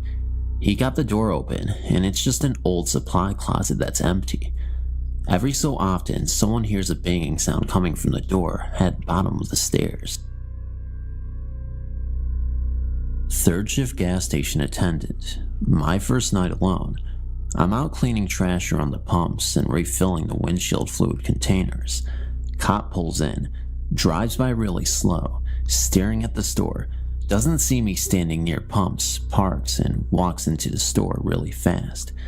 He's clearly looking for an attendant, so I walk into store. He jumps when the door opens and I say, "Hey, what's up?" The Dunkin' Donuts, 2 streets over, just got hit and the guy doesn't fit any profiles. We think he just likes to shoot people, so we're letting people know. He gets in his car and drives off. Was sitting at a desk in front of a good-sized window, reading a binder. Sort of had that feeling like someone was watching me, so I looked up, and there was a face pressed to the glass. No idea how long he was there before I looked up. Ran out to the foyer, where there was a glass door on the porch that should be locked. It wasn't. He started shaking the door trying to get in. Ran to the next room, and he just followed me around the house while I was on the phone with the cops. Watching me through the windows. They didn't catch him. That night, he came back the next night. They caught him. Creepy as fuck. Surprise. Sometimes patients come in for other problems and don't mention that they sleepwalk. There have been a few occasions where I've been sitting in my office, watching vitals and writing reports, when I turn around to get something and a patient has sleepwalked into my office and is standing right behind me. At 2 a.m. in the dead quiet, that gives one quite a shock. Right out of college, I got a job as a nanny for 2 elementary school-aged girls. For their anniversary, the parents went on a week-long cruise, and I stayed home with the kids. The first few nights, the 8-year-old would come into my room multiple times a night and wake me up. It was obvious she hadn't pre-planned what she was going to give me as a reason for waking me up, so she would stumble through an excuse on the spot like, "I just wanted to make sure we are still going to the park tomorrow," or "I think I forgot to brush my teeth and wondered if I should do it now or wait till the morning." I figured she was just missing her parents and feeling out of sorts, so I let it slide at first. But by the 4th or 5th time, knowing I needed sleep to keep up with 2 active kids, I told her that she wasn't to wake me up unless there was an actual emergency. I got a couple more hours of undisturbed sleep, but wake up with a weird feeling around 5 a.m. I turn over and nearly piss myself. The girl had brought over a chair right next to the bed and is staring down at me. It didn't help that she had long, dark hair, and this happened a few months after The Ring came out. Her explanation? "I just thought it would be fun to watch you sleep. I didn't wake you." Touché, kiddo. It was the summer of 1992. I was 20 years old, and I had just completed my junior year of college, and I was staying in the same city as the campus to take some summer classes. I also worked a couple of part-time jobs to handle living expenses. One of my jobs was as a fast food delivery guy. We cooked and delivered steaks, chicken, and burgers instead of the usual pizza or Asian food. One night after completing my shift, I was bored and for laughs, decided to check out an adult movie and novelty store that I had seen sometimes in the course of all my driving for that job. I parked amongst several other cars and got out of my car to go into the store. I saw a middle-aged man with a pasty appearance, with greasy dark hair and receding hairline in the car parked closest to the store. I approached the car on the way in, and he raised his hand hello to me. Not wanting to be rude, I raised my hand in return. As I walked directly by the driver's side door, he said hey, and I said hello. He leaned his head out of his window. He said, "You want to get it off?" I browsed about, and put off by the sheer seediness of the place, quickly left. Out of the corner of my eye, I saw the guy in the car in a different parking space. I got into my car and started out of the parking lot. As I got to the road, I saw the guy start his car and start to come out as well. Hoping this was coincidence, I turned out of the parking lot to go home. It wasn't coincidence. Suddenly, this guy was following me very closely and blinking his high beams at me every few blocks. I tried to lose him at some traffic signals, but was unsuccessful. I decided to go an alternate route at that point, not wanting to direct this creep to where I was living. Luckily, my delivery job had made me familiar with a lot of the roads in the city. I headed for a particularly labyrinth neighborhood, turned in, and took as complicated a route as I could, and quickly as I could, and finally lost him in there. I thought that was the end of it. A few weeks later, during work, at the takeout place, I stopped at a convenience store in the course of delivery to get a soda. After I checked out, I saw this same guy. He smiled and raised his hand hello again. I hurried outside to my car, but this time, I was in my shirt and hat from the takeout place. Now he knew where I worked. By the time I left the convenience store, he followed me again. Fortunately, I was able to lose him again, but spent the rest of the summer afraid to see him pop up at the place of my work, or worse, order food and bring me to his house. Thankfully, that did not happen. The skeevy guy who likes to follow people, let's not meet again. Do you believe in ghosts? If so, then boy, do I have a real ghost story for you. Being so involved with the paranormal from an early age on, You tend to open yourself up to experiences that you've never previously had before. I'm of the belief that if you commit to actively hunting spirits, they will start to manifest and make themselves known to you. However, if you close yourself off to this realm, the chances of finding yourself in a paranormal situation are slim. A lack of commitment will result in most spirits ignoring you. Just think about it for a second. If you have absolutely no desire to see paranormal activity, why would a ghost waste their time trying to communicate with you? It would be just like talking to a wall. Just like the saying goes, seeing is believing, or in this case, investing is believing. This story I'm about to share with you, though just a story, is undeniable proof that ghosts are living among us in the human world. These experiences occurred late in September of 2005, and at the time, I was 15.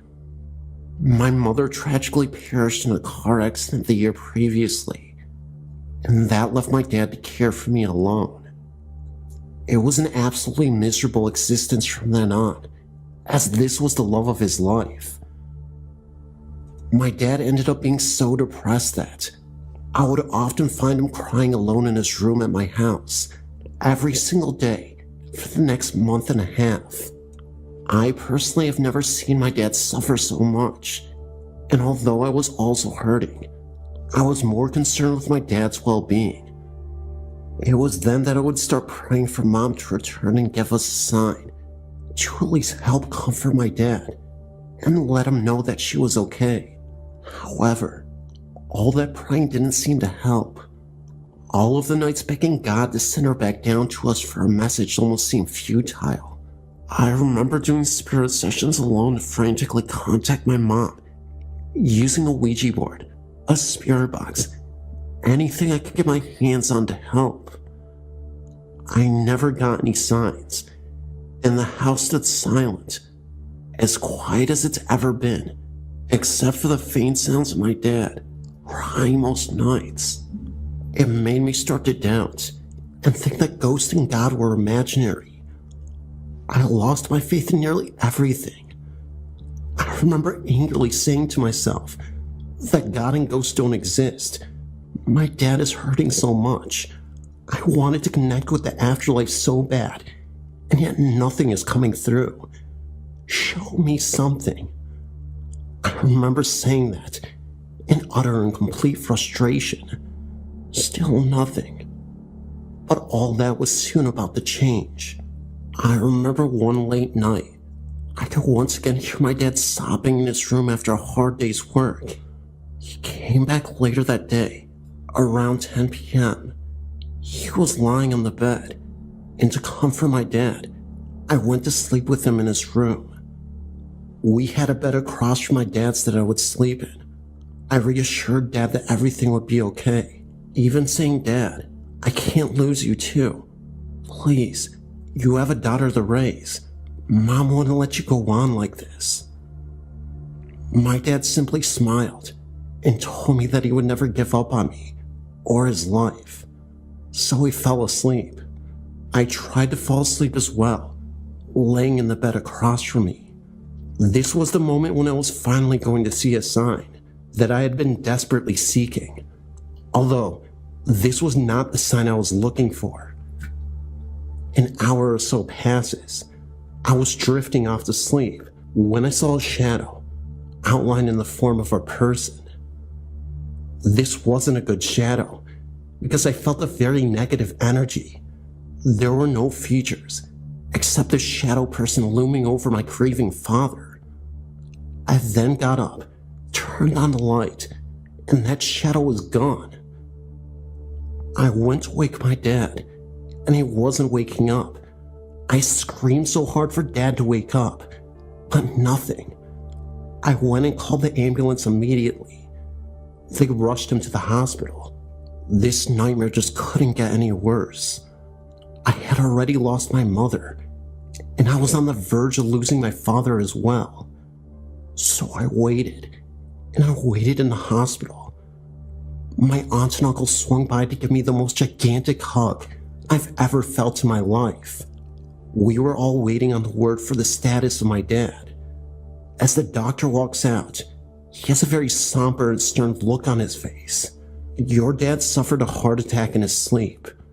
We are doing everything in our power to make sure he recovers from this. What they didn't tell us in the moment was that he was fighting for his life and receiving life-saving emergency surgery. It turned out that he also died on the operating table, but came back. After hours of surgery, thankfully, my dad recovered and eventually woke up. The crazy part is, years after this incident, he finally told me that he experienced an out-of-body experience and said that he felt like he went to heaven. He remembers being able to see the doctors working on him.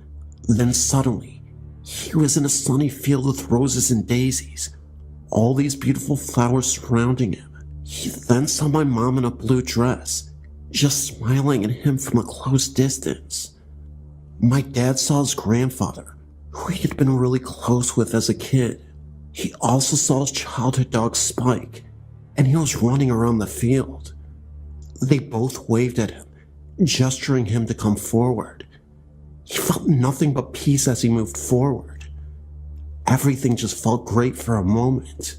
As he approached Mom, he gave her a great big hug, and my grandpa as well. He said he didn't feel like leaving this place at all, but he knew he couldn't stay. Grandpa said with a great big grin on his face, "We will see you later." Then suddenly, he woke up back in his body in intense pain. That same night my dad was having that episode, my uncle took me back to his house. As I waited for my dad to recover, I had a dream. I dreamt of the Grim Reaper, and he was literally trying to drag my dad up into this dark room with red wallpaper. I remember screaming, "No, I need you, Dad," and trying to physically pull my dad away from the Reaper so he wouldn't take him through the door of the strange room. Eventually, the Reaper gave up and disappeared. My uncle rushed in to hug me, and I told him I had a nightmare. Years later, when my dad told me about what happened to him, I told him my nightmare as well. My theory is that the whole incident, the Black Shadow, the heart attack, the out-of-body experience, and my nightmare, they were all connected. Something dark and sinister was trying to take my dad away from me, and I feel like my dad's grandpa and my mom were somehow stopping this from happening.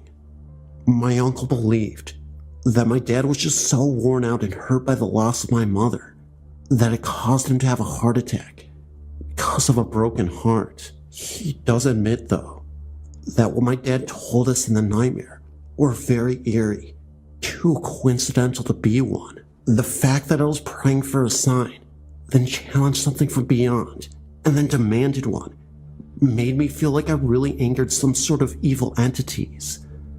I also believe that in those dark moments, good and evil were fighting for my dad to stay alive.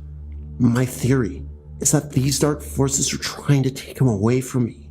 I also know that because we're surrounded by so much darkness after we lost Mom, these dark spirits were taking advantage of us in the worst possible way, and I think they were feeding off of us.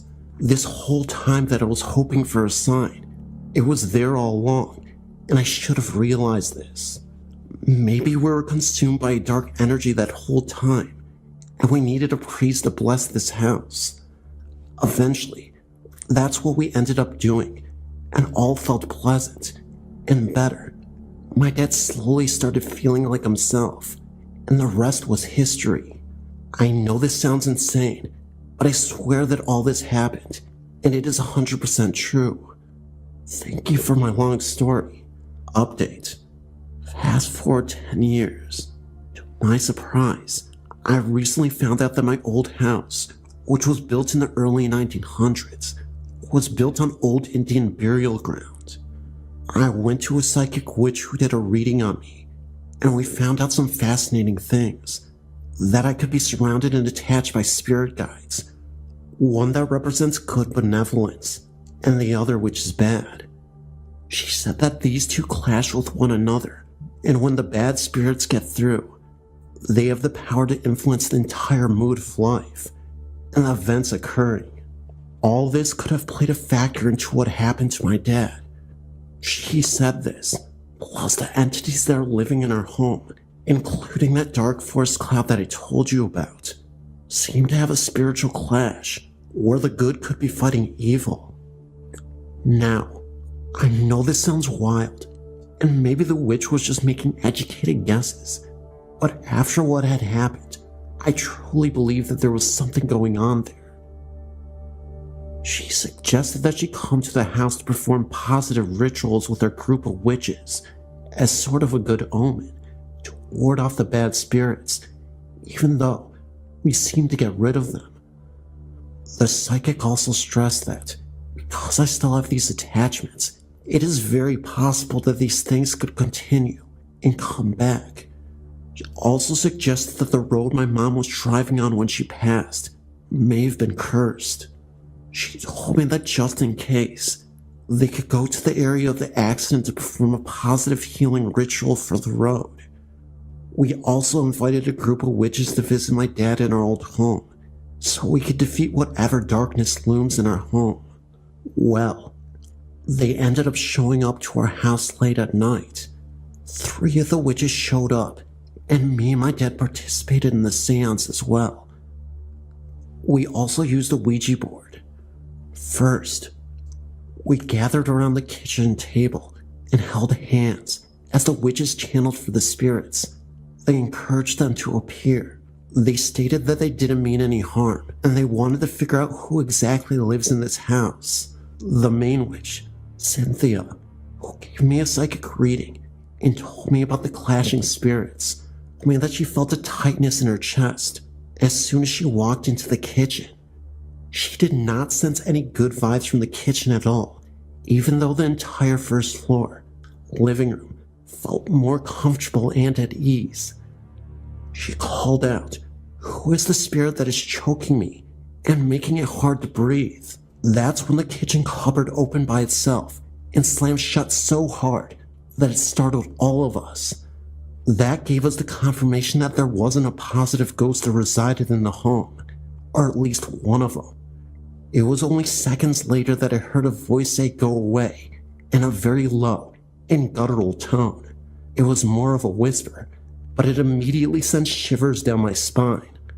I turned to the psychic, who was sitting right next to me, and I asked her if she heard that. She said no, but that she could feel the presence of a dark shadow standing between us both. Cynthia then told us that she was getting messages in her mind that the spirit was named Tim, and that he used to be a very angry man, about middle-aged. What we were able to confirm next was crazy. We used a Ouija board and asked about Tim, and the Ouija board both confirmed that it was exactly him. Cynthia was right. She then said that Tim was a very lonely man after his entire family died in a house fire. We later found out that the house we lived in had been rebuilt shortly after. We asked the Ouija board to confirm, and to our surprise, the Ouija board spelled out yes.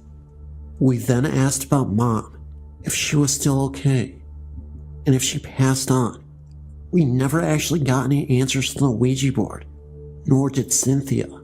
However, a few days after the whole incident, and I'm not sure if this was just a coincidence or not, but I ended up getting a random text from some unknown number.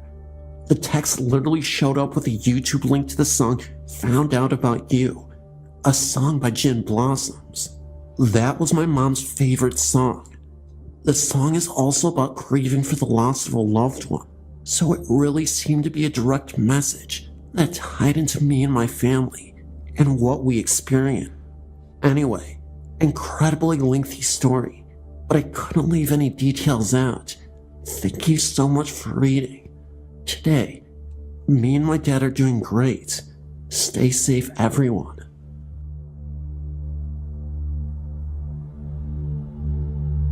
This is my first, not my last experience. I'm a slight skeptic and a psychology major, so I believe in scientific explanations first and foremost when it comes to aliens and ghosts, before classifying it as a ghost story. I've always been overly curious about my family's lineage and who's related to who in my grandparents' tiny town, founded by my grandfathers and grandfather. I was adopted into the family, and I always felt like a bit of an outcast with no background of my own, so I linked to adapt my family's history, despite our lack of blood relation. One day while my father and I were visiting, he asked my grandmother if she wouldn't mind taking us to the graveyards around the tiny town and showing us around. She took us to the family graveyard, another family's graveyard, who's apparently not related in any way, and finally she took us to a large church and soldier-shared graveyard. I was struck by how large this place was and immediately wandered away. It was about 99 degrees that day, with very little wind and high humidity. What happened next could have easily been caused by the heat, but as a half-skeptic, I'm not sure. I decided to tidy up around the headstone, believing it wasn't fair to neglect someone in life or death. As I traveled around emptying out dirty vases, straightening flowers, dusting dirt off headstones, I came across 4 neat little graves in a row. The graves were old, moldy, and worn. Each one had a little weather-worn clipped tulip in front of it, and each one bore the same title, Infant. I don't like to talk about it, but I suffer from an anxiety disorder that causes me to be emotionally numb. It's extremely hard for me to feel empathy or sympathy, but looking at those little graves, I felt my heart break in my chest. I run my fingers over each one and whispered a little prayer for them. I walked away to continue my volunteered grave cleaning duties, and feeling a little strange tug to go back to the little ones' graves and stay there. After a few moments, I stopped under a large tree for a rest, drenched in sweat. Someone had hung a wind chime over another grave. On the same tree, I blankly studied it, listening to my grandmother and father talking across the graveyard. I could see the infant's grave out of the corner of my eye. I reached up to touch the chime when I froze in place. A cold feeling slid down my spine and consumed my stomach. Without thinking, I turned quickly towards the infant's graves and stopped cold. A woman was standing beside the second stone. She had ebony black hair down to her thin waist, and she was wearing the old-fashioned blue dress that looked straight out of the 1900s. But that wasn't the most remarkable thing about her. Her face was smooth, round, and pale, and literally blank. She had no eyes, lips, nose, nothing. I gasped, involuntarily took a step backwards, flinching at the sight. When I recovered, she had vanished without a trace. The last thing I wanted to mention about the cemetery is another night I actually went back to the cemetery on my own, and I noticed something that was really alarming. What I noticed was something so alarming that it literally made my face turn pale. Now, I'm not saying this was a ghost, but I saw a group of people who were in a circle around a gravestone. Even creepier, they all had what looked like brown robes on and hoods on. It was like some sort of cult. That's why I can't immediately just say that it was a ghost or a group of ghosts, because it's pretty obvious that it may have been something else. Maybe it was just some sort of evil ritual that they were performing out there, but I didn't want to last long over there, so I bolted. How's that for a couple of crazy encounters with some spiritual entities or some cult-like figures? Anyway, I really hope you enjoy these pair of stories. They weren't the longest in the world, but I think they were very effective. What do you think? Let me know. When I was 4, I shared a room with my mother. I slept in a toddler bed that was low to the ground. If I laid on my side, I could see under her bed. One night after she turned out the lights and got into bed, I happened to look over and see these red eyes staring at me from under her bed. I was so scared that I couldn't move and just continued staring at it. The eyes were close to the ground and did not blink. I finally started to scream and cry. My mom jumped out of bed and turned on the light. She looked under the bed, and so did I. There was nothing there. She turned out the light and got back into bed. The eyes were there again. This happened 3 times that night, but never happened again. This is where it gets really freaky. When my oldest daughter was 4, she was playing in her room alone. When she started screaming, I ran in and asked her what was wrong. She told me that there were red eyes looking at her from her toy box. I had never told her what had happened to me. Well, I completely flipped out, and we ended up running from the room. She never slept in there again. I recently asked her about this, and she told me that their eyes were looking back and forth, but didn't blink. I wonder if this is some kind of demon or something. When my middle daughter was 4, she told me that angels talk to her at night. She's 5 now, and it doesn't happen anymore. My son is about to turn 4 next month, and I'm terrified of what supernatural thing will happen to him. My only consolation is that it should only happen when he's 4.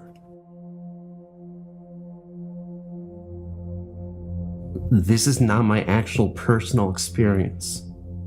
The house that I currently live in is extremely old and has a lot of history. My aunt had once lived in this house before me and my family. She had never experienced anything out of the ordinary. She had just come back from the hospital, having just given birth to her newborn daughter. The night she had returned home, she had done everything as normal and had gone to bed. The baby's cot stood just across the room. She woke up in the middle of the night, simply terrified by what she saw. A ghost with a small figure at its side stood looking into the cot holding a knife. My aunt first lay frozen in her bed, not knowing what to do. She finally worked up the courage after several minutes and ran to grab the newborn baby and ran out of the house. The room in which this occurred is now my room, and I can honestly say I've never seen an apparition, but I've heard many things during the night, such as when I once heard the banging footsteps of someone climbing the stairs. This had really frightened me, so the next day, I'd asked my sister if she had heard the noises. She replied yes. The weird noises continue up until this day, but we are now used to this, so we never really get scared, as we had done years ago. But just several weeks ago, my sister lay in her room watching TV, and all of a sudden, a black figure emerged in the corner of the room. The figure vanished, and we have never heard or seen anything unusual since.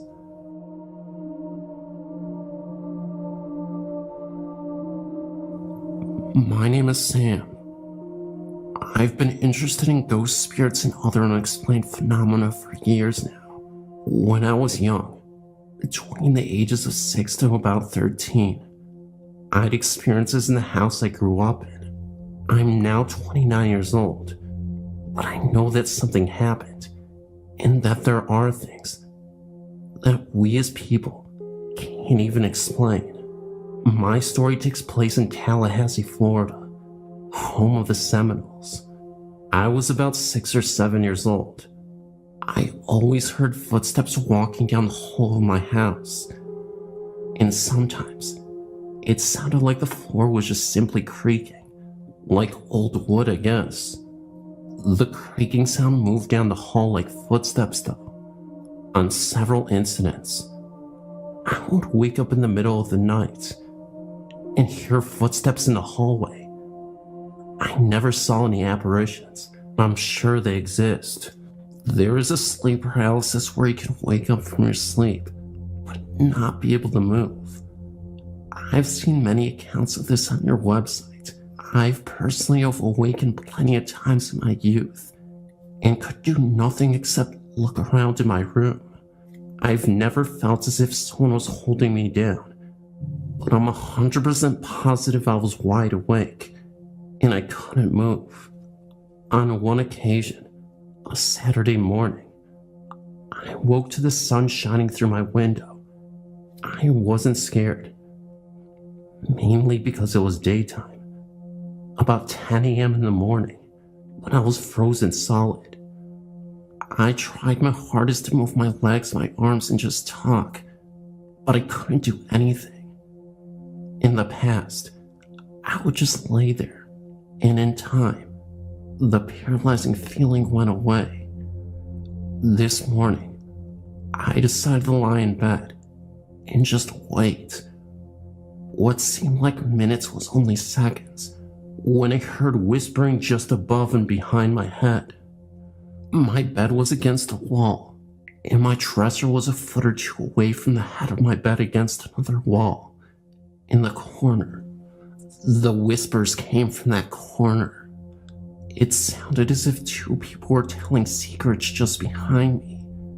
At this point, I snapped free from my frozen state and immediately jumped out of bed and dashed into the kitchen where my mother was cooking breakfast. I know something was there, but I was so scared that I didn't look back. I clenched my mom's legs, and she asked me what's wrong. I explained to her what had happened, and she kind of blew it off. There's no solid evidence that anything had happened, but I know what I experienced. That wasn't the only thing to happen. If you live in Florida, then you've experienced a hurricane. Hurricane Kate hit Florida in the mid-1980s. My mother was a single mom at the time and was trapped at City Hall during the hurricane. She worked for the city, so during the bad storm, they didn't want to let them drive in the weather and asked the workers to stay until the storm let up. My brother is about 5 years older than me, so my mom called and asked him to watch out for us until she could get home. The hurricane soon knocked the power out in the entire neighborhood, and probably in several parts of the city. She called again and asked my brother and I to sit in the hall, where there were no windows or doors, until the storm stopped. I, being the younger of the two brothers, felt comfortable with my brother and soon dozed off to sleep.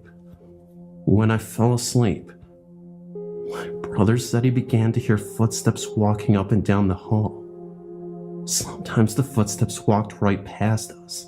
He also said, no matter how hard he tried to wake me, I wouldn't wake up. So we had to endure the steps and freaky sounds alone. He said it sounded as if 3 or 4 people were in the hall walking around. When I woke up, city workers were outside working on the telephone pole, trying to restore electricity to the neighborhood. My brother was curled up by the front door, almost relieved to see light, even if it was just lights from the work truck and light from the sparks of labor to the transformer on the pole.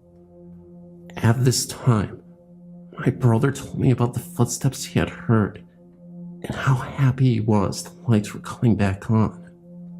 Other incidents happened, but nothing really worth talking about. I just wanted to share my story because the site is very interesting.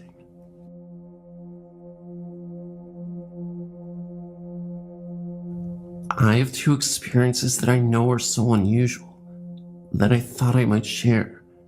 It's a little short, but I know that these were some freaky ghost occurrences, and I simply can't not tell it. My eyes don't play tricks on me, and I wasn't tired or hallucinating. In fact, this first story, especially my friend's experience, was also very real and happened at school. I was about 8 years old. I was riding my bike in trails of the woods near our house. I'd been riding for so long that I lost track of time. And being an 8-year-old kid, of course it was the time of my life. I ended up getting lost in the woods and the trail for quite some time. It had to be a couple hours, and it started to get dark. So as the sun was setting, I tried to make my way back the way I entered. As I was going through the woods, I ended up going through a cornfield, and from a distance, what I saw couldn't be ignored. I saw a short figure of a man just standing in between the cornfield bushes. It almost looked like a leprechaun. Obviously, I know leprechauns aren't real, but it was the best way I could describe this ghost. It was a scraggly looking thing, and stood 3 to 4 feet tall. It disappeared after a few minutes, and was gone. I am the only person who ever saw this thing. There was never any mention of a ghost near these cornfields. For a while, I didn't even want to say anything, for the fear of looking crazy. Plus, at 8 years old, who will take what I saw seriously? Today there are houses where I saw it, so the cornfield doesn't even exist anymore. Another weird thing that happened to my friends at school. Between the Christian middle school and high schools in town, there are some woods here. I never saw this, but some of my friends at the time did. One time, they looked into the brush and saw a pale-faced man in a hoodie or a robe of some sort. I'm guessing that it was some sort of ghost monk or something. They looked lost, but he didn't move at all. He was just squatting in some brush. When I was told about it, it made me realize that my experience might have been tied to this one, and that I wasn't as crazy as I thought. What happened was just odd. It's possible that the guy in the robe just could have been a creepy dude spying on the school. Personally, I think the one at school was just some weirdo, but the leprechaun could be something. However, I wouldn't just write it off, as I know that'd be hypocritical in doing so. Thanks for listening. Let me know what you think.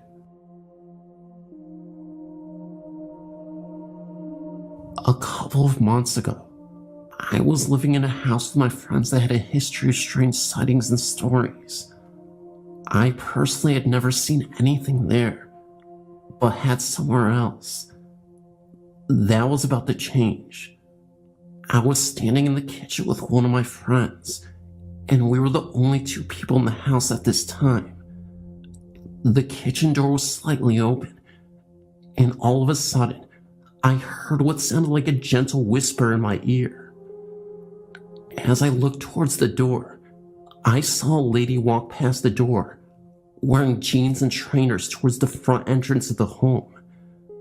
At first I thought it was my friend Laura, who always used to wear jeans, so I popped my head around the corner to try and scare her, but there was no one there. I wasn't scared because it was in the middle of the day.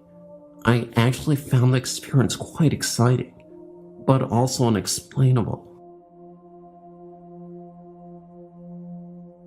We bought my father's-in-law house with the understanding that he was to stay with us so we could take care of him. He was in his mid-70s and not in the best of health. Before we moved in, we turned the 2 upstairs bedrooms into 3 bedrooms. My husband was upstairs taking the panels off the walls and called me upstairs to figure out how and where to move the heating duct. As soon as I got to the top of the stairs, My husband hung his hammer on a nail that was sticking out of a stud. We were standing right next to the stud the whole time I was upstairs with him. We were the only two upstairs. When we were finished talking, he went to grab for his hammer. It was no longer hanging on the stud. We looked for it for about 15 minutes before finding it under a pile of panels about 10 feet away from the stud it was hung on. We just gave each other a raised eyebrow look and didn't say anything about it. The TV would always turn on and off by itself. It was my father-in-law's TV that was sat in the living room. It was the only TV in the house that did that, no matter what outlet it was plugged into. I would turn it off, and by the time I would walk into the kitchen, it would be on again. I would have to say something like, "I don't have time to play right now," before it would finally stop. I was at work the night my father-in-law passed away. It was 3 a.m. on a Monday morning when one of the high-low drivers broke a main water line that caused all the presses to be shut down. I'd been working there for 2 years and had never seen or heard all of the press operators being sent home, as there is always something else for us to do. I went straight home and straight into my father-in-law's room to check on him and tell him what happened. We had a close bond and talked about everything. He was gone. His estimated time of death was 3 a.m. It may have been a coincidence.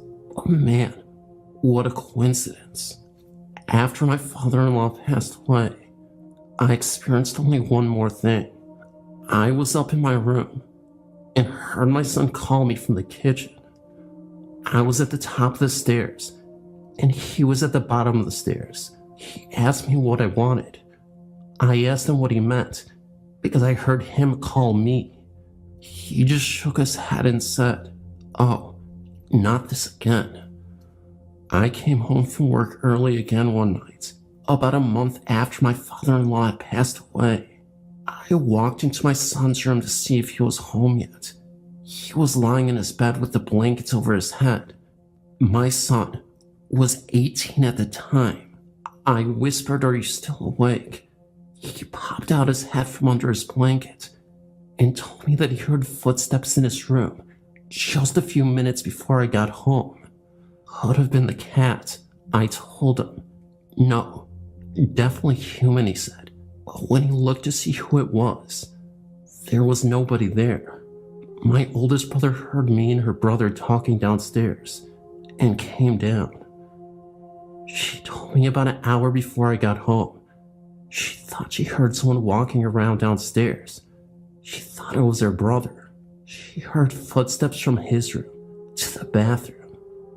She went downstairs and peeked her head in his room. Not in there. She walked to the bathroom, but the door was standing open, so she knew he wasn't in there. She was spooked, so she went upstairs and didn't come back down until I got home. We moved to a big old farmhouse in 2004.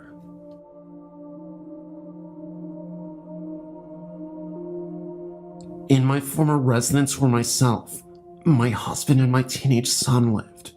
There were lots of paranormal happenings. All three of us experienced strange things, but the one that was the most bizarre happened while I was asleep in my bed. My husband had gone away on business for a few days, so I was alone this particular night. My son was asleep in his room down the hall. I owned a large male cat named Bing, who almost always spent the night on my bed. I also had a hamster that was kept in a cage in my son's bedroom. The cage door was broken, so we tied it up with baggy ties. She had escaped once or twice, so I had planned on buying a new cage the next day. As I lay sleeping in my bed, I could remember hearing someone yelling in my ear, "Wake up," several times. I then found myself standing in the hallway, and to my disbelief, my cat had the hamster cornered. and was about to pounce. I screamed for my son, and he came to the rescue before anything could happen. Someone had made sure that I would wake up in time. That's for sure. I know I heard those words "wake up" repeated several times. I was not terribly afraid at the time because I figured that this entity had to be friendly. Before I moved into the house on Willoughby Lane, I never had given the slightest thought to paranormal activities, and had always dismissed it with a wave of the hand and an offhand comment of how such things are scientifically impossible. However, all that changed a few years ago when myself and my newly acquired husband decided to buy an old farmhouse in upstate New York. The real estate agent, while giving us a tour of the home, had in fact related some disturbing information to us. She told us about 20 years ago, a young woman who had lived there with her 2 sons and her father, who apparently was an alcoholic, as well as an abusive parent, had gone missing. Her remains had never been found. There had been almost certain proof that her father had murdered her, and was shortly thereafter tried and sentenced to 10 years in prison, where he had almost died. I thought nothing of this, except for the fact that one day I might be gardening and dig up a little bit more than dirt. However, this did not stop us from buying the home, which was gorgeous, with green shutters, a post and beam barn which was in good repair, and a drive that was lined in grand old maple trees.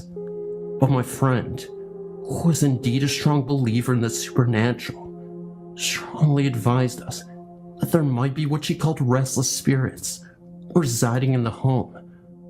Again, me being convinced there was no such thing did not take her warning seriously. After a long day of moving all of our possessions into a newly bought home, I'd fallen asleep in what was soon to be the living room.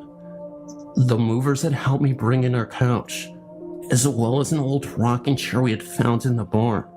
Both my husband and I thought we were able to save the old thing, which was made of oak and not damaged, except for the fact that the seat itself was no longer there. I was snoring away on the couch when I awoke, drowsily, to a consistent creaking. My husband, who was at work, and the movers, who had long since gone home, were absent, leaving me alone in the home. As I looked around, I noticed that the rocking chair was moving, as if someone was in it. Needless to say, I was incredibly scared, and proceeded to throw a book I'd been reading at the chair, or running out of the home.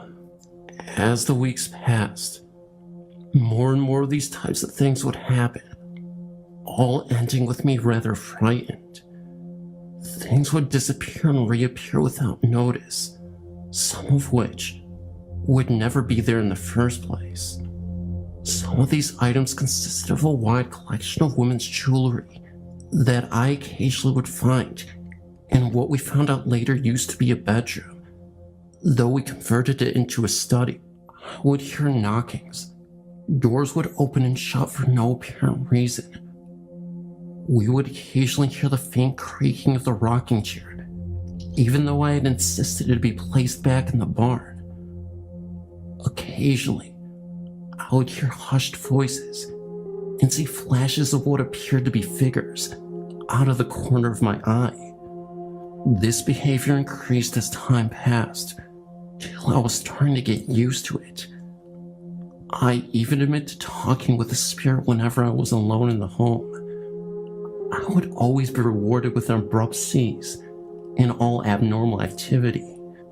On the evening of the housewarming party me and my husband were holding, one of my friends came to me in a state of anxiety. They said that they had been in the basement when they saw a woman standing there, staring at them, then turning and vanishing. Myself and a few others hurried down to the basement, where we looked all over, trying to find the woman. What we did find was a hidden cupboard with what was later confirmed to be the remains of Sue Hoover, the woman who disappeared nearly 20 years ago. After this finding, the noises and sightings immediately stopped, and we have yet to hear the slightly disturbing creak of the old rocking chair, which we eventually moved back into the home and repaired. However, I will never forget my experiences that year, and never again doubt the existence of spirits in the physical world again.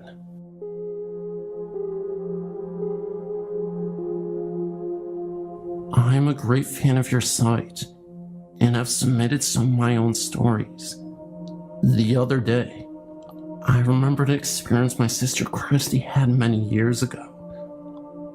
Although I was not a direct witness to this, I was there when she came home in hysterics. She was in such a state that we all thought she was attacked, and we could not get any sense out of her. The story goes like this. Christy had been walking home from a friend's house down a long lane called Langley Lane. On the right-hand side of this lane, there was a field which was used for cattle from a local farm. There was also a book with a large tree hanging over it. The summer before, I think this happened later in the year, as it was quite dark early, a young man had hanged himself from this tree during a fit of depression. I recall that other people have hanged themselves there too, at least one other one that I know of. I think I was about 16 at the time. I'm now 36, and Christy would have been about 11. Anywho, myself and my brother were sat in the house one evening, and that's when we heard Christy loudly banging on the front door to be let in. She was crying hysterically and was trying to talk but couldn't. She was obviously very distressed, and we thought that she had been attacked. When she eventually did calm down, which was sometime later that evening, she told me what had happened. She said that she was walking down Langley Lane when she looked over at the tree and saw a figure hanging from it. She said that the figure was glowing white and had a bend in its neck, like its neck had been broken. She then proceeded to run all the way home, which was a distance of about 1/4 mile. She did not want to tell her brother, as she thought he would not believe her. Having had experiences myself, I am open-minded and certainly don't feel like she made it up. She has always stood by her story. I was looking at your haunted places in Houston, Texas. I grew up there. I came across the Jefferson Davis Hospital, and it reminded me of something.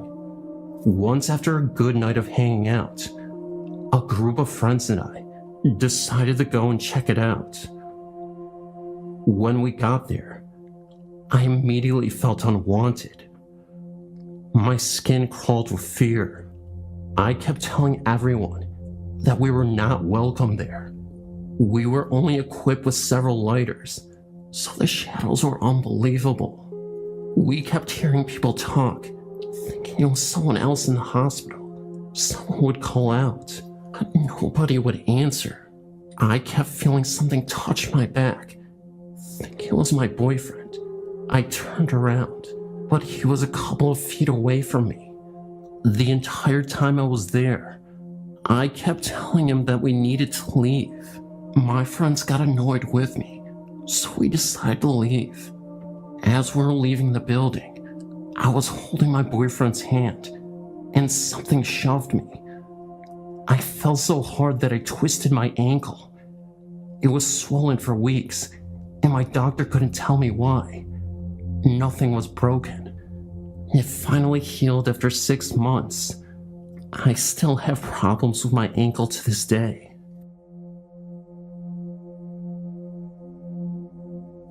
I have an experience that I would like to submit to the website. I've attached it below.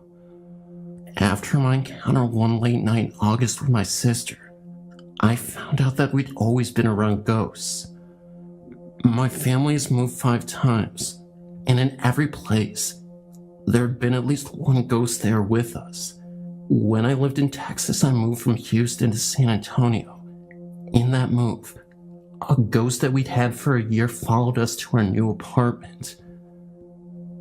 After living there for about a year, we discovered a new ghost. This one would hold the bathroom doors closed and knock over items we had on display. The event that completely changed my view of the paranormal happened in August of 2001. It was the early hours of the morning, about 4 a.m., and for some reason, I couldn't sleep. My older sister was on her computer, and she found a bunch of old music files she had downloaded for her history of rock class.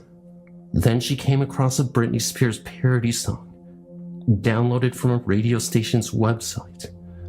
The song itself was actually an E-clip, about 30 to 40 seconds long. We played it, and for some reason the file was corrupt. The words were garbled, playing in a slow, deep, incomprehensible voice. I had chills listening to it play, and when I looked at the counter, it had been playing for over a minute. My sister finally turned it off. She was just as spooked as I was. We moved on, laughing about the look on each other's face. Then about 5 minutes later, we heard 3 soft, solid pounds in the back wall in the far back of the apartment. Neither one of us said a word. We just listened, trying to explain away in our minds.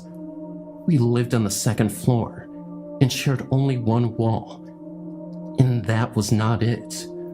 Another couple seconds passed by, and the banging jumped to the one long wall we shared, still towards the back of the apartment, but getting closer. We couldn't help but to stare at each other. After that one, we finally decided to ask others if she'd heard that. Of course we heard the same thing, and not a minute later, the banging jumped to the room next to us, on the same wall. 3 solid bangs escalating in amplitude. My heart was racing, waiting for the next set, afraid of where it would jump next. A couple of minutes passed, and just as it began to calm down, and blame the banging on the maintenance worker that we shared the wall with, the banging suddenly jumped forward to the wall behind the computer. I looked above me to see the ceiling light shaking. Moments later, the banging shot across the room to the balcony. It sounded as if the entire wall was pounded on with one giant fist. 3 echoing pounds later, everything stopped. I checked the sliding doors, and they were locked, thankfully. We both ran into my mother's room, and somehow she was still sleeping. She hadn't heard a thing. That was something I never understood. My baby brother was in the same room with her, door closed, and he heard a soft rumble, and my mother heard nothing. After that experience, I've always been a little on edge. I always think about what would have happened if I'd left the sliding doors unlocked that night, and what the thing was trying to get in. One thing I know for sure is that my ghost from Houston left that night, and the one already there seemed to get more active. Everyone started to hear their name being called, even when no one was around. Luckily, no one ever attempted to communicate with whatever it was. As a matter of fact, we rarely began to answer unless we saw the person who was calling us. 2 years later, after I finished high school, we moved to Iowa when I was accepted to college, and so far, we have not had any strange paranormal occurrences.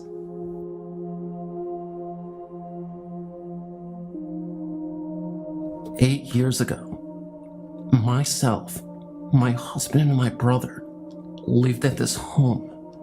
We were told by the neighbor that no one ever lasts, and we didn't either. Not because of the haunting, but because we needed to come back to Massachusetts for family reasons. Anyway, we lived in this house for 9 months. We were told the AC was broken, and in the Valley of Folsom it gets very hot, but not in our living room. It was always very cool in that part of the home. On one occasion, I was in the bathroom, and after my shower, I was looking towards the mirror, and I saw an orange blur over my shoulder. I turned to look, but it wasn't there. It looked as though it was a face, and it would have been standing at the right height, to where a head would be on a grown man. After a few weeks, I mentioned it to my brother and my husband, and my brother relayed a story about one night, while sound asleep, he was awoken by a very large thud on his bed. He said it felt like a bowling ball had landed on the bed, like someone sat down. He said he was too scared to look, so he fell back to sleep. After a few more months, we found out that the house used to belong to the town doctor that treated inmates from the Folsom prison back in the 1800s. After putting all the info together, we realized we were living in a haunted home.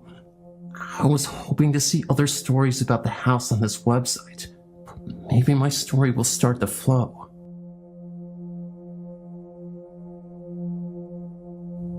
When I was 11, my father died from a heart attack in our home.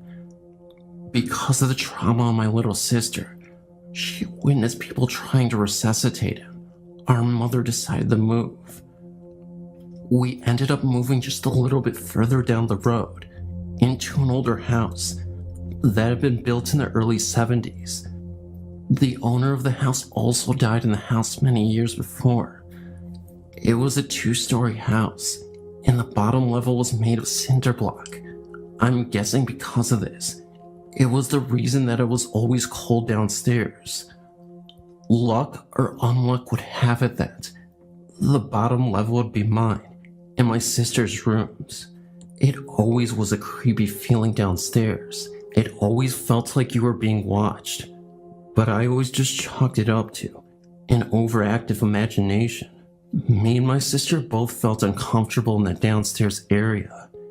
It consisted of our 2 rooms, a laundry room, and a cellar. One morning, when I was 14, I was standing in front of my dresser and putting on my makeup. Then, I heard a voice come up to my right ear and whisper my name. The fact that on my right side was a wall really freaked me out. I ran upstairs and asked my mom had she called for me. She told me that she had not. I hated sleeping in that room from that time on, and always tried to sleep with the light on, even though it drove my mom nuts. My sister had a similar experience. I was staying at my friend's house one night, and my sister went upstairs to make sure the door leading outside was closed.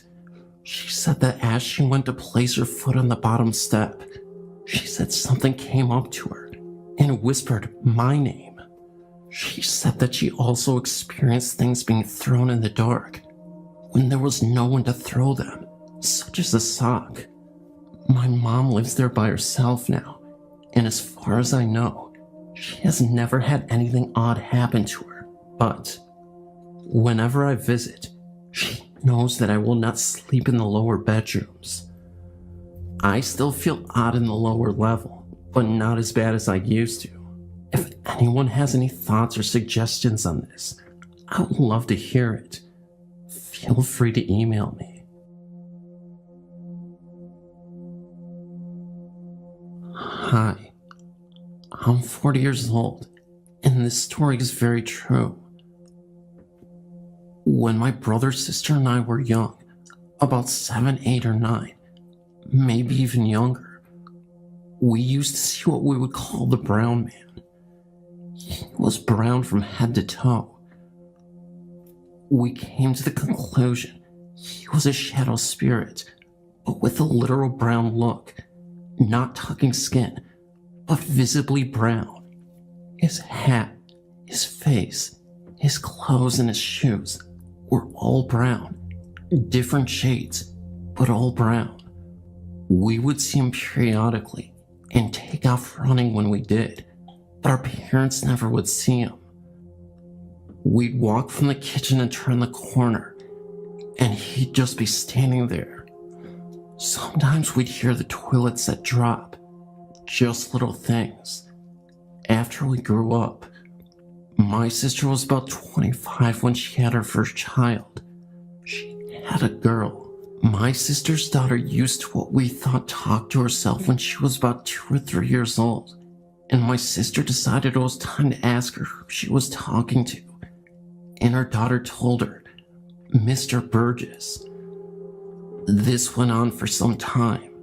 She would play, have tea parties, and sing with him just about every time she was in my parents' home. Well, one day, my niece asked my sister why Mr. Burgess wore brown all the time. Needless to say, that really shook us up because we thought we saw the brown man. We would tease each other and say, the brown man's behind you, and get a real kick out of it. I've since had 3 children, and my sister another daughter, but they've never come in contact or ever seen the brown man.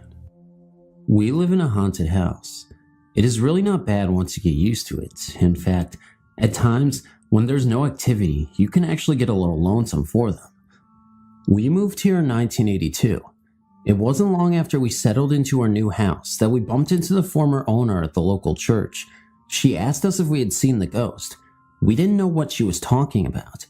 She said it sometimes appears in the front bedroom, our daughter's room, as a shadowy figure of a woman in a rocking chair. Our daughter overheard us talking about it and she said, "Oh, that must be the lady who sits in the chair at my desk at night. She doesn't bother me, just sits there kind of watching after me." We had noticed some strange things in the house, but put them off to natural causes such as the reoccurring footsteps in the hardwood floors after we went to bed, the strange way the television would turn on and off by itself, other electric appliances doing funny things, and objects disappearing then turning up somewhere else, but we dismissed the idea of it being ghosts until one late night. My wife woke up thirsty in the middle of the night, so she went to the kitchen to get a drink. When she got to the living room, she saw someone in the shadows in the middle of the room. Thinking one of the kids had gotten out of bed, she hollered, "Get your butt back in bed." The figure streaked off and disappeared. It didn't go around the sofa, it went through the sofa. It didn't walk, it glided. It was the figure of a woman with long black hair. The kids were sound asleep in their beds. My wife came back to bed without her water. My first experience with her was about 10 p.m. one night. I was walking home from next door, and as I approached the driveway, I saw a figure of a woman walking in the drive. She was cutting across the edge of the lawn on the north side of my shop about 20 feet away. The light on the north side of the shop was on, illuminating her faintly. I could make out no details of her, only a dark figure of a slender woman walking briskly towards our house from the west. As I got in range of the motion detector light on the east side of my workshop, it came on. The figure vanished. This phantom female I saw matched the description of the dark woman other family members have seen in our house. But the dark woman is not the only spirit in our home. We have discovered there are others. Some are shy and reclusive. Some are a little mischievous and playful. They like to play with stuff, just to let you know they are there, I think. They hide things. You put something down and a minute later it is gone. You search all over and then find it right back where you laid it in the first place. They turn things on and off. TVs, radios, just about anything, even water faucets. One morning, my son went into the kitchen to get a drink of water. Dad, come here. I went into the kitchen to see what was wrong. "What's this all about?" my son asked. He was standing back from the sink, pointing to the faucet which was running full blast. My wife was standing beside him. "The knob is turned off, but it's still running," he said. We stood and watched it for a minute. Figuring a faulty valve, I started to walk towards the sink to try to turn it off by myself, and suddenly, it just stopped. Turned off all by itself. I looked it over, turned it on, and then turned it back off again. It worked fine. I checked the valves the next day, and everything was functioning properly and has worked fine since. TVs are a real favorite. I was waking up from a nap one evening when I heard the television on in the living room. I assumed my son was home and was watching a movie. As I arose, I heard the television turn off. When I went into the living room, the lights were off, the television was off, the door was still locked, and my son was not there. My wife and I were the only people in the house, and she was still sleeping. I turned on the television, and the same movie I had heard from the bedroom was playing. Radios are popular with them too. On another occasion with my wife, my daughter and I were watching television in the living room. All of a sudden, the CD player comes on and starts playing a CD at high volume. My wife got up and turned it off. Reaction from all of us was very casual. "Go to grandma's if you want to listen to music. We are watching TV," I jokingly said out loud. At the time, my mother was living in a mobile home behind the property. My sister was staying with her. I found out the next day they took my suggestion to heart. My sister called. "I went out to go to work," she said. "The radio in the van was playing. I thought someone left it on. Oh great, now the battery will be dead," I thought. Then I realized the radio doesn't work unless the key is on. I was holding the key in my hand. That's weird, I thought. I unlocked the door and I reached in to turn off the radio, and it was already off. It quit playing when I touched it, so I put the keys in the ignition and turned on the radio, and it came on. I turned off the ignition and it went off. Ignition on, radio on. Ignition off, radio off. Does not work without a key. How was it playing without the key in the ignition and the knob turned off?" she asked. We have all gotten used to our ghosts now. Our children have grown up around them and have their own stories. Their friends and ours have all been scared out of their wits a time or two, but are accustomed to it now. New friends take a little time to get acclimated though. My son was in his teenage years and most of his friends knew about our house. His new friend Jason did not though. My wife and I had gone out for the evening and my son was having a party. All his friends were over. Everyone was having a good time but Jason. He was tired. Jason was new to Tommy's parties. Jason was also new to our house. If he had known about the things that happened here, he might have not left the main group and gone to the game room where it was quiet. Most of our friends know and have experienced eerie things while here with enough frequency that it really doesn't surprise them. But Jason was new, ripe picklings from a mischievous ghost. So Jason left the party and went into the game room by himself, where he laid on the floor to get a little rest. My son and his friends were only a little surprised to see Jason run into the living room pale and frightened. "The pinball machine," Jason said. "Flash Gordon, it came on all by itself and started playing itself. There's nobody in there, and it just came on and started playing." "Yeah, so?" responded my son's other friend, who was so accustomed to such things here. "Flash was Phil's favorite machine," my son explained casually. "Philip was our nephew who died in an accident a short time before." "He was probably just enjoying a round of pinball," said my son. "He is a nice guy. He won't bother you." Everyone went on about having fun, except for Jason. He stuck close to the group for the rest of the night, but he never came back to our house. There have been times when these spirits have saved the day for us. We once awoke to find a fire had started on our patio by a candle left burning when we went to bed. About 15 square feet of one wall covered in rattan was charred from the flames, but somehow, mysteriously, it had gone out by itself. The dry rattan, though very flammable, had just stopped burning. This was not the only time. It had only been a couple of weeks since we buried my wife's brother, Virgil. Tragically, he was killed by a car while walking home. My wife had been cleaning out his mobile home next door. A terrible task, but she faced it with courage and fortitude. Sometimes I think she is operating on automatic pilot. She came home and told me, "I saw him, Virgil. He was just standing there in the doorway of his trailer while I was sorting out his things. He said nothing. Then he disappeared." A few days after that, my dad came into the shop where I was working.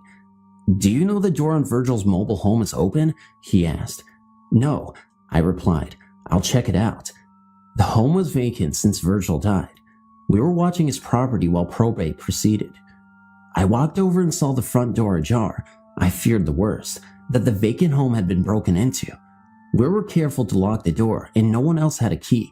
I carefully entered the premises. The overwhelming odor was unmistakable.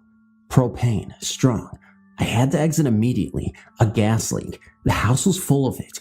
I went to the rear of the home and found the main gas valve. I turned it off. Covering my mouth, I entered the home again. Quickly, I began opening windows. I could not stay in there for very long. "I can't believe this place didn't blow up," I said to myself. "It's a good thing the front door was open, but how did the front door get open anyway?" Sometimes they go with us, sort of a spirit field trip, I suppose. In 1998, my wife and I took on extra jobs. I was managing and bartending at a local hotel bar, and my wife was the cocktail waitress. I guess they got lonesome for us. No one at home to pester and all, maybe just bored. So they started going to work with us. We were at the lounge. It started out small. TV on, TV off, glasses doing funny stuff, that sort of thing. We had closed for the night. It was clean up time. I was walking to the kitchen when I heard a noise from the juice box. The pages of cards, which show the selections, were flipping on their own. Page after page flipped, all in one direction, then it would switch and go back the other direction. This was just the start. They seemed to prefer after hours at the bar. We were cleaning up one night when we decided the small table and chairs would look better if I moved them farther away from the pool table. I moved them over near the dance floor. I proceeded to clean the rest of the bar. When I turned around, the table and chairs we moved are back in their original positions by the pool table. The next night we decided to mess with them. After closing, we rearranged the entire setup in the bar, tables, chairs, everything. Then we went to my office, got our stuff together to go home, and walked out to find everything back where it was originally. What had taken us a couple of hours to do, they had accomplished in a few minutes. We have lived here in the magic spot about 25 years now. I have notebooks full of activity, notes about ghostly occurrences, sightings, etc. We've never tried photography, but being an artist, I've done paintings of some of the entities we have here. We also experience really odd weather patterns, most often in the winter. Radios and televisions, actually just about any electronic device, is likely to act up when used here, and we have learned more about the history of this area. A local Native American medicine man once told me this place gives them the willies. Teenagers refer to this place in the surrounding area as the magic spot and have many stories about it. Over the years, we have actually had a good relationship with our ghosts, though at times mischievous. For the most part, they just go about their own business and we do the same. We do at times bump into each other, however. Sometimes it is much surprise to them as it is to us. Sometimes it is nice to have them around. Other times it can be quite frightening. I was actually surprised one late night, and it and I streaked off in opposite directions. I don't know which of us was more surprised. They have become as much a part of our home as our family members. It wouldn't be the same without them. As the youngest of 5 children, all boys, and the son of the 7th daughter, of the 7th daughter, of the 7th daughter, supernatural followers will know that means a white witch. I've seen many strange things. I and my brothers grew up in what would be described as a haunted house. At a very young age, I loved to play in my parents' bedroom, which overlooked the landing, first 2 steps, and small landing at the top of the stairs. On an almost daily basis, I saw shadows walking along the landing. They were not ordinary shadows. These were floating. They were not cast on the wall, but were in midair, but I could see through them. As I got older, they seemed to happen less frequently. I still see these shadows occasionally, out of the corner of my eye. In the early 80s, my brothers discovered the Ouija board method of entertainment, which heralded some very interesting results. On one such session on the Ouija board, the spirit known to us as Paraga put us in touch with a chap called Ray with a message for my father. I can't remember the surname that we were given, but we passed the message on to my father, who accused us of conspiring with my mother to try to persuade him that Ouija board works. Of course, this was simply not the case. It turned out that his friend Ray had committed suicide while my eldest brother was very young. Therefore, it would be impossible for us to know anything about it unless we were told by someone. We simply had no knowledge prior to the session of events that had taken place so many years before. On another occasion when I was 11 or 12, we had a very strange encounter. My mother and father were out for the evening, and my brothers were left to look after me. The session took place in the dining room, which had one exit into the kitchen. From the kitchen, you could exit to the hall towards the front door, or a door latch with one bolt lock to the back garden and side entrance to the property.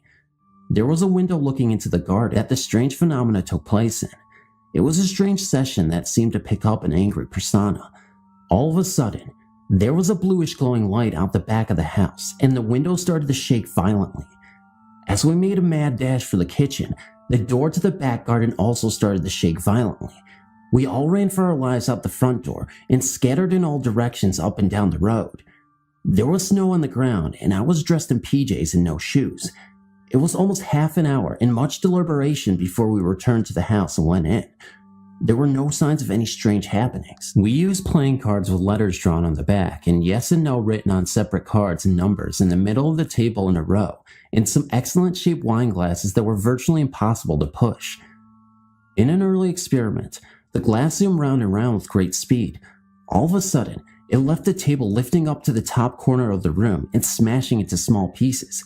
Even the stem and base broke into pieces, the biggest the size of your little fingernail. Anyone who has ever broken a wine glass will know it takes a tremendous force to break the stem and base to that extent. In 1985, at the age of 15, I was walking home to the family home around 10 p.m. from a friend's house.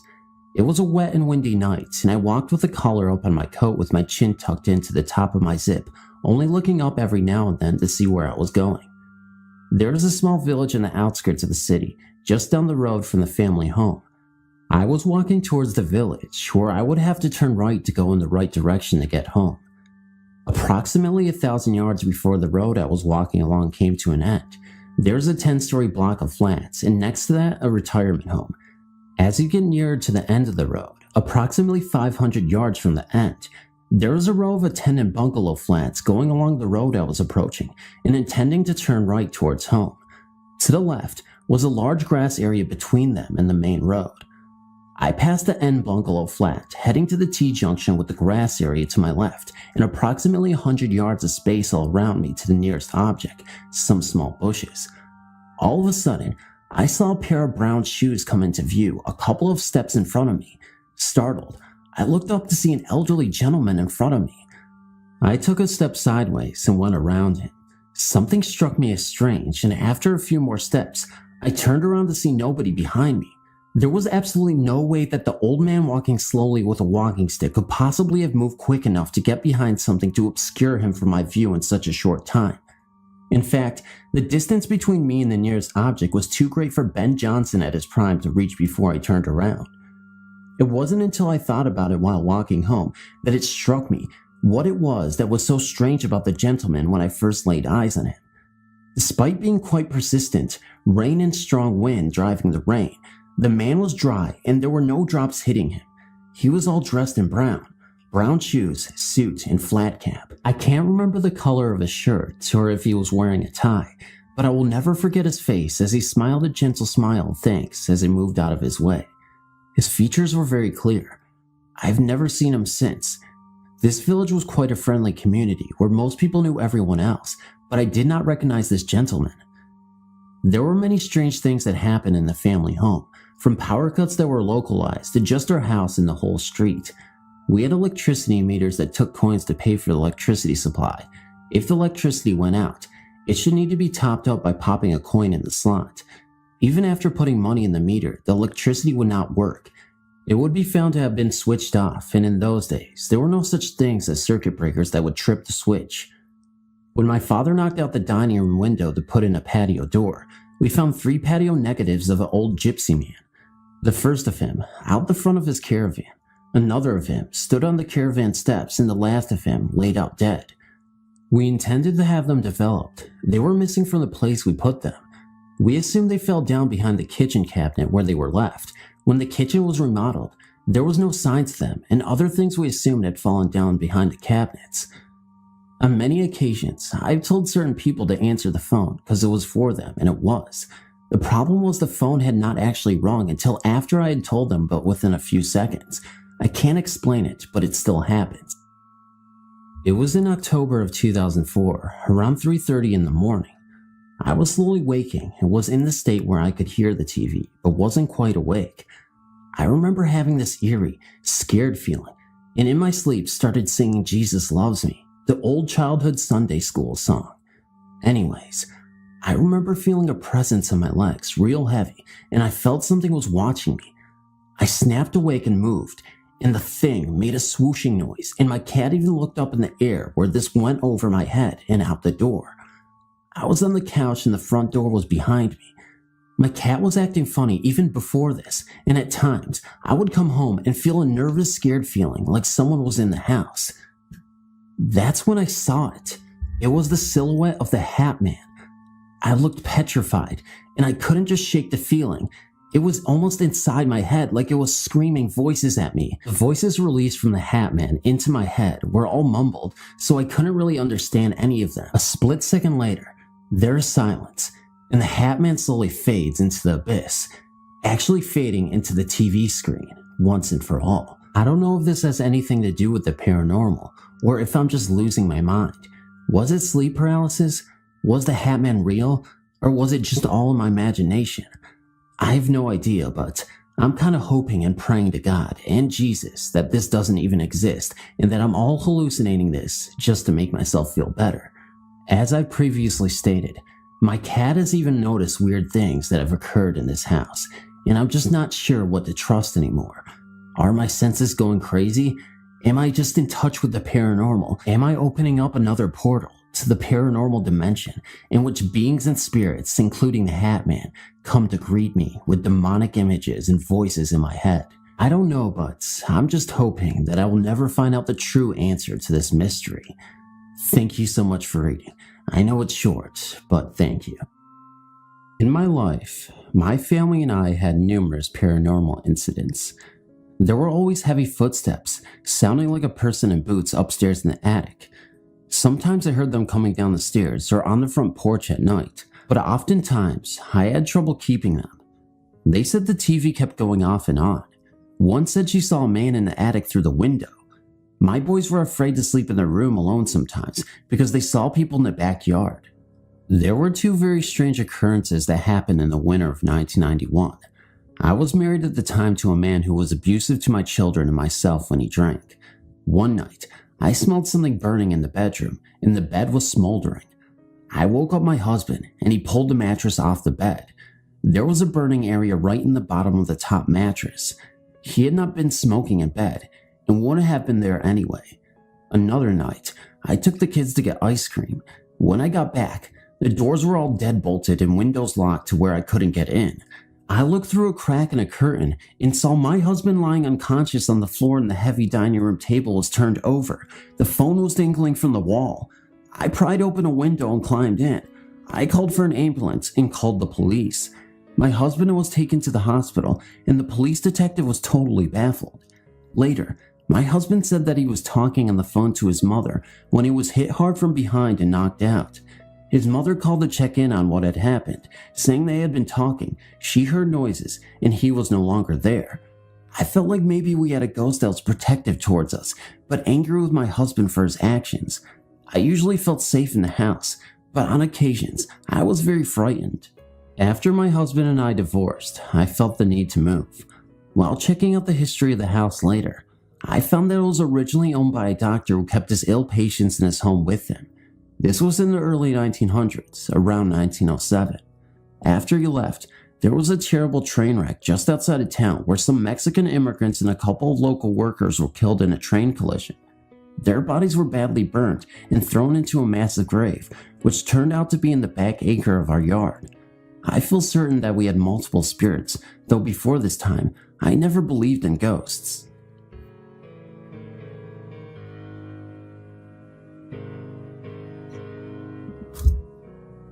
I was visiting California on a school trip. My friends and I were hanging out in the hotel's hot tub. We were playing Truth or Dare. I was dared to leave the hot tub and dive into the cold pool, then run back to the hot tub. I got out and went to the edge of the pool. Looking at the clear water, I dove in.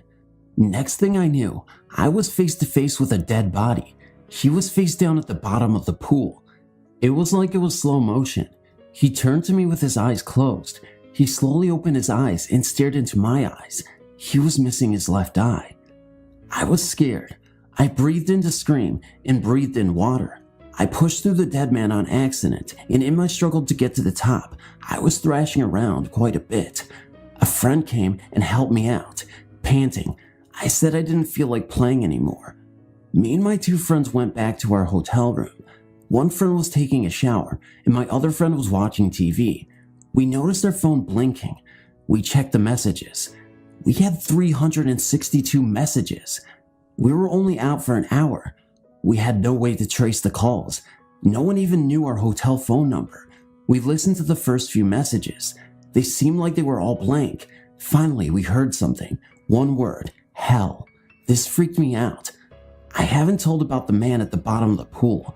I tried to downplay the message. Later that night, we went to sleep.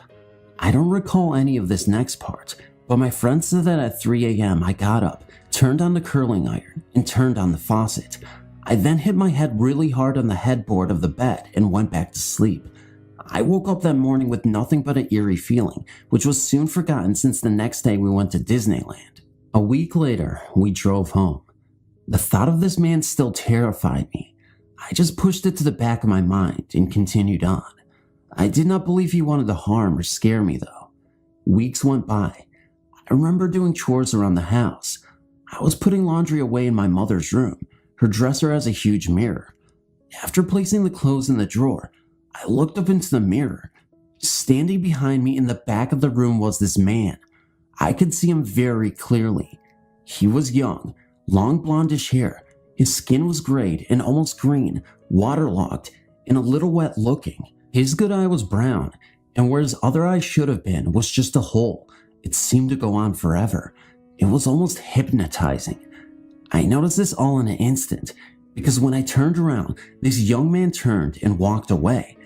I sensed that his name was William. I didn't see William for a very long time, although I felt him following me. Our house began to change. Radios would turn on when they weren't even plugged in. A music box would start to play randomly. Shelves would fall off the wall. Everyone noticed it. Everyone was afraid. I wasn't. Years went by. I started to feel a difference over me. At night, I would wake up to voices in my room, like a crowded room where you could hear only a few words that made sense. I tried to ignore the voices. Sometimes, I would wake up with a single voice in my ear talking to me. They seemed to never make sense. It was like the end of a sentence or the beginning. I remember waking up one night. I felt scared for the rest of the time. It was very late at night. I knew no one was awake. A blue light was outside my closed door. My door began to shake very violently, but the beads on my door didn't even sway. I kept all of this to myself. Who wanted to tell their friends and family they heard voices in their head and see people in swimming pools? I don't think so. Later that year, I moved out and started going to college. My family said that since I left, the strange happenings seemed to have moved out when I did. Strangely, my roommate said that since I moved in, strange things started happening. Pictures falling off the walls, TVs turning on, shadows, and the feeling of being watched. I still heard voices at night, but never anything scary. I learned to live with it all. Now, in 2009, I'm married. I still hear voices at night, but they're making more sense now. Sometimes the voices say things to me like, "Get out, I'm not kidding, get out," and laughing followed. Evil laughing. I tried to go back to sleep. One night, a few weeks ago, I woke up feeling like someone was in the room with me, a different energy than my husband's. I looked up and saw a dark figure standing over me. My dog started barking and growling like crazy. The dark figure turned his head and walked out the closed door. I went back to sleep and woke up to a voice telling me, "Your destiny will be at the Valley of Thunder, then all the voices shall be heard." I haven't ignored that one. Sometimes, I will go to Yosemite National Park, Valley of Thunder, and see what my destiny is. It just doesn't seem right yet. 2 nights ago, I had a dream. William came to me. He didn't say anything, but I sensed he was telling me it was okay, not to be afraid of him. I feel as if since I've met William, I've become sensitive to spirits and energies. I've met other spirits beside William. I feel as if now I have the ability to read energies and sense thoughts. I almost regard William as a friend. As an avid EVP researcher and long-haul truck driver, I've had many opportunities to get EVP recordings from all over the country. My research has revealed some startling results lately. On the 20th of January this year, an EVP has attached itself to me somehow. Now, no matter where I am or where I go, this EVP named Desmond Heathers is in every recording I make on my Olympus digital voice recorder. Even when I'm traveling down the road at 65 miles per hour, Desmond is there ready to talk when I turn on my recorder. I know a lot about them and where he is now. One startling development occurred when I asked Desmond if he knew anyone that I knew. He said, "Yes, Joe." I said, "Joe, my brother?" He said, "No, Joe who is with me." I asked him if Joe was with us now, and he said, "He is in you now." So I asked, "Joe, are you there?" And I got this voice in the recording that was very deep and gruff sounding. I can only say it sounded like Mr. T from the TV show The A-Team. Joe said, "Go away, leave me alone." Well, I don't communicate with those who don't want to, so I just do what I always do with the ones I get who I don't think deserve my attention. I just ignore them. Here's where the story takes a strange turn. The week after that, I was talking to my doctor about a fatigue problem I've been having lately. Nothing serious, just tired during the times of the day I don't think I should be. He asked if I was sleeping okay, and I said I tend to wake up several times during the night. He recommended I get a sleep study done. After finding the only sleep research center within 100 miles of where I live, I was told the study would cost in excess of $1,600 for one night. Well, I thought this was ridiculous, so I figured I would do it myself. I was on the road the night I decided to do my sleep study, and set up my digital voice recorder and DV camera on the sleeper of my big rig. I fell asleep within 15 minutes. When I reviewed the recordings the next morning, I was so startled at what I had recorded, I could hardly listen to it. The recording revealed that I snore rather loudly. What was startling, though, was that EVP Joe was using my snoring sound to speak to me in my sleep. With every rattling snore, he formed words. He said things like, "Don't you know you love me? Don't leave me. Don't wake up. I'm not done yet. Don't you remember me from the Navy? You know you're listening to me. You know you love me. How did I get in here? What happened to me? I need you. I'm just jealous of you, Tony. Tony, please, help me." Not just that night either. Every night I've recorded, he's talking to me in my sleep. It concerns me because I don't know if there may be some subliminal influence with him talking in my sleep like that every night. I think I know him. I vaguely recall a friend I had in the Navy named Joe back in 1980. I remember feeling sorry for the guy because of his drinking problem and was always trying to help him when he got in trouble. I used to buy him gifts for his birthday and Christmas because his family wanted nothing to do with him. Other than that, I can't recall very much about him.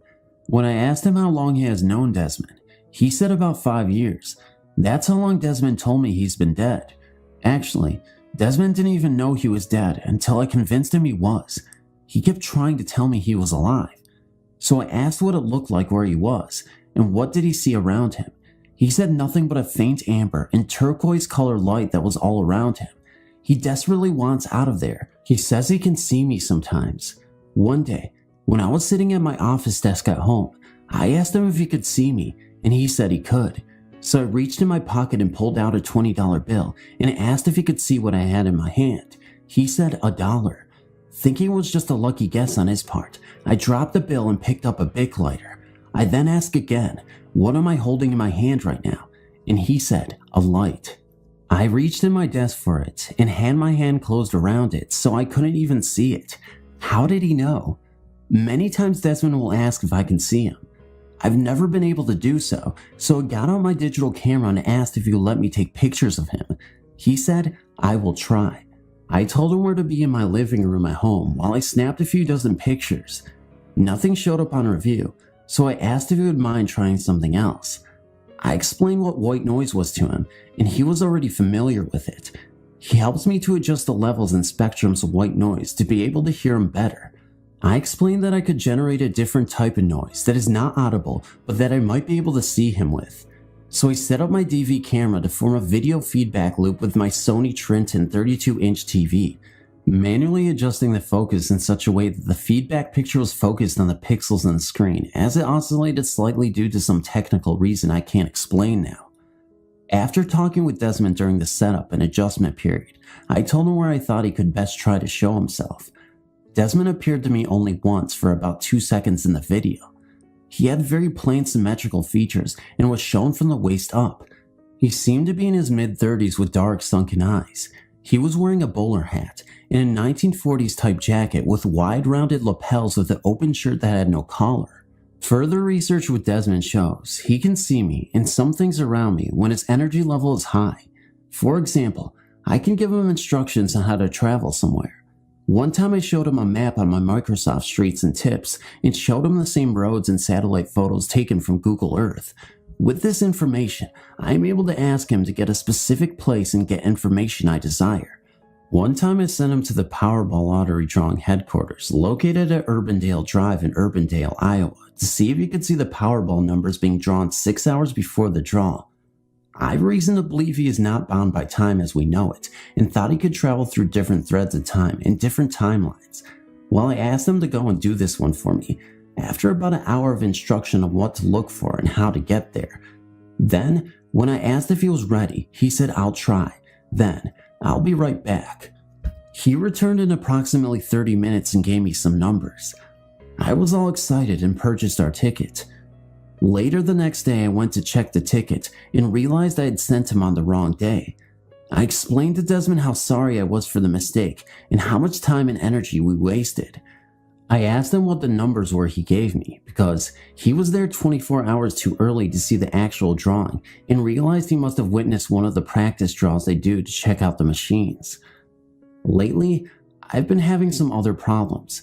I injured my back seriously at work and have not had the desire to record anymore due to my pain and medication. I've been recovering well and expect my research to continue. My new job doesn't offer me as much travel and time to do the things I'd like. I just hope when I start recording again, Desmond and Joe will let some other people talk to me.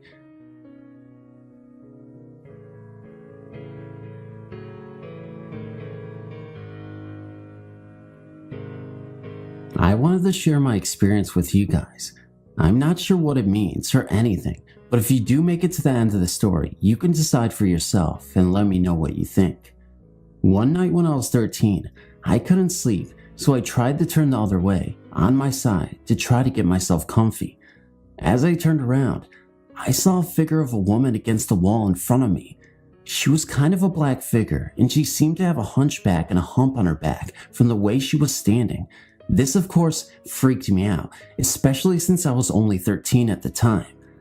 I lay in shock and not knowing what to do, and after like 2 seconds, I put my head under the covers and called for my mom. She came in, and I was really afraid to tell her in case she thought I was crazy, so I just told her that I had a really bad dream. I was definitely not asleep. I couldn't sleep for a few nights as it freaked me out so much. This kind of went away after a few weeks, and I was gradually able to sleep again. However, a few weeks after this had happened, I was getting pains in my back and I went to the doctors to get scans and things. I then found out I had sclerosis, curvature of the spine. I eventually started getting a slight hump in my back because of this. It has been 10 years since I saw this woman, but I can never get it out of my mind. I've since told my mom about this and she seemed freaked out about it as well. I'm not sure what this means, or if it was a ghost or spirit trying to tell me something. I have no idea, but it really did freak me out. This is just a short experience I had at about 17. A group of 4 friends and I were sitting at my house, bored out of our minds. My buddy Joey, not his real name, was literally banging his head against the wall out of boredom. Tommy, also not his real name, was reading a book he brought. His sister Alexis, of course not her real name either, was teasing my dog with a flashlight. Henry had his earbuds blaring. Finally, my friend Annie was on my laptop looking for something that might be fun. Annie came across a story a few guys had posted on a ghost website about an abandoned local farm. They posted how they went exploring the farm and got the hell scared out of them by a black figure. Annie is into the paranormal and asked if we wanted to investigate it. I said sure, better than sitting around waiting for my dog to bite Alexis for teasing him. The others agreed, so we hopped into my truck. It's a single cab with 3 seats. The girls rode in the cab with me, while Henry, Joey, and Tommy rode in the truck bed. I didn't believe in ghosts. If someone told me they saw a ghost, I would have to say stop watching Scooby-Doo and return to reality. Annie told me how to get there with the directions the guys posted on the ghost site. When we arrived, we all hopped out and walked up to the gate. We hopped the gate and started talking about where to go. We agreed to split up. Tommy and Joey were with Alexis. They went to the old barn, while Annie was with Henry and I. We went into the 2-story farmhouse. I looked in the upstairs window. All the glass looked like it had been smashed out of the windows. The house looked wrecked. It looked like whoever lived there had been a hoarder. While Henry and I were exploring, we heard what sounded like footsteps upstairs. We were intrigued, so we took off upstairs. When we got to the 2nd floor, it was empty. While walking down the stairs, I felt like someone had been pushing me. I was mad. My right shoulder was cut thanks to the old wooden steps I had twisted my ankle on. I asked Annie and Henry, "What the hell are you guys trying to do?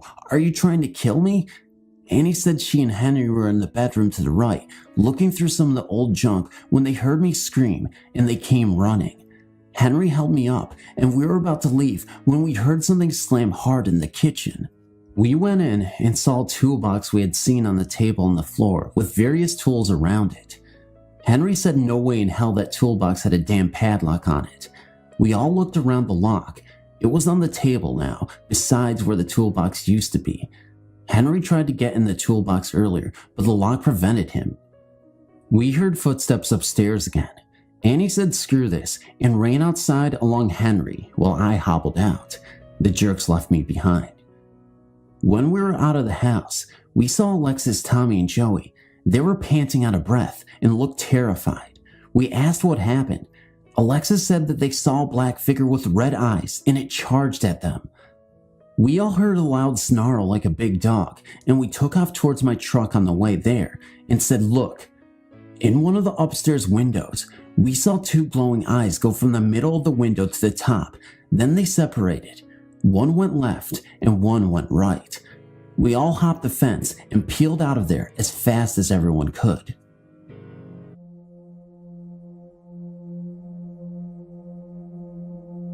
I am not currently experiencing any hauntings, but I do have a tale of a spiritual encounter. I will begin by prefecting story with the events leading up to the event.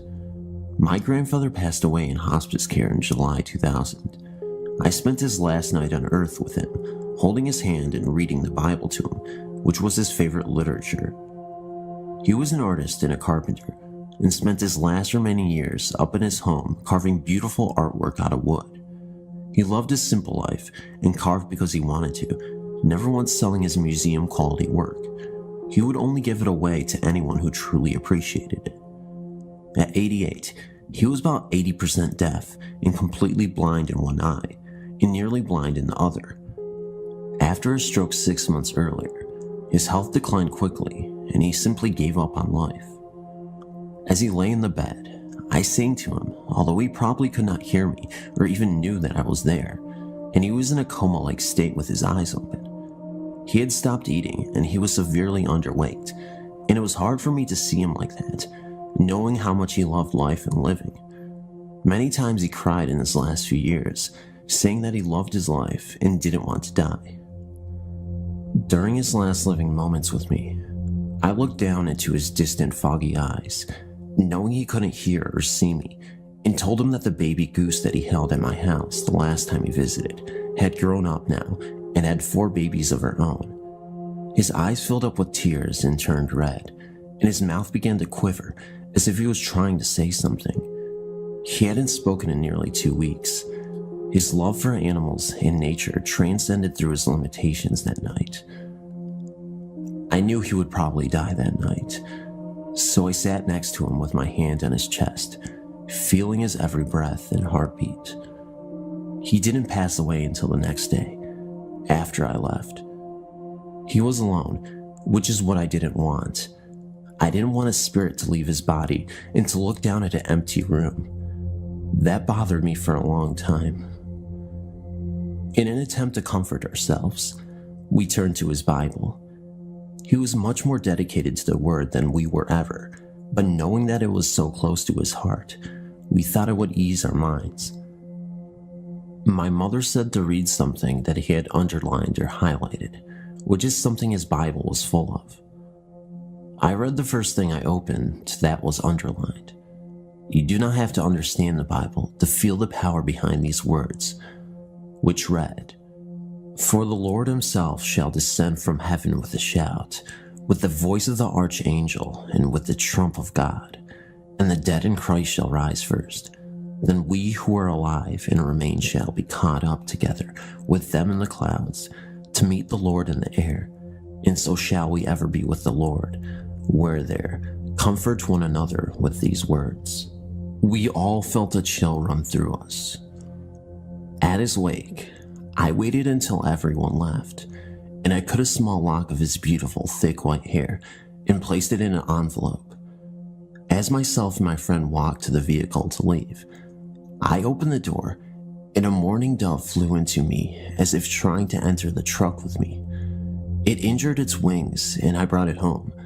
I rescue and rehabilitate small animals all the time, so I mended its wing and let it go about a week later. I took that as a sign from my grandfather, as we had that bond of loving all creatures great and small. A couple of weeks later, in August, my best friend was at my house, and I was showing her videotapes of Papa, that is what I called him, because she had never met him. I wanted to share with her the kind of person he was.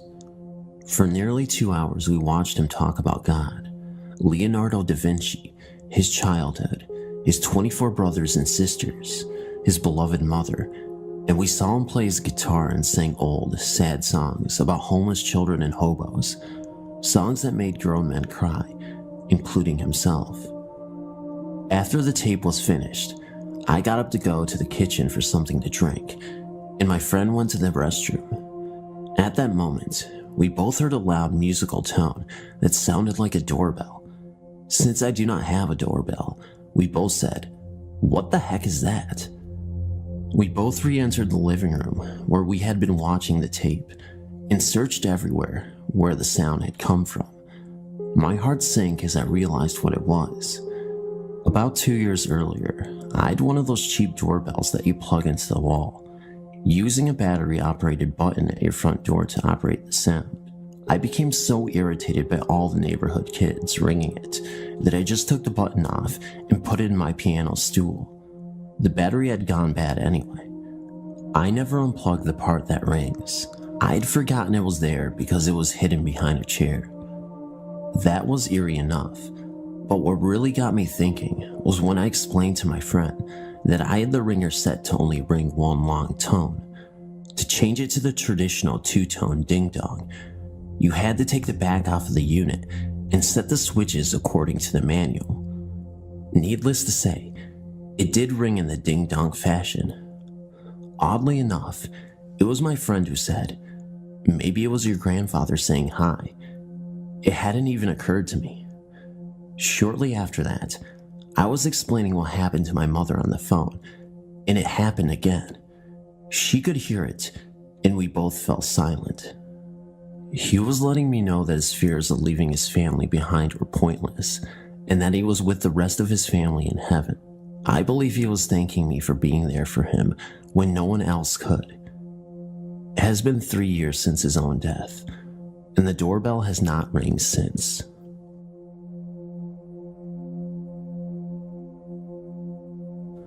Hey, my name is Maddie. Today, me and my best friend Summer had a strange encounter with a malevolent spirit. Let me explain what happened. A few months ago, me and one of my other friends, Alicia, met an 8-year-old spirit named Reese through a Ouija board. She seemed like a very sweet and innocent girl. She told us at her own will, and I repeat her own will, how she met her death. She apparently got beaten to death by her abusive father. Then a few weeks went by, and I introduced Reese to my now best friend Summer. They got along very well. It didn't seem like she had any sorts of problem with her or anyone she met. The next day we were playing when we got a call from my friend Amy. Long story short, she had an encounter with a spirit named Sarah. She claimed that Sarah was a very stubborn spirit. It took her hours just to get her to say goodbye. Amy also stated that Sarah seemed like a very lonely and clingy spirit who did not want to let her go. Then we made an attempt to contact Sarah through the board. It was a success. After we talked to Sarah for a bit, we asked her if she knew Reese. Sarah suddenly stopped moving the planchette. We asked her if she was alright. She answered no. She also said that Reese isn't Reese. She said that Reese is actually a man named Roger. Sarah also told us that Roger was the one who killed her at the age of 27. The final thing she said about Roger was that if we ever told him that she was the one who told, that he would send her straight to the gates of hell. We tried to contact Reese, Roger, on December 10th, 2016, around 2:30 p.m. Eastern Time. We successfully contacted Reese. At that period of time, he didn't know that we knew who he really was. Then, we did something that we both regret. We asked if she was hiding anything from us. He responded this in his own words. "Fine, you fucking caught me." Then right after that he said, "Who told you two idiots?" We simply responded to internet in hopes to keep Sarah safe. Then Roger responded by saying, "You are a liar." Then the planchette started to circle around the alphabet counterclockwise, excluding the letter M.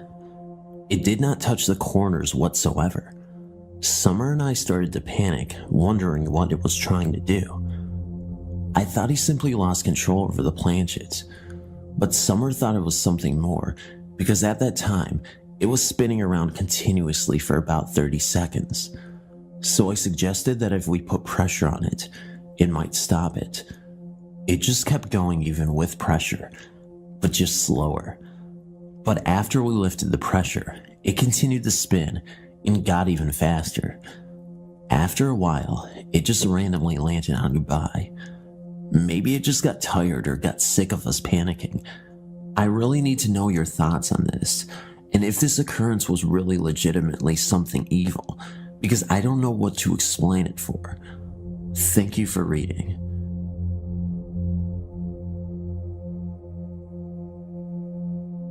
I didn't believe in the Ouija board because they sell them at Toys R Us, so I didn't think they would sell something dangerous to kids and adults. I've read stories about the Ouija board, but I don't know if it's true. People do make up stories, so it's hard to tell if it's true or not. Some people say the Ouija board is just a game. Others say it's not just a game, and some say it's dangerous. I had to find out for myself if the Ouija board is really dangerous. On Sunday, I decided to go to Toys R Us to buy the board. I drove my car in the morning to Toys R Us, and I was just looking around at first for about an hour. After looking around, I went to the game section and I purchased the Ouija board. I drove back to my apartment and put the board in the closet. The same day, about 10 p.m., I decided to try it out. I took it out of the box and put it on my bed. I didn't have any candles, so I just dimmed the light. I put the board on my lap and the planchette on the board. I put my fingers on the planchette and I started to round in circles for about a minute. I stopped and I started saying, "Is anybody out there?" I kept saying it for about 15 to 20 minutes, and then, all of a sudden, I felt a strange presence right above me. I was so scared that I ran out of my room, and I threw the board in the garbage. I was very shaken. I went back to my room and turned the lights on, and I didn't sleep at all. And that's why I don't mess with Ouija boards.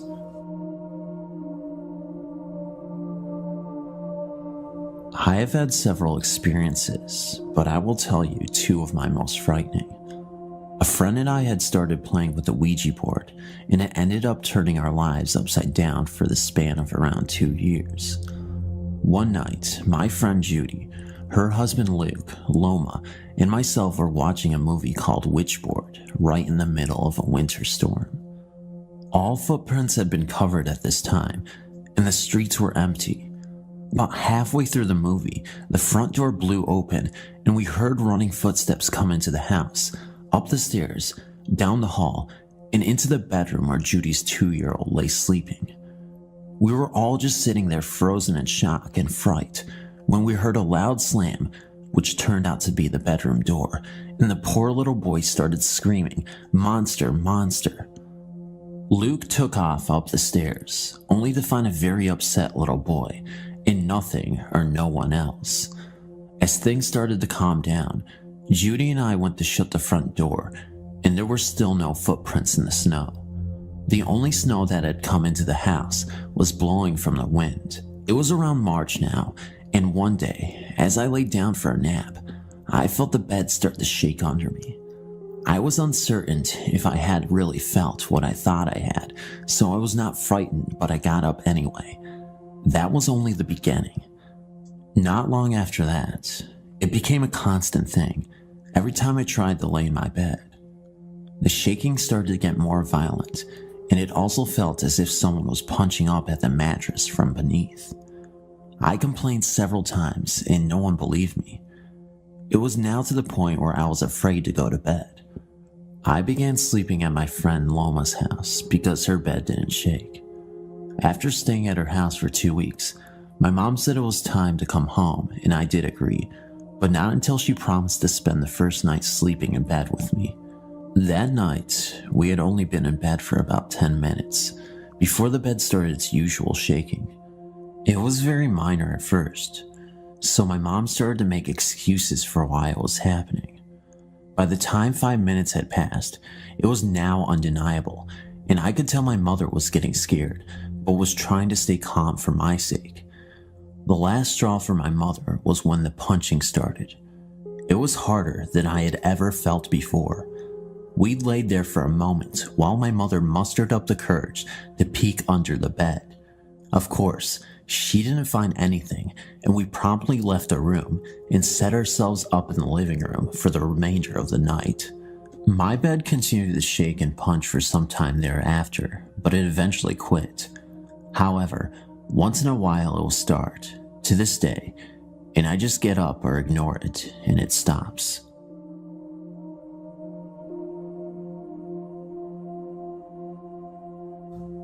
This encounter involved a Ouija board, and possibly my guardian angel. Years ago, a friend and I were goofing around with a Ouija board. Being a bit ignorant of the unknown, I mistakenly asked it how old I would be when I died and how. It replied that I would be 16 and that I would die in a car accident. A month or two after I turned 16, I was asked if I wanted to go out with my parents the next day to run errands. I said yes. That next morning, I woke up to discover that my parents left without me. I was annoyed. An hour after I woke up, my mother called me from the hospital. They had been hit by a transport truck an hour before. When I asked why they had left without me, my mom replied that her and my dad had tried for a half hour to get me up, and then they gave up. What makes it so scary is where the truck had hit. My one brother has to sit behind my mom, and my dad does not wear a seatbelt. Had I been in that car, I would have been sitting behind my dad with the seatbelt on. The transport truck hit the car on the driver's side, almost imploding on the driver's and left backseat side. That's where I would have been sitting. Guardian angel? I think so.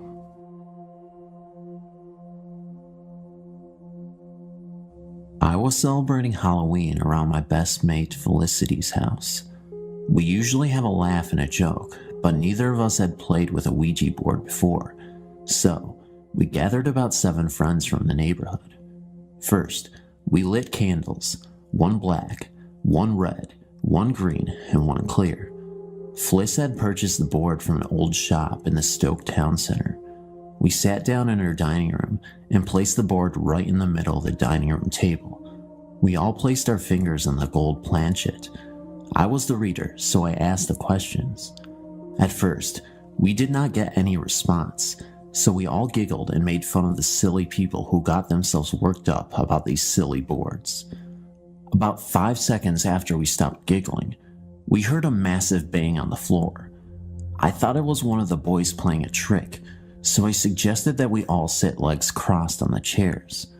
I made sure we were all cross-legged, and I said, "If it was a ghost that made the bang on the floor, can you please do it again?" And it did. I spoke again. We will now try to communicate using the board. So we started to use the board again, and I again asked if anybody was present who wanted to communicate with us. The planchet moved to yes. I asked for a name, and it replied, "I am unclean."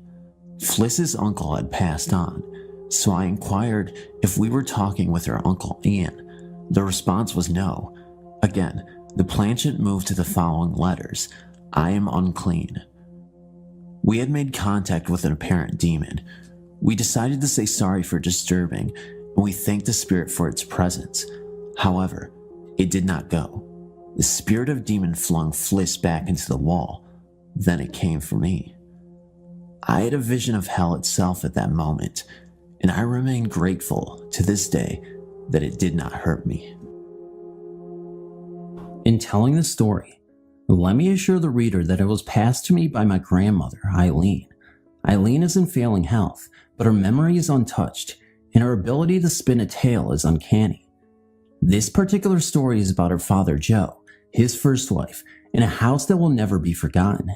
My grandmother is a devout Christian, but she believes these tales of the unexplained to be completely true. Judge for yourself. In the late 1800s to early 1900s, it was common practice in the coal fields of Kentucky and West Virginia for a miner to spend the majority of the week at the mines while leaving his wife at home alone. This is exactly what Joe, my great-grandfather, did during his first marriage. After a hasty marriage, Joe bought a small, quaint home for himself and his new wife, Sue. Sue quickly alerted her husband to a potential problem. The house was directly across the road from the local cemetery. Joe, being a firm disbeliever in such superstitious nonsense like ghosts and spooks, had a good laugh when Sue begged him not to make her stay alone in a house so close to a graveyard and told her to get used to it. When Monday morning arrived, he left her alone and laughed as she sobbed on the porch. That night, after completing her tours, she settled down in the bed for a good night's rest and doused the lamps. As soon as she had climbed into bed, a strange noise became apparent outside. As she pulled the covers up around her head, she could hear something like barrels rolling or horses galloping around the house. She tried to sleep and eventually, as the sunrise drove the mysterious sounds away, found some comforting slumber. Every night, the noises started getting louder and louder, seeming to get closer to the house, and, on Friday night, Sue heard 3 knocks on the door. In a terrified fit, she screamed, "Leave me alone," and suddenly, the noises faded. The next morning brought Joe's return, and the first thing Sue did was beg him to let her leave the house, telling him of the haunted noises. He laughed unsympathetically and told her to get over this stupidity. In desperation, she bitterly screamed, "Joe, I hope to God it gets you." Joe wasn't the least bit frightened and told her that it was Cheryl's local men playing tricks on her. Later that night, Sue slept well in Joe's arms, but some subtle suspicion began to eat at the unbeliever. As he drifted into a shallow sleep, he was startled at a loud crack coming from the fireplace that startled him, and as he sat upright in the bed, he saw the apparition of an elderly woman staring at him from the rocking chair at the foot of the bed. My grandmother says that Joe knew exactly who the woman was, but he took the knowledge of her identity to his grave because simply, she had been dead for 6 months before they moved into the house. Joe shuddered with fear and her bony, cold hand stretched to clutch his ankles as she latched onto his foot and began pulling him towards her and the footboard of the bed. Joe fainted with fright as he felt his foot slide down to the foot of the bed in the dead hand of the spirit. The next morning, Sue roused her pale husband and sat up in the bed as he opened his eyes and screamed with terror. The footbed of the bed was broken and the rocking chair had been toppled during the night. Joe immediately promised his frightened wife that not another night would be passed in this restless house, simply telling her, "Sue, whatever it was, it got me." Thank you for reading my grandmother's story. I hope you found it entertaining because, well, I thought it was pretty frightening. See you later. I have told this story to people who are not there to witness the actual event, and some look at me as if I am just telling a story to get a good laugh, but I find nothing funny about it. Everything I'm about to relate is true, and I guess in some bizarre way, I feel that by retelling this story to anyone who is willing to listen to it will bring me some comfort. On July 6, 1990, a high school friend shot himself in the head with a rifle in a nearby local baseball dugout. The act shocked and saddened everyone, especially his parents, of course, who did not want to believe their only son would take his own life. The days that followed his death were happening, for me, as if in a dream. Fearing this act would spark some sort of chain reaction, school's counselors were sent in to help the students grieve and discuss their feelings of loss. Days went by, and there seemed to be a cloud of despair and confusion hanging over our entire high school class.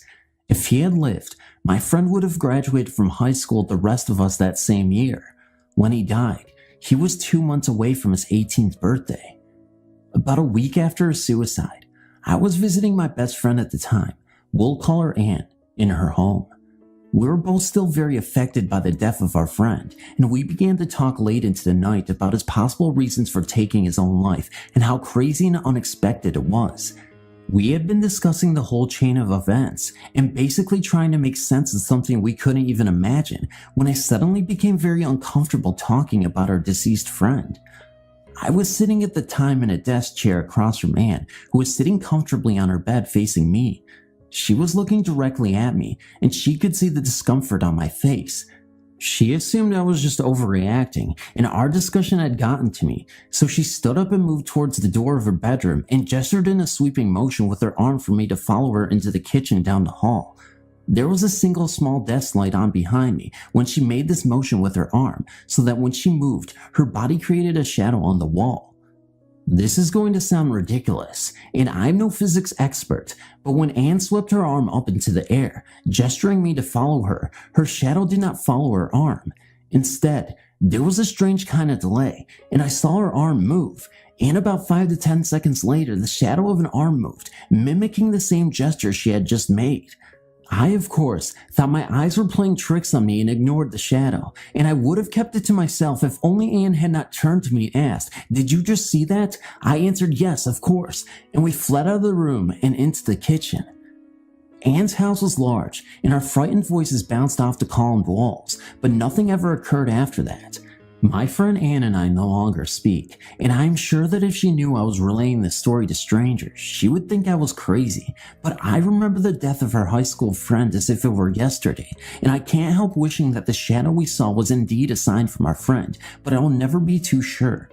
I write this story in his memory, and in the hope that he is in a place where his problems have been all taken away. Thanks for reading.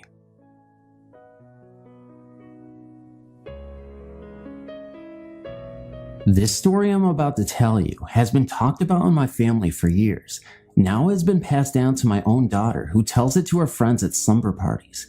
It begins with the first time I ever saw anything, when I was around the age of 7. It happened in a house that we lived in years ago in Western New York.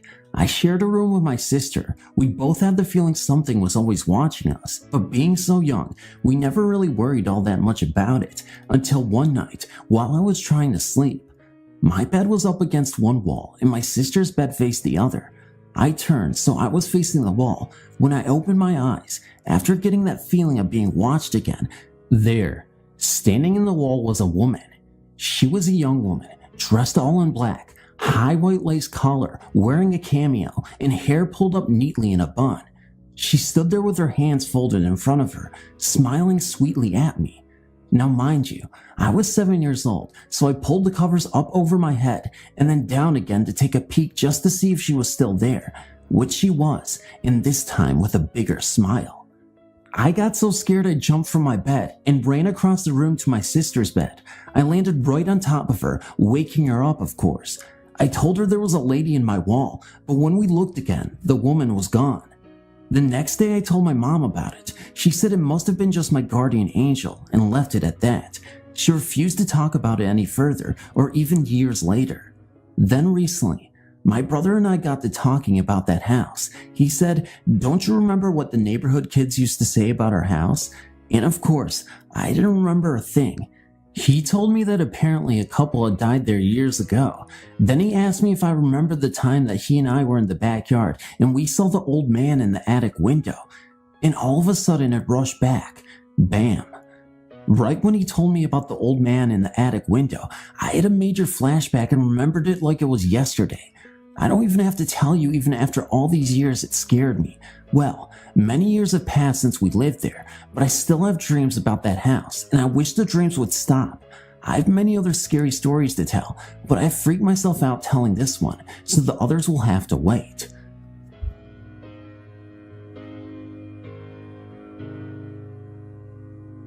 This incident happened about 2 years ago. I was 17 at the time, working at a restaurant motel in Old Saybrook, Connecticut called The Castle. The scariest thing about this place, besides the low pay, was the old story of what happened to one of its original owners. From almost my first day working there, I was told that one of the members of the family who built the house had killed himself on the grounds. The story was that one night, the son had discovered that his fiancée was cheating on him with one of his close friends. Deep in depression, the son climbed to the tallest tower of the castle, tied a rope to some type of pole on the roof, and hanged himself. The next morning, as the parents were leaving the home, they saw him hanging. They immediately sold the mansion, and it has been a hotel ever since. Many employees said that they had heard and seen things, yet I, as most people believe at first, didn't believe the stories. That is, until one night, I was working a late shift with a friend of mine named Katie. We were cleaning up the dining room after closing when we heard the kitchen door slam shut. I had popped them open, but as the wind off Long Island Sound is pretty strong, I figured they had been blown shut. Katie yelled at me to get over there and look at the kitchen. When I arrived, I saw a weird green light pouring through the round window of the door and flooding out the crack at the bottom. Still unconvinced of any supernatural going-ons, I tried to open the door, but it was not happening. I thought someone was in there, and I knew if the place got trashed, I would get fired, so I reared back and tried to put my shoulder through the door. At the time, I was about 6'2", 200 pounds, played football and lifted a lot of weights. The door should have popped right open, but not this time. Katie and I peered into the window, and there, plain as day, was a man dressed in antique clothes with a noose around his neck looking right back at us. He walked by and the green light left us. We instantly figured, forget the boss, it's quitting time. We ran outside and could barely light our cigarettes. Our hands were shaking so badly. From then on, I was a believer, and I knew I would never, ever doubt ghosts ever again.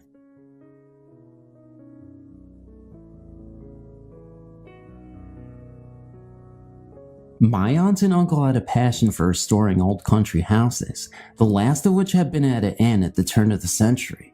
The house sits on 50 acres at the top of a hill, next to a historic old church with an equally historic old graveyard.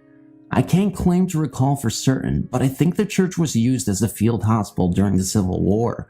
My uncle would tell us the stories about the months after they moved into the house. Their bedroom was on the second of 3 floors, near the large, almost spiral staircase that emptied into the foyer to 2 sitting areas. Late in the evening, while they were in bed, my aunt and uncle would hear what sounded like a distant crowd of people in conversation. Living in quiet country houses most of their lives made them fairly light sleepers. The local volunteer fire department changed that over time. I'll get to that. My uncle would get up to check out the noise and find nothing, but since it was an old house with a boiler, and that it was more or less near town, there were many possible rational explanations for the noise. Still, over the course of a few months, the noises grew louder and louder until it sounded like a party was being thrown in their own house, and my aunt and uncle weren't invited. This had grown so gradually that my uncle was much more annoyed than fearful. One night, he went to the stairs and shouted for them to shut up so we can get some sleep. That seemed to scale back the noise enough to satisfy him, although it didn't go away completely. The next weekend, he took a walk for the first time through the local graveyard and noticed many of the stones were overturned and some of the plots were neglected. He righted the headstones and cleaned up some of the plots that weekend and never again heard the noises in the house. My uncle passed away in that house 1 year ago this October. Subsequently, I spent a great deal more time there last winter than I had before taking care of a few things for my aunt. I slept on the top floor across from the game room. Many nights an air raid siren would go off, summoning the local volunteer firefighters to the station house. I never did get used to sleeping through that. Then one night, the siren wailed at about 2 a.m., and I was having a hard time going back to sleep. I was wide awake when I heard something. It lasted only an instant and seemed to me to be a crowd in the distance that had just been told the punchline to a very funny joke. Whatever it was, it reminded me of one of my uncle's stories. As an epilogue, I should mention that my aunt is trying to sell the house. So far, the most likely buyer is the local funeral home.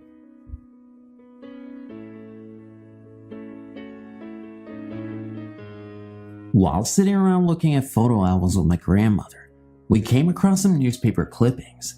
The clippings were from a newspaper in Indiana. They were about an old brick house being torn down.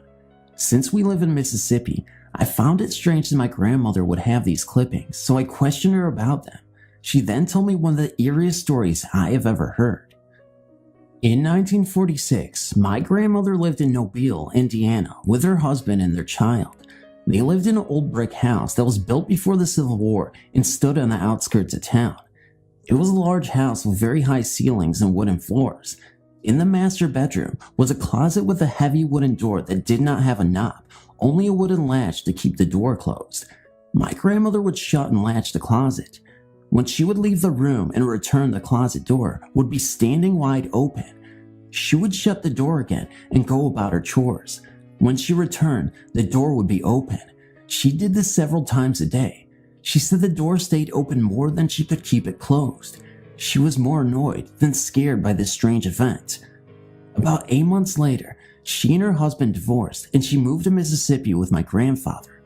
The house she had lived in did not cross her mind until 10 years later when her Aunt Bonnie wrote her a letter and sent her the newspaper clippings. The clippings talked about her old house and reported that it had been torn down. While they were tearing down the house, a hole was discovered under the closet floor. They had found the remains of a man in the hole. It was believed to be the body of a soldier from the Civil War.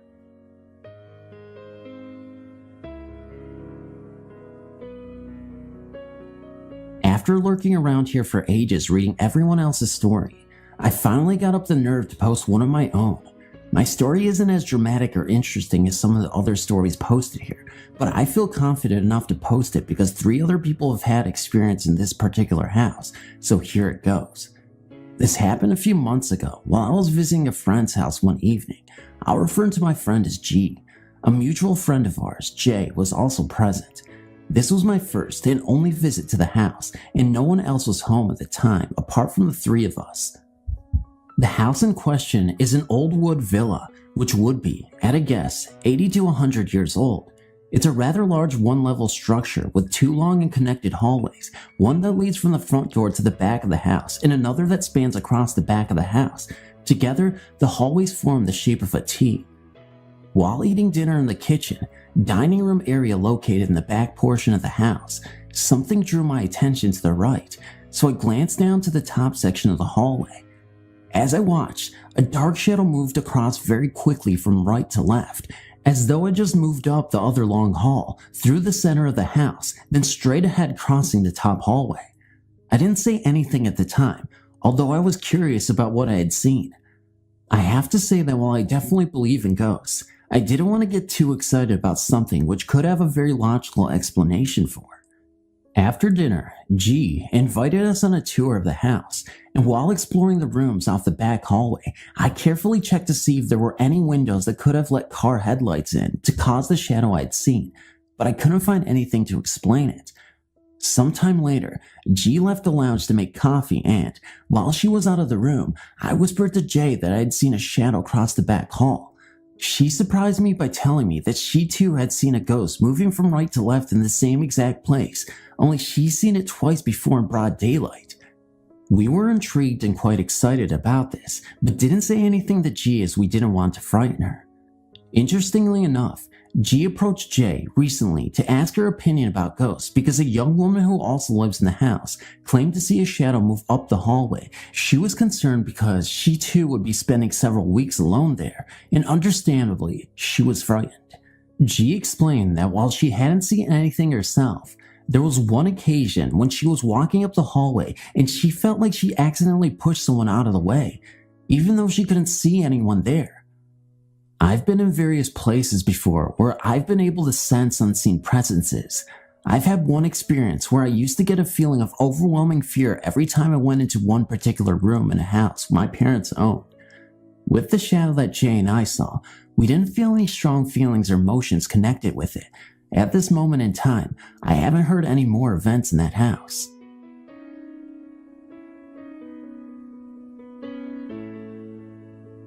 When I was about 12 years old, my brother, sister, and I moved into my grandparents' house.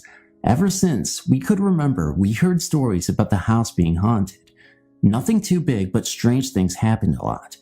Rumor had it that there used to be a horse track room stable where my grandparents built their house and a little boy had been trampled in there. We have never actually checked into this story, but it is what we heard. At least it is what we were told. Anyway, all of us grandkids were petrified of going upstairs. It was always so cold up there and just freaky, but that was where all the bedrooms were, so when we moved in, we had no choice. Actually, I had no choice.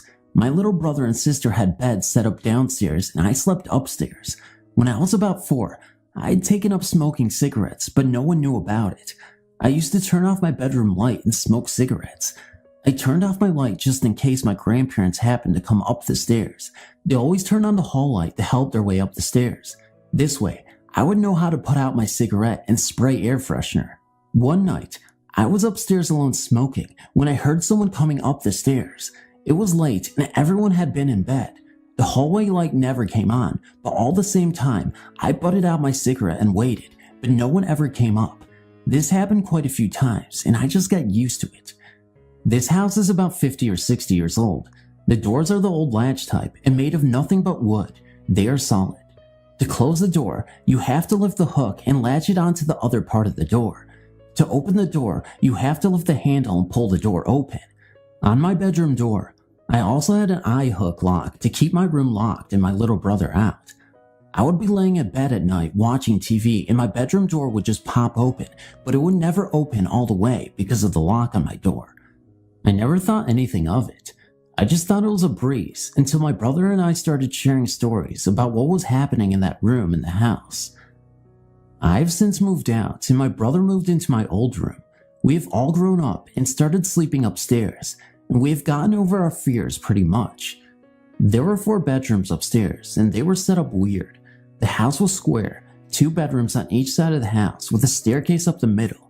To get to the 2 rooms, you have to walk through the main 2 ones. When my little sister finally decided to move upstairs, she moved into the room behind mine. She swears to hearing a little boy crying in her room at night. Recently I bought a Ouija board and have been using it at my new house. One night my cousin, brother, sister, and boyfriend were using it when my cousin and I started talking about how we used to use the board when we were younger at my grandparents' house. My cousin remembers talking to a little boy who died at this location, and she remembers the little boy telling us his vision of the story of what happened to him. He told us his name was Brandon, and his father beat him in the tack room, and that unlike the story being passed around, he hadn't been trampled at all. Which story is true, I don't know, and I guess we'll never know. My little brother is the only one of us left living with my grandparents, and he is now living in my old bedroom. He has heard the footsteps coming up the stairs when he was doing something he wasn't supposed to be doing. He has heard whimpering, and he has talked to this little boy. Not literally talking, but questions will pop into his head that he already knows the answers to, like, what year is it? And he will answer out loud.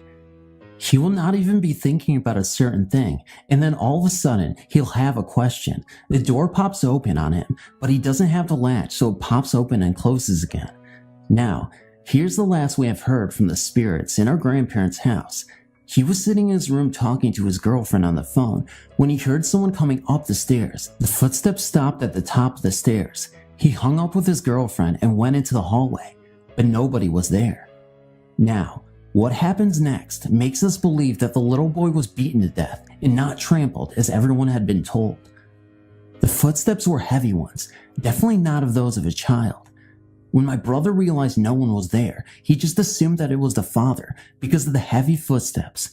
He told the father that if he didn't leave Brandon, the little boy, alone, that he was going to kill himself and haunt his butt down. He would then beat him to a fine pulp, then come back to life, yeah right, dig up his grave, and burn his mangy hide.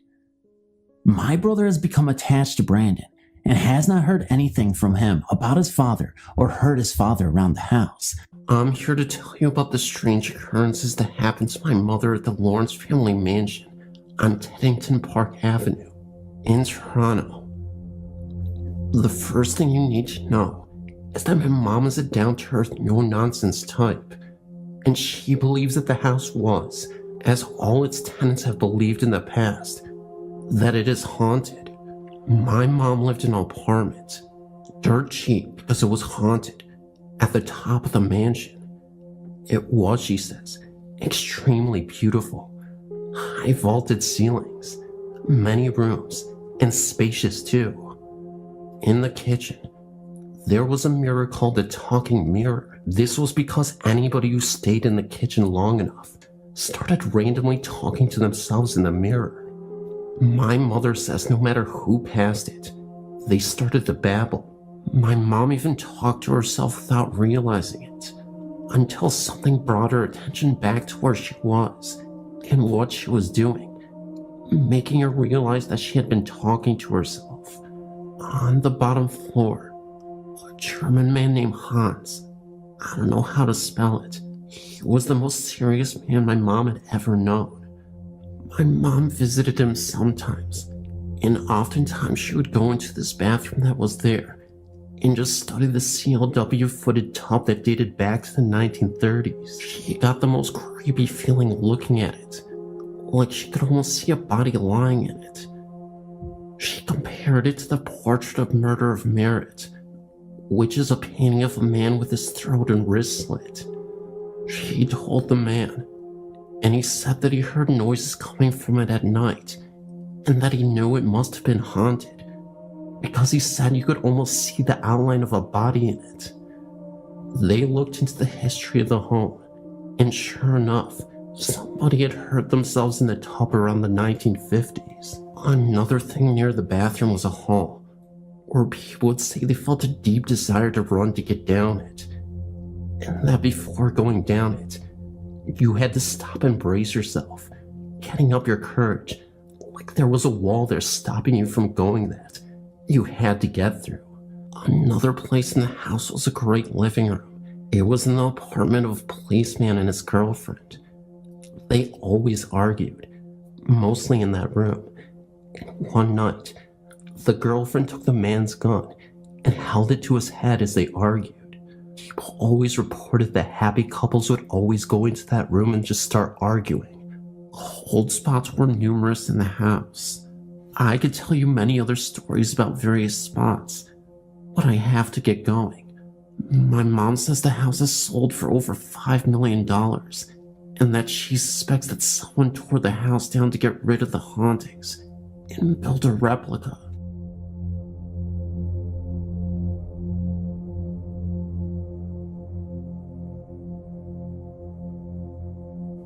My name is Lindsay. I've lived with my family in this home for 4 years now, and ever since we've lived here, we've experienced some things. It seems though that most things have happened in my bedroom, and I often thought my parents did not believe the things I had told them about. The first month of living in my home, my mother awoke in the morning to find a painting of a woman. This painting was lying on the floor in the closet. It appeared overnight. She had questioned all of us in the home, and nobody had seen it before. The music boxes would play randomly in the middle of the night. Doorknobs, turning seconds before turning them yourself. My bedroom door always sounded like it was opening by itself, when it was really shut. It wasn't for a while when I actually started to see people, or should I say ghosts, in my room while I was sleeping. I have seen a translucent woman wearing brown rags several times. The first I'd ever seen her, she was standing at the foot of my bed with her mouth wide open, as if she was screaming, but I never heard a sound. It felt as though my heart had stopped. I was frozen with fear. I had rolled over and told myself it wasn't actually there, and that I was seeing things. Then about a month later, the same lady sat in my chair, in my room, just watching me. I then covered my face with my pillow and went back to sleep. In the morning, I told my mother about both times this lady being in my room, and she just mocked me. She just kind of laughed and joked about it. She told me that the first time that the lady was there, it was because her teeth hurt, because I'm planning on becoming a dentist after schooling. I didn't think my mom believed me at all. Sometime after that, a tall man stood next to the head of my bed, once again, just staring at me. When I awoke, I started screaming, and my mother came running into my room. She told me it was just a dream and to go back to bed, but I knew it wasn't. She was just saying what parents would say, just to make me feel better. It was strange how my room was the only room I'd ever seen them in. My family would just make fun of me and would make stupid jokes about the ghost in my room. Later one night, my sister was across the hall from me sleeping when she woke to a flash that lit up the room at 1 a.m. This was when she was 20. She then ran into my room and slept next to me. She was not sure that it was a flash from a camera, since we were upstairs and everyone was sleeping. We never figured what the flash was. When my mother was away on vacation, and I was the only one home, I was sleeping, and when I woke in the middle of the night, I found myself eye to eye with a young girl who had to have been at least 10. She had a wound in her head where I had been. Terrifyingly, there was a hole through her head. It was the right eye that had been gone. This was the most frightening thing I'd ever seen. I once again couldn't do anything. I was the only one home, so I laid there and went back to sleep. Once again, I see the woman lady, except this time, I find myself fighting her in my dream. The weird thing was, a mobile that was hanging above me on my ceiling had fallen and hit me in the stomach while I was sleeping. I still found that my parents didn't believe me until one night, my dad went downstairs for a drink at 1 a.m. That's when he heard some girl humming a song. He thought it was me, until he realized that he and my mom were the only ones home that night. Later the same night at 3 a.m, my mother awoke and had to use the restroom. While she was walking down the hall, she heard a lady talking. My parents told me about this when I arrived home the next morning, and now they believe me. We don't know about who these ghosts are, but we are trying to find some history about our house, as it was built in 1890. Maybe the history will reveal who these ghosts are and why they are there.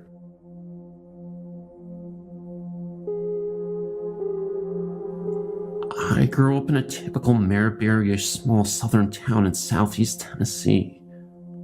Our home was less than 80 feet from the Norfolk Southern Railroad line. The tracks were on a rise in the hill, and from the second-story window of our home, you would be parallel with the tracks.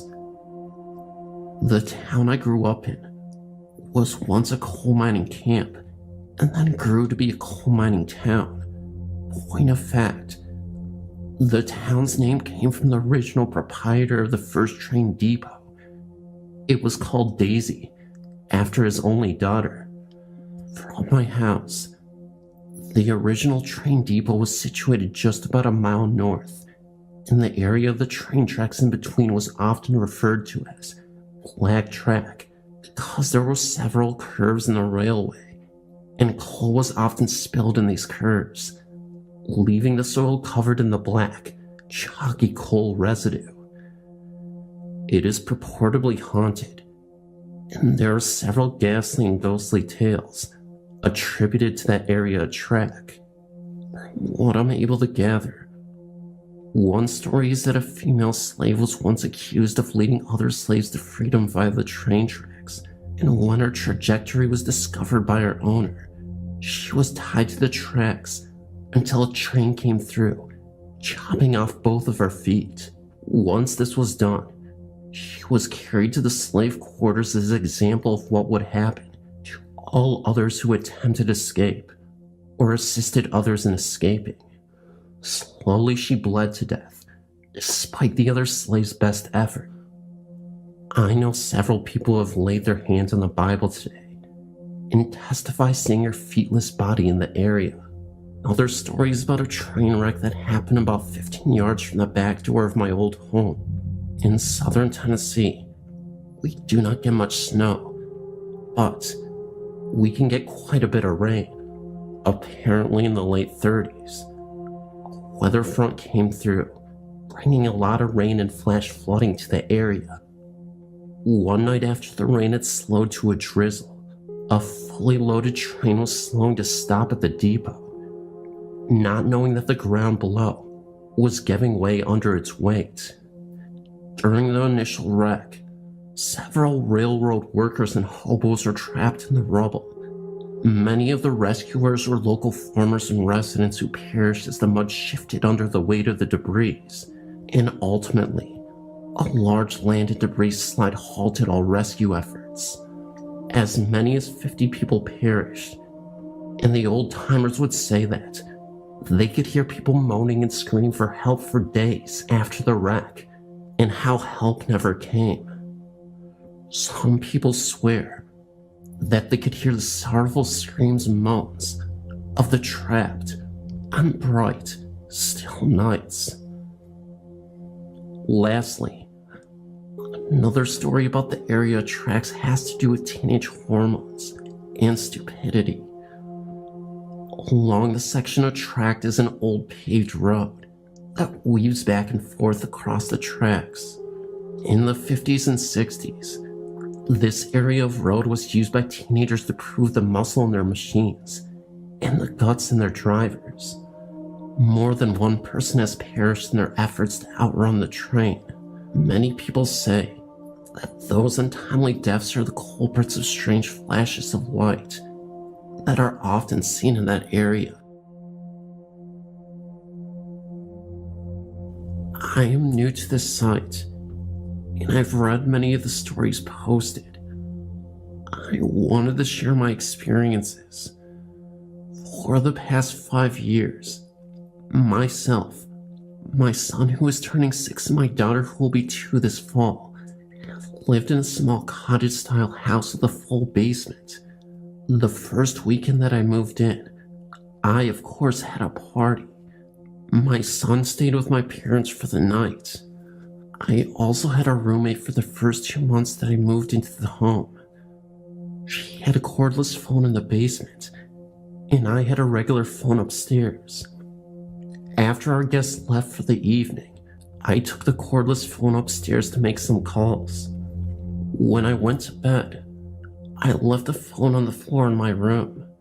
The next morning, I heard someone walking up the basement stairs. My bed was on the other side of the wall that led to the basement. I heard the footsteps walk through the kitchen, small dining room, and into the living room. I had my bedroom door shut, and I tried to call out to my roommate to tell her to come in. I thought that she was looking for the phone. It was then that I realized that I couldn't open my eyes, move, or even speak. I heard the footsteps pass through my doorway. The door never opened. I noticed that the closer they got to my bed, that the floor appeared to be shaking, hence the shaking ghost. The only auditory comparison I can give is it sounded like when my dad would do laundry and try to cram 20 pairs of jeans in a washer that had 5. The whole machine would shake, and you could hear it all over the house. The bathroom floor would even vibrate. That is what it felt like to me. I realized that whatever it was standing over me, and soon I felt a hand resting on my hip. It was just a gentle pressure. I think that he was trying to see who was in the house. At that moment, I was extremely terrified and still couldn't move, speak, or even open my eyes. There was a banging on my window. The noise stopped, and whatever had touched me let go. I jumped out of bed, and there was nothing in the room. Apparently, my dad had been standing outside for 10 minutes banging on the door. I never heard him pull into the driveway, which is right outside my window, or knock on the door. He also said that he tried to call us, and I'd never heard the phone ring. I never had this happen again, until just 2 nights ago. My daughter and I share a room, and around 2 in the morning, she woke up. I could hear her cry out, "Mama," and I tried to get up. I was paralyzed. I couldn't move anything but to lift my head off the pillow briefly. I realized that the floor was shaking again. I tried to open my eyes to look at it, and I couldn't. I believed that it was looking to the crib at my daughter. I didn't feel anything evil, but I don't think it wanted me to see it. After about 5 minutes, the shaking stopped, and my daughter was back asleep. It all happened so strange that I even considered that I was maybe dreaming it all. When I checked the crib, my daughter seemed fine, and nothing was out of place. Some other just normal haunting things I've experienced are footsteps in cabinets open when I know that I'd left them closed. The ghost seems to like my kids, and likes to check up on them. I smoke, so during the winter when it is cold, I go down into the basement and smoke by the back cellar steps. I have often heard footsteps go from one bedroom to another, but they never go back out of the last room they entered. Also, when my daughter was in her baby swing, anytime I went downstairs, I would hear footsteps walk over to the swing and stop. They are always too heavy and slow to be my son's.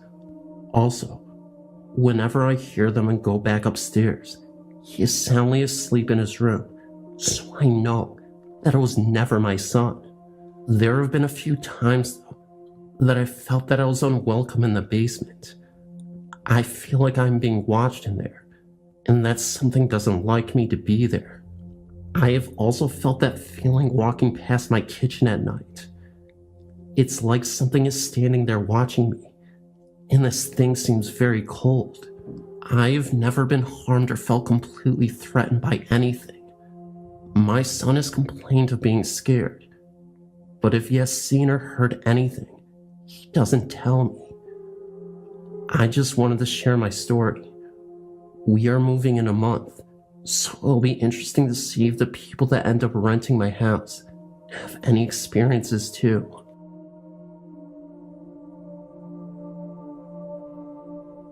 When I was about 6 or 7, I woke up in the middle of the night for a strange reason. I had a loft bed, and I had looked down in my closet. As I was looking, I saw my bead curtains that were hanging over my closet starting to sway. I then felt something brush the side of my arm. I flipped out and almost ran into my parents' room. About halfway to my parents' room, I came to the realization that maybe my fan was on. When I went back to my room, I noticed that my fan had been unplugged the whole time. I knew then that my curtains were definitely moving on their own. I didn't even own any pets, so I had no logical explanation for what had happened. I remember always seeing someone in the corner of my eye. I would turn to see who it was, but when I did, no one was there. Things would disappear, such as homework and school supplies. Then they would reappear on the kitchen counter and on my dresser. I would always feel someone is watching me. Then I turned around to see that no one was there. I remember one time in particular, I had a friend sleep over. We were up in my tree fort, and it was dark out, and we were hiding inside.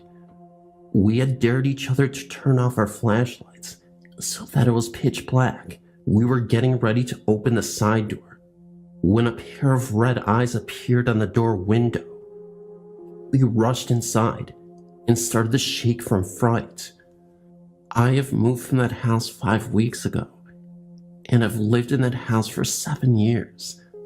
I'm glad not to be in that house anymore. I feel a presence here, but I don't know if it's good or bad. Oh, I grew up in a little brick house in Dorchester, right in the heart of Boston. My grandma Betty lived with us. She was always a bit eccentric, but she was my grandma, you know? She loved her old black and white movies, her garden, and her cat Mr. Fluffenmutter. Everything changed when I was about 12. She started acting off. At first it was just little things. She'd forget where she put her keys, or what day it was. We chalked it up to old age, but then it got worse.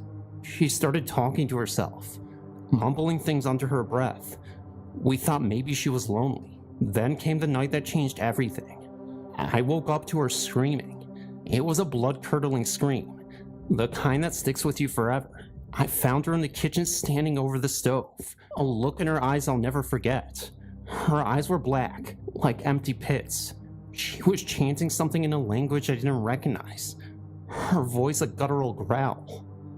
We called an ambulance. They diagnosed her with schizophrenia, but something about it didn't feel right. It was like a switch had been flipped.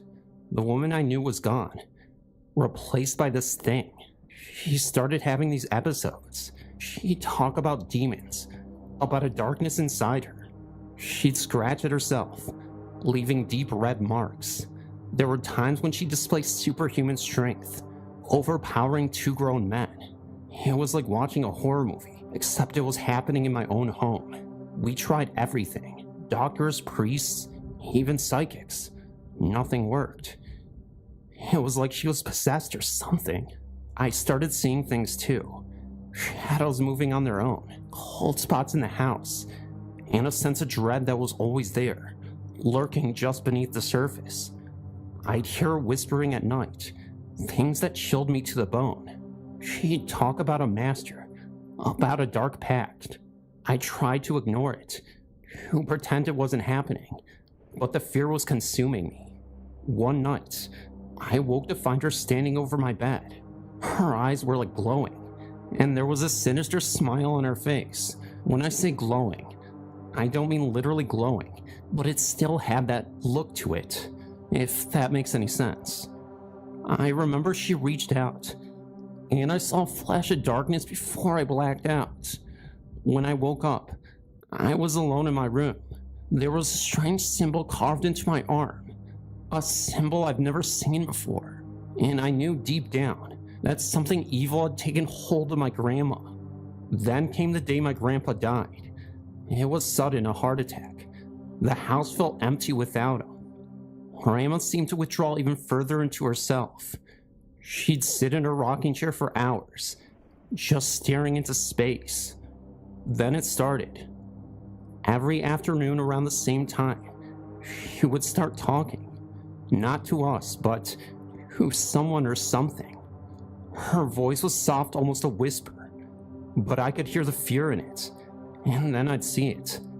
A shadow, a dark, almost human-shaped void in the corner of the room. It would stay there for a few minutes, then disappear, as suddenly as it had happened. It went on for a week, this daily ritual of madness.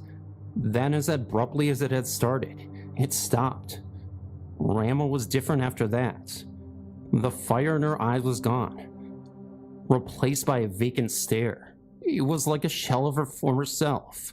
I don't even know what happened. Maybe it was just a symptom of her illness, a twisted manifestation of her mind's darkness. Or maybe, just maybe, there was something more sinister at play, something that had taken hold of her, and then for reasons unknown, let go. I still think about this sometimes, about the dark figure in the corner of the room, about the fear in my grandma's eyes. It's a story that haunts me, a reminder that there are things in this world that we can't explain, things that defy logic and reason. And that's the thing about it, you know. The scariest stories aren't the ones with ghosts and ghouls. They're the ones that happen right in your own backyard. The ones that make you question your own sanity. I've been working the graveyard shift at Penn Station for what feels like a lifetime now. It's a place where time seems to stand still, or maybe even reverse. It's a place where shadows dance and whispers echo. A place where the lines between the living and the dead blurs. At first it was just an odd creak, a door slamming shut when there's no draft. Then it escalated. Objects moved. Cold spots appeared, and an eerie silence would settle over the station, broken only by the distant rumble of a train. I started seeing shadows, long distorted figures that moved on their own. They'd flicker in the dim light, taking on grotesque shapes. It was like watching a silent horror movie, except this was real life, and I was the unwilling star. Then there were the sounds. Whispers, moans, and the occasional blood-curdling scream. They'd echo through the empty station, sending shivers down my spine. I've started carrying a voice recorder, hoping to capture these sounds, but so far it's just been white noise and the echo of my own paranoia. One night, I saw something that changed everything. A woman dressed in the style of the early 1900s was walking through the crowd, not around them, but through them. She was a ghost, plain and simple. Her face was obscured by the collar of her coat, but her eyes, when they met mine, were filled with a haunting sorrow. There's this one specific spot in the station, a forgotten platform, way down at the end of the tunnel. It's like a black hole sucking me in. I've always felt a strange pull towards it. There's a sense of finality about it, like I'll find the answers there, or maybe, just maybe, an escape. I've started to see patterns. The apparitions seem to be drawn to the older parts of the station, the areas with the deepest history, and there's a sense of urgency to their movements, like they're searching for something or someone. The other night, I had the most terrifying experience. I was cleaning the old waiting room when I heard a child's laughter. It was clear as day. I found a small worn-out rubber ball rolling across the floor, but no child. Then I saw her, a little girl translucent, playing with an imaginary friend. I've started having these dreams, or nightmares. I don't know which. I'm there in the station, but it's different, darker and more sinister. The shadows are alive, reaching out for me. And then there's this woman, the one in the vintage coat, but she's different, more menacing. Her eyes burn with an otherworldly intensity. I'm starting to think I'm losing my mind, man. I'm jumpy and paranoid. Every shadow looks like a person. Every noise looks like a footstep.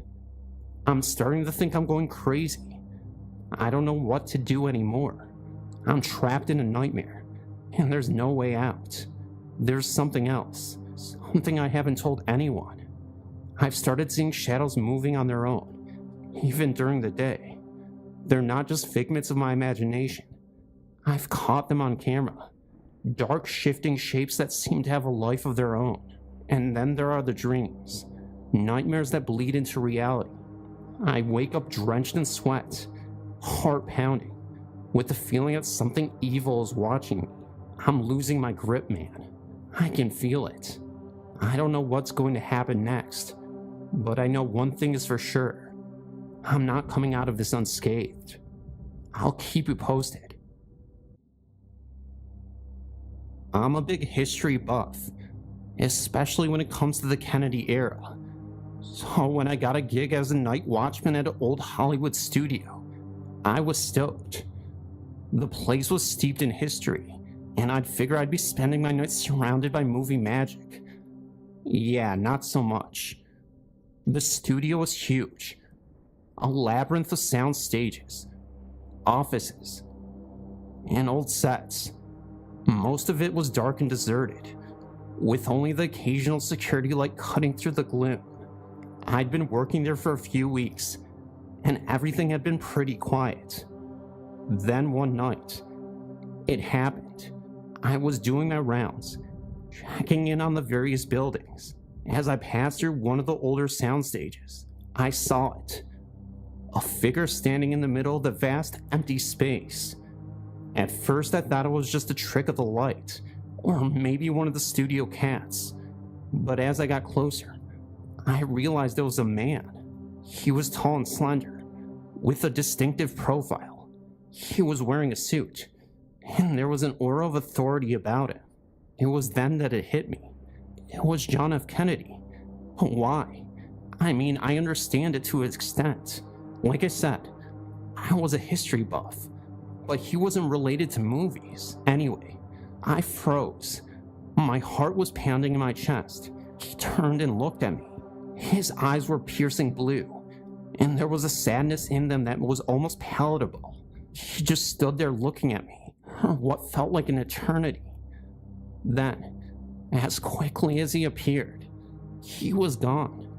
One moment he was there, and the next he was just gone. I stood there stunned for what felt like hours. I've told a few people about it, but most of them just think I'm crazy. I mean, who's gonna believe you when you saw a ghost of a former president? But I know what I saw. It was like looking into a window into the past. A glimpse of a man frozen in time. It's been a long time since that night, and I moved on from that job. But I still think about it often. It's like a piece of history that has somehow seeped into the present, leaving an indelible mark on my life. But then things changed. One night as I was making my rounds, I came upon him again. But this time, there was something that was different. A cold dread washed over me as my eyes adjusted to the dim light. Half his head was empty. I mean, half his head was simply missing. It wasn't a clean cut, like a surgical incision. It was raw and jagged, as if a monstrous force had torn through him. It was horrifying and inhuman. His eyes, what was left of them, were hollow. Black pits that seemed to draw me in. There was no blood. No physical evidence of such a horrific injury. Just a gaping hole where his skull should have been. The rest of him seemed almost ethereal, translucent, as if fading into the background. Yet that missing half of his head was solid, tangible in its horror. This was a sight that burned itself into my retinas, a tormenting image that wasn't fading. From that night forward, the man that haunted the studio was no longer a melancholic ghost, but a grotesque phantom, a terrifying specter of nation's tragedy. I've never been the same since. The studio, once a place of dreams and magic, is now a haunted house in my mind. The image of JFK, that face, a grotesque mask of horror, is a constant companion.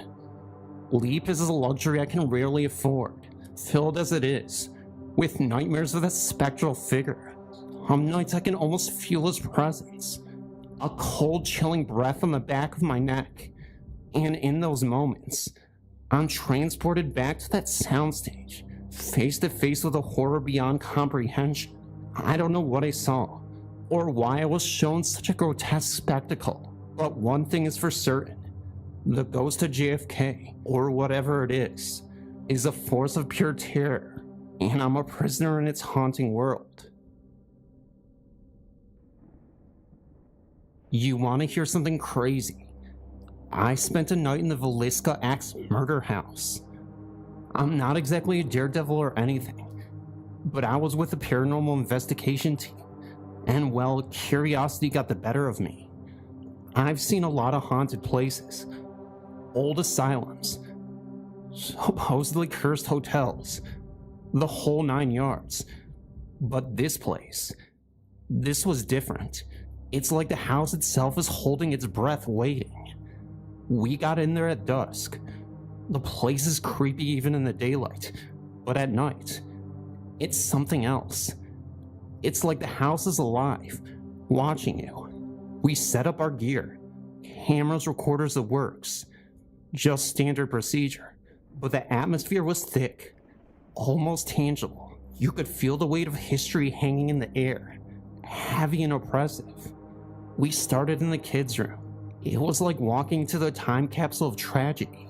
The beds were still there, tiny and untouched. It was like the ghosts of the children were still there playing and laughing, unaware of their fates. We heard whispers, faint at first, then clearer. Children's laughter, but it was a hollow, empty sound, like a recording played on repeat. Then there was the kitchen. That's where it got really weird. The temperature dropped like a stone. We were wearing jackets in the middle of summer, and then the smell. It was sweet, almost like blood. I know that sounds crazy, but it was there. A metallic tang that made your skin crawl. We split up to cover more ground. I ended up in the parents' room. The air was thick with something. A presence. I felt like I was being watched. It was like eyes were boring into the back of my head. Then I heard it. A low, guttural moan. It came from the closet. I froze. My heart was pounding. I wanted to run, but my legs wouldn't move. Then a cold breath washed over me. I could feel something brushing against my skin, like icy fingers tracing my face. I snapped a picture. Nothing on camera, of course. But I know what I felt. I know what I saw. I saw a shadow move in the corner of my eye. It was human-shaped, but distorted and elongated. And the eyes, black, empty pits. After that, I couldn't focus. My heart was racing and my palms were sweaty. We decided to call it a night. As we were leaving, I looked back at the house. It seemed to be watching us, a malevolent grin etched into its dark facade. I haven't been able to shake the feeling since. Nightmares haunt me. The house a recurring character. Its dark secrets slowly unraveling in my sleep. And sometimes when I'm alone, I swear I can hear those whispers again. Those children's laughter, echoing through the silence. I've been to my fair share of haunted places, but Penhurst, that place is different. It's like the building itself is a living, breathing entity, full of malice. We got there by night, and the place was already giving me the creeps. The air was thick, heavy with a sense of despair, like a physical weight pressing down on you. We started in the ward with the children. Can you imagine? Kids locked up, treated like animals. The energy in that place was suffocating. It felt like 1,000 tiny eyes were watching you and judging you.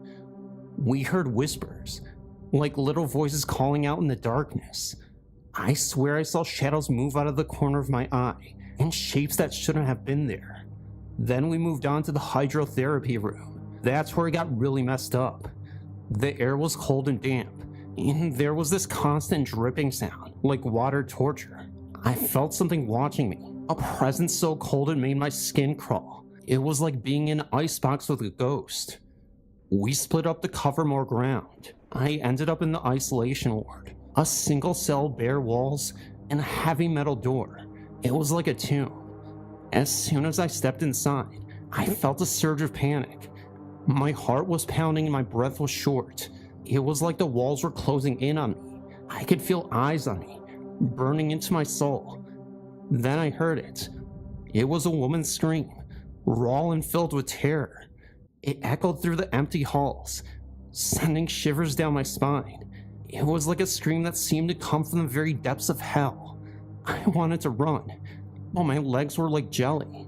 I stumbled backward, tripping over something. When I looked down, I saw a handprint, clear as day, imprinted in the dust. It was like a macabre signature, a chilling reminder of the horrors that had been taking place in the walls. I remember snapping a few pictures, but nothing came out. It was like the place was blocking us and protecting its secrets. We left as soon as we could, but I haven't been the same since. Nightmares haunt me. The asylum and recurring character. Its dark corridors filled with shadowy figures. I see her face in my dreams. The woman who screamed, and sometimes when I'm alone, I swear I could hear her again. Her cries echoing in the silence. I've tried to move on and to forget it, but it's like a part of me is still trapped there. The asylum is a place of darkness, a vortex of despair, and I feel I'll never truly escape its grasp. The morgue I was at was this old stone building on the edge of town, the kind of place that makes the hair on your back of your neck stand up just looking at it. It was dark and cold, and smelled like, well, you can imagine. There was a heavy, oppressive atmosphere about the place, like it was holding its breath. We started in the prep room. That's where they, got the bodies ready. It was eerie as heck. The stainless steel tables, cold and impersonal, seemed to loom in the dim light. We set up our equipment, and I tried to ignore the feeling of being watched. It was like every shadow held a secret, waiting to be revealed. We started getting some hits on the EVP recorder. Nothing crazy at first, just static and white noise. But then one clip stood out. It was a woman's voice, and it was soft and clear. It said, "Help me." I froze. My heart was pounding in my ears. I played it back, and there it was again. "Help me." I felt a cold shiver run down my spine. I knew that voice. It was my grandma. She'd passed away a few years back, and the voice was unmistakably hers. I was in shock. I didn't believe in ghosts or anything, but hearing my grandma's voice, that was a whole different level of messed up. It was like a door had opened into a world I didn't want to visit. We decided to move on to the morgue itself. As we walked down to the cold, sterile hallway, I felt a presence behind me. It was a heavy, suffocating feeling, like someone was breathing down my neck. I turned around, and there, at the end of the hall, was a shadow, a human-shaped shadow, and it looked just like my grandma. I screamed. The team rushed to me, and I pointed at the shadow, but when they looked, it was gone. It was like the place was taunting me, showing me something, and then snatching it away. We tried to continue, but the atmosphere was too thick. We packed up our gear and left as quickly as we could, but the experience still haunted me. I couldn't shake the feeling of being watched. Nightmares consumed me, filled with shadows and whispers. I sought professional help and tried to explain what I was going through. How do you explain hearing your dead grandmother's voice or seeing your shadow in a haunted morgue? People looked at me like I was crazy. To this day, I don't know what to believe. Was it a trick of the mind? A hallucination? Or was it something more? Was it something truly terrifying? Whatever it was, it changed me forever. I'm not the same person I was before I walked into that morgue, and part of me wonders if I ever will be again. The worst part is, I can't even escape it. I see shadows everywhere now. I hear whispers in the wind, and I'm constantly looking over my shoulder, expecting to see her. The morgue has become a part of me, a dark, twisted part that I can't seem to shake. I've tried to move on, to find peace, but it's like the morgue has a hold on me. It's a place of darkness, a place of fear, and I'm trapped inside it, a prisoner of my own mind. The following happened back in July 1995. Me and a friend traveled around the UK by train. It was about 4 p.m. Then we checked in at a bed and breakfast in Manchester. All double room was occupied, so we got the 2 single rooms, which was located next to each other. We were quite tired after a long day trip by train, so we rest for a moment. Later we went out to eat something, had a beer in the hotel bar, and then headed up to the rooms for sleeping. The time was about 11 p.m. I closed the Vatican blind, turned off the light, and almost immediately fell asleep. The room was pitch dark. Then, after about 2 hours, I woke up and found the room bathed in light. The light almost blinded me. I had a strong emotion to walk towards the window, just like I was enforced to do so, and then I went up. I heard voices and music, like old folklore or something. The voices was only like a murmur, so I actually couldn't hear what it says. It was like being in a full-up restaurant or a pub or something. I was not actually scared, but it was uneasy and confusing experience. Then, I reached the window and opened the Venetian blind. Everything turned to normal again, quiet and pitch dark. I went back to bed again, and to my surprise, I fell asleep after only about 10 minutes. The morning after, we met up and headed down the stairs for breakfast. Afraid of being regarded as a fool or jackass, I told him it was only a dream. Then, I almost dropped my coffee pot when he told me that the exact same thing happened to him. He has always been quite skeptical to the paranormal things, but I think this experience has changed his mind a bit. I would be very glad if you could give me your opinion. I have apprehension about what really happened that night. I know I was fully awakened, and it can't be my imagination, because the same thing happened to him. As I said in a previous mail, I'm not so good with English, so I hope you understand me. You may publish my story if you want, but you better circumscribe it before.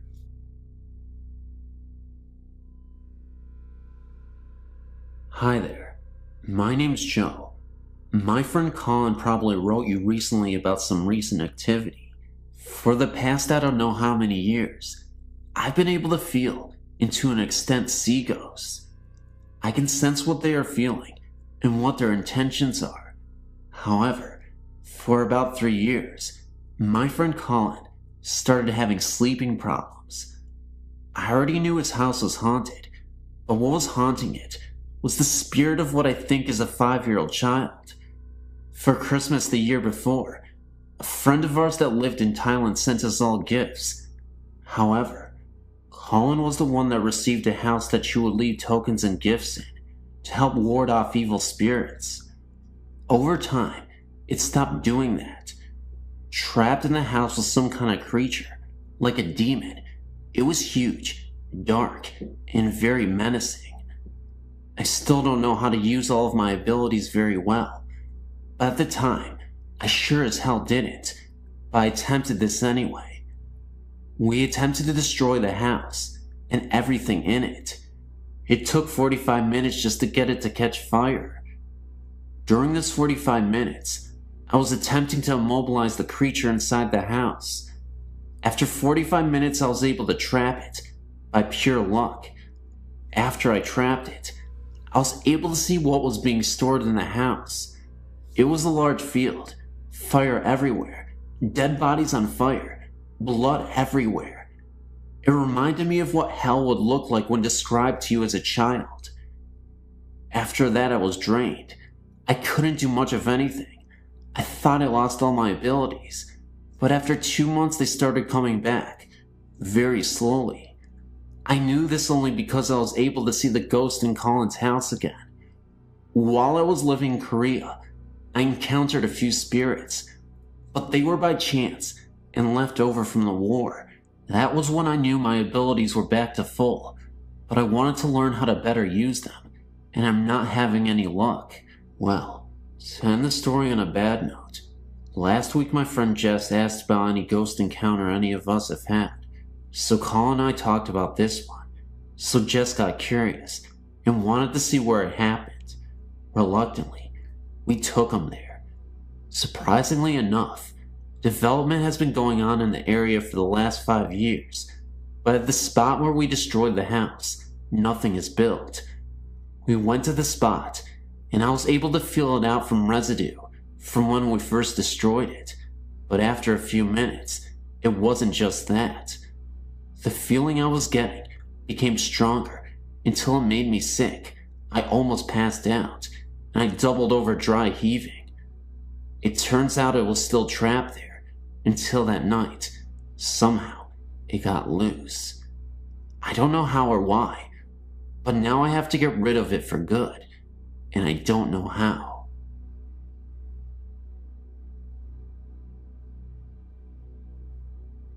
In 1989, I moved into a government apartment in a small town containing 7 units. The last apartment was occupied by a single mom with a small child and her boyfriend. The previous year, they, man and woman, were murdered and shot to death in their bed, in their first bedroom by the woman's estranged ex. No one wanted to move into the apartment because of the history surrounding the apartment. I was a young mother and had 2 children and needed a place to live, and thought nothing of this. In time, I was told of the strange happenings of the place and chalked it up to superstition or small-minded people with too much time on their hands. Things were pretty quiet for me and my little ones for the first few months. Then small things started to occur. Light over the sink area in my kitchen would mysteriously come on in the middle of the night. Being the only adult in the house, and the only person who would actually reach the switch, this had me worried that I had electrical short or something, and promptly had it checked out. Nothing. Perfectly normal. Kitchen cabinet doors would be halfway open in the mornings when I awoke. I scolded my oldest daughter, 7 years at the time, for climbing the counters and getting snacks out, and she told me that she was asleep and she didn't do it. My youngest daughter, 2 years old at the time, was starting to make a habit of getting up in the middle of the night and getting into bed with me. Very unusual for her. She's a hard sleeper. At one point, I was having trouble sleeping, so much so, to the point I went to a doctor and got sleeping medication, all to no avail. I always woke up at 3 a.m. and had a difficult time getting back to sleep. Nothing worked until I rearranged my bedroom furniture and moved my bed from one end of the room to the other. Once, while my oldest daughter was visiting her grandmother overnight, myself and my youngest daughter decided to take a bubble bath together in the late evening. While we were in the tub, I heard jingle bells rattling around in the cup on a shelf not 5 feet from me. All of my windows were closed, and no one else was in the house. Couldn't explain it at the time. After 3 years, I chose to move in with a man to a better neighborhood. My landlord chose that time to tell me the complete history of my apartment. He showed me the newspaper articles on what happened, and after reading all of them, I understood all. The ex climbed through the bathroom window and shot them both dead at 3 a.m. and took the child, which was sleeping between the two.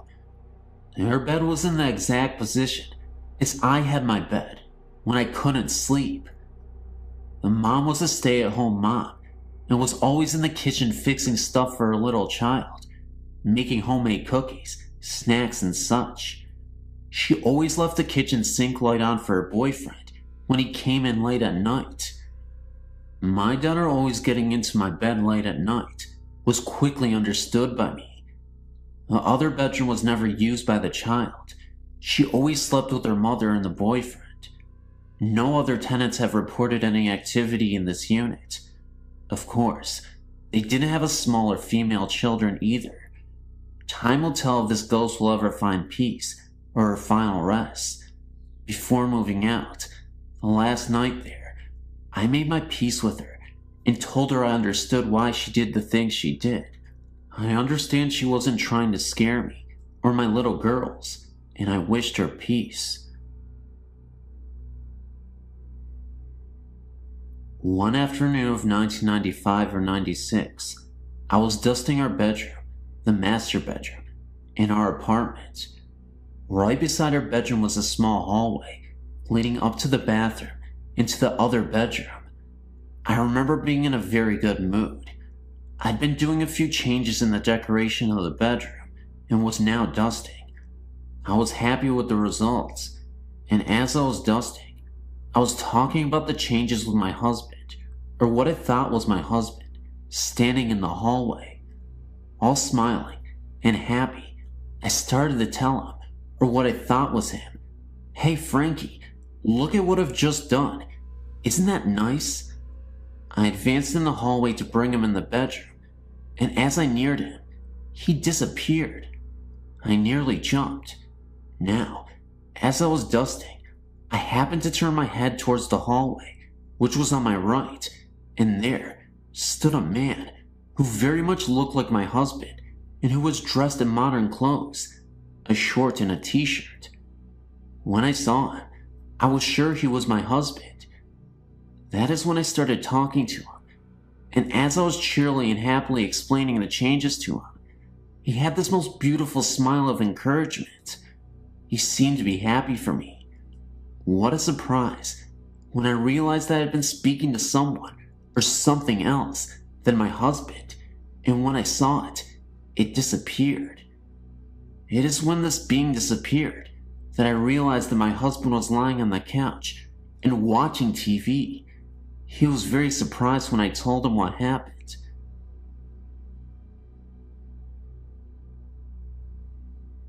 I live in Australia, and I've been seeing spirits ever since I was about 2 years old. My first experience was just after my grandmother's death. I was visiting her grave for the first time, and then all of a sudden, I started hearing voices. They were telling me to leave, that it was too dangerous for them and me if I stayed, that I had to run and never turn around. It is weird that I remember it, although my memory is not as clear as my mother's, but I remember most of the details. I know that this is pretty hard to believe, but I give you my word it is true. Although I think about it now and realize that I wasn't scared, at the time I knew that I had to leave, so I told my mom and dad, and we left. My dad didn't believe me, but my mom did. Since then, I've had many experiences with spirits, all of which have been good, except for one. This happened when I was 15. I'd been roped into a swimming carnival, and I can't swim too good, so I was practicing in my pool. The pool is down the very back, and you can't see the house from the pool, as it is behind a shed. I've often seen spirits down the back, but it has never worried me. It was getting late, and I've been swimming for a while, so stopped for a break. Whilst I was standing in the middle of the pool, I seen a baby sitting on the fence that surrounds the pool. I tried to look away, but I was in a trance. I finally stopped looking at it, but it was good, as I was suddenly dragged under the water. I struggled for about 2 minutes before it would let go. When it finally did, I ran inside.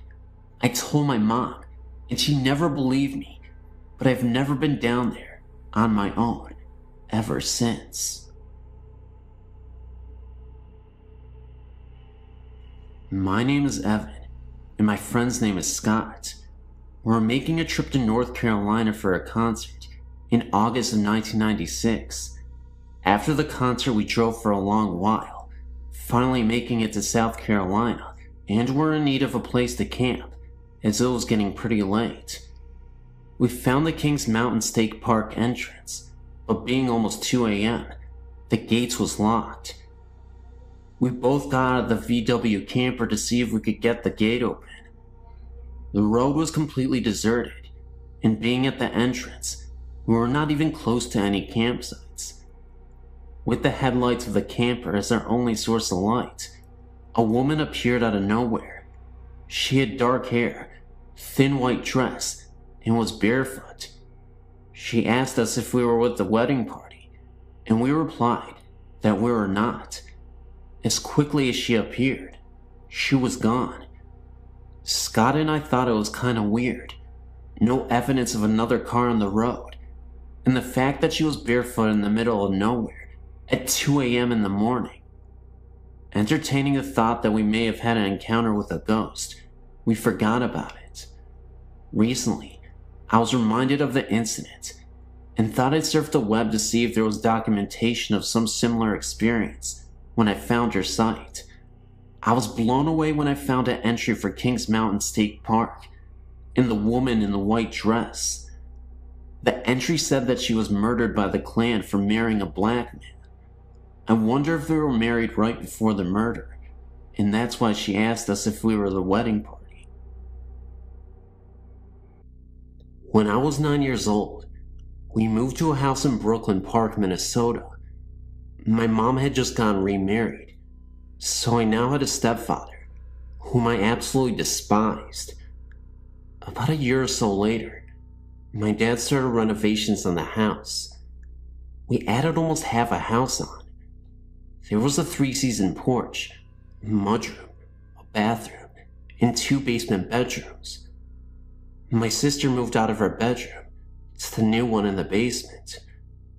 A few days later, I was in my bed.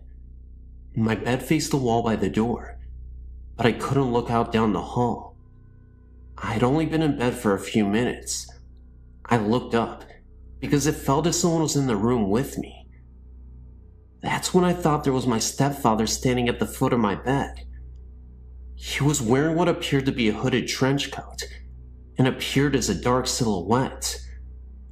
Looking back, it didn't really initially terrify me because I just thought it was my stepfather playing tricks on me as I said.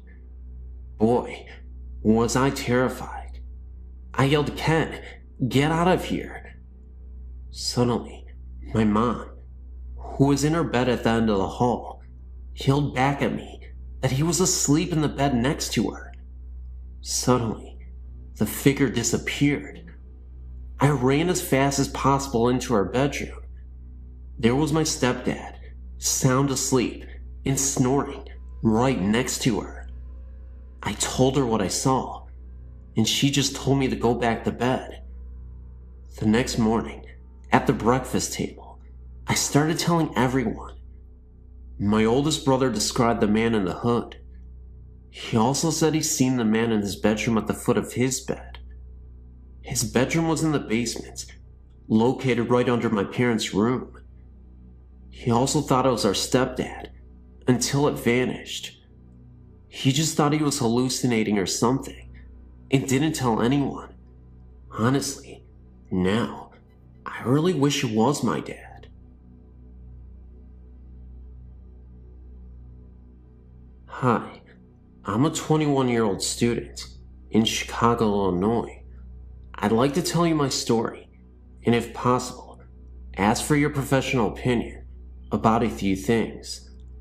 I've experienced spiritual and ghostly activity for about 11 years now. I used to be frightened by these experiences, but now I'm quite intrigued. However, one incident stands out in my mind and still bothers me to this day. This is the story that I would like to tell you about. About 5 years ago, I lived in an apartment on the 2nd floor. It was an unusually warm summer's night, so I decided to sleep on the couch, with the sliding door open to let in the breeze. I woke at about 2:30 a.m. to a horrid stench and a strange coolness. Confused, I looked around the living room. I looked then, and directly in front of myself, and I was lying on my right side, with my right arm tucked under my head as a pillow, and I saw a figure. I was frozen with fright as my eyes began to adjust to the darkness, and I saw the figure's face. At this point, I was thinking that someone broke into the apartment. However, this was no person. This ghost had a human-shaped face, but it was a grayish-white color. Its eyes were darkened, and what I remember the most was the huge prominent cheekbones. Furthermore, this thing only had a torso and a head, nothing else. Suddenly, with great quickness, its head descended, positioned its face directly in front of mine, stared at me for a moment, and as quickly as it descended, it pulled its head back to the original position. I began crying at this moment, and that's when I felt a sort of punch on my chest. It then seemed to kind of run off into the kitchen, and then I heard the door slam.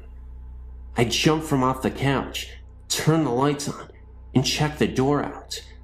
The door was locked from the inside, so there was no possible way that someone had broken into the apartment and left through the kitchen door. To say the least, I was badly shaken. I took a moment to collect myself. When I realized my chest hurt, I went to the bathroom and pulled down my pajama top slightly, which revealed a large red mark, as if someone had punched me. This mark eventually developed into slight bruising as the morning came. Needless to say, I didn't sleep that night.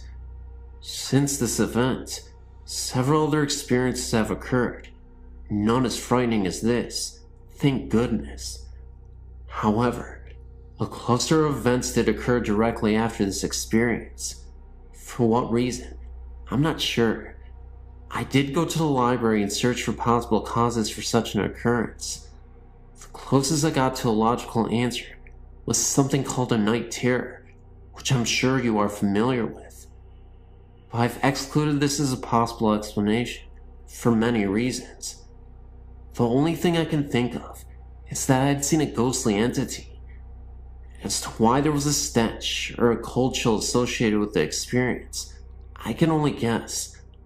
Also, I've always been under the impression that spirits cannot harm the living, but I simply cannot believe this to be true anymore.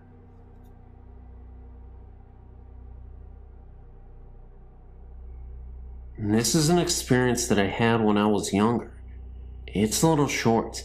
It remains my creepiest ghost story I've ever had. I had to have been 8 or 9 years old when it happened. And yes, it sounds a little corny, but it was truly an unforgettable and authentic experience. It happened to be dark and dreary on this night. It had been raining really hard, and I had no choice but to walk through the rain. The rain just kept pouring down, and all I could think about was how miserable I was from the rain, and just wanted to get to my friend's house faster. I think it was around 10 p.m., and I was walking through the neighborhood park to my friend's house on the other side, when all of a sudden, I saw my dead grandmother appear from out of nowhere. Oddly enough, it was a year to the day of her death from cancer. She just looked as she did before she got sick, though. She looked wonderful. Of course, I wasn't sure if it was really her, so I walked up to her and called out her name. The wind became harsher and the rain fell harder, and as she reached out to me, I could see she was in pain.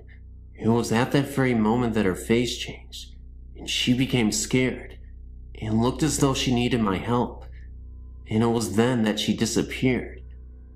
I had to have been 3 to 5 feet away. Needless to say, I ran as fast as I could to my friend's house, and didn't say another word that very night.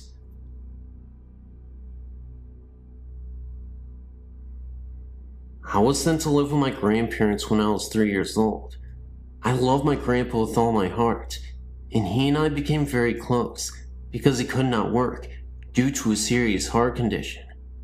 We took wonderful care of each other. Even at the age of 5, I've always been very responsible due to my grandfather's ill health. One day, when I was 9, my grandma kept me home from school to look after Grandpa because he was not feeling well. About 9:30 that morning, he went to lay down because he said he did not feel well. I went in about 10:30 to take his temperature and discovered his fever to be 103.4. I rushed and called my grandma and mother immediately. In turn, my mother said she was going to call an ambulance, so I was to get Grandpa ready and wait for them. As I did this, my grandpa called me into his room and told me, "Pumpkin, I love you very much and you know this. Even though you are young and in time will forget different things about me, just always remember my love and the way you feel. I promise you this. I'll always be there with you, and you'll always be in my heart." I will always remember him saying this, because that was the last conversation he ever had. I never got to say goodbye, because he fell into a deep coma, and they wouldn't allow me into ICU to say goodbye.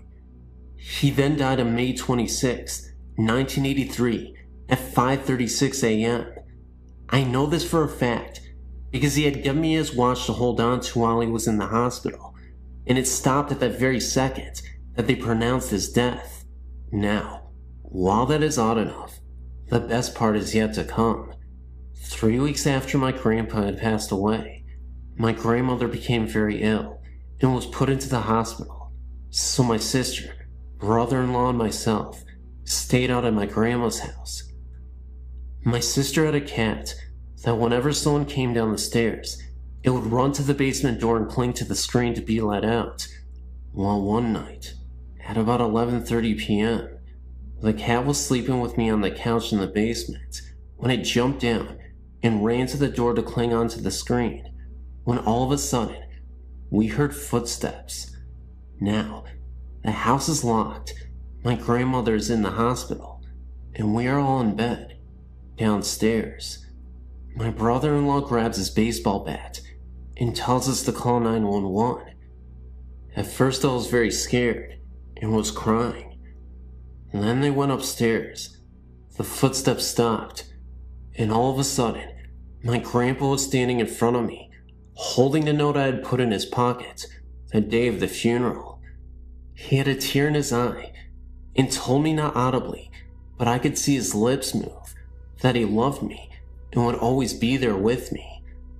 Ever since then, any major life event, graduation, marriage, the birth of my 2 children, anything, I felt this love at one time or another, and I felt a huge sense of calmness.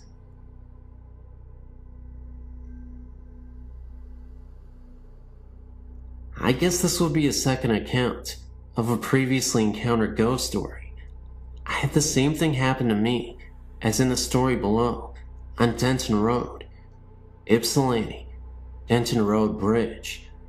The story goes that a group of kids were playing chicken near Denton Road Bridge, and one of them proved to be Chicken. His car swerved off the road when they reached the bridge, and they crashed into the river below.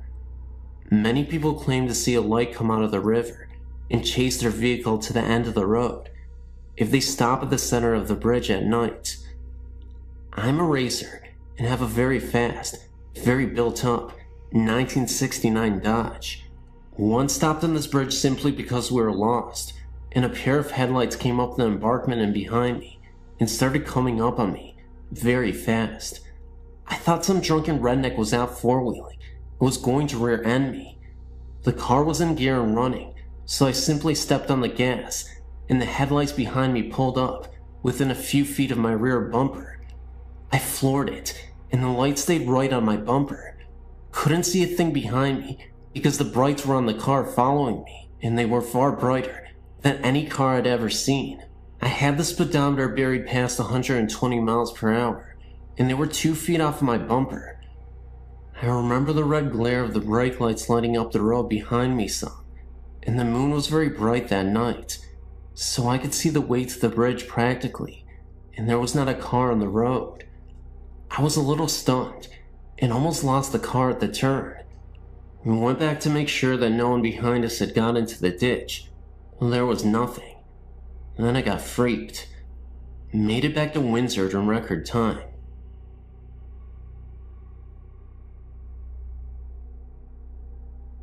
I don't know how to start this, other than saying several years ago, when my children were small, we moved out into the country on the Washington side and lived in a home that I feel has some strange paranormal or ghostly things going on in it. I would have to say that during that time, there was something in there causing all havoc in our home. To make it short, I used to on a regular basis have something come to me, and I'm not sure what, but let me explain what it looked like. I would wake up from a sleep most of the time, but sometimes I was fully awake in bed when it would happen, but for the most part, I would wake up from a sound sleep and notice this lavender-colored smoke, or whatever you want to call it, coming from the corner where my closet was, and it would do different things at different times.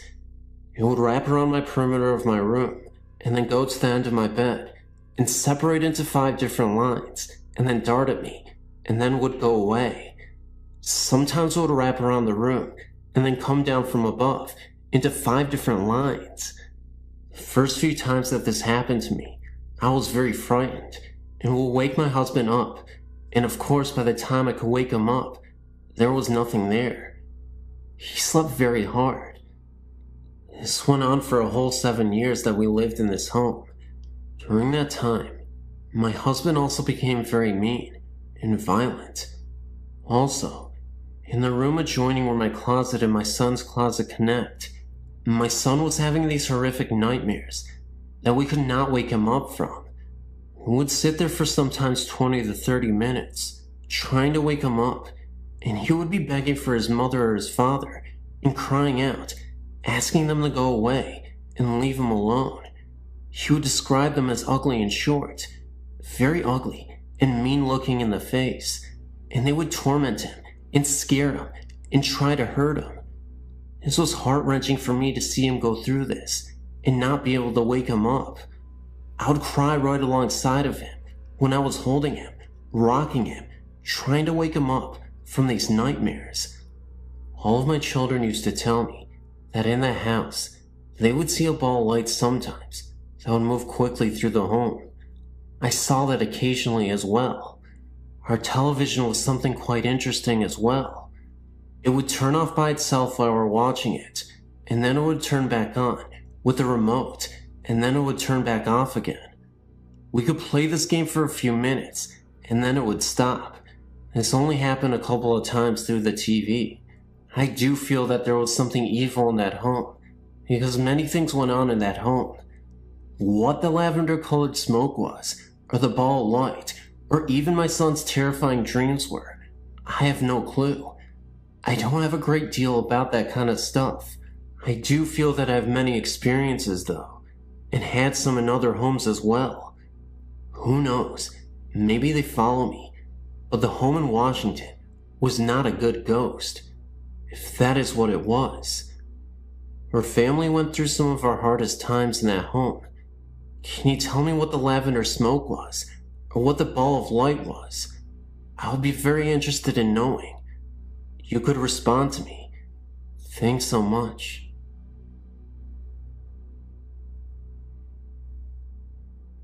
I'm from the Southern California area, so here's how it goes. I was born in the Los Angeles area, but my parents bought a brand new home in the Orange County area. The city of La Palma, to be exact.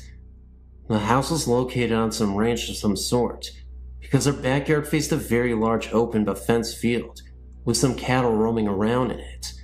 Mind you, these are tract homes, as we know it today, and at the time, it seemed like we were living in the boondocks. I mean, looking back at it now, it was a rather very lonely area, but it all had these new tract homes. You know, one supermarket, one library, one hospital, fire station, and police station. You get the idea. What the funny thing was, we were only 4 blocks west of Knott's Berry Farm. That is, if you stand at the main entrance, as you get closer to the park. Anyway, the house was well built, new carpet, plumbing, the whole works with upgrades. But on some occasions, I was very scared downstairs in the family room. I was even scared in my own bedroom. I mean, my room looked like a toy room display, so there was no reason for me to get scared, just out of the blue. I mean, I was playing in my room, and it seemed as if evil walked in the room. I got this incredible feeling of hate towards me, as if I shouldn't have been there. It's happened to me several times in the house, and at 7 years of age, I didn't know anything about the supernatural or paranormal activity. Another occasion was during a Saturday afternoon. My mother and I were upstairs, and suddenly, we heard this slamming and crashing noise, and as we came down the stairs, we saw in the living room my mom's favorite painting smashed on the floor. It looked as if someone broke it in anger. I mean, the frame was just trashed, and the small pictures around the one that got smashed were perfectly hanging straight. The ghost made itself seen again in the late afternoon. This time, my mom was doing some house cleaning, and as she turned to one side, she looked up towards the stairs, and she saw a man wearing a white cream-colored suit in pristine condition, except he didn't have a head. No Hollywood genre or anything like that. I saw the same thing myself. This time, I saw him at night, at the end of the hallway. This was very real, and very scary. Another time, As I would sleep at night, the beds were occasionally kicked very hard. Also in the master bedroom, the sliding glass mirror doors were slamming back and forth, and the dresser drawers were also slamming in and out as well. All these things would happen separately from each other on different occasions. The main boulevard is La Palma Avenue, and the street of the house is Comstock Circle. We lived there from 1970 to 1975, my parents and I. And that is the most scary and terrifying ghost story I have. Thanks for listening. I had recently sent a story about my grandfather visiting me about a week after his death. Well, that was one of the more comforting things that has happened to me. The next story I'm about to submit actually happened as a dream, but to this day, I feel a very strong connection with it. It all happened about 6 years ago. A 10-year-old girl mysteriously vanished from a sleepover at her friend's house. I never met this girl, and although we only shared the same first name, I had several odd dreams about her after her disappearance. One day, about 1 week after the child turned up missing, I woke up early one morning to go to work. It wasn't like any day though. I woke up feeling very sad and upset. I didn't have any idea why I was feeling like this, but something just wasn't right. So, I continued to get ready for work. When I got there, I still had this bizarre feeling that something big was about to unfold. About an hour into my long workday, I forgot about the feeling and went on with my day. A woman I work with came into work about an hour later and then asked me, "Did you hear they found the missing girl?" All of a sudden this feeling came back. I said yes. They found her in a dumpster wearing her blue nightgown. She replied, "Then did you hear?" I then started to cry uncontrollably and said no.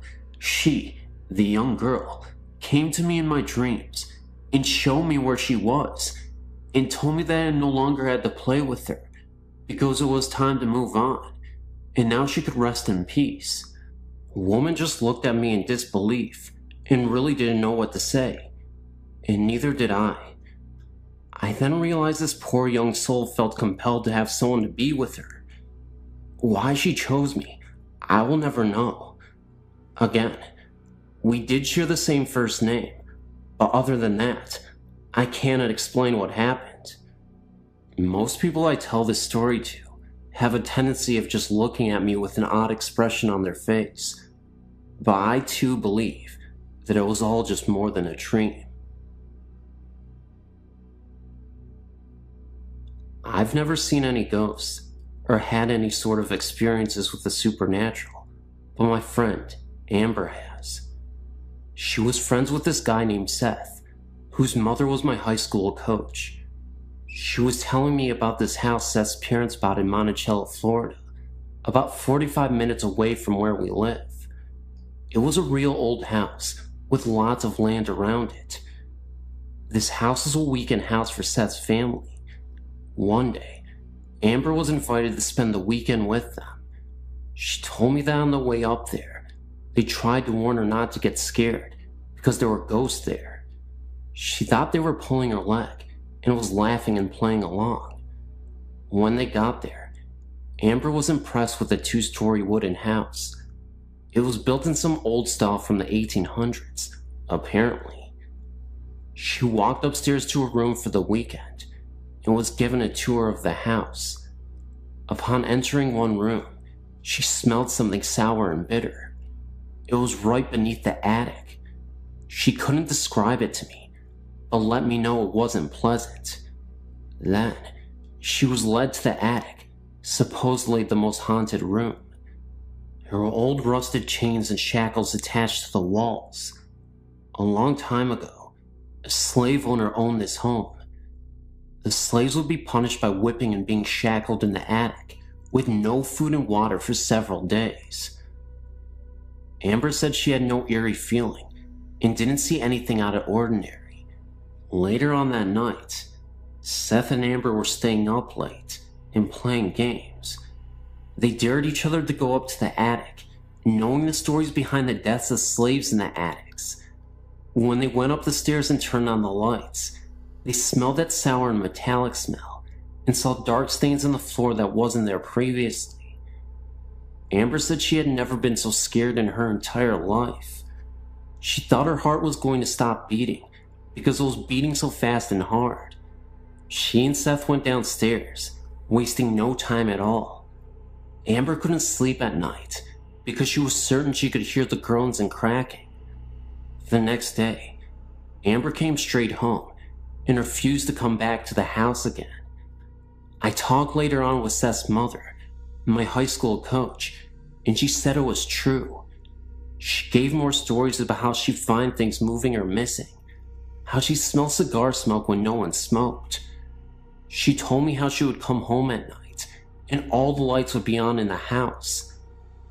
She told me she had not seen any ghosts or even felt threatened. She actually thought of them as her friends because they would turn on the lights for her at night when she came home. I wouldn't be able to stand it. Weird, huh? It makes me leery of my own house, even though my parents originally built it. I have a few experiences. In 1976, I was living in an old building, and every night, I would hear footsteps, heavy ones, walking on the floor above me. I then asked the apartment manager, who lived upstairs, and learned that no one did, and there was a crawl space. He checked it, and no one was there. So on a weekend when I knew no one was in the building except myself, I decided that if I heard the footsteps again, I would not be scared. Then the footsteps began pacing all night. I kept my wits and made plans to leave. I left the building. Second experience, about 1985. I was at work early one day, 9th and Market, and was going into the bathroom. A woman went in before me, not less than 1 foot in front of me, and so when I walked into the bathroom, no one was there, and I looked under all the stalls, and still, no one. Yet there was one way into the bathroom, and the same way out. The woman just looked like a solid body. The same thing happened once again late one evening, when I was going into the bathroom, and I just rushed in just behind her to see her, and when I got in 2 seconds later, no one, not even in any of the stalls. Later I learned that the cleaning staff in the building saw the same thing. They saw the woman enter the bathroom, and they waited for the woman to leave the bathroom, but no one left, and when they went in to find her, she was not there. In 1977, a friend committed suicide. All that weekend that she had died, I was depressed and could not shake the feeling. Then on Monday, I went to my university library, and as I sat there trying to read late in the morning, I hear that someone yelled in my ear, except it penetrated my body, that Holly committed suicide.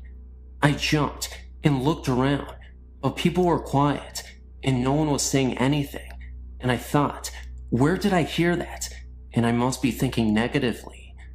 I became uncomfortable and left the library to shop.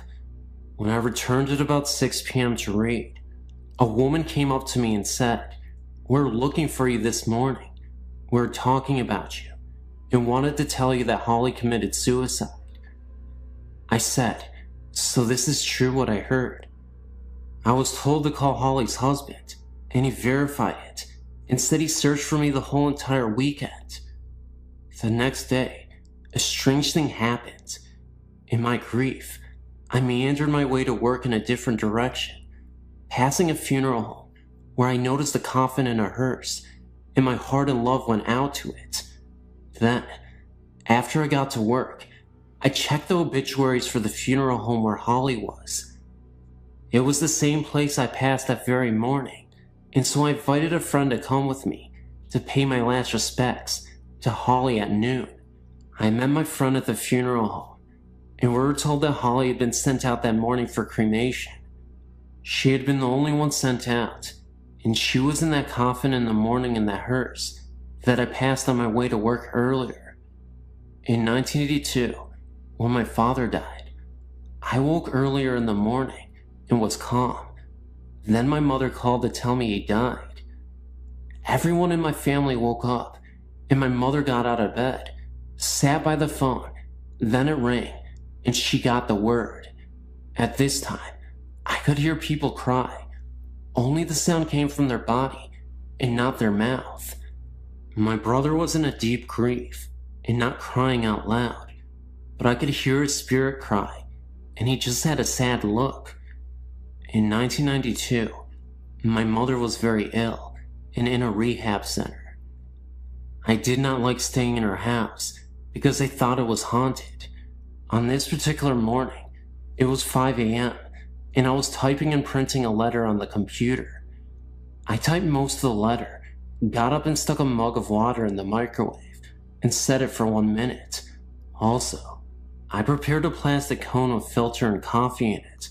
Then I rushed back to the computer to print the letter. I added a few lines to the letter, and then began to hear the microwave beep and beep. I ignored it, then the beeping stopped. I got this creepy feeling, but I ignored it, and then I thought the microwave had a timer, and so the beeping stopped because of the timing, not because anyone opened the microwave door. I printed the letter, ran to the kitchen to get the mug of water out of the microwave, and poured in the cone. I found instead that the mug had been taken out of the microwave, and the coffee was made, waiting for me on the ledge of the kitchen counter. Yet I know I did not get up from the computer to make it, because I made a conscious decision to ignore the microwave and finish my letter. My mind worked overtime to figure it out. I grabbed the letter and left the house that morning and told whatever it did that it was taking the coffee. I didn't really appreciate it. Other things happened, like the rustling of papers when I was trying to sleep, etc., and I had to leave the house. Sometimes, I've heard other people think that they were not directing their thoughts to me, as what happens with schizophrenics. Enough for now.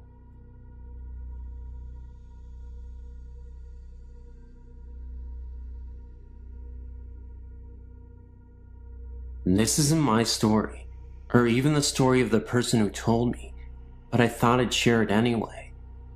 This was told to me by the music teacher at my high school. The college he attended, which I won't mention the name, is up north.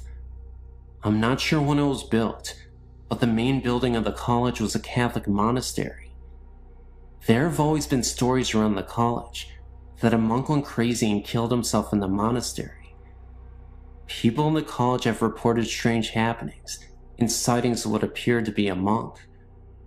The story that I know comes from a janitor who works at the college. On the weekends, one of the custodian's jobs is to break down the classrooms. This means that they have to stack up all the desks and chairs up against one wall. The janitor had just finished doing this and walked out the door and locked it from the outside. There is only one door into the classroom, and it is the one he had just locked. The windows in the room can only be opened from the inside, and the janitor was the only one in the room. As he turned to walk away from the door, he hears loud crashing and banging coming from inside the room. He immediately unlocks the door and steps inside. What he finds is that all the desks and chairs have been thrown all around the room. Drawers from the teacher's desk were ripped out and papers strewn across the room. There is no way any possible human could have been in that room and done that damage in a matter of seconds, then run out without the janitor noticing.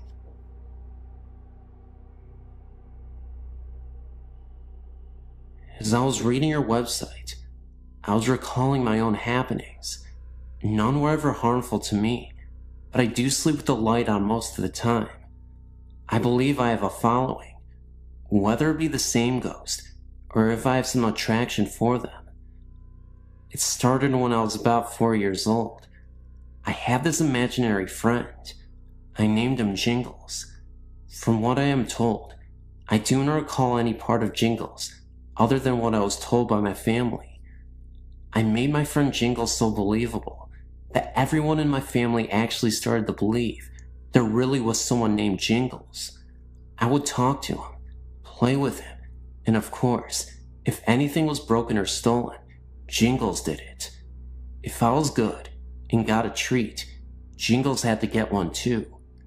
Jingles remained my friend until I reached first grade and moved to a new home. While in the kitchen with my sisters and mother, a man's voice from the woods called my name. I was about 8 years old then. We all froze with our mouths dropped to the floor and our hearts racing. All 4 of us could not have imagined that someone called our name. I was young, so my mother made a joke about it, and it was forgotten. Throughout my childhood, strange things happened in this house. Images were seen out of the corner of my eye and my family's eyes, but we would just chalk it up to our imaginations. Certain toys would flip in the air, stuff like that. I was scared for the moment, but never afraid to be in the house. Over the years, we have found what I believe to be cow skulls in the backyard. 2 were found, but no one in the street has any cows. We don't know where they came from. This house that I lived in as a child eventually became my home. My sister lived in the in-law apartment below me. She would always ask me what I was doing up there, because she would always, even when I wasn't home, hear jumping and walking around. What makes this so strange is that once I moved out of the house, the noises stopped. After moving out of my parents' house and into my own home about 9 months ago, there seems to be extra guests. I hear voices, but can't make out what they are saying. I often hear a muffled radio sound. I hear running water. The house is always making house noises, but around 4 to 5 a.m., the noises stop and the house is dead silent. Often a cool breeze would find me, even when there is no wind. I can't explain the feeling that I'm not alone. My children, 9 years old and 8 years old, keep saying that they want to move because they think the house is haunted. I don't think moving is going to solve that problem. A little background on the house I own. It is 30 years old and a waterfront property. I found out that the owner of the home died of cancer, not in the house, but has died.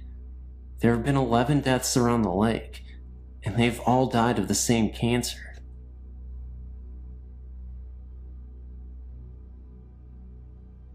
When I was 9, my grandfather died in the dining room of his house. It was not unexpected. He had been very ill and was bedridden. Shortly after his death, we moved in with my grandmother due to the fact that she was also ill. She was a very unhappy and hateful person. She blamed all life's injustices on my late grandfather and hated him for dying. After we had moved in with her, we realized how serious her illness was and took her to the doctor. She had Alzheimer's. As her illness progressed, my parents could no longer take care of her, so they placed her in a nursing home. Big mistake. She transferred all of her anger from my late grandfather onto my father. During the last stages of her illness, she would repeatedly tell us that she did not want to be buried near my grandfather, that she had spent all of her living years with him, and she did not want to spend eternity next to him. Well, as fate would have it, my grandmother passed away. Funds were tight, and we not only had to bury with my grandfather, but her casket was placed on top of his. We had no other choice, because all of the extra money we had for her funeral was used to care for her in the home. Anyway, on with the story. After my grandmother's death, strange things began to happen. During dinner, the back door would just fly open, or at night, the sheet would be tucked around my body while I slept. We always made jokes that say that grandfather was home, or he was looking in on us. Then, things took a turn for the worse. One night, my father awoke to the sensation of his legs being pressed into the waterbed mattress. Once he was fully awake, he realized he could not move, and whatever was pressing him into the mattress was continuing up his body. He glanced over to get my mother's attention, but could not speak. This entity was now cutting off his breathing. Finally, he thought, "Mom, I am sorry. I had nowhere else to put you." And then it all stopped, as fast as it started. The next morning at breakfast was when Dad told us about his experience. The next night I had a similar experience, but chalked it up to dreaming. I figured that I heard my dad telling us about his experience, and that I was just dreaming based on that. Now, let's jump ahead 9 years. I'm married, and have just given birth to my first son. It was morning time, and my husband already left for work. I thought I would just take a short nap and rest, while that baby was not fussing. So I dozed off to that place between sleep and wakefulness, where you're not fully totally asleep, but resting. The next thing that happens is something that I'll never forget. I began to feel my body being pressed down into my waterbed mattress. I could not open my eyes, but I knew I was awake. I could hear the television and my son cooing. I could not move, and then I began to hear this voice, a horrible, evil voice that not even a word can describe, saying, "You know I love you." This went on for what seemed like an eternity, but was only probably about 2 minutes. Then, in my mind, I thought, "Dear God, what is my baby seeing?" And just as quickly as it started, it stopped. I've not had many experiences since then, and that was just 2 years ago. My question is, was it my angry grandmother or something else? If anyone has any suggestions, please email me. I'm on your website because my boyfriend runs a theater in downtown New York City and has otherworldly occupants. The building has been around since 1897 and was a school until 1978, where a fire killed a little girl. Now, it's an arts community with theaters and artists that occupy the studios and occupy the whole of the building. My boyfriend and a couple other people who run the theater have seen and heard things. I myself have felt the cold associated with presence in a particular room. All my hair stood up on end, and in my gut, I felt we needed to leave the room. These are 2 particular events which solidify my suspicions. I got a call from my boyfriend one night to tell me he was coming home early. In the background, I heard male laughter, like someone was playing a joke on him and really enjoying it. I thought nothing of it. He works with a couple guys down at the theater. When he came home, he told me he had been dumping the evening's garbage. The dumpster is at the bottom of the stairs on the north side of the school. As he was going down the stairs, he saw a figure cut across the room at the bottom of the stairs. He called out, thinking it was the building's handyman. No answer. He reached the bottom of the stairs and deposited the garbage bag and headed back up the stairs to get the other bag of garbage. At that moment is when he heard what sounded like someone dragging the bag he had just deposited. He stopped, turned and called out. The noise stopped. He dismissed it and brought the other bag down. He headed back up, and the same thing happened.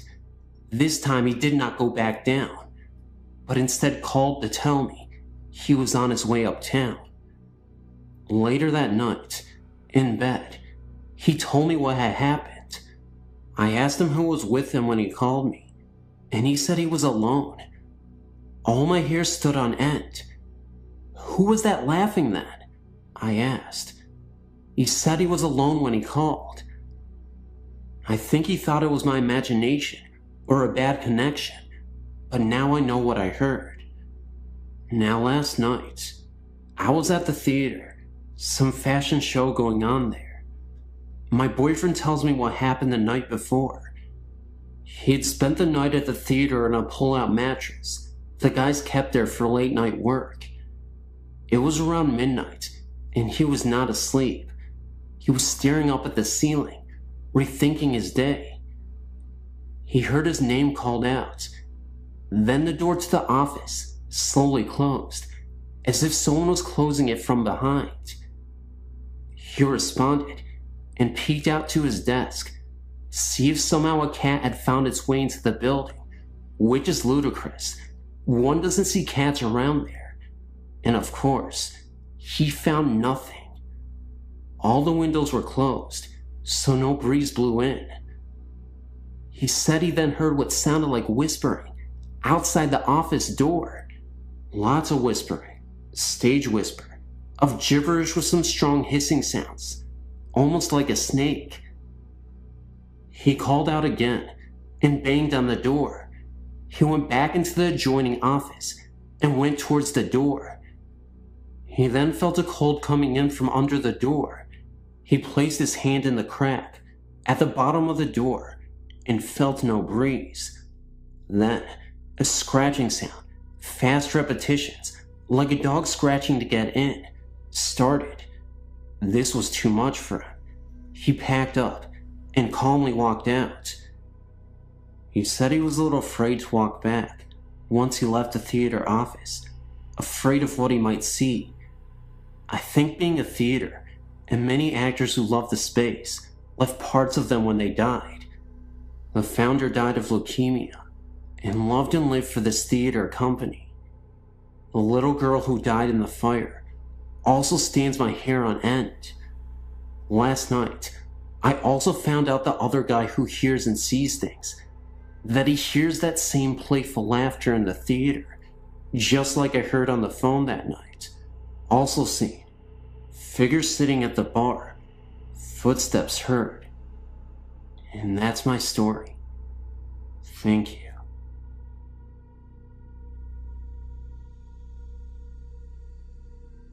Hello.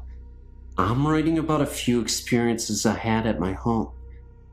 The home is called Edgefield Manor. First, I want you to know that this may sound like the classic haunting in a big old mansion. Well, believe me, what lives in this house is no Casper. I moved in the fall of '86. The estate is huge, gardens and rooms upon rooms. It was originally going to be condemned. Well, anyway, here's a couple of my experiences. One day, I was in one of the parlors. I got up to turn the light on, and as soon as I did that and turned around, I saw a whitish figure glide across the other hallway. Another thing there is poltergeist activity. Explain this to me. The home has a ballroom. I went inside like usual. The grand piano was in the same place as it has been when I moved in. I walked out for 5 minutes and then came back inside. The grand piano was moved across the floor, pushed to the other side of the room. No indication of any noise. It was just moved. There are many others, and I have pictures. If you want more stories or pictures, just email me. I know this is kind of short, but it's always terrifying.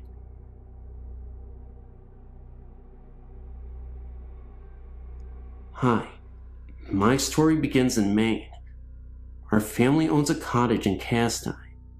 We go there every year. We're going next week, actually. The house belonged to my great-grandfather. The house dates back to the Revolutionary War times. People have died on the front lawn. The house is a 3-floor tower. This is a story about a crazy lady who used to live in that house. She used to scream out of the tower at people. Well, I think I saw her in the tower one night. When my great-grandfather lived in the house, he claimed that he saw it a few times when he would read on his rocking chair in the living room. He said it would walk in front of him. 3 other people in my family saw the same thing. I never heard the story about the crazy lady until I brought up my experience to my parents after we got back from vacation. The funny thing was, this ghost, it was wearing a maiden's outfit. When my dad told my grandfather, he said that I experienced it exactly as he saw it. I've never heard the story until I saw it. I am no liar.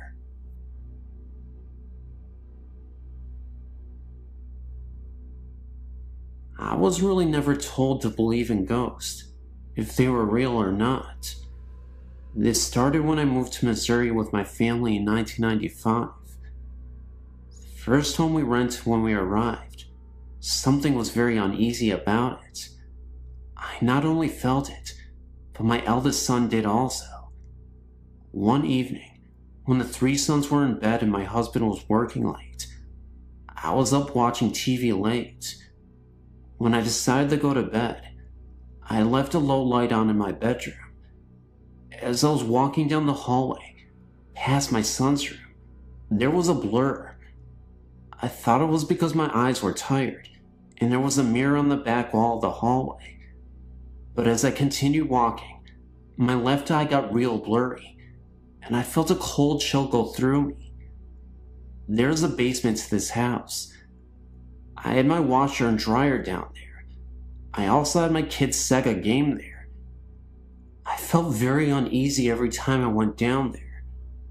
My eldest son heard something pounding on the Sega controllers. He said at one time, he saw some kind of figure down there. The figure was bent over, blurry blackish gray, and it had no real face or features. He said it stood there, and it was shaking its head.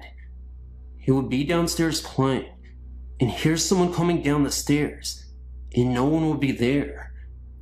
My son was very uncomfortable when he first walked in. He said he felt sick to his stomach. When he saw the figure, he felt sick also. We have since moved, same town. We have moved into another house that has been lived in by many people, but not for long periods of time. Someone told me that the reason nobody stays in this house very long is because it is haunted. Again, me and my eldest son have been the ones noticing everything that has been happening here. I hear feet scooting across the floor at night, but no one is there. My son has seen a bright light flashing in the corner of his room. It is in the upper corner of his room, where no lights shine on the wall. I've also seen this myself.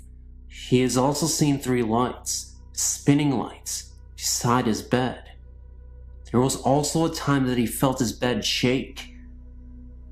My son has cancer, and he had been going through a time that he could not sleep.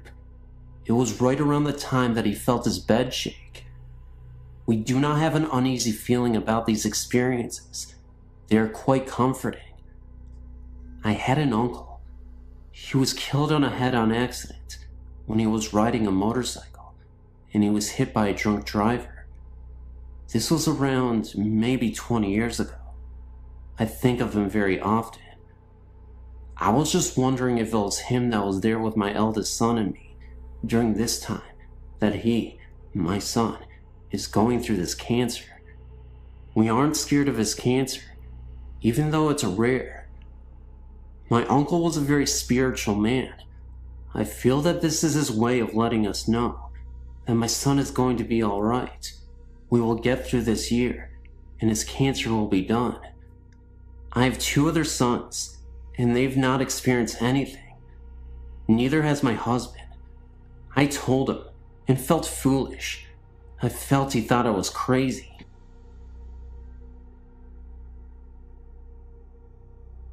To start my story, I've had these experiences for a good part of my life. It started long before I was born, in a house that has been in my family for almost a century. My oldest brother Mike, he was around 3 when he saw the presence of my great-grandmother in a corner in the attic during a visit to see our grandmother. This house is an old 2-family home with a basement and an old apartment attic. that had been dismantled in the 50s. My family moved into the house in the late 80s. Since the house has been in my family for almost 100 years, the house has seen many losses, and a lot has occurred inside the home. The attic had a very high spooky factor to it, I guess you would say. The house had a very spooky feeling to it all over. A lot of two-family houses, built in the 1900s, in the New England area. I've been told had a door that led into the living room. The door was for coffins to be wheeled into the living room, so the wakes could be done in the home. Knowing this always freaked me out. The doorway had been covered decades before my family moved in, but the eerie outline was still there on the living room wall. Now that I give you a feel of my old home, I'll explain my happenings. I lived in the house for 10 years. I have 3 older brothers. My oldest brother, Mike, heard and saw a lot happen in the house. He didn't always tell the rest of us, for I guess reasons of his own. I started having things happen 7 years after we moved in. When I was younger, I thought they were just nightmares. June of '96 for my birthday, I received a dog. August of that summer, my parents were staying in our summer home, and my brothers and I were home. My oldest brother Mike and I were lying on my mother's bed when all of a sudden, my dog went wild. She went from a dog that never barked or growled into an attack dog. She started barking and growling at the wall, and when we pushed her towards the wall, she cried and whimpered and shifted herself back towards us.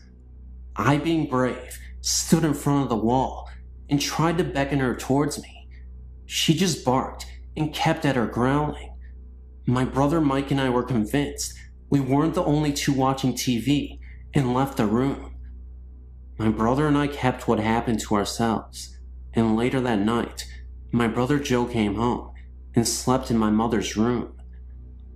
I slept in the living room, and my brother Tom was watching TV in the room with me. At 4 a.m., Joe and I heard my mother's sliding bedroom door open and shut 3 or 4 times. The dog started going nuts again, and Tom jumped up and ran to see what was going on. Joe sat straight up in bed, terrified by what he had seen. That night, the 3 of us slept in the living room. Mike and Joe and I have heard voices of 2 men talking to one another. I've heard the doors open and shut, and when I went to see who it was, no one was there. Mike, he once saw what he thought was Joe. Joe looks just like my uncle, who had died in the house. Mike said hello to the figure and went to his room. When he came out of the room to talk to what he thought was Joe, the figure was gone. And when he finally saw Joe again, Joe told him that he was just getting home from work and hadn't been home since that morning. Mike had slept on a bottom bunk of a bunk bed he had in his room. Joe used to sleep on top, while long since then, slept on the couch in the living room. Mike swears he could hear someone shifting on the top bunk, even when none of us were sleeping on top. Mike would hear 2 men conversating on the top bunk, but he could never understand what they were saying. These are just a few of the experiences we've had. My mother, father, Tom, and I, we all moved out of the house in '97. Joe and Mike still live there. They still experience things happening at the house. I lived with them from November '98 till July '99, and I had no experiences. I visited them 2 weeks ago and stayed overnight. I slept by my grandmother's on her pullout, and something almost jumped at me. I can't even explain what happened. It was pitch black in the room, and my mother was next to me. I turned my body and opened my eyes, and it almost a flash of light, but with a dark figure behind it, leaped at my face and disappeared. I got so startled, I started crying. I think that whatever was in that house has followed me or something is new in my home. When I leave my room sometimes, or even when I'm sitting in my room, my stereo would turn on, and my Jewel CD will come on. Last time I came in the room, the song Adrian was on. If you know Jewel, it's a song about a young girl who is a child who becomes disabled. I have no pictures or sound bits to share, just what me and my brothers have experienced. I know it's long, and some of my things may seem a little wild, but what I'm typing is nothing but the truth.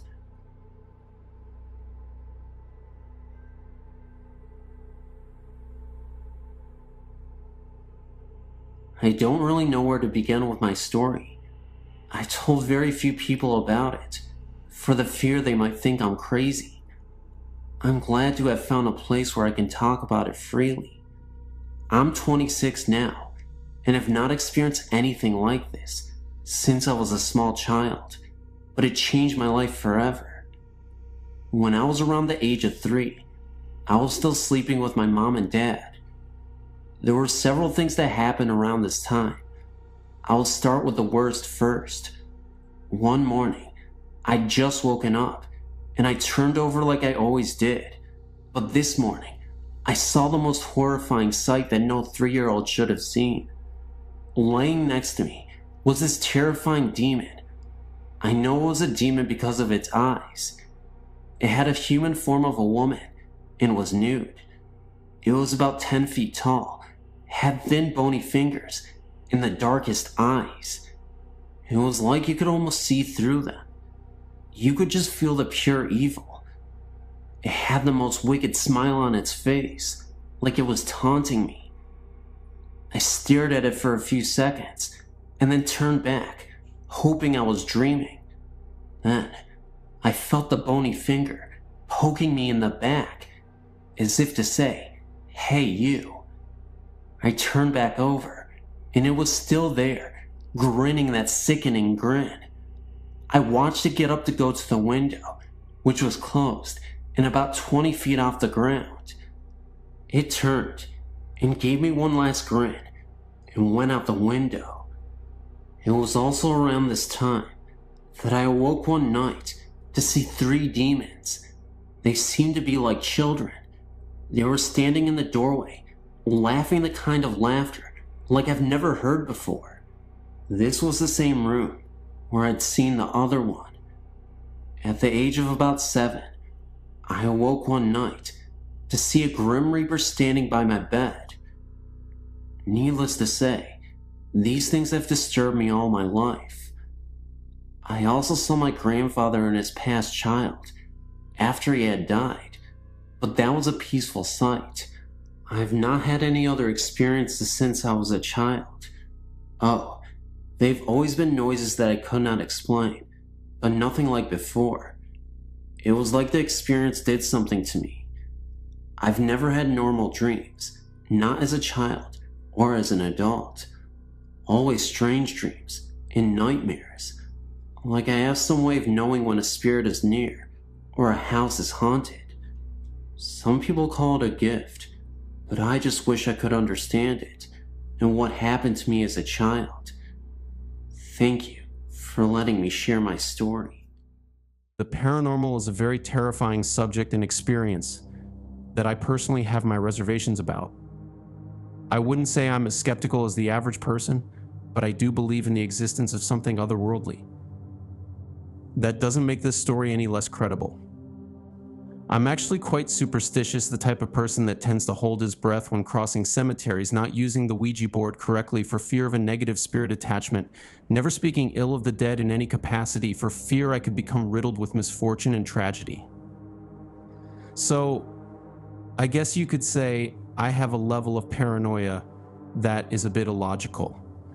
But I don't want to be generic by starting a story off by stating that I'm a skeptic. I just think those types of experiences are less believable. So I'll do my best to recount some of the creepiest ghostly experiences I've ever had. So this particular story happened when I was in my early 20s. I remember it just like it was yesterday. I worked the overnight shift at my hotel in the heart of St. Louis, Missouri, and I was the only manager. as well as staff working in the middle of the night. The hotel was a sprawling Victorian-era structure with dark, winding corridors and rooms that seemed to whisper secrets of the past. I'd heard rumors of ghostly encounters, but had always dismissed them as the stuff of local folklore. One night I couldn't exactly say what time it was exactly, but I remember it was super late night, so most likely around 2 a.m. Now, of course, hotels are a business. You see many people walk through its halls. The phone is constantly going off due to reservations being made, and generally a very busy place regardless. This was around the autumn season, just before the holiday rush. So, I'd say around November. You could hear the wind howling outside pretty loudly.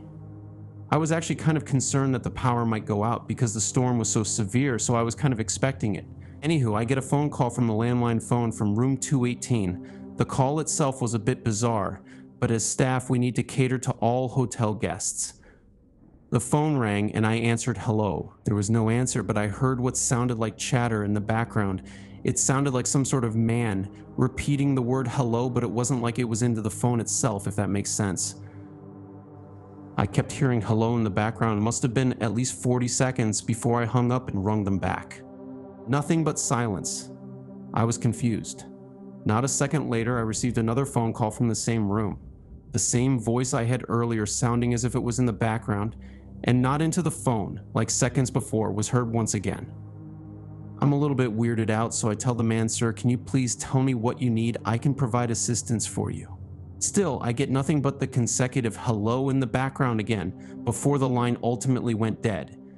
I hang up the phone. I figured I'd probably solve this issue easier if I went to the room directly and spoke to the man himself. So I ended up going all the way up to the second floor to room 218. Now this is where everything gets weird. The power goes off for an entire minute as soon as I get up to the second floor. Like right as soon as I turn the knob and walk straight through the hallway, power just goes out. My immediate reaction is, what the heck? The power goes back on, I breathe a sigh of relief, and I'm heading for room 218. I finally get there, and I can see the light is on from under the door. I knock a couple times, no answer. Knock again, wait a couple seconds. Nobody to answer the door. I proceed to knock on the door, then say, "Sir, this is staff, I'm here to help you." A growing concern starts to mount within me. "Sir, I'm just checking to see if everything is all right. You called multiple times. If you don't answer the door, I'm going to use the extra key I have to open the room." Even after saying all that, nobody comes to the door. I hear that same hello from the man I heard on the phone, suddenly coming from the inside of the room, saying it 3 times. Hello, hello, hello. What happened next really sent a chill down my spine. I honestly, to this day, can't explain how this even happened, but here goes. As I grab the key from my pocket to insert it into the keyhole, I open the door, and to my absolute surprise, there is nobody inside the room. This absolutely astounded me. I could have sworn that there was someone in here, and the man's voice was distinct. You could hear it well, though faintly, coming from the room and rather calm. I knew that there was someone there. There had to be. Have I lost my mind? I have no idea. So I quickly ran down to the staff desk to look at the computer, looking for the name of the guest who had the reservation in room 218. To my horror, I found out that the room was vacant. There was nobody staying there with that reservation. Worse yet, I had no explanation for it. I heard the man on the phone, I heard the man behind the door, but when I finally opened it up with the light even being on, there was nobody there. Now maybe I can explain the light being on. It may not sound like much sense, but maybe the brief power outage could have turned the light on somehow. Then again, the power outage occurring at that moment when I was checking up on the man still left me with more questions than answers. Now, this second story is a bit of a spiritual experience in a sense. I'm not one to quickly jump to conclusions, but it made me realize that there could be a guiding light or some sort of guardian angel that is protecting me. Regardless, this ghost story is a bit of a wild one, and definitely scary looking back on it, but I think helps me to believe that there could be an afterlife and a heaven. This was the time when I went exploring on vacation for the first time solo in a different country in France. I'm not even close to being an experienced hiker, but I am a thrill seeker. The French Alps were a stark contrast to the bustling cities I was accustomed to. Their towering peaks, shrouded in mist, seemed to dwarf even the most imposing skyscrapers. I'd ventured into this wilderness, drawn by the promise of adventure and solitude. But as the days turned into weeks, my initial excitement had waned, replaced by a growing sense of isolation.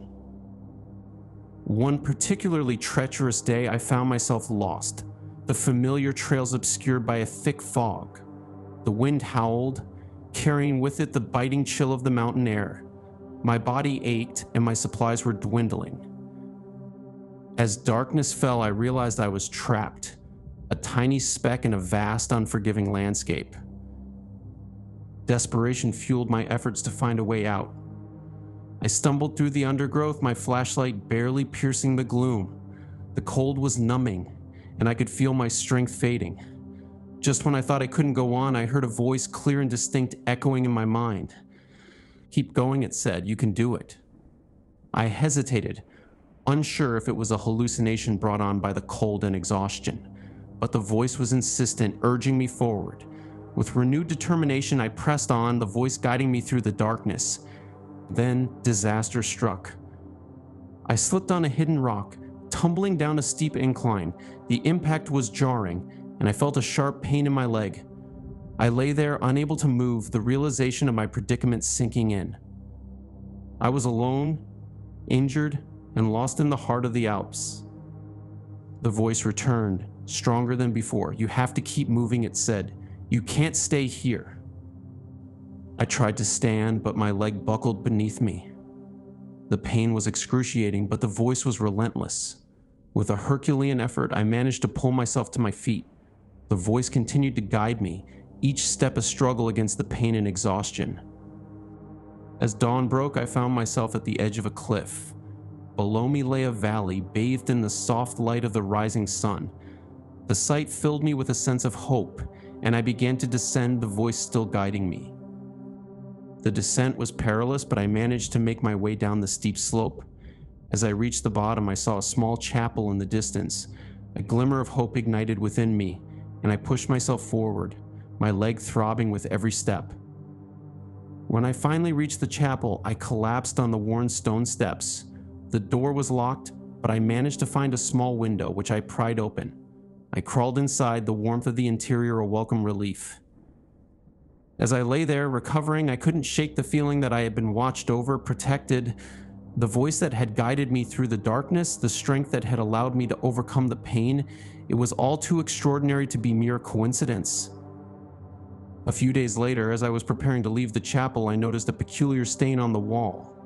It was a faint image, almost imperceptible, but it seemed to depict a man with long hair and a gentle smile. As I stared at the image, a chill ran down my spine. It was the face of Jesus, or so it seemed to me.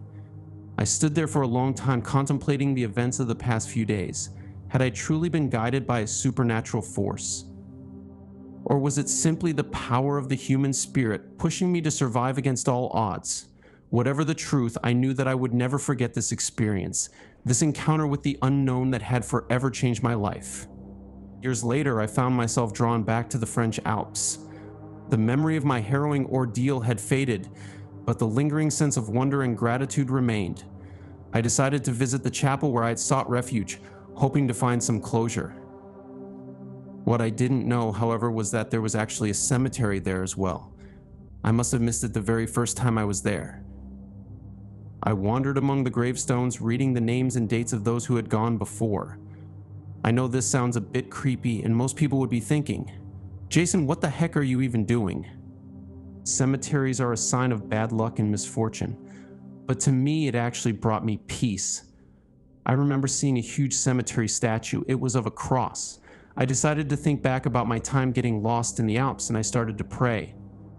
I thanked God for my survival, for the strength He had given me, and for the guardian who had watched over me. As I prayed, I felt a warmth spreading through my body, a sensation that was both comforting and unsettling. That's when I felt the weirdest tickling on my neck. It was very faint and obviously coming from behind. I felt chills. It was almost like the hairs on my neck were being tucked, as if to get my attention. It was very weird. You don't normally hear about stories where someone has their neck hair tugged, but that's exactly how it felt. Now, this is perhaps the most horrific and scary part of my entire encounter. I know this is going to sound like I'm a nut, but I swear, this is what I saw. I don't know if it was the man himself, or some angel, or even a demonic ghost trying to show himself to me, but I know I saw something. Right behind me, there were some trees and woods, of course. I look, and I see a man with really long hair and a white robe, just staring at me. He was up in the tree, just sitting there. From a distance, the figure looked cloudy to me.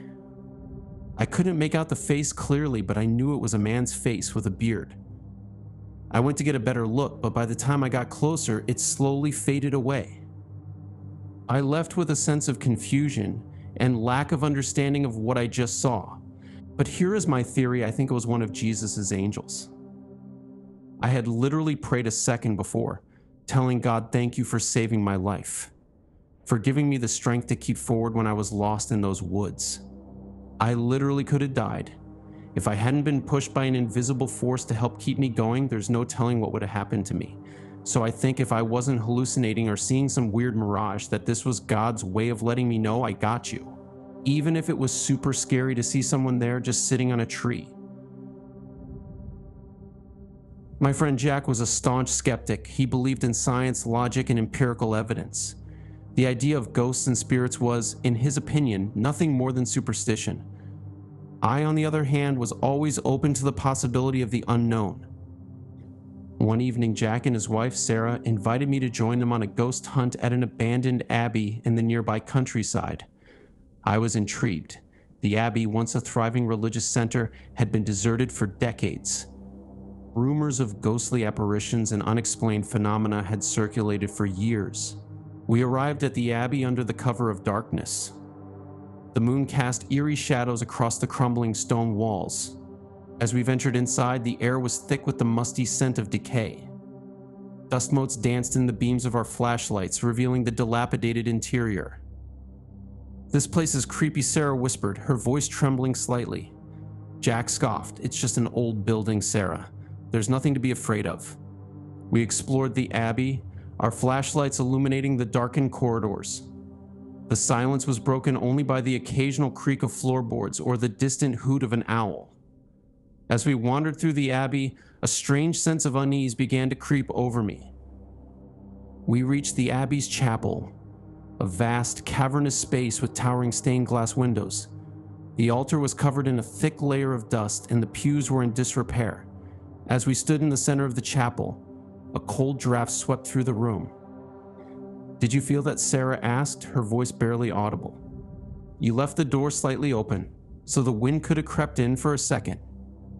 That's what Jack said, replying to Sarah. Even though I thought that was a bit of a stretch, I went along with it as well.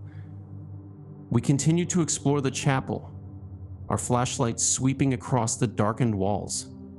Suddenly, a faint glow appeared in one of the stained glass windows. It was a figure, a monk, his face illuminated by the eerie light. "Did you see that?" I asked, starting to get nervous.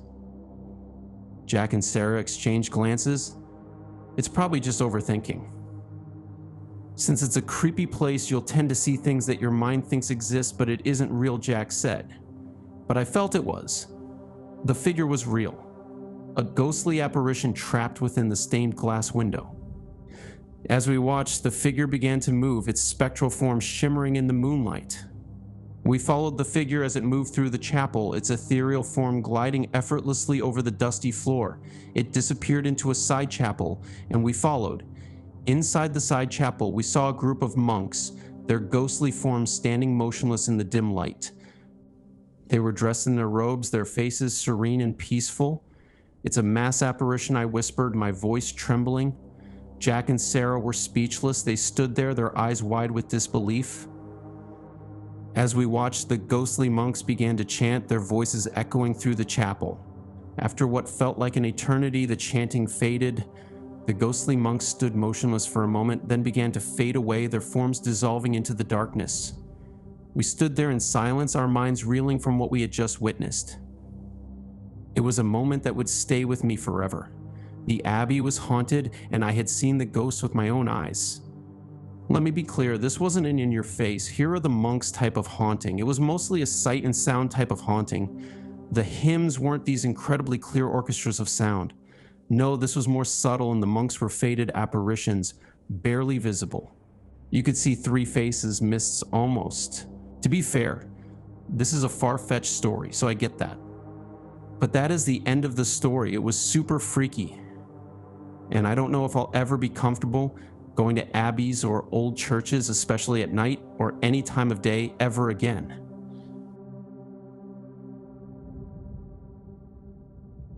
So this is somewhat of a stereotypical ghost haunting. I know people are probably sick and tired of hearing them, but I really think it's worth telling. I used to live in an old farmhouse in the middle of the countryside in southern Indiana, rural area. I wanted to do a paranormal investigation of the house to detect any paranormal, so me and my friends, we decided to go. We arrived at the farmhouse on a crisp autumn evening, the wind howling through the bare trees.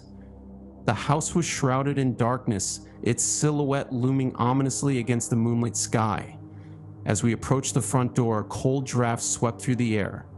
As we wandered through the farmhouse, a strange sense of unease began to creep over me. We reached the farmhouse's kitchen, a small, cramped space with peeling wallpaper and a rusty sink. The kitchen table was covered in a thick layer of dust, and the cabinets were filled with empty jars and cans. As we stood in the center of the kitchen, a cold draft swept through the room. Suddenly, a faint sound echoed through the room. It was a whisper, a woman's voice calling out in despair. "Help me," the voice cried. We froze, our minds wired from the scary ambience of the house and freaky vibes we were getting. The voice seemed to come from the pantry. As we approached the pantry, we saw a faint glow emanating from inside. Curiosity piqued, we pushed open the door. The pantry was small and dark, the only source of light coming from a single window high above. In the corner of the pantry, we saw a figure sitting on the floor. It was a woman, her face shrouded in shadows. She was wearing a tattered dress, and her eyes were filled with a haunting sadness. The woman did not say a word. She simply stared at us, her eyes filled with a silent plea for help. We approached the woman cautiously, but the crazy thing was, she was illuminating but solid, not super bright or anything. I think it was natural light shining somehow on her. We could see that she was emaciated, but her skin was pale. I remember then that we had to go and get help, not thinking it was a paranormal experience of the sort. "I'm going to get back to town and ask for help. You guys can stay here." I remember saying, but they both didn't want to be left here alone. Kind of stupid, but we left her alone. We returned, had called the cops to the farmhouse. There was no sign of the girl whatsoever. She was gone. I just remember that we looked back at the Willow Creek farmhouse. It stood there in silence, its windows dark and empty. We had survived the haunting, but the memory of the ghostly woman would stay with us forever. This is the first time I have ever felt as though I am living with a ghost. There has been no real evidence or sightings. There's just this feeling. As I get into bed at night, I set my clock radio alarm for the morning. Most nights, but not always, I can hear soft music playing. Originally, I thought my radio was broken and still playing, but I've tried shutting it off. I could still hear the music. I've even gone so far as to unplug it. Still, the music is playing. I thought I was going crazy, but my husband says he hears it too. Other things that happen in the house is cold spots and strange noises.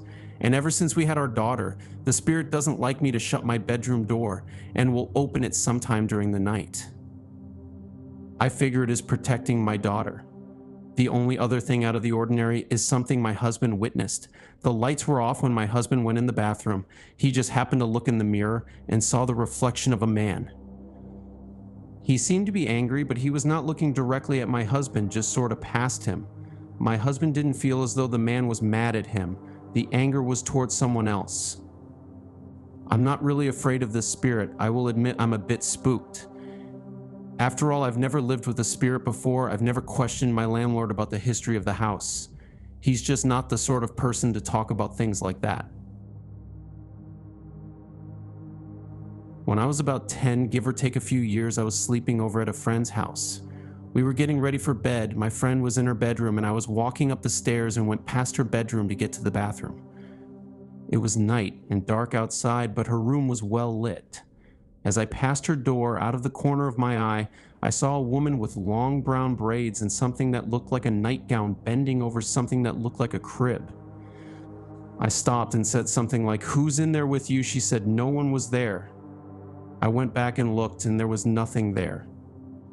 I don't know how important this is, but if you stood in the door of her bedroom, there were 2 large windows directly ahead, which faced the road, and at the far end of the left wall by the windows was a door into a large closet that had its own window. Along the window wall near the closet, there was something like a low shelf or table. The crib I saw was standing right up against the closet door in that same place, and it would have been an odd place to put a crib. On the right side of the room, by the windows, there was a sort of large nook where my friend had her bed. There was also a door in the wall of the nook, opposite the wall, with the windows opened onto the staircase to the attic. I think I told my friend what I had seen. She was a nervous type about things like that, and if I did tell her, she probably got mad at me for scaring her. But I don't remember for sure. That's one of the weird things about these kinds of experiences. I remember most of it in extreme detail, but I can't remember things that happened immediately after. To keep my peace of mind, I always assume there is some kind of reasonable explanation for these kinds of things. For example, vision out of the corner of the eye is not good. Nothing has happened to me personally in many, many years now. I am intrigued by other people's experience and fearful at the same time.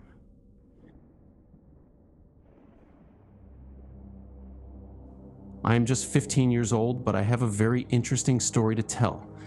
First of all, I have to say that all these stories are very eerie. Now on with the story.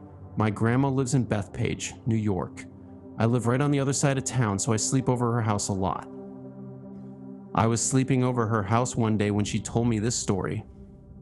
First off, I just want to tell you that this encounter happened a couple of days after my uncle's death.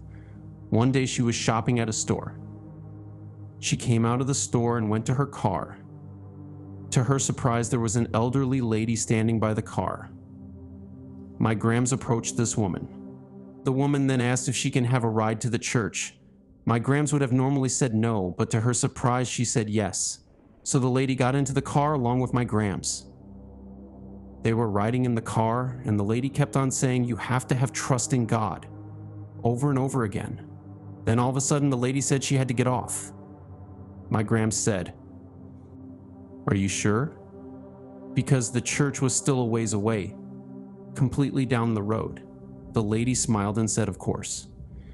So then my Grams pulled over. The lady got out of the car. My Grams said bye. My Grams went to put the car in drive, and when she looked up, the lady was gone. There was nowhere she could have possibly gone. There was absolutely no sign of her. She was nowhere. And it was like none of this had ever happened. Pretty crazy.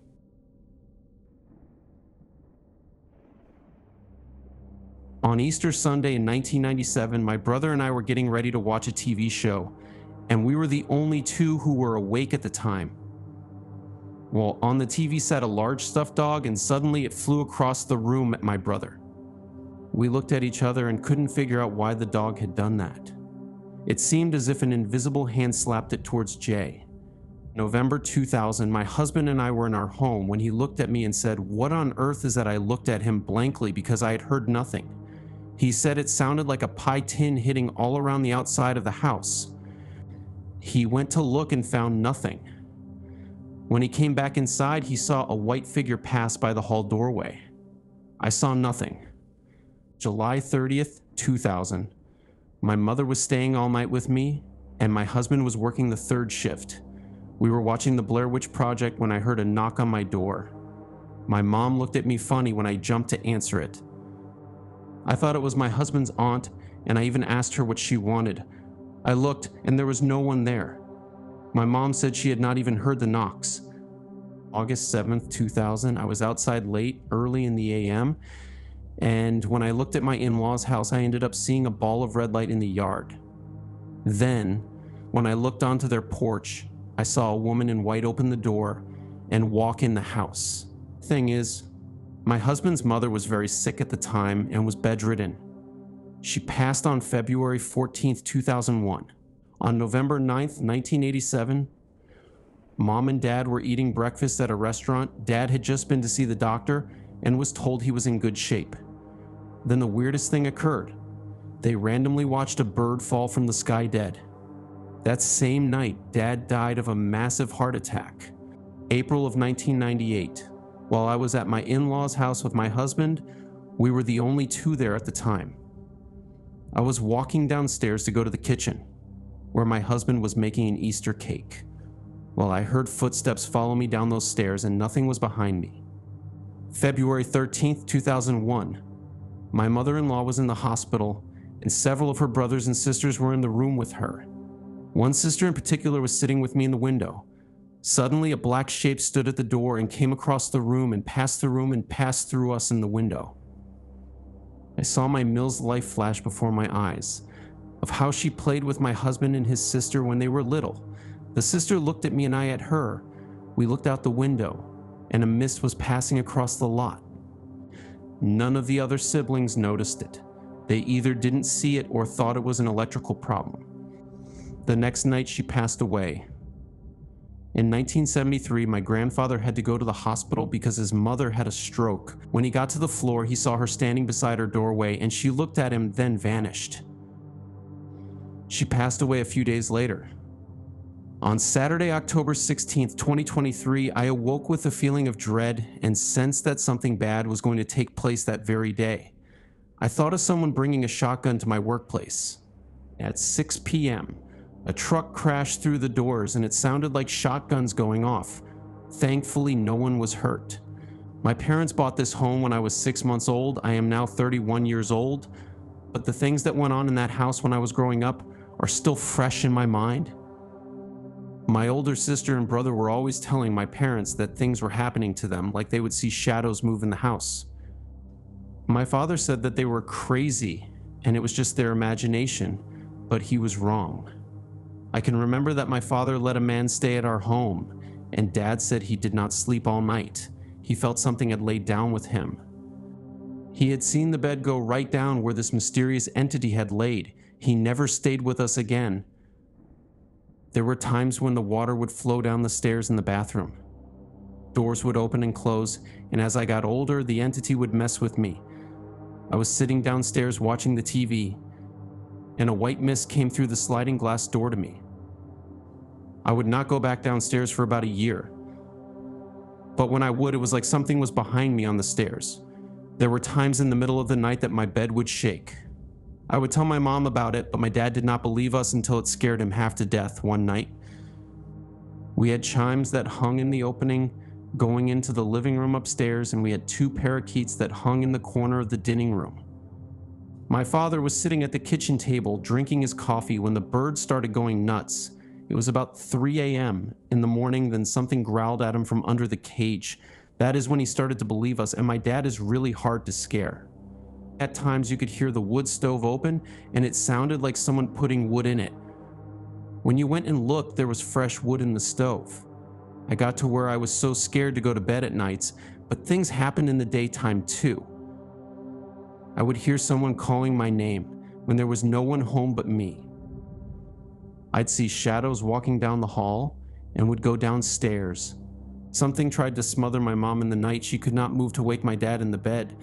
But one night we were all playing around with a Ouija board, and it told us that 3 ghosts lived in the house. Their names were William, Jake, and Nathan. Their 2 were brothers, and the other was a cousin. They said they were buried under the house. They told us that their last names were Murphin. My mom looked it up, and it is true. An old farmhouse used to be located there, where the house still stands today. The little kids that moved in next door used to walk through the backyard all the time to go down the street. Then they all started going all the way around the house. I asked them why they didn't go through the backyard anymore, and they said that they had seen something standing in the window with red eyes staring at them. The old farmhouse that used to be there burned down, and my dad had our house built on the foundation. Still today, that house will scare you to death. My parents still own the home, and my brother and his family live in it now.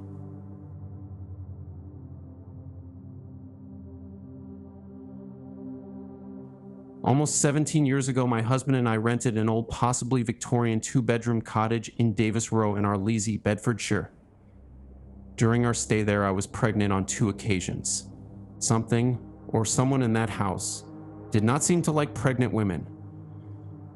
During my first pregnancy, my husband would leave the house around 5:30 a.m. to go to work.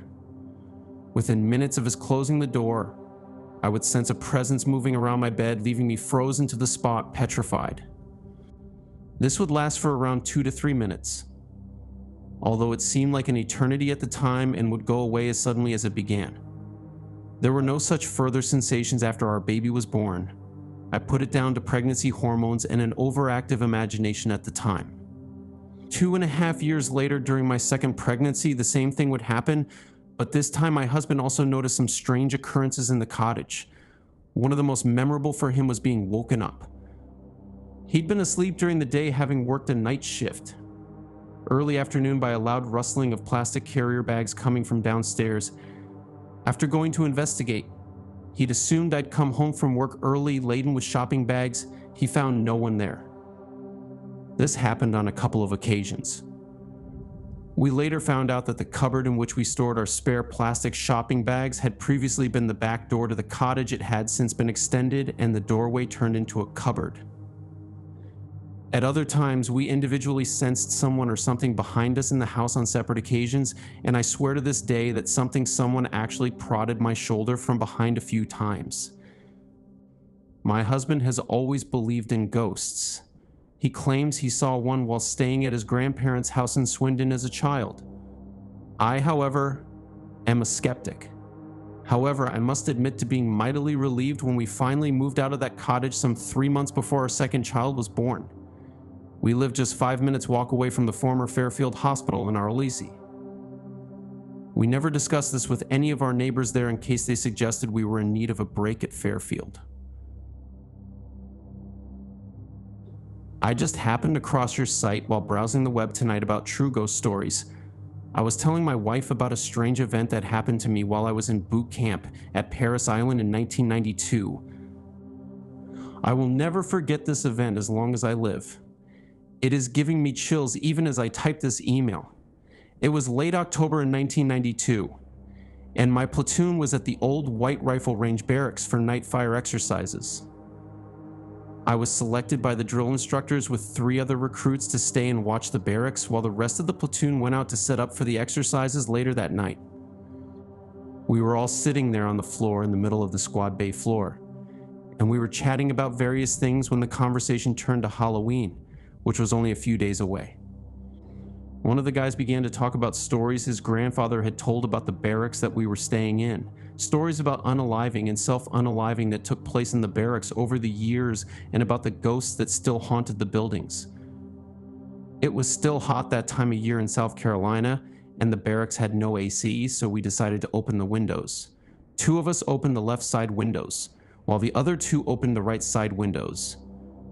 Any Marine would remember these windows well, as it took 2 people practically to open or close these old windows. Once we got them open, we sat back down to continue our conversation. One of the recruits spoke up and began to say how there were no such things as ghosts and the stories were made up to scare people. The same guy who had told us his grandfather's stories began to say how he believed in ghosts and ghost stories.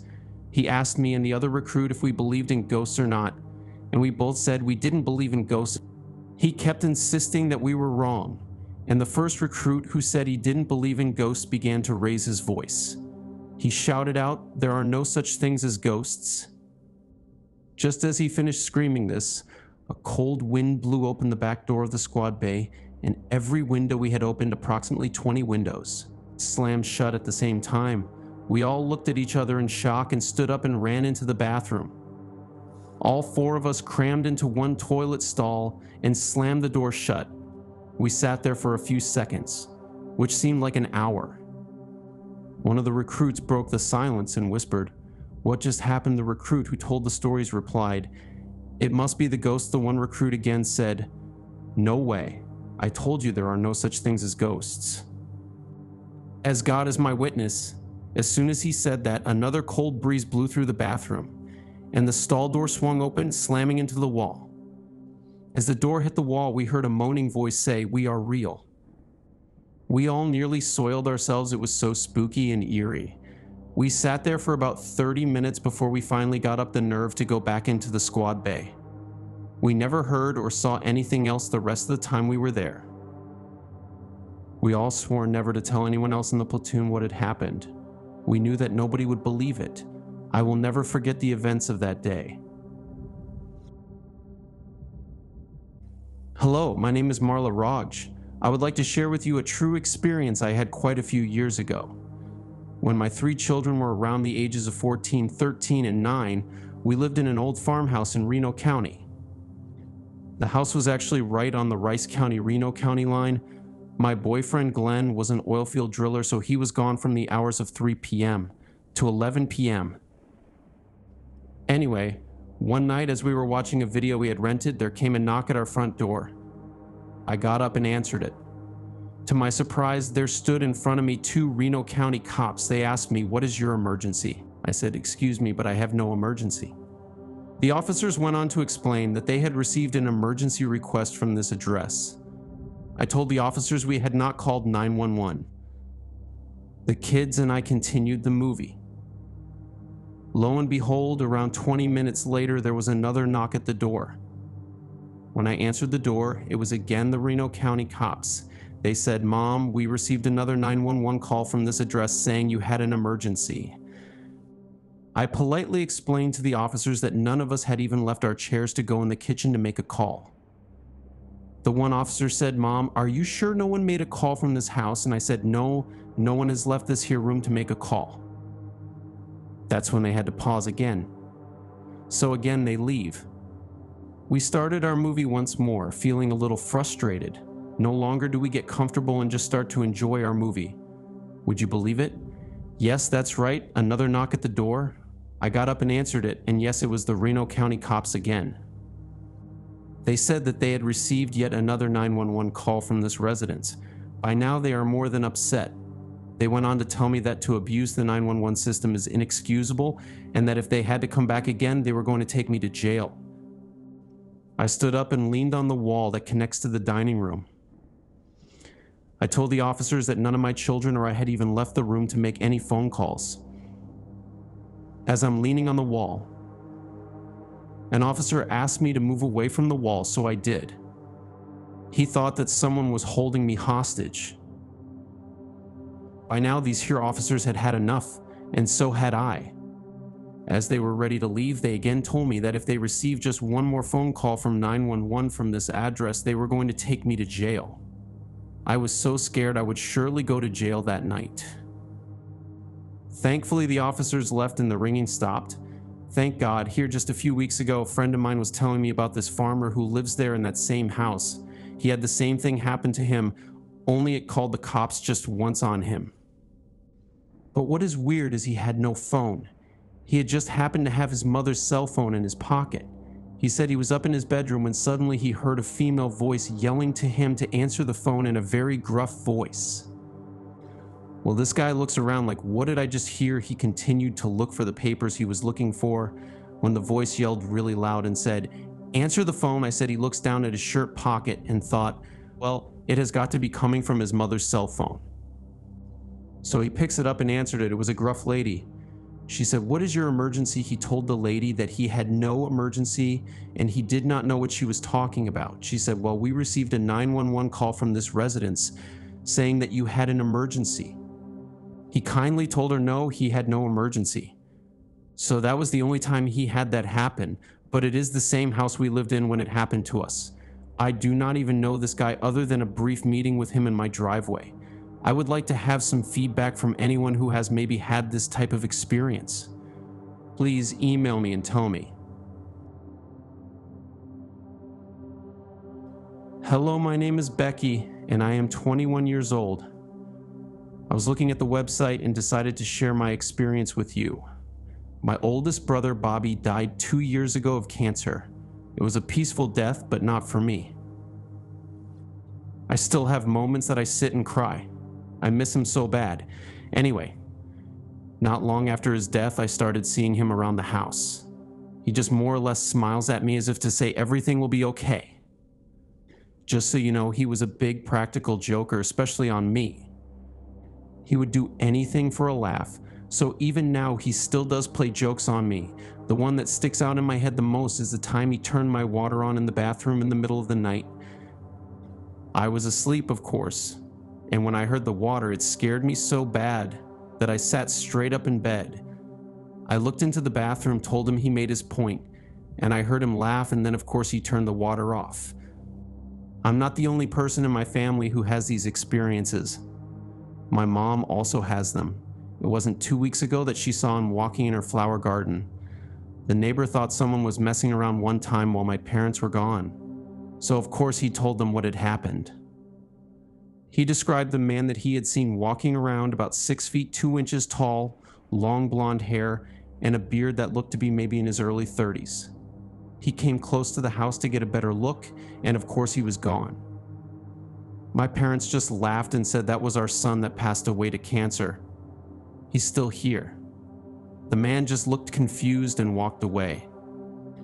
I can lay in bed at night and watch my son sleep and see his hair move like someone is playing with his hair. But of course it doesn't scare me because I know it's just Bobby.